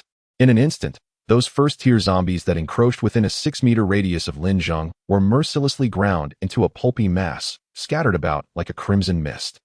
The horrifying spectacle left everyone present in stunned silence, their eyes wide with terror. What manner of ability is this, capable of such devastation? It was akin to carrying a formidable meat grinder that reduced everything in proximity to countless fragments. They swallowed hard, gradually shaking off their astonishment. Lin Zheng leapt towards the head of a second-tier zombie, eager to test his newly acquired ability of materialization. He placed his right hand upon the creature's head, prompting an immediate roar from the second-tier zombie, which retaliated by striking its own head with a massive hand. Lin Zheng remained unperturbed by the incoming blow, softly intoning materialization. The hand of the zombie struck forward, yet he did not evade it. Indeed, no matter how formidable one may be, it is unwise to remain motionless, allowing a zombie to batter him. Observers below gasped at the scene, and even Lu Chengwei furrowed his brow, remarking, the youth is far too reckless. Though he possesses great strength, such hubris may lead to his downfall. Young man, be cautious.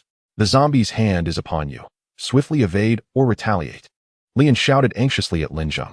In the next instant, an even more terrifying spectacle unfolded. A loud crash echoed, followed by a flash of white light. And to everyone's astonishment, the head of the second-tier zombie transformed into a multitude of colorful marbles, cascading down like rain, blanketing the ground beneath it. The hand that had been swung abruptly halted before Lin Zheng, and the entire body of the zombie collapsed with a thunderous crash, sending marbles flying in all directions. While Lin Zheng remained suspended in midair. How could this be his doing? How could the zombies head morph into marbles? Was he human or divine? This scene transcended human comprehension, leaving each onlooker profoundly shaken, hearts racing and breaths quickening, emotions surging. Lian stared blankly at Lu Chui, his face a mask of astonishment as he stammered, Commander, what sort of extraordinary ability is this that transforms zombies into a heap of marbles? It is utterly unfathomable.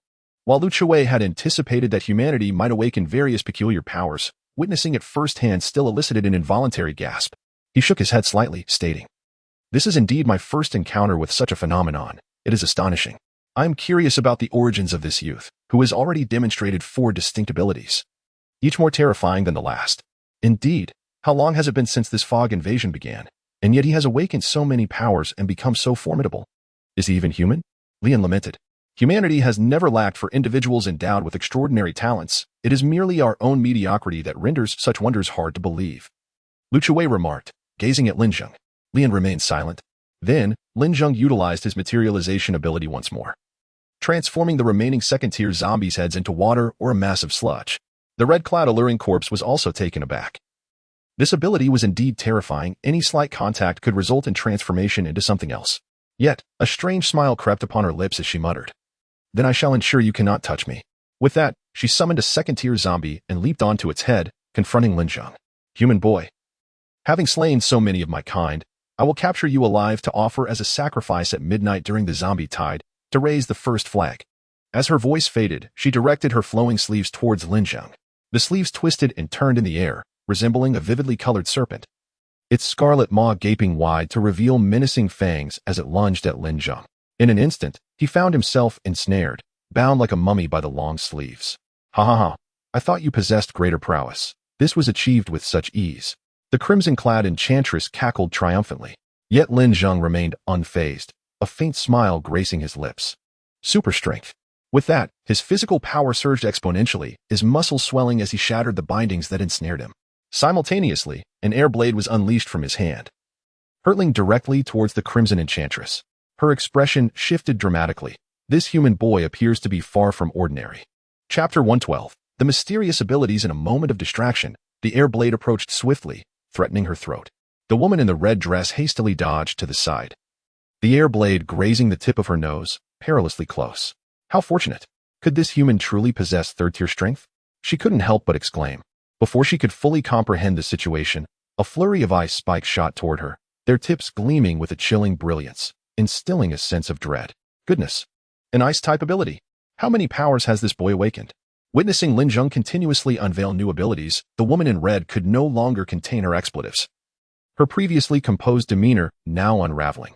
No sooner had her words left her lips than Lin Zheng touched a raging flame with one hand while the other crackled with lightning. His entire being transformed into a radiant silver as he charged forward. The sight was utterly terrifying. It seemed as if every inch of this man was imbued with extraordinary powers. What on earth? Faced with Lin Zheng, who was adorned with an array of abilities. The woman in red lost her composure entirely. Nevertheless, she felt a powerful wave of energy surge forth, shattering the incoming ice spikes into a dazzling cascade of crystalline shards. Now, she was truly enraged. With a flick of her sleeve, a flurry of blood-red petals erupted into the air, enveloping her surroundings in an instant. Then, with another flourish, the petals surged toward Lin Zheng, one of them colliding with his body and detonating in a brilliant explosion of orange light. More and more petals rushed toward him, the sound of explosions ringing out incessantly. Ha ha ha, let you taste my petal bombs. This was the woman in red's ability, the petal bomb. In the later stages of her cultivation, she could fill the skies of an entire nation with these bombs, raining them down simultaneously to obliterate a country. If such a nation were isolated in the sea, it would sink to the depths in an instant. Yet, as the smoke cleared, the man remained unscathed, his silver form untouched by even a trace of soot, pristine and immaculate. As the explosion ceased, Lin Zheng continued his advance, leaving the woman in red in a state of shock, her lips trembling in disbelief. This is impossible. Nevertheless, she continued to wave her sleeves, launching countless petal bombs towards Lin Zheng. This time, Lin Zheng plunged headlong into the ocean of petal bombs, allowing them to explode upon him. Such an onslaught was merely a trivial annoyance to his reinforced steel body. The red-clad spectre gasped in astonishment. At that moment, Lin Zheng had closed the distance, unleashing a surging bolt of lightning towards her, akin to a divine thunderclap. The red-clad spectre, witnessing this, hastily leapt aside. The bolt struck a second-tier zombie, instantly transforming into myriad fine strands of electricity that penetrated the creature's body. The second-tier zombie stiffened, its body rigid, before collapsing to the ground like a massive stone. The red-clad spectre's countenance turned a ghastly shade, as she had presumed that while her opponent possessed numerous abilities, they lacked refinement. She had anticipated the lightning would hold little power, yet it effortlessly dispatched a second-tier zombie. Good heavens, what manner of being is he? Doubts began to plague her mind. Before she could gather her thoughts, Lin Zheng had drawn forth a burst bow, drawing it taut. An arrow coalesced instantaneously. He possesses mutated items. The red-clad spectre was left dumbfounded. Upon closer inspection, she discerned it was a second-tier mutated item, which offered her a modicum of relief. Had it been a third-tier mutated item, she would surely have perished at the hands of this human lad. In the next moment, Lin Zheng softly intoned, "Copy." With a swift motion, the arrow he had shot transformed into a dense array of arrows, arranged in a formidable formation. The red-clad spectre cursed under her breath. Then with a flick of her sleeve, summoned numerous petal bombs to shield herself. The barrage of arrows rained down upon her relentlessly, swiftly breaching her defenses. She was soon engulfed in an explosion. Although this was merely a second-tier mutated item, the sheer quantity proved overwhelming. While others would shoot arrows one by one, Lin Zheng unleashed them in volleys, amplifying their power manifold. What ordinary zombie could withstand such an onslaught? After enduring repeated bombardments, the red-clad spectre could no longer contain herself. She pressed her hand against her chest and spat out a mouthful of black blood, her face contorted with resentment as she glared at Lin Zheng. "You human brat, wait for me. I shall seek vengeance." With that, she turned to flee. Suddenly, countless golden threads surged towards her, binding her in an instant. Losing her balance, she fell to the ground. At that moment, Lin Zheng descended slowly, landing before the red-clad spectre. He had actually defeated that female zombie. Lu Qingwei's expression was one of astonishment as he murmured, "Impressive, little brother." Lian shouted excitedly from the side, then turned towards Zhou Ling, saying, "Old man, having allied with zombies, what will you do now that your master has been vanquished?" Zhou Ling cast a complex gaze towards Lian, his thoughts shrouded in uncertainty. He harbored a strong desire to eliminate both Lu Qingwei and Lian, yet he was acutely aware that the formidable human warrior would not allow him to escape unscathed. Conversely, should he choose to align himself with the zombies, those two would surely not spare him either. He found himself trapped in a dilemma, utterly at a loss for what to do. Meanwhile, the red-clad enchanting corpse looked at Lin Zheng with trepidation, stammering, "What do you intend to do?" Lin Zheng stepped forward, prompting her to plead for mercy, Wait, please do not kill me. I am willing to submit to you. Gradually, Lin Zheng crouched down, scrutinizing the red-clad corpse closely. Seeing this, she immediately broke into a smile, thinking, what man is not swayed by beauty? Even if he is powerful, he is merely a youth in his teens. Brimming with vitality. How could he possibly resist the allure of my stunning figure? With an enticing demeanor, she purred, you may do anything you desire with me. I shall comply wholeheartedly. As she spoke, she sensually swayed her body, her alluring curves accentuated by the golden threads that Lin Zheng had conjured through his newly acquired ability. Metal manipulation. This ability allowed him to shape gold into various forms for combat. If awakened before the apocalypse, such an ability would have been immensely gratifying, though it paled in comparison to Lin Zheng's replication system. In its advanced stages, this ability could manifest mountains of gold, easily manipulated into any desired form. Extend your hand. Lin Zheng said nonchalantly. Hey, the red-clad corpse thought with exhilaration. It seems my assumptions were correct, and she became even more seductive, slowly extending her hand. You were quite impatient, but I find that appealing. Congratulations, host, you have successfully replicated the ability Petal Bomb. Replication of abilities has reached 20. Reward granted. The range of object replication has expanded to 1,000 cubic units. Please continue your efforts, host, to replicate more abilities and gather mutated items. Lin Zheng was momentarily taken aback, pleasantly surprised by this unexpected boon. Mistaking his dazed expression for infatuation, the red-clad corpse began to act coyly. Brother, please help me untie these golden threads. They bind me painfully. Then, Lin Zheng slowly extended his right hand. Indeed, do assist your sister, and I shall make it worth your while. Suddenly, Lin Zheng's right hand morphed into a sharp blade, plunging directly into the skull of the red-clad corpse and violently stirring. Her face paled in shock, momentarily caught off guard, but she quickly regained her composure, exclaiming, You. Some individuals, she thought, may appear enchanted by your charms. But in truth, they seek to dissect your mind and extract the crystal core within. Lin Zheng swiftly flicked his wrist, causing a cerulean crystalline core to emerge, gripping it firmly in his hand. At last, he had obtained the third-tier zombie crystal core, a crucial step towards his advancement to the fourth tier. Lin Zheng gazed fervently at the zombie crystal core in his hand. In the next moment, it manifested within Lin Zheng's system space. A flurry of white light flickering as a single third-tier crystal core transformed into thousands, forming a small mountain. Congratulations, host, you have successfully acquired a third-tier zombie crystal core.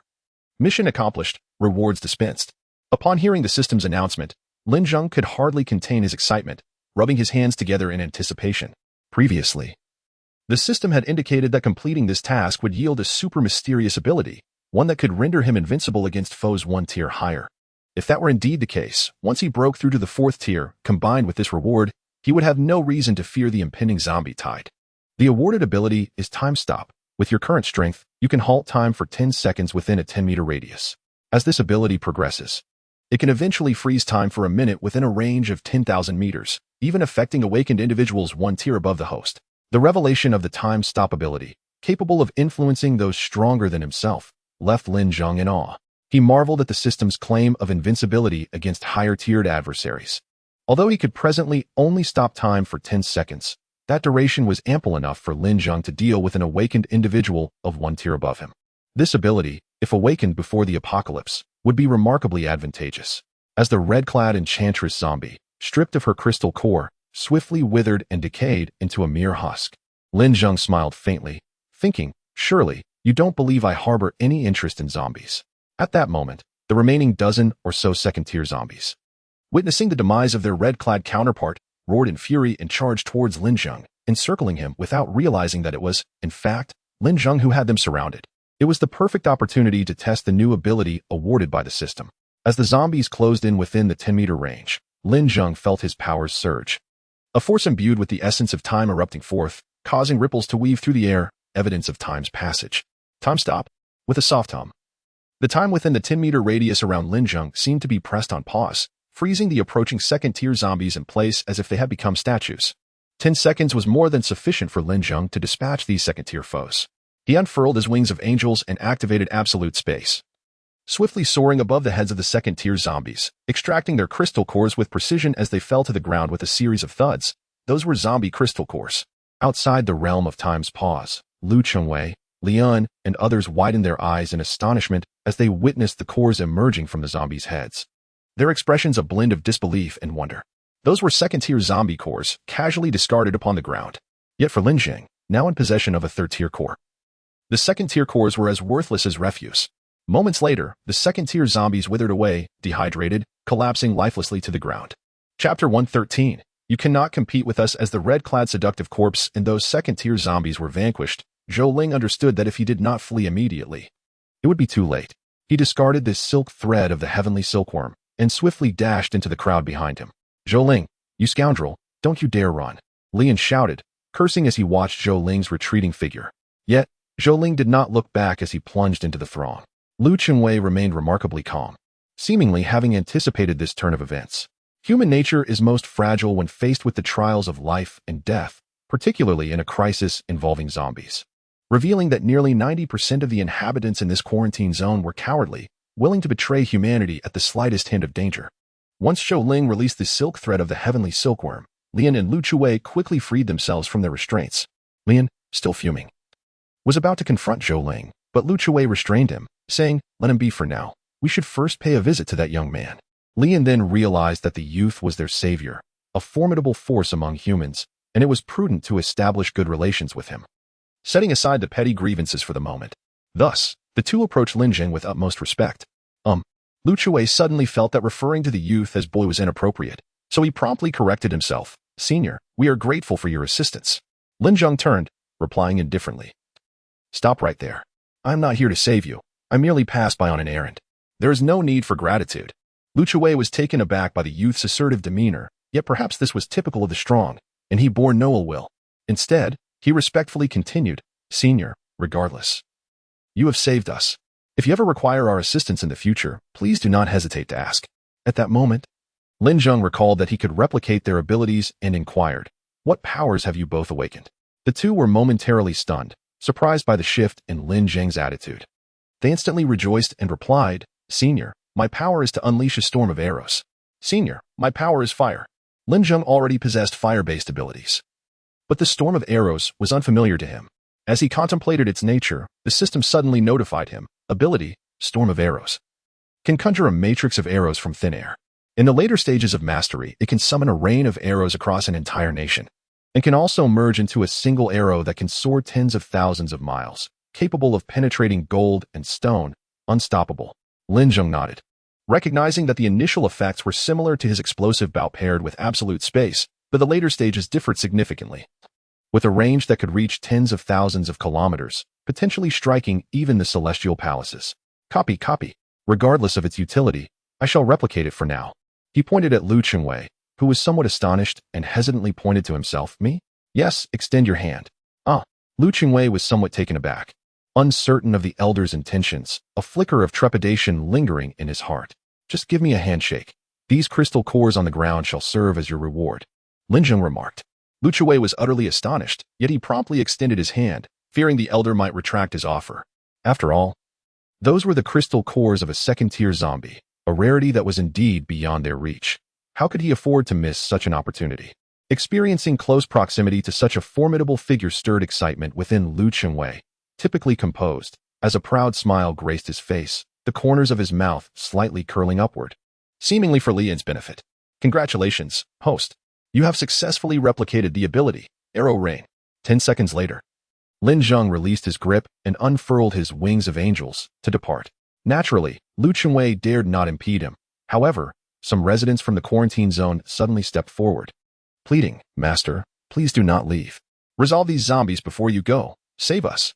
Though the crimson-clad female zombie and those second-tier zombies had already been slain by Lin Zheng, numerous first-tier zombies still lurked nearby, seemingly intimidated by Lin Zheng's aura, daring not to approach, merely encircling the quarantine zone, restless and poised for action.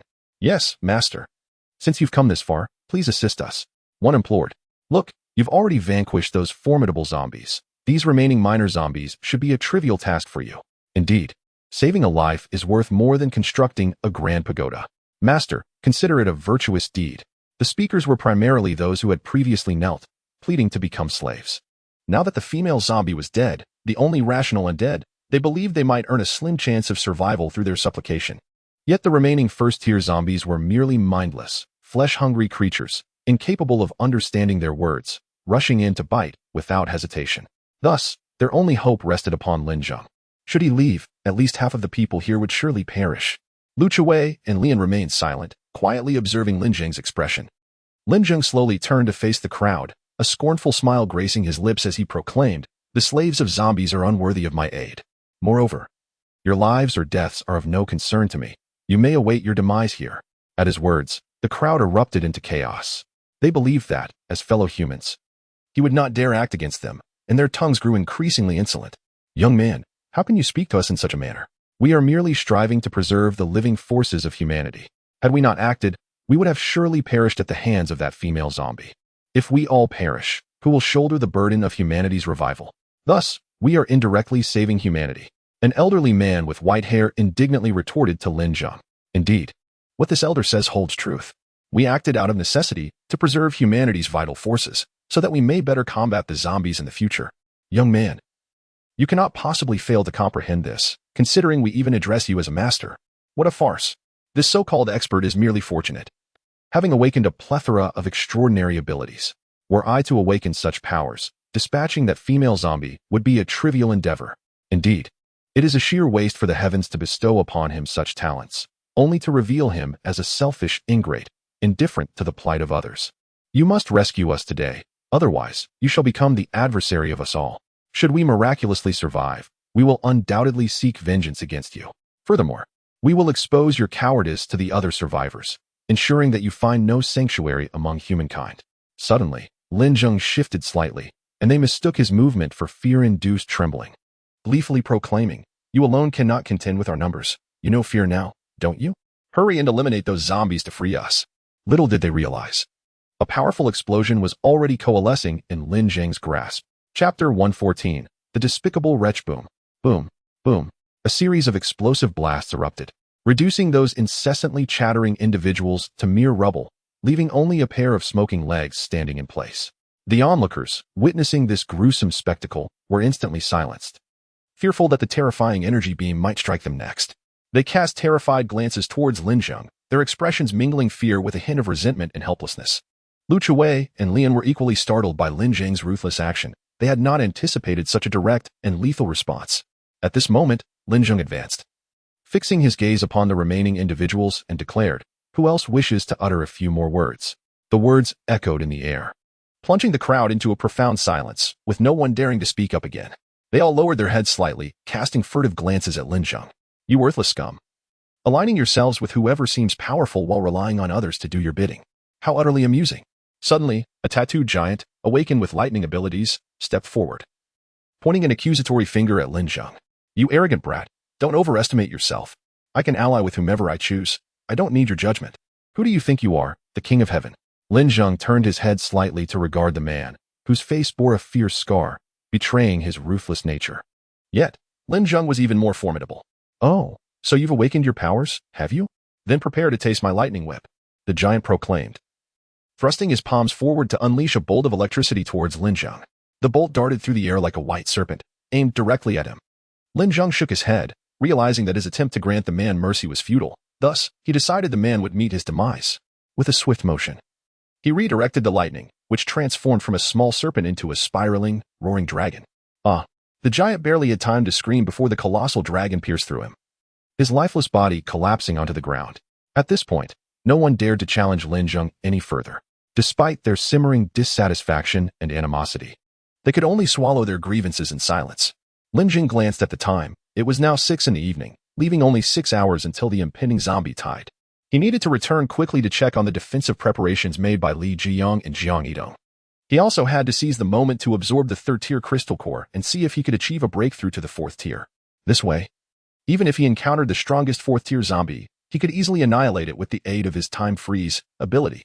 Thus, after dispatching the giant, Lin Zheng activated Angel's Wings and departed. Once he was gone, the crowd collectively exhaled, allowing a moment of respite. Those who had previously refrained from speaking out now erupted with anger, cursing in the direction Lin Zheng had vanished. What a piece of work. Do you think you're impressive just because you've awakened your powers? If you're so capable, why not go hunt zombies instead?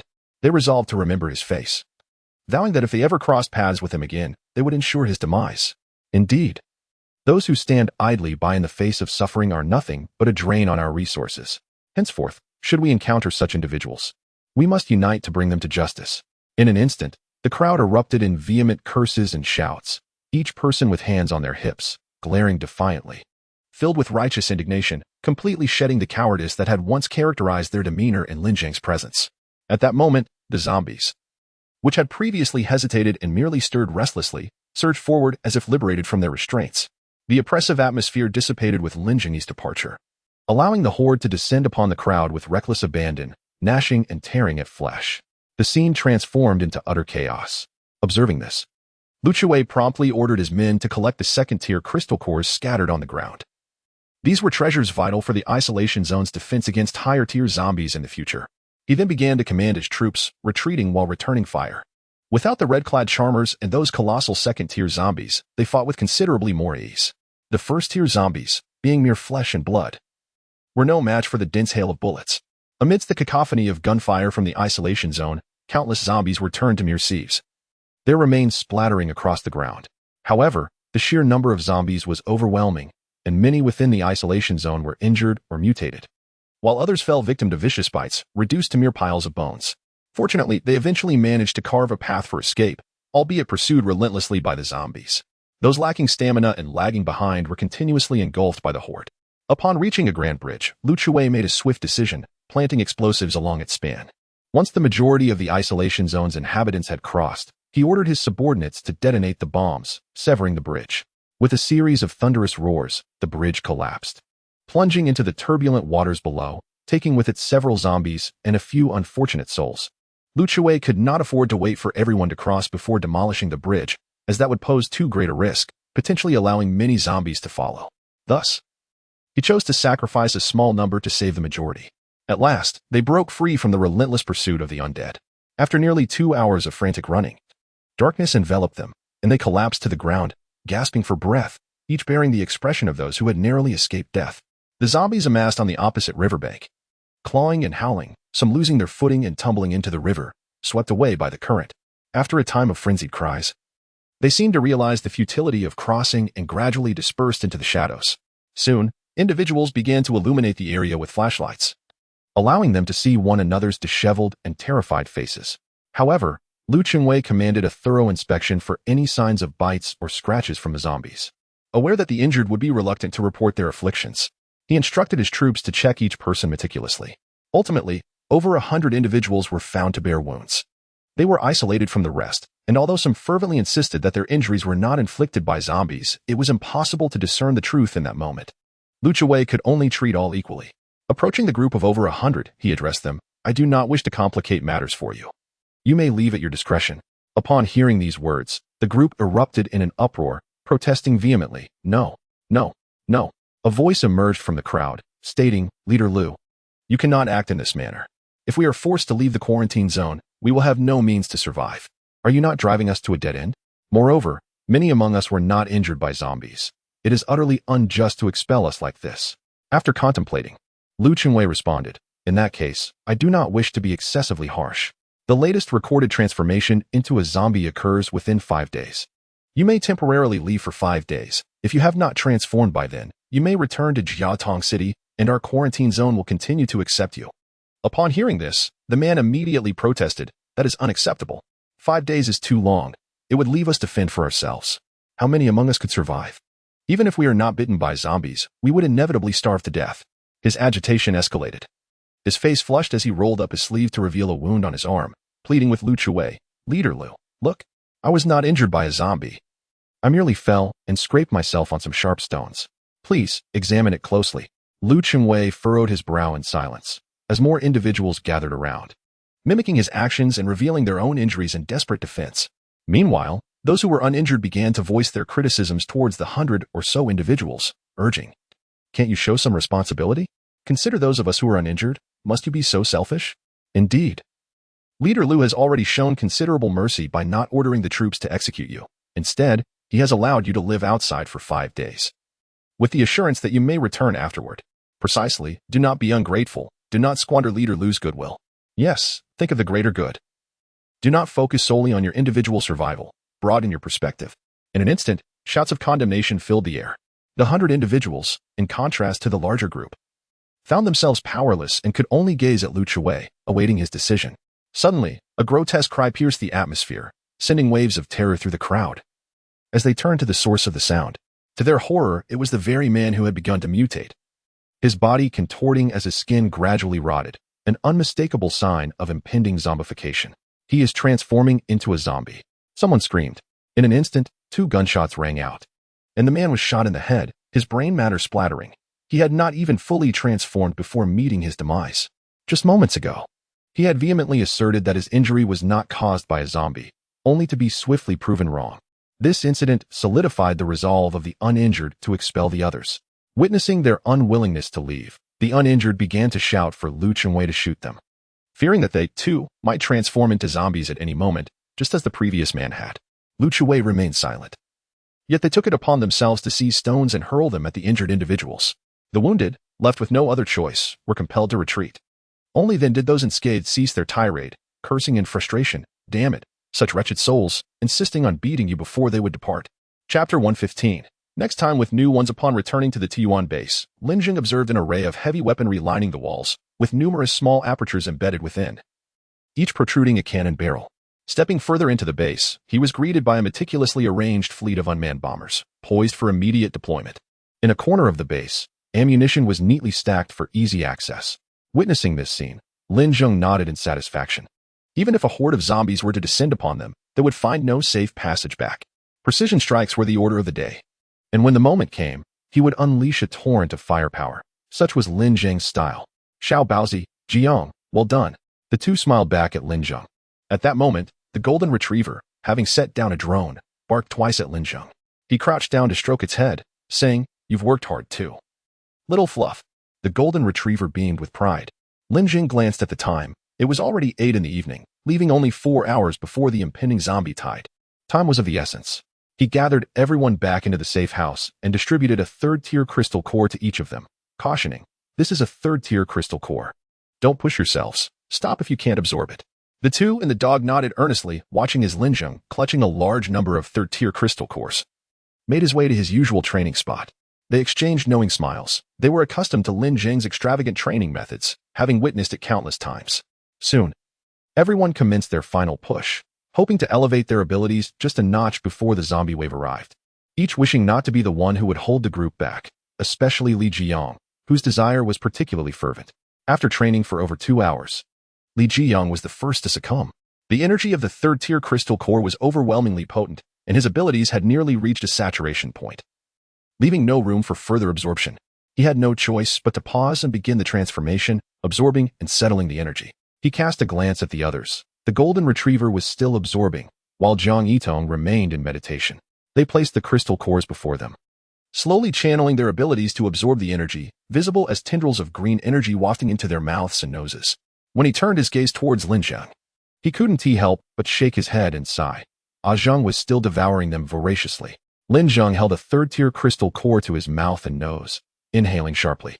Within 20 seconds, the core lost its luster. He discarded it and promptly grabbed another, repeating the process. Such a rate of absorption was akin to that of a vacuum cleaner. It seemed I would be at the bottom once again. Li Jiyang helplessly shook his head, then resumed his cross-legged meditation. Around 11 o'clock, everyone came to a halt, each person drenched in sweat and flushed in complexion. After absorbing the 3rd-tier crystal cores, everyone experienced a significant enhancement in their abilities. Although Jiang Yitong and her 2 companions did not advance to the 3rd tier, they were on the brink of a breakthrough, requiring only a period to stabilize their physical abilities before they could successfully ascend. They had scarcely utilized a single 3rd-tier crystal core. Jiang Yitong carefully stored the partially absorbed core in her pocket, intending to save it for future use. However, Lin Zheng seized it from her and tossed it aside, exclaiming, "Little Baozi, what is the point of keeping that? If you can't absorb it all, just discard it and use a new one next time." Jiang Yitong was taken aback. "Brother Lin Zheng, isn't that a bit wasteful?" "Not at all. Just tell me how many you wish to absorb." Lin Zheng replied with unabashed confidence. "Thank you, Brother Lin Zheng." At that moment, Li Jiyang inquired, "Zheng, how much has your ability improved?"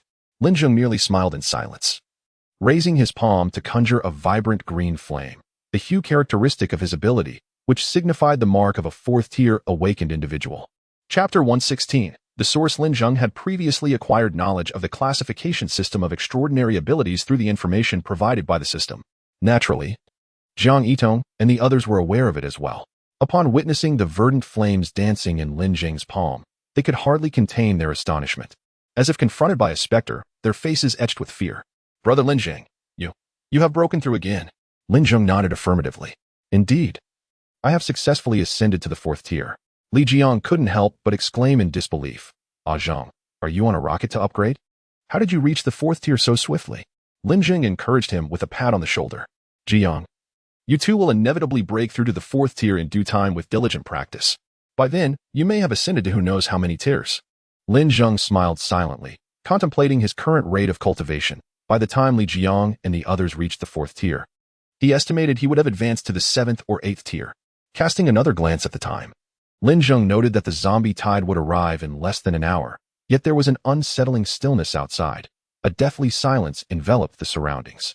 Usually, one could hear the faint rustle of the wind. Now, even that was absent, as if all sounds had vanished into thin air. Was this the calm before the storm? At that moment, Lu Chuwei and his group finally arrived in Jiatong City, successfully joining forces with Wang Tian's Blade Squad. Upon learning that the quarantine zone had been besieged by zombies, Wang Tian was taken aback. After all, the defensive systems of the quarantine zone were designed to withstand typical zombie assaults. It was later revealed that a multitude of colossal zombies, alongside an extraordinarily powerful female zombie, had breached the defenses. The zombie attack had resulted in heavy casualties, leaving fewer than 5,000 survivors. When Wang Tian inquired how they had managed to escape, Lian explained that a formidable human warrior had appeared, slaying the terrifying female zombie and the giant zombies, thereby facilitating their successful retreat. "A human warrior?" Wang Tian exclaimed, momentarily stunned. "Indeed, a youth remarkably strong, even surpassing that formidable female zombie. However, he possesses a rather peculiar temperament and speaks rather arrogantly. When a few residents of the quarantine zone dared to oppose him, he killed them on the spot," Lian recounted, lost in thought. "A youth? Arrogant speech? Quick to kill?" Wang Tian furrowed his brow, mulling it over as a familiar visage materialized in his mind. Could it possibly be the little brother? He speculated. Noticing Wang Tian's reaction, Lian inquired with surprise, "Do you know him?" Wang Tian responded, "Commander, I am not entirely certain. But the human warrior you described should indeed be the leader of the Tiyuan base. His characteristics align perfectly with your description." "The Tiyuan base? The place where we previously detected the densest fog?" Lu Chuwei interjected. Wang Tian nodded. "Yes, that's it." Lu Chuwei pondered thoughtfully. "It seems the fog truly enhances one's extraordinary abilities rapidly. That youth must have absorbed a significant amount of fog, thus becoming so powerful." Upon hearing his words, the crowd nodded in agreement, unaware that the mist had become of little significance to Lin Zheng. He was now directly absorbing the crystal course, a concentrated form of the mist, far purer and richer. Lu Chuwei reiterated. "If Captain Wang's assertion that the leader of the Taiyuan base is indeed the human powerhouse who is to rescue us, then that coveted land may be beyond our reach." Lu Chengwei exhibited a measure of self-awareness. "Commander, what shall we do next?" Lian inquired. "Let us first find a suitable place to settle." Suddenly, Wang Tian interjected. "By the way, Commander, the individuals from the 3 safe zones have all arrived, nearly bringing their entire possessions, and they are all coveting the Taiyuan base." Lu Chenwei's eyes sparkled with intrigue. The arrival of people from the 3 factions promised to be quite entertaining. Meanwhile, deep within a secluded cave in the mountains outside Jiatong City, the entrance was small, yet as one ventured further inside, the space expanded, revealing signs of human modification reminiscent of the passage from Taohua Yuan Ji, where one first traverses a narrow path before emerging into a broad expanse. As one delved deeper, the atmosphere grew increasingly sinister. Suddenly, a vast clearing revealed countless heads bobbing, and upon closer inspection, they turned out to be numerous zombies. This expansive area nearly pierced through the entire mountain range, concealing tens of thousands of zombies beneath the surface. The source of the zombies surrounding Jiangtong City, on Yuan City, and Tianyang City lay here. At the very depths of this subterranean realm lay an enormous creature, resembling a small mountain, akin to a mass of flesh. It lay in the center, attended by numerous zombies. This was a zombie queen, her body a colossal mass of flesh, rendering her unable to rise. Her limbs and head proportionate. Unless one searched meticulously, they would remain oblivious to her presence. The zombie queen possesses little combat prowess. Her sole function is the incessant production of new zombies. At this moment, a towering heap of corpses lies beside her. 2 zombies struggle to deliver a body to the queen escaping maw. With a sudden snap, she opens her mouth wide, revealing serrated teeth, and bites down on the head of the corpse, commencing a slow, gruesome chewing. Blood oozes from the corners of her mouth. accompanied by the unsettling sounds of flesh being torn apart. The queen, eyes closed in bliss, continues to savor her meal as the two zombies tirelessly present more bodies. Meanwhile, two additional zombies await with another fresh corpse, ready to ensure the queen's insatiable hunger is never quelled. New bodies are continually dragged to the ever-growing mountain of corpses. Occasionally, living individuals witnessing this horrifying scene are left with twisted expressions of terror, screaming and flailing like headless flies, ultimately falling prey to the zombies and being unceremoniously delivered to the queen's ravenous jaws. Each time the queen feasts on the living, her eyes gleam with excitement. She has a peculiar ritual of beginning her meal from the legs, for the agonized cries of her victims provide a symphony of delight, enhancing her appetite. Starting from the limbs guarantees the longest duration of screams, and as her hunger surges, she effortlessly produces more zombies or even advanced ones. Under normal circumstances, her rate of zombie production is 1 every 5 seconds, but after consuming the living, her efficiency skyrockets to 1 every second, an astonishing speed. It is no wonder that the zombies seem endless. Unless the source is eradicated, the relentless tide of the undead will continue unabated. Beyond the queen, there exists a formidable zombie king, a 4th-tier zombie commanding all the undead.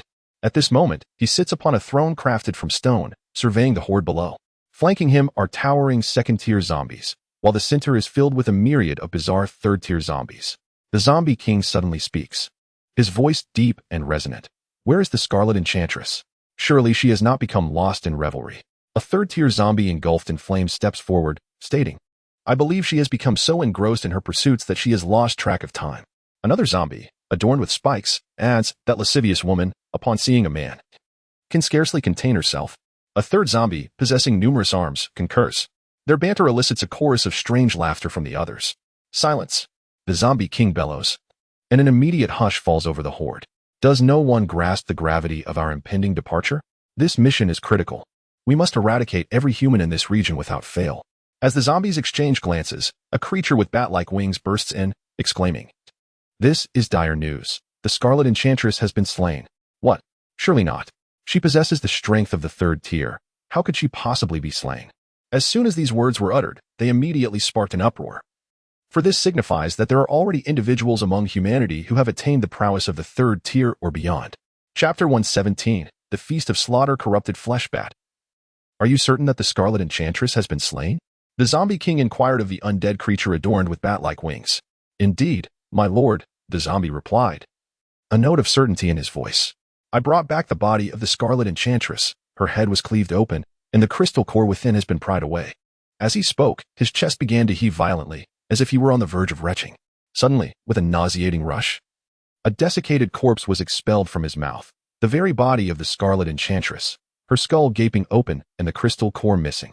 She was reduced to a mere withered husk, yet one could still discern her identity from her twisted form. Indeed, it is the Scarlet Enchantress. She is truly dead, exclaimed one zombie, a grotesque figure with the head of a pig and the body of a man, as he gazed at her with a mix of regret and longing. What a pity! I had yet to indulge in her charms. He licked his lips lewdly, displaying his repugnant demeanor. Pighead, look at yourself. The Scarlet Enchantress was fortunate to escape your clutches while alive. Now that she is dead, you dare to covet her? Dream on. The pighead zombie huffed defiantly. She wouldn't let me have her while she was alive. Now that she is deceased, I shall have my way with her. With that, he picked up the Scarlet Enchantress's withered body from the ground, shook off the viscous fluids, folded it neatly, and stowed it away in a burlap sack at his waist. A wicked smile creeping across his face as he envisioned his intentions. It was evident that someone had indeed ended the life of the Scarlet Enchantress. The matter was settled. At that moment, a zombie with an exposed brain emerged, bowing to the zombie king before stating, My lord, I suspect the Scarlet Enchantress may not have been slain by humans. It is highly probable that other mutated creatures were involved. Even if humans did play a role, it would not have been the act of a single individual, but rather a concerted attack by many, employing some particularly vile and underhanded methods. You are aware, my lord, that humans are notorious for their penchant for deceitful tactics. This brain-exposed zombie served as the strategist for the zombie king, offering insights into the death of the Scarlet Enchantress. The zombie king nodded in agreement. Indeed, humans have only recently awakened. It is unlikely that any single one could have defeated the Scarlet Enchantress. It must be as you suggest. The brain zombie continued. Even if there are a few exceptional humans, my lord, you would easily vanquish them. Of course, decapitating a formidable foe is far more exhilarating than severing the heads of 100 ordinary beings, the zombie king declared, a glint of murderous desire igniting in his eyes. At that moment, the brain zombie addressed the pighead zombie. Pighead, surrender the skin of the Scarlet Enchantress. We shall fashion it into a banner, leading our charge. Though reluctant, the pighead zombie dared not defy the strategist's command, replying, Strategist, may I have it returned to me once this operation concludes? If you desire it, so be it. Thank you, strategist. Very well. The zombie king abruptly struck the chair and stood up, proclaiming loudly, Prepare to set forth, annihilate humanity. Ha ha ha, exterminate humanity. Ha ha ha, obliterate humanity. Ha ha ha, eradicate humanity. The echoes of his fierce shouts reverberated through the underground, and any passerby at the foot of the mountain would surely be terrified to their core. Meanwhile, the clans of Wang, Ma, and Lu convened, plotting to seize the T1 base and subsequently divide that coveted territory. I can concede a portion, but that lad must be handed over to me. Lu Hongda, the patriarch of the Lu family, declared through gritted teeth. Upon hearing his words, the other two families rejoiced. At that moment, Wang Tianqing, the head of the Wang family, interjected. However, the individuals at that base are not to be underestimated, particularly that young man, whose abilities appear to be exceptionally formidable. How shall we contend with him? Suddenly, Ma Wenshan, the leader of the Ma family, furrowed his brow, devising a clever scheme. Narrowing his eyes at the assembly, he proposed, since we cannot confront them openly, let us resort to subterfuge. Oh, I wonder what clever plan the Ma family has in mind. Lu Hongda inquired, a sly smile tugging at his lips. I trust you all possess some hallucinogenic smoke. We can launch several hundred canisters into the Taiyuan base. Not only will mere individuals succumb, but even a dinosaur would be ensnared. At that point, they will be at our mercy, Ma Wenshan remarked, his eyes gleaming with cunning. Truly, the Ma family head is ingenious. Time is of the essence. We must set out at once. Lu Hongda urged eagerly, his anticipation mounting to trample Lin Zheng beneath his feet, to humiliate him mercilessly, and ultimately witness him perish in agony. On the other side, the people of the quarantine zone, having fled in panic, had scarcely salvaged any supplies and found themselves utterly destitute. Starving and parched, they were nearing the brink of desperation. Reluctantly, they followed Wang Tian to the T1 base, hoping to procure some supplies from Lin Zheng to alleviate their plight. Meanwhile, Lin Zheng instructed Li Jiang, Jiang Yitong, and the golden-haired beast, you shall guard the walls. Regardless of what you encounter, unleash a torrent of gunfire. Do not conserve ammunition. Li Jiang rubbed his hands together with excitement, assuring, rest assured, Zhang, I guarantee that even a fly shall perish beneath my fire. The golden-haired beast had transformed into human form, although it could not speak. Its new guise allowed it to operate heavy weaponry. Jiang Yitong nodded in agreement. Brother Lin Zheng, do not underestimate me. Over the past few days, I have become well acquainted with firearms, artillery, and even tanks. I shall ensure that the zombies are met with no escape. Lin Zheng nodded approvingly. Excellent. Tonight, let us revel in a grand feast of slaughter. Chapter 118. What is your perspective? Thus, the Lu, Ma, and Wang families, accompanied by their most elite personnel, stealthily made their way toward the Taiyuan base. Under the cloak of night, they advanced like phantoms, elusive and silent. According to Ma Wenshan's strategy, they carried an abundance of smoke bombs. As they neared the Taiyuan base, Ma Wenshan gestured to those behind him and whispered, We are almost at the Taiyuan base. Let us tread lightly to avoid detection. Everyone nodded in agreement, but Lu Hongda could scarcely contain his excitement, clenching his fists as he muttered, That scoundrel has slaughtered so many from the Lu family. Today, I shall flay him alive, making him wish for death. He will kneel before me, begging for mercy like a dog. However, Zhang Da, the leader of the Rattlesnake Squad, remained uneasy. Although the plan seemed plausible, he sensed unforeseen variables lurking in the shadows. Quietly, he confided in Wang Tianqing, Master, I have an unsettling feeling about this endeavor. Perhaps we should withdraw while we still can. Zhang Da maintained his cautious demeanor. Yet Wang Tianqing pondered for a moment before responding, We cannot afford to miss this opportunity. Should we falter, we will fall behind the other two families. Thus, despite the risks, we must proceed. Zhang Da, hearing this, could only shake his head in resignation. As the saying goes, heeding the counsel of others may lead to unfortunate consequences, and soon Wang Tianqing would pay dearly for his misguided decision. Ma Wenshan turned back to his companions and instructed, Everyone, prepare the smoke bombs. Once they were ready, he waved his hand. Now, let us approach slowly. When we reach the base of the wall, upon my command, throw all the smoke bombs inside and retreat swiftly. The group nodded in affirmation. Meanwhile, on the wall, Li Jiang sensed movement in the distance. Could it be zombies? He scratched his head and muttered to himself. Upon closer inspection, he noticed numerous shadowy figures, indistinct and ominous. Suddenly, he slammed a heavy machine gun before him, declaring, no matter what it is. As Zheng said, anyone who dares approach will be met with a hail of bullets. With that, he released the safety and unhesitatingly pulled the trigger. Instantly, flames erupted from the barrel, followed by a cacophony of gunfire that echoed across the night sky. In the darkness, the bullets traced visible arcs of light, striking the group of shadows, which were none other than Ma Wenshan and his companions. Upon hearing the gunfire, panic ensued among them. Initially intending to flee, they were met with a barrage of bullets that mercilessly pierced their bodies, resulting in a gruesome scene of blood and screams as many fell to the ground. The remaining members hastily sought refuge in a nearby building. Drenched in sweat and gasping for breath, their faces etched with terror. What the hell is happening? How could they possess a heavy machine gun? Ma Wenshan questioned, bewildered. This is impossible.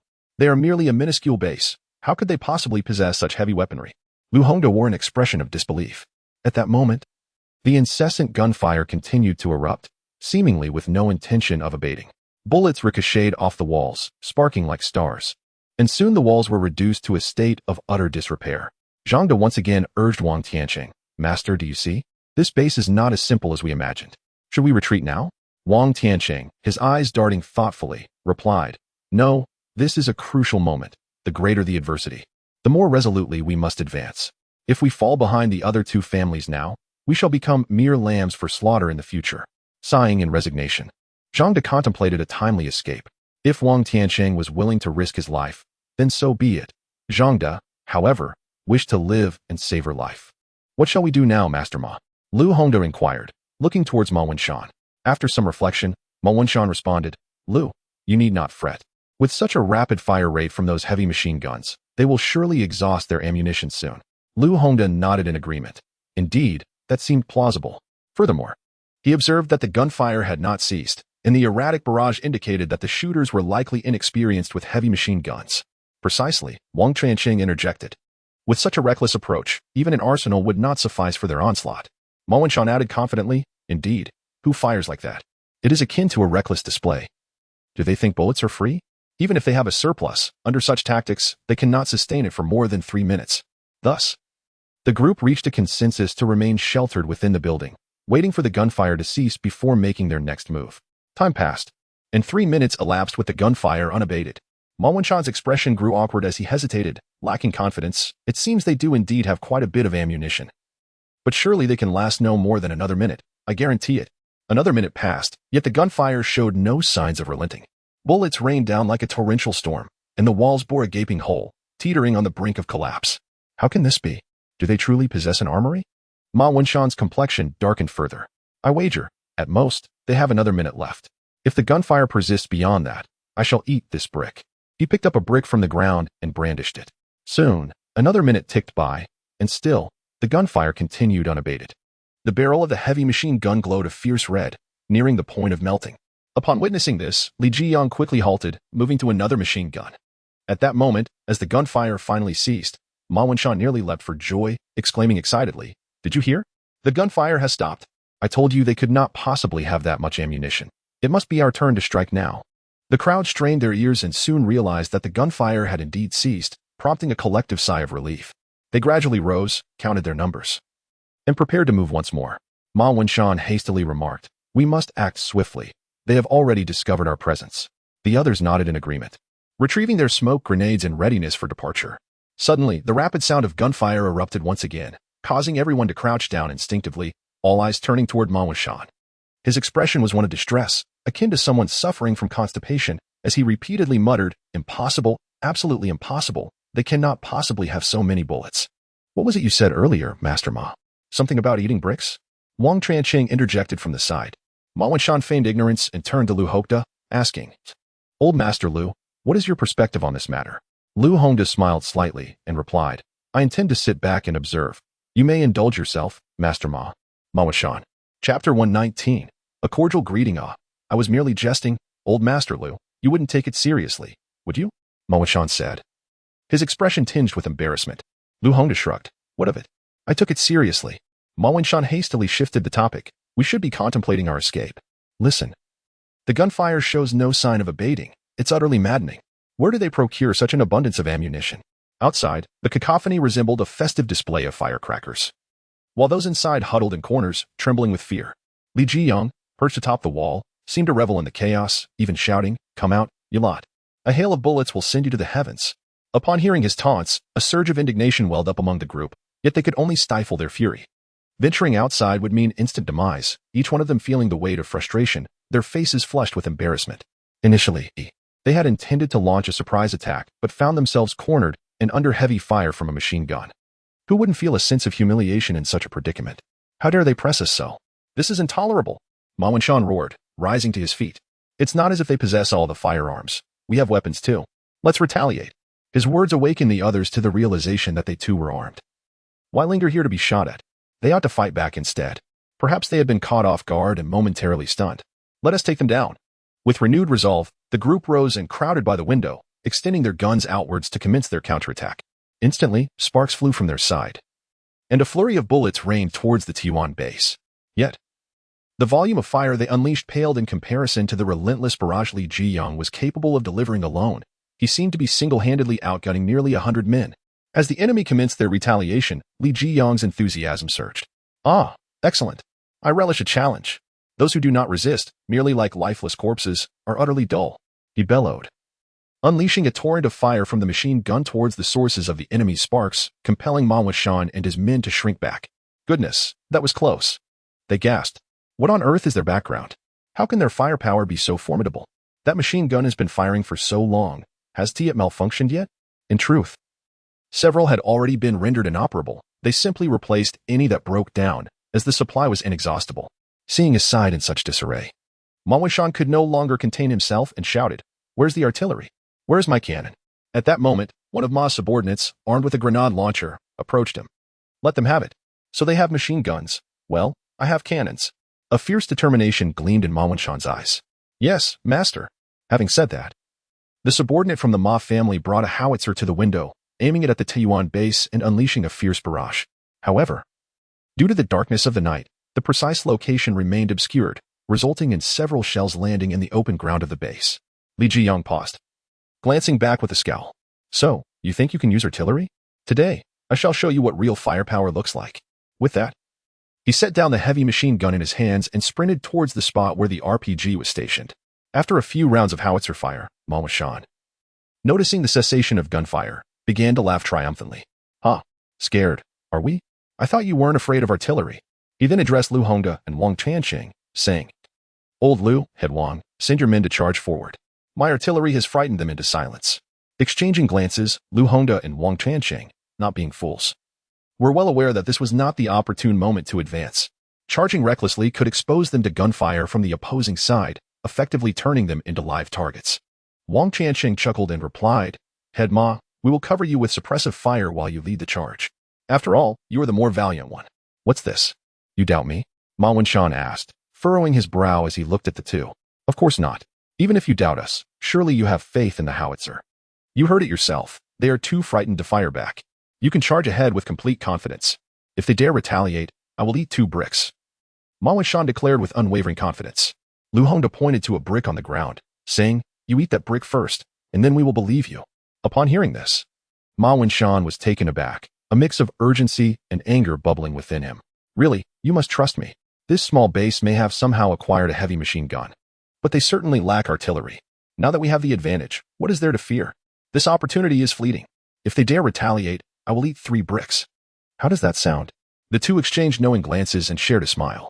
Even if the opposing side truly hesitated to fight back, they would not be the first to rush in. No one could guarantee that the enemy wouldn't act out of desperation, leading to mutual destruction. The first to charge would undoubtedly suffer heavy losses, placing themselves at a disadvantage among the 3 factions, though they had publicly formed an alliance. Each was secretly calculating their own interests. With a cheerful demeanor, Lu Hongda said, "Head Ma, we are in this together now. Let us not speak of you or I. We should charge together with our men. What do you say?" Ma Wenshan hesitated momentarily. If he were to lead the charge, uncertainty loomed large. However, further hesitation could invite trouble if the enemy regained their composure. Wang Tianqing urged, "Damn it, let us charge. Fortune favors the bold." With a decisive flourish of his hand, Ma Wenshan proclaimed loudly, "All right, then we shall charge together."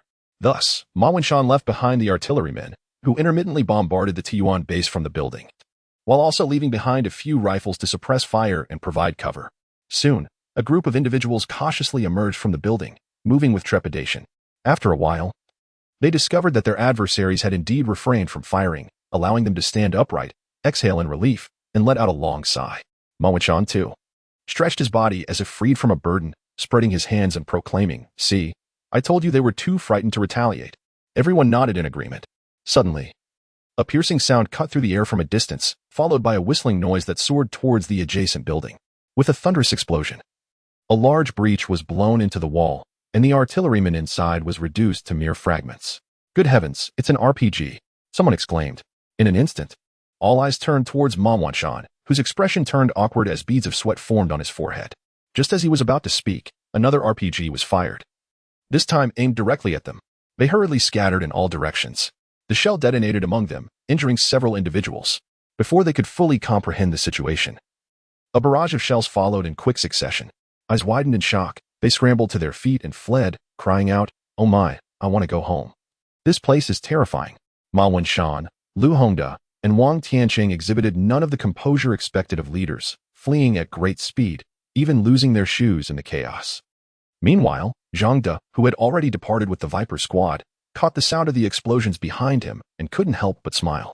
"Fortunately, I had the foresight. Otherwise, I would be caught in the same predicament." Li Jiang continued to fire in the direction of their escape, the explosions ringing out incessantly, illuminating the area with fiery bursts. Recognizing the disheveled figures of Ma Wenshan, Lu Hongda, and Wang Tianqing, a smile crept across his face. "Ah, so it's you old fellows. I knew you wouldn't let this rest during the day, and here you are, attempting a night raid. Allow me to present you with a few more shells." With that, Li Jiang unleashed several additional rounds, a warm greeting from him to them. Chapter 120. Escape, damn it. How could they possess RPGs? Who on earth are they? And why have they amassed such a stockpile of weapons, as if they were foreseeing the impending apocalypse and preparing in advance? Ma Wenshan's face was etched with lingering fear, an expression of having narrowly escaped death. He simply could not fathom how they could have acquired so many arms. Lu Hongda and Wang Tianqing stood beside him, hands resting on their waists, slightly bent over, gasping for breath, their faces pale and expressions filled with terror. Had they run even a moment slower, they would surely have become mere cannon fodder by now. "Master Ma!" Lu Hongda and Wang Tianqing nearly shouted in unison. Ma Wenshan paused and turned to them. "What is it? Will you eat on your own, or shall we feed you?" Lu Hongda said with a face full of grievance.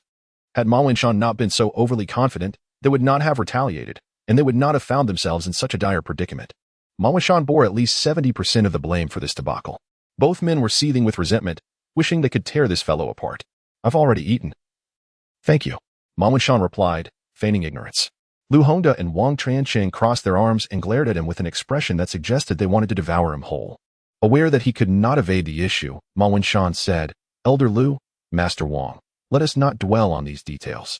We should unite and devise a strategy to seize the Tiyuan base, rather than engage in internal strife." Lu Hongda stepped closer, confronting Ma Wenshan. "We've suffered tremendous losses this time, and you bear the primary responsibility. If you do not provide us with an explanation, we will not let this matter rest. Indeed, we demand an explanation." Wang Tianqing echoed. Recognizing their fierce demeanor, Ma Wenshan understood their intentions well. They were merely seeking to claim more territory. All right, I accept my responsibility. Once we capture the Tiyuan base, I shall relinquish 10% of the territory. Will that suffice?" Ma Wenshan said, a quick smile flashing across his lips. The two exchanged glances and smirked slightly. Their objective had been achieved. "Since Master Ma has said so, we have nothing further to argue," Lu Hongda said with a hearty laugh. Wang Tianqing joined in the laughter, and seeing their triumphant expressions, Ma Wenshan could not help but curse inwardly. "Damn it. You two wretches, enjoy your moment of triumph while you can. Just wait until I settle the score with you later." At that moment, Wang Tianqing leaned in and asked, "However, it seems that the Taiyuan base is not as simple as we imagined. Whether we can capture it is still in question." Lu Hongda frowned slightly at this. But Ma Wenshan chuckled. "Gentlemen, I have a plan that is sure to succeed this time." Upon hearing this, both men felt a familiar sensation and nearly rolled their eyes in unison. Ma Wenshan hurriedly added, "This time it is absolutely reliable. But it requires the assistance of both of you. Please, do share," Lu Hongda urged. "Well, you see, my family has already been researching how to rapidly enhance one's supernatural abilities using mist." Oh. As the topic arose, both individuals immediately expressed their interest. In truth, aside from enhancing one's abilities through natural respiration by absorbing the mist, there exist devices capable of forcibly injecting this mist into the human body, thereby rapidly augmenting one's powers. However, this method risks rendering a person devoid of reason, transforming them into a mindless, destructive entity. Ma Wenshan continued, "What use is an uncontrollable mindless creature? It is indeed useful. By implanting a control system within its brain, we can dictate its actions, turning it into an immensely powerful killing machine capable of facing 100 adversaries." Upon hearing this, the two gasped in astonishment. Observing their captivated expressions, Ma Wenshan proceeded, "Yet, our experiment currently lacks several crucial materials. We require the assistance of both family heads. Should this experiment succeed, we could produce a batch of formidable ability-wielding corpses, easily overpowering even the mightiest base." Lu Hongda and Wang Tuanqing exchanged glances, sensing the potential in this endeavor. "Very well, Head Ma, we can assist you. However, we have a request of our own. Upon the experiment's success, we demand access to all processes and data involved." Ma Wenshan's eyes flickered as he regarded Lu Hongda, silently cursing him. Truly, he was a cunning old fox. Initially, Ma Wenshan had intended to eliminate both families once the army of ability-wielding corpses was established. But Lu Hongda's perceptiveness altered his plans. "Agreed. We are allies after all," he replied, thinking to himself that providing them with false data would go unnoticed. Thus, the three forged an agreement, sharing a conspiratorial laugh. Just then, those who had been running ahead inexplicably turned back, each appearing as if they had seen a ghost, desperately fleeing in the opposite direction. As they attempted to stop one individual to inquire about the commotion, he ran past without a glance, completely disregarding them. Suddenly, Ma Wenshan spotted Ma Kuan among the returning crowd and intercepted him, questioning, "Ma Kuan, why are you fleeing? Why are you heading back towards the Peach Garden base? Are you not afraid of being struck by an RPG?" Ma Kuan, his face a mask of terror, disregarded Ma Wenshan's esteemed status, struggling to free himself from the grip on his arm. Yet, Ma Wenshan held fast. With an expression of desperation, Ma Kuan exclaimed, "Head, you must let me go. There are countless zombies over there, thousands of them, of every kind. They even carry flags and lanterns. It's utterly terrifying. I would rather face an RPG explosion." "What? Thousands of zombies?" Everyone was taken aback. Carrying flags and lanterns. Ma Wenshan was perplexed. "Could you be mistaken?" "Indeed, I am not mistaken, Head. We must flee now. If we linger, it will be too late. I assure you, it is truly horrifying." Tears of urgency streamed down Ma Kuan's cheeks. Ma Wenshan and his companions found themselves grappling with disbelief. At that moment, a sudden chill swept through the air, reminiscent of a breeze from the inferno. Laden with an ominous coldness and the essence of death, it sent shivers down their spines, as if a venomous serpent had slithered across their backs. Following this eerie sensation was a soft, mournful wail, akin to the whispers of tormented souls from the depths of hell, faint yet hauntingly present. It felt as though a ghostly figure clad in crimson hovered near, exhaling softly in their ears, her lifeless, fish-like eyes fixed upon them with an unwavering intensity. In the next instant, a dim yellow glow flickered in the distance, prompting the group to turn and behold a sight that sent chills through their very core. Every hair on their bodies stood on end as they drew a sharp breath, a singular word racing through their minds: escape. Chapter 121. A disturbing encounter. What a horrifying spectacle it was. A throng of zombies swayed and shuffled forward, their movements disconcertingly slow. At the forefront, a second-tier zombie brandished a peculiar flag, while intermittently throughout the ranks, other zombies held aloft lanterns crafted from white paper, casting a dim yellow glow that illuminated their decayed visages. They resembled a congregation of hellish spirits wandering aimlessly through the streets. At that moment, a lagging individual caught the attention of the undead horde, his terror manifesting in desperate cries for help. "Oh my God, save me!" Yet, the more he shouted, the slower he became. His voice only served to draw the zombies closer. Perhaps overwhelmed by sheer fear, he suddenly lost his footing and collapsed to the ground. As he attempted to rise, he found himself utterly unable to do so, his legs seemingly devoid of control. Clenching his fists, he pounded his legs in a frantic attempt to muster strength, cursing, "Damn it! Get up, you worthless limbs. Stand up now." Regardless of his fervent efforts, his legs remained unresponsive, as if paralyzed. "Damn these useless legs, I swear I'll cut you off." With the encroaching horde drawing nearer, he succumbed to a fit of impotent rage, his expression a bewildering mix of laughter and tears. Suddenly, a putrid bat swooped out from the mass of zombies, darting towards him with alarming speed. A piercing scream erupted from his lips as the bat's razor-sharp claws slashed across his throat, blood gushing forth. In that moment of utmost terror, he succumbed to death. Following this, the grotesque bat lifted his lifeless body into the air and cast it high above the horde. With a mere flap of its wings, the body erupted, showering the ground with a torrential spray of blood and mangled flesh. The remnants of flesh and blood rained down upon the zombies, who were instantly invigorated, their bloodlust ignited. They began to emit terrifying howls, their movements becoming increasingly frenzied and violent. Look, there are humans ahead. Let us tear them apart piece by piece and unleash the pent-up desires within us. The putrid bat called out in an eerie tone to the zombies below. With a synchronized roar, the zombies surged towards Ma Wenshan and his companions. Their grotesque faces twisted in a terrifying grin, claws outstretched. Ma Wenshan and his friends turned pale with fear. "Oh no, run!" A voice suddenly rang out, prompting everyone to flee as if engines had been affixed to their feet. Despite their accustomed lives of luxury, Ma Wenshan and his companions exhibited remarkable speed, rivaling that of a sprinter in a moment of life and death. They surged to the forefront of the crowd, with even the septuagenarian Lin Zheng sprinting with surprising vigor. His legs moving in rapid succession, shedding any semblance of age and resembling a youthful athlete. In no time, he outpaced both Ma Wenshan and Wang Tiancheng.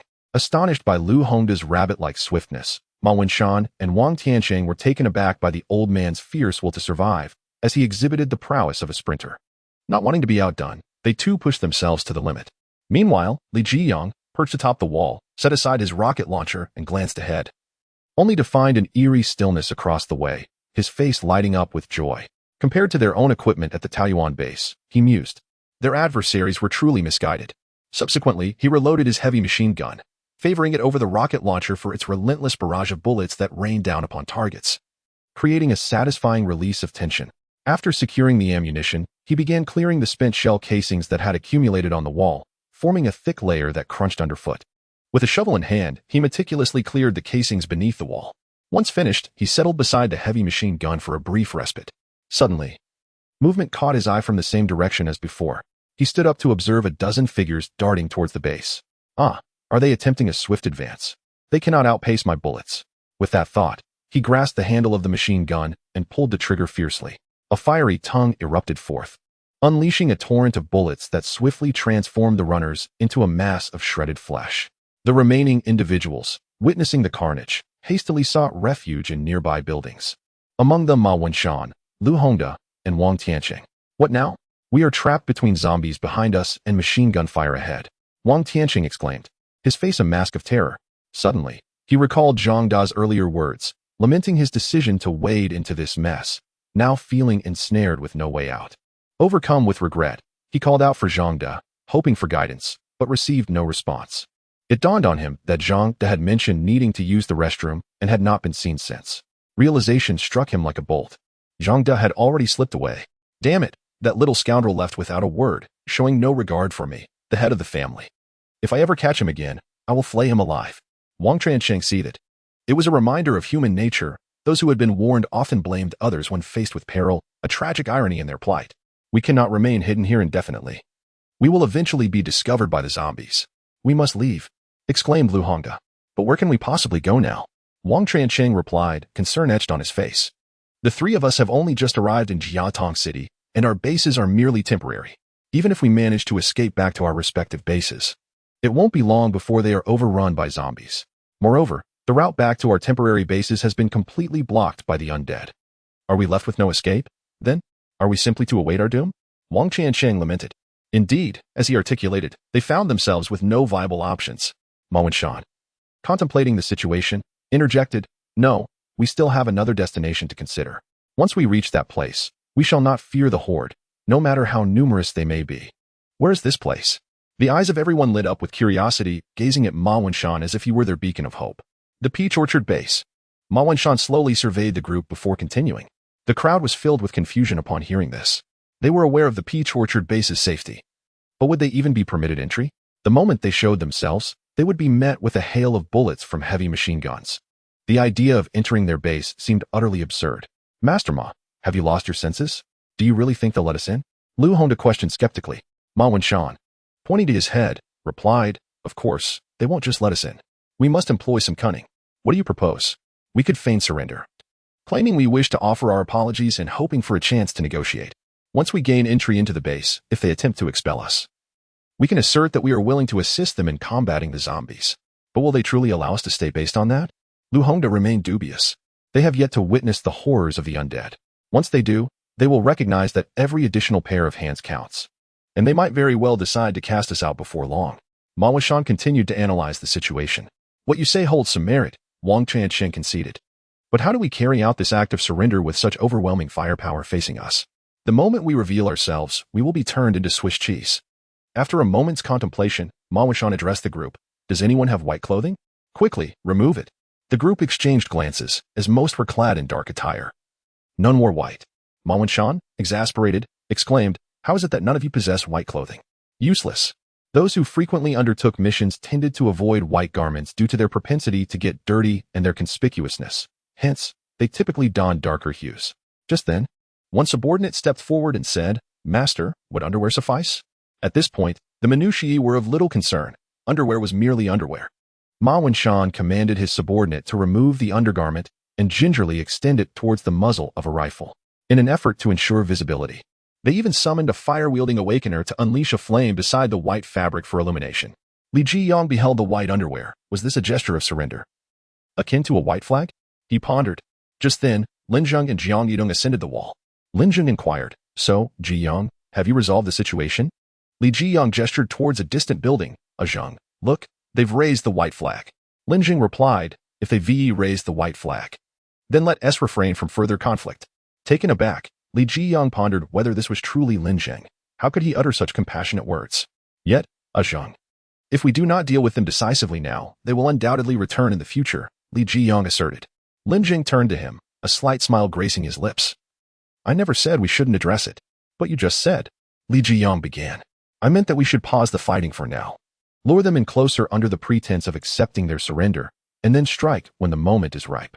Wouldn't that be far simpler? Li Zheng's spirits lifted up. Now that's a plan that resonates well. Chapter 122. Look behind you subsequently. Li Zheng set down the heavy machine gun and shouted to the individuals across from him. Listen closely. If you wish to surrender, line up and come over here. Upon hearing this, Ma Wanshan and his companions were instantly filled with ecstatic joy, their excitement causing them to dance about, nearly bursting into song. Perhaps the urgency of their predicament or the overwhelming happiness clouded their judgment, as they failed to consider the possibility of a trap. With a smug expression, Ma Wanshan proclaimed, You see, I told you so. I knew they would accept our surrender. Those mere teenagers are completely at my mercy. Just wait, once we enter the base. Everything will unfold as I have predicted. This is wisdom. Lu Hongda and Wang Tianxin could not help but roll their eyes. Had it not been for this opportunity, they would never have realized how boastful Ma Wanshan could be. Thus, the subordinate who had raised the white flag walked at the forefront, and they quickly exited the building. Arriving at the base of the surrounding wall, Ma Wanshan, unable to contain his eagerness, stated, We are willing to surrender. Could you please open the gate and allow us to enter for a proper discussion? As he spoke, his body trembled visibly, betraying his palpable anxiety. Lin Zheng noticed his unusual demeanor and surmised that something must have transpired, compelling them to surrender. He glanced at the others, whose faces were ashen with fear, many trembling slightly, for they were acutely aware that the terrifying horde of zombies would soon arrive.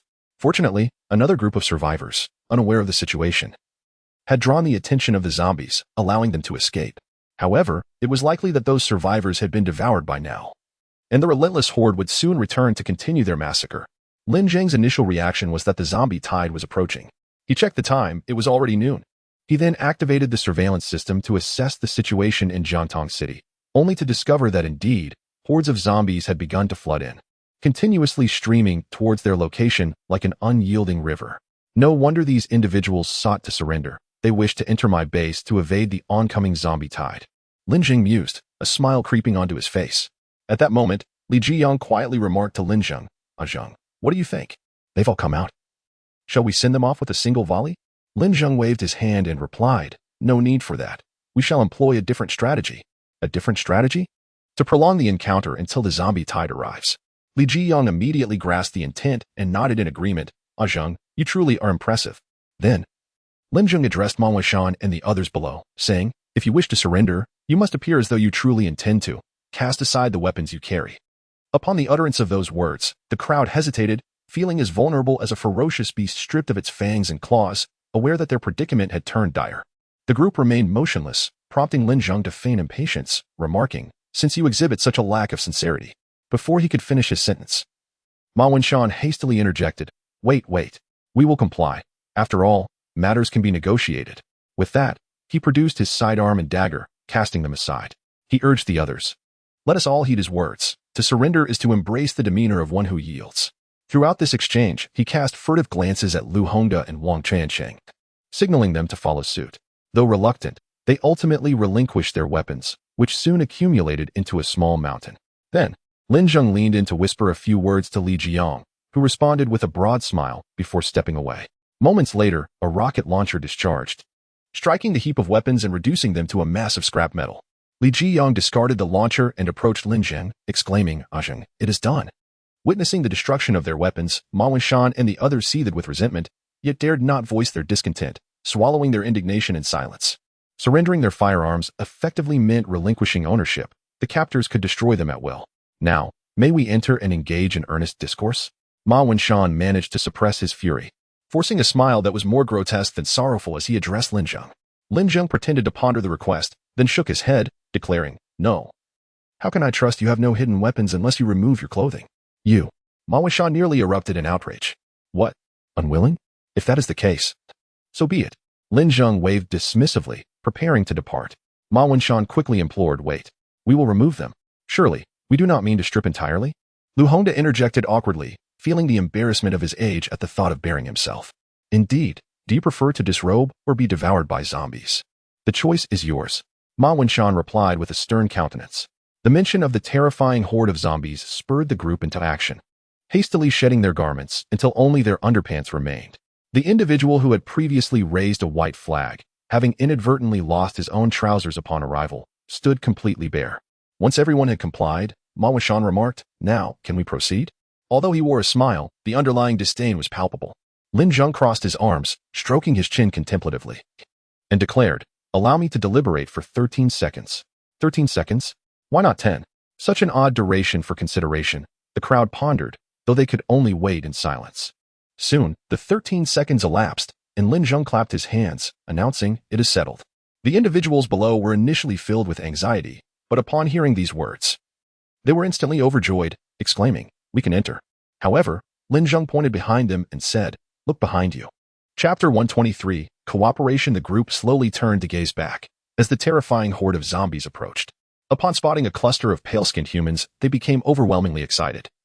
Never expecting that their meal would be pre-peeled, akin to having someone meticulously shell shrimp for you. At that moment, they finally understood why it had taken just 13 seconds, the very time it took for the zombies to arrive. What ferocity! As the zombies closed in, Ma Wen and his companions were on the brink of despair, pleading incessantly, "We beseech you, let us in. Just grant us entry, and we shall comply with any demand. You conspired to divide my peach blossom base, yet you are my adversaries. Save you? Do not jest," Lin Zheng replied coolly. In truth, Lin Zheng had long been aware of their scheming through the surveillance monitors. Hearing his words, the faces of the group turned pale. It was clear that their adversary was resolute in denying them entry. "It is our fault. We were blind to our own folly. We offended you. Please, grant us another chance." Ma Wen continued to plead. Lin Zheng merely stated, "If you flee now, you may still have a chance at survival. If you do not move, the zombies will soon be upon us." The group turned to see the zombies were now less than 20 meters away. With no time to react, they shot Lin Zheng and the others a venomous glare before dashing off to the side. "Just wait. I will return for vengeance," Ma Wen shouted as they vanished into the night, pursued by countless zombies. Some of the zombies, however, turned their attention to Lin Zheng and his companions atop the wall, charging towards them with fervor. Soon, a towering pile of zombies amassed, with those behind climbing atop their fallen brethren, forming a precarious tower that grew ever higher. Nearly reaching the edge of the wall, Lin Zheng swiftly turned to Li Jiang and Jiang Yidong, commanding, "Quickly, take your positions and prepare to fire." "Yes, Zheng. Yes, Brother Lin Zheng," they replied in unison, hastening to their respective spots. Li Jiang resumed control of the heavy machine gun, unleashing a relentless barrage. Bullets rained down like a tempest upon the densely packed zombies, producing a cacophony of muffled thuds. Gouts of flesh and blood erupted as dismembered limbs and mangled bodies littered the ground. Yet, the zombies remained undeterred, relentlessly surging towards the base. Li Jiang, growing more exhilarated by the moment, felt his body tremble with the rhythm of the machine gun. "Come on, bring it on." Boom, boom, boom. At this moment, an unmanned bomber appeared above the base, relentlessly bombing the horde of zombies. After unleashing a barrage of over a dozen shells, the drone plunged directly into the undead mass, toppling a large swath of them. Shortly thereafter, a second drone emerged, once again launching a frenzied assault on the zombies below. Each shell sent a multitude of limbs and shredded flesh flying, scattering them onto nearby trees and abandoned streetlights. The operator of these drones was Jiang Yitong, who followed Lin Zheng's instructions to the letter. Once the munitions were expended, each drone would charge straight into the horde without the need for retrieval. Meanwhile, Jin Mao, the golden retriever, watched eagerly beside Lin Zheng, awaiting the assignment of a task. Lin Zheng turned to Jin Mao and said, "Little feather, your responsibility is to deal with any stragglers. Not a single zombie must breach the walls and enter the base, understood?" With a couple of enthusiastic barks, Jin Mao darted off, ready for action. Given that Jiang Yitong and Li Jiyong were engaged in widespread firepower assaults, there would inevitably be some that slipped through the cracks. That was where Jin Mao came in, tasked with precision strikes. Its swift reflexes made it perfectly suited for this role. Just then, a zombie began to climb up. Upon spotting it, Jin Mao bared its teeth and pounced, using its sharp claws to cleave the creature in two before tossing the remains over the wall. No sooner had it dealt with that, when several more zombies began to ascend. Jin Mao opened its mouth and unleashed a torrent of flame, engulfing them in a fiery blaze, quickly reducing them to a pile of charred remains.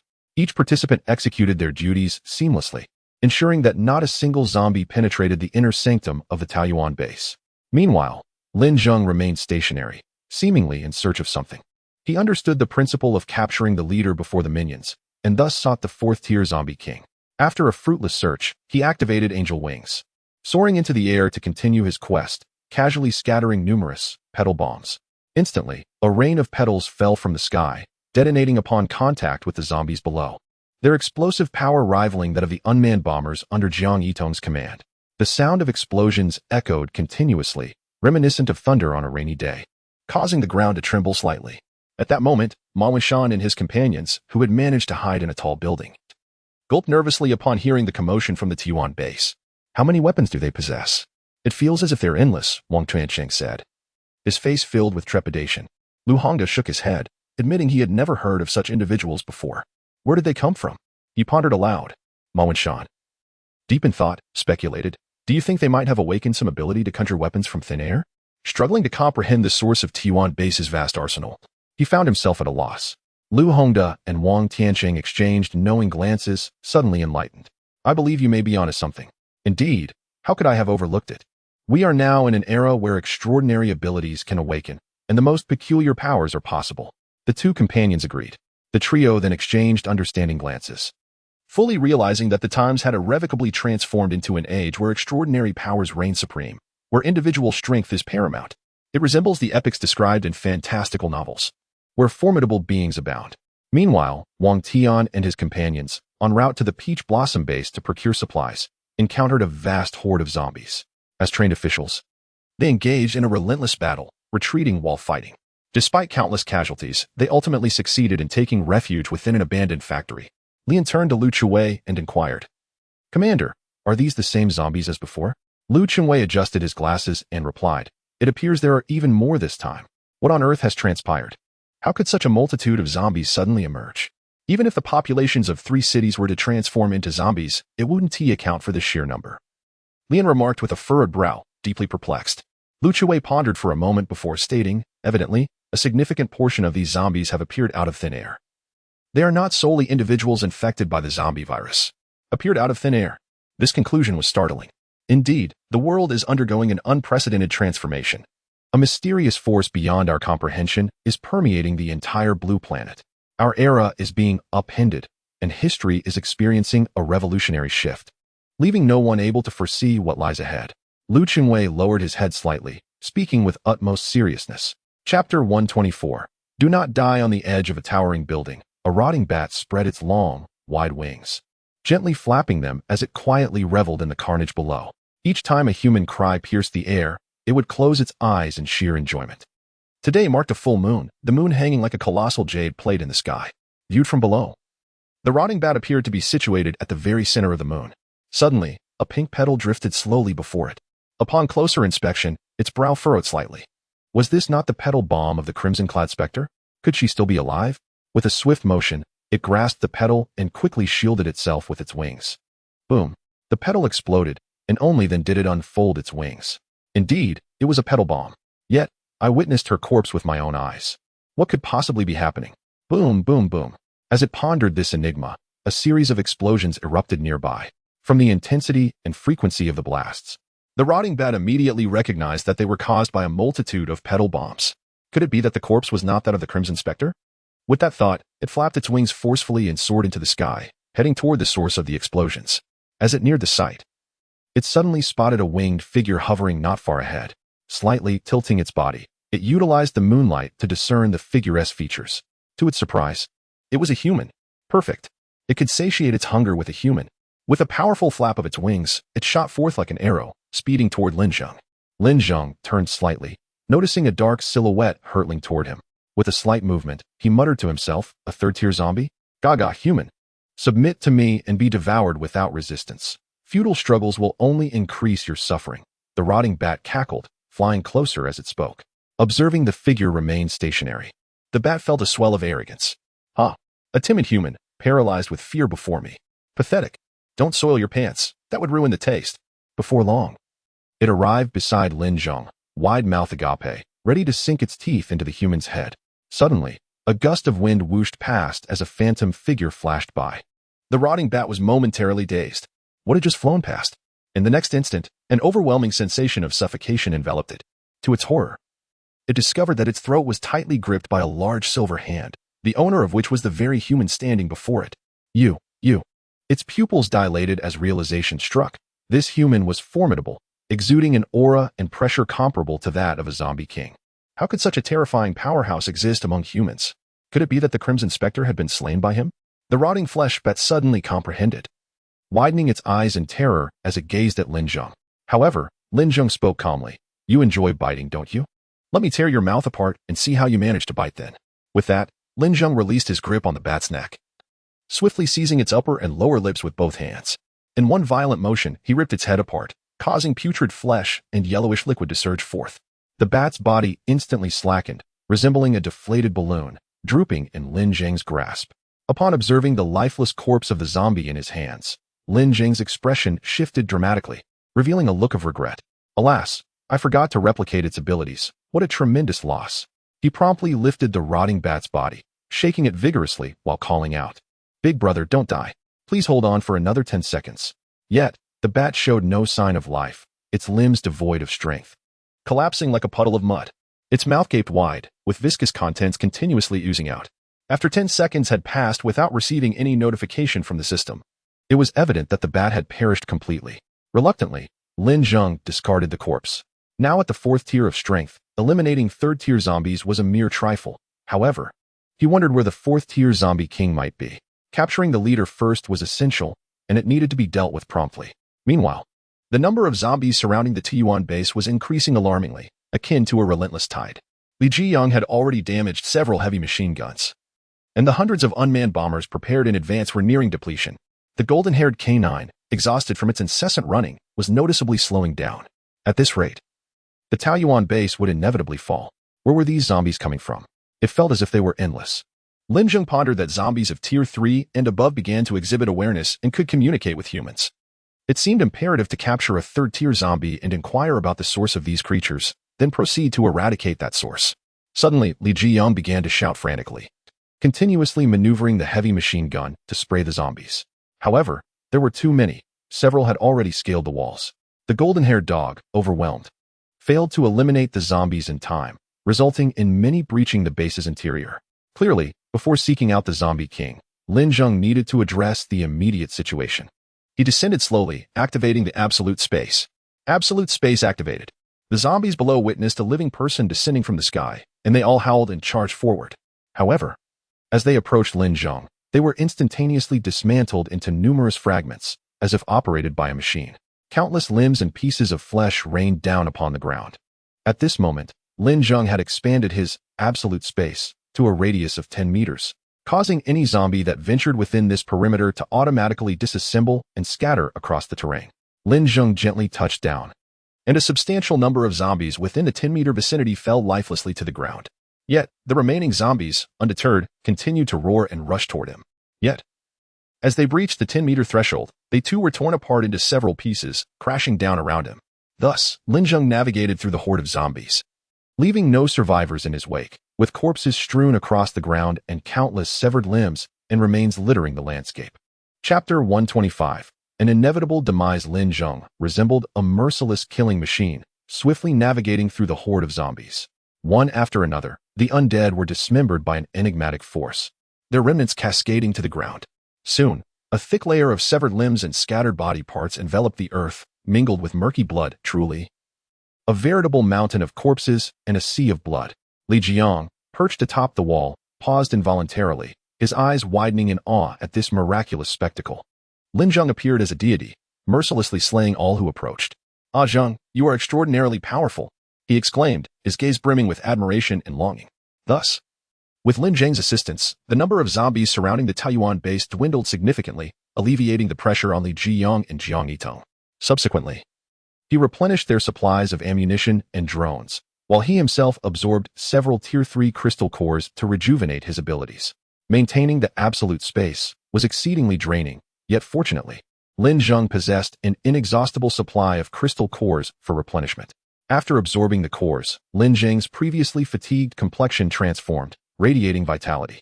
Now, it was time to seek out the Tier 4 Zombie King. As long as this abomination remained alive, the onslaught of zombies would persist. Moreover, a Tier 4 crystal core held immense allure for Lin Zheng, as it was essential for his ascension to Tier 5. Suddenly, the system's notification chimed. Ding. Task activated. Eliminate the Tier 4 Zombie King to expand the object replication range by 5,000 cubic meters. This was fortuitous. A system task had been triggered, indicating that the Zombie King was indeed destined for demise. After briefly briefing Li Zheng and Jiang Yitong, Lin Zheng swiftly unleashed wings of the angel and departed. Zombie King, prepare your neck. I, Lin Zheng, have come to claim your wretched life. On the other side, Shaolin and Li Xiaoro found themselves pursued by a horde of first-tier zombies. As they retreated, they fought valiantly. Shaolin wielded flames in one hand and water in the other, each strike toppling a multitude of undead. Meanwhile, Li Xiaoro unleashed explosive blasts from both hands, relentlessly targeting the advancing zombies. Through their recent training, their abilities had greatly enhanced, and although they had yet to fully break into the second tier, they were but a step away. Being dual-element awakeners, they were more than capable of handling these common zombies. However, the sheer number of foes was overwhelming, and their stamina was limited.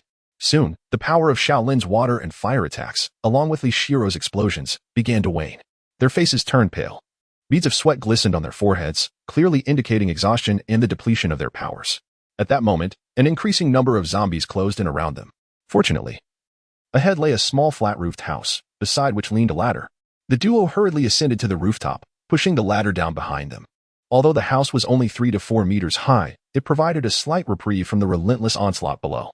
The zombies amassed around the structure, clawing and reaching out with grotesque, fearsome visages, their guttural roars echoing in the night. At last, Shaolin and Li Xiaoro could catch their breath.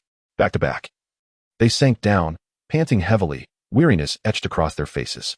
Sister Xiaoro, how could there be so many zombies all of a sudden? After taking a deep breath, Li Xiaoro shook her head, uncertain. But this number far exceeds any we have encountered before. I am not sure if we can escape this calamity. We will surely be fine, Sister Xiaoro. As long as we have faith, we will find a way out, Shaolin declared confidently. Li Xiaoro regarded him. Noting the youth's naive and unyielding optimism, such blind confidence might serve well in peaceful times, yet in a crisis, it could lead to peril. Not wishing to shatter his spirit outright, she suggested he take a look at the horde below. Rising to his feet, Shaolin approached the edge of the rooftop. Illuminated by the moonlight, he surveyed the scene, only to find a sea of darkness teeming with zombies, at least several thousand. They had surrounded the small house so tightly that escape seemed impossible. To flee, one would either need wings to soar away or must leap down and carve a bloody path through the horde. Given their current state, such feats were clearly unattainable. Even at their peak, facing thousands of zombies would yield little chance of victory. Thus, in this dire situation, they faced a dead end. Li Xiaoro had grasped this grim reality, yet Shaolin appeared oblivious. Upon returning to her side, he proclaimed, Sister Xiaoro, we are surrounded by zombies, but for now, we are safe. They cannot ascend to the rooftop. Once we recover our strength, we shall fight our way out. Li Xiaoro merely smiled faintly and nodded, remaining silent. Thus, the two sat together to rest and regain their strength. Suddenly, a rustling sound emerged from nearby. They focused their gaze, only to find several zombies crawling towards them. Alarmed, they exclaimed in dismay. Li Xiaoro swiftly unleashed a blast, eliminating the approaching zombies with precision. However, more and more zombies continued to ascend. as they were incessantly piling up against the wall, creating a towering mass. The zombies at the back climbed atop those in front, and soon the rooftop was overwhelmed with their presence. The duo fought valiantly, knocking zombies off the roof, but new ones perpetually emerged. Just as they had managed to replenish some of their energy, it was swiftly depleted once again, plunging them back into a state of utter exhaustion. Back to back, they surveyed the encroaching horde, which rapidly surrounded them. At that moment, they found themselves almost at their wits' end, with no one to assist them. The air thickened with despair. Just then, Li Shiro's eyes darted, and she noticed a nearby utility pole, its wires still intact. With the power system nearly inoperative, the wires were devoid of electricity. If she could scale the pole and follow the wires, perhaps an escape was possible. Contemplating this, she turned to Xiaolin and said, "Do you see that utility pole over there?" Following her gaze, Xiaolin noted the pole and nodded in acknowledgement. "I see it, Sister Shiro. You should climb that pole and escape along the wires." Li Shiro replied calmly. "But we are surrounded by so many zombies. How can we get past them?" Xiaolin inquired. Li Shiro did not respond, but instead closed her eyes, inhaling deeply, and then suddenly opened them wide. A fierce light emanated from her eyes, which had become both sharp and resolute. Countless mental energies began to converge within her mind, causing her body to tremble violently. Noticing her distress, Xiaolin shouted, "Sister Shiro, what are you doing?" With grave seriousness, Li Shiro declared, "Listen to me carefully. You must survive." "What? Sister Shiro, what are you planning?" "We should live together," Xiaolin cried, nearly in tears, realizing that she might be willing to sacrifice herself for his escape. Gradually, Li Shiro's eyes reddened, blood vessels becoming prominent, and soon, blood began to flow from them. "Stop. Please, stop, Sister Shiro," Xiaolin pleaded, his voice cracking with desperation. Yet, Li Shiro showed no intention of halting. The mental energy continued to accumulate, nearing the breaking point of her mind. A piercing headache overwhelmed her, as if she were being struck by thousands of volts of electricity, causing her consciousness to blur, even frothing at the mouth. "Sister Shiro, no," Xiaolin shouted helplessly. "Go." With her final consciousness, Li Shiro shouted vehemently at Xiaolin, then forcefully pushed him away. Following that, she unleashed her formidable psychic energy, akin to a colossal tidal wave, radiating outward towards the surrounding zombies. A shockwave surged forth, producing a faint rumble, as the nearby zombies were violently struck by this surge of psychic power, leaving them utterly. Chapter 126, Discovery surrounding zombies unexpectedly froze in place. In the next moment, their heads exploded with a resounding blast, sending a crimson mist into the air, leaving behind only headless corpses. With a thunderous crash, all the decapitated zombies fell to the ground almost simultaneously. At that instant, Li Shiro could no longer withstand the overwhelming backlash of her own mental exertion. It inflicted severe harm upon her. She collapsed to her knees, her eyes bloodshot, tears streaming from her eye sockets, her hair disheveled and her complexion ghostly pale, resembling a fearsome witch. "Run!" she shouted with the last vestige of her strength, directing her fury at Xiaolin, before losing consciousness and collapsing onto the ground. Xiaolin's eyes welled with tears, his body trembling uncontrollably. A thought flickered in his mind. This was the second woman who had perished because of him. No, this must not happen again. Thus, he defied Li Shiro's command to flee alone and instead rushed over, lifting her into his arms and securing her with his clothing. He turned back to her softly, saying, "Sister Shiro, how could I ever abandon you?" With his frail body, he struggled to rise and gritted his teeth as he sprinted towards the nearby utility pole. The pole was still some distance from the rooftop of the small house. With a determined run, he leapt into the air, timing his jump perfectly as he grasped the pole tightly. The immense force of the impact struck his chest, sending a wave of excruciating pain coursing through him. Despite the agony, he persevered, climbing step by step. The zombies below, seeing him, surged madly towards the pole, quickly forming a small mountain of undead. The feeble pole became precariously unstable, swaying dangerously. "Die, you wretched monsters!" Xiaolin bellowed, unleashing a torrent of flames from his palm that surged towards the zombies below. They were instantly ignited, engulfed in a ferocious blaze that shot upwards, threatening to consume both Xiaolin and Li Shiro. Using such intense abilities was already a strain for Xiaolin. He was evidently overexerted. Yet, witnessing the flames approach, he gritted his teeth and summoned all his strength to ascend rapidly. He successfully reached the top of the pole, narrowly escaping the searing flames. The other zombies were deterred by the fire and ceased their advance towards the pole. Xiaolin exhaled a long sigh of relief, glancing back at the unconscious Li Shiro, and murmured, "Sister Shiro, we are saved." However, before he could catch his breath, two dark figures descended from above. Xiaolin immediately became alert. The shadows landed on the power lines, arms crossed over their chests. Upon closer inspection, he realized one had a pig-like head, while the other was covered in sharp spikes. Yet, they shared a common trait. Their faces were in various states of decay, revealing their undead nature. The manner of their arrival hinted at their formidable strength. Pighead. These two humans possess some strength. They must taste exquisite. The spiked zombie remarked to the pig-headed one.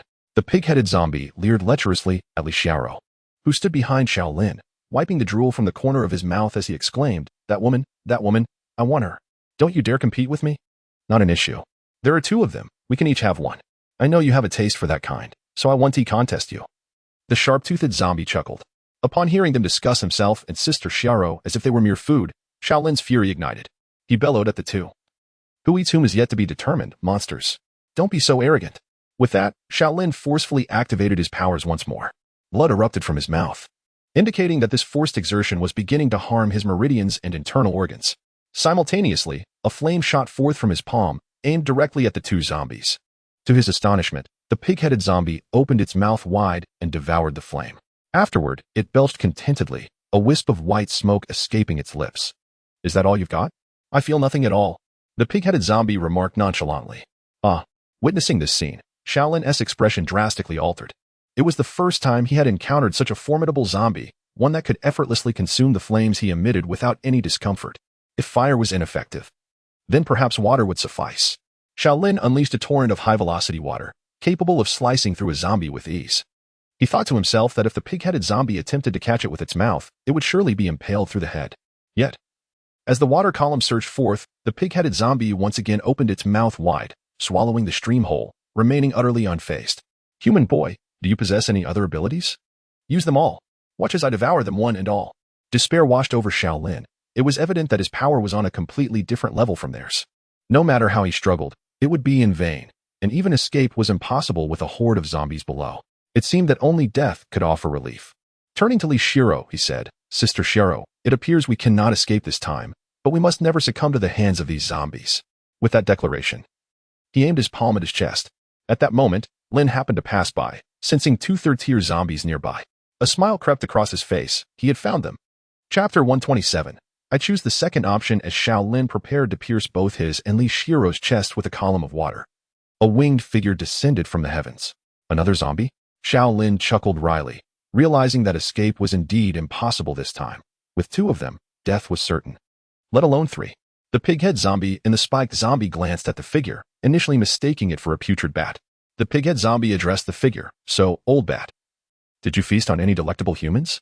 However, as the figure lowered itself to their level, they quickly discerned that it was not a putrid bat but rather a human adorned with wings. The spiked zombie expressed a hint of excitement. Once Shaolin recognized the figure, his eyes lit up with exhilaration. It was him. This was the benefactor he vowed to repay for a lifetime. The Lord of the Tiyuan base. This was also the reason he and Li Xiaoro had been vigilantly guarding the path to the Tiyuan base, secretly protecting them. But he realized that those two zombies were far too formidable for him to confront. Shaolin urgently called out to Lin Zheng, You must flee. They are far too strong. You cannot contend with them. Lin Zheng turned around and recognized the boy who had once carried his mother's corpse to exchange for supplies. And behind him stood Li Xiaoro. Oh, is that so? I am quite curious to see just how strong they truly are, Lin Zheng replied nonchalantly. These zombies were entirely different from ordinary ones, particularly the pig-head zombie, which could devour all attacks. No supernatural ability affected it. Upon hearing this, Lin Zheng became intrigued. An ability that devours attacks was a new power. He must replicate it. This time, he couldn't afford to strike too heavily. If he could merely incapacitate the pig-head zombie, that would suffice. The pig-head zombie exclaimed, What? Is that polite? The spiked zombie turned to the pig-head zombie and said, It appears we have not yet feasted upon a winged human. It seems we are in for a treat this time. Heh, I shall savor his wings. Do not dare to snatch them from me. The pig-head zombie displayed a peculiar grin. Lin Zheng focused his gaze on the pig-head zombie and whispered, Devouring abilities. Let us see if you can consume my ice spikes. With that, he slightly raised his palm towards it, invoking the ice spike ability. Seeing the imminent attack, the pig-head zombie chuckled, Come, aim for Grandpa. With that, he opened his mouth wide, preparing to devour the oncoming attack. A sharp ice spike shot forth. And the pig-head zombie sneered, Just a little ice shard, just what I needed.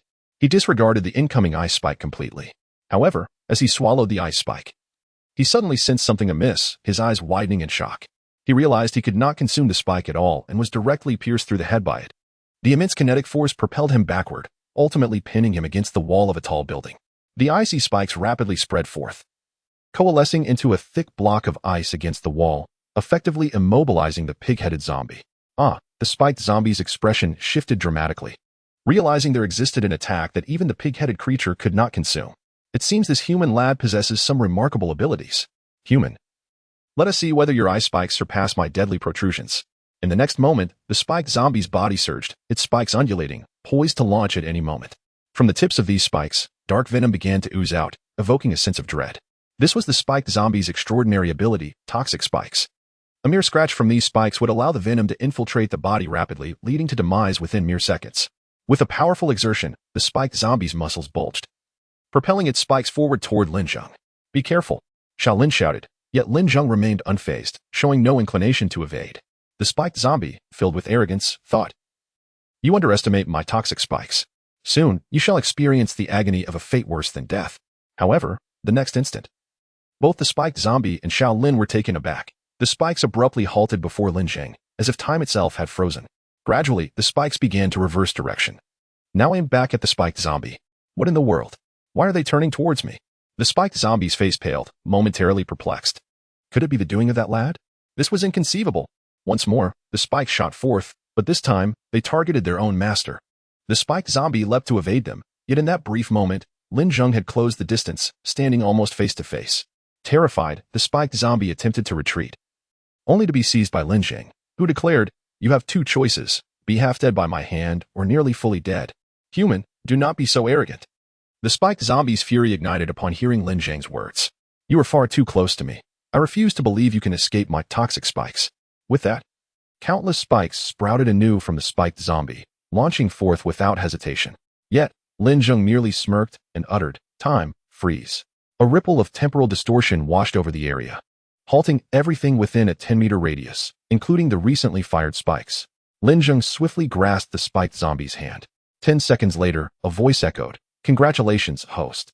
You have successfully replicated the ability, toxic spikes." During this interval, Lin Zheng had redirected the spikes using absolute space. Once the instant freeze concluded, the spikes shot forth, embedding themselves into the spiked zombie's own body. As the spiked zombie stared in disbelief at the multitude of spikes protruding from its own form, it began to question its existence. What transpired? How did my own spikes end up piercing me? Although he felt bewildered, he remained composed, for he was immune to his own venom. The sharp spikes embedded in his body merely caused him a twinge of pain. In the next moment, Lin Zheng coolly declared, "Enough, you are of no further use." Infuriated once more by Lin Zheng's words, the spiked zombie clenched its hands, now bristling with spikes, and lunged toward him. With a resounding clap, its hands struck Lin Zheng's head, expecting the spikes to pierce through. However, to its astonishment, Lin Zheng's head proved as unyielding as iron, shattering all the spikes on its palms. This was the power of steel enhancement. The spiked zombie was taken aback, pondering the extent of this human's abilities. In an instant, Lin Zheng seized the spiked zombie's head. "Let me go? Let me go?" The spiked zombie instantly sensed the peril it was in, realizing its imminent demise. Ability manifestation. It began to utter, but before it could finish, its entire head disintegrated into a cascade of marbles, falling to the ground in a bizarre spectacle. What kind of ability is this? Shaolin's eyes widened in disbelief and fear as he witnessed this scene. He was aware of the formidable strength of the leader of the Tuan base, but he had not anticipated such overwhelming power. The thought of being there merely to ensure safety seemed laughable. However, another idea ignited within him. If he were fortunate enough to survive this ordeal, he would strive to grow stronger and repay his benefactor. After dispatching the spiked zombie, Lin Zheng slowly floated towards the pig-headed zombie. Upon witnessing Lin Zheng's terrifying prowess and the gruesome fate of the spiked zombie, the pig-headed zombie's face turned ashen as it saw Lin Zheng approaching.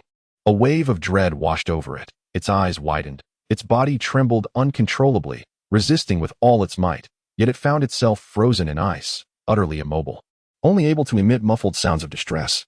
Lin Zheng placed his hand upon the pig-headed zombies, causing it to shudder in fright, fearing it too would be reduced to a pile of marbles. With a fearful grunt, it fixed its gaze upon Lin Zheng. After a few tense seconds, realizing nothing had transpired, the pig-headed zombie finally exhaled in relief. Moments later, the system's prompt echoed, "Congratulations, host, you have successfully copied the ability, Devour."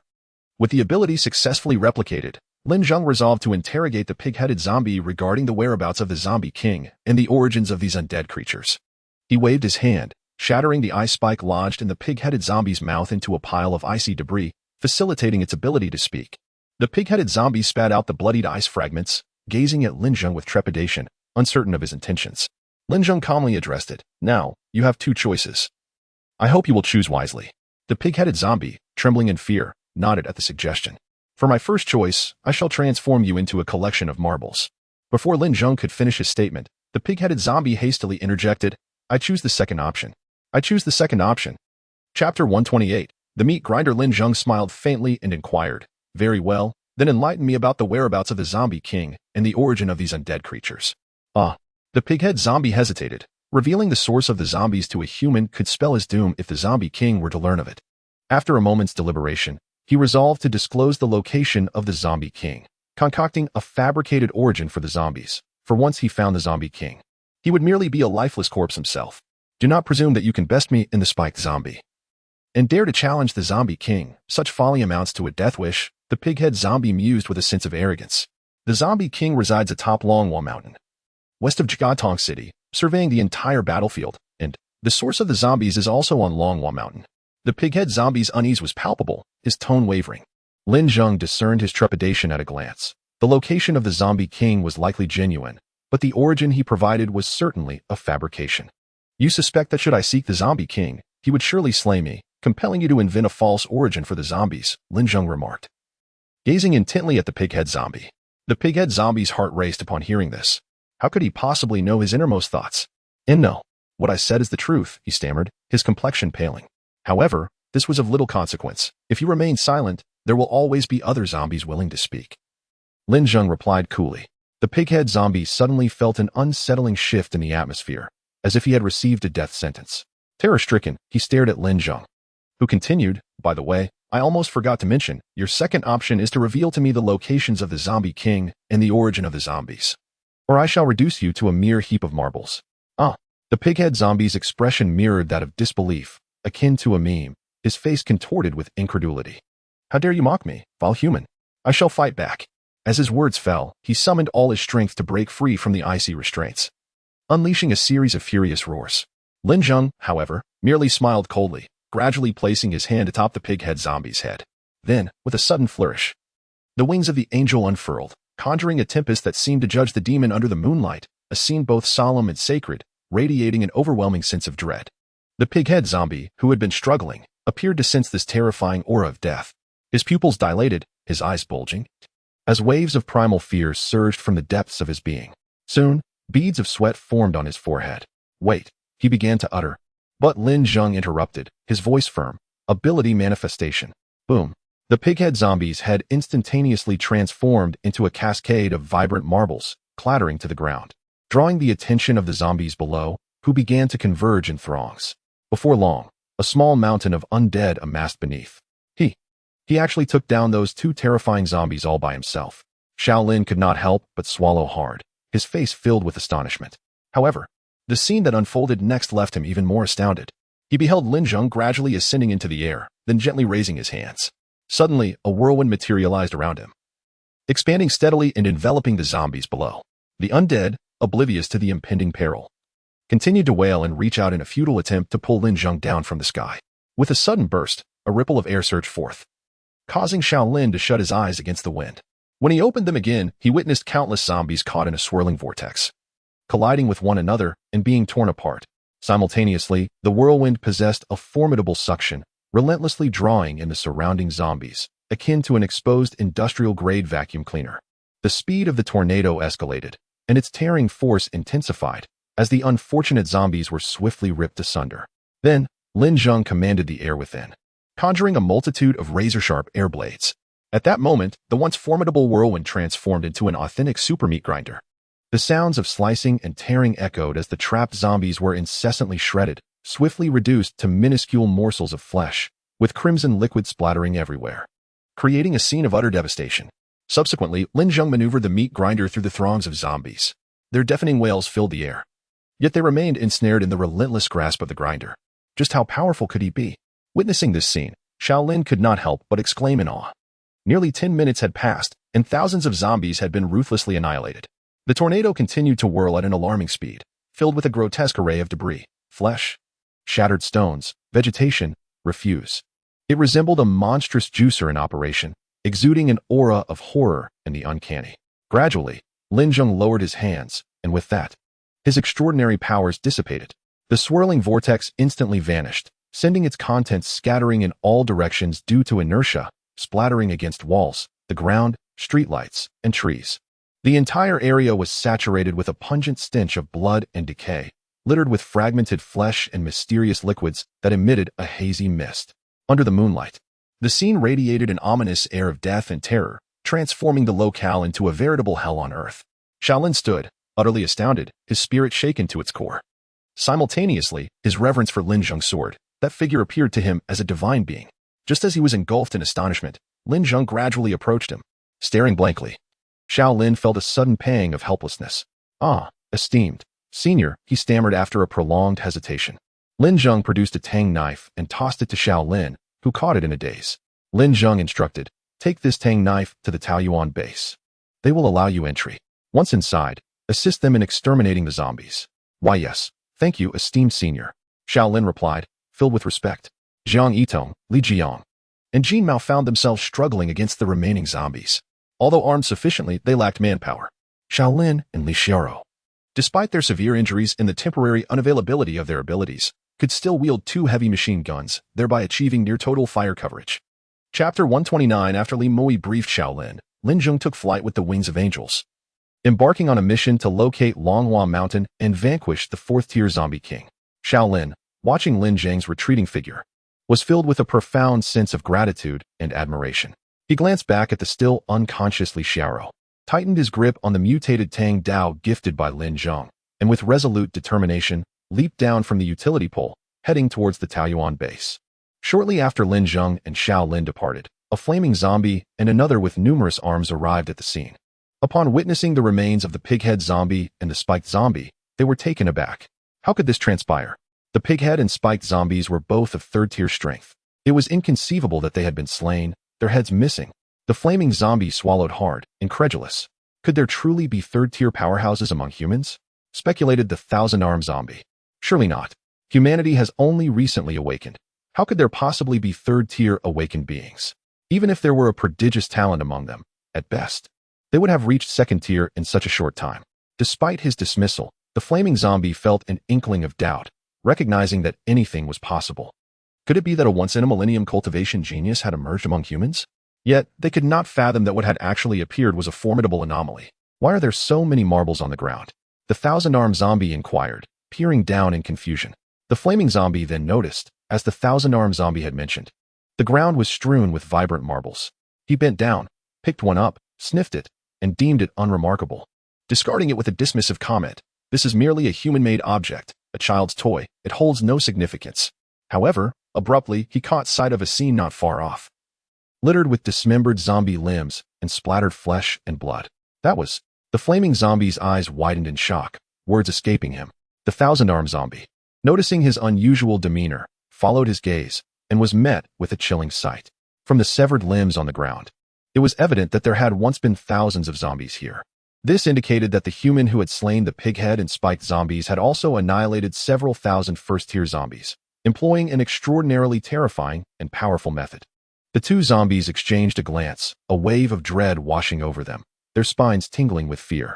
What kind of formidable human could possess such strength? We must swiftly notify the zombie king. After exchanging a fleeting glance once more, the 2 swiftly vanished into the depths of the night. At this moment, Lin Zheng hovered in the sky, surveying the entirety of Jiangtong City, which was overrun with a horde of zombies. The air was filled with the anguished cries of humanity, as those survivors concealed in the shadows were compelled to emerge, becoming prey in this frenzied zombie tide. Yet, some dared to rise in defiance, unleashing their unique abilities upon the undead. Fireballs, water spheres, and metallic orbs soared through the air. Although this offered temporary respite, the sheer number of zombies was overwhelming, and soon their powers were depleted. In that instant, the zombies surged forth, engulfing them, followed by waves of despairing wails. Meanwhile, certain teams displayed remarkable coordination, managing to fight while retreating, thus ensuring their escape. Among them were a few exceptionally gifted individuals. As Lin Zheng approached the heart of Jiangtong City, he noticed a tempest of lightning below. Upon closer inspection, it revealed a young human boy wielding 2 bolts of lightning with formidable prowess, causing the zombies to fall one after another under his relentless assault. Lin Zheng sensed that this boy was a second-tier awakener, explaining his extraordinary strength. In no time, the boy had vanquished all the zombies surrounding him. Covered in blood and appearing somewhat fatigued, he nonetheless exhibited an unwavering resolve. Surrounded by charred corpses reminiscent of rice stalks bent by a fierce wind. Suddenly, his gaze caught Lin Zheng, mistaking him for a flying zombie. The boy's lightning spear coalesced in his hand, and he shot it towards Lin Zheng, shouting, "Monster, perish!" Lin Zheng, momentarily stunned, realized he was being mistaken for a zombie. Observing the incoming spear, he nodded slightly, acknowledging the boy's strength, though it was evident that his stamina was waning, as the spear's power had diminished significantly. The boy smirked defiantly, choosing not to evade, and proclaimed, "Let us see if you can withstand my lightning spear." With a simple motion, Lin Zheng raised his hand and gently clapped, causing the spear to veer violently off course, striking a nearby building instead. The explosion resonated, creating a massive hole in the wall, all executed with such nonchalance. The boy gasped in astonishment, his face reflecting sheer disbelief. Was it merely a casual gesture? Just how formidable was this zombie? The young man could not help but feel a surge of astonishment. As he pondered what to do, Lin Zheng gracefully descended before him, wielding the wings of an angel. It was then that the young man realized that this figure was not a zombie, but rather a human. Ever since the mist invasion, he had discovered his remarkable ability to absorb and transform the mist, awakening his extraordinary powers early on. Following a significant influx of mist, his abilities had rapidly advanced, soon surpassing the second tier. Thus, he held great confidence in his powers, having never encountered anyone stronger than himself until now. The mere presence of this individual exuded an overwhelming sense of pressure. Who on earth was this person? A question arose in his mind. You possess considerable strength. If you are willing, take this Tang Dao and assist the Taoyuan base in fending off the zombies. In return, we can provide you with essential supplies. Lin Zheng stated straightforwardly. It was best for someone with such prowess to become an ally. To become an enemy would only lead to their demise at Lin Zheng's hands, which would be a lamentable fate. Furthermore, Lin Zheng harbored concerns that Jiang Yitong and Li Jiyang might struggle, prompting him to seek out assistance along the way. The young man, somewhat bewildered, gazed at Lin Zheng. Are you from the T1 base? How do you know about the T1 base? Lin Zheng inquired, somewhat surprised. The young man nodded. The T1 base is renowned in Jiangtong City. Recently, it was announced that awakeners could exchange for supplies, a fact known to nearly everyone. Those who attempted to seize supplies often met with no return. It is unlikely that any survivor in Jiangtong City is unaware of the T1 base. Then why don't you go exchange for supplies? Lin Zheng questioned, recalling no awakeners fitting this description among those seeking supplies. My abilities extend beyond a mere box of instant noodles, the young man replied. Lin Zheng smiled slightly. It seems you have great confidence in your strength. Upon hearing this, the young man's expression turned somewhat complex. After a moment, he stated, that was true before, but now, after encountering you, I no longer feel that way. Quite self-aware. I see. What is your name? Lin Zheng asked. Li Mayu, the young man responded. Lin Zheng nodded in satisfaction. So, you are unwilling to go to the T1 base then? As soon as Lin Zheng finished speaking, Li Mayu snatched the Tang Dao from Lin Zheng's hand. His eyes filled with admiration as he respectfully declared, if you weren't from the T1 base, I would not have gone, but now, I am eager to do so. For you shall be my target to pursue. It seemed he was a young man driven by relentless ambition, a commendable trait. He possessed a forthright character as well. Very well. Take this Tang Dao and head to the T1 base. There will be those who will grant you entry. Li Moyu then asked, aren't you returning? I have matters to attend to, Lin Zheng replied nonchalantly. What matters? To slay a fourth-tier zombie king. Upon hearing the words zombie king, Li Moyu could not help but gasp in shock. Chapter 130. Speak only after a thoughtful observation just as Lin Zheng was about to depart. The ground beneath him trembled slightly, accompanied by a resounding roar in the distance. Turning his gaze towards the source of the commotion, he beheld an imposing tank, flanked by several pickup trucks brimming with heavy machine guns and other weaponry. Perched atop the tank were individuals clad in bizarre attire, their faces smeared with what appeared to be blood, resembling primitive tribesmen from a forgotten forest. Each bore an array of arms, rifles, sniper guns, and among them, a man with dual blades strapped to his back. This dual-wielding figure had long hair cascading down from his forehead, obscuring half of his face, and wore a stoic, brooding expression. Ah, those individuals are exuberantly shouting, seemingly undeterred by the impending zombie horde, reveling instead in the thrill of carnage, remarked a man with green-dyed hair. Addressing the dual-blade warrior. Brother Liu, it seems we have two individuals ahead. Without moving an inch, the dual-blade man replied in a deep voice. The old rule applies. Kill the men for provisions, and keep the women for sport. If they perish, they too shall become sustenance. The green-haired man, brimming with excitement, responded, "Understood, Brother Liu. Please sit back and enjoy the show." He then leapt into a pickup truck, rapping on the driver's window, instructing the driver to advance toward the two figures ahead. The driver pressed the accelerator, releasing a plume of black smoke as the vehicle surged toward Lin Zheng and Li Moe. At this moment, the dual-blade man retrieved a walkie-talkie, placing it to his mouth. "Uncle Tai, we've encountered two individuals up ahead. Gongzi is already handling it." "Good. Ensure he is efficient," came the languid response from Uncle Tai over the radio. It became evident that these were Uncle Tai's subordinates, explaining the extensive arsenal at their disposal. Meanwhile, Uncle Tai lounged within the tank, leisurely savoring a meat pie. A former arms dealer before the apocalypse, he had amassed a considerable stockpile of weapons and, upon the onset of the cataclysm, promptly assembled a formidable crew, rendering them nearly unstoppable. However, his ire was palpable due to the loss of one of his subordinates, Fang Jianhua, who had been slain, and the destruction of the tank he operated. This incident had incited his wrath, leading him to execute several survivors in a fit of rage. Only now did he realize the identity of Fang Jianhua's killer, none other than Lin Zheng, the lord of the renowned Taoyuan base, whose name had echoed throughout Jiangtong City. Their current expedition was twofold. First, to forage for food, as numerous survivors had been forced out by the zombie onslaught, presenting an opportune moment for them to prey upon the vulnerable. Uncle Tai was indeed a ruthless figure. Second, they sought vengeance against the Taoyuan base, intending to enslave its inhabitants, assuming they had not yet fallen to the undead. Before long, the pickup truck driven by the green-haired man arrived beside Lin Zheng and Li Moe.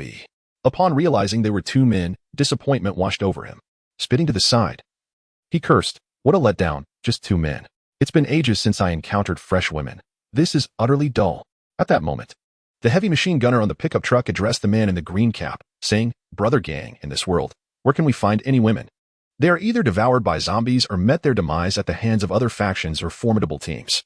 The man in the green cap regarded the machine gunner with a knowing look, convinced of the validity of his words. Henceforth, if they ever captured a woman, he vowed to cherish her, not to dispose of her so easily, lest they find themselves devoid of any in the future. In truth, men like them, with their delicate skin, might not be entirely out of the question, brother gang.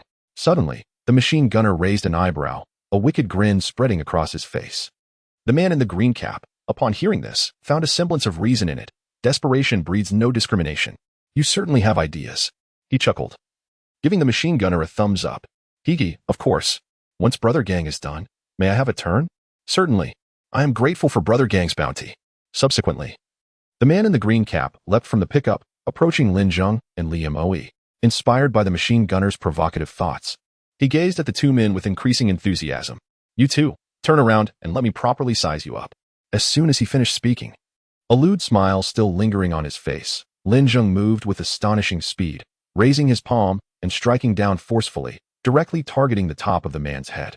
With a resounding crash, the man in the green cap was obliterated, reduced to a pool of blood. Witnessing this, Li Moe furrowed his brow, his expression grave as he stared intently at Lin Zheng, muttering to himself, "Is this his true power?" Meanwhile, the machine gunner and the driver in the pickup were left stunned, their bodies frozen in shock. To reduce a man to blood with a single strike, how terrifying must this individual be?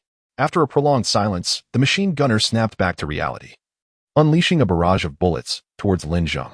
As the dense hail of gunfire whizzed through the air, Li Moe swiftly dodged to the side, warning, "Be careful, senior." Once he steadied himself, he realized his concern was misplaced. Lin Zheng faced the oncoming bullets with unwavering composure. Before the projectiles could even approach him, they were repelled, impacting against the concrete roadside and scattering fragments, sparks flying. Thus, Lin Zheng advanced steadily through the rain of bullets, making his way toward the pickup. While the machine gunner frantically shouted at the driver, "Step on it, run him over." The driver finally realized the urgency of the situation, swiftly starting the pickup truck and flooring the accelerator as he charged toward Lin Zheng. Yet, when the vehicle was merely 10 meters away from him, it seemed as though an impenetrable wall of glass had emerged, halting its advance entirely. The engine roared violently, the exhaust spewing thick plumes of black smoke that nearly engulfed the entire truck. The driver screamed in desperation, the pedal pressed to the floor, the tires screeching against the asphalt, soon emitting the acrid scent of burning rubber. At that moment, Lin Zheng had approached the front of the vehicle. The driver caught a glimpse of a shadowy figure before recognizing Lin Zheng's face, causing an involuntary shiver to course through him. Those eyes resembled the gaze of death itself, sending chills down his spine. In a futile attempt to alleviate his terror, he resorted to shouting, Lin Zheng slowly placed his hand on the headlights, murmuring, "Absolute space of abilities." Suddenly, a cacophony of intense metal scraping filled the air. The pickup began to shake violently. Both the driver and the gunner looked around in terror. Utterly bewildered, in the blink of an eye, the entire truck was forcefully compressed, transforming into a metallic sphere. A stream of crimson liquid began to seep from the gaps of the sphere. Lin Zheng had always been merciless against zombies and foes alike. Li Moi, standing nearby, exhaled deeply, feeling a mixture of heaviness and exhilaration. Such a formidable being would become the lifelong goal he aspired to chase. At that moment, he felt a newfound purpose in life. Meanwhile, the dual-bladed man atop the tank sensed the disturbance and lifted his head, a sinister smile creeping across his face. How thrilling it would be to slay such a powerful awakener. He cackled maniacally, then grabbed the walkie-talkie, saying, "Uncle Tai, I've encountered a remarkably strong awakener, and I can hardly contain my desire to kill him. I'll be right back." Without waiting for a reply, he discarded the walkie-talkie, leaped down from the tank with remarkable agility, and unsheathed his twin blades, laughing maniacally as he raced toward Lin Zheng and his companion. During his approach, a couple of zombies charged at him, but with a mere flick of his curved blade, he cleaved them in half, their bodies collapsing to the ground. His blade sliced against the concrete utility pole with a sharp sound, followed by a metallic ringing as the pole slowly toppled over. It was evident that his twin blades were also mutated artifacts, possessing extraordinary sharpness. Sensing the imminent threat posed by the dual-bladed man, Li Moi stepped forward and addressed Lin Zheng. "Senior, allow me to handle this fellow. It is time for you to witness my strength." Lin Zheng nodded slightly. "Go ahead. The blade in your hand is a mutated artifact and can be used against the enemy." That was the upgraded second-tier Tang Dao. At this moment, Li Mo remained unaware of its formidable strength. After giving a slight nod to Lin Zheng, he swiftly charged towards the dual-blade man. As he unsheathed the second-tier Tang Dao, a brilliant flash of golden light erupted, leaving him utterly astonished. This blade seemed remarkably fierce. The dual-blade man, noticing that his opponent wielded a sword as well, became even more exhilarated. "What a worthless weapon! Beneath my curved blade, it shall be reduced to mere scrap metal." "Wouldn't you agree, my friend?" he murmured affectionately to his own curved sword. Before long, the two combatants closed the distance, raising their weapons to clash. A sharp sound of metal fracturing resonated through the air. The dual-blade man wore a smug expression. "Kid, your sword is broken. How will you fight me now?" Li Mo was taken aback. Could it be that this golden blade was merely for show? However, when he glanced at his own sword, he couldn't help but smile. He retorted to the dual-blade man, "Perhaps you should take a closer look before you speak." Chapter 131. The third stage of convergence. The dual-blade man slightly turned his head and was astonished to find that his twin blades had been severed cleanly in two. How could this be possible? A trace of shock finally crossed his face. Li Mo, gazing at the golden Tang Dao in his hand, couldn't help but exclaim, "Truly worthy of the blade bestowed by my predecessor. It is incredibly formidable." Previously, Li Mo had vanquished countless zombies, leaving him utterly exhausted and on the verge of collapse. Otherwise, given his prowess, dealing with the dual-blade man would have been but a matter of moments. Now, bolstered by the golden Tang Dao, Li Mo felt confident that he could effortlessly subdue the dual-blade man at his peak. The dual-blade man, now bereft of his weapons, discarded the broken blades and smirked. "Even without my swords, I can easily snap your neck and subsequently remove your head." With that, he summoned two icy spikes that erupted from his palms, hurtling towards Li Mo. It turned out he was an ice element awakener. Faced with the oncoming ice spikes, Li Mo swung his blade with a force akin to a raging tempest, cleaving the spikes in two with remarkable ease.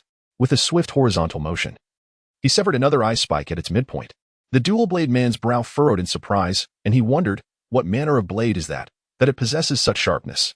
Li Mo, equally astonished, exclaimed with exhilaration, "This is incredible. I can cut. Do not become too complacent." The dual-blade man bellowed, raising both hands.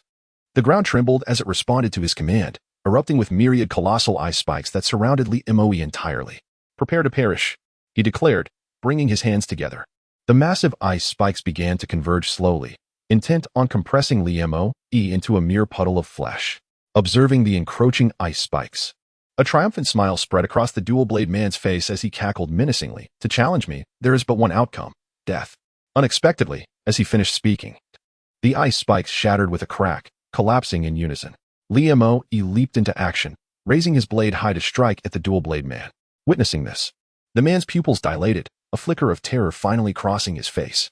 He unleashed a barrage of ice spikes towards Li Mo, who deftly maneuvered his Tang Dao, deflecting each incoming projectile with precision. Just as the Tang Dao was poised to cleave the dual-blade man's head, He hastily brought his palms together, conjuring an enormous crystal ice pillar, its hardness far exceeding that of ordinary steel. With a sharp crack, Li Mo's blade struck the ground, embedding itself deeply into the concrete, revealing only a portion of its length. This strike clearly demanded all his strength. Subsequently, he slowly extracted the blade from the earth, revealing a vivid crimson streak of blood upon its surface. In the next moment, a sharp crack resonated as the crystal ice pillar in the dual-blade man's grasp shattered into two pieces, clattering to the ground. The man glared at Li Moe with an expression of deep resentment, his eyes wide to the point of bursting. Following a faint tearing sound, a vertical line of blood appeared across his face, and almost instantaneously, his entire body split in half, toppling to either side. With a crash, the contents of his body spilled forth, while Li Moe exhaled a long breath. The dual-blade man was evidently at the pinnacle of the first tier, and despite being nearly exhausted, Li Moe relied on his golden Tang Dao to slay him. Meanwhile, Uncle Tai, observing from a distance in his tank, recognized the precariousness of the situation and had already made his escape. Li Moe, dragging his weary body, approached Lin Zheng, panting as he inquired, "Senior, how was that? Did I disappoint you?" Lin Zheng nodded slightly, albeit with some effort. Li Moe smiled, feeling a sense of satisfaction. "Now, you must hasten to the T1 base," Lin Zheng instructed before taking flight with Angel's wings.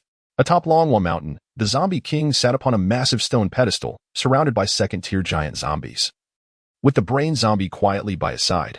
At that moment, the thousand-hand zombie and the blazing fire zombie hurriedly approached the zombie king, exclaiming, "My lord, it's bad. It's bad."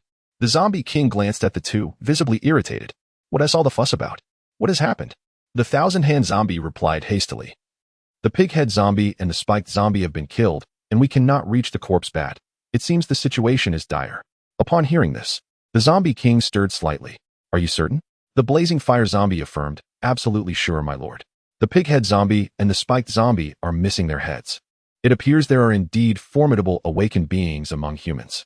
What shall we do now, my lord?" The zombie king huffed, exhaling a deep breath, his expression shifting noticeably. He turned to the brain zombie beside him and inquired, "Brain zombie, what is your take on this matter?" The brainless zombie, after bowing to the undead king, proclaimed, "My lord, the zombie king, the red-robed specter, the spiked zombie, and the pig-headed zombie have all been vanquished. It appears that a formidable adversary has truly emerged among humans, one who can contend with us. We must swiftly locate this individual and eliminate them, lest this massacre culminate in failure. Did you not previously assert that humans would not evolve at such an alarming pace?" The zombie king retorted. In response, the brainless zombie declared, "My lord, given the current density of the miasma, ordinary humans could not possibly evolve so rapidly. Even those aberrations blessed with extraordinary talents would only reach the second tier at most." "What do you mean by a powerful adversary emerging among humans?" the zombie king inquired. "I merely stated that it exists among humans. I did not assert it is human." "It likely belongs to the same faction as humans," the brainless zombie replied. The zombie king nodded, acknowledging that humans could not evolve so swiftly. "How then? Shall we locate it?" After a moment's contemplation, the brainless zombie suggested, "Given the present circumstances, it seems to have a penchant for slaying powerful zombies. If we summon all the third-tier zombies, it will likely come seeking us."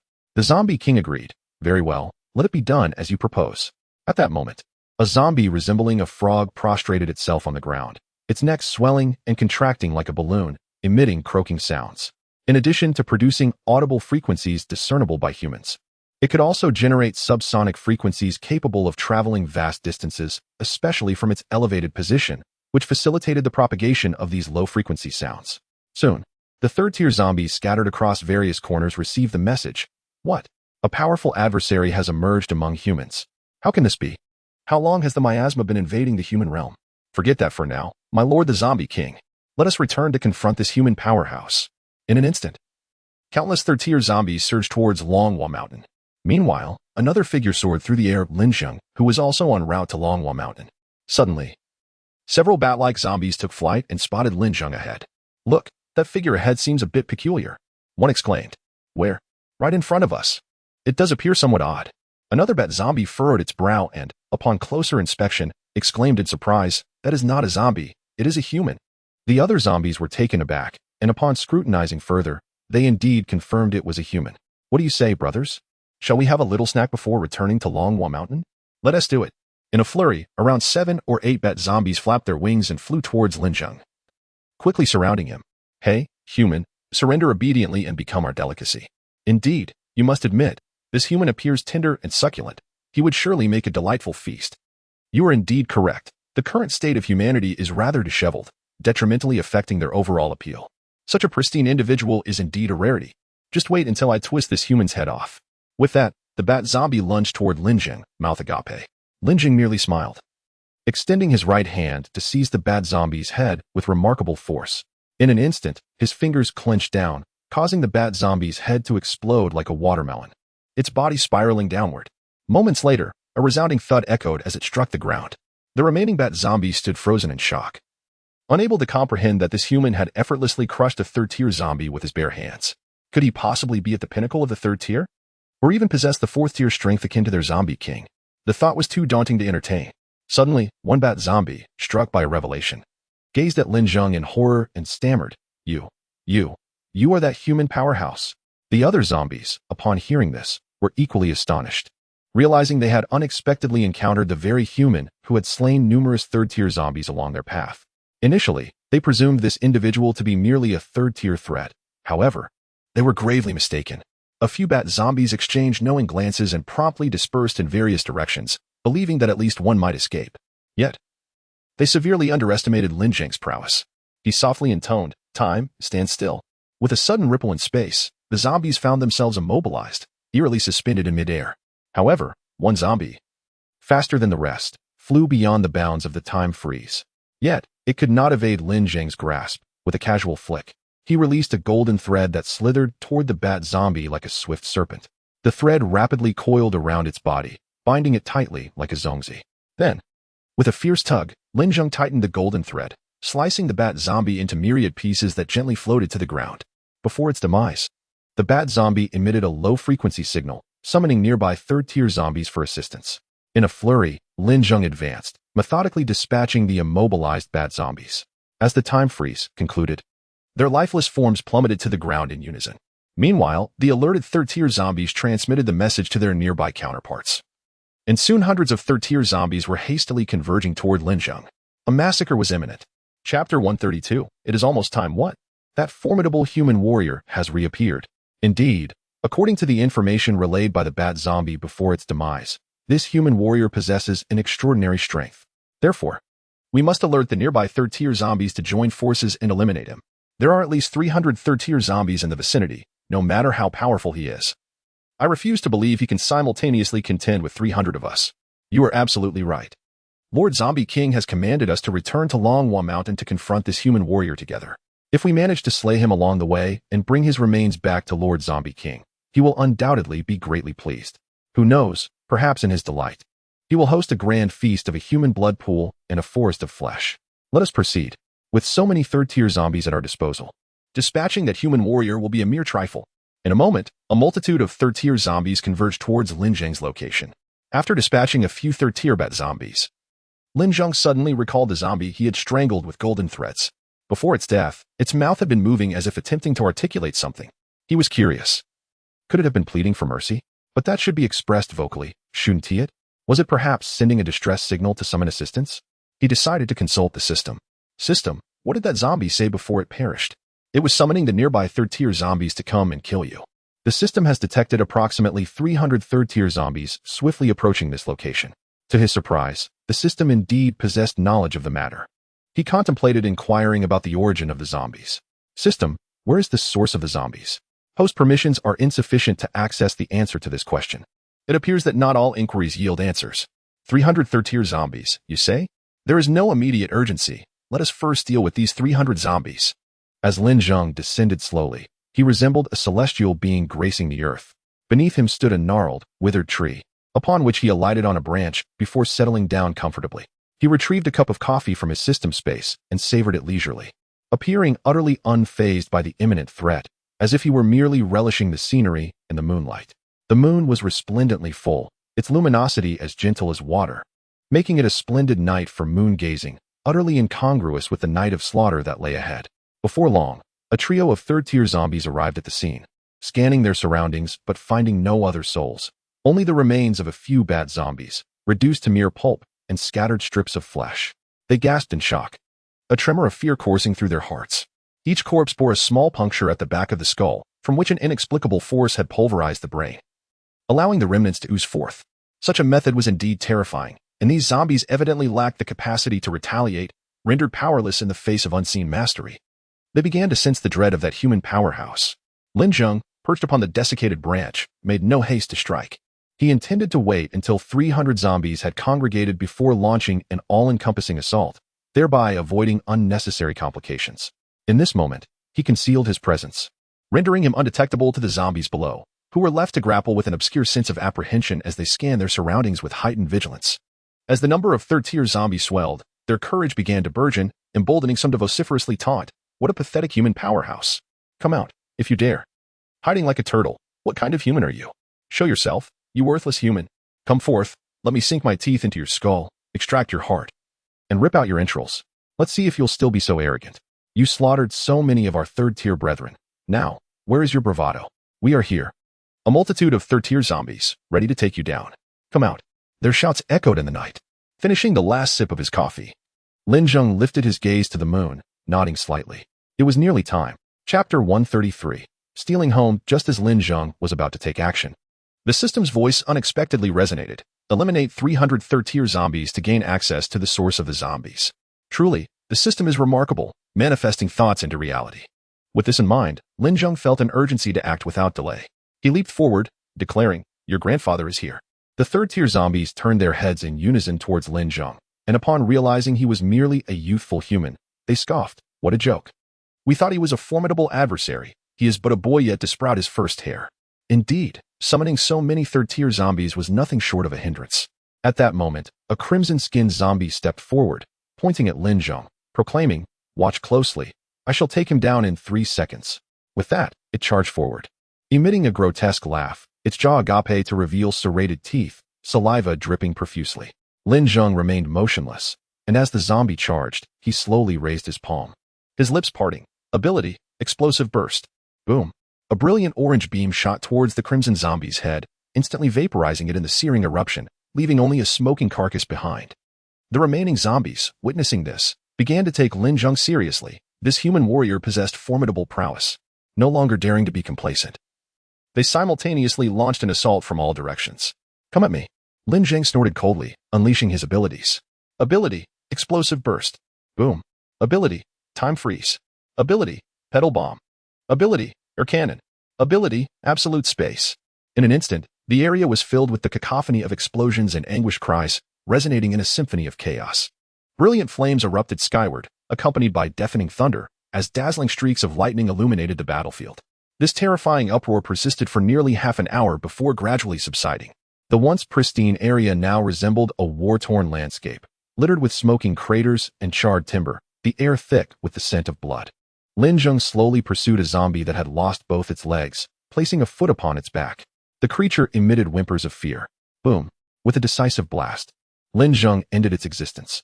At that moment, the system's notification chimed. "Congratulations, host. You have successfully completed the task and gained the location of the zombie source."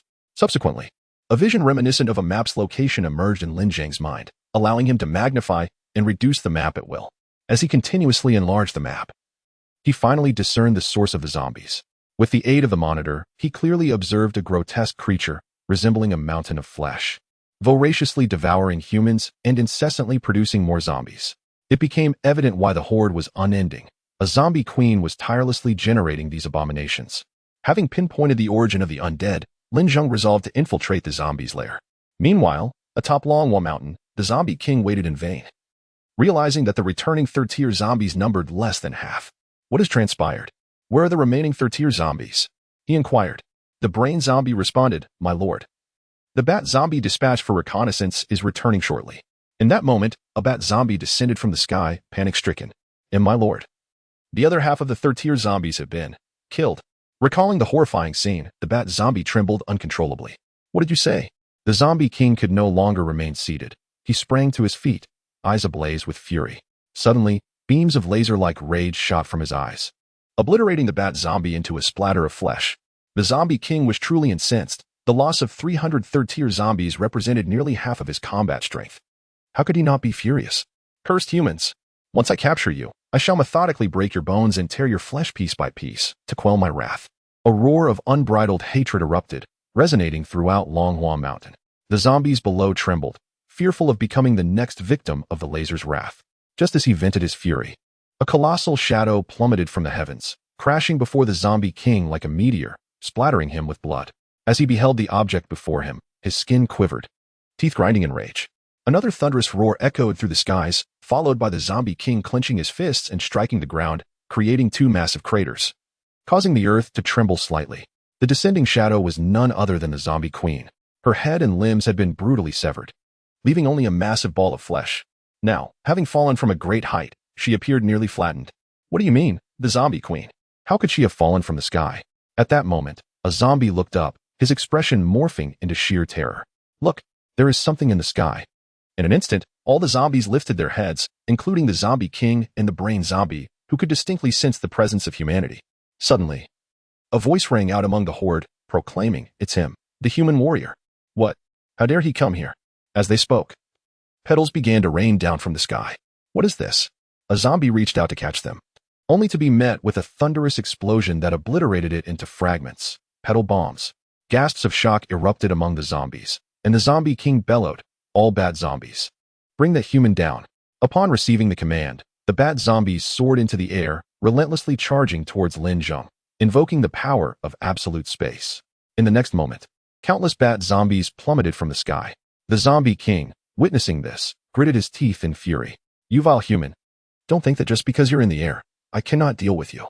Suddenly, the zombie king's eyes locked onto Lin Zheng with two beams of laser, shooting directly towards him. Lin Zheng dove towards the ground, executing a swift maneuver to evade the incoming lasers, then charged straight at the zombie king. With a roar, the zombie king's muscles bulged like boulders, fists clenched, ready to unleash a devastating punch at Lin Zheng. Fully reinforced with steel, Lin Zheng tightened his grip, wielding a fist larger than a sandbag. Let us see whose strength prevails, your muscle or my steel. Chapter 134, a fruitless endeavor. With a resounding crash, two colossal fists collided, sending shockwaves rippling through the air like concentric circles on a still pond. The remaining zombies, spared by the petal bomb, were thrown into disarray, their faces etched with terror. They could scarcely believe that a human warrior could engage in a fistfight with the zombie king, a sight that left them utterly astonished. How could it be that this human had evolved to such a terrifying extent in such a short time since the Fog-S invasion? Terrifying enough to challenge the zombie king one-on-one. Suddenly, the zombie king turned to inspect his shoulder, where a bone from his hand had violently protruded. Glancing at his fist, he was horrified to find it utterly obliterated. Only two fingers remained, clinging to a shred of flesh on his palm. Without hesitation, he seized those two fingers with his other hand, yanked them off, and discarded them. His expression was one of shock. Disbelief etched on his face as he gazed at Lin Zheng. He had never anticipated that this human could reach a level nearly equal to his own. Should this continue unchecked, it would not be long before the human surpassed him. Thus, today he must perish without fail. The brain zombie. He dared not hold back any longer. Shouting to the brain zombie, he prepared to unleash his trump card. The brain zombie nodded in comprehension, and then, astonishingly, the zombie king's head split open to reveal not a brain, but a viscous red liquid. In that moment, the brain zombie leaped into the air, executing a handstand, and plunged its exposed brain into the zombie king's gaping head. Instantly, the opening snapped shut, enveloping the brain zombie's brain within. Following this, the arm that Lin Zheng had demolished fell away, and a new arm began to emerge from his shoulder, the zombie king's body gradually expanding, his muscles transforming from a brown hue to a resplendent golden color. His aura surged tremendously, advancing towards the fifth tier. Lin Zheng was taken aback. Then a smile crept onto his face, revealing a delightful surprise. He murmured to himself, "I initially thought I could only acquire a fourth-tier crystal core. Yet here I find a fifth-tier core instead."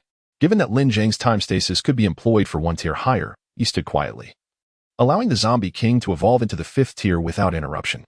At that moment, reckless zombies charged forward, but Lin Zheng swiftly silenced them with absolute space, compressing them into a meaty sphere that he discarded. To interrupt the zombie king's evolution would mean forfeiting the coveted fifth-tier crystal core, a loss he could not afford. Thus, any creature, be it human or zombie, that dared approach would meet an untimely demise in silence. With a powerful blast, a wave of energy surged forth, followed by a dazzling golden light. The zombies below stood in stunned disbelief, for it was the Golden Zombie King.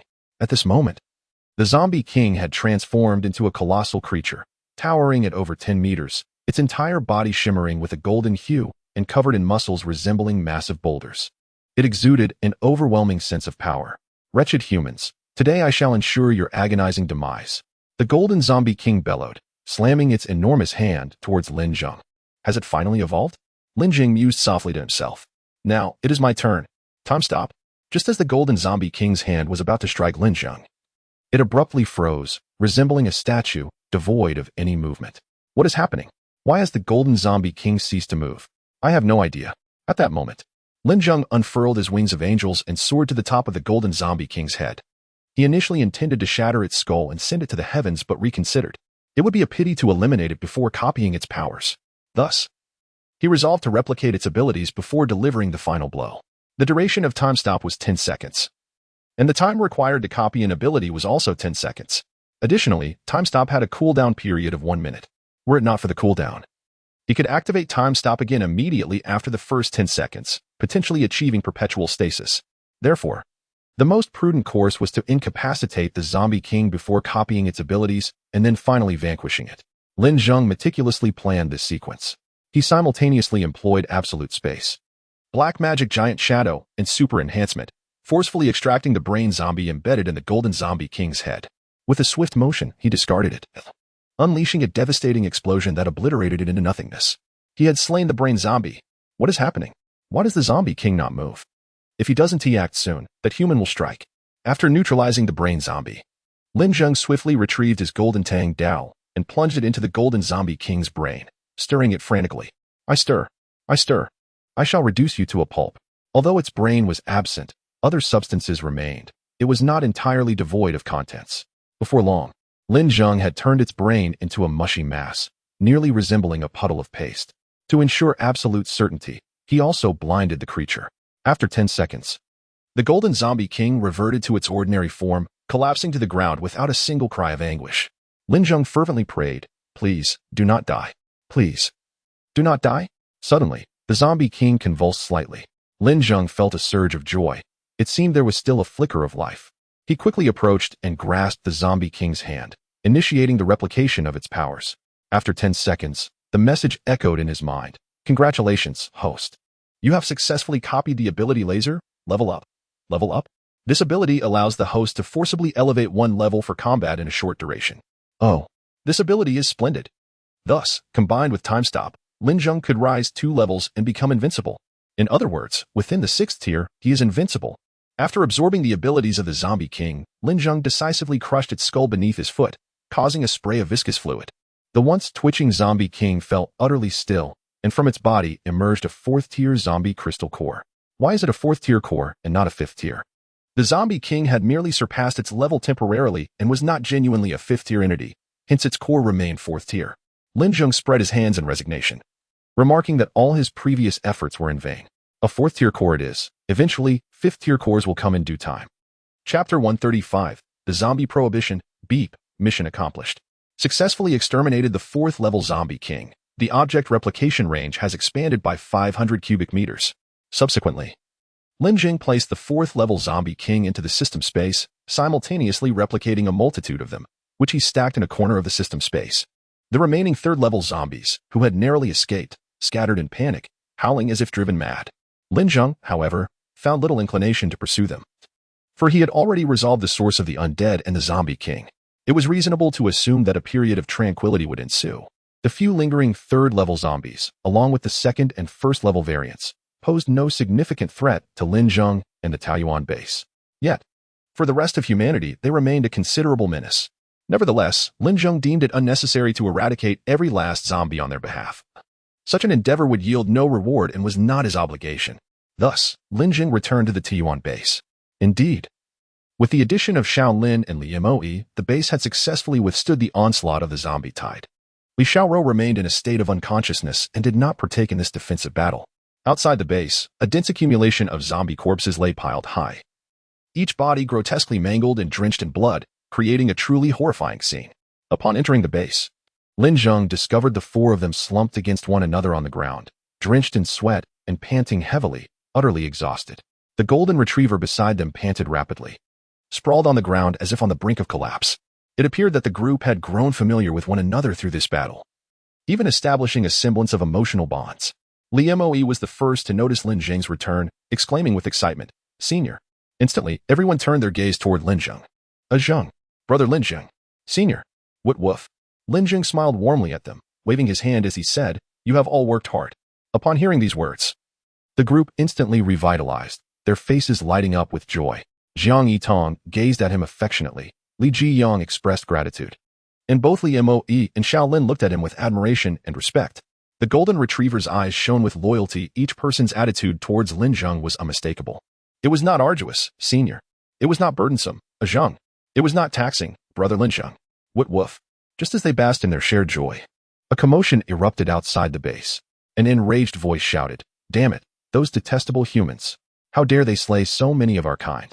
That base ahead, we shall devour every last one of them." Roars echoed in response. A talking zombie, third-level zombies. Li Jiang's expression turned to one of shock as he swiftly ascended the wall, discovering that not far away, several third-tier zombies were indeed present. However, they appeared somewhat disheveled. The others hastily joined him on the wall, preparing to fend off the zombies. Those few zombies that had fled from Longhua Mountain were filled with resentment. Their king and queen had been slain, leaving them as a headless mob. They intended to descend the mountain in search of humans to vent their fury, but were instead met with the sight of countless zombies lying dead. Their anger intensified, boiling over as they spotted the humans atop the wall. They roared, "Damn humans. You are the ones who killed these zombies, aren't you? Capture them all and devour them piece by piece. I am seething with rage. Are you prepared to endure my wrath?" With that, the third-tier zombies surged forward. Li Jiyang furrowed his brow and solemnly addressed the others. "Everyone, be alert. These zombies are formidable. Give it your all." He and Li Moe promptly rushed to the heavy machine guns, operating them with swift precision. Jiang Yidong drew her golden explosive bow, stringing an arrow and aiming at the advancing third-tier zombies, while Shaolin controlled the drone. Jin Mao, reinforced with steel, unleashed a torrent of fire. The third-tier zombies, witnessing this, sneered in derision. "Just a few worthless foes, at best second-tier strength, and they think they can stop us? What a joke. Ha ha ha, I can hardly contain my desire to shred them to pieces." Li Jiyan shouted a warning, "Everyone, they are coming." The third-tier zombies disregarded them entirely, charging forward with sinister grins. At that moment, Lin Zheng slowly approached the wall, his hands clasped behind his back, gazing intently at the third-tier zombies. Suddenly, the zombies trembled as if electrocuted, instinctively halting their advance. Their eyes widened in horror as they fixated on Lin Zheng, swallowing hard. "Wildest, that human powerhouse. What is he doing here? Could he be from this base? What now? How do we escape?" "Run!" one of the zombies shouted, bolting backward, prompting the others to flee in a panic, as if they had seen a ghost, all the while exclaiming, "Peach Blossom Base, zombies forbidden." Li Jiyang and the others stood in bewilderment, observing the scene. What just happened? Why did those zombies flee like they had seen a ghost when Zheng appeared? "Zheng, what is going on? They seem to fear you," Li Jiyang inquired. Lin Zheng replied nonchalantly, "Because I killed their king in front of them." Upon hearing this, the crowd swallowed hard. It turned out that during his disappearance, he had been engaged in the extermination of the zombie king. They could distinctly sense the widening chasm between themselves and him. Perhaps, many years hence, Lin Zheng would become one of those legendary old monsters, the foremost figure of the era of supernatural abilities. Thus, the Taoyuan base welcomed a fleeting tranquility, allowing them to finally enjoy a restful night's sleep. However, the people from the other three factions in the official quarantine zone continued to battle fiercely against the zombies. With the moon shining brightly this night, Wang Tian's super-enhanced abilities were unleashed, blurring the line between human and zombie. Upon sighting any living creature, he would strike to kill. Lu Chuwei and Lian cunningly led him into a horde of zombies, inciting him to rampage against them. On the following day, Lin Zheng and the others awoke, their bodies aching from the prior night's battle, each movement causing them to grimace in pain. After a night of rest, Li Xiaoro slowly opened her eyes and regained consciousness. Shaolin hurriedly helped her sit up. "Sister Xiaoro, you're awake." "Where are we?" he exclaimed with excitement. "We are at the Taoyuan base." "Taoyuan base?" Li Xiaoro's spirit was still somewhat disoriented until Lin Zheng approached her and said, "Take good care of your injuries. Our Taoyuan base does not accept the useless." With tears welling in her eyes, Li Xiaoro nodded resolutely and replied, "I will certainly not be a burden to the base."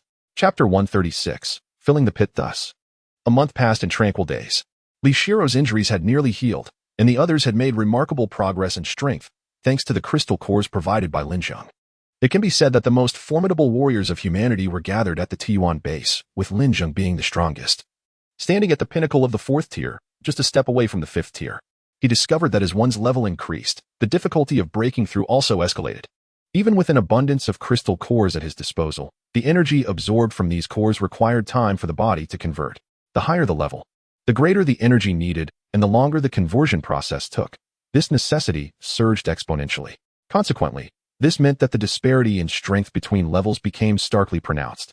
For instance, Lin Zheng, at the pinnacle of the 4th tier, could easily overpower someone at the 3rd tier, akin to a 2-meter-tall fitness instructor besting an infant. In the 2nd tier, Li Moi, Jiang Yidong, and Ji Mao held the next positions, all in the initial stages of the 3rd tier. Shaolin and Li Xiaoro, having lacked the ample crystal cores that Li Jiyang and Jiang Yitong had, started at a slower pace and thus remained at lower levels. Li Moi, being a talent of exceptional quality, caught up with Ji Mao and Jiang Yitong, both of whom had advanced to the mid-2nd tier, while Li Jiang barely reached the late 2nd tier. One day, after lunch, Li Moi invited Lin Zheng to the courtyard of the base, respectfully stating, "Senior, I am grateful for the crystal cores you provided. I have now broken through to the 3rd tier. Might you spar with me for a few exchanges?" Lin Zheng, feeling helpless, noted the boy's relentless ambition. Whenever he had a moment, he sought Lin Zheng for guidance or a sparring session. Lin Zheng had little to teach him. As he himself was akin to a player with cheats, he could hardly admit to relying on such advantages. Thus, he could only offer vague and random advice. Nonetheless, Li Moi treated each utterance as a profound martial secret, pondering over them diligently to the point of neglecting his own sleep, even mumbling Lin Zheng's words in his dreams. The boy had become quite obsessed. However, Lin Zheng appreciated his attitude. Jiang Yitong and Ji Mao were also not willing to lag behind, diligently training and requesting an increasing number of crystal cores from Lin Zheng, extending their training sessions. Shaolin and Li Xiaoro, determined not to be the weak links of the base, also worked hard, embodying the spirit of competition. Li Moi was indeed the embodiment of this competitive drive. While only Li Jiyang seemed to be slacking off. "Unleash your full strength," Lin Zheng said calmly. Upon hearing this, Li Moi's face lit up with excitement. "Then, senior, be careful. With my current strength, I should be able to injure you. Let us begin," Li Moi declared, merging his palms with a serious expression. Suddenly, a crackling sound of electric discharge emanated from his hands, and in the next moment, countless arcs of electricity swirled around his palms, shimmering with energy. "Divine Thunderstrike," he shouted, forcefully separating his palms to reveal a dazzling bolt of lightning appearing between them, surrounded by a dense array of electric arcs, exuding an aura of formidable power. "Go." With a thunderous shout, a bolt of lightning surged toward Lin Zheng. Lin Zheng furrowed his brow, the flash reflected in his eyes. A subtle smile graced his lips as he murmured to himself, "Indeed, there has been some progress. However, it remains insufficient for my standards." With a gentle wave of his hand, Lin Zheng effortlessly swatted the lightning aside, sending it soaring into the sky. In an instant, the lightning exploded, resembling a thunderclap on a clear day, as if it had torn a gaping chasm in the fabric of space, a sight both terrifying and awe-inspiring. Li Moi's expression was one of shock. He had not anticipated that his full-force strike could be so easily neutralized. Was he truly that feeble? Yet, Li Moi did not linger in confusion. Seizing the opportunity, he conjured 2 lightning spears with his palms and charged toward Lin Zheng, his speed producing a howling wind. With arms outstretched, he unleashed his attack, exclaiming, "This time, let's see how you evade." Li Moi was confident he had cut off all of Lin Zheng's escape routes. There was no retreat for him. Should Lin Zheng attempt to fall back, Li Moi would unite his palms and charge forward. But Lin Zheng remained motionless, standing firm. What was happening? Why did he not move? A flicker of doubt crossed Li Moi's mind, but he brushed it aside and pressed on, aiming for Lin Zheng's head. He forcefully brought his palms together, believing victory was at hand. At the last moment, Lin Zheng slightly withdrew his head, narrowly evading the strike. Li Moi's palms crashed together, causing his lightning spears to explode in his hands, filling the air with smoke. "Ah, so that is it. It seems the elder has discerned my technique," Li Moi exclaimed in astonishment. "In that case, I shall ensnare you and see how you escape." With that declaration, Li Moi darted around Lin Zheng, rapidly circling him while continuously releasing bolts of lightning. Lin Zheng observed quietly as Li Moi spun around him, pondering his intentions. "Aren't you feeling dizzy?" Li Moi replied with a smirk. After a brief moment, Li Moi executed a sideways slide, maintaining a safe distance from Lin Zheng, a triumphant smile playing on his lips. "Elder, this time there is nowhere for you to flee." Lin Zheng paused, surveying his surroundings. He soon realized he was encased in a cage woven from lightning. This was the purpose of Li Moi's circling. With a slight smile, Lin Zheng turned to Li Moi and remarked, "Is that so?" In the next instant, Lin Zheng placed his hand upon the lightning cage and softly intoned, Ability Devour. To Li Moe's astonishment, the lightning cage was instantaneously absorbed by Lin Zheng's palm. Ah, he gasped, startled to discover that the elder possessed such a technique. What now? Do you have any new tricks? Show them to me, Lin Zheng urged. Li Moe, however, responded, Elder, please do not focus solely on defense. At least unleash 1 or 2 attacks, or I shall learn nothing from this battle. Such a request took Lin Zheng aback. Very well, I shall indulge you.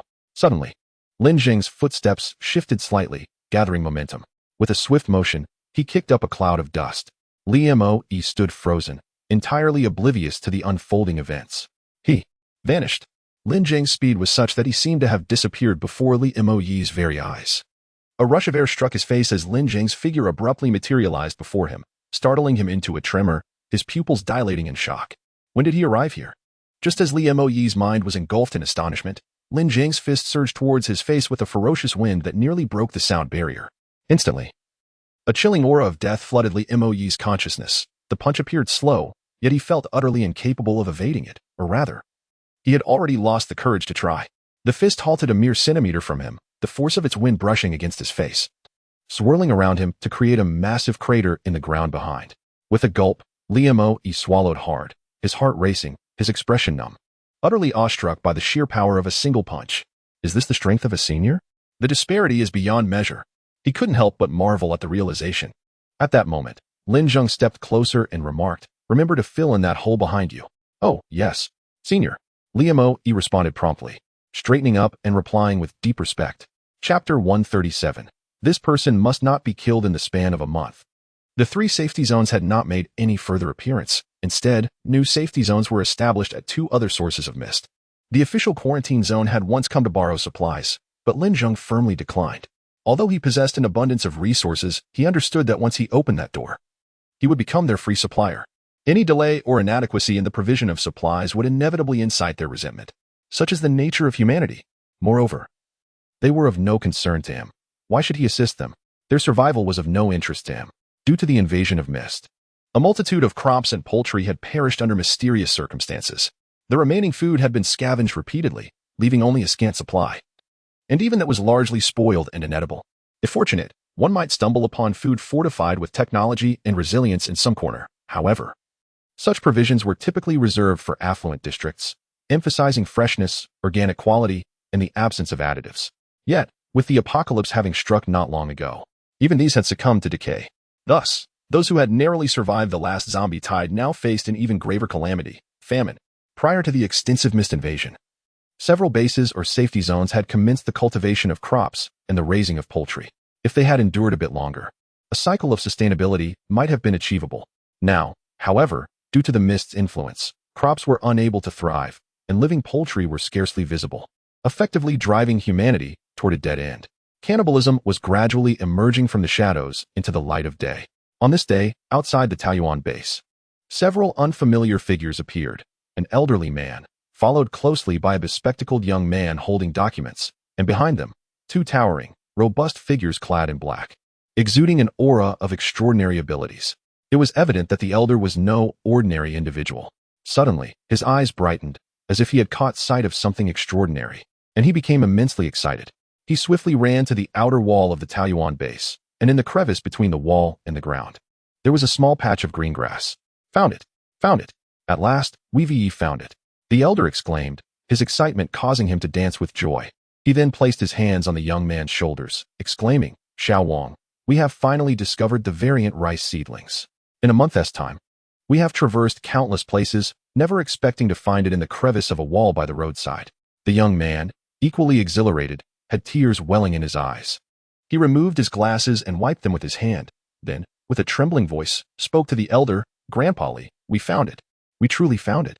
Humanity is hope now. The elderly gentleman was none other than Li Kangping, an esteemed expert in rice research. Ever since crops mysteriously perished due to heavy fog, he had been diligently seeking methods to enable rice to thrive anew in such an environment. After conducting a series of experiments, he discovered that a minuscule fraction of rice could undergo mutations to adapt to the foggy conditions. However, this mutated rice could not be cultivated in a laboratory. It necessitated the search for wild variants in nature. If he could locate even a single specimen of mutated rice, he could study its mutation mechanisms. potentially leading to the cultivation of a new breed capable of thriving in misty conditions, coupled with the abilities of wood affinity awakeners, which expedite plant growth. This might indeed address humanity's food crisis in this apocalyptic era. Of course, it would only provide a basic solution to hunger. The world would never return to its pre-apocalyptic state.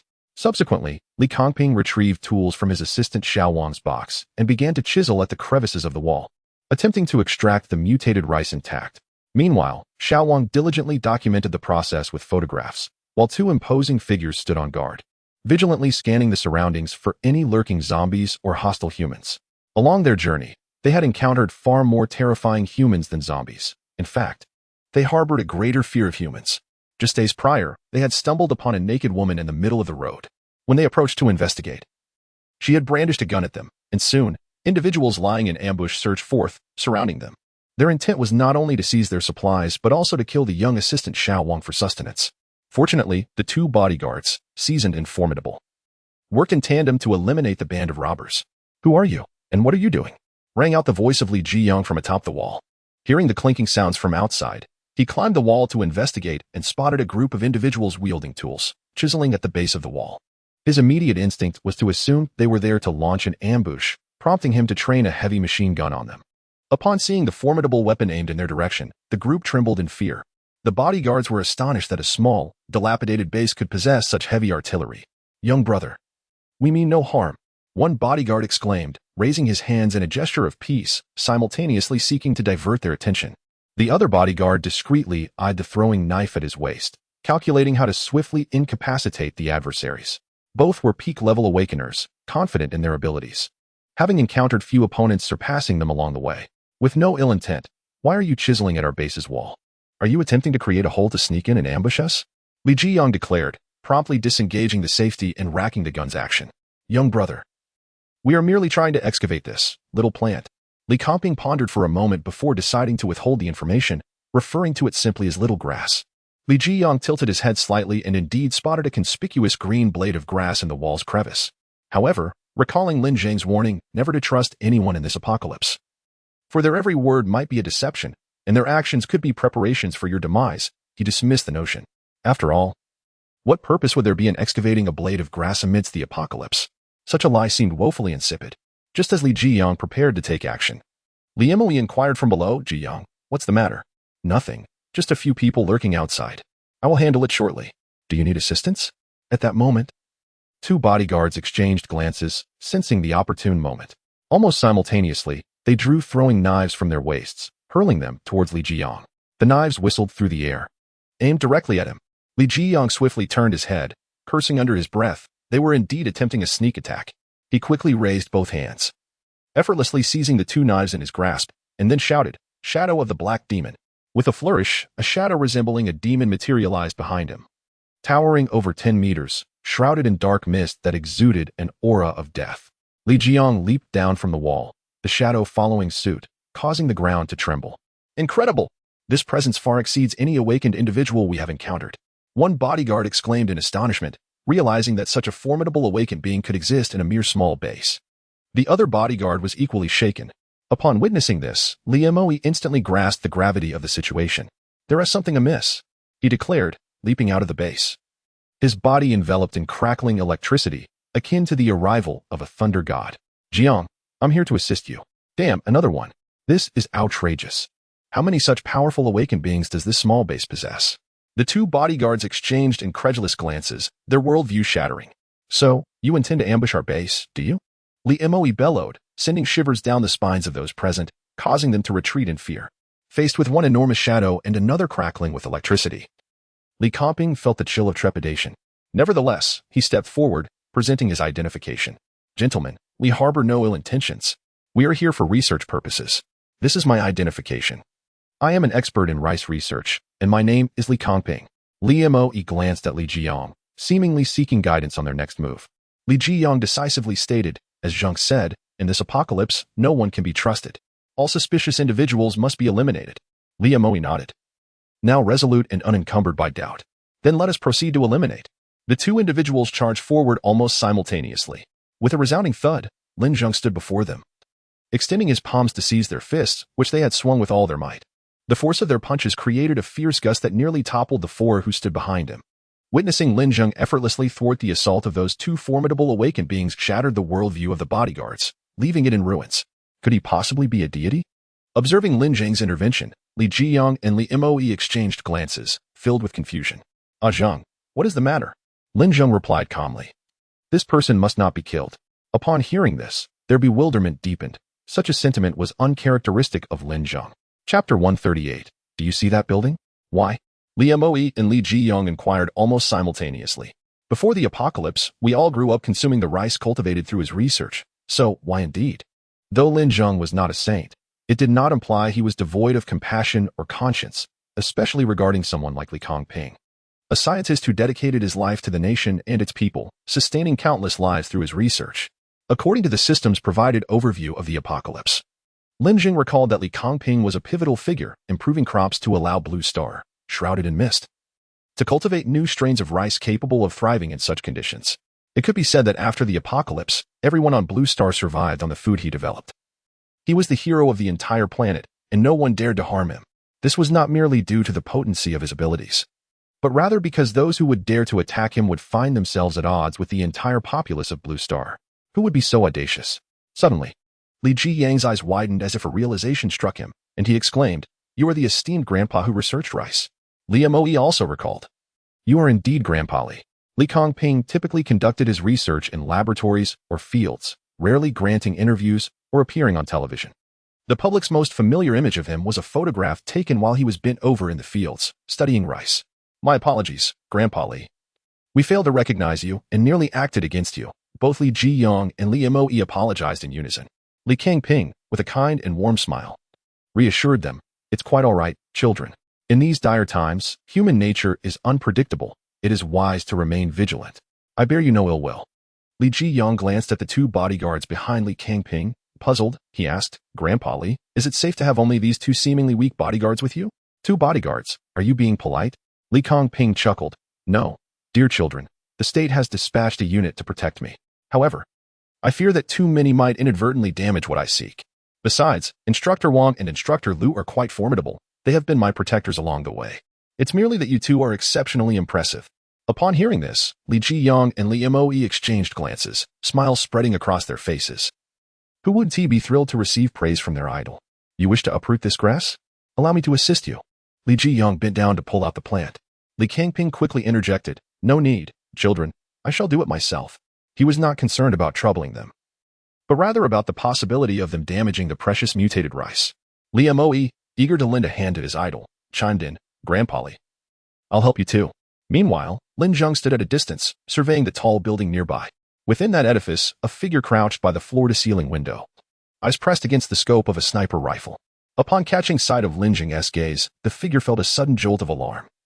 Subtly turning his head to murmur to himself, "Could it be that the lad has discovered me? That seems improbable." Subsequently, he cast another glance at Lin Zheng, only to discover that the latter had bestowed upon him a subtle smile and a gentle wave of his hand. The sniper, startled, let out an expletive, wiping the sweat from his brow.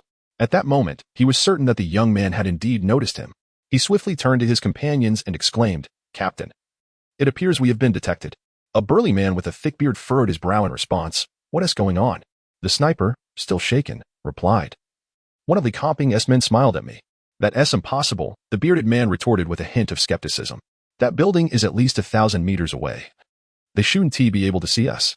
He approached the window, peering through binoculars towards the peach blossom base, as his gaze fell upon Lin Zheng once more.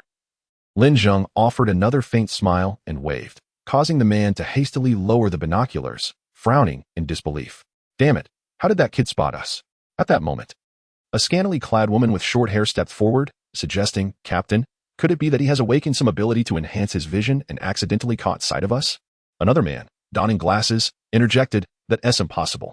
The glass in this room is one way. You can only see outside from within, not the other way around.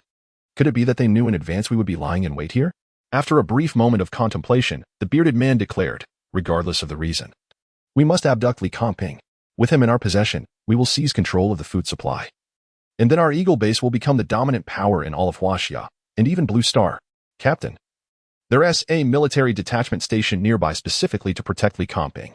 How shall we deal with them?" asked the bespectacled man, pushing up his glasses. The bearded man replied with a grin, "We'll eliminate them all. All of them. They are well-equipped, highly trained, and composed of awakened individuals." "It won't be that simple," the glasses-wearing man analyzed. However, the short-haired woman countered, "Gong Zimin, have you forgotten the Captain S abilities?" Gong Zimin suddenly chuckled, "True. With the Captain S powers, it's merely a matter of time before we dispatch them." Meanwhile, Lin Zheng addressed Li Comping S2 bodyguards, "You have considerable experience, I presume." The two men exchanged a glance, momentarily taken aback, but then proudly proclaimed, "I have worked as a bodyguard for 20 years. I have served for 18. "Oh, such a lengthy tenure." Lin Zheng feigned surprise. The two men smiled modestly, believing they were receiving praise, their faces displaying a hint of pride. "It's been quite some time, but I enjoy this line of work," one of them remarked. Lin Zheng, uninterested in their banter, pointed towards a distant skyscraper and said, "Do you see that building?" The two men looked at it, bewildered, then turned to Lin Zheng, their expressions reflecting confusion. Lin Zheng, shaking his head in exasperation, asked, "What does it resemble to you?" After a moment of contemplation, one of them ventured, "It looks like a cup." "The towering cylindrical edifice indeed resembles a cup," one remarked. "I find it akin to a rolling pin," another chimed in. Lin Zheng smiled and replied, "Yet, I perceive it as a vantage point favored by a sniper for ambush." "Ha ha, little brother, you certainly have a knack for jesting, a sniper." The two initially presumed the other was merely jesting, yet upon uttering the term sniper, they abruptly fell silent, their expressions turning grave. Exchanging a serious glance, they instinctively shielded Li Comping behind them, fixing their gaze upon the imposing structure. Only then did they scrutinize the building. The expansive view revealed it as an exceptional shooting position. As they turned to Lin Zheng, a wave of shame washed over them, realizing they had just been schooled by a mere teenager.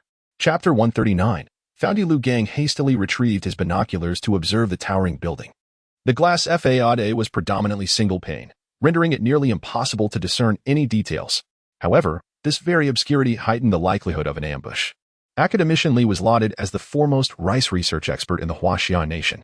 Since the mysterious death of crops due to the fog, nearly every agricultural base and safe zone had turned their attention toward him, as he was the last hope for remedying the situation. Rumors had circulated that Academician Li's research had reached a pivotal stage, and he was soon to develop a new strain of rice capable of thriving in fog. Gaining control over food would equate to wielding power in the apocalyptic landscape, thus rendering Academician Li a coveted asset. "Academician Li, please expedite the extraction of that mutated rice. We must leave swiftly, as danger may lurk here," Lu Gang urged Li Comping with urgency. No sooner had he spoken than a sharp crack echoed, and a bullet struck Lu Gang's shoulder. "Danger!" he shouted, immediately shielding Li Comping with Wang Pin as they retreated toward cover. Tu Hongwei lowered his binoculars and addressed the sniper. "LV Hao, what has happened to your marksmanship? You hit the person beside him instead, and merely grazed their shoulder. What is going on?" LV Hao, equally perplexed, replied, "I distinctly aimed at that fellow. How could the bullet veer off toward the other person? It makes no sense." He began inspecting his sniper rifle, adjusting the scope, and tweaking the barrel. "It must be the rifle's precision that is lacking, with my skills. It's impossible to miss," he explained, attributing the fault to the equipment rather than himself. Then, he stood up, retrieving a sleek black case. Opening it revealed a pristine black sniper rifle. He swiftly assembled the weapon and re-aimed toward the T1 base. Curiously, he noticed that Li Comping and the others had vanished from view, yet the few individuals from the shabby base remained stationary, gazing in their direction. "So brazen," LV Hao mused darkly. "These individuals are aware of the sniper's presence and yet do not take cover. They shall pay dearly for their arrogance." He adjusted his aim, recalling that his previous shot had struck Lin Zheng but had been deflected by his absolute spatial barrier, inadvertently hitting Lu Gang's shoulder instead.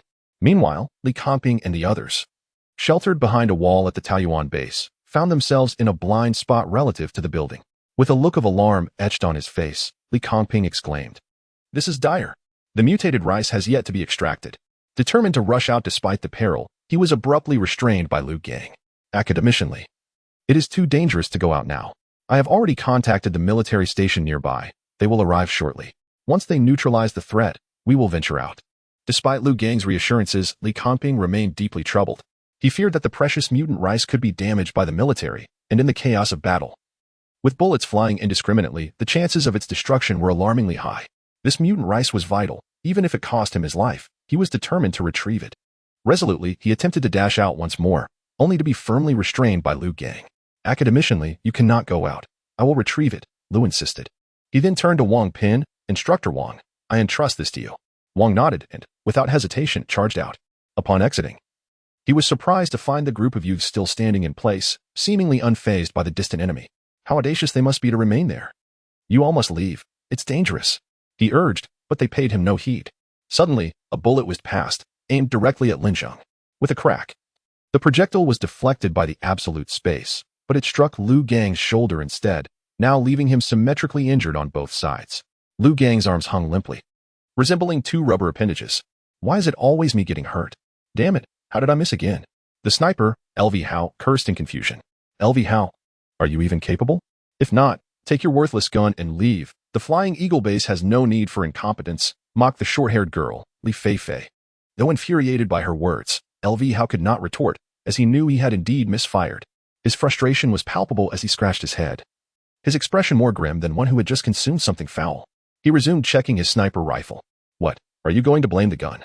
It's a new one you're using this time, Li Feifei continued her taunts. LV Hao had no words to counter her, and lifted his sniper rifle to take a quick shot at a nearby plastic bottle, which exploded with a dull thud. What is going on? The gun is fine, he exclaimed. I think the problem lies with you. Just admit it. Li Feifei crossed her arms defiantly. Li Feifei, can you please be quiet? Or perhaps you'd like to test my gun's accuracy. LV Hao retorted, his pride stung. Come on then. Let us see whose shot hits first, yours or my flying needle. Li Feifei brandished a slender needle provocatively. Are you afraid? If so, you're no man. LV Hao bellowed. Enough arguing. Their leader, Tu Hongwei, interjected, lowering his binoculars.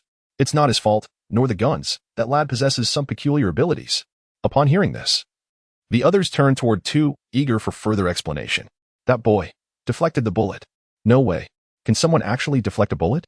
The crowd was enveloped in astonishment, their faces reflecting disbelief. Tu Hongwei then spoke. In this era of awakened abilities, anything is possible. Gradually, the crowd nodded in agreement. Furthermore, the bullet that struck Li Kongping's bodyguard entered from the side. At that moment, the bodyguard was facing us.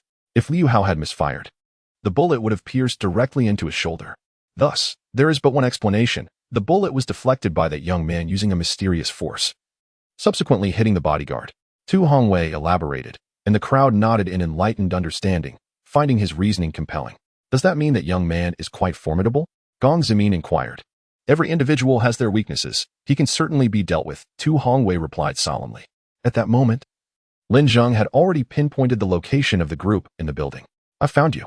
Chapter 140. Despair. Lin Zheng, as a peak-level 4th-tier ability user, possessed the capacity to sense the presence of awakened individuals within a 2-kilometer radius. However, his perception was limited to a horizontal plane, rendering him incapable of discerning vertical positions. Thus, Lin Zheng patiently awaited an opportunity for his adversaries to strike, which would allow him to accurately determine their precise locations. After discharging 2 shots, he had successfully locked onto their positions. With a sudden surge of power, he unleashed the wings of the angel and soared into the sky. Witnessing this spectacle, Lu Gang's eyes widened in astonishment. What kind of ability is this? It's incredibly cool. The members of the Eagle base, concealed within the towering structure, were equally taken aback as they beheld Lin Zheng unfurling his immense wings, ascending into the air. Tu Hongwei, regaining his composure, reaffirmed his suspicion that this young man possessed an extraordinary ability, possibly even a dual-element awakening. Captain, it's bad. That kid is coming our way, exclaimed Lu Hao, his expression shifting dramatically. Humph. Tu Hongwei scoffed dismissively. What is there to fear? Just kill him. No sooner had he spoken than a deafening explosion erupted, and the colossal glass curtain wall before them shattered instantaneously. Lin Zheng, with wings flapping majestically, appeared before them. As he materialized, they finally discerned the sheer size of those wings, 2 to 3 meters in span, instilling a profound sense of pressure. Even the self-assured Tu Hongwei felt a shift in his demeanor, a tremor of unease stirring within him. Attack! Tu Hongwei commanded his companions. In an instant, Lu Hao raised his sniper rifle and unleashed a barrage of bullets toward Lin Zheng. Simultaneously, Li Feifei trembled, releasing thousands of fine needles that shot forth in Lin Zheng's direction. Gong Zimin, removing his spectacles, focused intently on Lin Zheng, attempting to exert control over him with his mental powers. The overwhelming pressure emanating from Lin Zheng compelled them to hold nothing back, each unleashing their most formidable techniques. A low rumble resonated through the air as the sniper bullets and countless needles appeared to suspend in time, hovering before Lin Zheng. At that moment, Gong Zimin's mental force surged toward Lin Zheng's mind. Yet, as it penetrated, he found himself enveloped in an infinite expanse of the cosmos. a sudden chill of fear washing over him. Was this truly his mental realm? Why was it so vast? Gong Zimin marveled in disbelief. In the next instant, a colossal wave surged from the distance, roaring towards Gong Zimin's mental energy. This was Lin Zheng's mental force. The tsunami-like wave, weighing millions of tons, crashed down, engulfing Gong Zimin's mental energy and swiftly reducing it to nothingness. In reality, Gong Zimin spat out a mouthful of blood before collapsing to the ground. Blood oozing from his orifices, his body convulsing uncontrollably. Lin Zheng had shattered his mental power, leaving him a mere shell of his former self. Gong Zimin, Lu Hao and Li Feifei called out in unison, their gazes fixed upon him. They understood that Gong Zimin's mental assault had failed, indicating that the individual before them was a formidable mental type awakened being. Heavens! How many abilities has he awakened? A profound shock and fear surged within them as they realized the true extent of Lin Zheng's powers. Ability replication. With a sudden clatter, the bullets and flying needles hovering before him multiplied instantaneously by hundreds, densely arranged and trembling slightly, emitting a low hum as if poised to launch at any moment.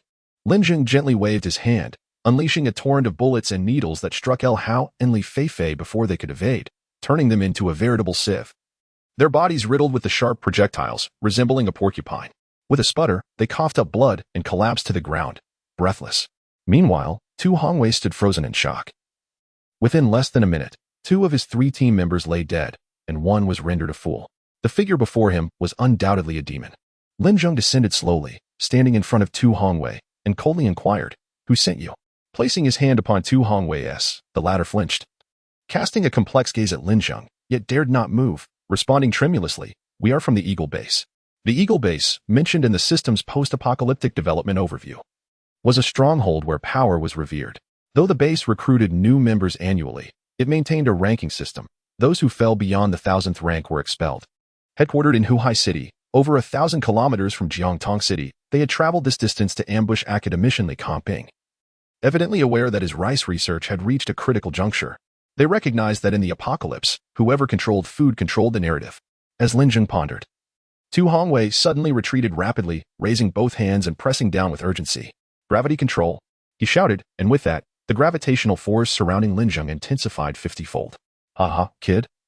Under 50 times the gravitational pressure, let us see how you move. To me, you are merely a lamb awaiting slaughter," Tu Hongwei proclaimed triumphantly. He then picked up a chunk of rubble, cradling it in his palm, and forcefully clapped his hands together, reducing the stone to a fine powder, which he then hurled at Lin Zheng. Molecular attack.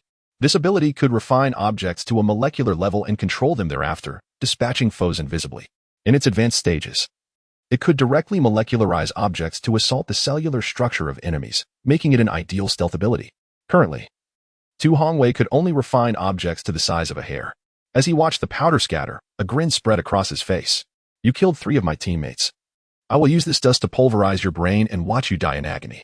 You will be unable to defend against these particles, no matter what." Lin Zheng stood still, a slight smile gracing his lips. Tu Hongwei could never have imagined that Lin Zheng had already mastered his ability. Raising his hand ever so slightly, Tu Hongwei's eyes widened in disbelief as his hands began to move. How was this possible? The events that unfolded in the next instant nearly left him in utter shock. He felt as though an immense weight had been placed upon him, rendering him almost immobile. Overwhelmed, he collapsed to the ground, only then realizing that this was the manifestation of gravitational control.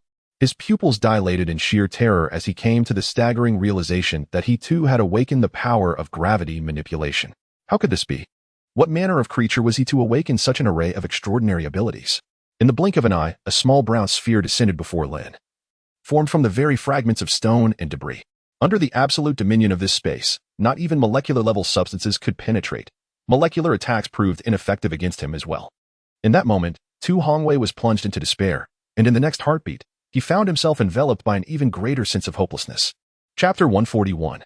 A remarkable research as he sensed the gravity pressing upon him intensifying, escalating to 60-fold, 70-fold, 80-fold. Just how formidable were his abilities? Tu Hongwei's eyes widened in sheer terror as he gazed at Lin Zheng. The Eagle Base, where he resided, was undeniably one of the most powerful installations in the nation of Huaxia, populated by individuals of exceptional prowess, including those who had transcended to the second tier of awakening. He had previously battled a second-tier awakener, and although he had been thoroughly suppressed, he had at least managed to retaliate and exchange a few blows. Yet, before Lin Zheng, he found himself utterly powerless, akin to a lamb awaiting slaughter on a butcher's block. Gravity manipulation at 500 times. Lin Zheng murmured softly, raising his hand slightly before pressing it down gently. Instantly, the weight of 500 times gravity bore down upon Tu Hongwei. With a resounding crack, his entire being exploded into a puddle of flesh and gore. Observing the scene before him, Lin Zheng speculated that the Eagle Base would not simply let this matter rest. Once they learned of these individuals' demise, they would undoubtedly dispatch formidable awakeners to capture Li Kangping. It was not only the Eagle Base. Perhaps every ambitious base throughout Huaxia would send forth agents. When that time arrived, Jiangtong City would transform into a land rife with strife. As Lin Zheng pondered these thoughts, the system's voice suddenly echoed. Main quest triggered. Protect Li Kangping and complete the research on the mutated rice. Quest reward. An ultra-strong protective shield for the base, capable of withstanding nuclear attacks. Well, the reward for this quest was exceedingly tempting, a protective shield that could endure nuclear strikes. With such a shield, there would be no fear of certain nations, driven to madness, launching nuclear assaults in a bid for mutual destruction with humanity. Moreover, academician Li Kangping was a person Lin Zheng held in utmost respect. Even without the system's quest, he would have safeguarded him. And his decisive action against the Eagle Base's individuals was ample testament to that. Subsequently, he soared back to the T1 base, only to discover a well-equipped military force had appeared there. As Lin Zheng landed, he was immediately targeted by the ominous muzzles of numerous firearms. "Who are you?" inquired the lead officer with a grave expression. Lin Zheng took a moment to assess him, realizing that he was a second-tier awakener. Having managed to ascend without sufficient mist or crystal cores, clearly, he was no ordinary individual. At that moment, Li Kangping hurried forward, stating, "Captain Yan, this young brother means no harm. He is our ally. He just helped us repel the enemy." Two bodyguards, Wang Pin and Lu Gang, quickly stepped forward to testify, prompting Yan Hai to instruct his soldiers to lower their weapons. Lu Gang and Wang Pin exchanged a glance, simultaneously wiping the sweat from their foreheads and exhaling deeply, their expressions reflecting a sense of relief. They were genuinely apprehensive about provoking this formidable figure. They had witnessed Lin Zheng's outrageousness firsthand. In truth, he alone could easily overpower everyone present. Suddenly, Li Kangping exclaimed, as if recalling something important. He hurriedly pushed through the crowd towards the wall. Upon seeing the mutated rice that had been trampled to shreds, his face displayed a profound sense of sorrow, nearly bringing him to tears. "My rice." His assistant, Xiao Wang, quickly moved to support him, saying, "Grandpa Li, please don't be too anxious. Let us search for more. Since this place has produced such mutated rice, there must be more than just this one." Li Kangping nodded but still felt immense regret and heartache. Meanwhile, Li Jiyang scratched his head, feeling as though he had seen that wild grass somewhere else, yet could not recall where. Suddenly, his eyes lit up as he remembered. "I know where there's more of this wild grass." Upon hearing this, Li Kangping and assistant Xiao Wang widened their eyes in astonishment, especially Li Kangping, who excitedly approached him and grasped his shoulders, asking, Where? Where else is it?" "Right inside our base." Li Jiang pointed towards the base, stating matter-of-factly. "Quickly, take me there," Li Kangping urged fervently. Li Jiang, unable to make decisions, looked to Lin Zheng, who nodded in agreement. Thus, they entered the Taoyuan base, leaving Yan Hai and his soldiers, along with the two bodyguards, outside. However, Yan Hai remained uneasy and insisted on bringing a few men inside with him. Naturally, Lin Zheng refused to allow armed outsiders into his base, leading to a near conflict, which was only defused when Li Kangping intervened. Once inside the base, Li Kangping eagerly asked, "Young man, where is the mutated rice you mentioned?" Li Jiyang pointed to a nearby corner, saying, "Over there, just in that spot." Following his gesture, Li Kangping looked and indeed saw a cluster of vibrant green mutated rice growing not far away, amidst other weeds. He immediately hurried over, with Xiao Wang following closely. As they approached the mutated rice, they gently caressed it, as if they had discovered an extraordinary treasure, tears of excitement streaming down their faces. "It truly is mutated rice." "Yes, Grandpa Li, and there is plenty of it. Our research is surely in good shape now," Xiao Wang affirmed. Lin Zheng, looking at Li Jiyang with curiosity, inquired, "How could there be so much wild grass here?"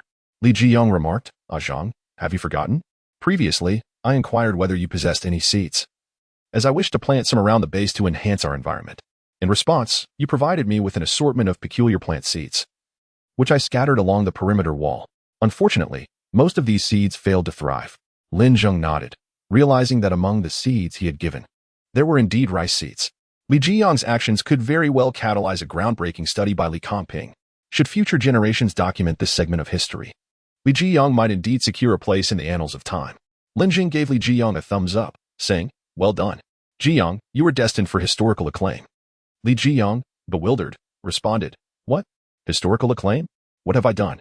Later, through Li Comping's research, it became evident that the soil and environment of this base were exceptionally unique, perfectly suited to the survival of mutated rice. They approached Lin Zheng with a request to temporarily reside there until their studies on this mutated rice were complete.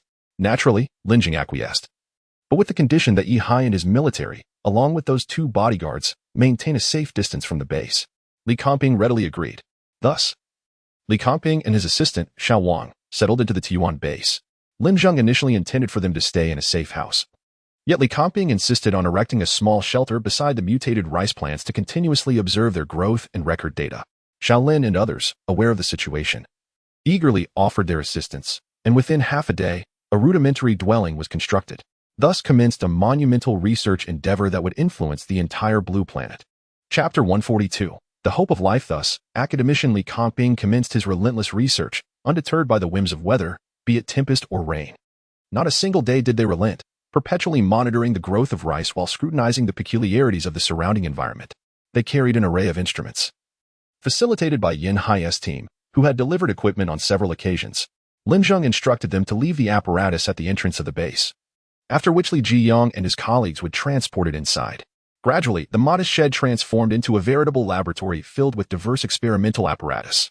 Within this humble setting, a groundbreaking experiment poised to influence the entire Blue Planet was about to unfold. Lin Zheng ensured that Li Zheng delivered meals daily to academician Li Comping and his assistant, Xiao Wang. Li Zheng was more than willing, seizing the opportunity to inquire about the progress of the experiments. Occasionally, others would also visit to observe academician Li's research. One day, unexpectedly, Li Comping approached Lin Zheng with his assistant, Xiao Wang, and inquired, "Shaolin, may I cultivate a paddy field in a corner of the base?" It turned out that their experiments had progressed to the practical phase, necessitating the sowing of the improved mutated rice in the fields to observe its growth. As this was within another's territory, they could not proceed without permission, thus the visit to Lin Zheng. Lin Zheng nodded in acquiescence, of course, academicianly. "Thank you, Shaolin," Li Comping replied, inclining slightly and nodding in gratitude. "It is my pleasure, academicianly. Should you require any assistance, do not hesitate to ask. Though I may lack grand aspirations and do not aspire to save humanity, I hold profound respect for those like you, who possess noble ideals and dedicate their lives to the betterment of society," Lin Zheng conveyed earnestly. At that moment, Li Zheng, Li Moe, and Shaolin, along with Golden Retriever, upon hearing of academician Li's intentions to cultivate a paddy field, promptly emerged with enthusiasm, exclaiming, "Academician, we shall help you dig." Observing the fervor of the trio and the Golden Retriever, academician Li Comping chuckled, "Children, there is no need. While we are scientists, we must also engage in hands-on efforts. It's no trouble at all. We are here to assist you." Unperturbed by academician Li's refusal, the trio and their canine companion rushed to a corner of the base. Unleashing their extraordinary powers with a resounding shout, Li Zheng summoned the shadow of the black demon, fervently excavating the ground.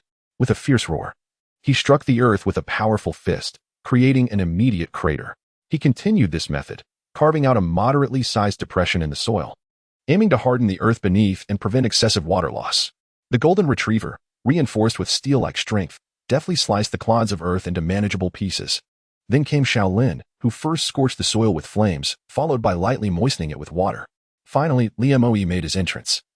Placing his hands upon the ground, he unleashed a thunderous shout.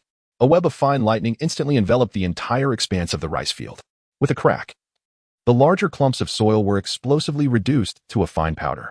Subsequently, Shaolin filled the field with water. In less than 5 minutes, a rice paddy of approximately 100 square meters was cultivated. The spectacle of fire and lightning would have left academician Li and assistant Xiao Wang momentarily speechless, leading onlookers to mistakenly believe they were battling zombies. "Grandpa Li, we initially planned to toil all day, but they completed it in just 5 minutes. Assistant Xiao Wang exclaimed in astonishment. Li Comping nodded in agreement, noting the meticulousness of their work. Thus, the first experimental rice paddy was established. Academician Li and Xiao Wang retrieved numerous rice seedlings from the laboratory, preparing to plant them in the paddy. Upon seeing the seedlings about to be submerged, the trio and their dog expressed renewed enthusiasm, eagerly offering, "Grandpa Li, let us assist you in planting." This time, Li Comping quickly positioned himself in front of the seedlings, insisting, "Children, truly, you need not help this time. You lack experience, and if the seedlings are not planted properly, they may not reach their optimal growth." With Li Comping's insistence, the trio and their dog reluctantly acquiesced. Subsequently, Li Kangping and Xiao Wang rolled up their trousers and waded into the paddy to begin planting. After nearly an hour's effort, they completed the task. At that moment, Lin Zheng, along with Jiang Yitong and Li Xiaoro, arrived at the edge of the rice field. They gazed at the neatly arranged, verdant rice seedlings, and a wave of sentiment washed over them. Since the onset of the apocalypse, they had faced relentless hordes of vicious zombies and the ruins of their city, as if the entire world had turned to shades of gray. Now, witnessing this vibrant splash of color, they felt a flicker of hope for life anew. As a gentle breeze swept through, the seedlings swayed lightly, as if they too were filled with excitement, urging, "Grow swiftly." On the following day, everyone eagerly gathered by the rice fields to observe the growth of the seedlings. To their astonishment, what had been mere sprouts the day before had transformed into robust clusters of rice in just one night. How could this be? Li Jiang scratched his head in confusion, echoing the sentiments of his companions, who were equally baffled by the rapid transformation. At that moment, academician Li and Xiao Wang emerged from the laboratory, elucidating, "Dear children, as we are awakened to the wood element, we possess the ability to accelerate plant growth. That is why these rice seedlings have flourished overnight." Realization dawned upon the group, and they nodded in understanding. It was indeed the power of the wood element. Li Jiang remarked with wonder, "Grandfather Li, at this pace, will these rice plants not bear grain by tomorrow?" Li Kangping affirmed, "Indeed, if our experiment proceeds without a hitch. We shall invoke the wood element's power again tonight, and by tomorrow, we should see the emergence of rice grains. Let us hope the yield is not too meager." As he spoke, he made a gesture of prayer, silently hoping for a bountiful harvest. Just as everyone was filled with anticipation for the following day, Lin Zheng stepped forward and stated, "These rice plants may not survive until tomorrow." His words perplexed the crowd, who turned to him in confusion. Li Kangping, thinking Lin Zheng had discerned something significant, asked earnestly, "Xiao Lin, have you observed something? Are these rice plants truly unable to last until tomorrow?" Lin Zheng shook his head, replying, "No, they will all be harvested shortly." His declaration left the group even more bewildered. Why would they cut down perfectly healthy rice plants? "Xiao Lin, what are you implying?" Chapter 143. Taming. Lin Zheng did not respond to Li Kangping's words. Instead, he grasped a cluster of rice firmly and pulled it out of the ground with a sudden jerk. The onlookers were filled with dread as they observed the roots writhing incessantly, resembling small serpents in motion, adorned with visible serrations. What on earth is this? Fear and confusion swept through the crowd. In the next moment, the tips of the roots suddenly swelled, transforming into clumps reminiscent of triangular snake heads. With a hissing sound, these clumps opened wide, lunging towards Lin Zheng's arm, while their serrated bodies coiled tightly around him, gradually constricting. "Ah Zheng, Xiao Lin." The onlookers cried out in alarm upon witnessing this scene. However, Lin Zheng had already fortified himself with steel-like strength. The serrations scraped against his silvery arm, producing a piercing metallic sound, while the gaping mouths clamped down on his arm with a dull thud, leaving no trace behind. With a swift motion, Lin Zheng discarded the cluster of rice onto the ground and stomped down forcefully on the writhing roots. The roots emitted sounds akin to a baby's wailing, desperately thrashing as if in agony. Yet, Lin Zheng showed no mercy, twisting his toes and rubbing them back and forth against the ground. Soon, the roots began to ooze crimson liquid, ceasing their movements entirely. Li Kangping's face turned pale with astonishment.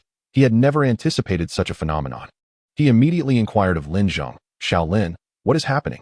Lin Zheng replied, "These rice plants have mutated due to the fog, and as they grow, they will reveal their true nature, exhibiting a degree of aggression. Their strength is comparable to that of a newly awakened first-level human." Lin Zheng's knowledge stemmed from the system's notification, which had alerted him to the emergence of mutated plants, specifically mutated rice, in the base and triggered the mission to tame them. The reward for this mission would enhance his object replication range by 800 cubic meters. His intention in uprooting and destroying that cluster of rice was to serve as a warning to the others. Indeed, when Lin Zheng approached the remaining rice plants, they appeared to recoil in fear, all retreating in an attempt to distance themselves from him. Prior to this, Li Kangping was aware that both flora and fauna had undergone a degree of mutation due to the dense fog. Yet he was taken aback by the extent of the transformation, which had imbued the plants with characteristics akin to those of animals. This revelation left him utterly astonished. If these mutated rice plants were not tamed, no matter how they grew, they would never yield actual rice. Instead, they would hoard energy to enhance their abilities or defend against external threats. The others, witnessing such an unnatural occurrence for the first time, exhibited expressions of disbelief, astonished that plants could manifest in such a bizarre manner. It was utterly preposterous. Li Jiang scratched his head, a wry smile adorning his face. However, what transpired next left them utterly astounded. Lin Zheng stood before the field of mutated rice, addressing the plants as if they were a congregation of people. Listen well, all of you, I command you to yield rice. Should any of you dare to hoard energy in secret, this shall be your fate. He gestured menacingly towards the heap of rice trampled into disarray on the ground. Remarkably, the rice seemed to comprehend Lin Zheng's words, swaying obediently as if nodding in response. Yet, a cluster of defiant mutated rice remained motionless, exuding an air of rebellion, and with a sudden thrust of their roots, they splashed water, dampening Lin Zheng's trousers. Indeed, within any group, a few reckless individuals are bound to emerge. When one is powerful, they are hailed as pioneers and revolutionaries. Yet, in weakness, they become mere fools, courting danger foolishly. Clearly, even among plants, there are those lacking in wisdom. Approaching the rebellious rice, Lin Zheng leaned in with a smile. Ah, so you fancy yourselves as rebels? Very well, I shall oblige. With that, he seized one of the plants and uprooted it with force, tossing it into the air where it met its demise in a burst of flames, evaporating into thin air. The remaining mutated rice, sensing the gruesome spectacle, stood in perfect alignment, no longer daring to sway. Observing the now docile rice, Li Kongping could scarcely believe that plants would one day exhibit fear and submission. Having sufficiently chastised them, Lin Zheng addressed the other mutated rice. I am aware that you possess surplus energy. Yield rice at once. Do you hear me? Otherwise, I shall incinerate you all. Those witnessing the scene could hardly fathom the surrealism of a human reprimanding rice and demanding it to grow. Was rice something that could simply be commanded to flourish? Yet, in the next moment, their skepticism was harshly dispelled as the mutated rice began to tremble violently, emitting sounds reminiscent of eggs cracking.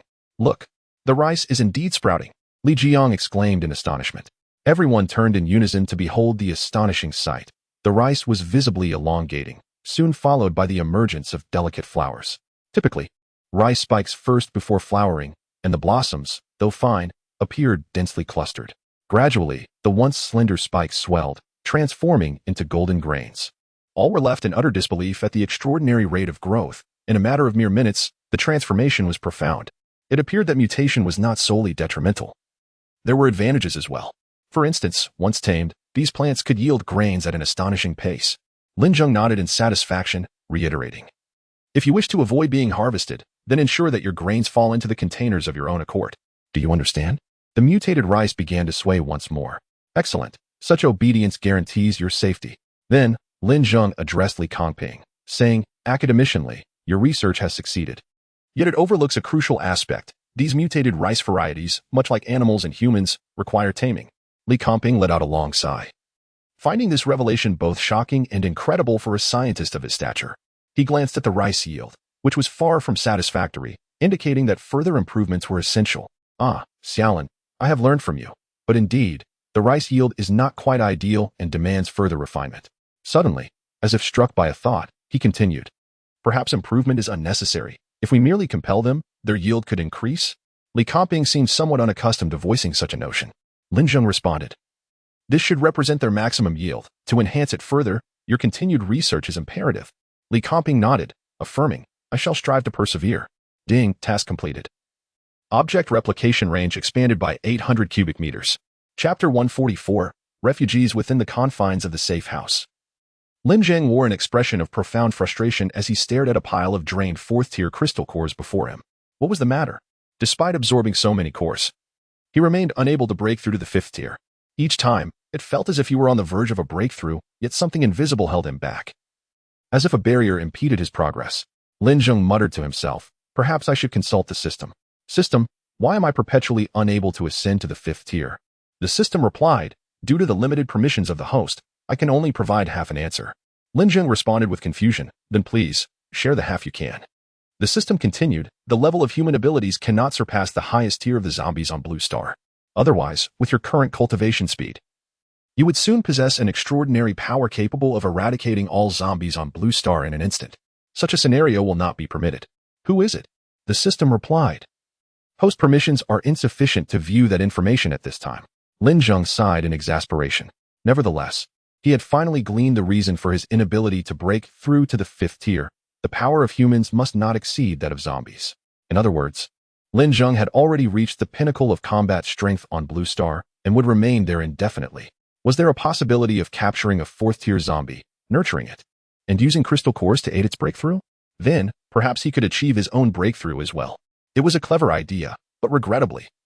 The fourth-tier zombie king he had previously slain made finding another fourth-tier zombie akin to scaling a mountain. He would have to wait. Surely an opportunity would arise in due time.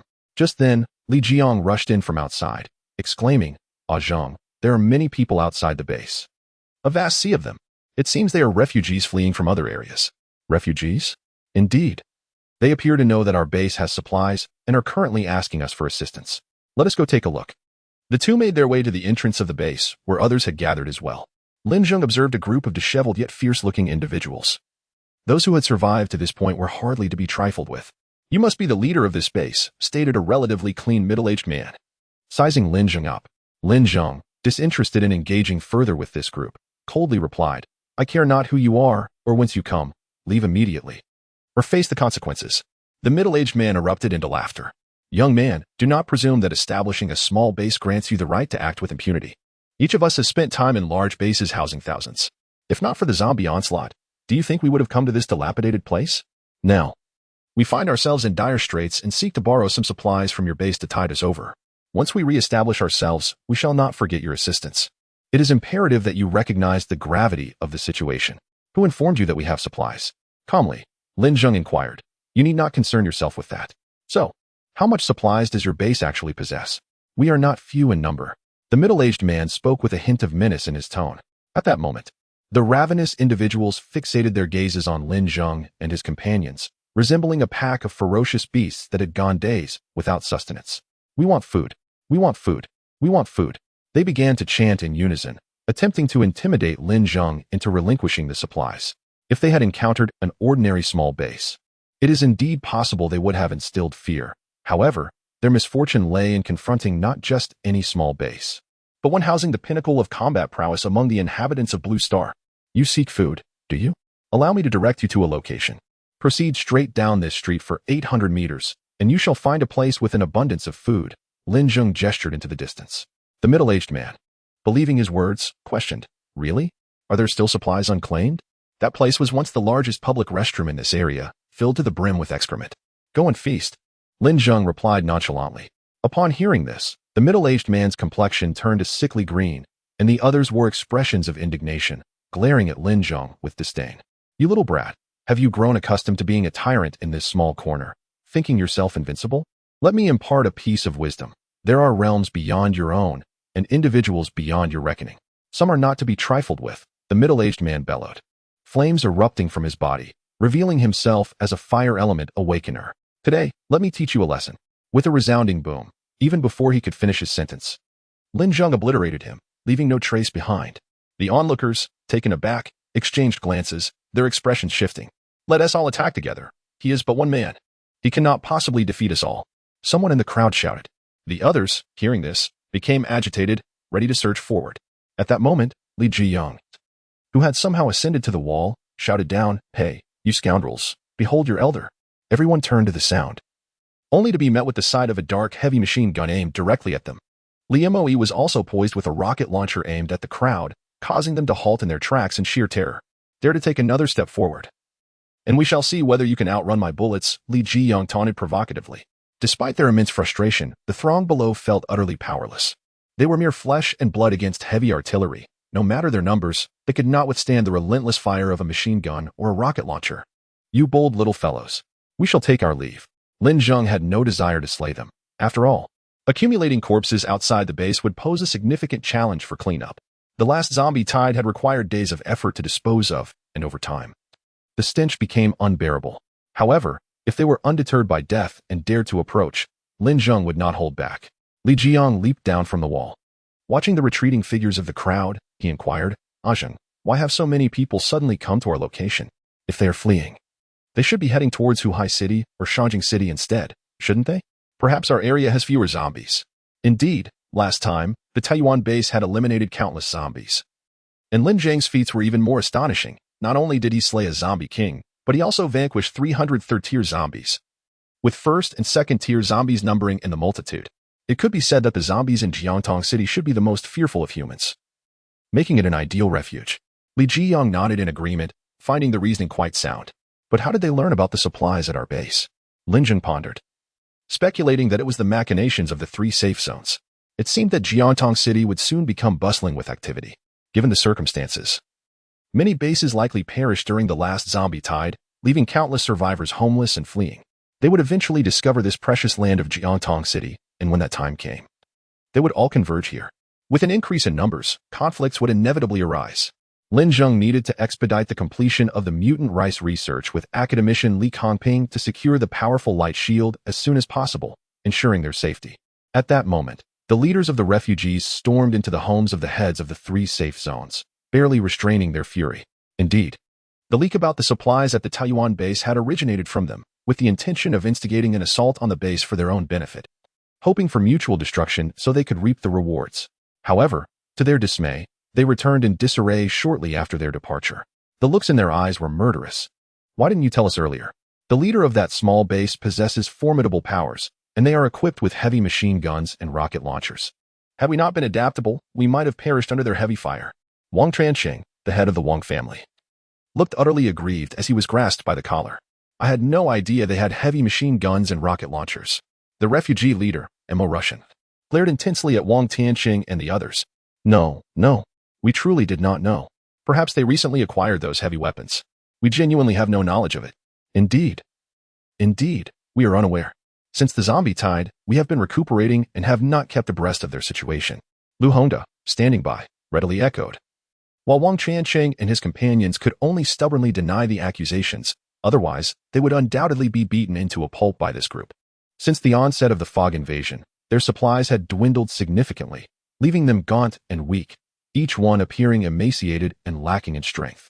Moreover, the refugees had escaped from large, fortified bases, not only armed with weapons, but also comprised of awakened individuals, their abilities far superior to those of Wang and his group. The leader, Mo Russian, had even ascended to the early 2nd tier of strength. Consequently, the inhabitants of the 3 safe zones could do little but appease and submit to them, entirely devoid of their previous arrogance as local tyrants.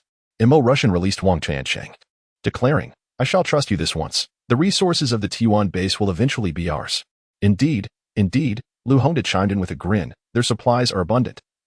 If we manage to seize everything, we can endure for quite some time. Mo Russian's expression twisted into a peculiar smile as he cast a glance at Lu Hongda and the others. Chapter 145, The Heavy Burden Ahead in the Grand City of Shangjing, at the largest official base of Huaxia, known as Base 1. A group of individuals gathered in a conference room engaged in earnest discussion. Chief, began Deputy Chief Xi Xinghua, placing his documents down. The current epidemic of zombies may pose a threat, yet humanity has awakened its latent abilities. We are not at an absolute disadvantage. We must leverage this advantage to our benefit. The chief, exuding an air of authority, fell silent for a moment before responding gravely, Old Xi, please share your thoughts candidly. Xi Xinghua, no longer withholding his ideas, articulated, I propose we establish an academy for the gifted, systematically training our awakened individuals to better harness their powers in the fight against the undead. At that moment, another deputy chief, Luo Wenyuan, removed his heavy black-rimmed glasses and placed them gently on the conference table. He then spoke slowly, Old Xi, this notion is unprecedented. Where do we even begin? Even if we successfully establish this academy, who will teach? How will they instruct? Have you considered that everyone has only recently awakened, and there is a dearth of experience to impart? Beside Luo Wenyuan sat a tall, dark-skinned man named Duan Hongyuan, who thumped the table with his fist and declared in a coarse voice, in my opinion, there is no need for this so-called academy. We should simply take a group out to slay zombies. Each time we return alive, our skills will undoubtedly be significantly enhanced. Indeed, this was the swiftest method to bolster one's prowess. After all, facing death is the most effective teacher. When confronted with the specter of mortality, individuals often unleash astonishing potential. However, this approach bore the grave cost of lives, as each foray against the undead claimed its toll. Yet, for a man like Duan Hongyuan, who revered strength above all, the belief that the weak should be culled was a prevailing sentiment, thus giving rise to such ideas. Xi Xinghua inhaled deeply, having contemplated these challenges himself, and was prepared with his response. Addressing Luo Wenyuan, he said, while we have awakened our abilities, we lack combat experience. Moreover, we have observed that enhancing our physical capabilities can, to some extent, amplify our powers. We can begin by imparting combat strategies and techniques, enabling them to better utilize their abilities. Additionally, we must teach them the art of teamwork, for we face an endless horde of zombies. Solitary endeavors will not suffice. It is imperative that we unite if we are to prevail in this arduous struggle. I firmly believe that in every field, there will emerge talents and scholars. Once we identify such individuals, we can invite them to join the academy as instructors. Establishing this new paradigm of education is indeed a monumental challenge. Yet I do not aspire to achieve it all at once. Rather, I advocate for a methodical, incremental approach to perfecting this system. The sooner we embark on this endeavor, the better. As for Duan Hongyuan's thoughts, Ji Xinghua had no intention of acknowledging them. The commander slightly nodded and addressed Ji Xinghua. However, now, outside the base, zombies could appear at any moment. Where do you intend to establish the academy? Noticing a glimmer of openness in his superior, Ji Xinghua was filled with excitement. He had contemplated this matter long ago. Utilizing satellite systems, he conducted a comprehensive survey of the entire Huaxia, which took nearly a week, and astonishingly discovered an optimal location in the southwestern region. This place was shrouded in dense fog, the thickest in all of Huaxia, and the number of zombies there was notably fewer than elsewhere. Although the reasons for this remained unclear, it was undeniably the ideal site for Ji Xinghua to establish the academy. Upon inquiring about the name of this location, he learned it was called Jiangtong City. Commander, I have conducted my investigation. In a city in southwestern Huaxia, the fog is dense and the number of zombies is scarce, making it the best site for the establishment of the academy for extraordinary abilities. Moreover, the rugged terrain can also serve for practical training. Silence ensued, lingering for an eternity, as if the very air had solidified. After hearing Ji Xinghua's words, the commander did not respond immediately. Instead, he closed his eyes and began to contemplate. Ji Xinghua, feeling anxious, watched the commander intently, his heart pounding, clearly hearing the rhythm of his own breath. He had invested immense effort into organizing this academy, which was not merely to combat zombies. He sensed that the foes they would confront in the future would include threats from neighboring countries as well. After all, resources were limited, and everyone wished to survive, making conflict inevitable. Thus, this would serve as both an academy and a specialized military unit. After a lengthy pause, the commander finally spoke. Ji Xinghua looked at him with eager anticipation. Old Ji, we do not have much material to provide you. 20 helicopters, 10 fighter jets, 10 transport aircraft, along with some weapons, ammunition, and supplies. You may select from these. I can assist you only to this extent. Upon hearing the commander's approval, Ji Xinghua nearly burst into exuberant shouts, responding with fervor. That is more than sufficient. Thank you for your support, Commander. Old Ji, you are starting from scratch. You understand the difficulties of entrepreneurship. Yet, I still hope you can establish this academy. Perhaps, as you said, it will indeed shape the future of Huaxia. This matter is entrusted entirely to you. I will not intervene, but I hope you can achieve results within 3 years. The commander spoke earnestly. Upon hearing this, Ji Xinghua immediately stood up, his face alight with excitement, and saluted the commander. Yes, Commander. I assure you I will complete the mission. The commander nodded at him. Very well, prepare yourself and depart as soon as possible. At the Huaxia 1 base airport, countless personnel were busily transporting supplies, which included various living necessities as well as weapons and ammunition. On this expedition, Ji Xinghua also took away the most elite 1,000 soldiers from the Huaxia 1 base. Duan Hongyuan watched the weapons and ammunition being loaded onto the aircraft with a pang of regret. Old Ji, do not be too ruthless. With so many weapons and ammunition taken, doesn't your conscience ache? Duan Hongyuan strongly admonished. Ji Xinghua chuckled. Of course it doesn't. This is sanctioned by the commander. Duan Hongyuan could only remain silent, left without words. However, Luo Wenyuan patted Ji Xinghua on the shoulder and solemnly remarked, the responsibilities are heavy and the journey is long. My old friend. Ji Xinghua smiled in return, also patting Luo Wenyuan's shoulder and replying, I shall seek knowledge both above and below. Chapter 146. The Female Zombie King. One day, after finishing lunch, Lin Zheng decided to check on the research progress of academician Li Kangping. The system had yet to notify him of task completion, indicating that the study of the mutated rice was not fully realized. Upon arriving at the small cabin, Lin Zheng observed academician Li and his assistant, Xiao Wang, diligently conducting experiments. To avoid disturbing them, he approached the rice paddies to assess the growth of the mutated rice. To his astonishment, the mutated rice had grown considerably, reaching nearly the height of his shoulders. Lin Zheng marveled at the prospect of utilizing this mutated rice as a defensive measure by planting it around the perimeter of the base. However, with the establishment of the protective barrier, such a defense was no longer necessary. At that moment, the mutated rice seemed to lean back slightly as Lin Zheng approached. As if in fear of him, he chuckled, reconsidering his earlier thoughts, given their timid nature. It was conceivable that they might turn against him in the face of formidable foes.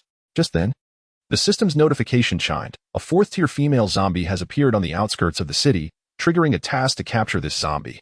Reward: an enhanced iron cage capable of containing an 8th-tier zombie. Lin Zheng, who had been pondering where to find a 4th-tier zombie to raise and help advance, was pleasantly surprised by the system's thoughtful reward of a cage to confine the 4th-tier female zombie. Fearing the zombie might escape, he swiftly activated the wings of the angel and soared away from the base. Li Zheng and Li Moi, witnessing Lin Zheng's departure from the courtyard, looked up in curiosity. Li Zheng remarked, "Where is Zheng headed?" Li Moi replied, "It seems a powerful zombie has appeared nearby. Our senior must be going to deal with it." This reminded Li Moi of their first encounter with Lin Zheng, when he had set out to eliminate a 4th-tier zombie king. Meanwhile, on the outskirts of Jiangtong City, a group of refugees found themselves surrounded by countless zombies. Strangely, these undead did not immediately rush to attack. Instead, they formed a tight circle, ensnaring the terrified group of survivors. The refugees huddled closely together, their faces etched with fear as they gazed at the surrounding zombies. They had fled from other provinces, escaping a previous zombie tide that had decimated numerous bases and claimed countless lives. The few who had survived were now on the run, having heard from other refugees that this direction was relatively safer. However, they soon discovered that they had been ensnared by a horde of zombies. Liars. All of them. Someone shouted amidst the crowd. "We cannot sit idly by. Everyone, follow me, let us carve a bloody path to escape. Yes, we have awakened our abilities, and we are not without a fighting chance against these first-tier zombies." Another voice chimed in. "Together, let us break through. There may yet be a way out. Let us fight our way out, damn it." Amidst the throng, an increasing number of voices echoed in unison. Suddenly, a few individuals on the periphery erupted with flames from their palms, while others sprouted sharp spikes or were enveloped in arcs of electricity. They roared to bolster their courage and charged towards the horde of zombies. Yet, before they could make contact, an inexplicable force immobilized them, rendering them utterly motionless. In the next moment, they began to levitate slowly, suspended in midair. Their eyes widened in terror, expressions contorted in agony as anguished wails escaped their lips. Astonishingly, their blood surged violently from their bodies, coalescing into crimson streams that ascended gracefully. In an instant, their physiques withered to an alarming degree, resembling desiccated wood aged for years. Their skin clung tightly to their bones, presenting a ghastly and bizarre sight. Particularly unsettling was their facial appearance. Sunken eye sockets, gaping mouths, and collapsed noses. Were one to observe only the skull, it would not invoke such horror. However, the taut skin obscuring it distorted the visage, allowing a faint recognition of their former selves, a pinnacle of the uncanny valley effect. Then, with a thunderous explosion, their bodies disintegrated into fine powder. As the blood streams gradually converged, they formed a crystalline orb of blood. At that moment, a female zombie clad in azure descended from the sky, seizing the blood orb with a grip of her hand before consuming it with an air of indulgence. This marked the emergence of the newly arrived 4th-tier female zombie. Previously residing in another province, she had witnessed the aftermath of the zombie tide. In her city, the living had perished, the dead had decayed, and the few survivors had fled, leaving behind a desolate landscape. Driven by a hunger for the living, she roamed with her horde in search of sustenance. In her quest, she arrived at Jiangtong City, where she encountered a substantial gathering of the living, igniting a thrill within her. However, she would soon regret her arrival, as she could never have fathomed that a 4th-tier zombie of her stature could be captured and confined by humans, an astonishing occurrence within the realm of the undead. Surveying the humans below, a sly smile crept across her lips. She had no intention of slaying them immediately. Instead, she planned to toy with them before savoring her meal. Aware of the existence of a 4th-tier zombie king in the vicinity, she intended to pay a visit after her amusement. Though both were of the undead, she recognized that this was the territory of another. Suddenly, it dawned upon her that she ought not to arrive empty-handed. Courtesy is appreciated, even among the undead. Thus, she decided to present these humans as a gift to the local zombie king. With a slight parting of her lips, she emitted a low-frequency growl, summoning the nearby zombies and inquiring about the whereabouts of the local zombie king. Shortly after her call, several local 3rd-tier zombies hurriedly approached. Upon seeing the 4th-tier female zombie, they bowed respectfully and inquired, "Esteemed Lady Zombie King, what brings you to our domain?"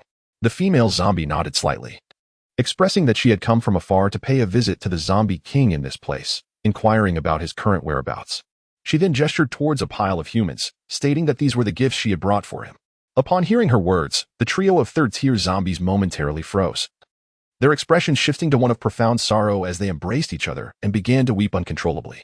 This scene left the female zombie bewildered, wondering what was amiss. "What is happening?" Why do you weep so? She inquired. One of the third-tier zombies wiped away its tears and lamented, Dear Lady Zombie, you are unaware of our plight. A formidable human has appeared here, and our esteemed zombie king. He has been slain. Chapter 147, Reluctant Acceptance upon hearing the news. The female zombie was utterly astonished, her previously placid visage now awash with disbelief and incredulity. How could a mere human possibly possess the strength to slay a fourth-tier zombie king? She would sooner believe that the blue star would explode tomorrow than accept this as truth. What did you say? The third-tier zombie, witnessing the shocked expression of the female zombie king, became even more distraught, tears streaming down his face. My lady, you did not miss here. Our zombie king was slain by a human powerhouse, and even our queen could not escape her fate.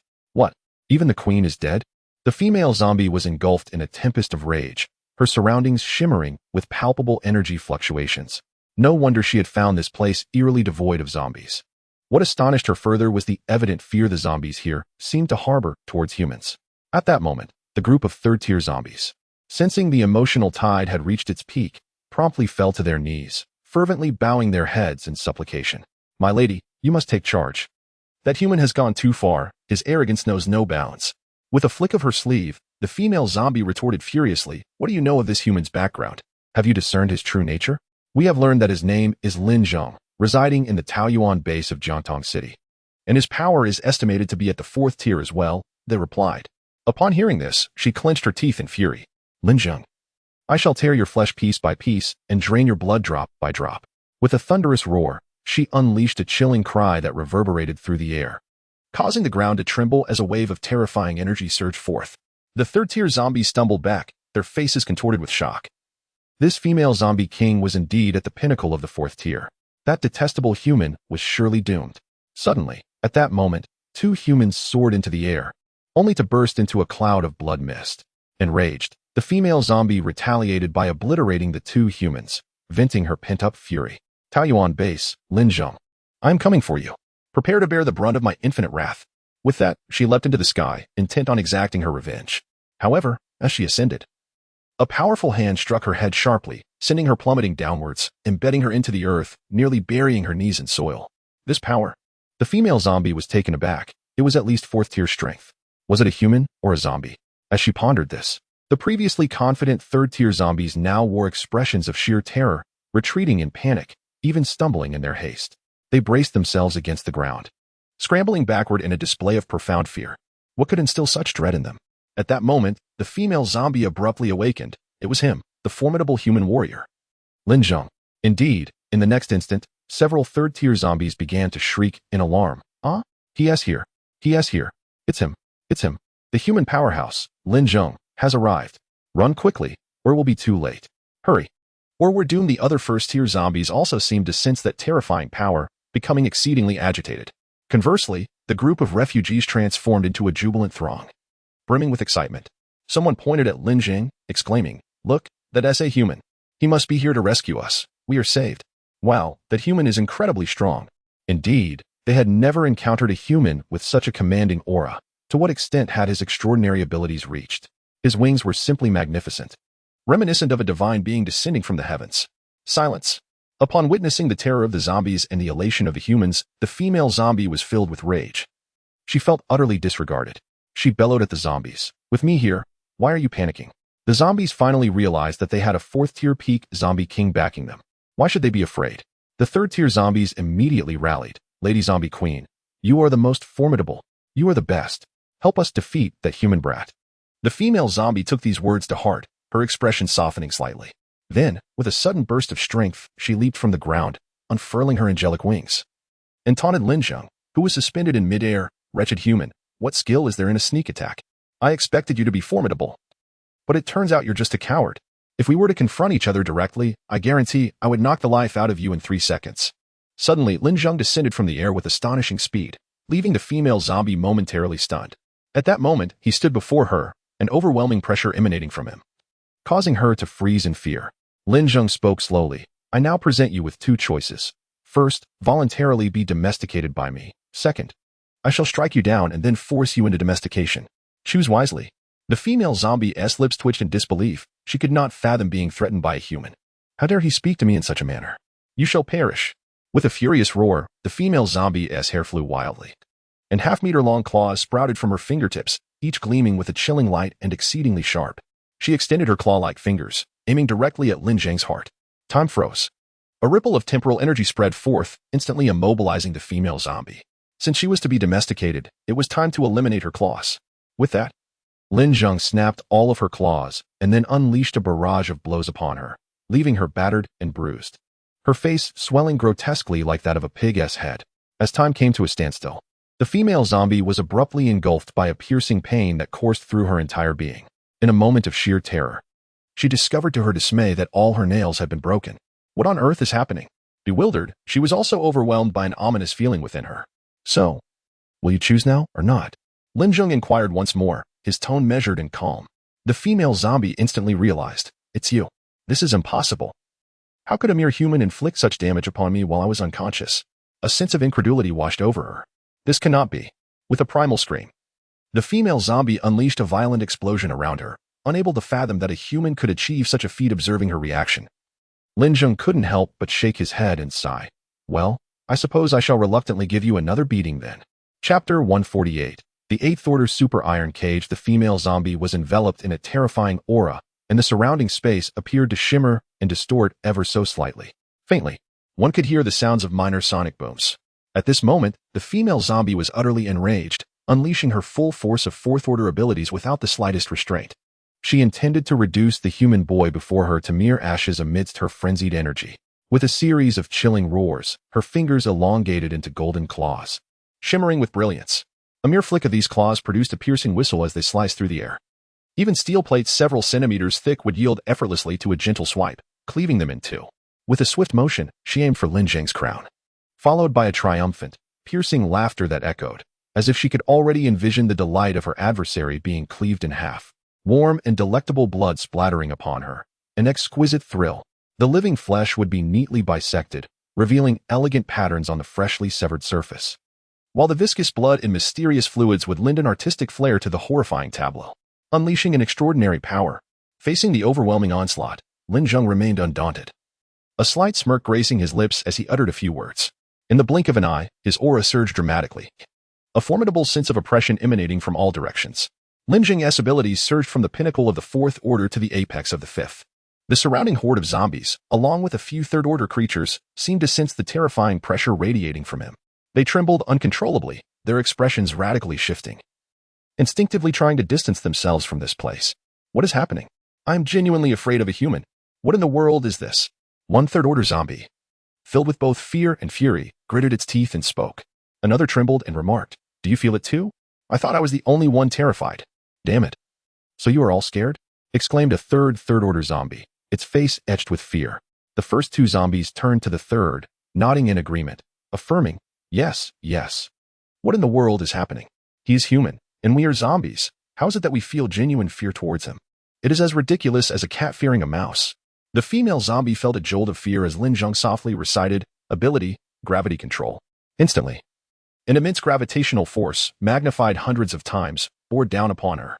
Coupled with Lin Zheng's imposing aura, she was violently thrown to the ground, creating a deep, human-shaped crater and stirring up a cloud of dust. Attempting to prop herself up with her hands, she soon realized her arms were utterly immobile.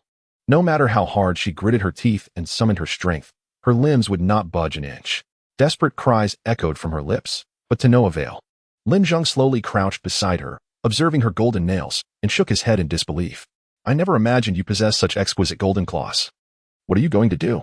The female zombie shouted in terror. "Since you are a pet, it's time to trim those claws," Lin Zheng replied. Upon hearing this, a chill ran down her spine, and her entire body trembled as she grasped the horrifying reality of what was about to transpire. With a series of sharp cracks, all 10 golden nails were swiftly broken by Lin Zheng. "Ah, vile human, I will kill you. I swear I will." Lin Zheng examined the golden nails in his hand. Noting their sharpness, he drew one out and lightly scraped it against a nearby rock, which split apart effortlessly, as if it were mere tofu, cleanly severed in 2. These nails were indeed sharper than a golden tang knife. If they could be forged together, it would undoubtedly elevate the knife's power to unprecedented levels. With that thought, he placed the golden nails into the system's space. Ding, mission accomplished, successfully captured a Tier 4 zombie. Reward, 1 Tier 8 Super Iron Cage. In the next instant, A small iron cage appeared in the palm of Lin Zheng's hand. He was taken aback. Is this tiny thing meant to contain a zombie? System. This Tier 8 super iron cage can change size at the whim of the host. Lin Zheng felt a surge of delight. Oh, it has that feature too. System. Of course. Did you think the name Tier 8 super iron cage was chosen arbitrarily? Wait, is the name not arbitrary? He mused. Though it was hardly surprising for an 8th tier item to possess such capabilities. Expand. In an instant, the super iron cage enlarged, transforming into a 2-meter-long square structure that landed with a resounding metallic thud. Lin Zheng glanced around, realizing the cage had no door. How am I supposed to contain the zombie? He pondered. Could it be controlled by thought alone?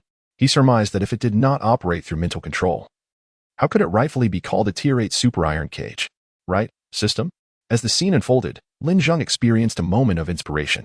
In the blink of an eye, the female zombie vanished from her original position, only to reappear within the confines of a formidable iron cage. Concurrently, Lin Zheng withdrew his power of gravitational control, causing the immense weight he had imposed on the female zombie to dissipate instantaneously. In an instant, the female zombie erupted into a frenzy, springing up from the ground and charging towards Lin Zheng, utterly oblivious to her imprisonment. It was only when she collided violently against the bars of the cage, a sharp pain radiating from her forehead, that she jolted awake, exclaiming, "What on earth? How did I end up in this cage?" Lin Zheng waved at her, greeting, "Hey, did you truly believe that a mere iron cage could contain me?" The female zombie, still unaware of the gravity of her situation, grasped 2 steel bars with both hands and attempted to bend them apart. See, this is a piece of cake. She had anticipated that the steel would yield easily to her strength, but was abruptly confronted with the reality that, despite her efforts, she could not bend the bars. What on earth is this material? Fear began to creep into her gaze as she turned to Lin Zheng, who shrugged nonchalantly, "I have no idea either. All I know is that this cage can hold even an 8th tier zombie without issue." Upon hearing this, the female zombie burst into laughter. "An 8th tier zombie? You must be jesting. Do you even comprehend what an 8th tier zombie entails to make such a bold claim? Just watch, I will break free and show you." Realizing her inability to bend the steel bars, the female zombie quickly devised a new strategy. She contorted her body, shifting her joints to reduce her size, making herself smaller than the gaps in the cage. "Surprised I can do this, aren't you? Watch closely, I am about to slip out."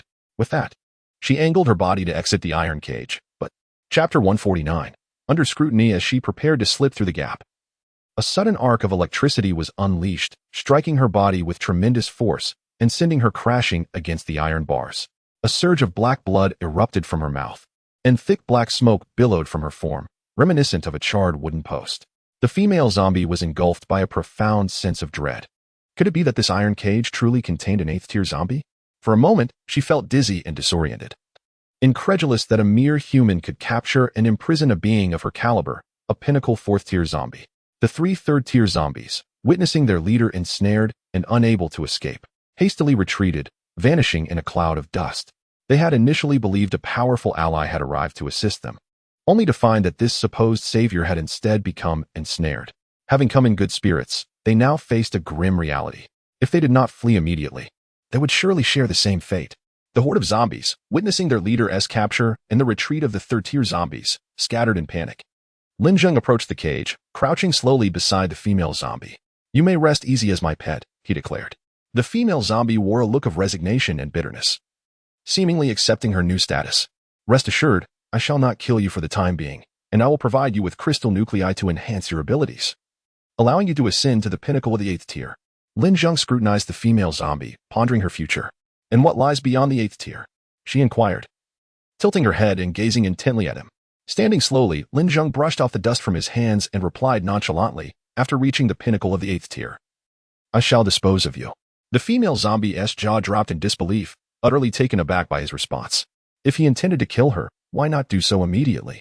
She found herself perplexed by human reasoning.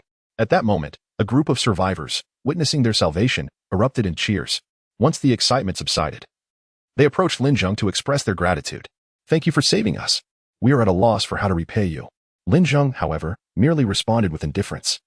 "I did not intend to save you. There is no need for your thanks. Now, keep your distance." One individual stood momentarily stunned, having expected that their expression of gratitude would elicit a warm response, only to be met with a reply as cold as ice. How could this person be so devoid of appreciation? Meanwhile, a few others spotted the female zombie locked behind the bars and approached with mischievous grins, picking up stones from the ground to hurl at her. "You were quite arrogant earlier, weren't you? Well, here I am before you. Come and bite me if you dare. If you attempt to escape, our formidable human ally will dispatch you in an instant. Strangely enough, one remarked, despite being a zombie. Her figure is quite alluring, apart from her decayed visage. One lascivious man leered at the female zombie. A wicked grin plastered across his face as his mind conjured up a series of unspeakable images. With a chuckle, he picked up a twig and, through the gaps of the iron cage, began to taunt the female zombie. This formidable cage would only trigger a lightning strike on zombies, allowing the man to poke his branch inside. He jabbed the twig at the female zombie repeatedly, laughing as he said, "Heh, come on. Give me a smile." The female zombie glanced up at him, her eyes ablaze with fury, gnashing her teeth as if to say, "What? Do you wish to consume me? Come on then." Suddenly, the female zombie seized the twig, yanking it fiercely. Unaware, the man found his arm pulled into the cage. With a sickening crunch, the female zombie grasped the man's arm. His complexion shifted dramatically as panic set in. Before he could even utter a cry, a sharp crack echoed as she wrenched his entire arm from its socket. A blood-curdling scream erupted from him, reminiscent of a slaughtered pig. The female zombie examined the severed limb, wrinkling her nose in disgust before tossing it at his feet, disdainfully declaring, "Rotten flesh, not even a dog would consume this." In agony, the man hollered for Lin Zheng. "Hurry, kill this blind creature." The crowd echoed his sentiments, urging Lin Zheng to eliminate the threat, lest she jeopardize their safety. "What are you waiting for? Dispatch this female zombie immediately." Lin Zheng shot them a cold glance, stating, "I give you 10 seconds. If you do not leave, you shall die." The lascivious man bristled at this, stepping closer to Lin Zheng and loudly protesting. "What do you mean by that? Did you not see my arm torn off by that zombie? You must avenge me. You are human too, are you not? Can you not bring yourself to act? You brought this upon yourself." Lin Zheng retorted icily. The man's face blanched at the response. "How can you say that? If you lack sympathy, do not mock me. If you do not provide an explanation today, I shall not let this go." Lin Zheng smiled slightly, nodding, "Very well. I shall explain." He then raised his hand, aiming it at the man's head. The man, bewildered, questioned, "What is this? Empty-handed?" With a thunderous blast, a force erupted, vaporizing most of the lascivious man's body, leaving the remaining portion to collapse to the ground. The air instantly permeated with the scent of charred flesh. The onlookers recoiled in horror. The previously boisterous crowd fell silent. "You have 5 seconds," Lin Zheng warned, shooting them a glance, causing them to tremble as if they had caught a glimpse of death itself. "Run!" someone shouted, and in an instant, the crowd dispersed in chaos. Even if she was a zombie, now she was my pet, and it was not for this bunch of worthless individuals to judge. Lin Zheng coldly addressed the fleeing crowd.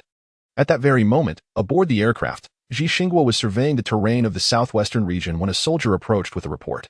"Sir, the radar has detected an exceptionally intense energy reaction from a zombie ahead.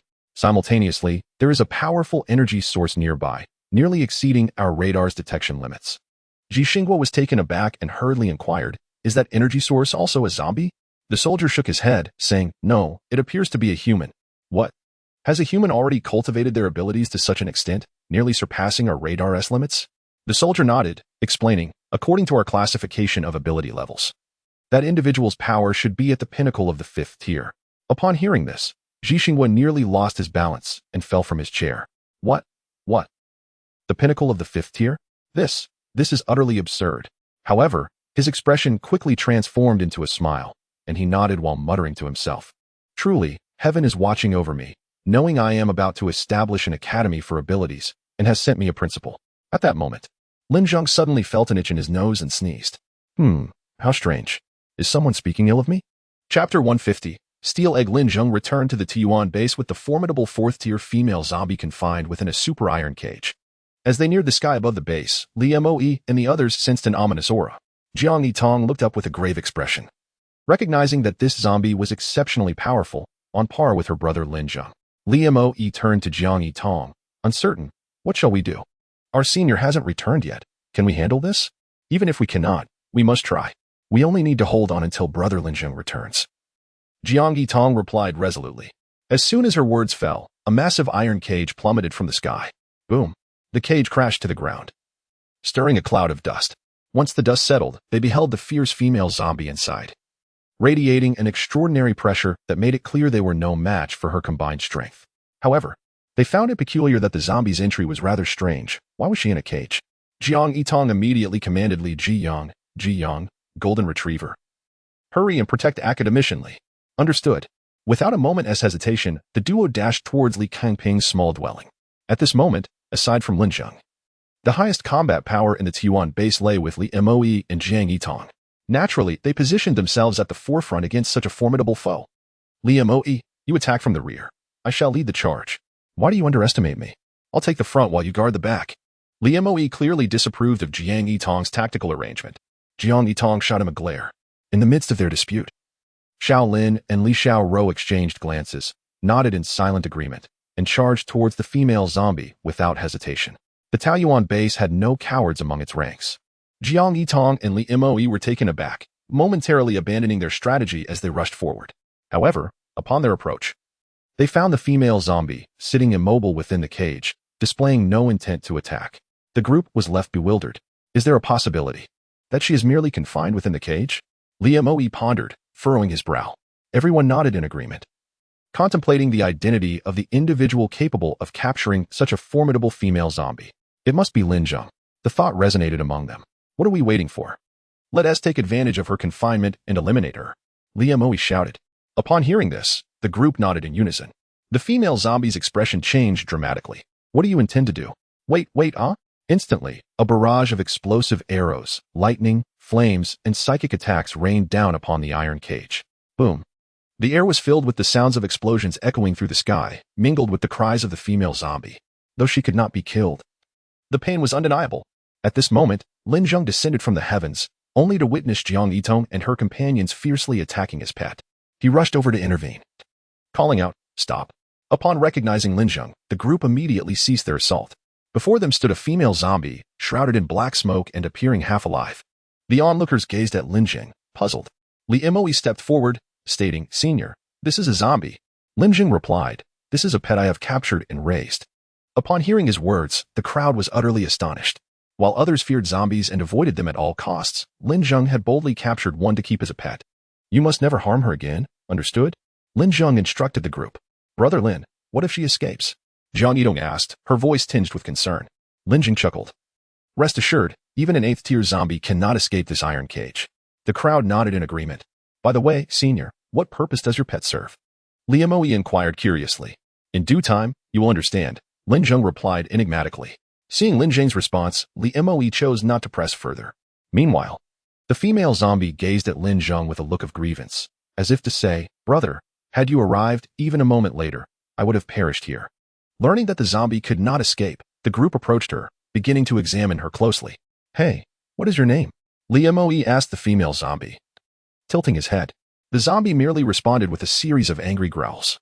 "Not talking? Do you wish to experience my lightning?" With that, Li Moe conjured a ball of lightning, prompting the female zombie to retreat to the far side of the cage.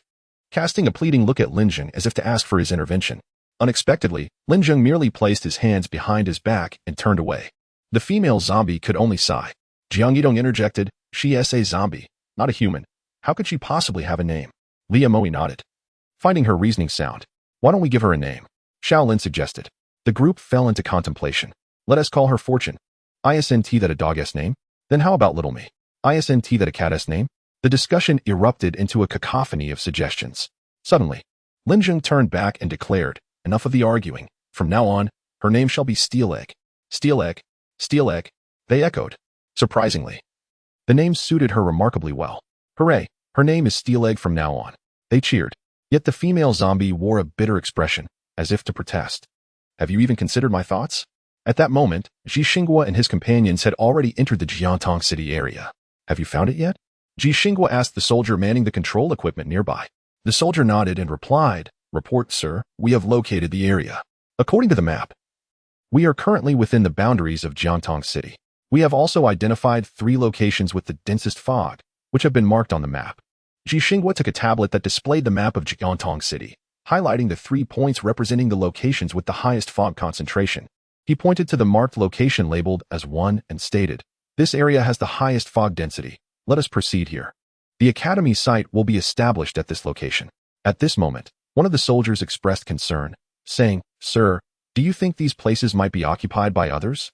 Ji Xinghua straightened his chest and declared, "We represent the entire nation of Huaxia. Even if it were to be occupied, they would have no choice but to yield." Chapter 151. Each one is a talent within the confines of the safe house. Lin Zheng faced the steel egg imprisoned in a super iron cage and inquired, "Steel egg, do you desire to break through your cultivation?" Roar, roar, roar. "Do not call me steel egg," the female zombie exclaimed with fury, lunging at the cage to bellow at Lin Zheng. However, she soon composed herself and, with a puzzled expression, looked at Lin Zheng, asking, "What do you mean by breaking through cultivation? Can you truly enable me to achieve that?" Indeed, Steel Egg's eyes widened in disbelief. Could it be that this human had captured her merely to facilitate her advancement? This perplexed her greatly. Subsequently, Lin Zheng retrieved a multitude of peak 4th-tier crystal cores from the system space and tossed them into the super iron cage, stating, "Use these crystal cores as you wish. If you require more, simply ask me." Steel Egg stared in astonishment at the heap of 4th-tier peak crystal cores on the ground. Even slapping herself twice to confirm she was not dreaming, she picked up one of the crystal cores and inhaled deeply. Her face lit up as she realized it was genuine. Simultaneously, her gaze towards Lin Zheng shifted, infused with fear and reverence. For each 4th-tier peak crystal core before her represented a 4th-tier peak zombie that had perished at his hands. Thus, under the bounty of crystal cores provided by Lin Zheng, Steel Egg commenced her fervent cultivation, aspiring to surpass him one day and trample him beneath her feet in a frenzy of humiliation. Meanwhile, academician Li Comping made significant strides in his research on mutated rice. Not only had the yield doubled, but the rice had also become considerably more docile. The relentless work eventually took its toll, and Li Comping collapsed from exhaustion. His colleagues urged him to recuperate before continuing his research, however. He insisted that time waits for no one. Resources on Blue Star diminished by the day, and countless individuals faced starvation daily. Every second wasted equated to innumerable lives lost, compelling him to persist in his work despite his illness. Assistant Xiao Wang suggested that they should distribute the currently developed mutated rice to various bases for cultivation to alleviate the ongoing food shortage. Yet, academician Li Comping realized they faced a crucial challenge that remained unsolved. The seeds of the mutated rice could not be replanted. Once they resolved this issue, the mutated rice could be rapidly promoted. One day, Lin Zheng visited the humble abode of academician Li Comping, observing him working while coughing. With strands of white hair subtly emerging on his head, his once erect posture had gradually begun to stoop. Lin Zheng couldn't help but reflect on how some individuals possess a true faith in their hearts and are willing to dedicate their entire lives, even their very existence, to it. Academician Lin Zheng called softly. Li Comping turned to see Lin Zheng, smiling as he said, "What brings you here, Shaolin?" "Nothing much. I merely came to check on your research achievements and to inquire if you have any further needs. There is nothing more needed. During this period, thanks to you, Xiaolin, for providing us with various supplies and assistance. Without you, this research would have been exceedingly difficult to carry out. You are indeed our greatest benefactor." Li Comping expressed his heartfelt gratitude to Lin Zheng. Lin Zheng smiled and replied, "Academician Li, you flatter me. I have merely done what I could, fulfilling my responsibilities." The two lapsed into silence for a moment before Li Comping spoke again. "However, Xiaolin, there is indeed a matter I wish to solicit your help with." "Academician Li, please feel free to speak." "Xiaolin, as you are aware, once the research on the mutated rice is successful, it will become a coveted treasure for many. If it falls into the hands of those with malicious intent, the world will become a much darker place. If I can successfully complete this research within my lifetime, I request your assistance in delivering the results to the Huaxiao No. 1 base in the capital." Li Comping stated with utmost seriousness, "The Huaxiao No. 1 base." Upon hearing this name, Lin Zheng's expression subtly shifted. He had learned about the Huaxiao No. 1 base from the system's report on the Doomsday Development Overview. It was established by the leaders of the former Huaxiao nation, serving as the largest official base in Huaxia, with a population exceeding 10 million. Moreover, it radiated outward to 9 smaller bases, sequentially named Huaxiao No. 2 base, Huaxiao No. 3 base, and so forth. Each of these 9 smaller bases could accommodate hundreds of thousands of people. Although Li Comping was protected by a special forces team led by Yan Hai, he had witnessed too many things along the way. The world was evolving at an alarming pace. He harbored doubts about whether Yan Hai could successfully bring the research results back to the Huaxiao No. 1 base. This was not a denial of Yan Hai's capabilities, but rather a reflection of the overwhelming uncertainties in the current world. He remained cautiously aware of human nature. For whoever obtained the results would wield the power of survival in this apocalyptic age, determining the fate of all. Under the temptation of power, anyone could falter. However, Li Comping sensed that Lin Zheng was different. He could not detect the slightest hint of desire for the research outcomes in Lin Zheng. The young man seemed indifferent to matters that did not pertain to him. Although Li Comping was unaware of the trials Lin Zheng had faced, He recognized him as the ideal candidate to transport the results of the mutated rice research. After a moment of contemplation, Lin Zheng nodded and replied, "I shall comply." Academicianly. "Very well, thank you." With that, Li Kangping bowed deeply to Lin Zheng. In the outskirts of Jiatong City, Zhi Xinghua encountered Yan Hai. At that time, academician Li Kangping was out conducting research, having garnered the support of the Supreme Commander, which meant that the higher-ups at the Huaxia base were largely aware of this matter. Yan Hai was recommended to the Supreme Commander by Zhi Xinghua, serving as the personal protection for academician Li Kangping. Thus, encountering him was both a surprise and a delight for Zhi Xinghua. "Yan Hai, I didn't expect to see you here. By the way, where is academician Li?" Zhi Xinghua was the first to speak, and Yan Haichao respectfully greeted him, responding, "Report, Chief, academician Li is conducting research elsewhere." Upon hearing this, Zhi Xinghua furrowed his brows, displaying a hint of displeasure as he retorted, "Yan, what is the meaning of this? Were you not instructed to provide close protection for academician Li? How could you allow him to be alone? Do you comprehend the gravity of the consequences if anything were to happen to him?" Yan Haichao hastily replied, "Chief, rest assured.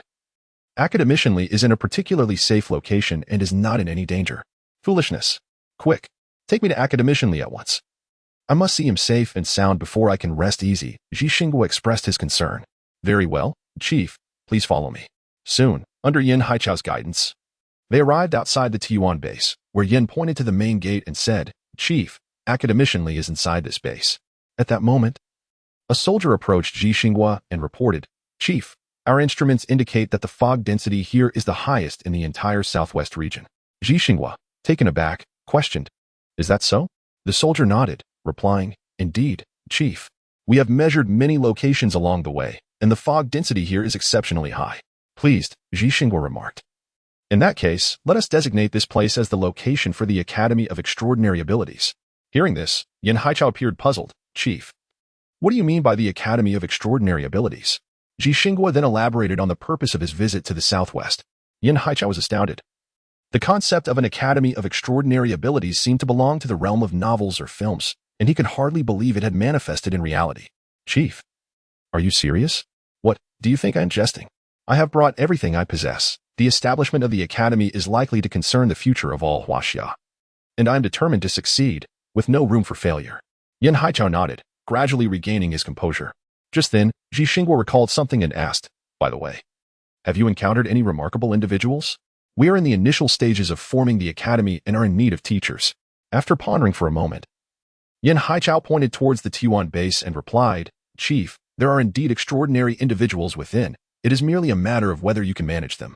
"Oh, a mere base has garnered such high praise from you, Yan Haichao. It seems the leader of this base is quite formidable." Zhi Xinghua remarked with newfound interest as he gazed at the Tiyuan base. However, Yan Haichao added, "Chief, you misunderstand. It is not only the leader of this base who is impressive. Everyone inside is exceptionally talented. Even the dogs are quite fierce." "What?" Zhi Xinghua was left utterly astonished. Chapter 152. A momentous change quick. "Take me to see for myself," urged Zhi Xinghua with palpable eagerness. "Chief, you may go in. But I must insist that you show courtesy to those within. None of them are to be trifled with." Over the past few days, Yan Hai had come to fully grasp the ferocity of the individuals at the Tiyuan base. One day, while inspecting academician Li's condition, he knocked a bit too forcefully on the door and was promptly subdued by two youths with a barrage of blows. It was early morning, and Li Moe and Li Jiyang, who had just settled into a deep slumber after a night of cultivation, were roused by the incessant banging. Infuriated, they exchanged glances and sprang from their beds, delivering a swift and furious assault upon the intruder. Yan Hai, incensed, contemplated unleashing his powers to teach these boys a lesson when he noticed one was crackling with electricity, while a massive shadow loomed behind the other, prompting him to flee in terror. Zhi Xinghua offered a perfunctory nod before Yan Hai approached the entrance of the Tiyuan base. He gently rapped on the door with utmost caution, clearly haunted by his previous encounter. "Knock, knock, who is it?" came a voice from within. "It's me, Xiao Yan." Yan Hai replied, treading carefully. Creaking open, the door revealed Li Jiyang. "What do you want?" Noticing Li Jiyang's displeasure, Yan Hai hastily explained, "A leader from Shanjing City has come to meet you. I wonder if you might be available." "Not available." Li Jiyang flatly refused, swinging the door shut, only to be intercepted by Zhi Xinghua, who smiled gently and said, "Young brother, we hail from the Huaxiao No. 1 base in Shanjing City. We mean no harm. We merely wish to meet you and discuss a few matters." Li Jiyang scrutinized Zhi Xinghua, noting his imposing stature and authoritative demeanor, unmistakably a person of high standing. What matters? Seeing the young man willing to engage, Ji Xingwa chuckled heartily. You must be the leader of the Tuan base. Truly remarkable to have advanced to the second tier at such a young age. It's no wonder Captain Yin holds you in such high esteem. Yin Hai, overhearing this, smacked his forehead in embarrassment, yet he dared not interrupt their exchange, softly cautioning, Chief, this is not. I am not the leader. I'm not the leader. Li Jiyang replied coolly. Ji Xingwa dismissed his modesty. There is no need for such humility, young brother. The invasion of the Great Mist has not persisted long, and those who have reached the second tier are exceedingly rare. Even I barely managed to break through to that level, and you, at just a tender age, possess immense potential. Oh no. Yin Hai thought frantically upon witnessing this exchange. Just then, Shaolin approached. Good Jiyang, who is this? Upon seeing Shaolin, Ji Xingwa's heart raced, his face alight with astonishment. Yet another second-tier awakener. I hear he has come from Shanjing City, Li Jiyang replied.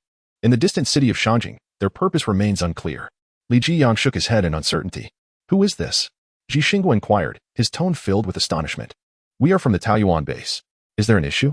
Li Jiyang observed Ji Xingwa's bewilderment, perplexed by his astonishment.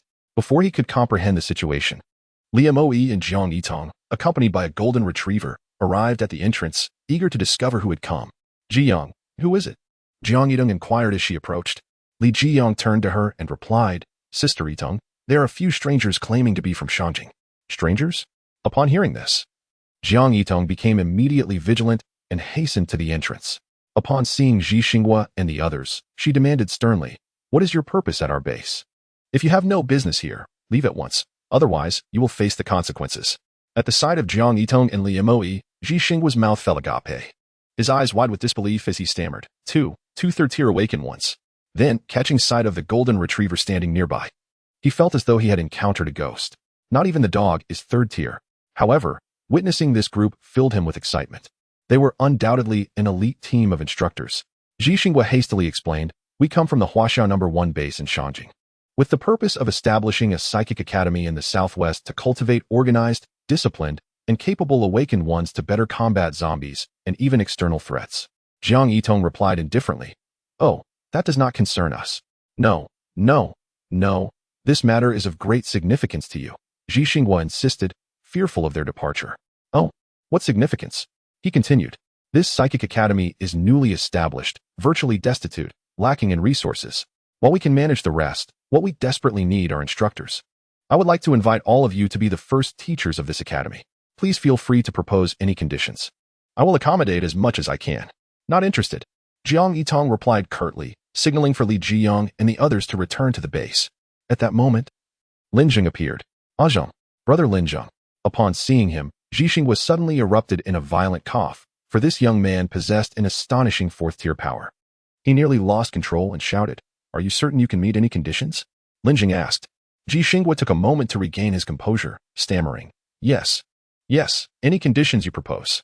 All right then, I wish to become the principal of the inaugural Psychic Academy. Lin Zheng's request stemmed from the recent announcement of a new task by the system, to assume the role of the inaugural president of the Huaxiao Ability Academy, thereby acquiring the new skill, energy replication. This skill would enable Lin Zheng to replicate the energy he unleashed, consequently amplifying its potency. For instance, through energy replication, an ability like energy explosion could be doubled, resulting in 2 explosive blasts instead of 1. As Lin Zheng continuously completed system tasks, the instances of energy replication would also increase. Eventually, he could unleash a single explosive blast, and after utilizing energy replication, thousands of explosions would manifest before him, creating a spectacle akin to a multitude of meteors cascading from the sky. Upon hearing Lin Zheng's proposal, Ji Xingwa hastily nodded in agreement, eager to prevent any change of mind. Very well, let you be the first president of the Huaxiao Ability Academy, he declared. Appointing a peak 4th-tier awakened individual as the inaugural president seemed entirely reasonable. Once your academy is established, do notify me, Lin Zheng replied nonchalantly. At that moment, Ji Xingwa could not help but inquire, May I ask for your esteemed name, young sir? To have reached the pinnacle of 4th-tier abilities at such a tender age is truly remarkable, beyond imagination. Beside them, Yin Hai quickly interjected, Chief, this is Lin Zheng, the leader of the Tuan base. Truly, the younger generation is formidable, Ji Xingwa remarked in admiration. Meanwhile, Lin Zheng had returned to the base with his companions. Leaving Ji Xingwa and his group standing in place, a soldier stepped forward and asked, Chief, Aren't we supposed to establish the academy here? It seems you have yet to consult them about this matter. Zhixingwa shot a glare at the soldier and replied, "Why don't you go speak on my behalf?" The soldier quickly fell silent and retreated, realizing the caliber of the individuals present, each a second, third, or fourth tier awakened, with even their dogs being third tier. Who would dare to approach them? A nervous soldier remarked, "I believe, Chief, that this place would serve well as a teacher's dormitory." Suddenly, a thunderous roar reverberated across the entire blue star, echoing through the vastness of the cosmic backdrop, as if a gigantic beast were bellowing, instilling both awe and terror. Following this, a series of cracking sounds resonated, akin to shattering glass, incessantly reverberating in the skies above Blue Star. The survivors on the ground heard this dreadful cacophony, trembling in fear, speculating that yet another cataclysmic disaster was imminent. "It is over. Our Blue Star is truly doomed. Humanity is on the brink of extinction. Oh God, we beseech you, save us." At this moment, if one were to gaze down upon the planet Blue Star, they would observe the tectonic plates moving swiftly, converging towards a singular point. The entirety of Blue Star resembles a colossal sphere of water, upon which various landmasses float, each serving as the foundation for distinct nations. Currently, these plates are gradually merging into an immense supercontinent, bringing together nations that were once separated by half the expanse of Blue Star. They can now traverse directly across land. This marks an unprecedented, monumental transformation. Diverse nations and cultures are poised to coexist on the same supercontinent. Inevitably, tensions and conflicts will arise, especially in this era plagued by rampant zombies and scarcity of resources. In such times, the inhabitants of each nation will not only face the onslaught of the undead, but must also remain vigilant against threats from other nations.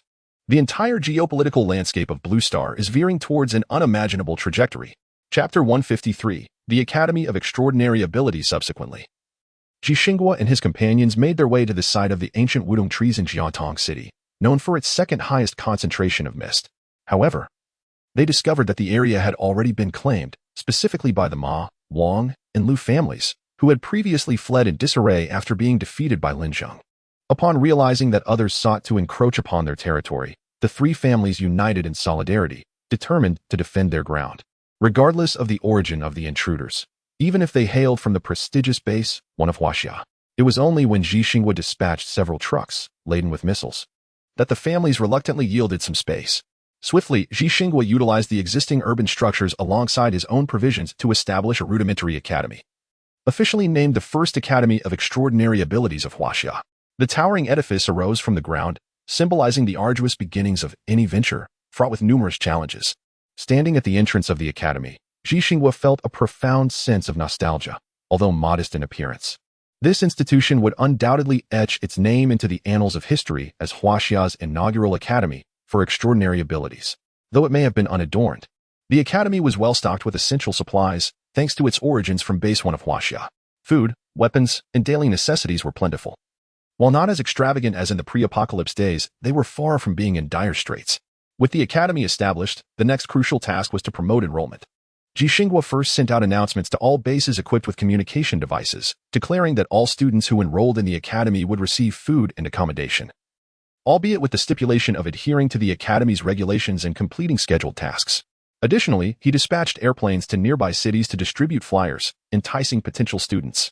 Indeed, within 3 days, a multitude of survivors flocked to enroll, drawn by the promise of sustenance and shelter. Standing at the entrance, Zhixingwa surveyed the throngs of eager applicants, momentarily at a loss for how to proceed. "We wish to join the Academy of Extraordinary Abilities. We wish to join the Academy of Extraordinary Abilities," echoed the fervent cries from the crowd. Nonetheless, Zhixingwa had prepared for this influx of interest. He produced a detection device resembling a door frame and addressed the assembly. "Everyone, please be quiet." As the leadership of the academy spoke, the crowd gradually quieted down. Clearing his throat, Zhixingwa continued, "Welcome to the First Academy of Extraordinary Abilities of Huaxia. However, we do not accept just anyone. Candidates must possess extraordinary abilities at least at the mid-level of the first tier." Beneath, many individuals appeared perplexed by the concept of classified supernatural abilities. Gazing vacantly at Zhixingwa, he began to elucidate, explaining that each person's awakened power would grow stronger with continuous training. Once a certain threshold of accumulation was reached, there would be a significant leap in one's abilities. Through our instruments, we discovered that after awakening, one would experience 3 relatively minor jumps in their powers, followed by one substantial leap. Thus, We devised a classification system for these abilities. Each significant leap is referred to as a level up. The initial awakening is classified as level 1, also known as early level 1. Following a major leap, one ascends to level 2, early level 2, after 2 leaps. One reaches level 3, early level 3, and so forth. Concurrently, after each major leap, experiencing a minor leap is termed the mid-stage, 2 leaps denote the late stage, and 3 leaps signify the pinnacle. Upon hearing this, the crowd nodded in enlightened agreement. Many had sensed their own abilities undergoing such transformations in recent days, and the explanation provided a sense of clarity. This classification system had already been communicated from Base 1 of Huaxia to various other bases. However, some remote areas or smaller bases might remain unaware. Moreover, as supernatural beings, one could perceive the strength of others' abilities. The scientists at Huaxia Base 1 had conducted extensive calculations, quantifying the energy levels from level 1 to level 8 and marking them with numerical values. Jixinghua, having interacted with numerous awakened individuals and conducted extensive evaluations of their powers, was adept at accurately determining the level of any supernatural being. In essence, once the rules of power advancement were clarified, even an ordinary awakened individual could estimate the stage of others. However, discerning whether someone was in the mid-stage, late stage, or at their pinnacle required prolonged practice. Nevertheless, by the later stages, nearly all awakened individuals could quickly and accurately make such judgments. Thus, I instruct you now to form an orderly queue. Through this instrument, should the red light illuminate, you will be permitted to join the esteemed Huaxia Supernatural Academy. Upon this declaration, contrary to Jixinghua's expectations, the crowd did not line up in an orderly fashion. Instead, chaos ensued as individuals clamored to surge forward. Yet, due to the armed soldiers stationed at the entrance, only a queue of about a dozen formed near the instrument, with others continuously pressing to join the line. Clearly, the majority did not meet the criteria, as the red light remained unlit. After approximately 50 or 60 individuals had attempted, at last, a stern-faced middle-aged man elicited the red light to flicker. He raised his gaze slightly towards the light, seemingly unperturbed and maintaining an expression of seriousness. Jixinghua, however, was overwhelmed with excitement, leaping up in joy at the arrival of a qualified candidate. He hurried to the man's side, pulling him towards the registration desk. Come. You qualify. Quickly, let us register. The registrar inquired, What is your name? Mo Qian, the man replied coldly. At that moment, the red light began to flicker once more. Jixinghua hurriedly glanced over, only to find that this time it was a young girl, seemingly not very old. Another one. He swiftly led the girl to the registration desk. The girl exchanged a brief glance with Mo Qianming, pausing for a few seconds. What is your name? Yulili. Jixinghua beamed at the two of them, proclaiming, You two are indeed fortunate. You shall be the first male and female students of the first Extraordinary Abilities Academy in Huaxia. The pair merely nodded slightly at Jixinghua before being escorted to the waiting area by soldiers. Those who had not been selected gazed at the duo with envy as they entered the resting area. The crowd behind them continued to surge forward, with nearly 100 individuals vying for a single candidate who met the criteria. The acceptance rate rivaled that of civil service examinations prior to the apocalypse. Nevertheless, the throngs pressed on, drawn by the alluring benefits. The selection persisted for half a day, resulting in several dozen qualified awakened individuals. Yet, the masses outside were overwhelming. A sea of dark figures, leaving one wondering when the testing would conclude. At this juncture, Lin Zheng received notification from Jixinghua, informing him of the establishment of the Extraordinary Abilities Academy that day and requesting his presence, as the dean, along with the other teachers, for the opening ceremony. However, before he could reach the academy entrance, he was obstructed by a dense crowd. Lin Zheng promptly activated the absolute space, advancing through the throng as if an invisible force parted the sea of people, granting passage to him and his companions. No pushing, no shoving. Someone cursed. Who the hell is pushing here? Which blind fool is it? The crowd erupted in expletives. Suddenly, a few ice spikes shot forth, silencing the raucous individuals, who froze abruptly and collapsed against those beside them.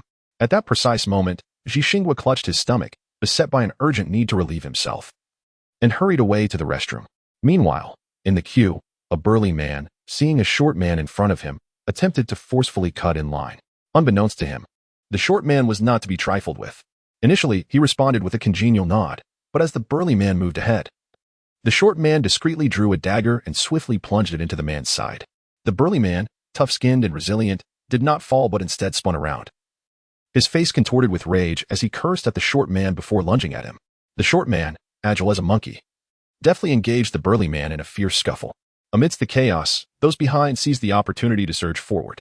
Seeing the disorder, the soldiers on guard swiftly stepped in to restore order. At that moment, Lin Zheng managed to navigate through the crowd and arrived at the resting area. Just as he was about to enter, a few individuals obstructed his path. What are you doing? This area is reserved for those who have passed the selection. You haven't even completed the test yet and think you can come here? Do you take us for fools? Indeed, if you wish to fish in troubled waters, you must first ask us if we consent, as a few of you sought to exploit the distraction of the guards and infiltrate our ranks. Might I suggest that such naivety is rather misplaced? A chorus of accusations erupted against Lin Zheng and his companions. At that moment, Li Zheng stepped forward to address the group, inquiring, "What are your names?" One man, named Ma Feng, scoffed derisively and approached Li Zheng, saying, "Youngster, despite your tender years, you adopt quite the authoritative stance. Do you fancy yourself a teacher? Your tactics may intimidate children, but you ought to consume several more decades' worth of meals before attempting to frighten us." In response to the mention of a teacher, another man, Xiang Hao, interjected, "Pray tell, what manner of individuals do you suppose our teachers are? One can only speculate about the levels of their abilities. Surely they must be at least at the second tier. According to the instruments, among us, there exists at least one awakened individual at the late first tier. As per the previous leader's remarks, upon breaking through to the second tier, powers are said to increase exponentially. I wonder just how formidable a second-tier awakened one truly is.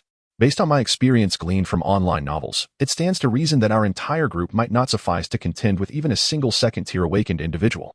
Upon hearing this, the crowd nodded in agreement, though Mo Qianming and Yu Lily furrowed their brows, their eyes gleaming with a profound longing. At that moment, a few individuals recognized the lack of oversight in the resting area and attempted to seize the opportunity to rush into the safe zone. Ignoring the risks, they charged ahead but were swiftly subdued by Ma Feng, Xiang Hao, and their companions, who possessed significantly superior abilities. The ensuing confrontation was overwhelmingly one-sided, leaving the intruders battered and bruised, bloodied, and begging for mercy. Witnessing this spectacle, others who had contemplated following suit were deterred and instead resigned themselves to waiting in line. Ma Feng approached Li Zheng once more, dusting off his hands. "Did you observe that, young one? This is the fate that befalls those who dare to force their way in. So, do you still wish to attempt it?" Xiang Hao, a muscular man, flexed his brawn deliberately, adding, "If you wish to try, by all means, but do not weep when I bring you low." Just then, a middle-aged man named Wang Mingming, wielding a long knife upon his shoulder, approached with a crooked smile, proclaiming, "Little ones, uncle can be quite fearsome, you know. My knife is truly formidable." Upon hearing this, Li Zheng responded, "Oh, is that so?" Chapter 154. Defiance. Li Zheng suddenly unsheathed his second-tier golden tang knife, unleashing a fierce flame that startled the onlookers into retreat, their eyes wide with astonishment as they gazed at the golden blade in his hand. "Wow, it actually emits fire. How spectacular!" Wang Mingming, feeling insulted, interjected, "That flashy knife of yours is nothing special. What good is it if it just flames? True strength lies in combat, and your weapon looks more like a showpiece. Be careful not to burn yourself in a real fight." As soon as he finished speaking, Li Zheng swiftly brought his knife down, cleanly severing the long blade from Wang Mingming's grasp. The broken weapon clattered to the ground, and upon witnessing the destruction of his prized sword, fury engulfed Wang Mingming, his face flushed with rage. "You little brat, how dare you break my sword? I'll make you pay." With that, he charged at Li Zheng, fists clenched, the force of his strike estimated to exceed 1,000 pounds. Li Zheng merely smiled, meeting the challenge with his own fist. The collision echoed, followed by a series of unsettling cracks. The two young men's fists met, momentarily pausing as they struggled to discern who had fractured a bone. At that moment, Ma Feng shook his head, looking at Li Zheng with a mix of pity and admonition. "Young man, it's merely a fractured bone this time. Consider it a minor lesson. Next time, restrain yourself, lest you risk a more severe injury." Youthful impulsiveness often leads to reckless actions without consideration of consequences. Without the strength to back it up, one should refrain from overstepping their bounds, understand? Xiang Hao, adopting the demeanor of an elder, echoed Ma Feng's sentiments, evidently believing that it was Li Zheng who had suffered the injury. The others, though silent, regarded Li Zheng with mocking expressions.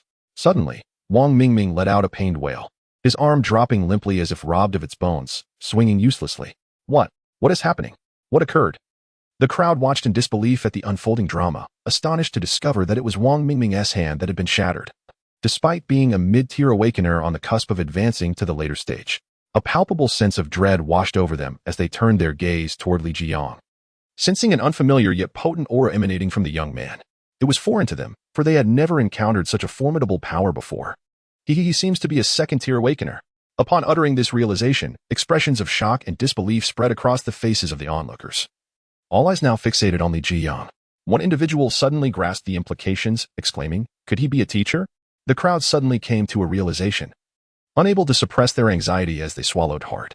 If they were to offend the teacher, what kind of life could they expect at the academy thereafter? Just then, Ji Xinghua, having hastily concluded his business, rushed back, disrupting the scene with his displeasure. Utilizing his extraordinary abilities, he let out a thunderous roar, sending forth a wave of second-tier power that reverberated around him. The chaotic masses were subdued by this overwhelming presence, gradually quieting down, their faces painted with terror as they turned to Ji Xinghua. The sheer force of his abilities was terrifying. One could easily perceive that a single strike from him could prove fatal. Truly, as a leader, his powers were formidable. Upon sensing the terrifying pressure emanating from Ji Xinghua, they regarded him with a mix of fear and admiration. Once the crowd settled, he directed the soldiers to maintain order, anticipating that Lin Zheng and others had arrived. Scanning the surroundings, he finally spotted them in the resting area, but immediately sensed that something was amiss. A sense of dread washed over him. What if something had gone wrong? Alarmed, he quickened his pace. After all, they were dealing with a peak fourth-tier awakened individual. And it was already a stroke of luck that this person was willing to serve as the dean. If that group were to offend him and drive him away, it would be a grave loss. "Dean Lin, you've arrived." Ji Xinghua approached Lin Zheng directly to greet him. Lin Zheng merely nodded in response, his calm demeanor suggesting that no incident had occurred. Turning to the prospective students, Ji Xinghua admonished, "Why are you all huddled together? These individuals are your teachers. And this one is your dean. Should you not greet them?" At his words, a wave of astonishment rippled through the crowd, their eyes widening in disbelief as they stared at Lin Zheng and the others. "Wait a moment, leader, they are merely a bunch of teenagers. What qualifies them to be our teachers? And that so-called dean, has he even turned 18? Is he truly an adult to hold such a position? Surely, they cannot be your relatives." Doubt began to circulate among them, especially regarding the youth wielding a golden blade, who had already demonstrated his prowess and thus earned their respect. However, Lin Zheng and the others stood silently, leading many to assume they were lacking in capability. Such insolence! Dean Lin is someone I went to great lengths to invite. You have no right to question him. Moreover, the other teachers are exceptionally skilled. You shall come to recognize this in due time, Ji Xinghua retorted with evident displeasure. No sooner had he spoken than Mo Qianming and Yu Lili emerged from the crowd, their movements synchronized as if prearranged, prompting the onlookers to exchange glances once more. They approached Ji Xinghua, with Mo Qianming stating, "Leader, if he is indeed the dean, then his strength must be extraordinary as well. It is not unreasonable for us, as students, to wish to witness the dean's capabilities, is it?" "Indeed, we all wish to see the dean's prowess," they echoed in unison. Others naturally understood Mo Qianming's intentions and began to jeer in unison. Yu Lili, standing nearby, remarked, "Since he is the dean, it should be effortless for him to take us both on simultaneously. Indeed, if he cannot handle a one-on-two situation, then he is unworthy of being our dean, let alone a teacher." The crowd continued to stir with excitement. Just as Ji Xinghua was about to speak, Lin Zheng slowly stepped forward and calmly stated, "You two may come at me together." "Dean Lin." Ji Xinghua attempted to interject but was silenced by Lin Zheng's gesture. No need for concern. Seeing Lin Zheng's indifference, Ji Xinghua fell silent. Yu Lili and Mo Qianming exchanged glances and, with a simultaneous roar, unleashed their full strength at the late stage of the first rank. The spectators were astonished. They were incredibly powerful. One couldn't help but wonder if our dean could withstand their assault. Lin Zheng smiled faintly and took a deliberate step forward, a torrent of formidable energy surging forth like a raging tempest. Chapter 155. A fierce gale, a sudden gust of wind materialized from nowhere, violently sweeping towards Mo Qianming and Yu Lili, causing them to halt abruptly. A chilling aura of death surged towards their very souls, and they seemed to glimpse the imminent catastrophe. Should they dare to strike, their adversary could sever their heads from their bodies in the blink of an eye. With a nearly synchronized gulp, the two lost all courage to act, staring blankly at Lin Zheng, who, at that moment, appeared as a deity in their eyes, his imposing presence demanding reverence. "Why do you two hesitate to make a move?" Lin Zheng inquired coolly. The fright coursed through them, and they immediately knelt on one knee, bowing to Lin Zheng. "Greetings, Director." The onlookers were utterly bewildered. What is happening? They haven't even engaged, yet they've conceded? Why are you two kneeling? The fight hasn't even begun. Ma Feng mocked from the side. Both Mo Qianming and Yu Lili turned their gazes towards Ma Feng, causing him to shiver involuntarily. He pressed his lips together. "What? Do you seem unsatisfied?" Li Zheng looked at Ma Feng and said, "You appear quite discontent." Upon realizing it was Li Zheng, Ma Feng instantly became courteous. "Teacher, that's not what I meant. After all, we have yet to witness the director's true prowess. I merely wish to pay my respects." "You better mean it," Li Zheng replied coldly. At that moment, chaos erupted at the periphery of the crowd. Panic ensued as someone screamed, "Help! The zombies have come! Run! There are so many zombies!" In an instant, the crowd descended into utter turmoil, people fleeing in all directions. The scene turned chaotic beyond measure.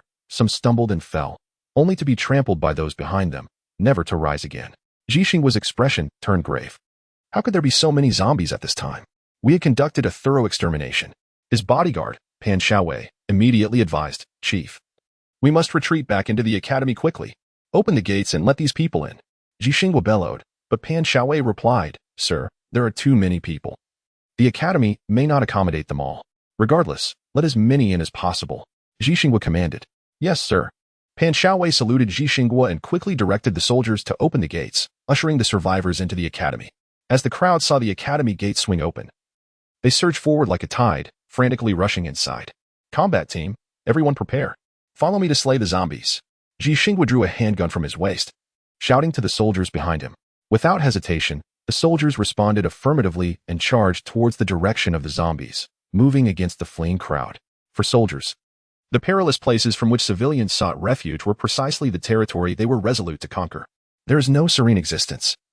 It is merely that there are those who bear the burdens for you. At this moment, the selected prospective students in the resting area wished to rush into the academy but were halted by Zhixingwa. "But you have yet to officially enter the academy.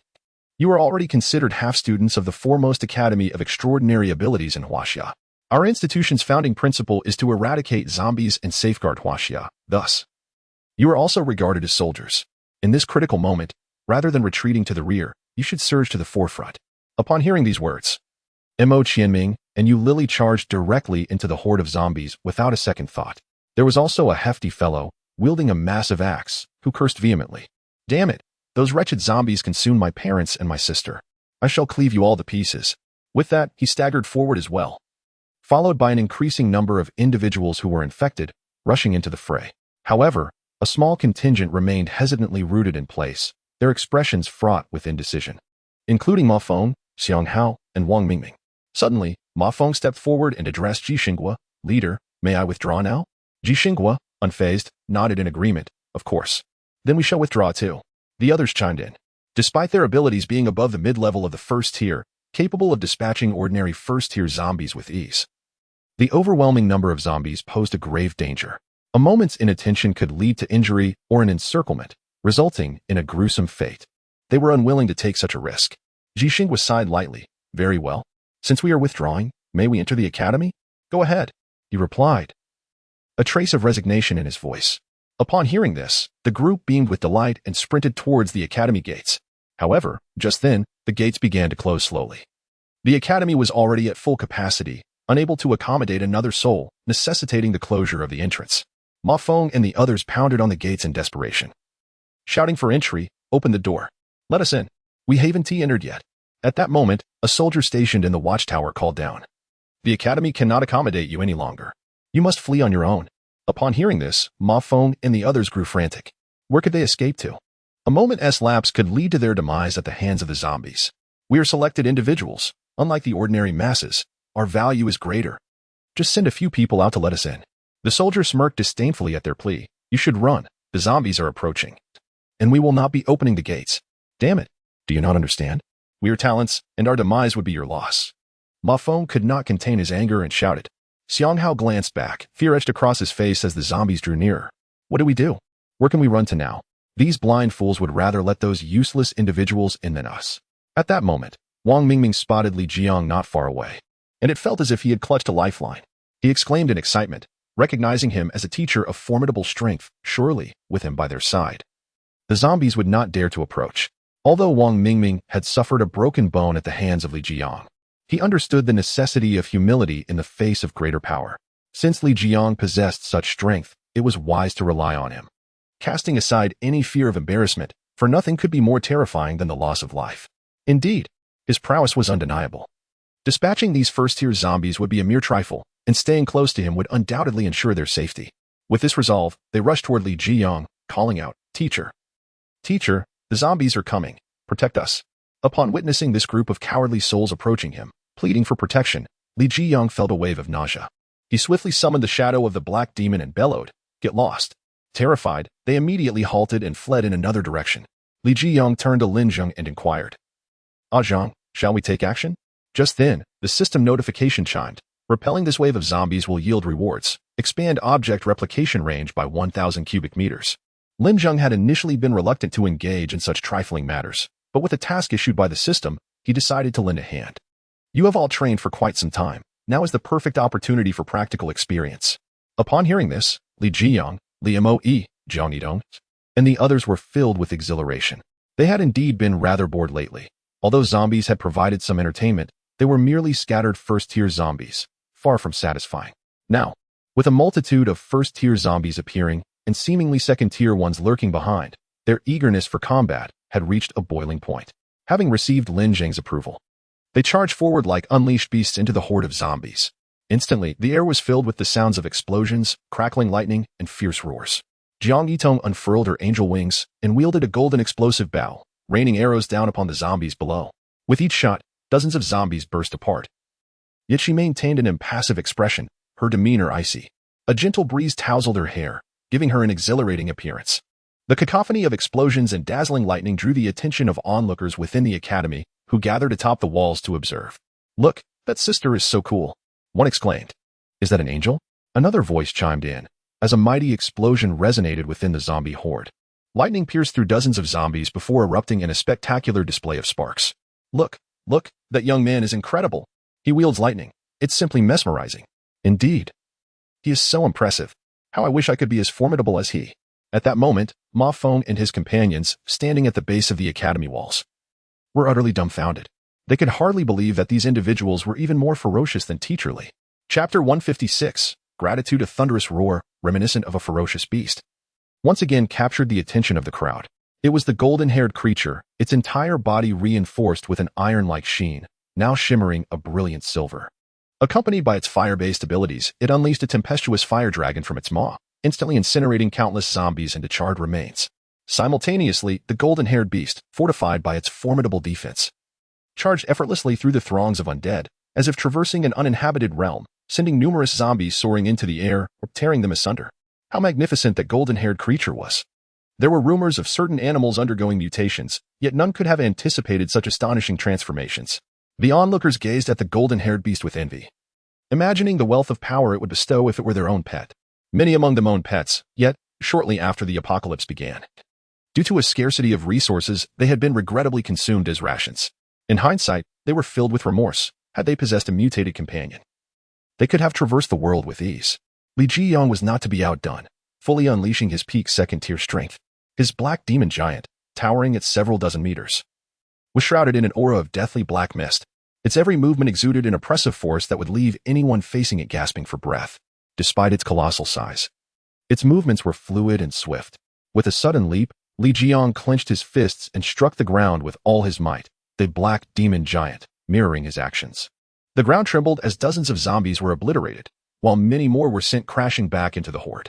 Suddenly, the black demon giant exhaled a plume of black mist, akin to venomous serpents, which coiled around the zombies, lingering ominously. In no time, dozens of zombies found themselves ensnared by the mist, which clung to them relentlessly, regardless of their frantic movements.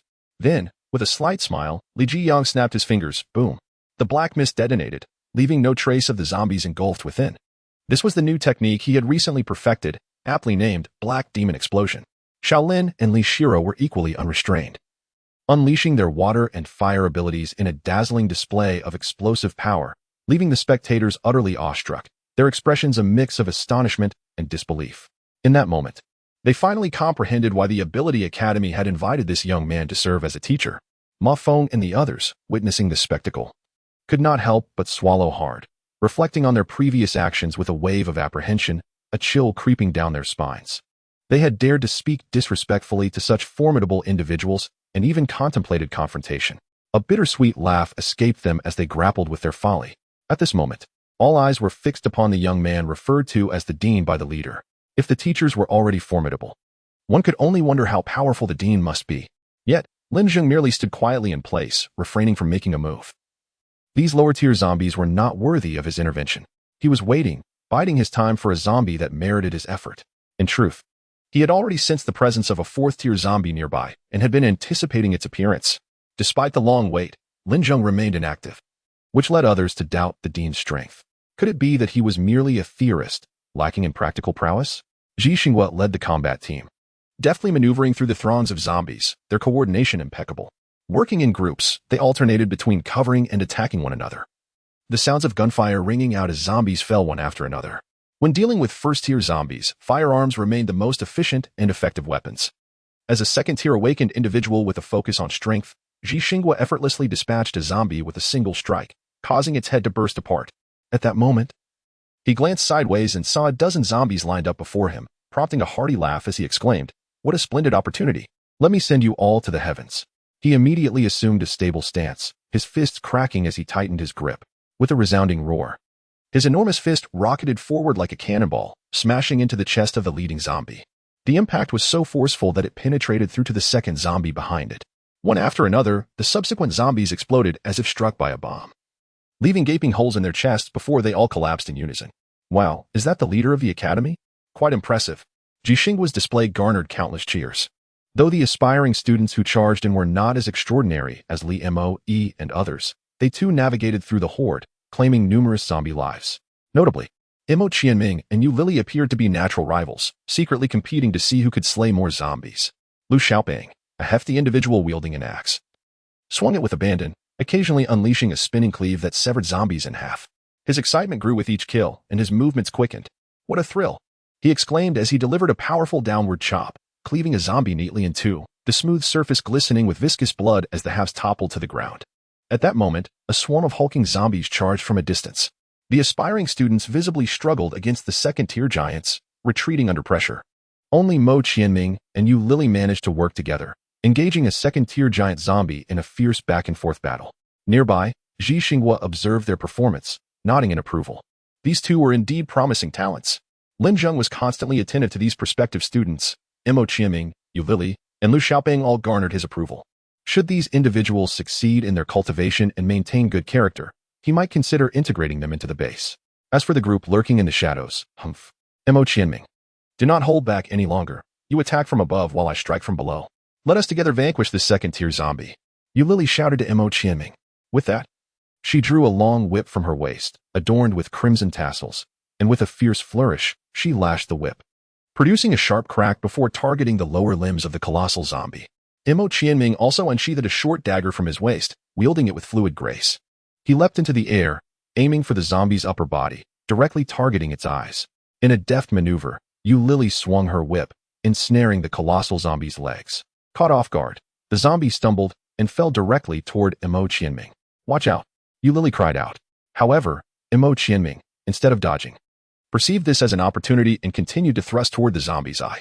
With a piercing sound, the dagger plunged into one of the zombie's eyes, causing it to howl in pain. In retaliation, it swung its massive hand toward Mo Qianming. Yu Lili quickly retracted her whip and lashed out at the zombie's wrist, wrapping the whip around it several times.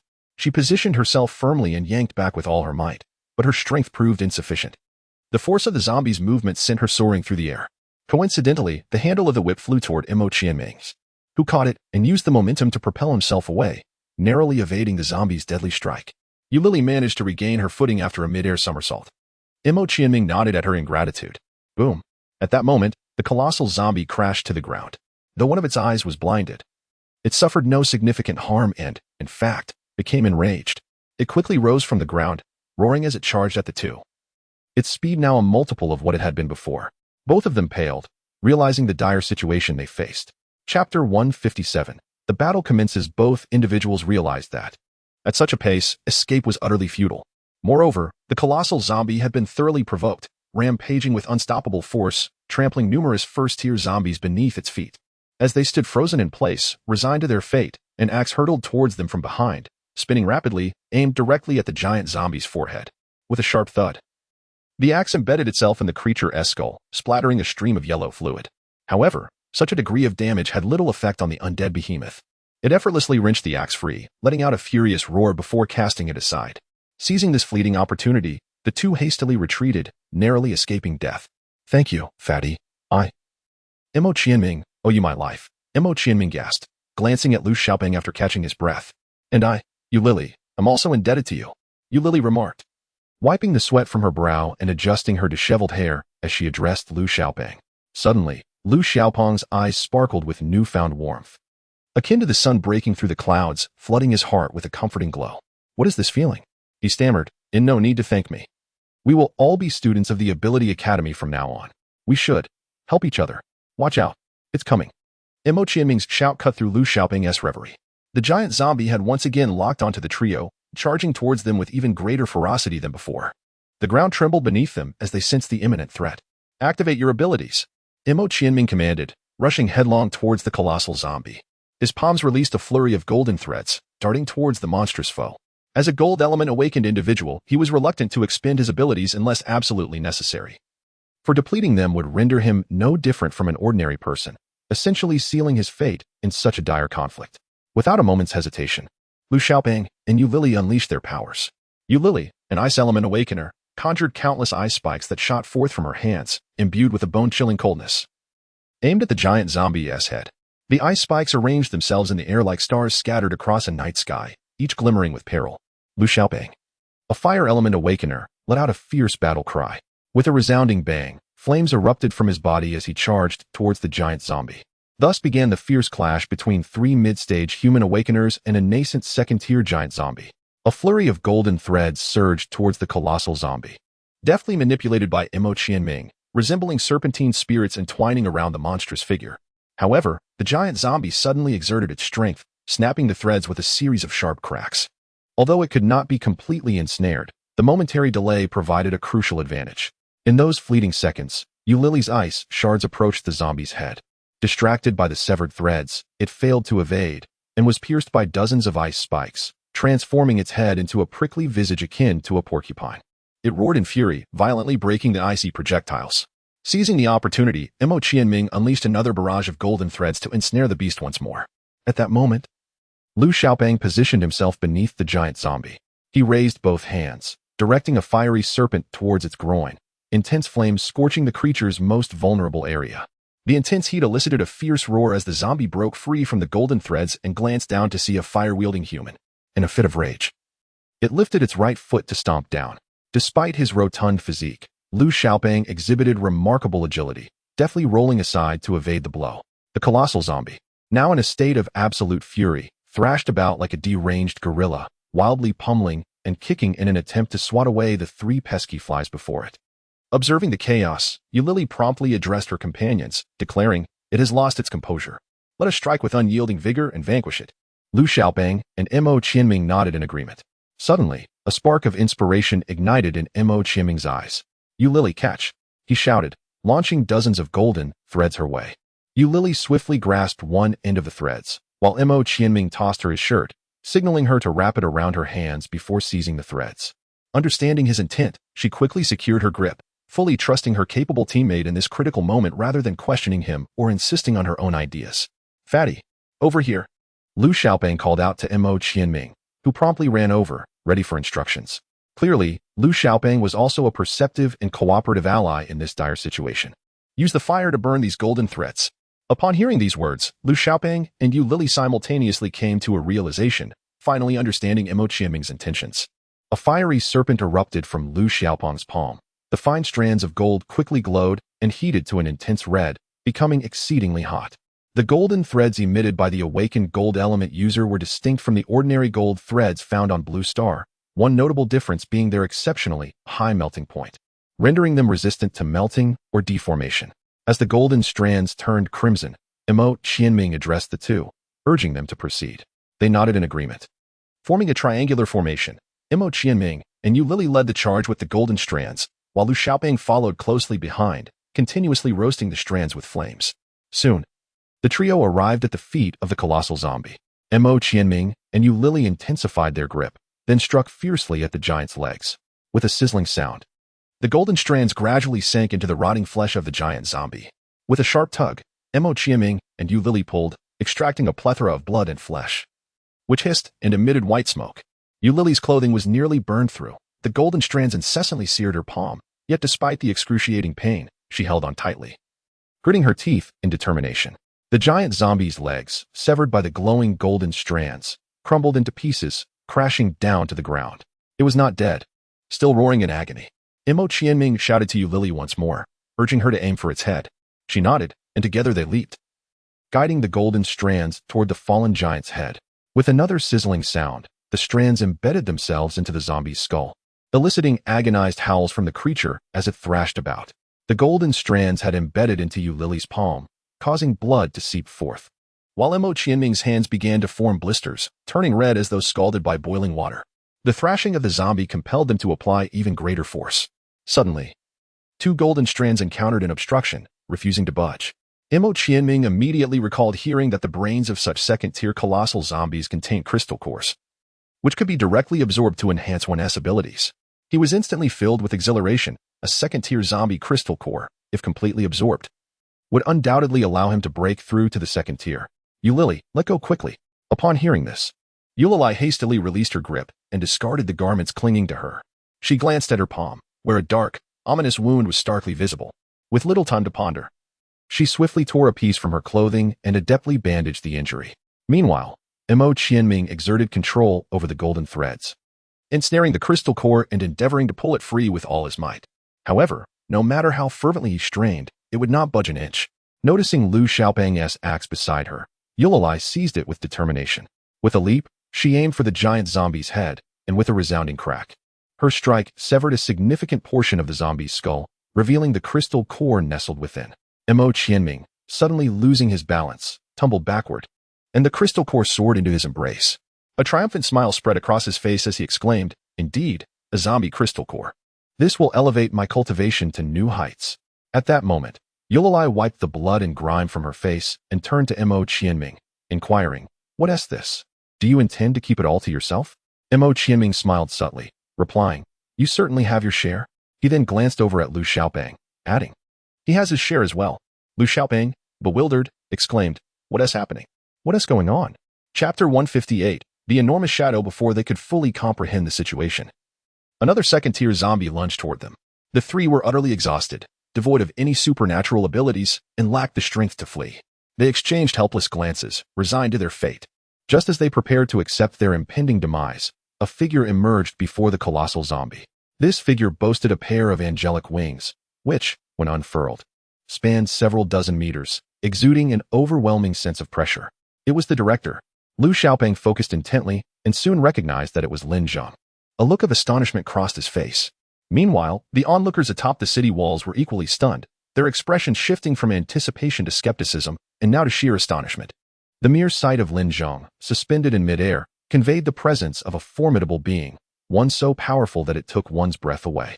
The giant zombie, upon seeing someone obstructing its path, let out a deafening roar and charged at the figure.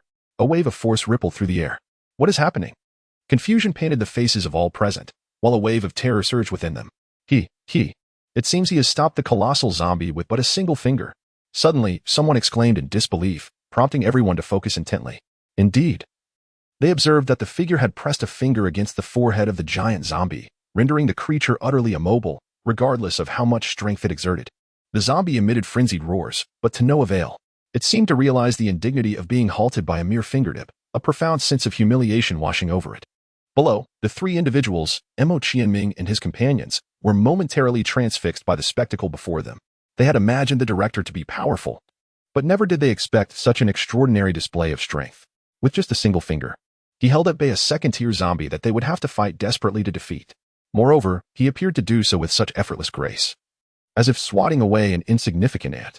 In the next moment, a brilliant light erupted, enveloping the colossal zombie, followed by a muffled thud resonating through the air. As the light faded, the giant zombie vanished without a trace.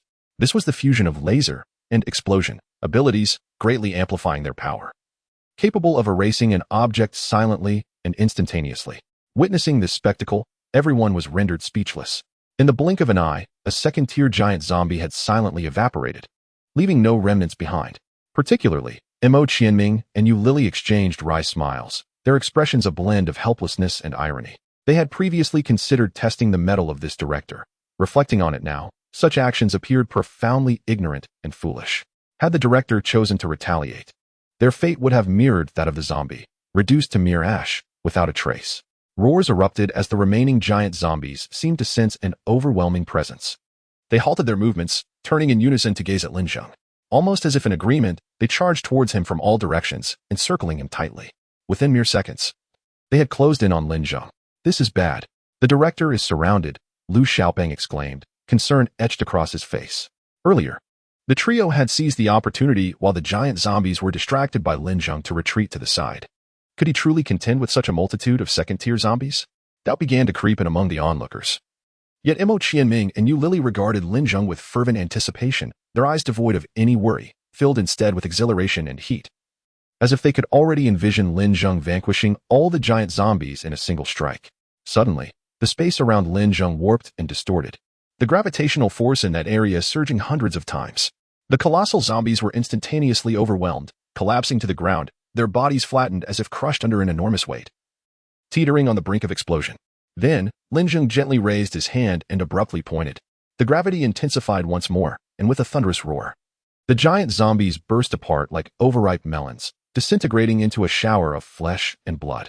This astonishing scene captivated all eyes, both those atop the wall and those below, including Ma Feng and others. Mo Qianming and the others were left dumbfounded, their expressions a blend of horror and awe. Such prowess was akin to that of a deity. Li Moe gazed at Lin Zheng with longing, sighing in admiration, pondering how long it might take to reach such heights as his predecessor. Brother Lin Zheng is so handsome. As always, he remains incredibly strong. The soldiers, upon witnessing such a formidable human champion, could not help but raise their rifles in exuberant celebration, cheering with fervor.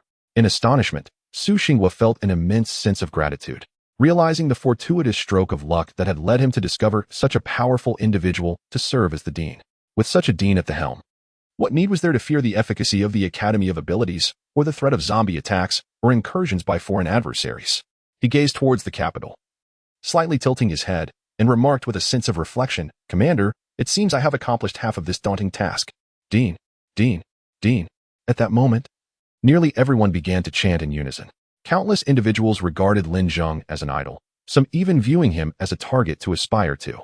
Yet Lin Zheng remained composed, unaffected by the accolades. He found such praise to be not only futile but also a mental burden. After all, both commendations and criticisms could be easily garnered, rendering them unworthy of concern. At this juncture, Lin Zheng's gaze was fixed on a particular direction, as if anticipating the arrival of something significant. Suddenly, a voice accompanied by wings soared swiftly from the distance, reaching Lin Zheng in mere moments. The figure was extraordinarily towering, standing several dozen meters high, and its expansive black wings spanned an impressive 50 meters. As it passed, a vast shadow enveloped the ground below, creating an overwhelming sense of obscurity. Who could this be? Another powerhouse? It appeared to be even more formidable than the dean of the academy. Indeed, its physique was several times larger than that of the dean. It seemed that humanity had produced so many formidable beings. What need was there to fear mere zombies? Abruptly, the colossal shadow parted its lips. Chapter 159. My wife human, you possess quite an intriguing essence. The voice emerged, deep and gravelly, reminiscent of an antiquated gramophone. The figure gradually lifted its head, revealing a visage marred by decaying flesh. It was unmistakably a zombie. A gasp echoed through the crowd. Is this zombie truly that formidable? The onlookers began to feel an overwhelming dread, their bodies trembling ever so slightly. Xi Xinghua furrowed his brow, fixating on the colossal figure with a grim countenance. After a prolonged silence, he finally spoke, a fourth-tier zombie. At these words, the nearby soldiers stared at him in stunned disbelief, their expressions akin to those who had glimpsed a specter. Commander, you, what did you say? A fourth-tier zombie? Xi Xinghua nodded affirmatively. Indeed, a fourth-tier zombie. It is astonishing that such a creature has emerged in this remote southwestern region. Previously, during the zombie tide, a fourth-tier zombie had also appeared in Shangjing City, wreaking havoc and leaving a trail of destruction in its wake. Wherever it roamed, not a single soul remained alive. Entire bases were left littered with corpses, blood flowing freely. It was truly a terror to behold, inciting a profound sense of fear among the populace. Ultimately, it was only through the deployment of the remaining missile systems at Huaxia Base 1 that they managed to eliminate it. Otherwise, the entirety of Shangjing City would have likely faced utter annihilation during that zombie onslaught. Now, in this remote locale, a fourth-tier zombie had surfaced. Yet there was no missile system at hand. even with some military might. The level of firepower required to combat such a creature would be akin to mere tickling for a fourth-tier zombie. He glanced at Lin Zheng, who possessed similar fourth-tier capabilities. At this moment, his confidence waned. Within the same tier, zombies seemed to possess an innate superiority over humans, a natural advantage. Can you handle this? The zombies below, upon sighting the fourth-tier zombie above, immediately ceased their commotion, turning to face it and prostrating themselves in submission. The humans below did not seize the opportunity to eliminate the first and second-tier zombies. Instead, they anxiously regarded the two figures in the sky. The exception was the people from Taoyuan base, as Lin Zheng had recently captured a peak fourth-tier female zombie. If Lin Zheng intended to confront the fourth-tier zombie before them, it would surely be a matter of mere moments. Tat tat tat. A soldier, unable to withstand the oppressive aura exuded by the fourth-tier zombie, impulsively fired several rounds at it. However, the bullets struck the creature's form as though they were lost in the abyss, leaving not the slightest mark. With a swift motion, the zombie caught a shard of metal and flicked it at the soldier. Whoosh! The fragment soared towards the soldier's head, and upon impact, it detonated, gruesomely obliterating his skull, a sight too horrific to bear. The fourth-tier zombie smirked slightly. How dare you, mere ants, lay hands on a deity? You have finally made your appearance. Lin Zheng remarked coolly. The fourth-tier zombie seemed taken aback. What? Did you detect me from the very beginning? Not quite. Your concealment holds no significance for me. And I had no need to uncover it. Humph, human, you possess quite the bravado. I wonder if you will still speak so boldly when I wrench your limbs from your body. The fourth-tier zombie wore an eerie and terrifying grin, its decayed flesh quivering, as if something might burst forth from within at any moment. Just as the fourth-tier zombie finished speaking and moved slightly, poised to strike, it suddenly halted. As if recalling something, and spoke again. My wife, also a fourth-tier zombie, vanished upon entering this territory. Is this somehow related to you? The fourth-tier female zombie. Was she not the one Lin Zheng had recently captured? It dawned on Lin Zheng, nodding affirmatively. Indeed, I have taken your wife. Seeking death. The fourth-tier zombie let out a low growl, its face contorted with rage. With a powerful flap of its massive wings, it stirred up a tempest, causing the ground beneath to tremble, threatening to topple those below. Just as it charged towards Lin Zheng, Lin suddenly thrust an electric spear at the fourth-tier zombie, eager to gauge the chasm between their strengths. Although Lin Zheng occasionally sparred with him, it always ended swiftly with a single move, rendering it unhelpful for comparison. Moreover, Lin was acutely aware that Lin Zheng had never fought him with full force. Now, before him stood a genuine fourth-tier zombie, one that would not hold back, providing a true measure of his own capabilities. Seeing another human recklessly charging at him, the fourth-tier zombie smirked and reached out to grasp the electric spear. With but a slight exertion, the spear shattered instantly. Lin was momentarily taken aback but remained composed, having anticipated this outcome. Clenching his right fist, he enveloped it in crackling lightning, shouting, "Thunder Fist!" He hurled his electrified punch towards the fourth-tier zombie, causing onlookers to gasp in awe. This strike could surely pierce through steel. The fourth-tier zombie remained unfazed, lightly countering with its own fist. The two fists collided, one large, one small. But Lin was sent hurtling backwards, his hand shattered. He gazed at the fourth-tier zombie, a mix of fear and exhilaration in his eyes. Though the disparity was vast, it was not insurmountable, unlike with his predecessors, where hope was utterly out of reach. Before the fourth-tier zombie could react, a flurry of arrows whistled through the air, striking its body and detonating with a resounding explosion. As the dust settled, it focused its gaze on a figure not far away, another winged silhouette standing aloft, bow drawn, aiming directly at it. The fourth-tier zombie was slightly taken aback. Another third-tier human? Why do you despicable humans cultivate at such an astonishing pace? I am genuinely curious, it mused. Lin Zheng called out to Jiang Yitong, who was not far away. Little Baozi, you may descend. Although Jiang Yitong was reluctant, she nodded slowly and descended gently. In truth, Lin Zheng was apprehensive that she might suffer injuries akin to those of Lin, which prompted him to intervene promptly. Lin declared, "Your adversary is me." Lin Zheng coldly addressed the fourth-tier zombie, exuding an air of extreme arrogance. A gust of wind swept through, and in the next instant, the fourth-tier zombie had approached closely. It extended two fingers, transforming them into sharp, piercing spikes aimed directly at Lin Zheng's eyes. Steel reinforcement, Lin Zheng murmured softly before slightly closing his eyes. The spike struck his eyelids, producing a resounding metallic clash. What? The fourth-tier zombie's expression shifted dramatically. It had merely been thwarted by Lin Zheng's eyelids. The strength of this human's defense was unfathomable. In the next moment, Lin Zheng revealed a peculiar smile that sent chills throughout the zombie's body. Now, you have entered my space. What? Chapter 160. Corpse Worm Goo, a profound sense of unease, tinged with a hint of fear, surged within the fourth-tier zombie, igniting a fierce anger within it. How absurd it was for a being of its stature to feel fear towards a mere human. It was as ludicrous as a cat being frightened by a mouse. Enough of this charade. With a thunderous roar, the fourth-tier zombie unleashed a formidable pressure. Its gaze fixated on Lin Zheng. In that moment, the decaying flesh upon its face began to writhe as if something were struggling to break free from within. Suddenly, a faint tearing sound resonated, and a black corpse worm emerged from the putrid flesh, swiftly crawling into the mouth of the fourth-tier zombie. The creature began to chew vigorously, causing a dark liquid to seep from the corners of its mouth.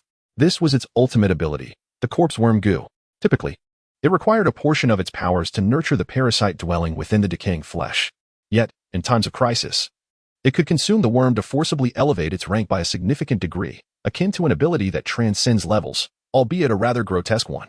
In an instant, an overwhelming surge of power erupted from the zombie, causing the expression of Shi Xinghua to shift dramatically, his lips quivering in horror as he stammered, fifth tier.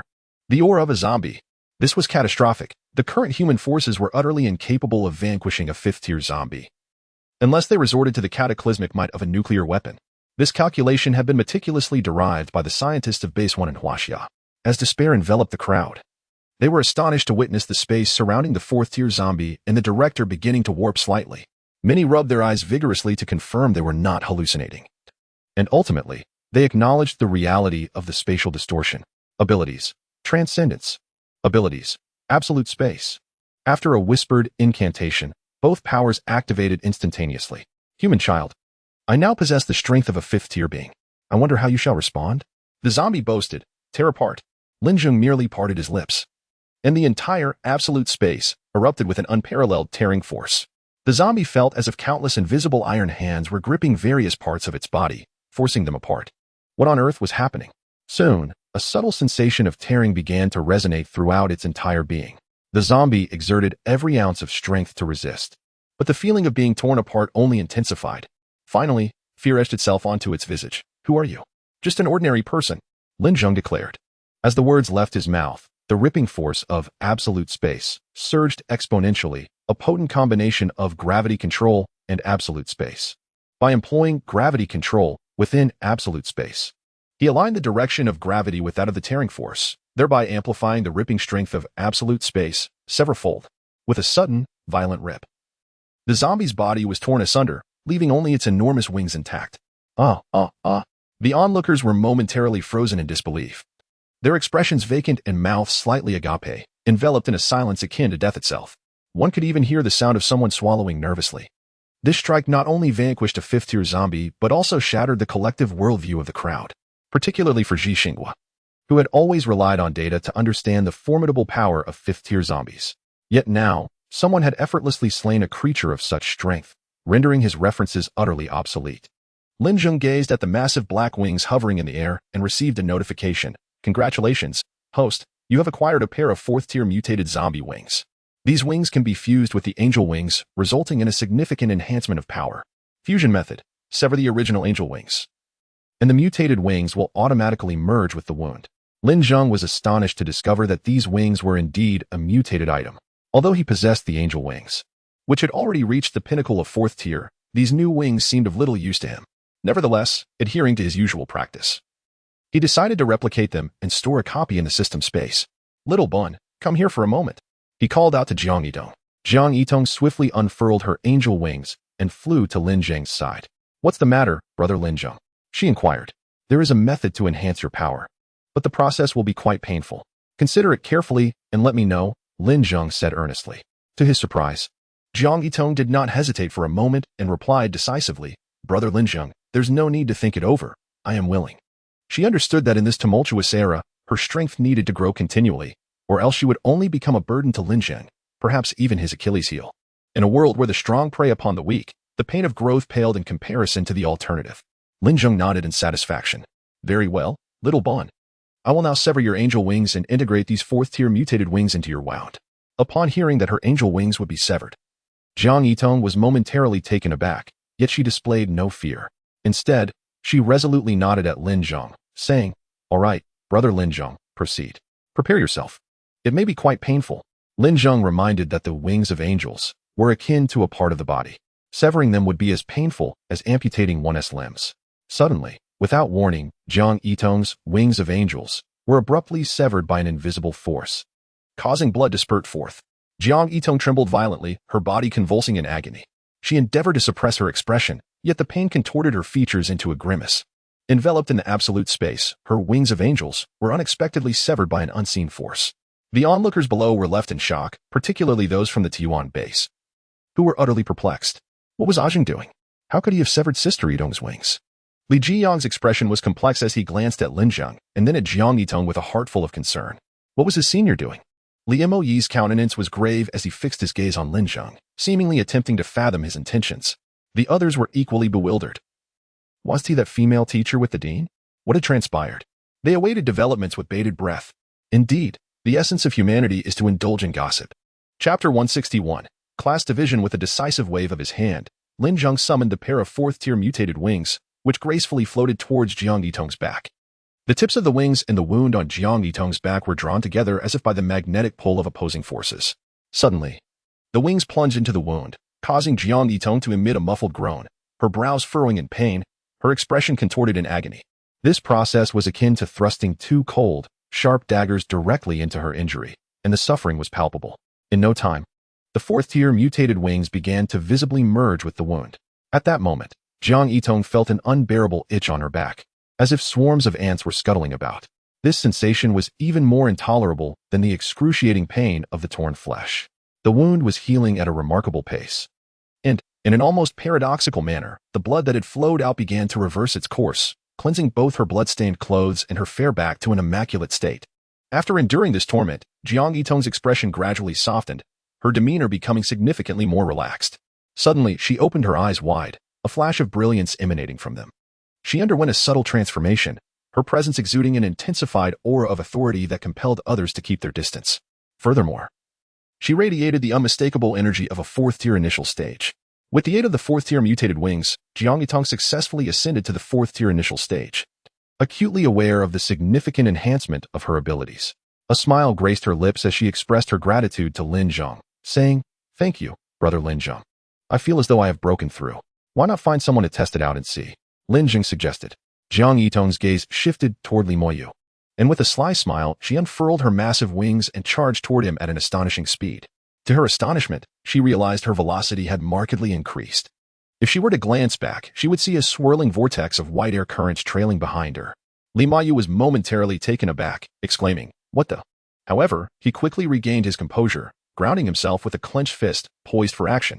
He and Jiang Yitong were evenly matched in strength, both engaged in a silent competition.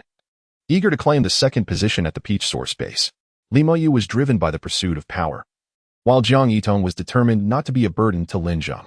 "Come on," Li Moyu roared, unleashing his full abilities as lightning crackled around his right fist. The two fists collided with a thunderous boom, and to his astonishment, Li Moyu was sent hurtling backward, skidding across the ground for several meters, leaving a long trail in his wake. He stared at Jiang Yitong in shock, momentarily bewildered by the situation, feeling as though she had transformed into a different person. "From now on, I shall be the second at the Peach Source base," Jiang Yitong declared, looking down at Li Moyu. He chuckled in response, "Sister Yitong, I can see that you are currently the second at the Peach Source base, but that does not guarantee it will always be so." At that moment, the onlookers came to understand that the director was not harming the female teacher, rather, he was assisting her in merging with the pair of fourth-tier zombie wings to elevate her strength. Those were the wings of a fourth-tier zombie. If one could merge with a pair, it would undoubtedly lead to an immediate breakthrough to the fourth tier. Little did they know that if one's own strength was insufficient, or if they were not an awakened one of the wings of angels, forcibly merging with these mutated wings could result in a catastrophic explosion of abilities, leading to one's demise. Upon witnessing the death of the Zombie King, the first and second-tier zombies were thrown into a state of panic, fleeing in disarray. In this small southwestern borderland, 3 fourth-tier zombies had already met their end, 2 killed and 1 imprisoned. Soon, this news spread like wildfire, not only among the survivors, but also throughout the zombie realm, where it became common knowledge. For a time, Jiangtong City was deemed a zombie-forbidden zone. No matter how formidable a zombie was or how high their ability level, anyone daring to enter would either emerge upright or be carried out horizontally. Congratulations, host. You have successfully repelled the zombies and received the reward. Object replication range expanded by 1,000 cubic meters. Congratulations, host. Having gained the recognition of over 500 individuals, you have been appointed as the first president of the Ability Academy, receiving the reward, Energy Replication 2. This ability was truly extraordinary. Lin Zheng felt a surge of delight within. Energy 2 meant that each of his attacks could unleash double the power compared to before. As the instances of energy replication increased, Lin Zheng, despite having only a single-digit level of ability, could manifest energy equivalent to a double-digit level. This ability was simply perfect for fighting beyond one's rank, a masterful skill for camouflage and deception. After the zombie crisis was resolved, enrollment continued. Ma Feng and the others hastily approached Lin Zheng, grinning as they said, "President, you were truly impressive. Can we learn from you in the future?" Lin Zheng cast them an impatient glance. "You have 10 seconds to disappear. Otherwise, face the consequences. President, we were selected and are already students of the Ability Academy. You cannot expel us." Ma Feng protested indignantly. Xiang Hao chimed in. "Yes, President, those who passed the Academy's selection are already few. If you drive us away, there will hardly be anyone left." Li Jiyang stepped forward, sneering at them. "You all withdrew from the Academy previously. I advise you to leave quickly, or you might lose your lives." Yet Wang Mingming stepped forward, saying, "Esteemed President, we may not follow you for lessons, but you cannot deny the fact that we are students of the Academy. We did express a desire to withdraw, but that was a desperate choice in a time of crisis. I trust you can understand." 10 seconds. What? Wang Mingming did not catch Lin Zheng's words and leaned forward to inquire. Boom. An explosion erupted, vaporizing him entirely, leaving no trace behind. The others stood frozen, shocked that the other party would truly take action, and in fear, Ma Feng and the others fled in panic.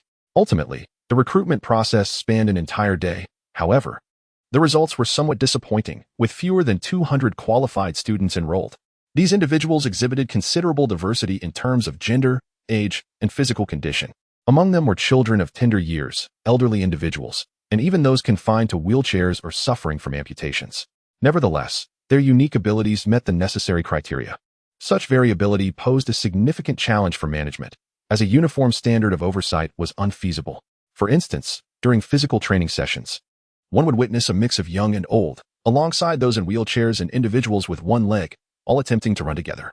Consequently, Ji Xingwa decided to temporarily categorize the students into 4 distinct classes based on age and physical condition: the youth class, the middle-aged class, the senior class, and the special class, comprising students with physical disabilities.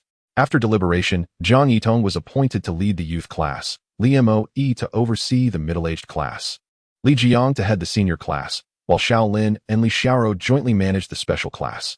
Although Lin Zheng, as the dean, had little direct involvement, he made it clear to the students that exceptionally talented individuals could receive his personal guidance. This revelation ignited an overwhelming sense of excitement among the students, who now viewed the opportunity for direct mentorship from the dean as their ultimate goal. Chapter 162. The 5th rank. Thus, the first Extraordinary Abilities Academy of Huaxiao was established. However, Lin Zheng and his companions did not immediately commence their classes. Instead, Ji Xingwa formed a team of instructors to impose a militarized management and training regimen upon them. Ji Xingwa was determined to avoid nurturing a cohort of simple-minded brutes who merely bellowed loudly. What he sought was a team of awakeners who understood cooperation, obeyed commands, and possessed a sense of responsibility towards Huaxia. In the ensuing days, Lin Zheng and his peers awaited the commencement of their classes at the Taiyuan base. Li Jiang was quite elated at the prospect of becoming a teacher, never anticipating that he, a mediocre student himself, would assume the role of an instructor. His only dissatisfaction stemmed from the fact that he was assigned to the elderly class, with an average age of 60. He genuinely feared that a moment's inattention might lead to dire consequences, or that their limited comprehension would render his teaching ineffective. However, Jiang Yidong held a different view. In this era of extraordinary awakenings, the competition hinged on abilities rather than physical prowess. If teaching proved challenging, the fault lay with the teacher, not the students. At that moment, Li Mo chimed in with a smile. "Ah, yes, Sister Yitong, I concur with your sentiment. Nevertheless, despite what you say, I am confident that the middle-aged class I lead will undoubtedly emerge as the strongest in the academy." Jiang Yitong, clearly unconvinced, retorted, "Oh, really? You possess such confidence? You don't actually believe that the group of children you are leading can become the best in the academy, do you?" With a slight tilt of her head, Jiang Yitong questioned, "Why not? How about we make a wager? We shall see whose class proves superior after 6 months," Li Mo suggested. Without hesitation, Jiang Yidong agreed. "What shall we wager on?" "Let us wager on who will be the second best at the Taiyuan base." "Deal." Li Jiang watched the two establish their bet, feeling quite overlooked and indignant. What? Do you both think I'm inconsequential? I 1 and 2. Suit yourself, Jiang Yitong replied nonchalantly. Just then, Shaolin and Li Shiro approached, their faces etched with worry. Li Jiang instantly discerned the source of their distress. They were responsible for a special class comprised of awakeners with physical disabilities, which was indeed a daunting task. Unbeknownst to them, the students in the special class were predominantly awakeners of the mental ability type. Under the guidance of Li Xiao and Shaolin, they would evolve into a formidable force capable of striking unseen. Meanwhile, Lin Zheng stood before Gang Dan, his expression filled with anticipation as he inquired, "So, are you on the verge of a breakthrough?" Gang Dan remained silent, eyes closed in meditation, surrounded by a collection of lifeless crystal cores. It appeared she had encountered a bottleneck, unable to progress to the 5th rank regardless of how many crystal cores she absorbed. Yet, she sensed that the 5th rank was within her grasp, just a step away, yet that very step eluded her, causing her immense frustration. Humph. Do you think the 5th rank is so easily attained, ignorant humans? Steel Egg expressed her displeasure, stating that she had been captured by Lin Zheng for several days. Although she could survive by consuming crystal cores, the absence of fresh human flesh led to an incessant itch throughout her body, leaving her restless and profoundly uncomfortable. The deprivation of living flesh was akin to an addiction for zombies, much like drugs for humans. Withdrawal symptoms manifested in various forms. Initially, Steel Egg often experienced bouts of nausea, akin to a faucet overflowing, accompanied by ferocious outbursts reminiscent of an enraged beast. Her decaying visage turned ashen and blackened, exuding a foul stench while yellow pus oozed from her wounds. It was no wonder that these zombies desperately sought to consume the living, without their sustenance. They faced numerous physiological discomforts, cementing the unavoidability of conflict between zombies and humans. Lin Zheng found it peculiar that, despite absorbing numerous 4th-tier crystal cores, he had yet to break through to the 5th tier. Was there something he was unaware of that he lacked? The system aptly advised him that achieving the 5th tier required a certain fortuity, such as experiencing a significant stimulus that could unleash latent abilities, or being on the brink of death, which might provoke a survival instinct strong enough to force a breakthrough. Lin Zheng contemplated this, pondering the risks associated with teetering on the edge of death. If he inadvertently killed the female zombie, he would face considerable difficulty in capturing another 4th-tier pinnacle zombie. As for the significant stimulus, after a moment of reflection, Lin Zheng approached the super iron cage and addressed the female zombie. "I possess a method to assist you in breaking through to the 5th tier." The female zombie regarded him with skepticism, questioning his seemingly benevolent intentions. Despite her uncertainty regarding his motives for capturing her and offering assistance, she remained vigilant. Sensing that this human youth harbored ulterior motives, Lin Zheng then inquired, "Do you have a husband?" The female zombie paused, taken aback. "How do you know?" He replied, "How could I not know? I killed him." Upon hearing this, the female zombie instinctively bristled with rage but quickly regained her composure. Realizing that provoking her in such a manner was futile, this human boy was still quite naive. With a swift motion of his right hand, Lin Zheng conjured forth a pair of 4th-tier, mutated wings, which floated before the female zombie. "You should recognize these, yes? This is my husband's wings." The female zombie's countenance shifted dramatically, her gaze fixed on Lin Zheng, filled with a murderous intensity that seemed capable of devouring him whole. "You truly killed my husband?" She appeared incredulous, seeking confirmation. Lin Zheng nodded affirmatively. "What? Do you still not believe it? Even with your husband's wings right here?" The female zombie emitted a furious roar as she charged towards Lin Zheng, only to be thwarted by a formidable iron cage. Grasping the bars with both hands, she shook them violently, hissing at Lin Zheng, "Despicable human, I shall kill you. I am determined to end your life." Her emotions escalated, her movements growing increasingly frantic. In contrast, a smile crept onto Lin Zheng's face, for he perceived a remarkable surge in the energy emanating from the female zombie, escalating at an exponential rate. Suddenly, a powerful wave of energy erupted from her, forcing Lin Zheng to stagger back a few steps. He could not help but exclaim, "Is this the power of the 5th tier? The difference from the peak of the 4th tier is staggering. I fear that even dozens of 4th-tier experts would struggle against a mere novice of the 5th tier." Observing the transformation occurring within her, the female zombie's sorrow morphed into elation, and she burst into hearty laughter. "I never imagined I would break through to the 5th tier," she exclaimed. Her gaze then turned venomous as she fixed her eyes on Lin Zheng, declaring ominously, "Human, your time is at hand." Chapter 163. A new task. With a sudden surge of energy, Steel Egg delivered a powerful punch against the super iron cage, the sound reverberating with a metallic clang throughout the safe house. In the next instant, a piercing pain radiated from his arm. causing Steel Egg to widen his eyes in disbelief. His right hand fell limply, resembling a deflated rubber band, as he gazed bitterly at the super iron cage, pondering whether it could genuinely contain an 8th-tier zombie. What purpose would there be in deceiving him? In a moment of despair, Steel Egg collapsed onto the ground. Sitting there in a daze, his eyes devoid of life. If that were the case, it might take an eternity to ascend beyond the 8th tier. Perhaps it would never happen at all. Just then, Lin Zheng suddenly sat cross-legged, retrieving a large number of crystal cores to commence his cultivation. The cores began to levitate slowly, orbiting around Lin Zheng as strands of visible energy emanated from them, which he absorbed. Steel Egg, with a face full of despair, noticed the transformation in Lin Zheng, pressing his face against the bars in astonishment. It appeared that Lin Zheng was on the verge of breaking through to the 5th tier. Who exactly was this human, and why did he possess so many astonishing qualities? While Steel Egg was lost in thought, a powerful gust swept through, nearly toppling him to the ground. The intensity of this wave was significantly greater than that of Steel Egg's own breakthrough. Lin Zheng stood up abruptly, keenly sensing the changes within himself. It was a remarkable sensation. He could feel the flow of blood and the rhythm of his breath coursing through his limbs and bones. He could even vividly visualize the pathways of his meridians in his mind. Lin Zheng was taken aback. The human body's meridians were intricately intertwined and incredibly complex. Was this what it meant to reach the 5th tier? Not only did his strength increase, but he also began to introspectively examine himself. What transformations awaited him should he break through to the 6th, 7th, or even 8th tier? Anticipation welled within him. Human lad, what secrets do you possess? How is it that you have also reached the 5th tier so swiftly, and what is this iron cage capable of binding 8th tier zombies? Steel Egg could no longer contain his curiosity and posed the question to Lin Zheng. Lin Zheng merely smiled nonchalantly, stating, in this world, there will always be those who forge ahead. With that, he exited the safe house, leaving Steel Egg in a state of bewilderment. Outside the safe house, Lin Mo unleashed a powerful punch towards the ground, creating a deep, charred crater. Ever since Jiang Yitong broke through to the early 4th tier, Lin Mo had been consumed by an obsession with relentless training. He was now just a step away from his own breakthrough to the 4th tier. Upon seeing Lin Zheng, Lin Mo was elated. He had been pondering how to advance and thought perhaps sparring with the Elder would yield insights into his own breakthrough. Elder, I have recently encountered a bottleneck. May I challenge you to a sparring session, in hopes of discovering a path to my own advancement? Lin Mo respectfully inquired, standing beside Lin Zheng like a devoted student. Lin Zheng contemplated for a moment. Having recently transcended to the 5th tier, he felt it was prudent to test his newfound abilities. He nodded affirmatively. Very well. Lin Mo, brimming with excitement, declared, Senior, prepare yourself. My Thunder Fist has significantly improved.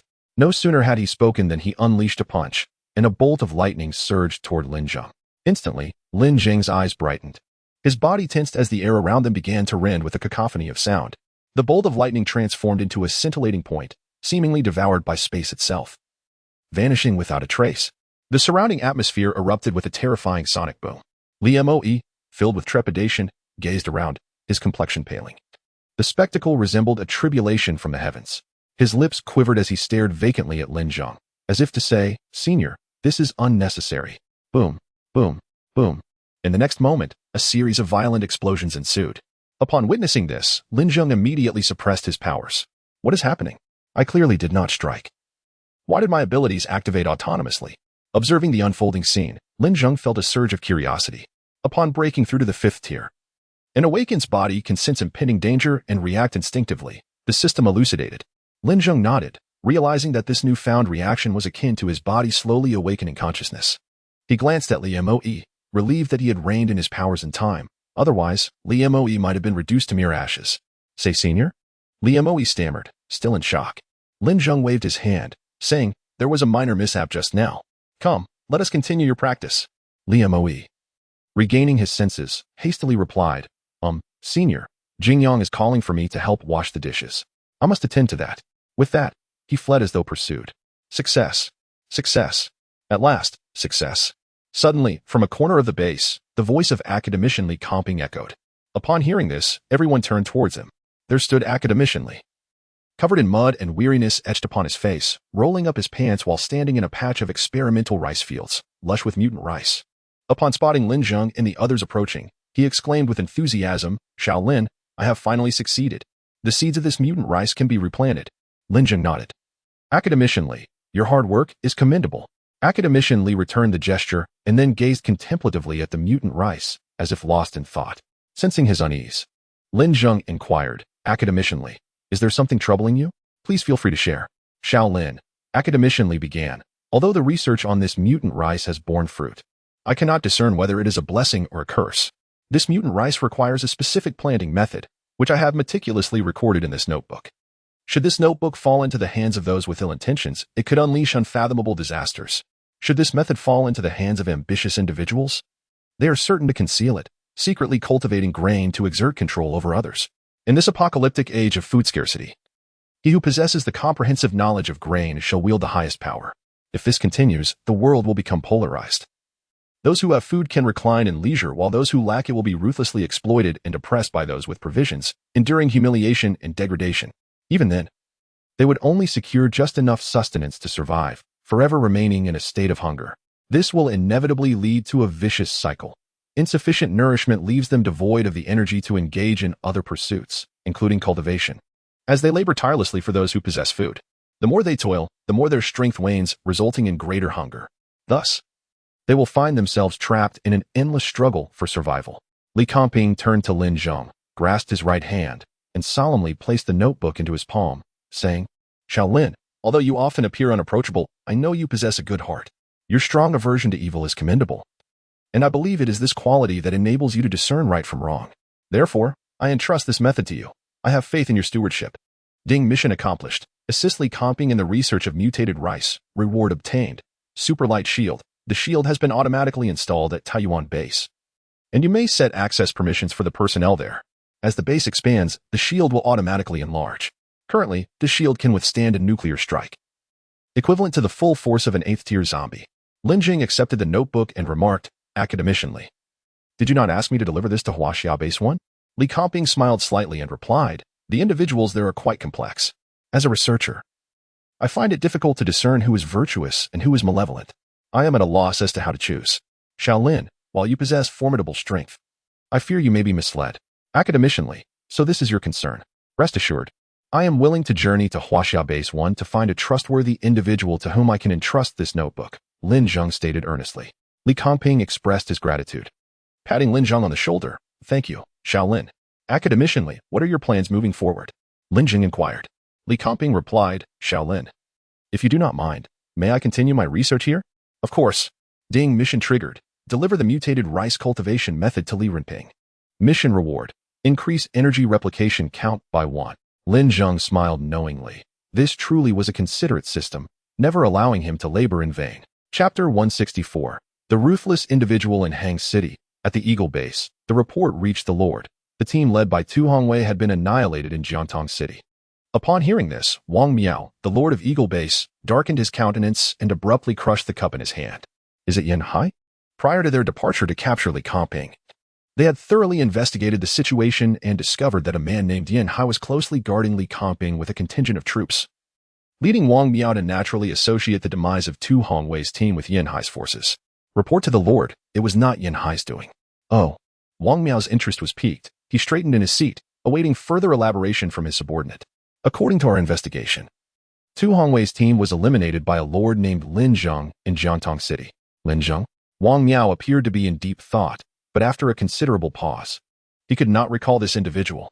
He was well acquainted with the lords of various major bases, the leaders of elite squads, and numerous formidable characters. Yet Lin Zheng was unfamiliar to him. What is the name of the base he commands? Wang Miao inquired. Taiyuan Base. Taiyuan Base?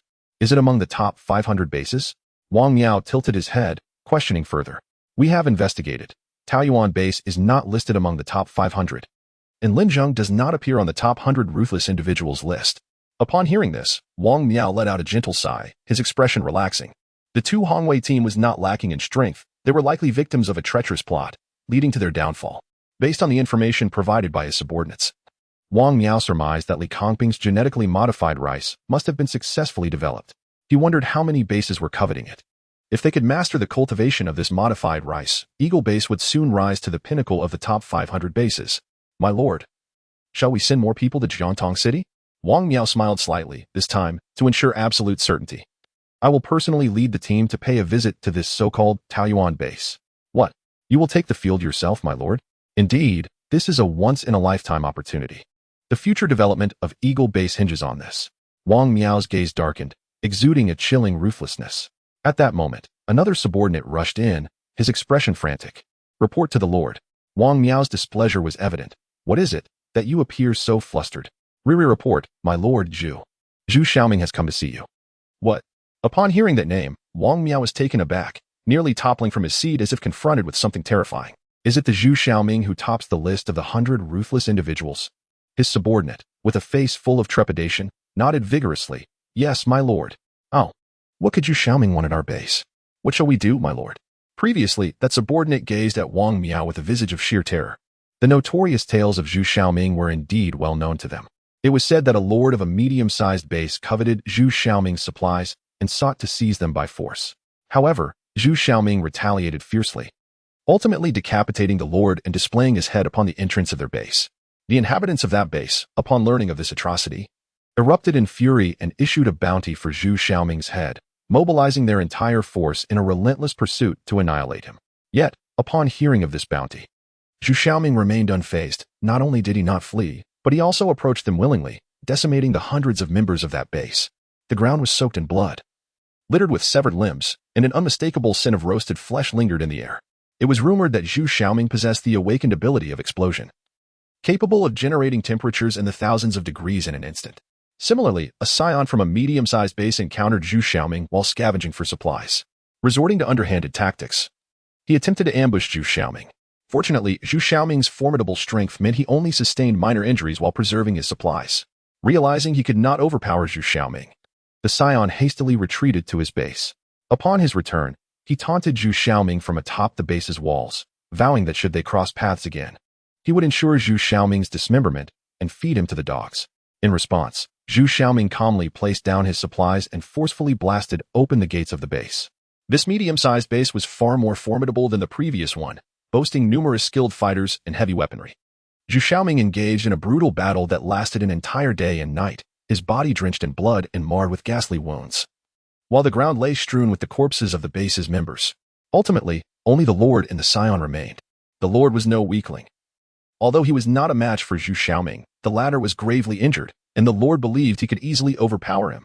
However, he hesitated to attack recklessly, aware that a cornered beast could be exceedingly dangerous, and he could find himself in a situation where both would be left to perish. Zhu Xiaoming, my son has merely wounded you, yet you have slaughtered my entire base. Consider this matter settled. You may leave now, for I have no desire to pursue you further. Initially trembling in fear from Zhu Xiaoming's madness and bloodlust, the scion found renewed bravado with his father's support and Zhu Xiaoming's injuries. Father, we cannot let him go. Capture him. I wish to torment him slowly until death. With a swift motion, the Lord struck his son, nearly wishing to tear him apart. You foolish child. Do you seek to bring death upon me? Silence, ungrateful wretch.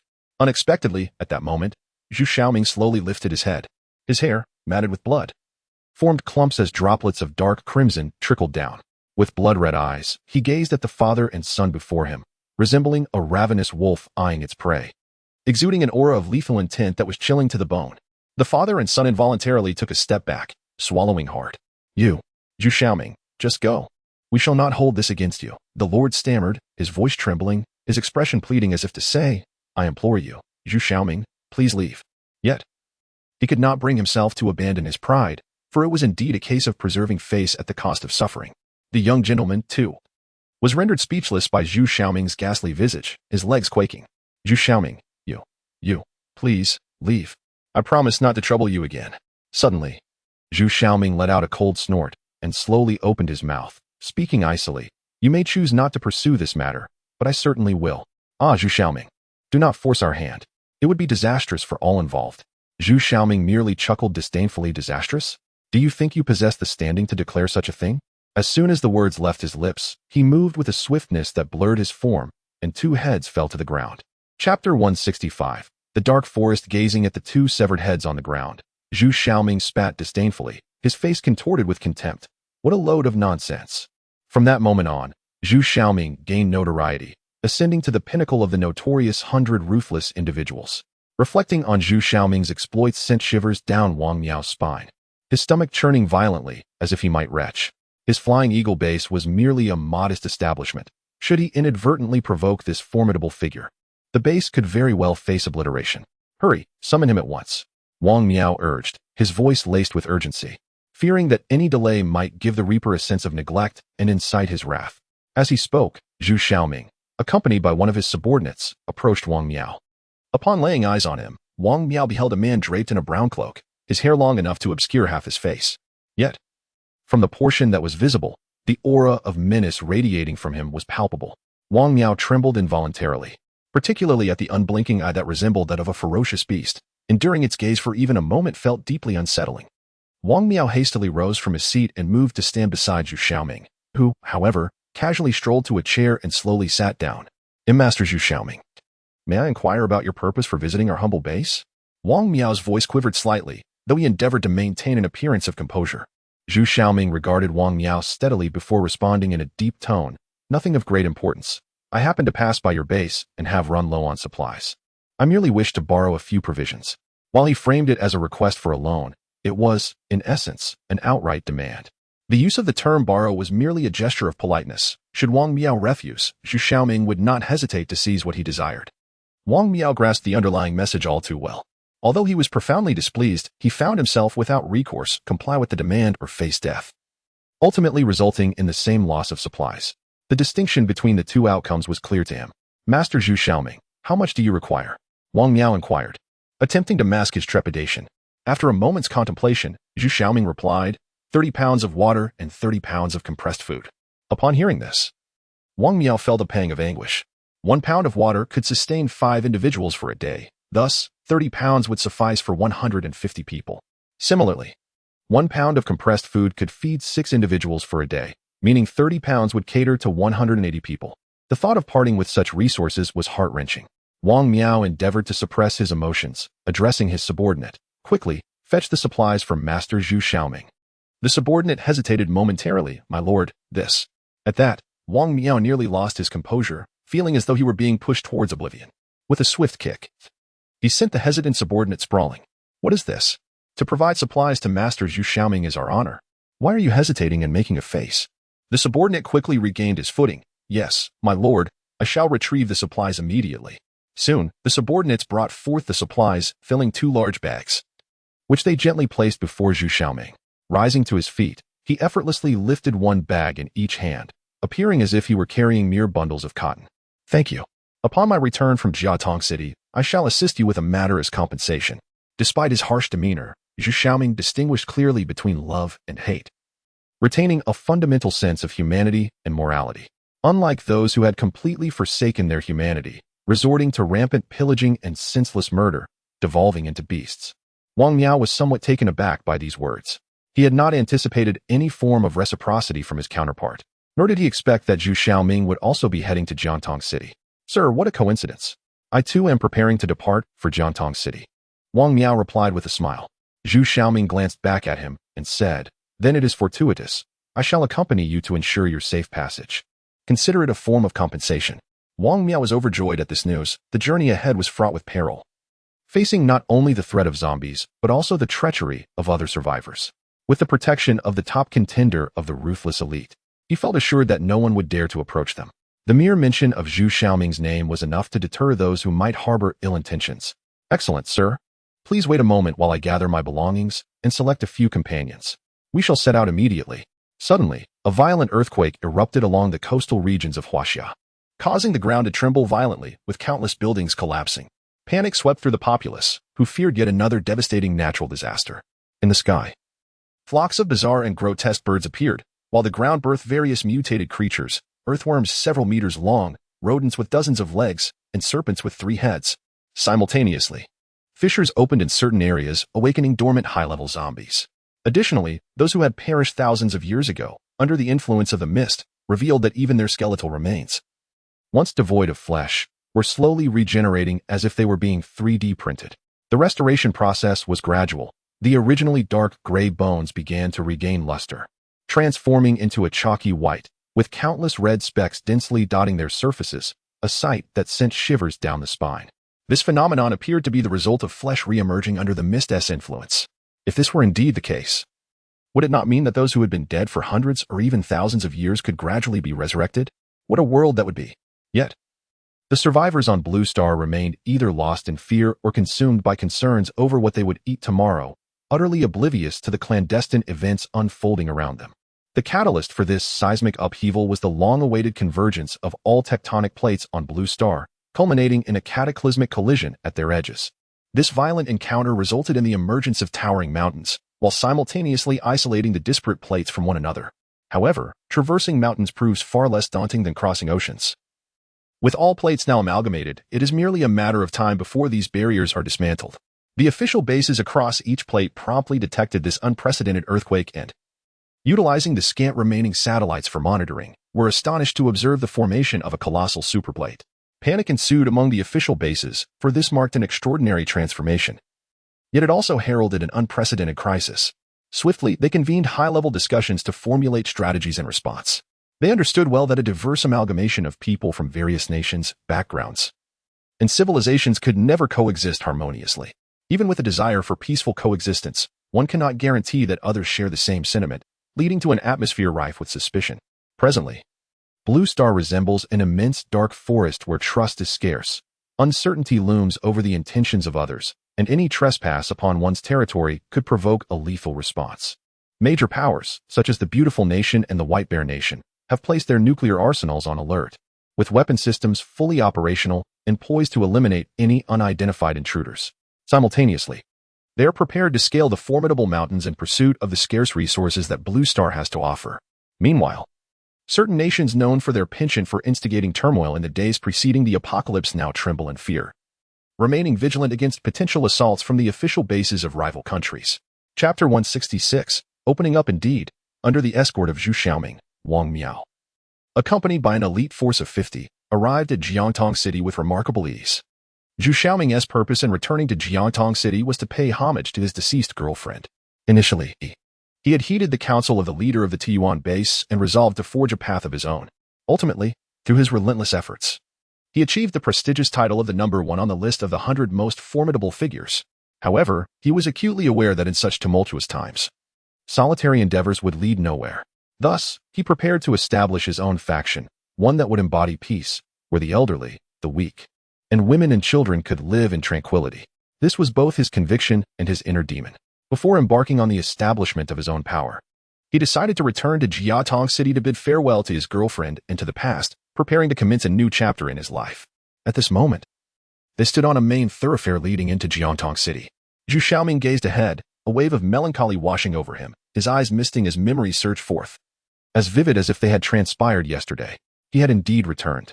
Wang Miao noticed Zhu Xiaoming's unusual demeanor and, filled with curiosity, inquired, "My Lord Zhu, what troubles you?" Zhu Xiaoming responded coldly, "Do not ask what you should not. Otherwise, you may meet a grim fate." At these words, Wang Miao fell silent, not daring to utter another syllable. Zhu Xiaoming cast a glance his way and added, "Well then, I have successfully escorted you to Jiangtong City. Our paths diverge here." With that, he turned and walked away. Wang Miao watched his retreating figure, contemplating, if only he could join my Flying Eagle base. It would undoubtedly elevate us into the top 200 bases. Yet, this remained a mere figment of his imagination. Bringing himself back to the present, he recognized that they still had pressing matters at hand, capturing individuals and seeking vengeance. Wang Miao was not one to act recklessly. He would not charge into unfamiliar territory without caution. Thus, he dispatched several men for reconnaissance. Soon, the scouts returned with a report for their leader. "We have located the Taoyuan base, situated on the western outskirts of Jiangtong City, less than 10 kilometers from here. Our observations reveal that this Taoyuan base is exceedingly small, accommodating no more than 100 individuals, and there seems to be no guard presence around the perimeter. It appears to be a makeshift shelter constructed by ordinary survivors." Wang Miao furrowed his brow in contemplation, increasingly intrigued. How could an elite team like Tu Hongwei's have fallen to such a diminutive base? The scout continued, "My lord, in addition, we have discovered a unique base in the city center."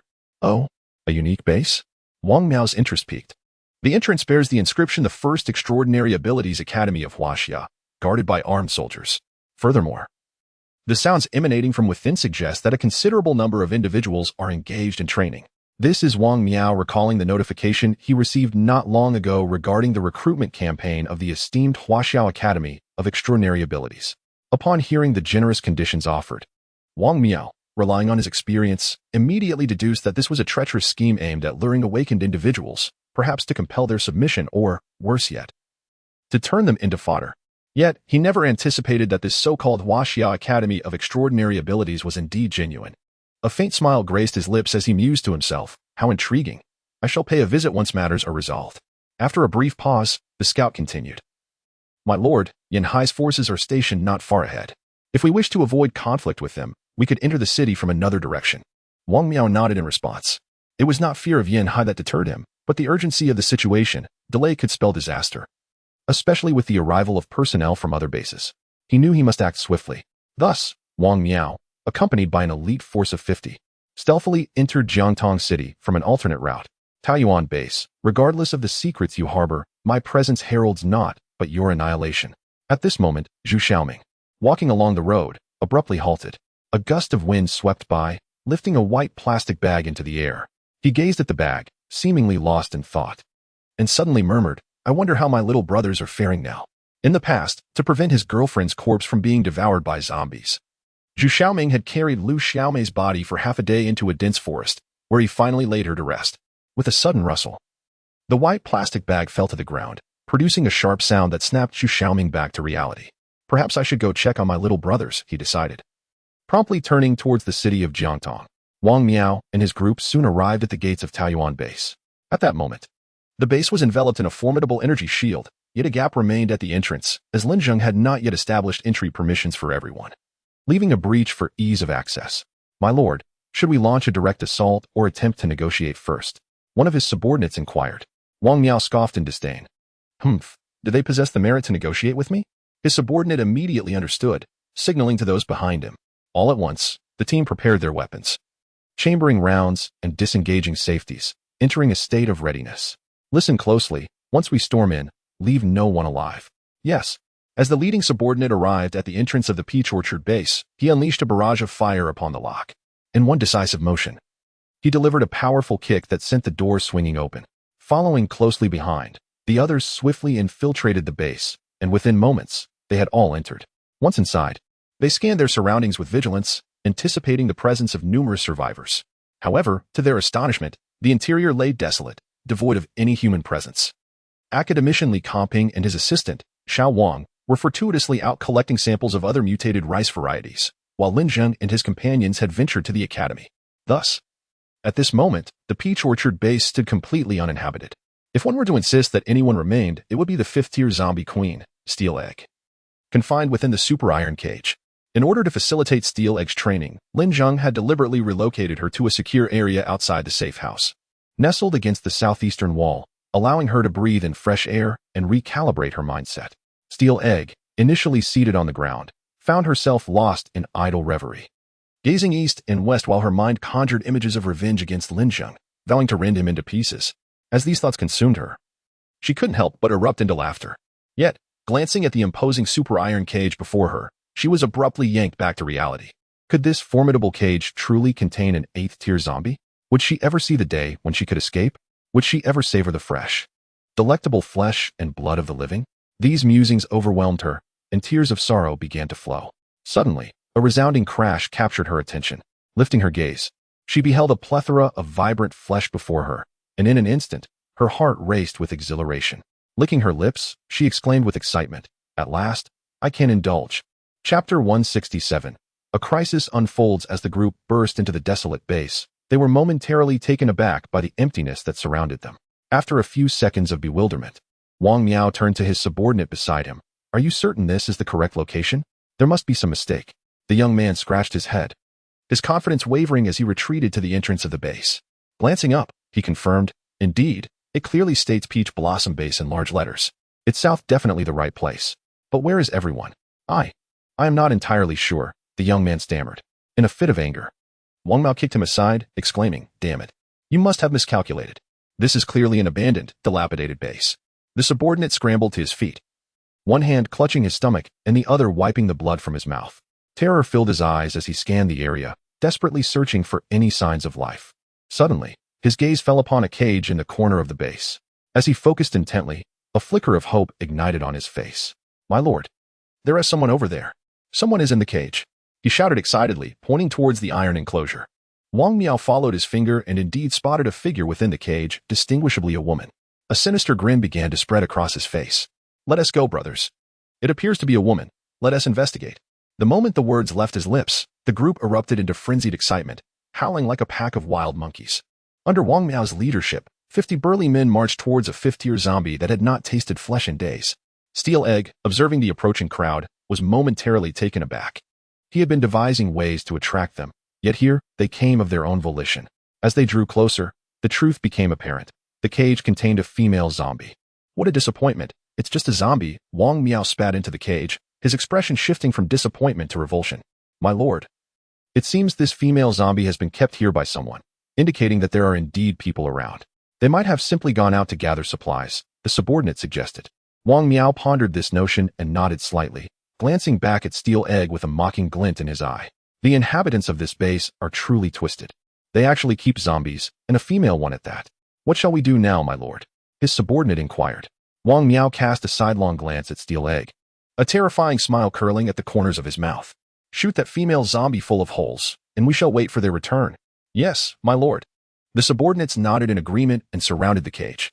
They raised their rifles, aiming at Steel Egg.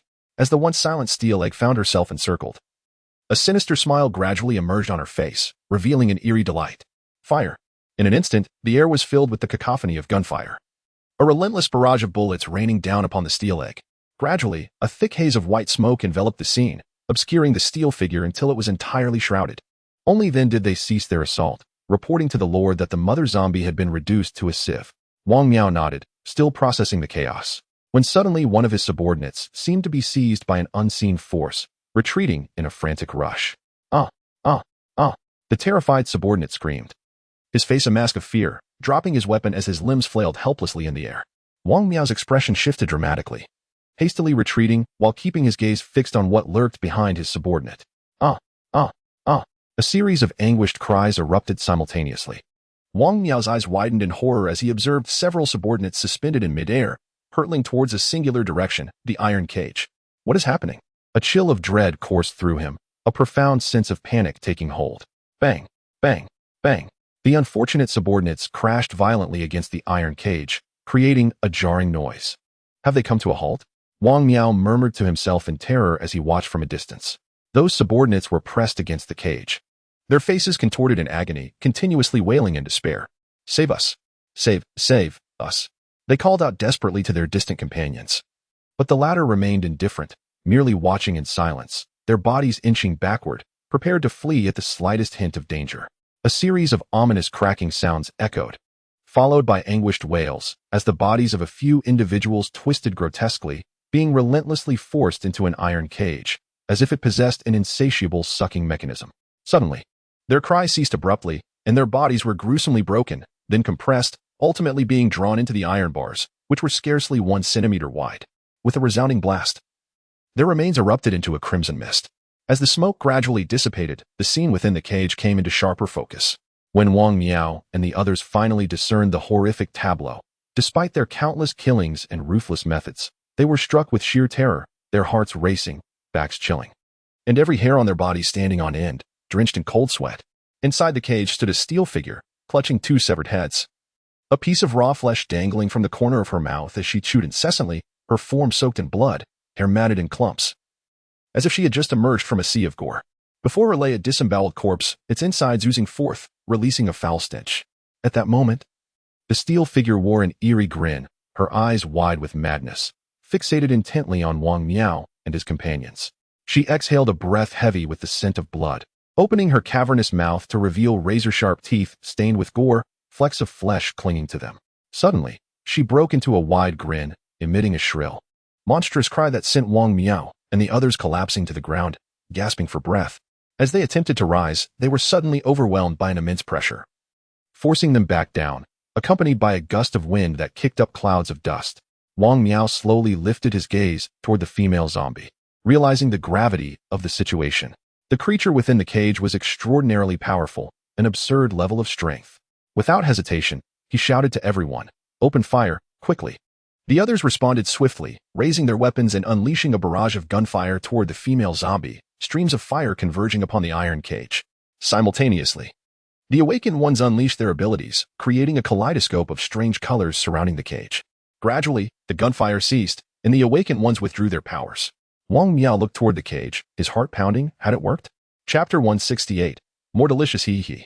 As the smoke and light began to dissipate, Wang Miao and his companions were suddenly enveloped by a chilling, high-pitched laughter that sent shivers down their spines. Eerily reminiscent of the mocking cackle of a malevolent spirit from the depths of hell. In an instant, a wave of fear surged through Wang Miao, akin to a venomous serpent slithering down his spine, leaving him feeling cold and uneasy. The scene within the iron cage became increasingly vivid. There, the steel egg gaped with a mouth drenched in blood, its eyes wide with a bizarre grin. Merely gazing upon it caused an involuntary tremor in his bladder and a sudden halt of his heart. Despair washed over Wang Miao like an unending tide. The strength of that zombie had far surpassed their comprehension. He could scarcely fathom that such a formidable creature could exist in a dilapidated base in the southwestern outskirts. Gradually, he began to understand how Tu Hongwei and his team had met their demise here, just as he thought he was destined to become the zombie's next meal. A fully armed group burst through the entrance. Wang Miao squinted, his eyes lighting up with recognition. Mo Russian from the Wolf Warriors base in Huwu City. The Wolf Warriors base ranked 187 among the top 500 bases, significantly surpassing the Flying Eagle base in terms of equipment and the overall strength of its members. Flying Eagle base, Wang Miao. Mo Russian exclaimed upon spotting him, his brow furrowing, seemingly unfazed by Wang Miao's presence. Since my Wolf Warriors base is here, you best abandon any designs on the comping. Leave at once. Clearly, Mo Russian was well aware of Wang Miao's intentions. They had both come for Li Comping. Wang Miao, face drawn in despair, lamented, "Do you think I wish to stay? It's not that I don't want to leave, but I simply can't." Yet, in a moment of unexpected relief, he realized that the immense pressure weighing down on him had vanished. They suddenly sprang to their feet, racing toward the exit of the base, some even forsaking their weapons in their haste. Observing the members of the Flying Eagle base fleeing in disarray, Mo Russian brushed his bangs aside and called to his subordinates, saying, "Did you see that? This is called strength. Just one word from us sent them scurrying like frightened rats." "Indeed, my lord. Our Wolf Warriors base is of a different caliber, far above that of the Flying Eagle base. They are not worthy of comparison," his subordinate replied, eliciting a pleased smile from Mo Russian, who clapped the subordinate on the shoulder. "Enough of your banter. We've received intelligence that Li Comping is here researching mutated rice. Quickly, gather the men and search the area. If we wait for other powerful bases to arrive, there will be no spoils left for us." "Yes, my lord. I will lead the brothers to search for Li Comping immediately." Mo Russian nodded. "Remember, swift action is paramount. Do not delay." Outside the base, having narrowly escaped with their lives, Wang Miao and his companions ran several kilometers before daring to pause and catch their breath. "My lord, how powerful was that zombie? I felt like an ant before it, utterly powerless to resist." Wang Miao was still shaken, beads of cold sweat forming on his forehead. He swallowed hard, pondering the terrifying reality that since the apocalypse had begun, he had never encountered such a fearsome zombie. "Indeed, my lord. I was so frightened that I nearly soiled my trousers. I took note that, according to the classification of supernatural abilities established by Base 1 of Huaxia, that zombie was at least a Tier 3. Tier 3. Wang Miao was so terrified that he almost screamed. In his panic, he had neglected to assess the level of that female zombie. Tier 3. After all, even the top figure on the infamous 100 Ruthless list, Zhu Xiaoming, only possessed peak Tier 2 strength. As he spoke, Wang Miao's expression reflected his astonishment. Fortunately, the War Wolf base arrived. Otherwise, we would have become that zombie's next meal. At that moment, a look of perplexity crossed Wang Miao's face. We were evidently immobilized by the oppressive aura of that female zombie. Why did it suddenly dissipate? After a moment of silence, one of his subordinates furrowed his brow and speculated, "My lord, could it be that the zombie found the people from War Wolf base more palatable? After all, their resources are more abundant than ours, and they likely have a better quality of flesh." Wang Miao's face twitched as he glanced at his subordinate. While this statement belittled their own Flying Eagle base, he could only swallow his indignation in silence, for there was a semblance of logic in the argument. Within the base, the steel egg in the iron cage observed the newly arrived group with a glint of excitement, licking its lips. These individuals appeared more delectable, robust in health, with firm flesh and well-defined muscles. Unexpectedly, his subordinate's assertion held truth. The individuals from War Wolf base were indeed more appetizing.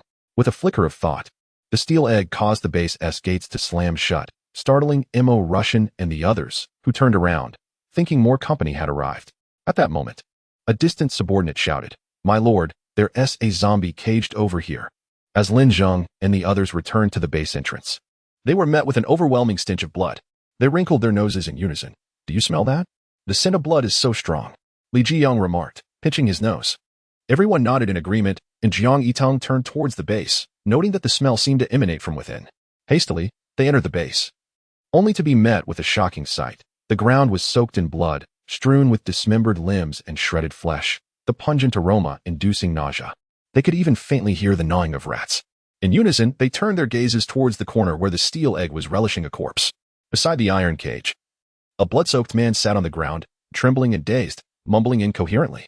It was none other than Mo Russian, the lord of the Werewolf base.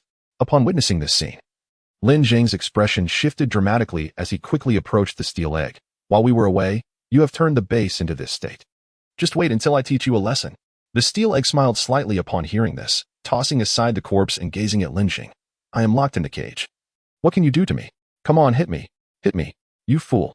At this moment, Zhu Xiaoming was searching for the location of the peach blossom base. Having been away for so long, his memory had grown somewhat hazy, and with the considerable changes in the area, he struggled to find it. After an extensive search, he unexpectedly encountered Wang Miao and his companions. Noticing their flustered demeanor, resembling that of those who had narrowly escaped peril, he surmised they must have faced formidable zombies. The surprise was mutual when Wang Miao and the others spotted Zhu Xiaoming. Sir Zhu, what brings you back? Wang Miao inquired respectfully. I intend to visit an old acquaintance, but I cannot locate their residence. What is the name of your acquaintance's dwelling? Peach Blossom Base. Upon hearing these words, Wang Miao and the others' expressions changed drastically, their legs trembling uncontrollably like sifted chaff. Chapter 169. Utterly speechless upon observing the unusual behavior of Wang Miao and the others, Zhu Xiaoming furrowed his brow and abruptly turned to them, inquiring, Do you know where the Taiyuan base is? Why, yes. Then I implore you to guide me there. Upon hearing this, Wang Miao and his companions wore expressions of distress, instinctively retreating a step, trembling slightly, their faces betraying palpable fear, as if every cell in their bodies quivered in trepidation. What? Are you unwilling? Zhu Xiaoming's tone shifted, deepening as he spoke, appearing to negotiate while, in fact, issuing a command. Wang Miao hastily explained, No, Master Zhu. It's not that we are unwilling, it's just what?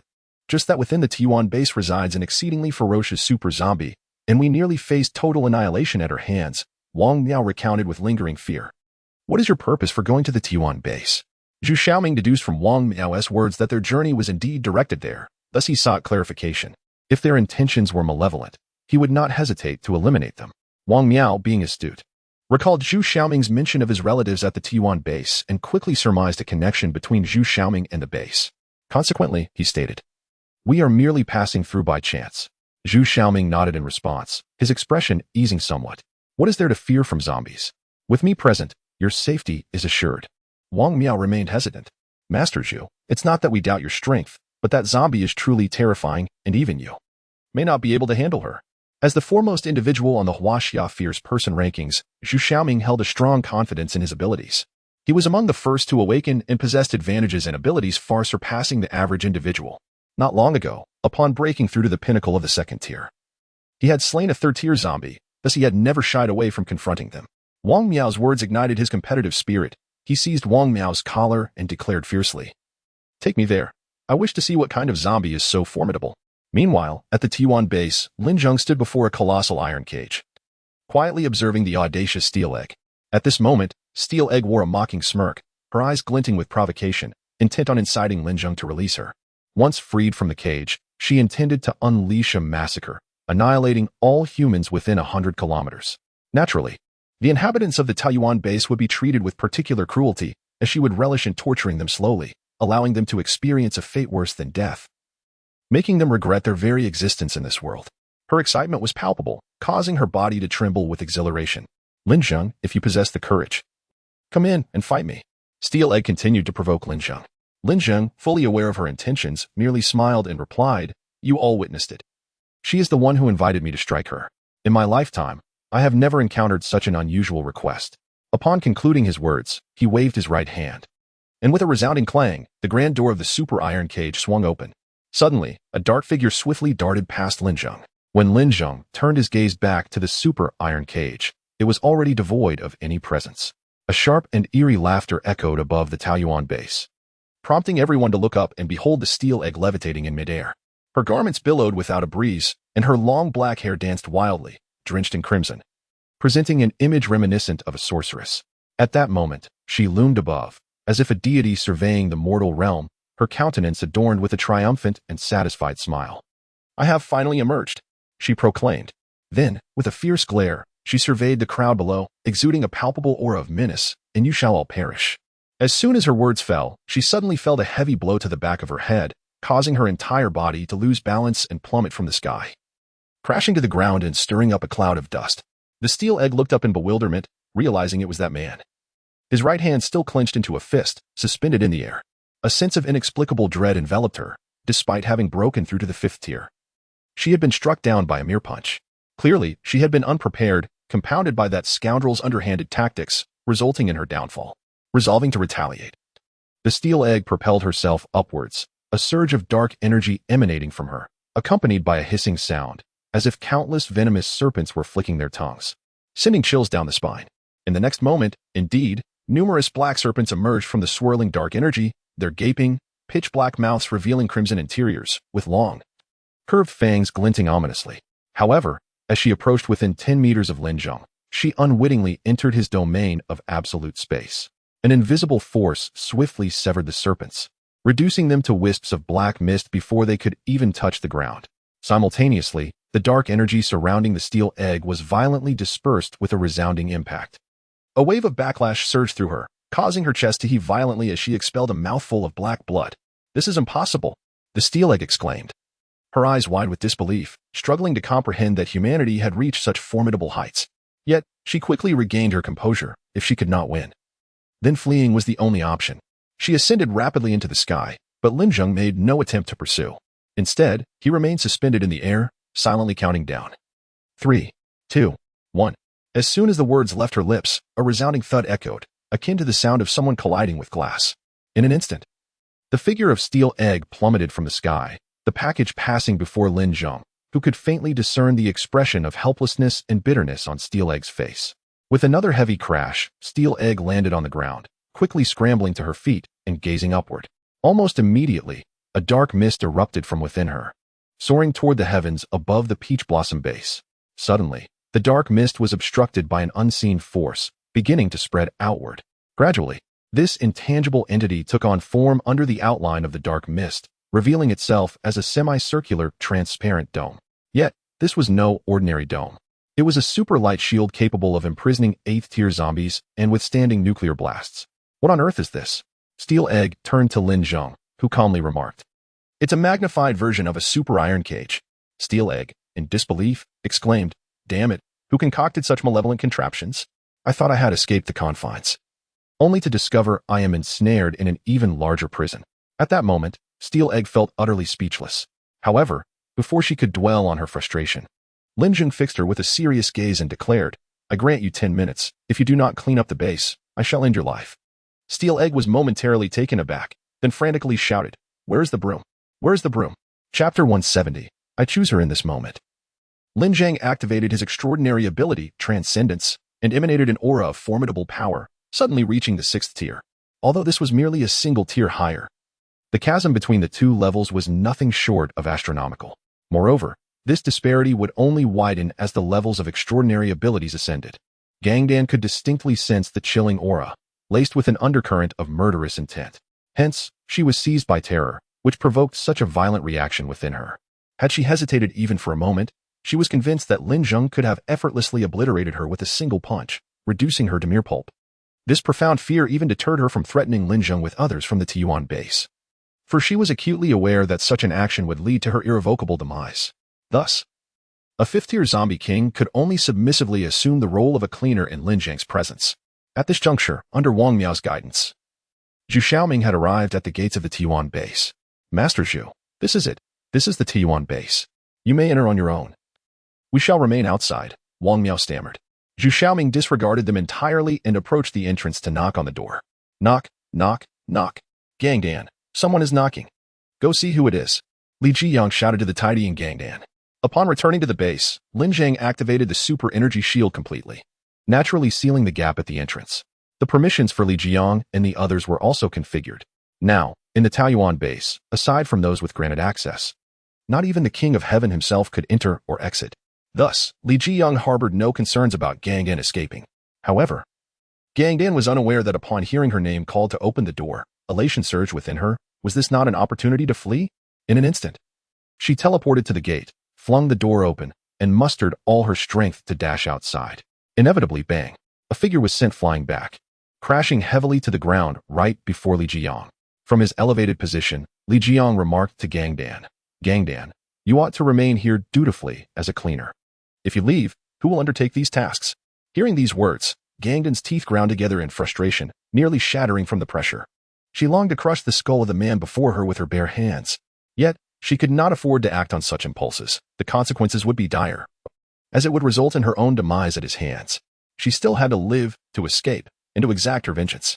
Thus, despite her fury, she could only swallow her rage and endure. At that moment, Lin Zheng emerged from the safety of the shelter. Upon spotting him, Gang Dan immediately sprang to her feet, seized a broom, and dutifully resumed her cleaning. Outside, Zhu Xiaoming caught sight of Lin Zheng and waved excitedly, shouting, "Little brother." Both Lin Zheng and Li Zheng turned to look, surprised to see the long-absent Zhu Xiaoming. Lin Zheng promptly focused his thoughts and deactivated the super energy shield at the entrance. After Zhu Xiaoming stepped inside, he closed it once more. "Little brother, how have you been faring?" Upon encountering his benefactor, Zhu Xiaoming was overwhelmed with excitement, while Lin Zheng promptly assessed Zhu Xiaoming's ability level, determining it to be at the pinnacle of the second tier, posing no significant threat. This realization allowed Lin Zheng to feel at ease in admitting him. "Not too shabby," Lin Zheng remarked nonchalantly. Li Zheng, brimming with enthusiasm, inquired, "It's been a while. Where have you been?" "Roaming about," Zhu Xiaoming replied, his eyes glinting with nostalgia as he reminisced about his arduous past.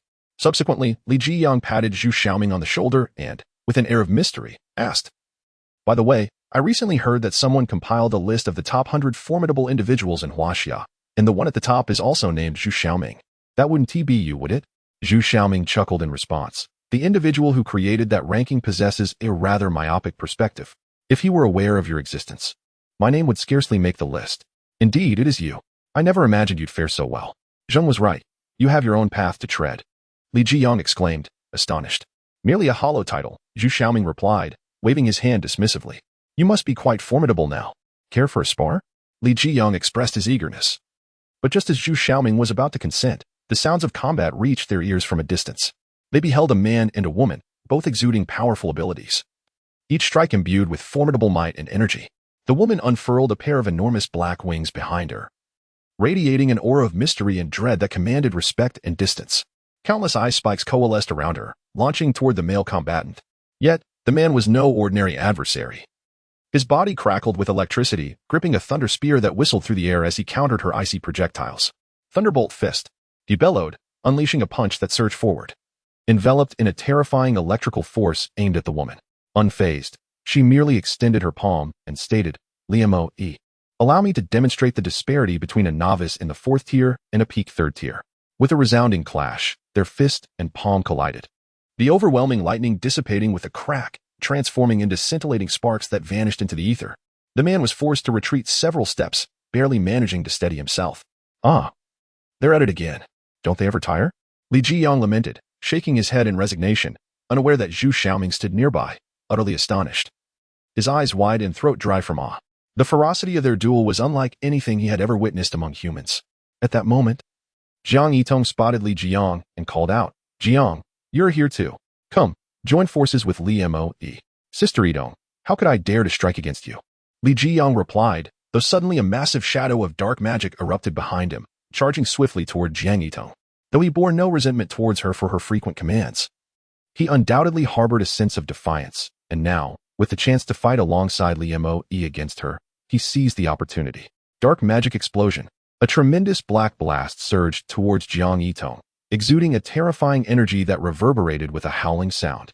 Observing this, Li Mo unleashed his thunder fist once more, sending forth a bolt of lightning towards Jiang Yitong.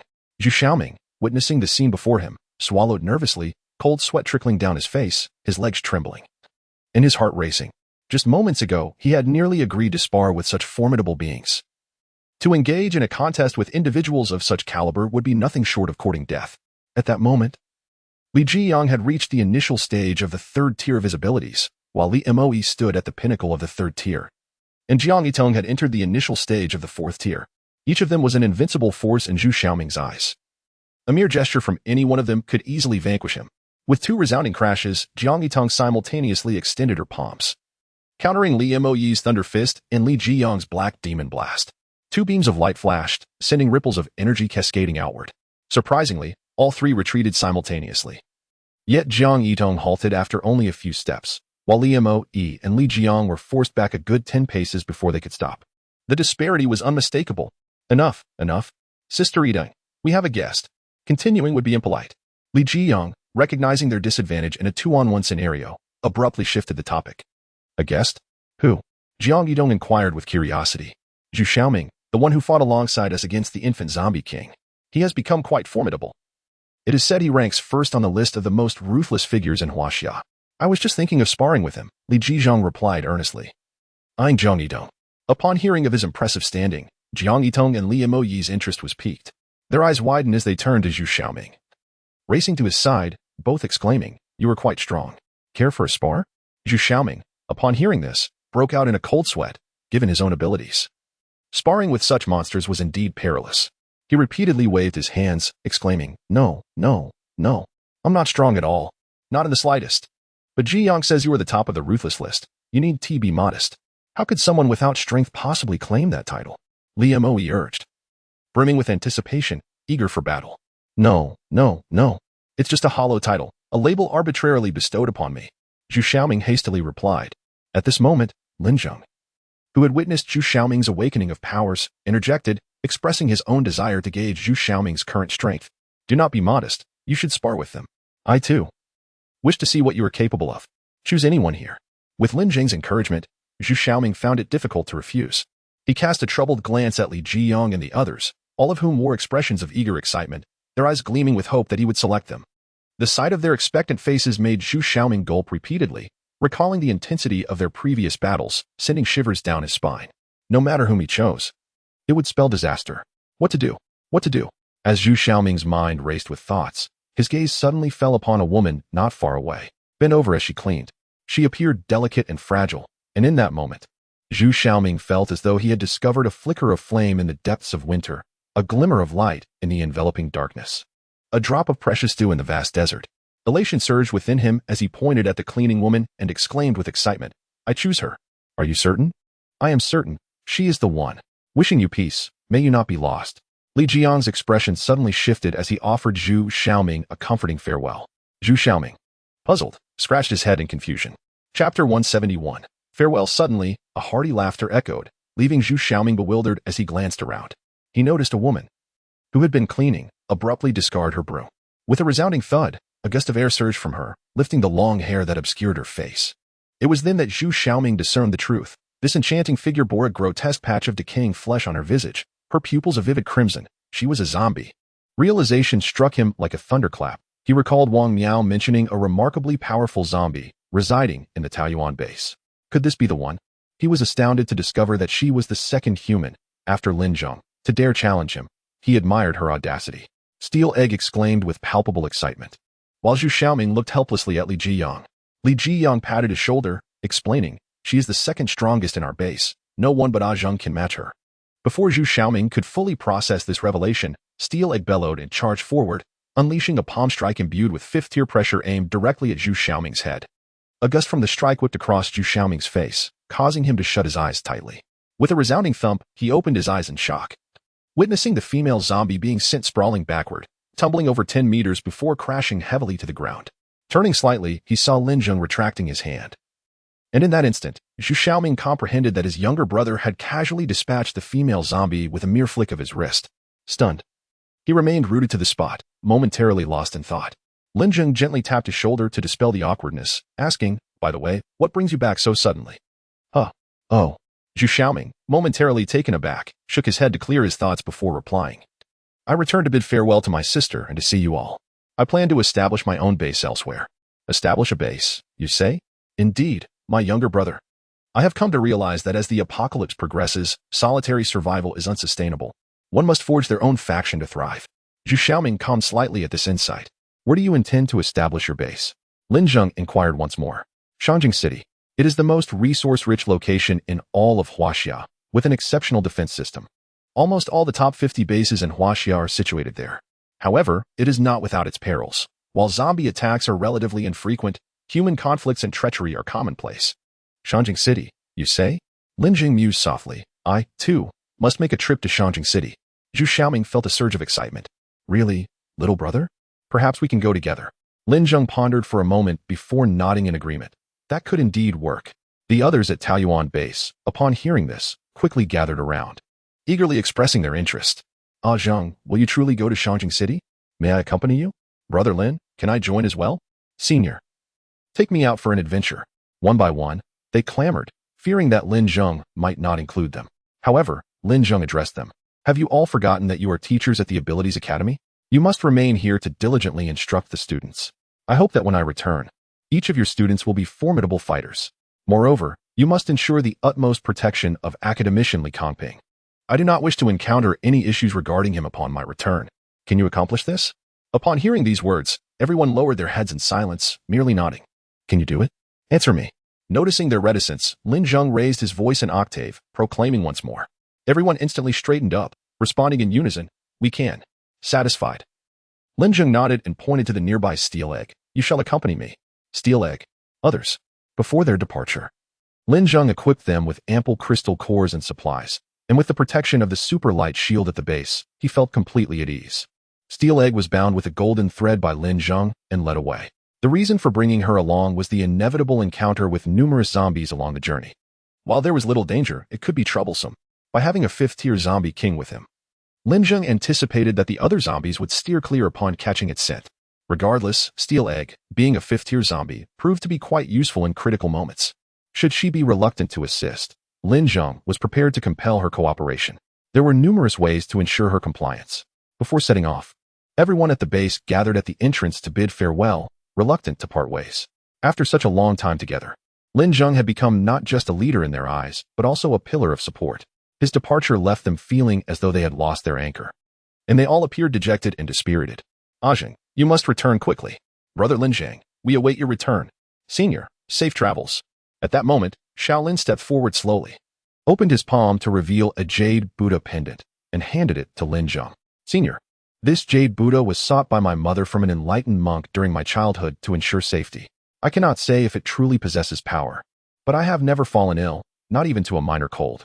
I do not know if it is my innate constitution or the efficacy of this jade Buddha. Now, I offer it to you, hoping for your safe journey.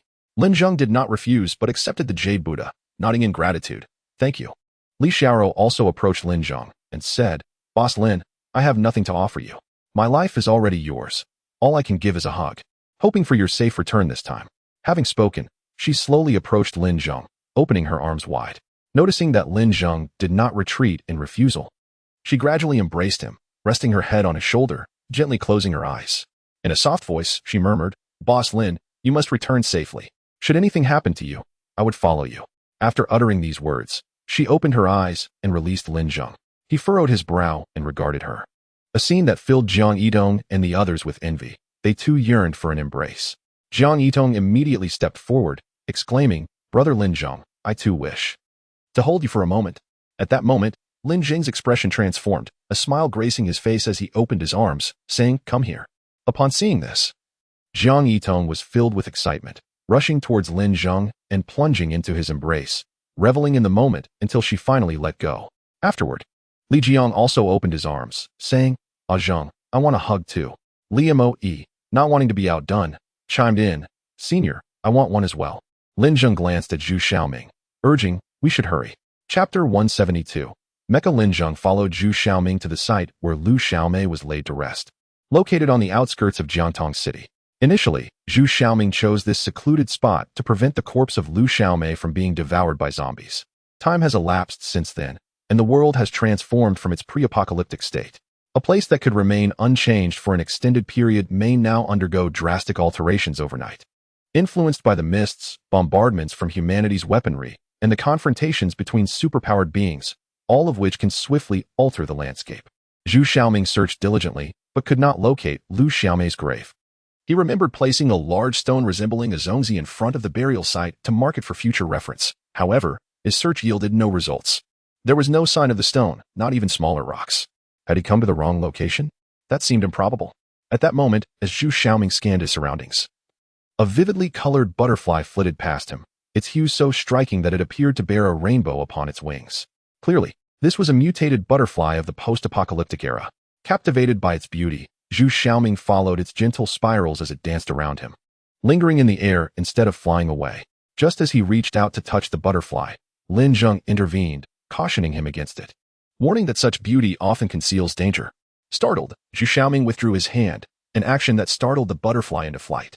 Yet, it did not venture far, instead settling on the ground nearby, gently fluttering its wings as if beckoning him.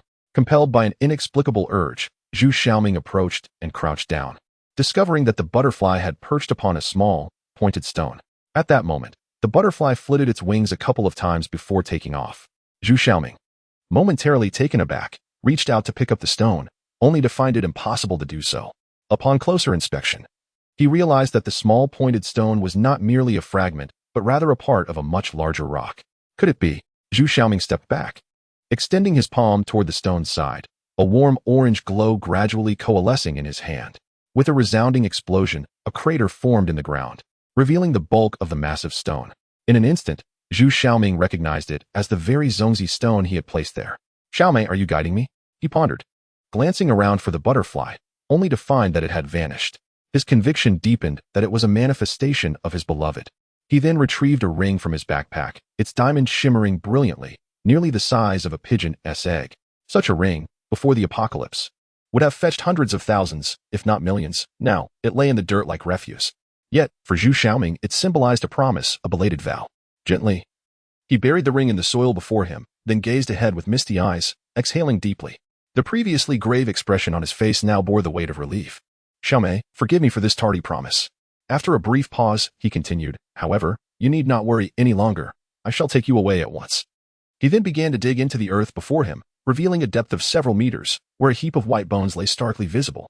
Under the influence of the mist, human remains decay rapidly after death, transforming into mere bones. Zhu Xiaoming was not taken aback. During his recent ventures, he had witnessed exposed corpses that had turned into skeletons within a mere fortnight. Following this, he retrieved a brown cloth from his backpack, carefully laid it on the ground, and gently gathered the bones, placing them upon the fabric. Once the last fragment was collected, he wrapped the cloth securely and bound it with a long rope, slinging it over his shoulder. Completing this task, he turned to Lin Zheng, who had been waiting nearby, and said, "Brother, let us depart." Lin Zheng nodded in agreement. But just as they were about to leave, two colossal figures descended from the sky. The duo swiftly sidestepped to avoid them. A tremendous roar echoed across the heavens. Once they regained their footing, they realized that the two imposing entities were, in fact, humanoid mechas. In the heart of each mecha, a transparent control chamber was visible, revealing the operator within. Below this chamber, two blood-red characters were emblazoned, Tiantian. Zhu Xiaoming furrowed his brow and remarked, "It is indeed the mechas from the Tiantian base." The Tiantian base? It is located in the capital city of Shangjing and is reputed to rank 25th among all bases in Huaxia. It is not only home to a plethora of formidable warriors, but also boasts an array of weapons and advanced technology, with mechas being its most renowned feature. Zhu Xiaoming's gaze remained fixated on the two mechas. "Mechas?" Lin Zheng exclaimed, somewhat astonished. Indeed, it is said that their latest models can effortlessly eliminate third-tier awakened beings. Zhu Xiaoming's expression turned grave as he silently prayed that the mechas before him were not the latest versions. He possessed absolute confidence in dealing with early-stage third-tier zombies. Yet he felt uncertain when confronted with mechas of similar strength. After all, they were made of steel, while he was but flesh and blood. And the disparity in hardware was monumental. How on earth could he contend with them? Yet, why would individuals from the Tiantian base appear here? Zhu Xiaoming pondered in confusion. Lin Zheng smiled slightly. They are likely on their way to find Academician Li Kanping. Upon hearing Lin Zheng's words, Zhu Xiaoming was suddenly reminded of a recent tidbit he had come across regarding the esteemed rice research expert, Academician Li Kanping, who was conducting studies on mutated rice in a city in the southwest. It was rumored that he might have achieved groundbreaking advancements. This information had likely reached various bases across Huaxia, as acquiring the cultivation methods and seeds for the mutated rice would undoubtedly determine the status of a particular base in the future. Consequently, numerous bases were eyeing the prize with keen interest. However, until now, only a handful of bases had attempted to seize the research outcomes of the mutated rice, namely, Wang Miao from the Flying Eagle base, Mo Russian from the Warwolf base, and the current Tiantian base. This was quite peculiar, leaving Zhu Xiaoming somewhat perplexed. Yet, Lin Zheng had already surmised a couple of reasons. Firstly, the research outcome of the mutated rice was akin to a hot potato. Whoever possessed it would bear endless risks, thus dissuading less capable bases from involvement. Secondly, the more formidable bases were well aware that the research findings would ultimately be returned to the Huaxia base in Beijing, so they were not in a hurry and could simply intercept midway. Even if another base got there first, they could still reclaim it later. Nonetheless, there were always a few impetuous ones, such as the current Tianjin base, which had dispatched 2 of their latest mechas to the southwest in a bid to seize the research findings of the mutated rice. Chapter 173. New technology. The 2 individuals operating the mechs are named Zhao Quan and Ma Feng, both possessing formidable early-stage second-tier abilities and are recognized as exceptional mech pilots. They serve as the head coach and assistant coach of the mech training program at the Heavenly God base. Zhao Quan holds the position of head coach. Commissioned by the Lord of the Heavenly God base, the duo has been tasked with seizing the research findings on mutated rice or, alternatively, abducting Li Kongping. As they pilot their mechs through the skies, a sudden explosion reverberates from below, a sound unleashed by Zhu Xiaoming during a demolition operation, coincidentally passing through the area. The 2, weary from their long journey, decide to investigate for some amusement and to test the prowess of their newly developed mechs. Unbeknownst to them, their knowledge of Li Kongping is limited to the fact that he is in a small locality known as Jiangtong City in the southwest. Without any precise information regarding his whereabouts, they resolve to inquire with a local resident, as it might yield useful intelligence. Are you 2 survivors from around here? Zhao Quan inquires through the microphone in the control room, the mech's metallic jaws opening and closing, producing a deep, resonant sound. Zhu Xiaoming and his companions remain silent.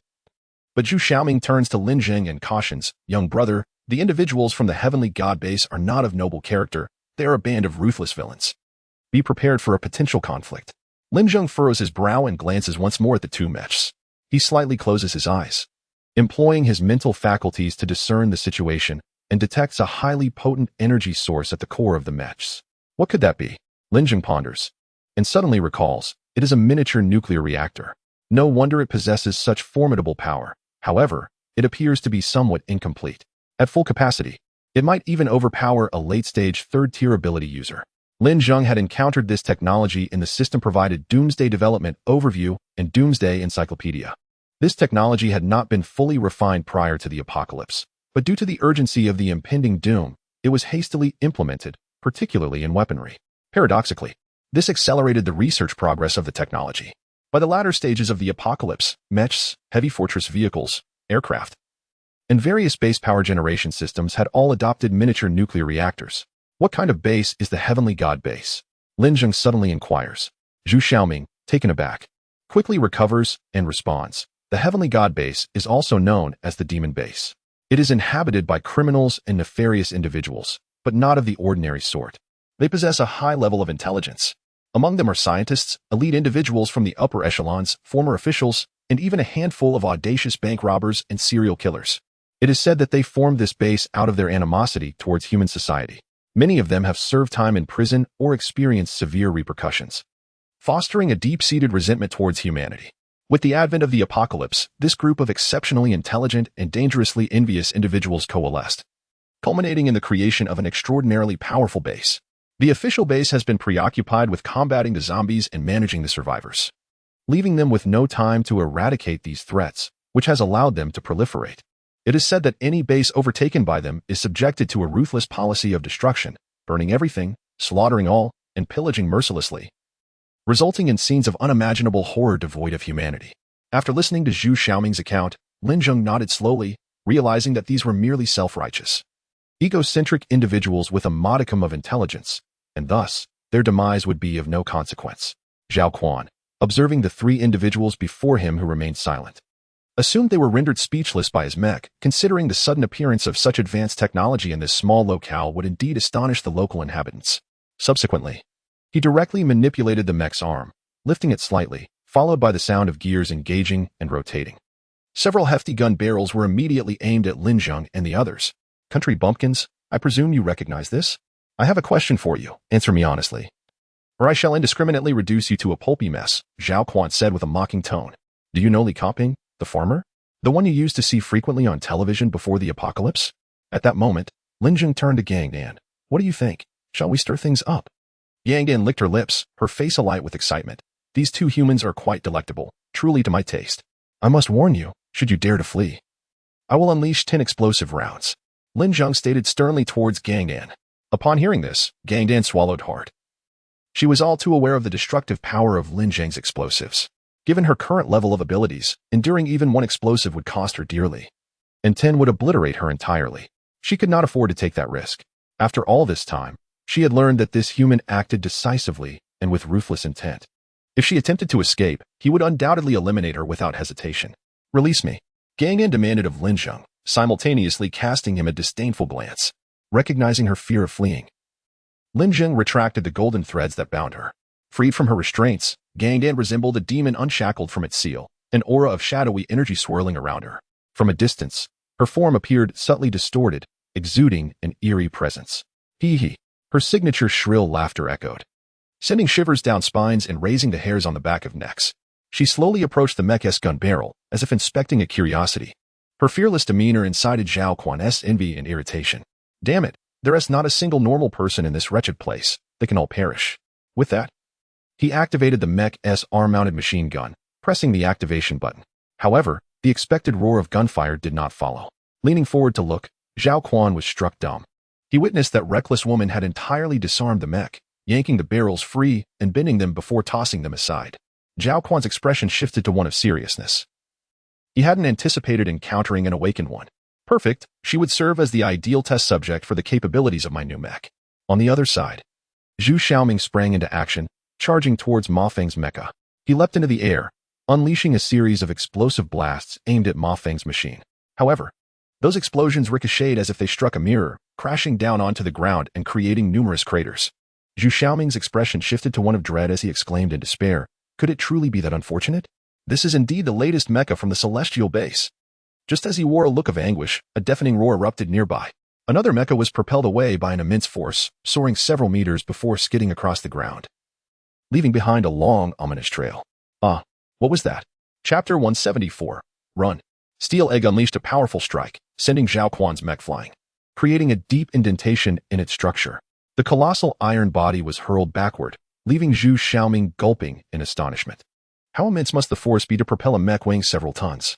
Moreover, this mech possessed the prowess of a third-tier ability user. Zhu Xiaoming couldn't help but smile wryly at the thought of his earlier intention to challenge her. Before he could fully comprehend the situation, Ma Feng's mech charged toward him at full speed. The four thrusters on its back erupted in a violent spray of sparks, followed by a bolt of orange, nearly transparent flame shooting forth. The internal rotational device of the mech whirred rapidly, first emitting a cacophony of noise, which escalated in frequency until it reached an almost inaudible pitch. At that moment, Ma Feng's mech was perilously close. Suddenly, two gleaming, massive blades emerged from the mech's palms, cleaving toward Zhu Xiaoming. Damn it! Zhu Xiaoming spat, swiftly darting beneath the mech's torso. This area was typically a blind spot for mechs, a zone of limited mobility, as they lacked the capability to bend at a full 180 degrees like a human. Having previously battled mechs at the celestial base, Zhu Xiaoming was somewhat familiar with their fundamental characteristics and weaknesses. However, as he reached the mech's underbelly, an unusual noise above him caught his attention. He looked up in shock to find a massive, black, flamethrower protruding from beneath the mech. Crap!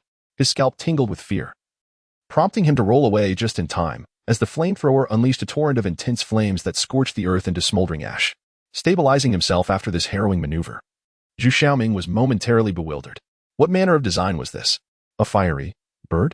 It seemed this latest mech had effectively resolved the issue of the underbelly blind spot.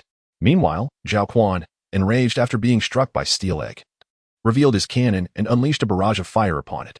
He was somewhat astonished to encounter such formidable ability users in this remote southwestern region.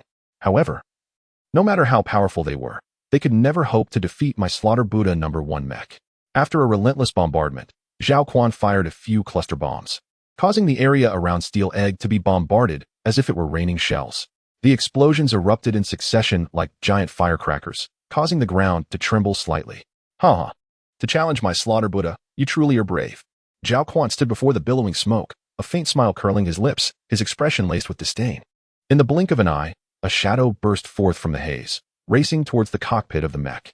With a soft thud, the figure known as Steel Egg clung to the glass exterior of the cockpit, its greedy eyes fixated on Zhao Quan, tongue flicking as if savoring an exquisite dish.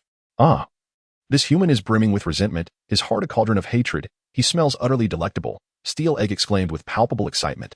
Zombies, after all, embody a concoction of virus, decay, bloodshed, and darkness. Thus, the more malevolent the individual, the more appetizing they appear in the eyes of the undead. This explained why Steel Egg had previously deemed Imo Russian and his companions more delectable than Wang Miao. They were simply more wicked. At that moment, Zhao Quan discerned the features of Steel Egg clearly, his pupils dilating in shock as he beheld the decaying flesh that signified her undead nature. She was, astonishingly, a female zombie. Regaining his composure, Zhao Quan swiftly maneuvered the mech to deliver a powerful punch, determined to crush whatever stood before him, be it human or zombie. Steel Egg, however, did not flinch. Instead, she raised her hand effortlessly to deflect the blow. Zhao Quan was left dumbfounded. A bomb could not annihilate her, nor could his strike. Just how formidable was this zombie? Suddenly, he recalled that the mech was equipped with a supernatural ability detection device, capable of identifying abilities up to the 4th tier. Initially, he had dismissed the need for such detection, but now, faced with this formidable opponent, he had to reconsider. He hastily pressed the detection button, and the screen illuminated with 5 red dots representing supernatural beings. 2 were Zhao Quan and Ma Feng, both at the early 2nd tier. But 1 point astonishingly indicated the peak of the 2nd tier. What? A peak 2nd tier supernatural being exists in this wretched place? Zhao Quan gasped in astonishment. He suddenly remembered hearing that the notorious Zhu Xiaoming, the top of the 100 ruthless list, had ventured southwest for unknown reasons. Zhu Xiaoming was also at the peak of the 2nd tier. A chilling thought struck him. Could this individual be Zhu Xiaoming himself? Although the celestial base was formidable, they had no desire to provoke someone as ruthless as Zhu Xiaoming. Their leader had long sought to recruit him, offering him a high-ranking position within the base, only to be met with a firm rejection. Just then, as Zhao Quan was grappling with his shock, the screen erupted in red light. He turned sharply to the display. Noticing that the other 2 dots had also transformed into red and were flashing incessantly, their frequency escalating until, with a resounding bang, the screen exploded. Zhao Quan, terror etched across his face, turned his gaze to the female zombie outside the glass. Could it be that she had surpassed the 4th tier? Suddenly, a jolt of realization coursed through him as he glanced at Lin Zheng, who stood leisurely nearby. He too was a formidable presence. Seeing Zhao Quan's fear, Steel Egg's excitement intensified. I am coming for you, delectable human. In a panic, Zhao Quan urgently called out to Ma Feng. Run. Run. They are too powerful. We cannot fight them. At that moment, Ma Feng was engaged in a fierce exchange with Zhu Xiaoming when he suddenly heard Zhao Quan's words, which left him somewhat perplexed. No, I don't sense their strength. I'm on the verge of concluding this battle. The one I am fighting is Zhu Xiaoming. The other 2 are 100 times more terrifying than him. Quickly, initiate self-destruction and flee in the backup mech. Zhao Quan uttered in terror before falling silent. Pathetic coward. Ma Feng cursed under his breath. Zhao Quan promptly activated the self-destruct sequence of his mech and piloted the backup machine into the sky to escape. Meanwhile, Ma Feng continued to charge at Zhu Xiaoming. He was quite vexed. Having fought for so long without gaining the upper hand was infuriating. However, Zhao Quan's earlier assertion that he was facing Zhu Xiaoming, the number 1 on the list of the 100 most ruthless individuals, provided him with a sense of relief. An exhilarating thought suddenly struck him. How delightful it would be to slay the foremost figure on that notorious list. Chapter 175, The Transaction, however. The screen of the mech displayed that another mech nearby had activated self-destruct mode. Damn it, Zhao Quan, are you trying to kill me? With that, he was compelled to engage the backup unit and ejected himself, simultaneously initiating the mech's self-destruct sequence. Yet, the moment he launched, he collided with something hard. Upon closer inspection, he discovered a winged figure before him, an angelic being. Such extraordinary abilities were exceedingly rare, with but 1 present at the divine base. Which is why Ma Feng recognized it. Flee. Lin Zheng intently gazed at Ma Feng, speaking in a grave tone. The backup unit was compact, accommodating only 1 person. Lin Zheng grasped the wing of the backup mech, rendering it immobile despite Ma Feng's attempts to accelerate. The rear of the mech was spewing white smoke frantically. Ma Feng was now in a state of urgency, for the 2 mechs were on the brink of explosion, with a miniature nuclear reactor as their detonation source. The ensuing blast would rival that of a small nuclear bomb, leaving the surrounding kilometers barren. Even a Tier 4 ability user would perish instantly. Such a terrifying weapon existed only in these 2 mechs at the divine base, and now, forced to initiate the self-destruct sequence, even if they returned to the base, they would likely face severe repercussions, perhaps even execution. Lin Zheng noticed Ma Feng's unusual demeanor. Fear glimmered in his eyes, hinting at an overwhelming urgency to escape. If they did not flee soon, it would be too late. The backup unit contained a solitary shell, and without hesitation, Ma Feng aimed and fired at Lin Zheng. Damn it, perish. The shell struck Lin Zheng, erupting in a blaze of fire, and the backup unit trembled violently, sustaining significant damage. He attempted to restart the backup unit but was horrified to find it still immobile. As the flames gradually subsided, Lin Zheng's figure came into view before him. At this moment, true terror gripped him. The proximity of the shell had inflicted no harm upon Lin Zheng. Could it be that Zhao Quan was right? He was indeed 100 times more formidable than Zhu Xiaoming? At that moment, Lin Zheng's attention was drawn to the two mechs below, motionless. He then recalled something he had read in the Encyclopedia of the Apocalypse. The Divine Base had installed self-destruct programs in each mech to prevent them from falling into the hands of others. If a mech were lost, stolen, or faced a life-and-death situation, the self-destruct sequence would be activated. This was bad. Lin Zheng suddenly turned his gaze towards Zhu Xiaoming below. A tremendous explosion erupted, unleashing a colossal mushroom cloud. Mere seconds later, another explosion occurred, creating yet another mushroom cloud. The shockwave from this detonation dispersed the previous cloud, while the fierce flames incinerated the desiccated trees within hundreds of meters. The powerful shockwave surged outward like a massive tidal wave, leaving devastation in its wake. Not a blade of grass survived in its path. This destructive influence gradually diminished only after several kilometers. Lin Zheng promptly activated his steel enhancement. Soon, the flames from the explosion surged toward him. The backup machine's Ma Feng gaped in terror, his eyes wide, and began to scream. In the next instant, his voice and body were engulfed by the searing flames. Before Lin Zheng, the scene transformed into a crimson haze. Even with his entire body reinforced with steel, he felt a faint, burning pain radiating from various parts of his body, indicating the immense power of the explosion. After the flames subsided, Lin Zheng could finally discern the scene before him. His backup machine was twisted and charred, and inside, Ma Feng had been reduced to a viscous, indistinguishable puddle. Lin Zheng discarded the ruined machine and hastily returned to the ground, which had been blasted into a crater several dozen meters in diameter and tens of meters deep. The scorched earth still emitted wisps of white smoke, a sight that sent shivers down his spine. Lin Zheng scanned the vicinity, hoping to catch sight of Zhu Xiaoming and Steel Egg. After a thorough search yielded no results, he feared they had been consumed by the searing heat of the explosion. Logically, Steel Egg, being a fifth-tier zombie, should not have been melted. Had it seized the opportunity to flee?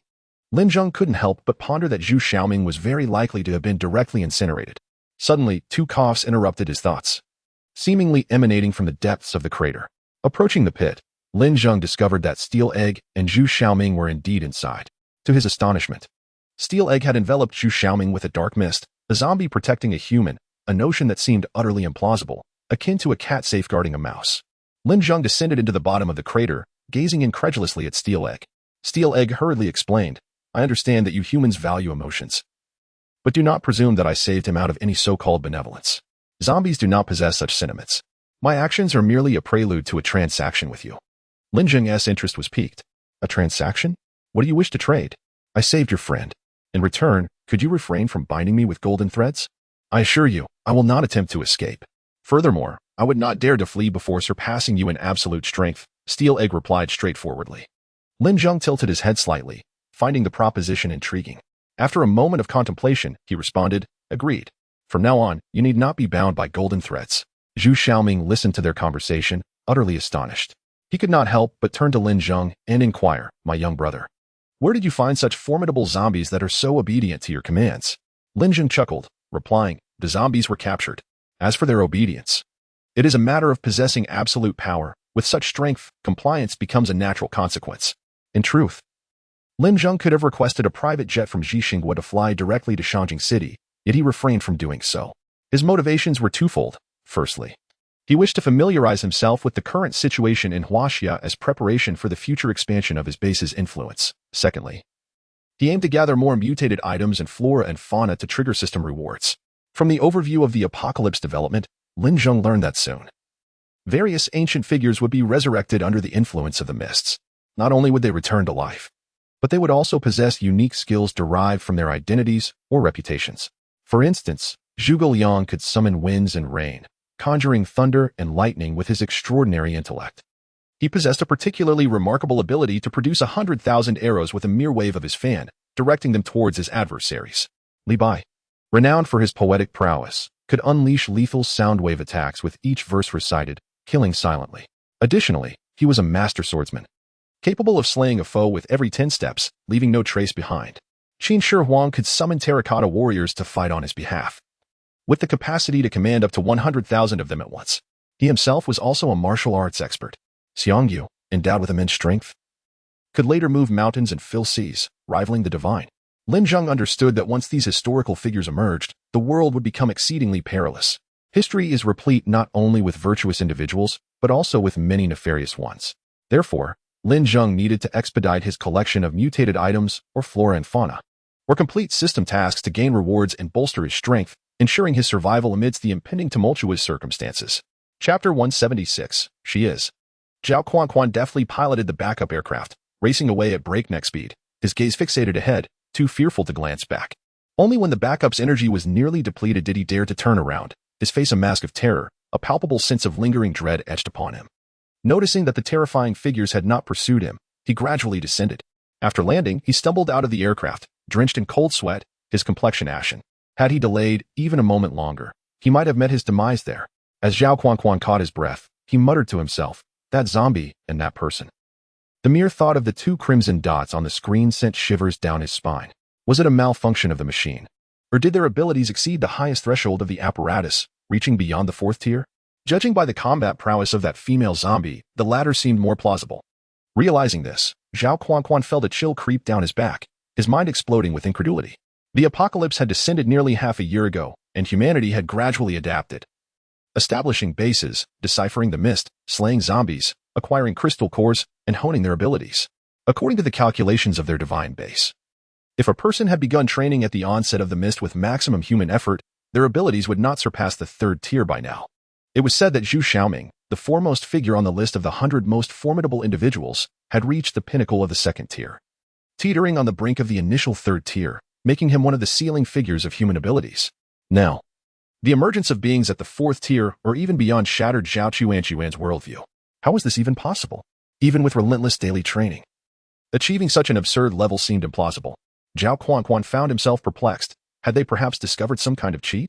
However, he needed to contemplate the consequences of his actions. This mission had resulted in the destruction of two of the latest super mechs. As the chief instructor of the mechs, he would undoubtedly face severe repercussions. Perhaps he should consider fleeing. Just as Zhao Quan was lost in thought, the communication device on the backup aircraft suddenly chimed. To his astonishment, it was a call from Qin Tong, the lord of the divine base. As he hesitated over whether to answer, the device connected automatically. And Qin Tong's voice resonated through the speaker. Zhao Quan, we are aware of the destruction of the two mechs and the death of Ma Feng. This time, we do not hold you accountable. Your opponents were simply too formidable, and the destruction of the mechs is understandable. Return to the base, your monthly supplies will be halved. And you must complete 10 B-tier missions to make amends. Hearing this, Zhao Quan was taken aback. He had braced himself for an onslaught of Qin Tong's wrath. Yet the response was merely a reduction in supplies and a task to undertake. Perhaps Qin Tong recognized the strength of their adversaries as well. Zhao Quan could only rationalize this situation to himself. Given the circumstances, he resolved to return to the divine base. After all, in these chaotic times, surviving outside the organization was a daunting challenge. All right, I will return immediately. It turned out that the two mechs were equipped with remote monitoring systems, allowing Qin Tong, situated thousands of miles away, to observe the battle scenes involving Zhao Quan and others with utmost clarity. After shutting down the communication equipment, Qin Tong addressed those beside him, instructing them to immediately disseminate the news that Zhao Quan had acquired the research results of the mutated rice and was currently en route to Beijing. A middle-aged man nearby furrowed his brow in confusion, voicing his concern, "My lord, but Zhao Quan has not actually obtained anything, and such actions would render him a target for all. It is uncertain if he can even return to the base alive." With a sly smile curving his lips, Qin Tong replied, "I am aware. The intention is precisely to make him a focal point of hostility." The middle-aged man paused, contemplating for a moment, and seemed to grasp the underlying strategy, revealing a sinister smile of his own. "My lord, this is a brilliant ruse, an overt display concealing a covert maneuver. Truly remarkable. This way, the attention of other bases would be drawn to Zhao Quan, enabling them to effortlessly retrieve the research results of the mutated rice." Qin Tong refrained from responding, merely smiling subtly, clearly indicating that the middle-aged man had hit the nail on the head. Furthermore, the decision to equip Zhao Quan and Ma Feng with the latest mechs was a deliberate tactic to convince individuals from other bases that they were the principal forces behind the theft of the mutated rice research results. At that moment, Zhao Quan was still reveling in his narrow escape, entirely oblivious to the fact that the days ahead would plunge him into a relentless cycle of pursuit and dread. Meanwhile, on the screen in front of Qin Tong, images of 3 individuals appeared: Zhu Xiaoming, Gang Dan, and Lin Zheng. "What brings Zhu Xiaoming to the southwest?" the middle-aged man inquired. regarding Zhu Xiaoming with a hint of perplexity. Qin Tong responded, "It is said that Zhu Xiaoming hails from the southwest, so his return poses no issue. However, the other two, it seems there is no record of these two. Our database has yielded no information on them. This is to be expected, as we only catalog mid-level and above ability users, and these two are likely mere mundanes." Yet, Qin Tong shook his head, his brow furrowing slightly. Clearly unconvinced by the middle-aged man's assertion, they do not seem to be simple individuals. "Do you recall the anomalous readings from the ability detection device on Zhao Quan's mech?" The middle-aged man tilted his head slightly, recalling, "Indeed, but that does not necessarily imply anything. Such anomalies can arise from a malfunction in the detection device itself. Or if the subject's abilities exceed the detection threshold," Qin Tong stated with a grave tone. "That is impossible. The detection device's limit is Tier 4. There cannot possibly be a Tier 4 ability user in this world. It must be a malfunction," the middle-aged man asserted with certainty, pushing up his glasses. Qin Tong looked at the middle-aged man, posing a question. Then why did Zhao Quan and Ma Feng initiate the self-destruct mechanism of their mech? Was it because of Zhu Xiaoming? The middle-aged man hesitated momentarily, the words on the tip of his tongue spilling forth, only to feel a pang of unease. Although Zhu Xiaoming possessed formidable strength, he was merely at the pinnacle of the second tier. Even should he ascend to the initial stage of the third tier, it would be impossible for him to overcome two of our latest engineered mechs, let alone compel them to initiate their self-destruction protocols. The only plausible explanation is that the pair, a man and a woman, are exceptionally powerful. The footage transmitted by the two mechs only provided a vague glimpse of the steel-clad individual in action, rendering it impossible to ascertain her true strength. Unlike the time before the cataclysm, the number of satellites in the sky and ground-based stations has significantly diminished, resulting in communication signals that are far less reliable, thus rendering the visuals rather nebulous. They are indeed formidable. Third tier? Fourth tier? The astonishment on the middle-aged man's face suggested he was beginning to concur with Qin Tong's hypothesis. Qin Tong shook his head, stating, "I cannot say for certain. In any case, these two individuals are more formidable than Zhu Xiaoming. It would be best to forge an alliance if possible. If not, we must exercise caution and avoid confrontation." The middle-aged man nodded in agreement. "Should we restore their images and print them out to alert others at the base?" "Certainly." At this moment, Qin Tong continued to scrutinize the video transmitted by the mech, the images flickering on his lenses as he stood still, attempting to discern any clues. Suddenly, his fingers danced swiftly across the keyboard, hitting the pause button just as the image froze on the figure of Steel Egg, pressed against the glass exterior of the Slaughter Buddha 1 control room. "What is it?" The middle-aged man glanced at the paused frame, then back at Qin Tong. Qin Tong remained silent, instead manipulating the mouse and keyboard to magnify the image, until nearly the entire screen was filled with Steel Egg's face, albeit rendered quite indistinct. Even so, the patches of decayed flesh on her face were still strikingly apparent. Both Qin Tong and the middle-aged man gasped in unison, exchanging a shocked glance. Their voices trembling as they uttered, "She is a zombie." Chapter 177, A Showdown? Lin Zheng had surmised that the individuals from the Celestial Base had arrived in Jiangtong City primarily to acquire the results of the mutant rice research. Although one had managed to escape, he felt no apprehension. After all, the research findings were securely in his possession. The Tiwan base was fortified with Jiang Yitong and others, along with a super barrier, ensuring Li Comping's safety. Moreover, with Xi Xinghua in the Academy of Abilities present, who would dare to threaten Li Comping? Thus, after navigating through this minor upheaval, they pressed onward. Lin Zheng retrieved an off-road vehicle from the system's space, intending to drive. For the journey from Jiangtong City to Shanjing City spanned 2,000 to 3,000 kilometers. On foot, it would take several months to traverse such a distance. Upon Lin Zheng conjuring an off-road vehicle out of thin air, Zhu Xiaoming and Gang Dan displayed identical expressions of astonishment, their mouths agape in a na shape, eyes wide with disbelief. "Little brother, is this magic?" Lin Zheng simply responded, "Consider it my awakened ability. Crafting an off-road vehicle with bare hands." The incredibility of such a power was staggering, akin to a divine act of creation. Typically, abilities were energy-based. Even water or metal elemental powers could only manifest singular elemental substances. However, Lin Zheng's prowess, which allowed him to generate multiple elements with precise combinations, was nothing short of magical. Consequently, Gang Dan's gaze towards Lin Zheng shifted, imbued with a growing sense of respect amidst his envy. Zhu Xiaoming naturally took the wheel.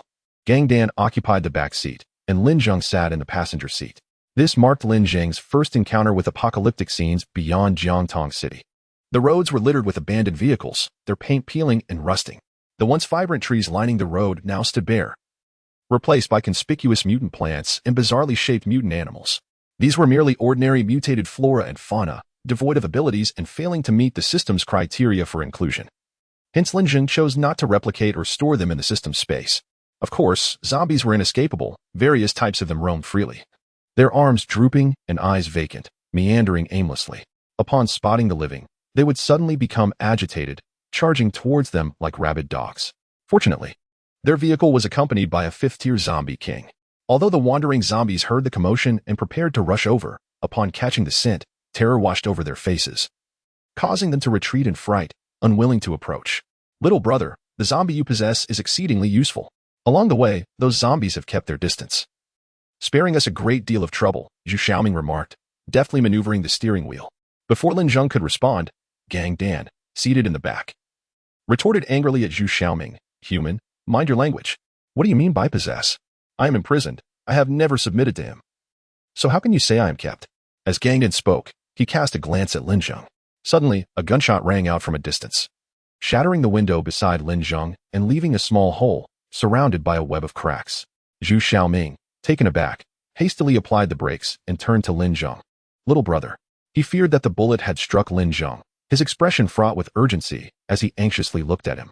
Meanwhile, Gang Dan remained composed in the back seat, as if nothing were amiss, for she understood that to Lin Zheng, a bullet was akin to a mere drop of water upon his skin. Lin Zheng slowly turned his gaze to Zhu Xiaoming and said, 200 meters to my right. In the second-to-last floor of that building, in the first room on the right, someone is attacking us. What? Zhu Xiaoming exclaimed, utterly astonished. How do you know that so clearly? Are you all right? He inquired, a mix of curiosity and concern evident in his voice. Lin Zheng slowly opened his palm, revealing a deformed bullet fragment, while his hand remained unscathed. It told me, Lin Zheng replied calmly. You caught that bullet. Zhu Xiaoming stammered, his shock rendering him speechless. Lin Zheng nodded and continued, from the angle and force at which the fragment was shot, one can deduce the shooter's position. Upon hearing this, Zhu Xiaoming gulped audibly. The ability to catch a bullet barehanded was astonishing enough, but to also infer the shooter's location from the bullet's trajectory and force? Was such an ability even conceivable? This was, in fact, a manifestation of Lin Zheng's transformation after breaking through to the fifth tier. His senses had been magnified severalfold, granting him acute sensitivity to the bullet's angle and force. Little brother, should we deal with them? Zhu Xiaoming asked. Had it been the old Zhu Xiaoming, he would have already engaged in combat. However, this time, he refrained and instinctively sought Lin Zheng's opinion, unconsciously regarding him as the leader. Lin Zheng remained silent, raising the bullet fragment to examine it before gently closing his eyes, mentally tracing the trajectory of the fragment. After a moment, he abruptly opened his eyes, turned his head towards the window, and swiftly hurled the bullet fragment. The speed was so great that it produced a whistling sound. Zhu Xiaoming was once again left in awe, witnessing the raw power with which Lin Zheng had cast the bullet. Inside the building, the sniper's expression changed dramatically as he hastily rolled aside. A sharp crack echoed as the sniper rifle scope exploded, sending the rifle flying. The sniper then turned to a man beside him, clad in a leather jacket and wearing sunglasses, saying, "There's also a sniper on the opposite side." "How many are there?" the man in sunglasses inquired. "3, the sniper replied. "But one has already been taken out by me. Now only 2 remain. The sniper among them is using a Barrett, otherwise, it wouldn't possess such formidable power." To his surprise, a smile crept across the face of the man in sunglasses, indicating that he perceived the situation as an opportunity to seize some plump prey. Those who can make use of Barrett rifles are undoubtedly prime targets, and the off-road vehicle they are driving appears to be quite new. If I could seize it as your chariot, dear leader, it would be nothing short of magnificent. Haha. These plump sheep are firmly within my grasp. The man in sunglasses chuckled heartily, then turned to the sniper and inquired, "Do you have confidence in eliminating that opposing sniper?" The sniper, brimming with assurance, replied, "Boss, it was merely a momentary lapse on my part that allowed them to gain an advantage. I am a sniper from the Wild Wolf mercenary team. Even if they possess superior sniper rifles, they are but a heap of scrap metal in their hands. Just watch. Dear leader, as I methodically take them down one by one." Chapter 178. Special Physique. The sniper swiftly rolled over, retrieving the sniper rifle from the ground, and then rose to lean against a wall. From his backpack, he skillfully extracted a new scope, replacing the damaged one with practiced ease. A smile crept across his lips, revealing his exhilaration, seemingly celebrating the encounter with an equally matched adversary. With a decisive click, he chambered around and hastily darted to another window. Instead of recklessly exposing himself, he cleverly placed a hat on the muzzle of his rifle, cautiously elevating it from beneath the window frame. As the brim of the hat emerged, a sharp crack resonated through the air, sending the hat spiraling away, revealing a gaping hole.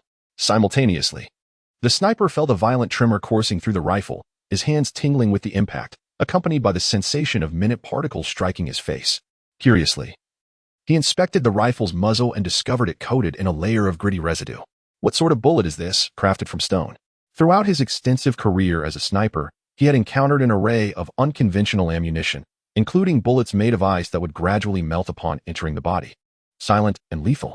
He had even seen bullets enveloped in reactive metals that would explode upon contact with blood, creating grotesque wounds. Thus, the notion of a stone bullet did not astonish him. In reality, what he had encountered was merely a small pebble casually tossed by Lin Zheng. The sniper chuckled confidently to himself, murmuring, "Humph, decent marksmanship, but lacking experience. A mere trick, and he falls for it. I thought I was up against a worthy opponent. But it seems another soul shall soon be claimed by my rifle." Meanwhile, in the off-road vehicle, Lin Zheng held a handful of gravel. Rubbing it between his fingers as he gazed at the distant building, a faint smile grazing his lips.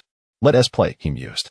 Zhu Xiaoming, standing beside him, was utterly dumbfounded, his expression one of sheer astonishment as he beheld Lin Zheng's audacity. Throwing stones with the impact of a sniper rifle? Could it be that the sniper rifle had somehow become sentient? Initially, Zhu Xiaoming had his hand poised on his sidearm, but upon witnessing this display, he quietly withdrew it, covering it with his clothing. Many individuals with special abilities carried firearms. As most abilities had limited ranges, Zhu Xiaoming's explosive power only reaching a few dozen meters. Thus, carrying a firearm was a reasonable precaution. However, Lin Zheng was different. His explosive capabilities could effortlessly reach over 1,000 meters. "Gongzi, what do you think? Are you confident we can take down these plump targets?" The man in sunglasses removed his shades and addressed the sniper, Wang Gang. Wang Gang grinned confidently, "Boss, I've assessed the opponent's strength. There's a bit of skill, but not much. Everything is well within my control." He caressed the sniper rifle, a proud expression adorning his face as he turned to the man in glasses. "Boss, let me borrow someone for a moment." The bespectacled man nodded slightly, then casually seized one of the men bound tightly with ropes and tossed him before Wang Gang. There were over a dozen such captives, all abducted by the bespectacled man from various bases to serve as slaves for his own. Most were men, with only a few women among them, each face etched with sheer terror. In this grim new world, women had become exceedingly precious, a coveted resource among the bases due to their ability to bear children. Since the apocalypse struck, humanity had plummeted in numbers by over 90%, creating an urgent need for a substantial population to restore the fundamental structure of society. Simultaneously, they had also become objects of degradation and amusement. Women with special abilities held a slightly elevated status, yet their inherent physical fragility relegated them to a subordinate position. It was only later, as human abilities advanced, that the disparities in physicality began to diminish, leading to a semblance of equality between genders. Thus, strength begets equality. It is not merely a matter of rhetoric. Wang Gang seized the man, threatening him. "If you wish to live, you will do as I say." The man nodded frantically in fear. Wang Gang then pointed to a piece of rebar on the ground, instructing, "Now, pick up that rebar and stand by the window on the right." "All right, I'll do it. Please don't kill me," the man implored, bowing repeatedly. "Hurry up." Wang Gang kicked the man's backside, swiftly slicing through the ropes binding him. The man hurriedly scrambled to retrieve the rebar, trembling as he approached the right window. Meanwhile, Wang Gang positioned himself by the left window, poised to strike. The moment the man was shot, Wang Gang would swiftly lean in, take aim, and fire a single shot to the head. He had already envisioned the moment in his mind, imagining the gruesome sight of his bullet shattering the man's skull. At that moment, Lin Zheng was observing the scene within the room through the global surveillance system, a grin spreading across his face. An ordinary sniper might indeed fall for this trap. But he was a cunning old fox, and regrettably for them, they were up against him. In the face of an absolute godlike perspective, no amount of scheming could hold weight. Suddenly, he shifted his view and noticed a small girl in the corner, her face smeared with dirt, trembling uncontrollably in ragged clothing. Faint traces of blood visible upon her skin. Lin Zheng sensed something unique about her. Upon closer inspection, he realized with a jolt that her right pupil was remarkably small, resembling a tiny black dot, while the scara dominated her eye. This was a sign of zombification. Yet, the girl was clearly not a zombie. Her fearful expression indicated she was an emotional human being, for low-tier zombies lack emotions and rationality, while high-tier zombies could never be captured by them. Could it be? Just then, the system's voice echoed, "Congratulations, host. You have discovered a half-zombie human. Task triggered. Recruit her as a disciple. And the range for object replication will be increased to 1,500 cubic units. Half-zombie physique." Lin Zheng was somewhat taken aback. The half-corpse constitution was an extraordinarily rare trait. 1 in a million. This constitution comprised half human and half zombie, enabling an exceptionally rapid cultivation speed, several times that of an ordinary person. Moreover, zombies would not attack individuals with this constitution. Lin Zheng nodded. Although zombies would spare such individuals, humans would not. With that in mind, Lin Zheng resolved to take in the little girl. With his boundless resources and her remarkable cultivation speed, she might become a formidable asset to the Taoyuan base in the future. As his thoughts returned to the present, Lin Zheng gazed at the man wielding a steel rod by the window and the sniper leaning against the wall. In a deep voice, he declared, "Since you are so confident, I shall strike you down at the very moment of your arrogance." Chapter 179. Heartfelt confessions. With a sharp crack, the glass shattered, followed by a piercing sound of air being sliced. In the next moment, the man wielding a steel rod seemed to be struck by an invisible force, his body hurtling backward and crashing heavily to the ground. Fortunately, he did not perish. Lin Zheng had skillfully controlled the force of the stone he threw, just enough to render him unconscious. Wang Gang, quick-witted and alert, seized the opportunity. He immediately raised his gun, pivoted, and aimed out the window, swiftly locking onto his target. However, when he glimpsed Lin Zheng's face through the scope, a wave of dread washed over him, his scalp prickling and cold sweat trickling down his back, as if he had seen a ghost. Hadn't he shot him dead? Confusion flooded his mind, yet instinctively he squeezed the trigger. A spark erupted from the muzzle, and the bullet shot forth, cutting through the air. After firing, he quickly retreated behind the wall, trying to steady his racing heart, as Lin Zheng's visage replayed in his mind. Damn it, am I seeing things?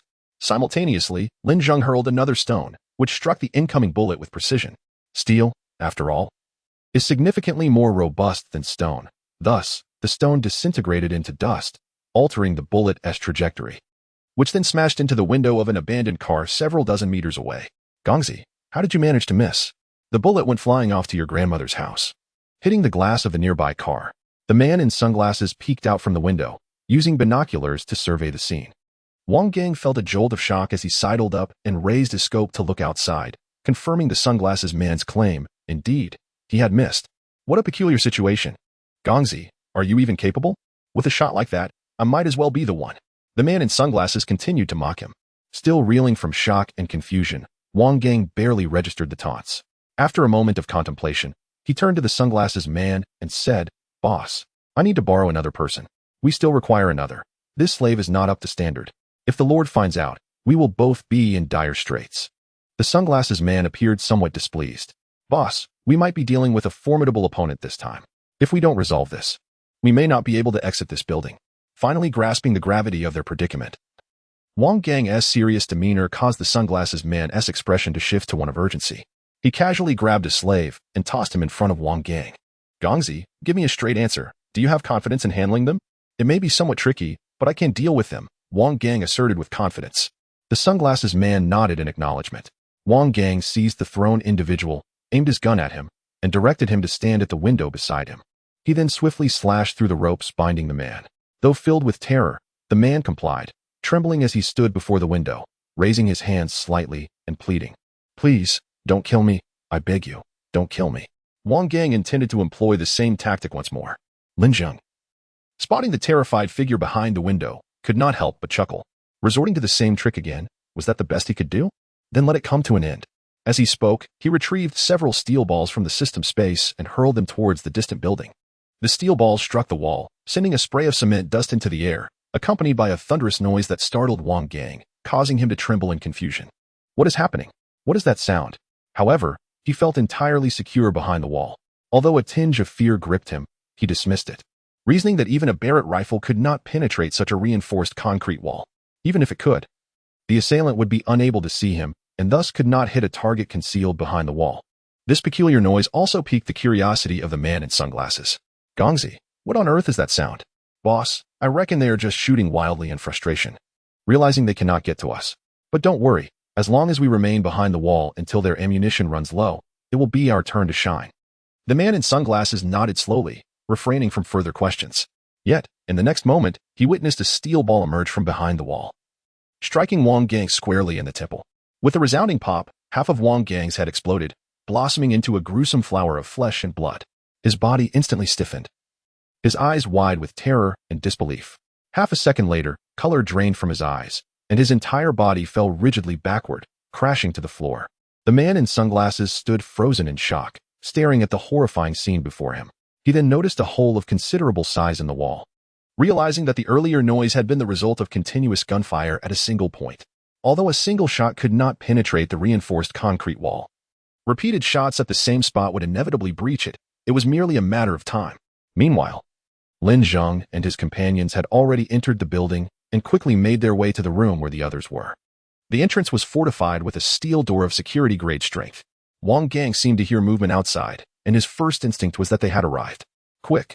Lock the door. The younger members scrambled to secure the door, barricading it with furniture like tables and sofas. Only after completing this did they feel a modicum of relief. Wang Gang's death solidified their belief that they had encountered a formidable adversary, having kicked against an iron wall. "Boss, what should we do now?" The man in sunglasses shouted, his heart racing with panic. "What are we going to do? Even with a sniper rifle, there's no way I can breach this steel door. If we stay inside and wait until nightfall when the zombies come out, they will surely leave. Who knows, they might even be devoured by the zombies." The younger members nodded in agreement. "That's right, as long as we don't go out." Just then, a tremendous bang resounded as the iron door and the furniture were hurled backward against the wall. Everyone turned in terror towards the entrance. "Mom, I'm scared."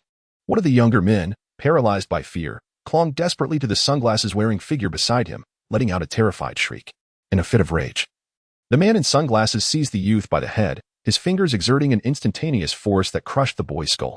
He then fixed his gaze unwaveringly on the entrance, pondering the nature of the divine presence that was so terrifying.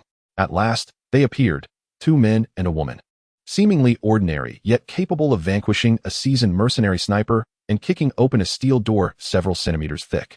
The man in sunglasses quickly regained his composure and commanded his subordinates, "Advance and eliminate them." However, his men hesitated, fear evident in their demeanor. In a fit of fury, the sunglasses-clad figure lunged at one of them, viciously extracting his kidney with a single claw-like motion. Blood gushed from the youth's mouth, splattering onto the man in sunglasses, inciting his wrath further. With another swift motion, he tore out the young man's heart and lungs. The youth, eyes wide in disbelief, locked his gaze onto the man in sunglasses and, with his last breath, uttered, "Boss, is this what you meant by pouring our hearts out?" It seemed, after all, there was some truth to it. Chapter 180, Mutual Destruction? As the man in sunglasses prepared to strike with lethal intent, his minions, emboldened by the impending violence, charged recklessly towards Lin Zheng and his companions, their cries echoing fervently to bolster their courage. Just as Lin Zheng was about to retaliate, he was swiftly halted by Zhu Xiaoming. "My young brother, allow me to handle this trivial matter," Zhu Xiaoming declared, cracking his knuckles with an impassive demeanor as he stepped forward. Steel Egg, observing intently from the sidelines, seemed to await something significant. "Go ahead." Lin Zheng subtly nodded at Steel Egg.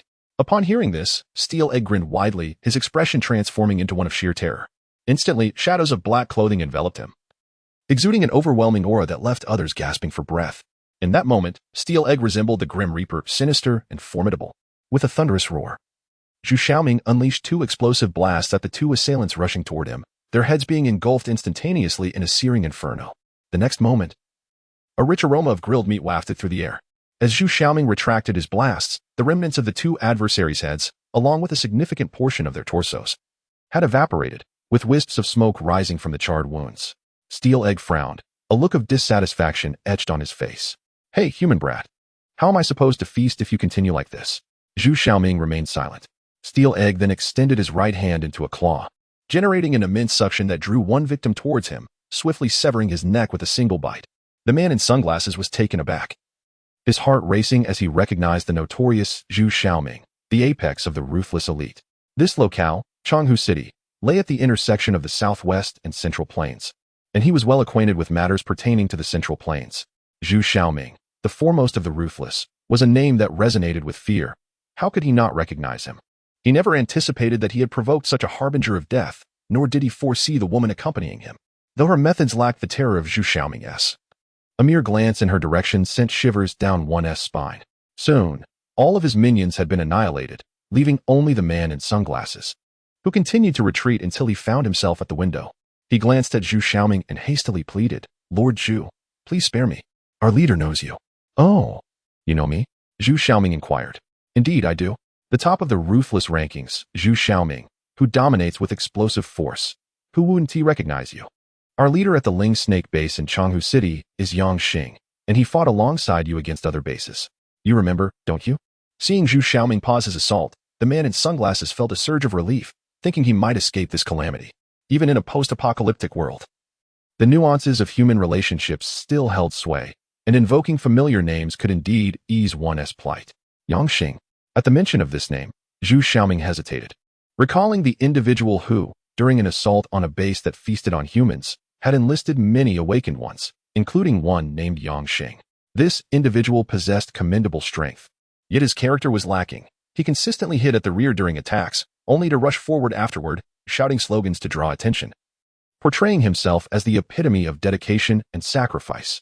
During the distribution of supplies, there was no frantic scramble. Instead, they discreetly noted the weaker individuals, planning to seize their resources once the distribution was complete. Zhu Xiaoming was somewhat surprised to discover that this individual had established a base in Changhu City. However, judging by the caliber of his subordinates, it was likely that his base comprised nothing more than a motley crew. Regrettably, had you encountered merely me today, there might have been a chance for survival, Zhu Xiaoming remarked coldly. The man in sunglasses was taken aback, staring blankly at Zhu Xiaoming, then glancing at the woman beside him and the youth behind. Are you implying that these two are more formidable than you? At that moment, the man in sunglasses cast a glance downwards, a glint of cunning flashing in his eyes. Suddenly, he raised his arm towards the opposing building, launching a crossbow bolt from his sleeve, which was tethered by a steel wire. He promptly leaped onto the windowsill, his expression of fear transforming into one of triumph. Humph. What is so remarkable about being at the top of the 100 most ruthless individuals list? Aren't you still alone, devoid of any power? How long do you think you can hold your ground? Farewell, everyone, while you are preoccupied with murder. I have already summoned nearby zombies with our base's Soundwave Corpse lure device. Enjoy the affection of the undead. With that, the man in sunglasses discarded a cylindrical object, presumably the Soundwave Corpse lure device, before attempting to grasp the steel wire to leap to another building. Upon witnessing this, Gangan executed a palm absorption technique, forcefully drawing him back, seizing him by the neck, and then extending a hand to retrieve the Soundwave lure device from the ground. Examining it closely, he brought it to his ear, savoring the sound, even closing his eyes momentarily to listen. I thought there were fresh meat zombies calling to me. Turns out it was this contraption. What a trick. Cursing aside, he honestly tucked it away in his pocket. With a decisive snap, Gangan shattered the man in sunglasses' arm, complete with the crossbow, and tossed it aside before hurling him into a corner. Leave some fresh offerings for my undead descendants. The man in sunglasses clutched his injured arm, casting a malevolent glare at them. If I must perish, none of you shall survive either. He then directed his gaze towards the captives, growling. You filthy insects shall all accompany me to the grave. Ha ha ha, I shall not suffer loss. No sooner had he finished speaking than the undead began to surge through the door. The captives, upon seeing the zombies, immediately descended into chaos, shrieking in terror and fleeing in all directions, utterly disregarding one another. Only the little girl stood defiantly, glaring at the approaching zombies without a trace of fear on her face. It turned out her earlier trembling was not from fear, but from sheer rage. Observing the girl's demeanor, Lin Zheng nodded slightly, quite impressed. The woman possesses a formidable spirit, and with proper cultivation, she is destined to achieve greatness.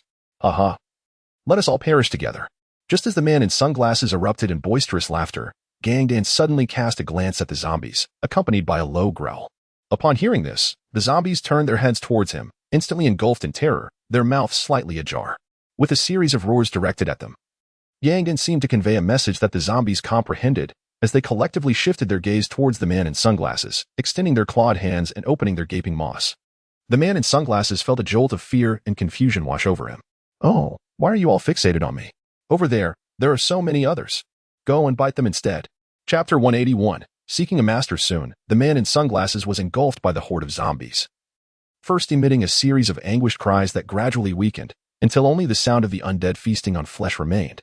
The group of captives, gripped by fear for their lives, instinctively sought to protect themselves, shoving one another forward in hopes that the zombies would satiate their hunger and depart. Among them, however, a young girl stood defiantly, glaring at the zombies with a demeanor reminiscent of an adult. Suddenly, a peculiar scream pierced the air, followed by the shattering of a window as a third-tier bat zombie swooped into the room. It landed abruptly, its legs slightly bent, the sounds of muscle and bone grinding against each other echoing ominously. Its wings folded, revealing a glimmering bone spur protruding from the joint. Little sister zombie, where are you? Big brother has arrived. The bat zombie grinned lewdly, its tone dripping with insidious intent, clearly drawn by the sound-emitting lure.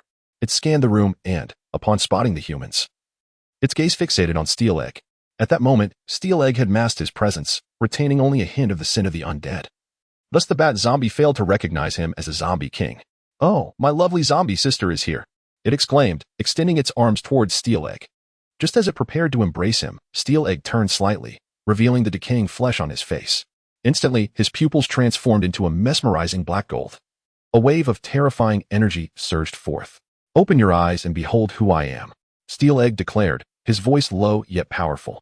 The bat zombie felt a chill run down its spine, panic seizing its heart as sweat beaded in its palms. "Why you are?" Clearly, it had sensed the aura of the zombie king emanating from Steel Egg. With an air of authority, Steel Egg reprimanded, "You wretched creature, easily deceived by human trickery.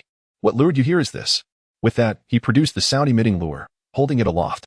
The bat zombie's face paled in an instant, and it hastily confessed. "I am sorry, Begone," Steel Egg commanded. The bat zombie, now thoroughly terrified, turned to flee, but then reconsidered it could not return empty-handed. It decided to randomly capture a human to feast upon later.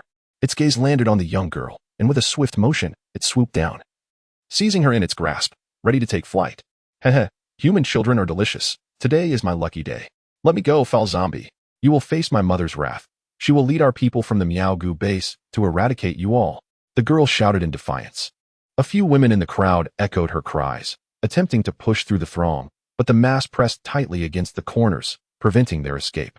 The girl struggled fiercely, her voice ringing out, "Behave yourself, or I shall snap your neck right now. Come at me, I fear you not," the bat zombie threatened. The bat zombie no longer paid heed to the little girl. However, as it lifted its gaze, it discovered a figure standing defiantly before it, a human boy. A fearless young man. Just perfect, a boy and a girl, a balanced diet. "I shall take you both away." With that, it seized Lin Zheng's shoulder and flapped its wings vigorously, intending to take flight. Yet, to its astonishment, the boy seemed rooted to the ground. No matter how much force it exerted, it could not ascend. "Release that girl." Lin Zheng remained steadfast, his voice deep and resolute. The bat zombie was momentarily taken aback, thinking it had misheard. "Human brat, do you even know who you are?" Before it could finish, Lin Zheng grasped its arm and yanked it downwards with immense force, sending the bat zombie crashing to the ground like a heavy block of iron. "Lin Zheng, don't kill it." Steel Egg's warning rang out just as Lin Zheng placed a foot on the bat zombie's head, causing its skull to burst open like a watermelon, juices spilling everywhere. The little girl stood by, utterly dumbfounded, mouth agape and eyes wide with shock, staring at Lin Zheng as if witnessing a deity's descent. Her heart raced tumultuously, a storm of excitement surging within her. "He is so powerful, even more so than my mother." The little girl was secretly astounded. Then, Lin Zheng slowly turned to Steel Egg, hands raised in exasperation. "Why didn't you say so earlier?" Steel Egg, infuriated and gritting his teeth, realized that Lin Zheng had undoubtedly done it on purpose, even putting on a show to annoy him. Yet, what could he do? After all, he was no match for Lin Zheng. "You're amazing." The little girl gazed at Lin Zheng with admiration, occasionally blinking in disbelief. "Do you want to learn? I can teach you." The little girl was momentarily taken aback, incredulous, her face a canvas of disbelief. After a pause, she stammered, "Really? Is that true?" "Of course. What is your name?" Lin Zheng nodded. The little girl's face lit up with excitement as she hurriedly replied, "I am Xiao Xiao, Li Xiao Xiao. Master, please accept my bow." Task completed. Successfully took on a disciple. Object replication range increased to 1,500 cubic units. Then, the little girl mimicked the bowing rituals seen in television dramas, kneeling before Lin Zheng, who found her both genuine and amusing. "All right, rise. Since you have pledged to follow me, you shall accompany me from now on." Upon hearing this, the little girl wore an expression of conflicted hesitation, as if holding back. After a moment of silence, she looked up at Lin Zheng and said, "Master, may I first bid farewell to my mother?" Lin Zheng nodded, "Of course." At this, Li Xiao Xiao leaped up in joy. Yay. Meanwhile, under Steel Egg's control, the zombies began to slowly retreat from the building. The captives, initially terrified, became bewildered upon witnessing the zombies' gradual departure, their expressions a mix of confusion. Why are the zombies leaving? Have they had their fill? They exchanged glances, wide-eyed and silent. "Forget about it. Let us flee." Suddenly, a voice rang out from the crowd, igniting chaos. In an instant, more than half the people had scattered, leaving only 4 or 5 women standing still. Li Xiao Xiao hurried over and untied the ropes from the plumpest of the women. "Sister, are you all right?" she inquired with genuine concern. The plump woman knelt down and gently patted Li Xiao Xiao's head, asking, "Xiao Xiao, are you okay?" Yes, I'm fine. Good, as long as you're unharmed. Let us free the other sisters. All right. The ropes of the remaining women were soon untied, and they all approached Li Xiaoxiao with caring inquiries. Strangely, none of them expressed gratitude towards Lin Zheng. Instead, they cast him and Zhu Xiaoming disdainful glances, even harboring a hint of animosity. Had it not been for Lin Zheng's intervention, they might have come at him with knives by now. Chapter 182. What is so impressive about it? Come on. Shishao, let us return. With these words, the plump woman picked up Li Xiaoxiao, intending to leave without expressing gratitude for Lin Zheng and the others' life-saving efforts. Rujia, it was our masters who rescued us. Shouldn't we thank them and invite them to our base? Li Xiaoxiao implored the plump woman. Xiaoxiao, have you forgotten your mother's teachings? There is not a single good man in this world, though they appear to have saved us. Who knows what ulterior motives they may harbor? The plump woman cast a glance at Lin Zheng and Zhu Xiaoming, clearly directing her words at them. No, Rujia. Our masters are good people. They are different from other men, Li Xiaoxiao fervently defended, striving to persuade the woman. Men are adept at employing sweet words and deceitful tactics. They disguise themselves as virtuous individuals to gain our trust, only to approach us for their nefarious purposes, the plump woman asserted with unwavering conviction. As if she had dissected Lin Zheng and his companions and found them to be entirely wicked. Zhu Xiaoming could no longer endure her words. He stepped forward, visibly displeased. Do you possess any sense of decorum? We saved you, yet instead of gratitude, you speak with such disdain. I suspect you were never taught proper manners. Lin Zheng refrained from intervening, curious to see what these women were truly made of, so audacious and ungrateful. Indeed, Zhu Xiaoming was quite spirited when confronting others. Lin Zheng initially believed that Zhu Xiaoming's words would incite anger in the women, perhaps even provoking them to violence. However, to his surprise, they remained remarkably calm.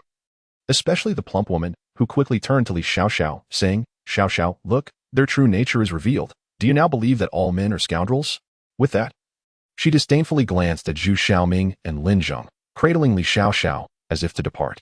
Yet, Li Xiaoxiao struggled to leap from the woman's embrace, retorting, But Rujia, Mama also said that we must be grateful and never forget our humanity. Besides, if all men are bad, does that mean your father and grandfather are also bad?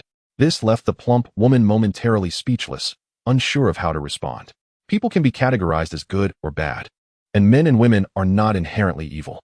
Our masters are good people, Li Xiaoxiao asserted with righteous fervor. After a moment's hesitation, the plump woman's expression conflicted. Ultimately, she squatted down to gently pat Li Xiaoxiao's head, softly saying, Xiaoxiao, your words are becoming increasingly sharp. I cannot argue with you. But you must consider this. If you take them to the base, your mother might harm them. Upon hearing this, Li Xiaoxiao smiled brightly.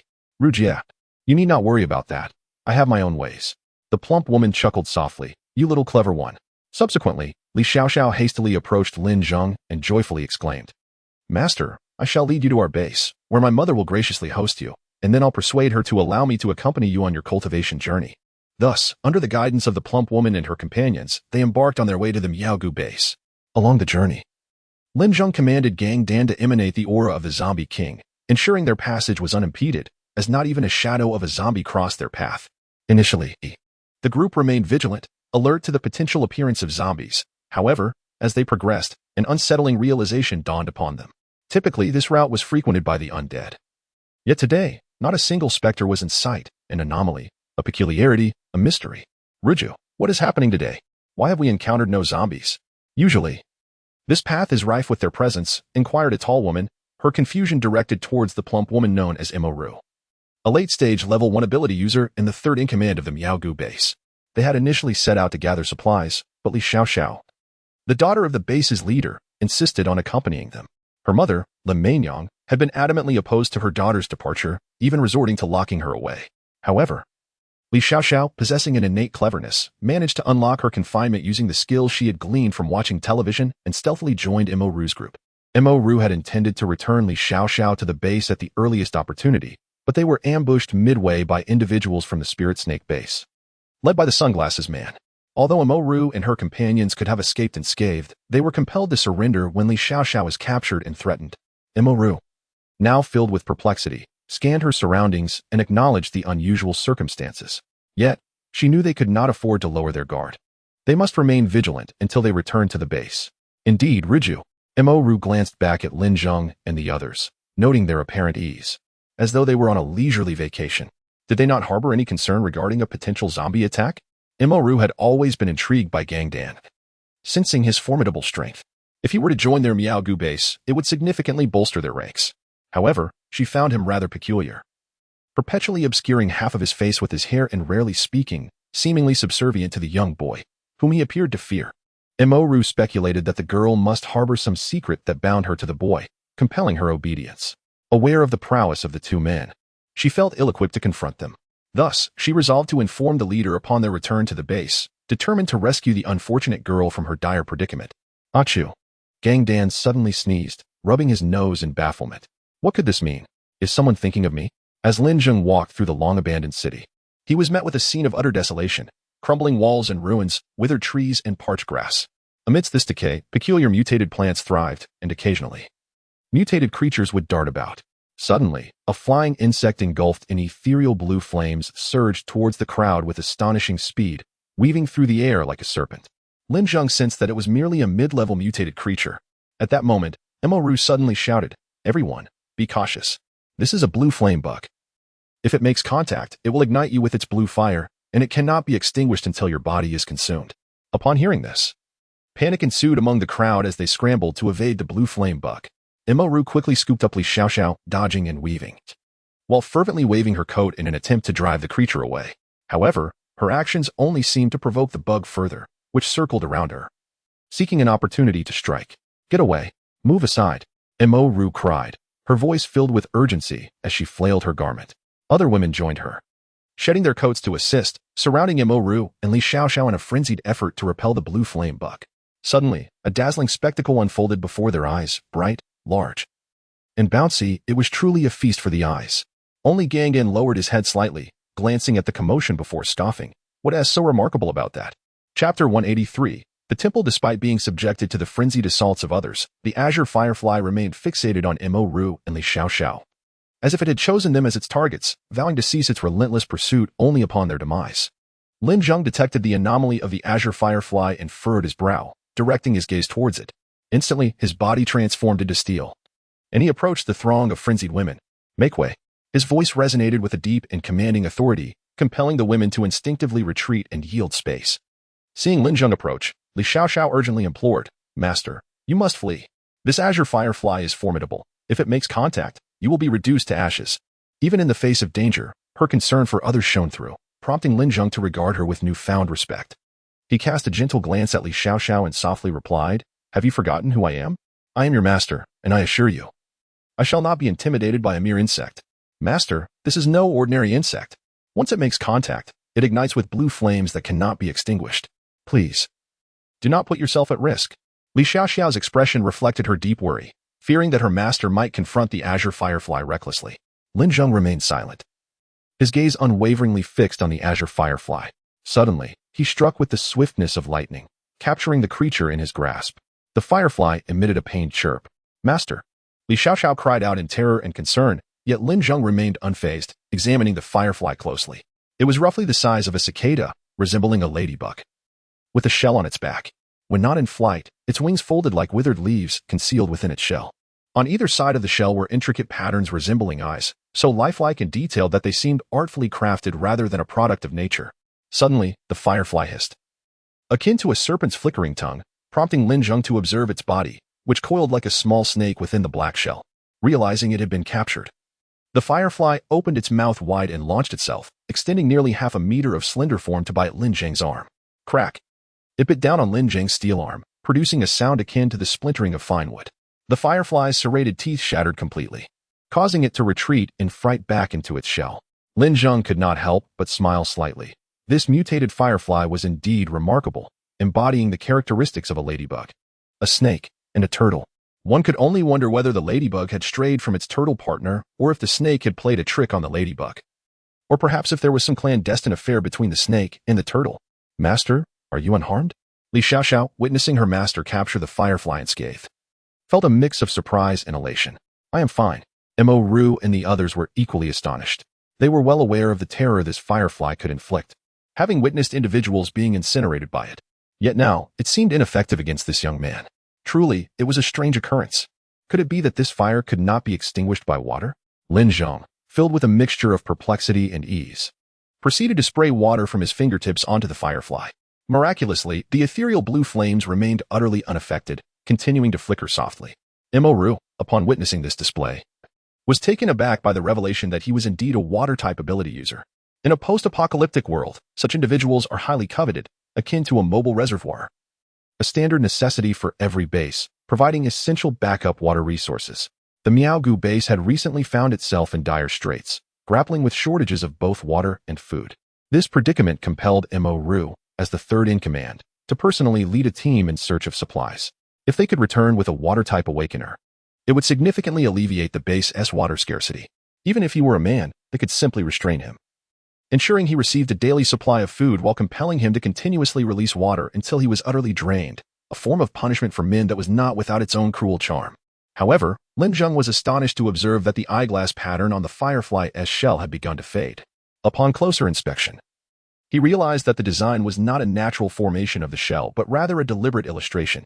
If it were crafted by a person, that individual must possess either formidable strength or a unique physique, having awakened some peculiar ability. Another question arose in his mind. Why would someone choose to paint such patterns on the firefly? Surely, it could not be out of sheer boredom. Lost in contemplation, Lin Zheng decided to set aside these thoughts for the moment and stored the ethereal blue firefly within his system space. At that instant, a voice resonated in his mind. Congratulations, host. You have captured a mutated creature, the ethereal blue firefly. Please continue your efforts. Upon reaching a certain quantity, you will receive generous rewards. After resolving this crisis, Lin Zheng distinctly sensed a shift in the demeanor of the voluptuous woman who had previously regarded him with icy indifference. Now, her expression radiated warmth, akin to the rising sun, leaving him feeling rather uneasy. He reaffirmed a thought in his mind. This woman could change her disposition faster than one could turn the pages of a book. Meanwhile, Mo Ru was preoccupied with the notion that they could not let this mobile reservoir escape. On their journey, they passed by a temple atop a small hill. From a distance, it seemed as though a divine light was emanating, faintly revealing a soft yellow halo. Could it be that a revered monk resided there? Having cultivated a protective aura, Lin Zheng mused to himself that he must pay a visit in the future to explore what abilities he could potentially replicate. Humph. A bunch of insufferable monks. As they traversed this area, Mo Ru cast a disdainful glance at the temple, scoffing softly. It appeared that even monks, who had renounced all desires, could not escape her ire. Perhaps only the castrated eunuchs would earn even a modicum of her attention. As they passed this place, they quickened their pace, eager to flee from the foul atmosphere permeated by men. Lin Zheng glanced back, as if he could faintly discern a hint of green atop the mountain, a color reminiscent of the pre-apocalyptic world, a hue of life. At that moment, his curiosity towards the temple on the summit deepened.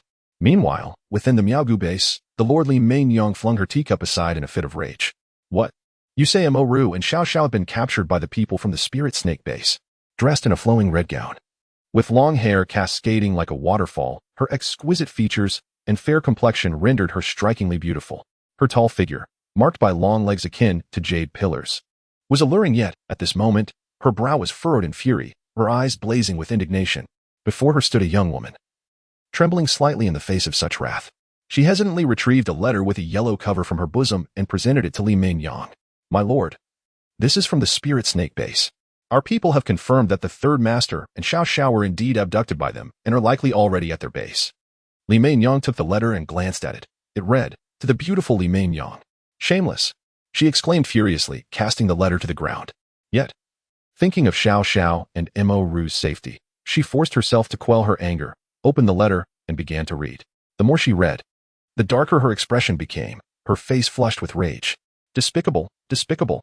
How dare you utter such insolent words? I will uproot your spirit snake base, leaving no one behind. Beside her, the second-in-command, Xiao Shan, witnessing Li Mainyang's fury, leaned closer to glimpse the contents of the letter. Instantly, her face also turned crimson with anger. How vile. This Yang Xing dares to demand my sister's marriage to him, threatening to kill Xiao Xiao and Mo Ru if she refuses. What a delusional dreamer. A toad wishing to eat swan meat, dreaming in broad daylight. Truly a shameless, despicable scoundrel. Xiao Shan unleashed a torrent of invective against Yang Xing, stopping just short of exclaiming profanities. Sister, I will gather people to attack the spirit snake base and rescue Xiao Xiao and Mo Ru, she declared passionately. Li Mainyang, having regained a measure of composure, realized that a hasty attack could lead to the loss of Xiao Xiao and Mo Ru. The only viable strategy was to feign compliance, to stabilize the situation and protect their lives. She would seek an opportunity to rescue them later. Thus, she resolved to pretend to marry Yang Xing. A thought that made her stomach churn. Xiao Shan, prepare yourself. I must infiltrate the spirit snake base to save Xiao Xiao and Mo Ru. Xiao Shan, taken aback, replied, Sister, you cannot mean to marry that foul man Yang Xing, can you? Certainly not. The thought of men repulses me to the core. How could I ever consider marrying one? I am merely playing the game, initially engaging with Xiao Xiao and Mo Ru. Prepare yourself. When the time comes, we shall coordinate our efforts from within and without, making our escape from the serpent base. Upon hearing this, Xiao Shan smiled faintly and nodded. Sister, you always have a plan. I shall begin preparations at once. Meanwhile, within the serpent base, Yang Xing waited anxiously. What could be delaying Ma Depeo and Wang Gang? They should have arrived by now. Lu Hua, the second in command of the serpent base, remarked, Brother, could there be some unforeseen complications? If complications arise, I shall take matters into my own hands. Having finally grasped leverage over Li Mainyang, I must ensure she becomes ours to toy with. Yang Xing's brow furrowed, his expression lecherous as he indulged in vivid fantasies. Once we control Li Mainyang, the entire Miaogu base will be within our grasp. And we shall have our pick of the women therein. Lu Hua chuckled beside him. The serpent base has long coveted the Miaogu base. Since the apocalypse, most women have perished or transformed into zombies, while the remaining few are hoarded by powerful bases, rarely seen by others. Yet, unexpectedly, a base comprised entirely of women has emerged, instantly becoming the target of all nearby bases. However, the formidable leader of the Miaogu base, Li Mainyang, wields considerable strength. At the initial stage of the second tier, making her a formidable opponent for any ordinary awakened. Additionally, her second-in-command, Xiao Shan, is a master of poisonous creatures, capable of summoning mutated snakes, scorpions, and toads, instilling fear in those who dare approach. Yang Xing, also at the initial stage of the second tier, is nearly equal in strength to Li Mainyang. Thus, he has not relinquished his ambitions to conquer the Miaogu base. In this post-apocalyptic world, the allure of women is immense. Moreover, a base's strength is contingent upon its population, and women are essential to increasing numbers. Yet, Ma Depeo and Wang Gang have yet to return. Could it be true that they encountered some misfortune, with the team leader still absent? Yang Xing could not help but entertain the most favorable outcomes. Just then, a subordinate rushed forward, breathless with urgency. Report, Lord. It's dire news. Our scouts have discovered that Captain Ma and his team were slain by 3 mysterious individuals, and they've even abducted people from the Miaogu base. What? Yang Xing erupted in fury, shattering a nearby table with a single blow. After all this time, I finally had leverage over Li Mainyang, only to have it snatched away. How could I not be enraged? Who dares to be so audacious as to kill members of my serpent base? Are they truly tired of living? Damn it. At this moment, Yang Xing was genuinely incensed, unleashing a stream of curses. The subordinate stammered in response, My lord, those 3 appeared unfamiliar, seemingly hailing from outside. A group of outsiders has audaciously dared to confront me. If I do not teach them a lesson today, they will mistakenly believe that the spirit snake base is a playground for children. At this moment, Lu Hua approached and said, Brother, the hostage is lost. But Li Mainyang and her companions should still be unaware. In my opinion, we should split our forces. One group should pursue those reckless outsiders, while the other should head to the Miaogu base to exert pressure on Li Mainyang, urging her to make a swift decision. Upon hearing Lu Hua's words, Yang Xing calmed down, finding his reasoning sound. He immediately instructed his subordinates, hurry and retrieve those outsiders. Remember, Mo Ru and Li Xiao must be brought back alive. Anyone else who resists should be dealt with accordingly. Yes, Lord. After his subordinate departed, Yang Xing turned to Lu Hua and said, Second brother, let us proceed to the Miaogu base and apply pressure on that woman, Li Mainyang. Understood, brother. Soon, Yang Xing and Lu Hua arrived at the entrance of the Miaogu base. The sentinels on guard noticed them and rushed to report the sighting, heightening their vigilance.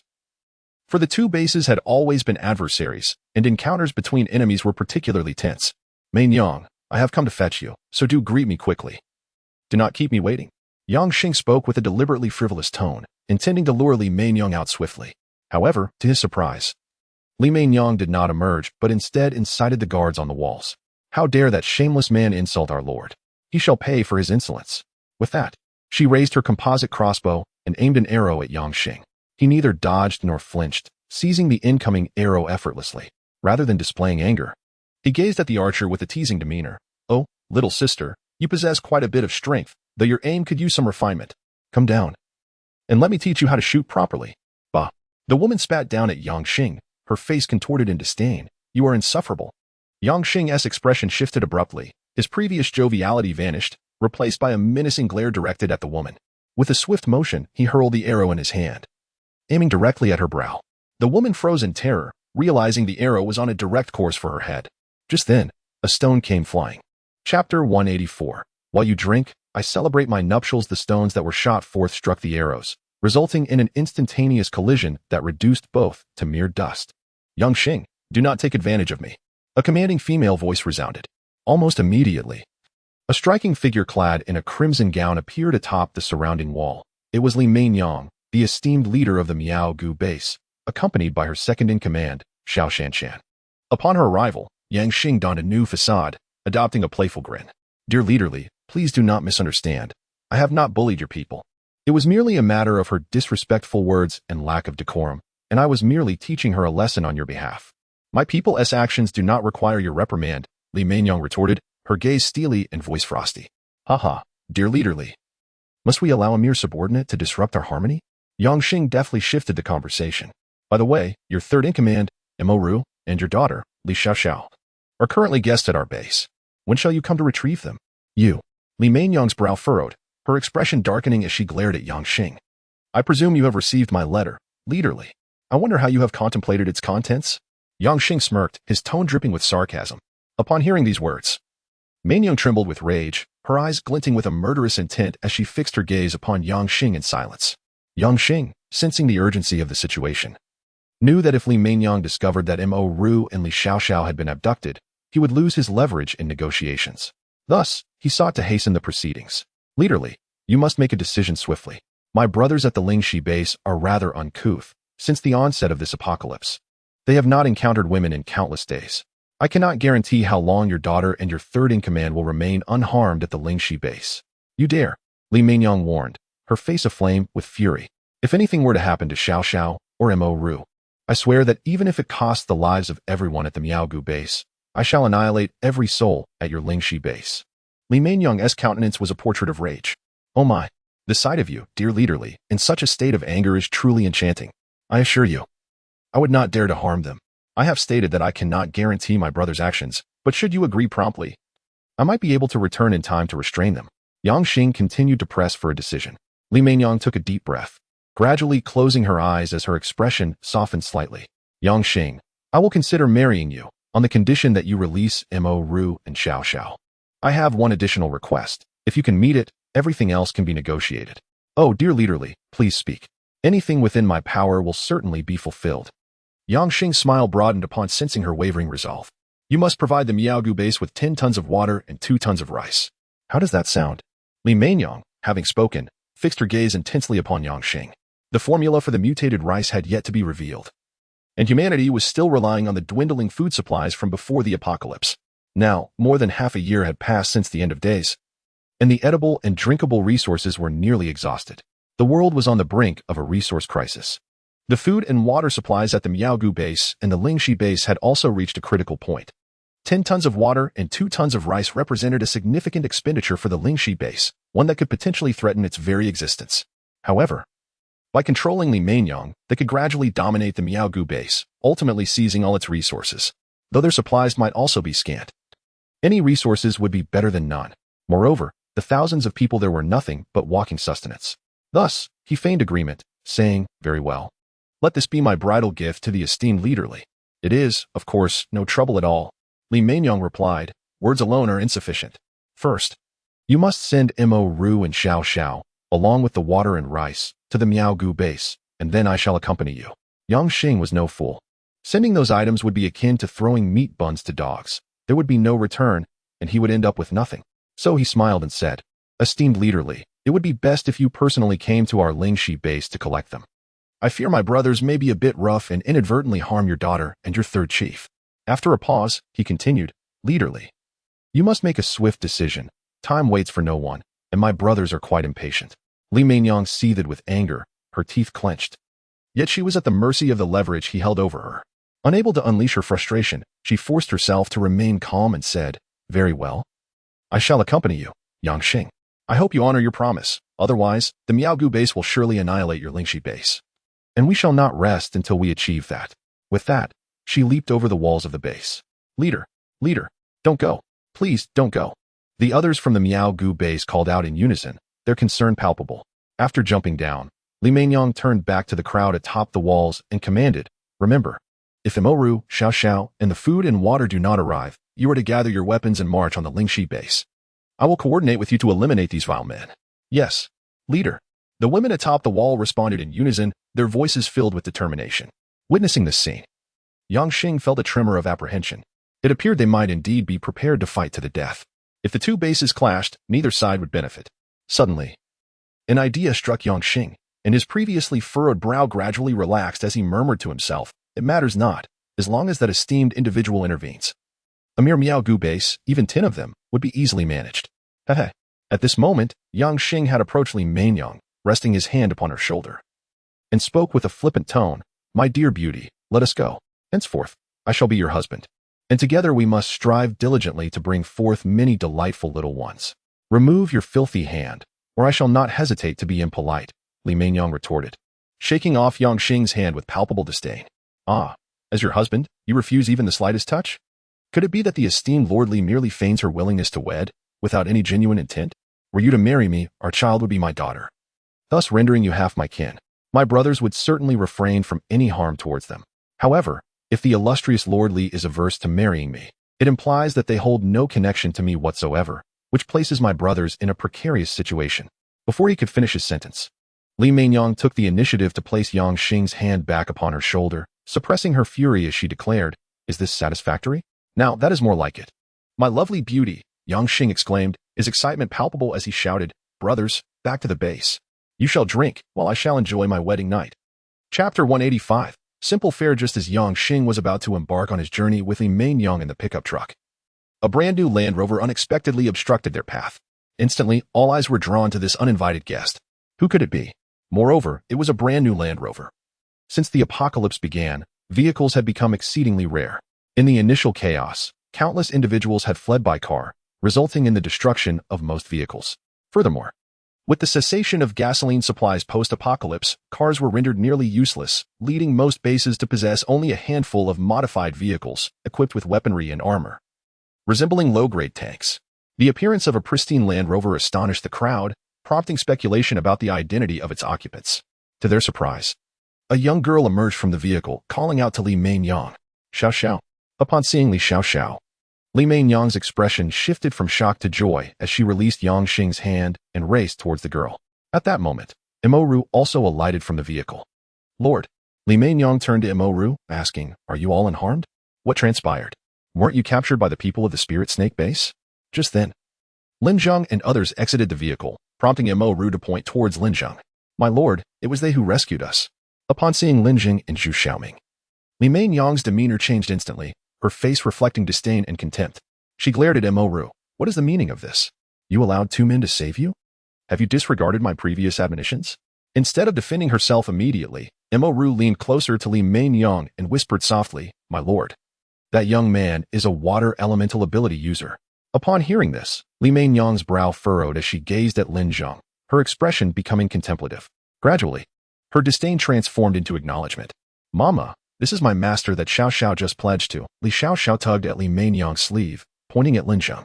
After hearing Xiao Xiao's words, Li Mainyang looked to Imoru, who nodded, affirming the truth of Xiao Xiao's statement regarding the young man's remarkable abilities. "Since you have rescued both Xiao Xiao and Imoru, and you are Xiao Xiao's master, our Miao Gu base shall extend our hospitality to you. Please, the 3 of you wait briefly while I attend to some matters." After speaking, Li Mainyang approached Yang Xing, whose expression was notably grim. With Imoru and Li Xiao Xiao's return, his dreams had shattered. Moreover, Li Mainyang's animosity towards him had deepened. "Li Delingzu, since the 3rd deputy and Xiao Xiao have returned, I shall take my leave. Farewell." Yang Xing turned to make his escape, but Li Mainyang swiftly drew a long sword from her sleeve, aiming it directly at Yang Xing's vital point. In response, Yang Xing produced his weapon, an iron claw, and forcefully swung it to parry the incoming sword, sparks flying as metal clashed. "You think you can escape? Prepare to meet your end." Li Mainyang seethed with anger, once again redirecting her sword towards Yang Xing's throat. Yang Xing, no longer pretending, smirked coldly and retorted, "You old hag, do you think I fear you? Strike if you must.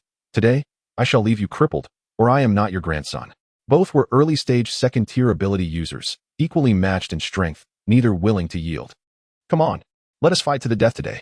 With that, they charged at each other with fierce determination. Suddenly, a voice rang out nearby, causing Yang Xing to feel an overwhelming sense of familiarity and a flicker of dread deep within his heart. He quickly searched his mind for the owner of that voice. It was him. His expression shifted drastically as he halted and swiftly dodged to the side, narrowly avoiding Li Meinong's full-force strike. He then turned to see the man not far away, Zhu Xiaoming. Zhu Xiaoming glanced at Yang Xing with a slight smile and said, "What is this? Don't you recognize me?" Everyone was taken aback. What was happening? Were these two acquaintances? Li Meinong's disdain deepened. Being associated with the spirit serpent base and being a man, how could he possess anything of value? You, Lord Zhu. How could I possibly forget you? The top of the 100 ruthless list. I owe my current standing to your previous kindness. Yang Xing adopted a demeanor of feigned humility, grinning widely. What? He is Zhu Xiaoming, the number 1 on the 100 ruthless list. Li Meinong's expression mirrored her shock. She had heard of Zhu Xiaoming's reputation. His explosive prowess was legendary, peaking at the 2nd tier, rumored to be just a step away from the 3rd tier, making him one of the paragons among awakened humans, a role model for countless individuals. Even the Miaogu base, known for its disdain towards men, held him in high regard. After all, he was one of the strongest men on the surface. At that moment, Emma Ru's gaze towards Zhu Xiaoming subtly shifted. No longer as icy as before, now imbued with a long-lost warmth. Thus, it became clear, they did not despise men, but rather weak and inept ones. Li Meinong's eyes reflected a similar change. Since you remember me, grant me the courtesy of leaving with your people today, Zhu Xiaoming stated coldly. The implication evident. Should you refuse to depart, I shall force you to do so. Yang Xing gulped nervously. He had witnessed Zhu Xiaoming's ferocity firsthand. He could fight against 100 men and remain unscathed. Those who defied him often met a similar fate, vaporized by his explosive heat. The memory of that brutal and bloody scene sent a chill down his spine, prompting him to hastily reply, Of course, since you have spoken, I shall comply. Lord Zhu. With that, Yang Xing immediately leaped into his pickup truck, urgently directing his subordinates to leave. The roar of engines filled the air as their convoy sped off, kicking up clouds of dust, appearing utterly disheveled from a distance. Subsequently, Lin Zheng and his companions were escorted into the Miaogu base, a sanctuary exclusively comprised of women. Lin Zheng could not help but marvel at the resilience of these women in such tumultuous times. It was indeed remarkable that they had established this stronghold. Ladies, please come in. We have prepared a meal for you, especially to honor your presence. Li Meinong gestured gracefully towards the trio, though her gaze briefly darted to Xiao Shanshan, who nodded slightly in affirmation. Upon entering the room, they found a round table laden with food, though it was not the exquisite delicacies one might expect, such as abalone or seafood. Rather, it consisted of compressed biscuits and canned goods. After they took their seats, Li Meinong expressed her sincere apologies. We are currently facing a shortage of supplies, so I hope you will not find our humble fare unpalatable. Lin Zheng frowned, thinking to himself, this hardly qualifies as a meal. However, he refrained from voicing his thoughts, instead retrieving their belongings and emptying the contents onto the table. If this is the case, allow me to treat you to dinner. Chapter 186. Two little rascals upon beholding the sumptuous feast laid out on the table. Li Meinong and her companions were rendered speechless, their mouths agape in astonishment, displaying the bewilderment of those unaccustomed to such opulence. The table was adorned with canned abalone, pre-packaged ready-to-eat tomahawk steaks, Jinhua ham, and even heated eel rice. The beverages were equally extravagant, featuring bottles of Roman economy worth millions, a 1982 Seichito Lafite, and even mineral water that could rival the finest wines. Where had they ventured to acquire such lavish provisions? Surely, only the affluent quarters could boast such luxuries. Please, indulge yourselves. This meal is on me, Lin Zheng declared to Li Meinong and her companions, who still seemed dazed by the extravagant spread. They exchanged glances, momentarily at a loss. However, Li Xiaoxiao seized a piece of Jinhua ham from the table and began to savor it. Thank you, master. This ham is exquisite. Master. The appellation startled Li Meinong, who turned her gaze towards Mo Ru. Although Li Xiaoxiao had previously mentioned this matter in a moment of urgency, it had slipped her mind until now. With the mention of it once more, she felt compelled to seek clarity. Mo Ru hastily elaborated on the entire sequence of events to Li Meinong. Seizing the opportunity, Li Xiaoxiao chimed in, Mom, may I accompany Master on his training excursions in the future? Upon hearing this, Li Meinong's expression shifted dramatically, though she quickly regained her composure. What is this? Is it inappropriate for a girl to remain with her family, regardless of her age? Truly, men are deceitful scoundrels, even attempting to ensnare such a young girl. Are you even human? Li Meinong silently cursed Lin Zheng. Yet, recognizing his significant utility to the base, She refrained from expressing her ire. Nevertheless, to prevent any suspicion, she advised Li Xiaoxiao, "Little Xiaoxiao, you are still young, and the world outside is fraught with peril. It would be dangerous for you to venture out now. We shall discuss this when you are older, all right?" Pouting, Li Xiaoxiao responded, "But, Mom, Master is incredibly capable. With him around, even if I encounter danger, he will protect me." Xiaoxiao. Li Mainyang's tone grew serious as she shot a warning glance at her daughter.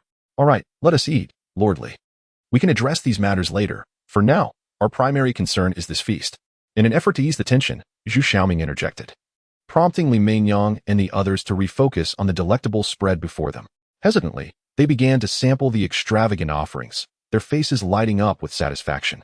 In the initial months of the apocalypse, they had enjoyed a relatively plentiful diet, but as time progressed, the variety and quality of food had dwindled, leaving them with little more than compressed biscuits and long-lasting canned goods, such as herring. Mo Ru observed that Gang Dan, seated quietly beside Lin Zheng, had not partaken in the meal, which piqued her curiosity. "Sister, are you not going to eat?" Steel Egg merely cast a glance at her without uttering a word. Lin Zheng remarked, "She does not enjoy these. If she dislikes all of these, what does she prefer?" "She likes you." Upon hearing this, Mo Ru furrowed her brow, involuntarily thinking that it must be because he forbids her from eating, mistreating her, this wretched man. "Just wait until we catch you. I shall see how I can torment you." Thus, this meal concluded in the minds of all present. Originally, Mo Ru had arranged separate rooms for the three of them, but Steel Egg proactively requested to share a room with Lin Zheng. Mo Ru once again suspected that Steel Egg was under some threat from Lin Zheng, adding to her disdain for him. "Wouldn't it be easier to escape if you had a room to yourself?" Lin Zheng asked Steel Egg with amusement. Steel Egg merely responded with a scornful smile. "Human, do you believe that our kind, the zombies, are so untrustworthy? Until my strength surpasses yours, I assure you, I shall not flee. I share a room with you out of fear that I might lose control and desire to consume flesh, subsequently facing your wrath. For now, you are the only one who can restrain me." "Oh." Lin Zheng nodded in silence with a smile. As night fell, the Miaogu base grew eerily quiet, with only the perimeter walls illuminated, revealing the faint figures of patrolling guards. "Xiao Shanshan, Mo Ru, tonight I need both of you to subdue that young man. Is there any issue?" Li Mainyang looked at the two with a serious expression. They both nodded in unison. "Rest assured, my lord. We shall certainly bring that boy to heel tonight." Li Mainyang nodded, and then produced a bottle resembling a spray can. "This is a sedative, to ensure absolute success. You may spray it before entering the room." She then retrieved another small green vial and said, "This is the antidote. You may sniff it beforehand, ensuring you won't be affected by the sedative. Here, take these 2 vials. Mo Ru, you are steadier than Xiao Shanshan." Mo Ru accepted the sedative and antidote, solemnly nodding at Li Mainyang before gritting her teeth and declaring, "My lord, you can rest assured, I will bring that boy before you, and then I shall thoroughly torment him. Though we harbor disdain for men, I cannot shake the feeling that this boy has slain your entire family." Li Mainyang turned to Mo Ru and inquired. Mo Ru replied, "My lord, you are unaware. That girl beside him was forcibly abducted. She endures relentless abuse and torment, deprived of meals during the day and kept under his watchful eye at night. He exercises complete control over her. It is utterly despicable. I must rescue that girl and then devise means to torment that boy to assuage my wrath." Li Mainyang was taken aback, not anticipating Mo Ru's deep-seated animosity towards the boy. "All right, I understand. You may proceed. Rescue the girl if possible, but do not sacrifice yourselves in the process." Mo Ru and Xiao Shanshan nodded in unison, yes. Then they left the room, making their way towards Lin Zheng's chamber. Along the way, Xiao Shanshan inquired of Mo Ru, "Sister Ru, how do you intend to deal with that young man?" Mo Ru pondered for a moment before replying, "When he is on the brink of despair, we shall cast him into a pit, and then, dear Shanshan, you can summon those poisonous creatures to ensure he meets a lingering demise. What do you think?" "Oh yes. How delightful." Xiao Shanshan clapped her hands in glee upon hearing Mo Ru's plan. Suddenly, Mo Ru gestured for silence, whispering, "Lower your voice. We are nearing that boy's room, and we must not be discovered." "All right, Sister Ru, I will be as quiet as a mouse." Xiao Shanshan replied softly. Inside the room, both Gang Dan and Lin Zheng opened their eyes almost simultaneously, only to close them once more. Yet, both sensed the other's awakening. Gang Dan could not help but speak first. "It seems those 2 outside are targeting you. Shouldn't you take some precautions?" Lin Zheng merely responded nonchalantly. "Would you be wary of a couple of brats coming to confront you?" Gang Dan retorted, "You leave me utterly without grounds for contradiction." Chapter 187. The Perils of Society. Subsequently, Mo Ru and Xiao Shanshan stealthily approached the door of the room. They exchanged a glance, then pressed their ears against the door, hoping to discern any sounds from within. The room was eerily silent, devoid of any noise. Nevertheless, to ensure absolute certainty, Mo Ru produced the sedative given to her by Li Meinyang and sprayed it vigorously through the door's crack. Following this, she retrieved the antidote, inhaled it deeply herself, and then offered it to Xiao Shanshan, instructing her to take a few sharp breaths.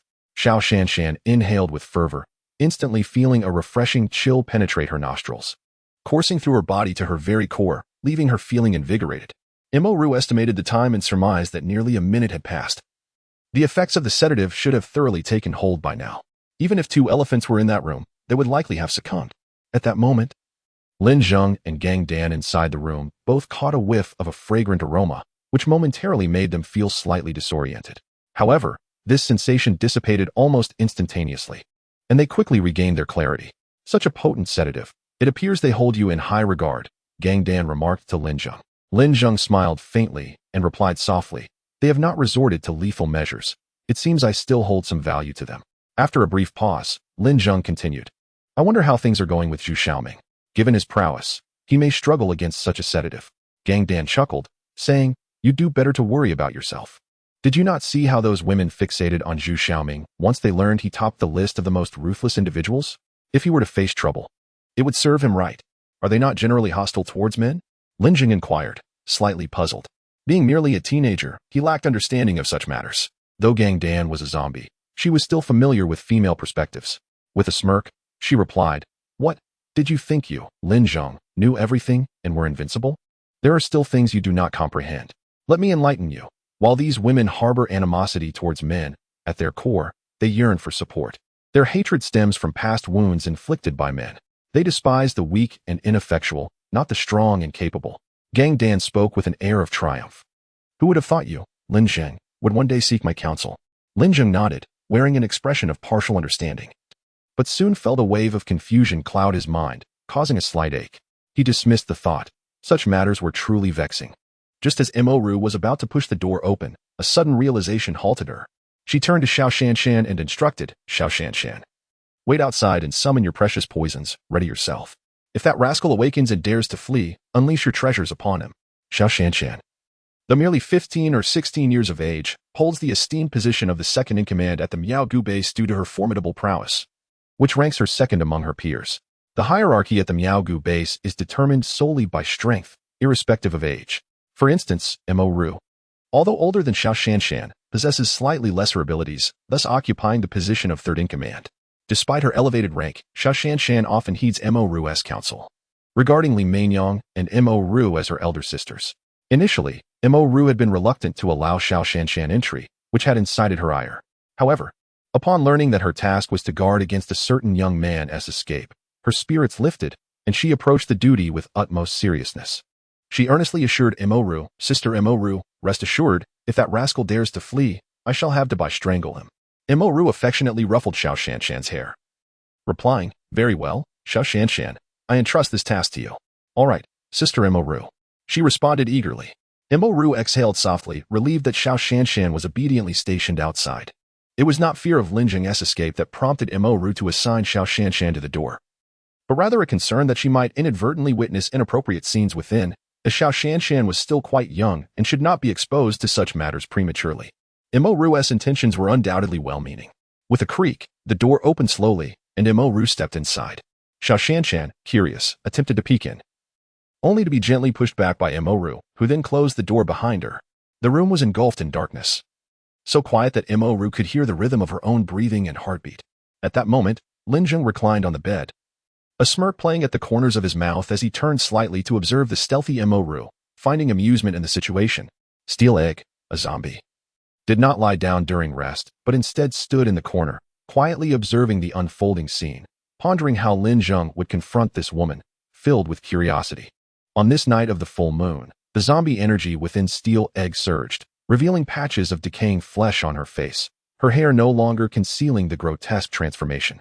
To avoid revealing her true identity to Mo Ru, Steel Egg gradually lay flat on the ground and silently slipped beneath the bed to hide. Mo Ru retrieved a light from her pocket and switched it on. The illumination was dim yet sufficient to discern her surroundings. Using the faint glow, She cautiously approached the bed and directed the light towards it, only to discover that Lin Zheng was alone, with the girl conspicuously absent. Where's that girl? Emoru mused softly to herself. Perhaps she has gone to the restroom? She speculated, dismissing the thought as the girl was not her target this time. However, upon gazing at Lin Zheng lying on the bed, her expression darkened ominously. You despicable man, she seethed. Today you have fallen into our hands. And you shall surely find yourself in a predicament where escape is impossible and death is a longing. Having said that, she produced a rope that she had meticulously prepared in advance, binding Lin Zheng tightly upon the bed. For added security, she encircled him with a chain. The reason Lin Zheng did not resist was that he was curious to discover what tricks they intended to play. Moreover, the ropes and chains that ensnared him felt as pliable as mere mud. With a slight exertion, he could easily break free. Thus, there was no cause for concern regarding his safety. To put it bluntly, the current strength of the Miao Gu base was akin to that of a children's playground in Lin Zheng's eyes. Once he was securely bound, Emoru cast a sinister glance in his direction and suddenly drew a dagger from her waist, holding it aloft. Unless I pierce you with this knife, my heart's resentment shall not be quelled. Lin Zheng furrowed his brow, inwardly cursing. This woman was truly ruthless, despite having saved her. She bore no gratitude and was prepared to inflict lethal harm. It appeared he must take action to teach her a lesson, making her aware of the world's treachery and the true meaning of gratitude.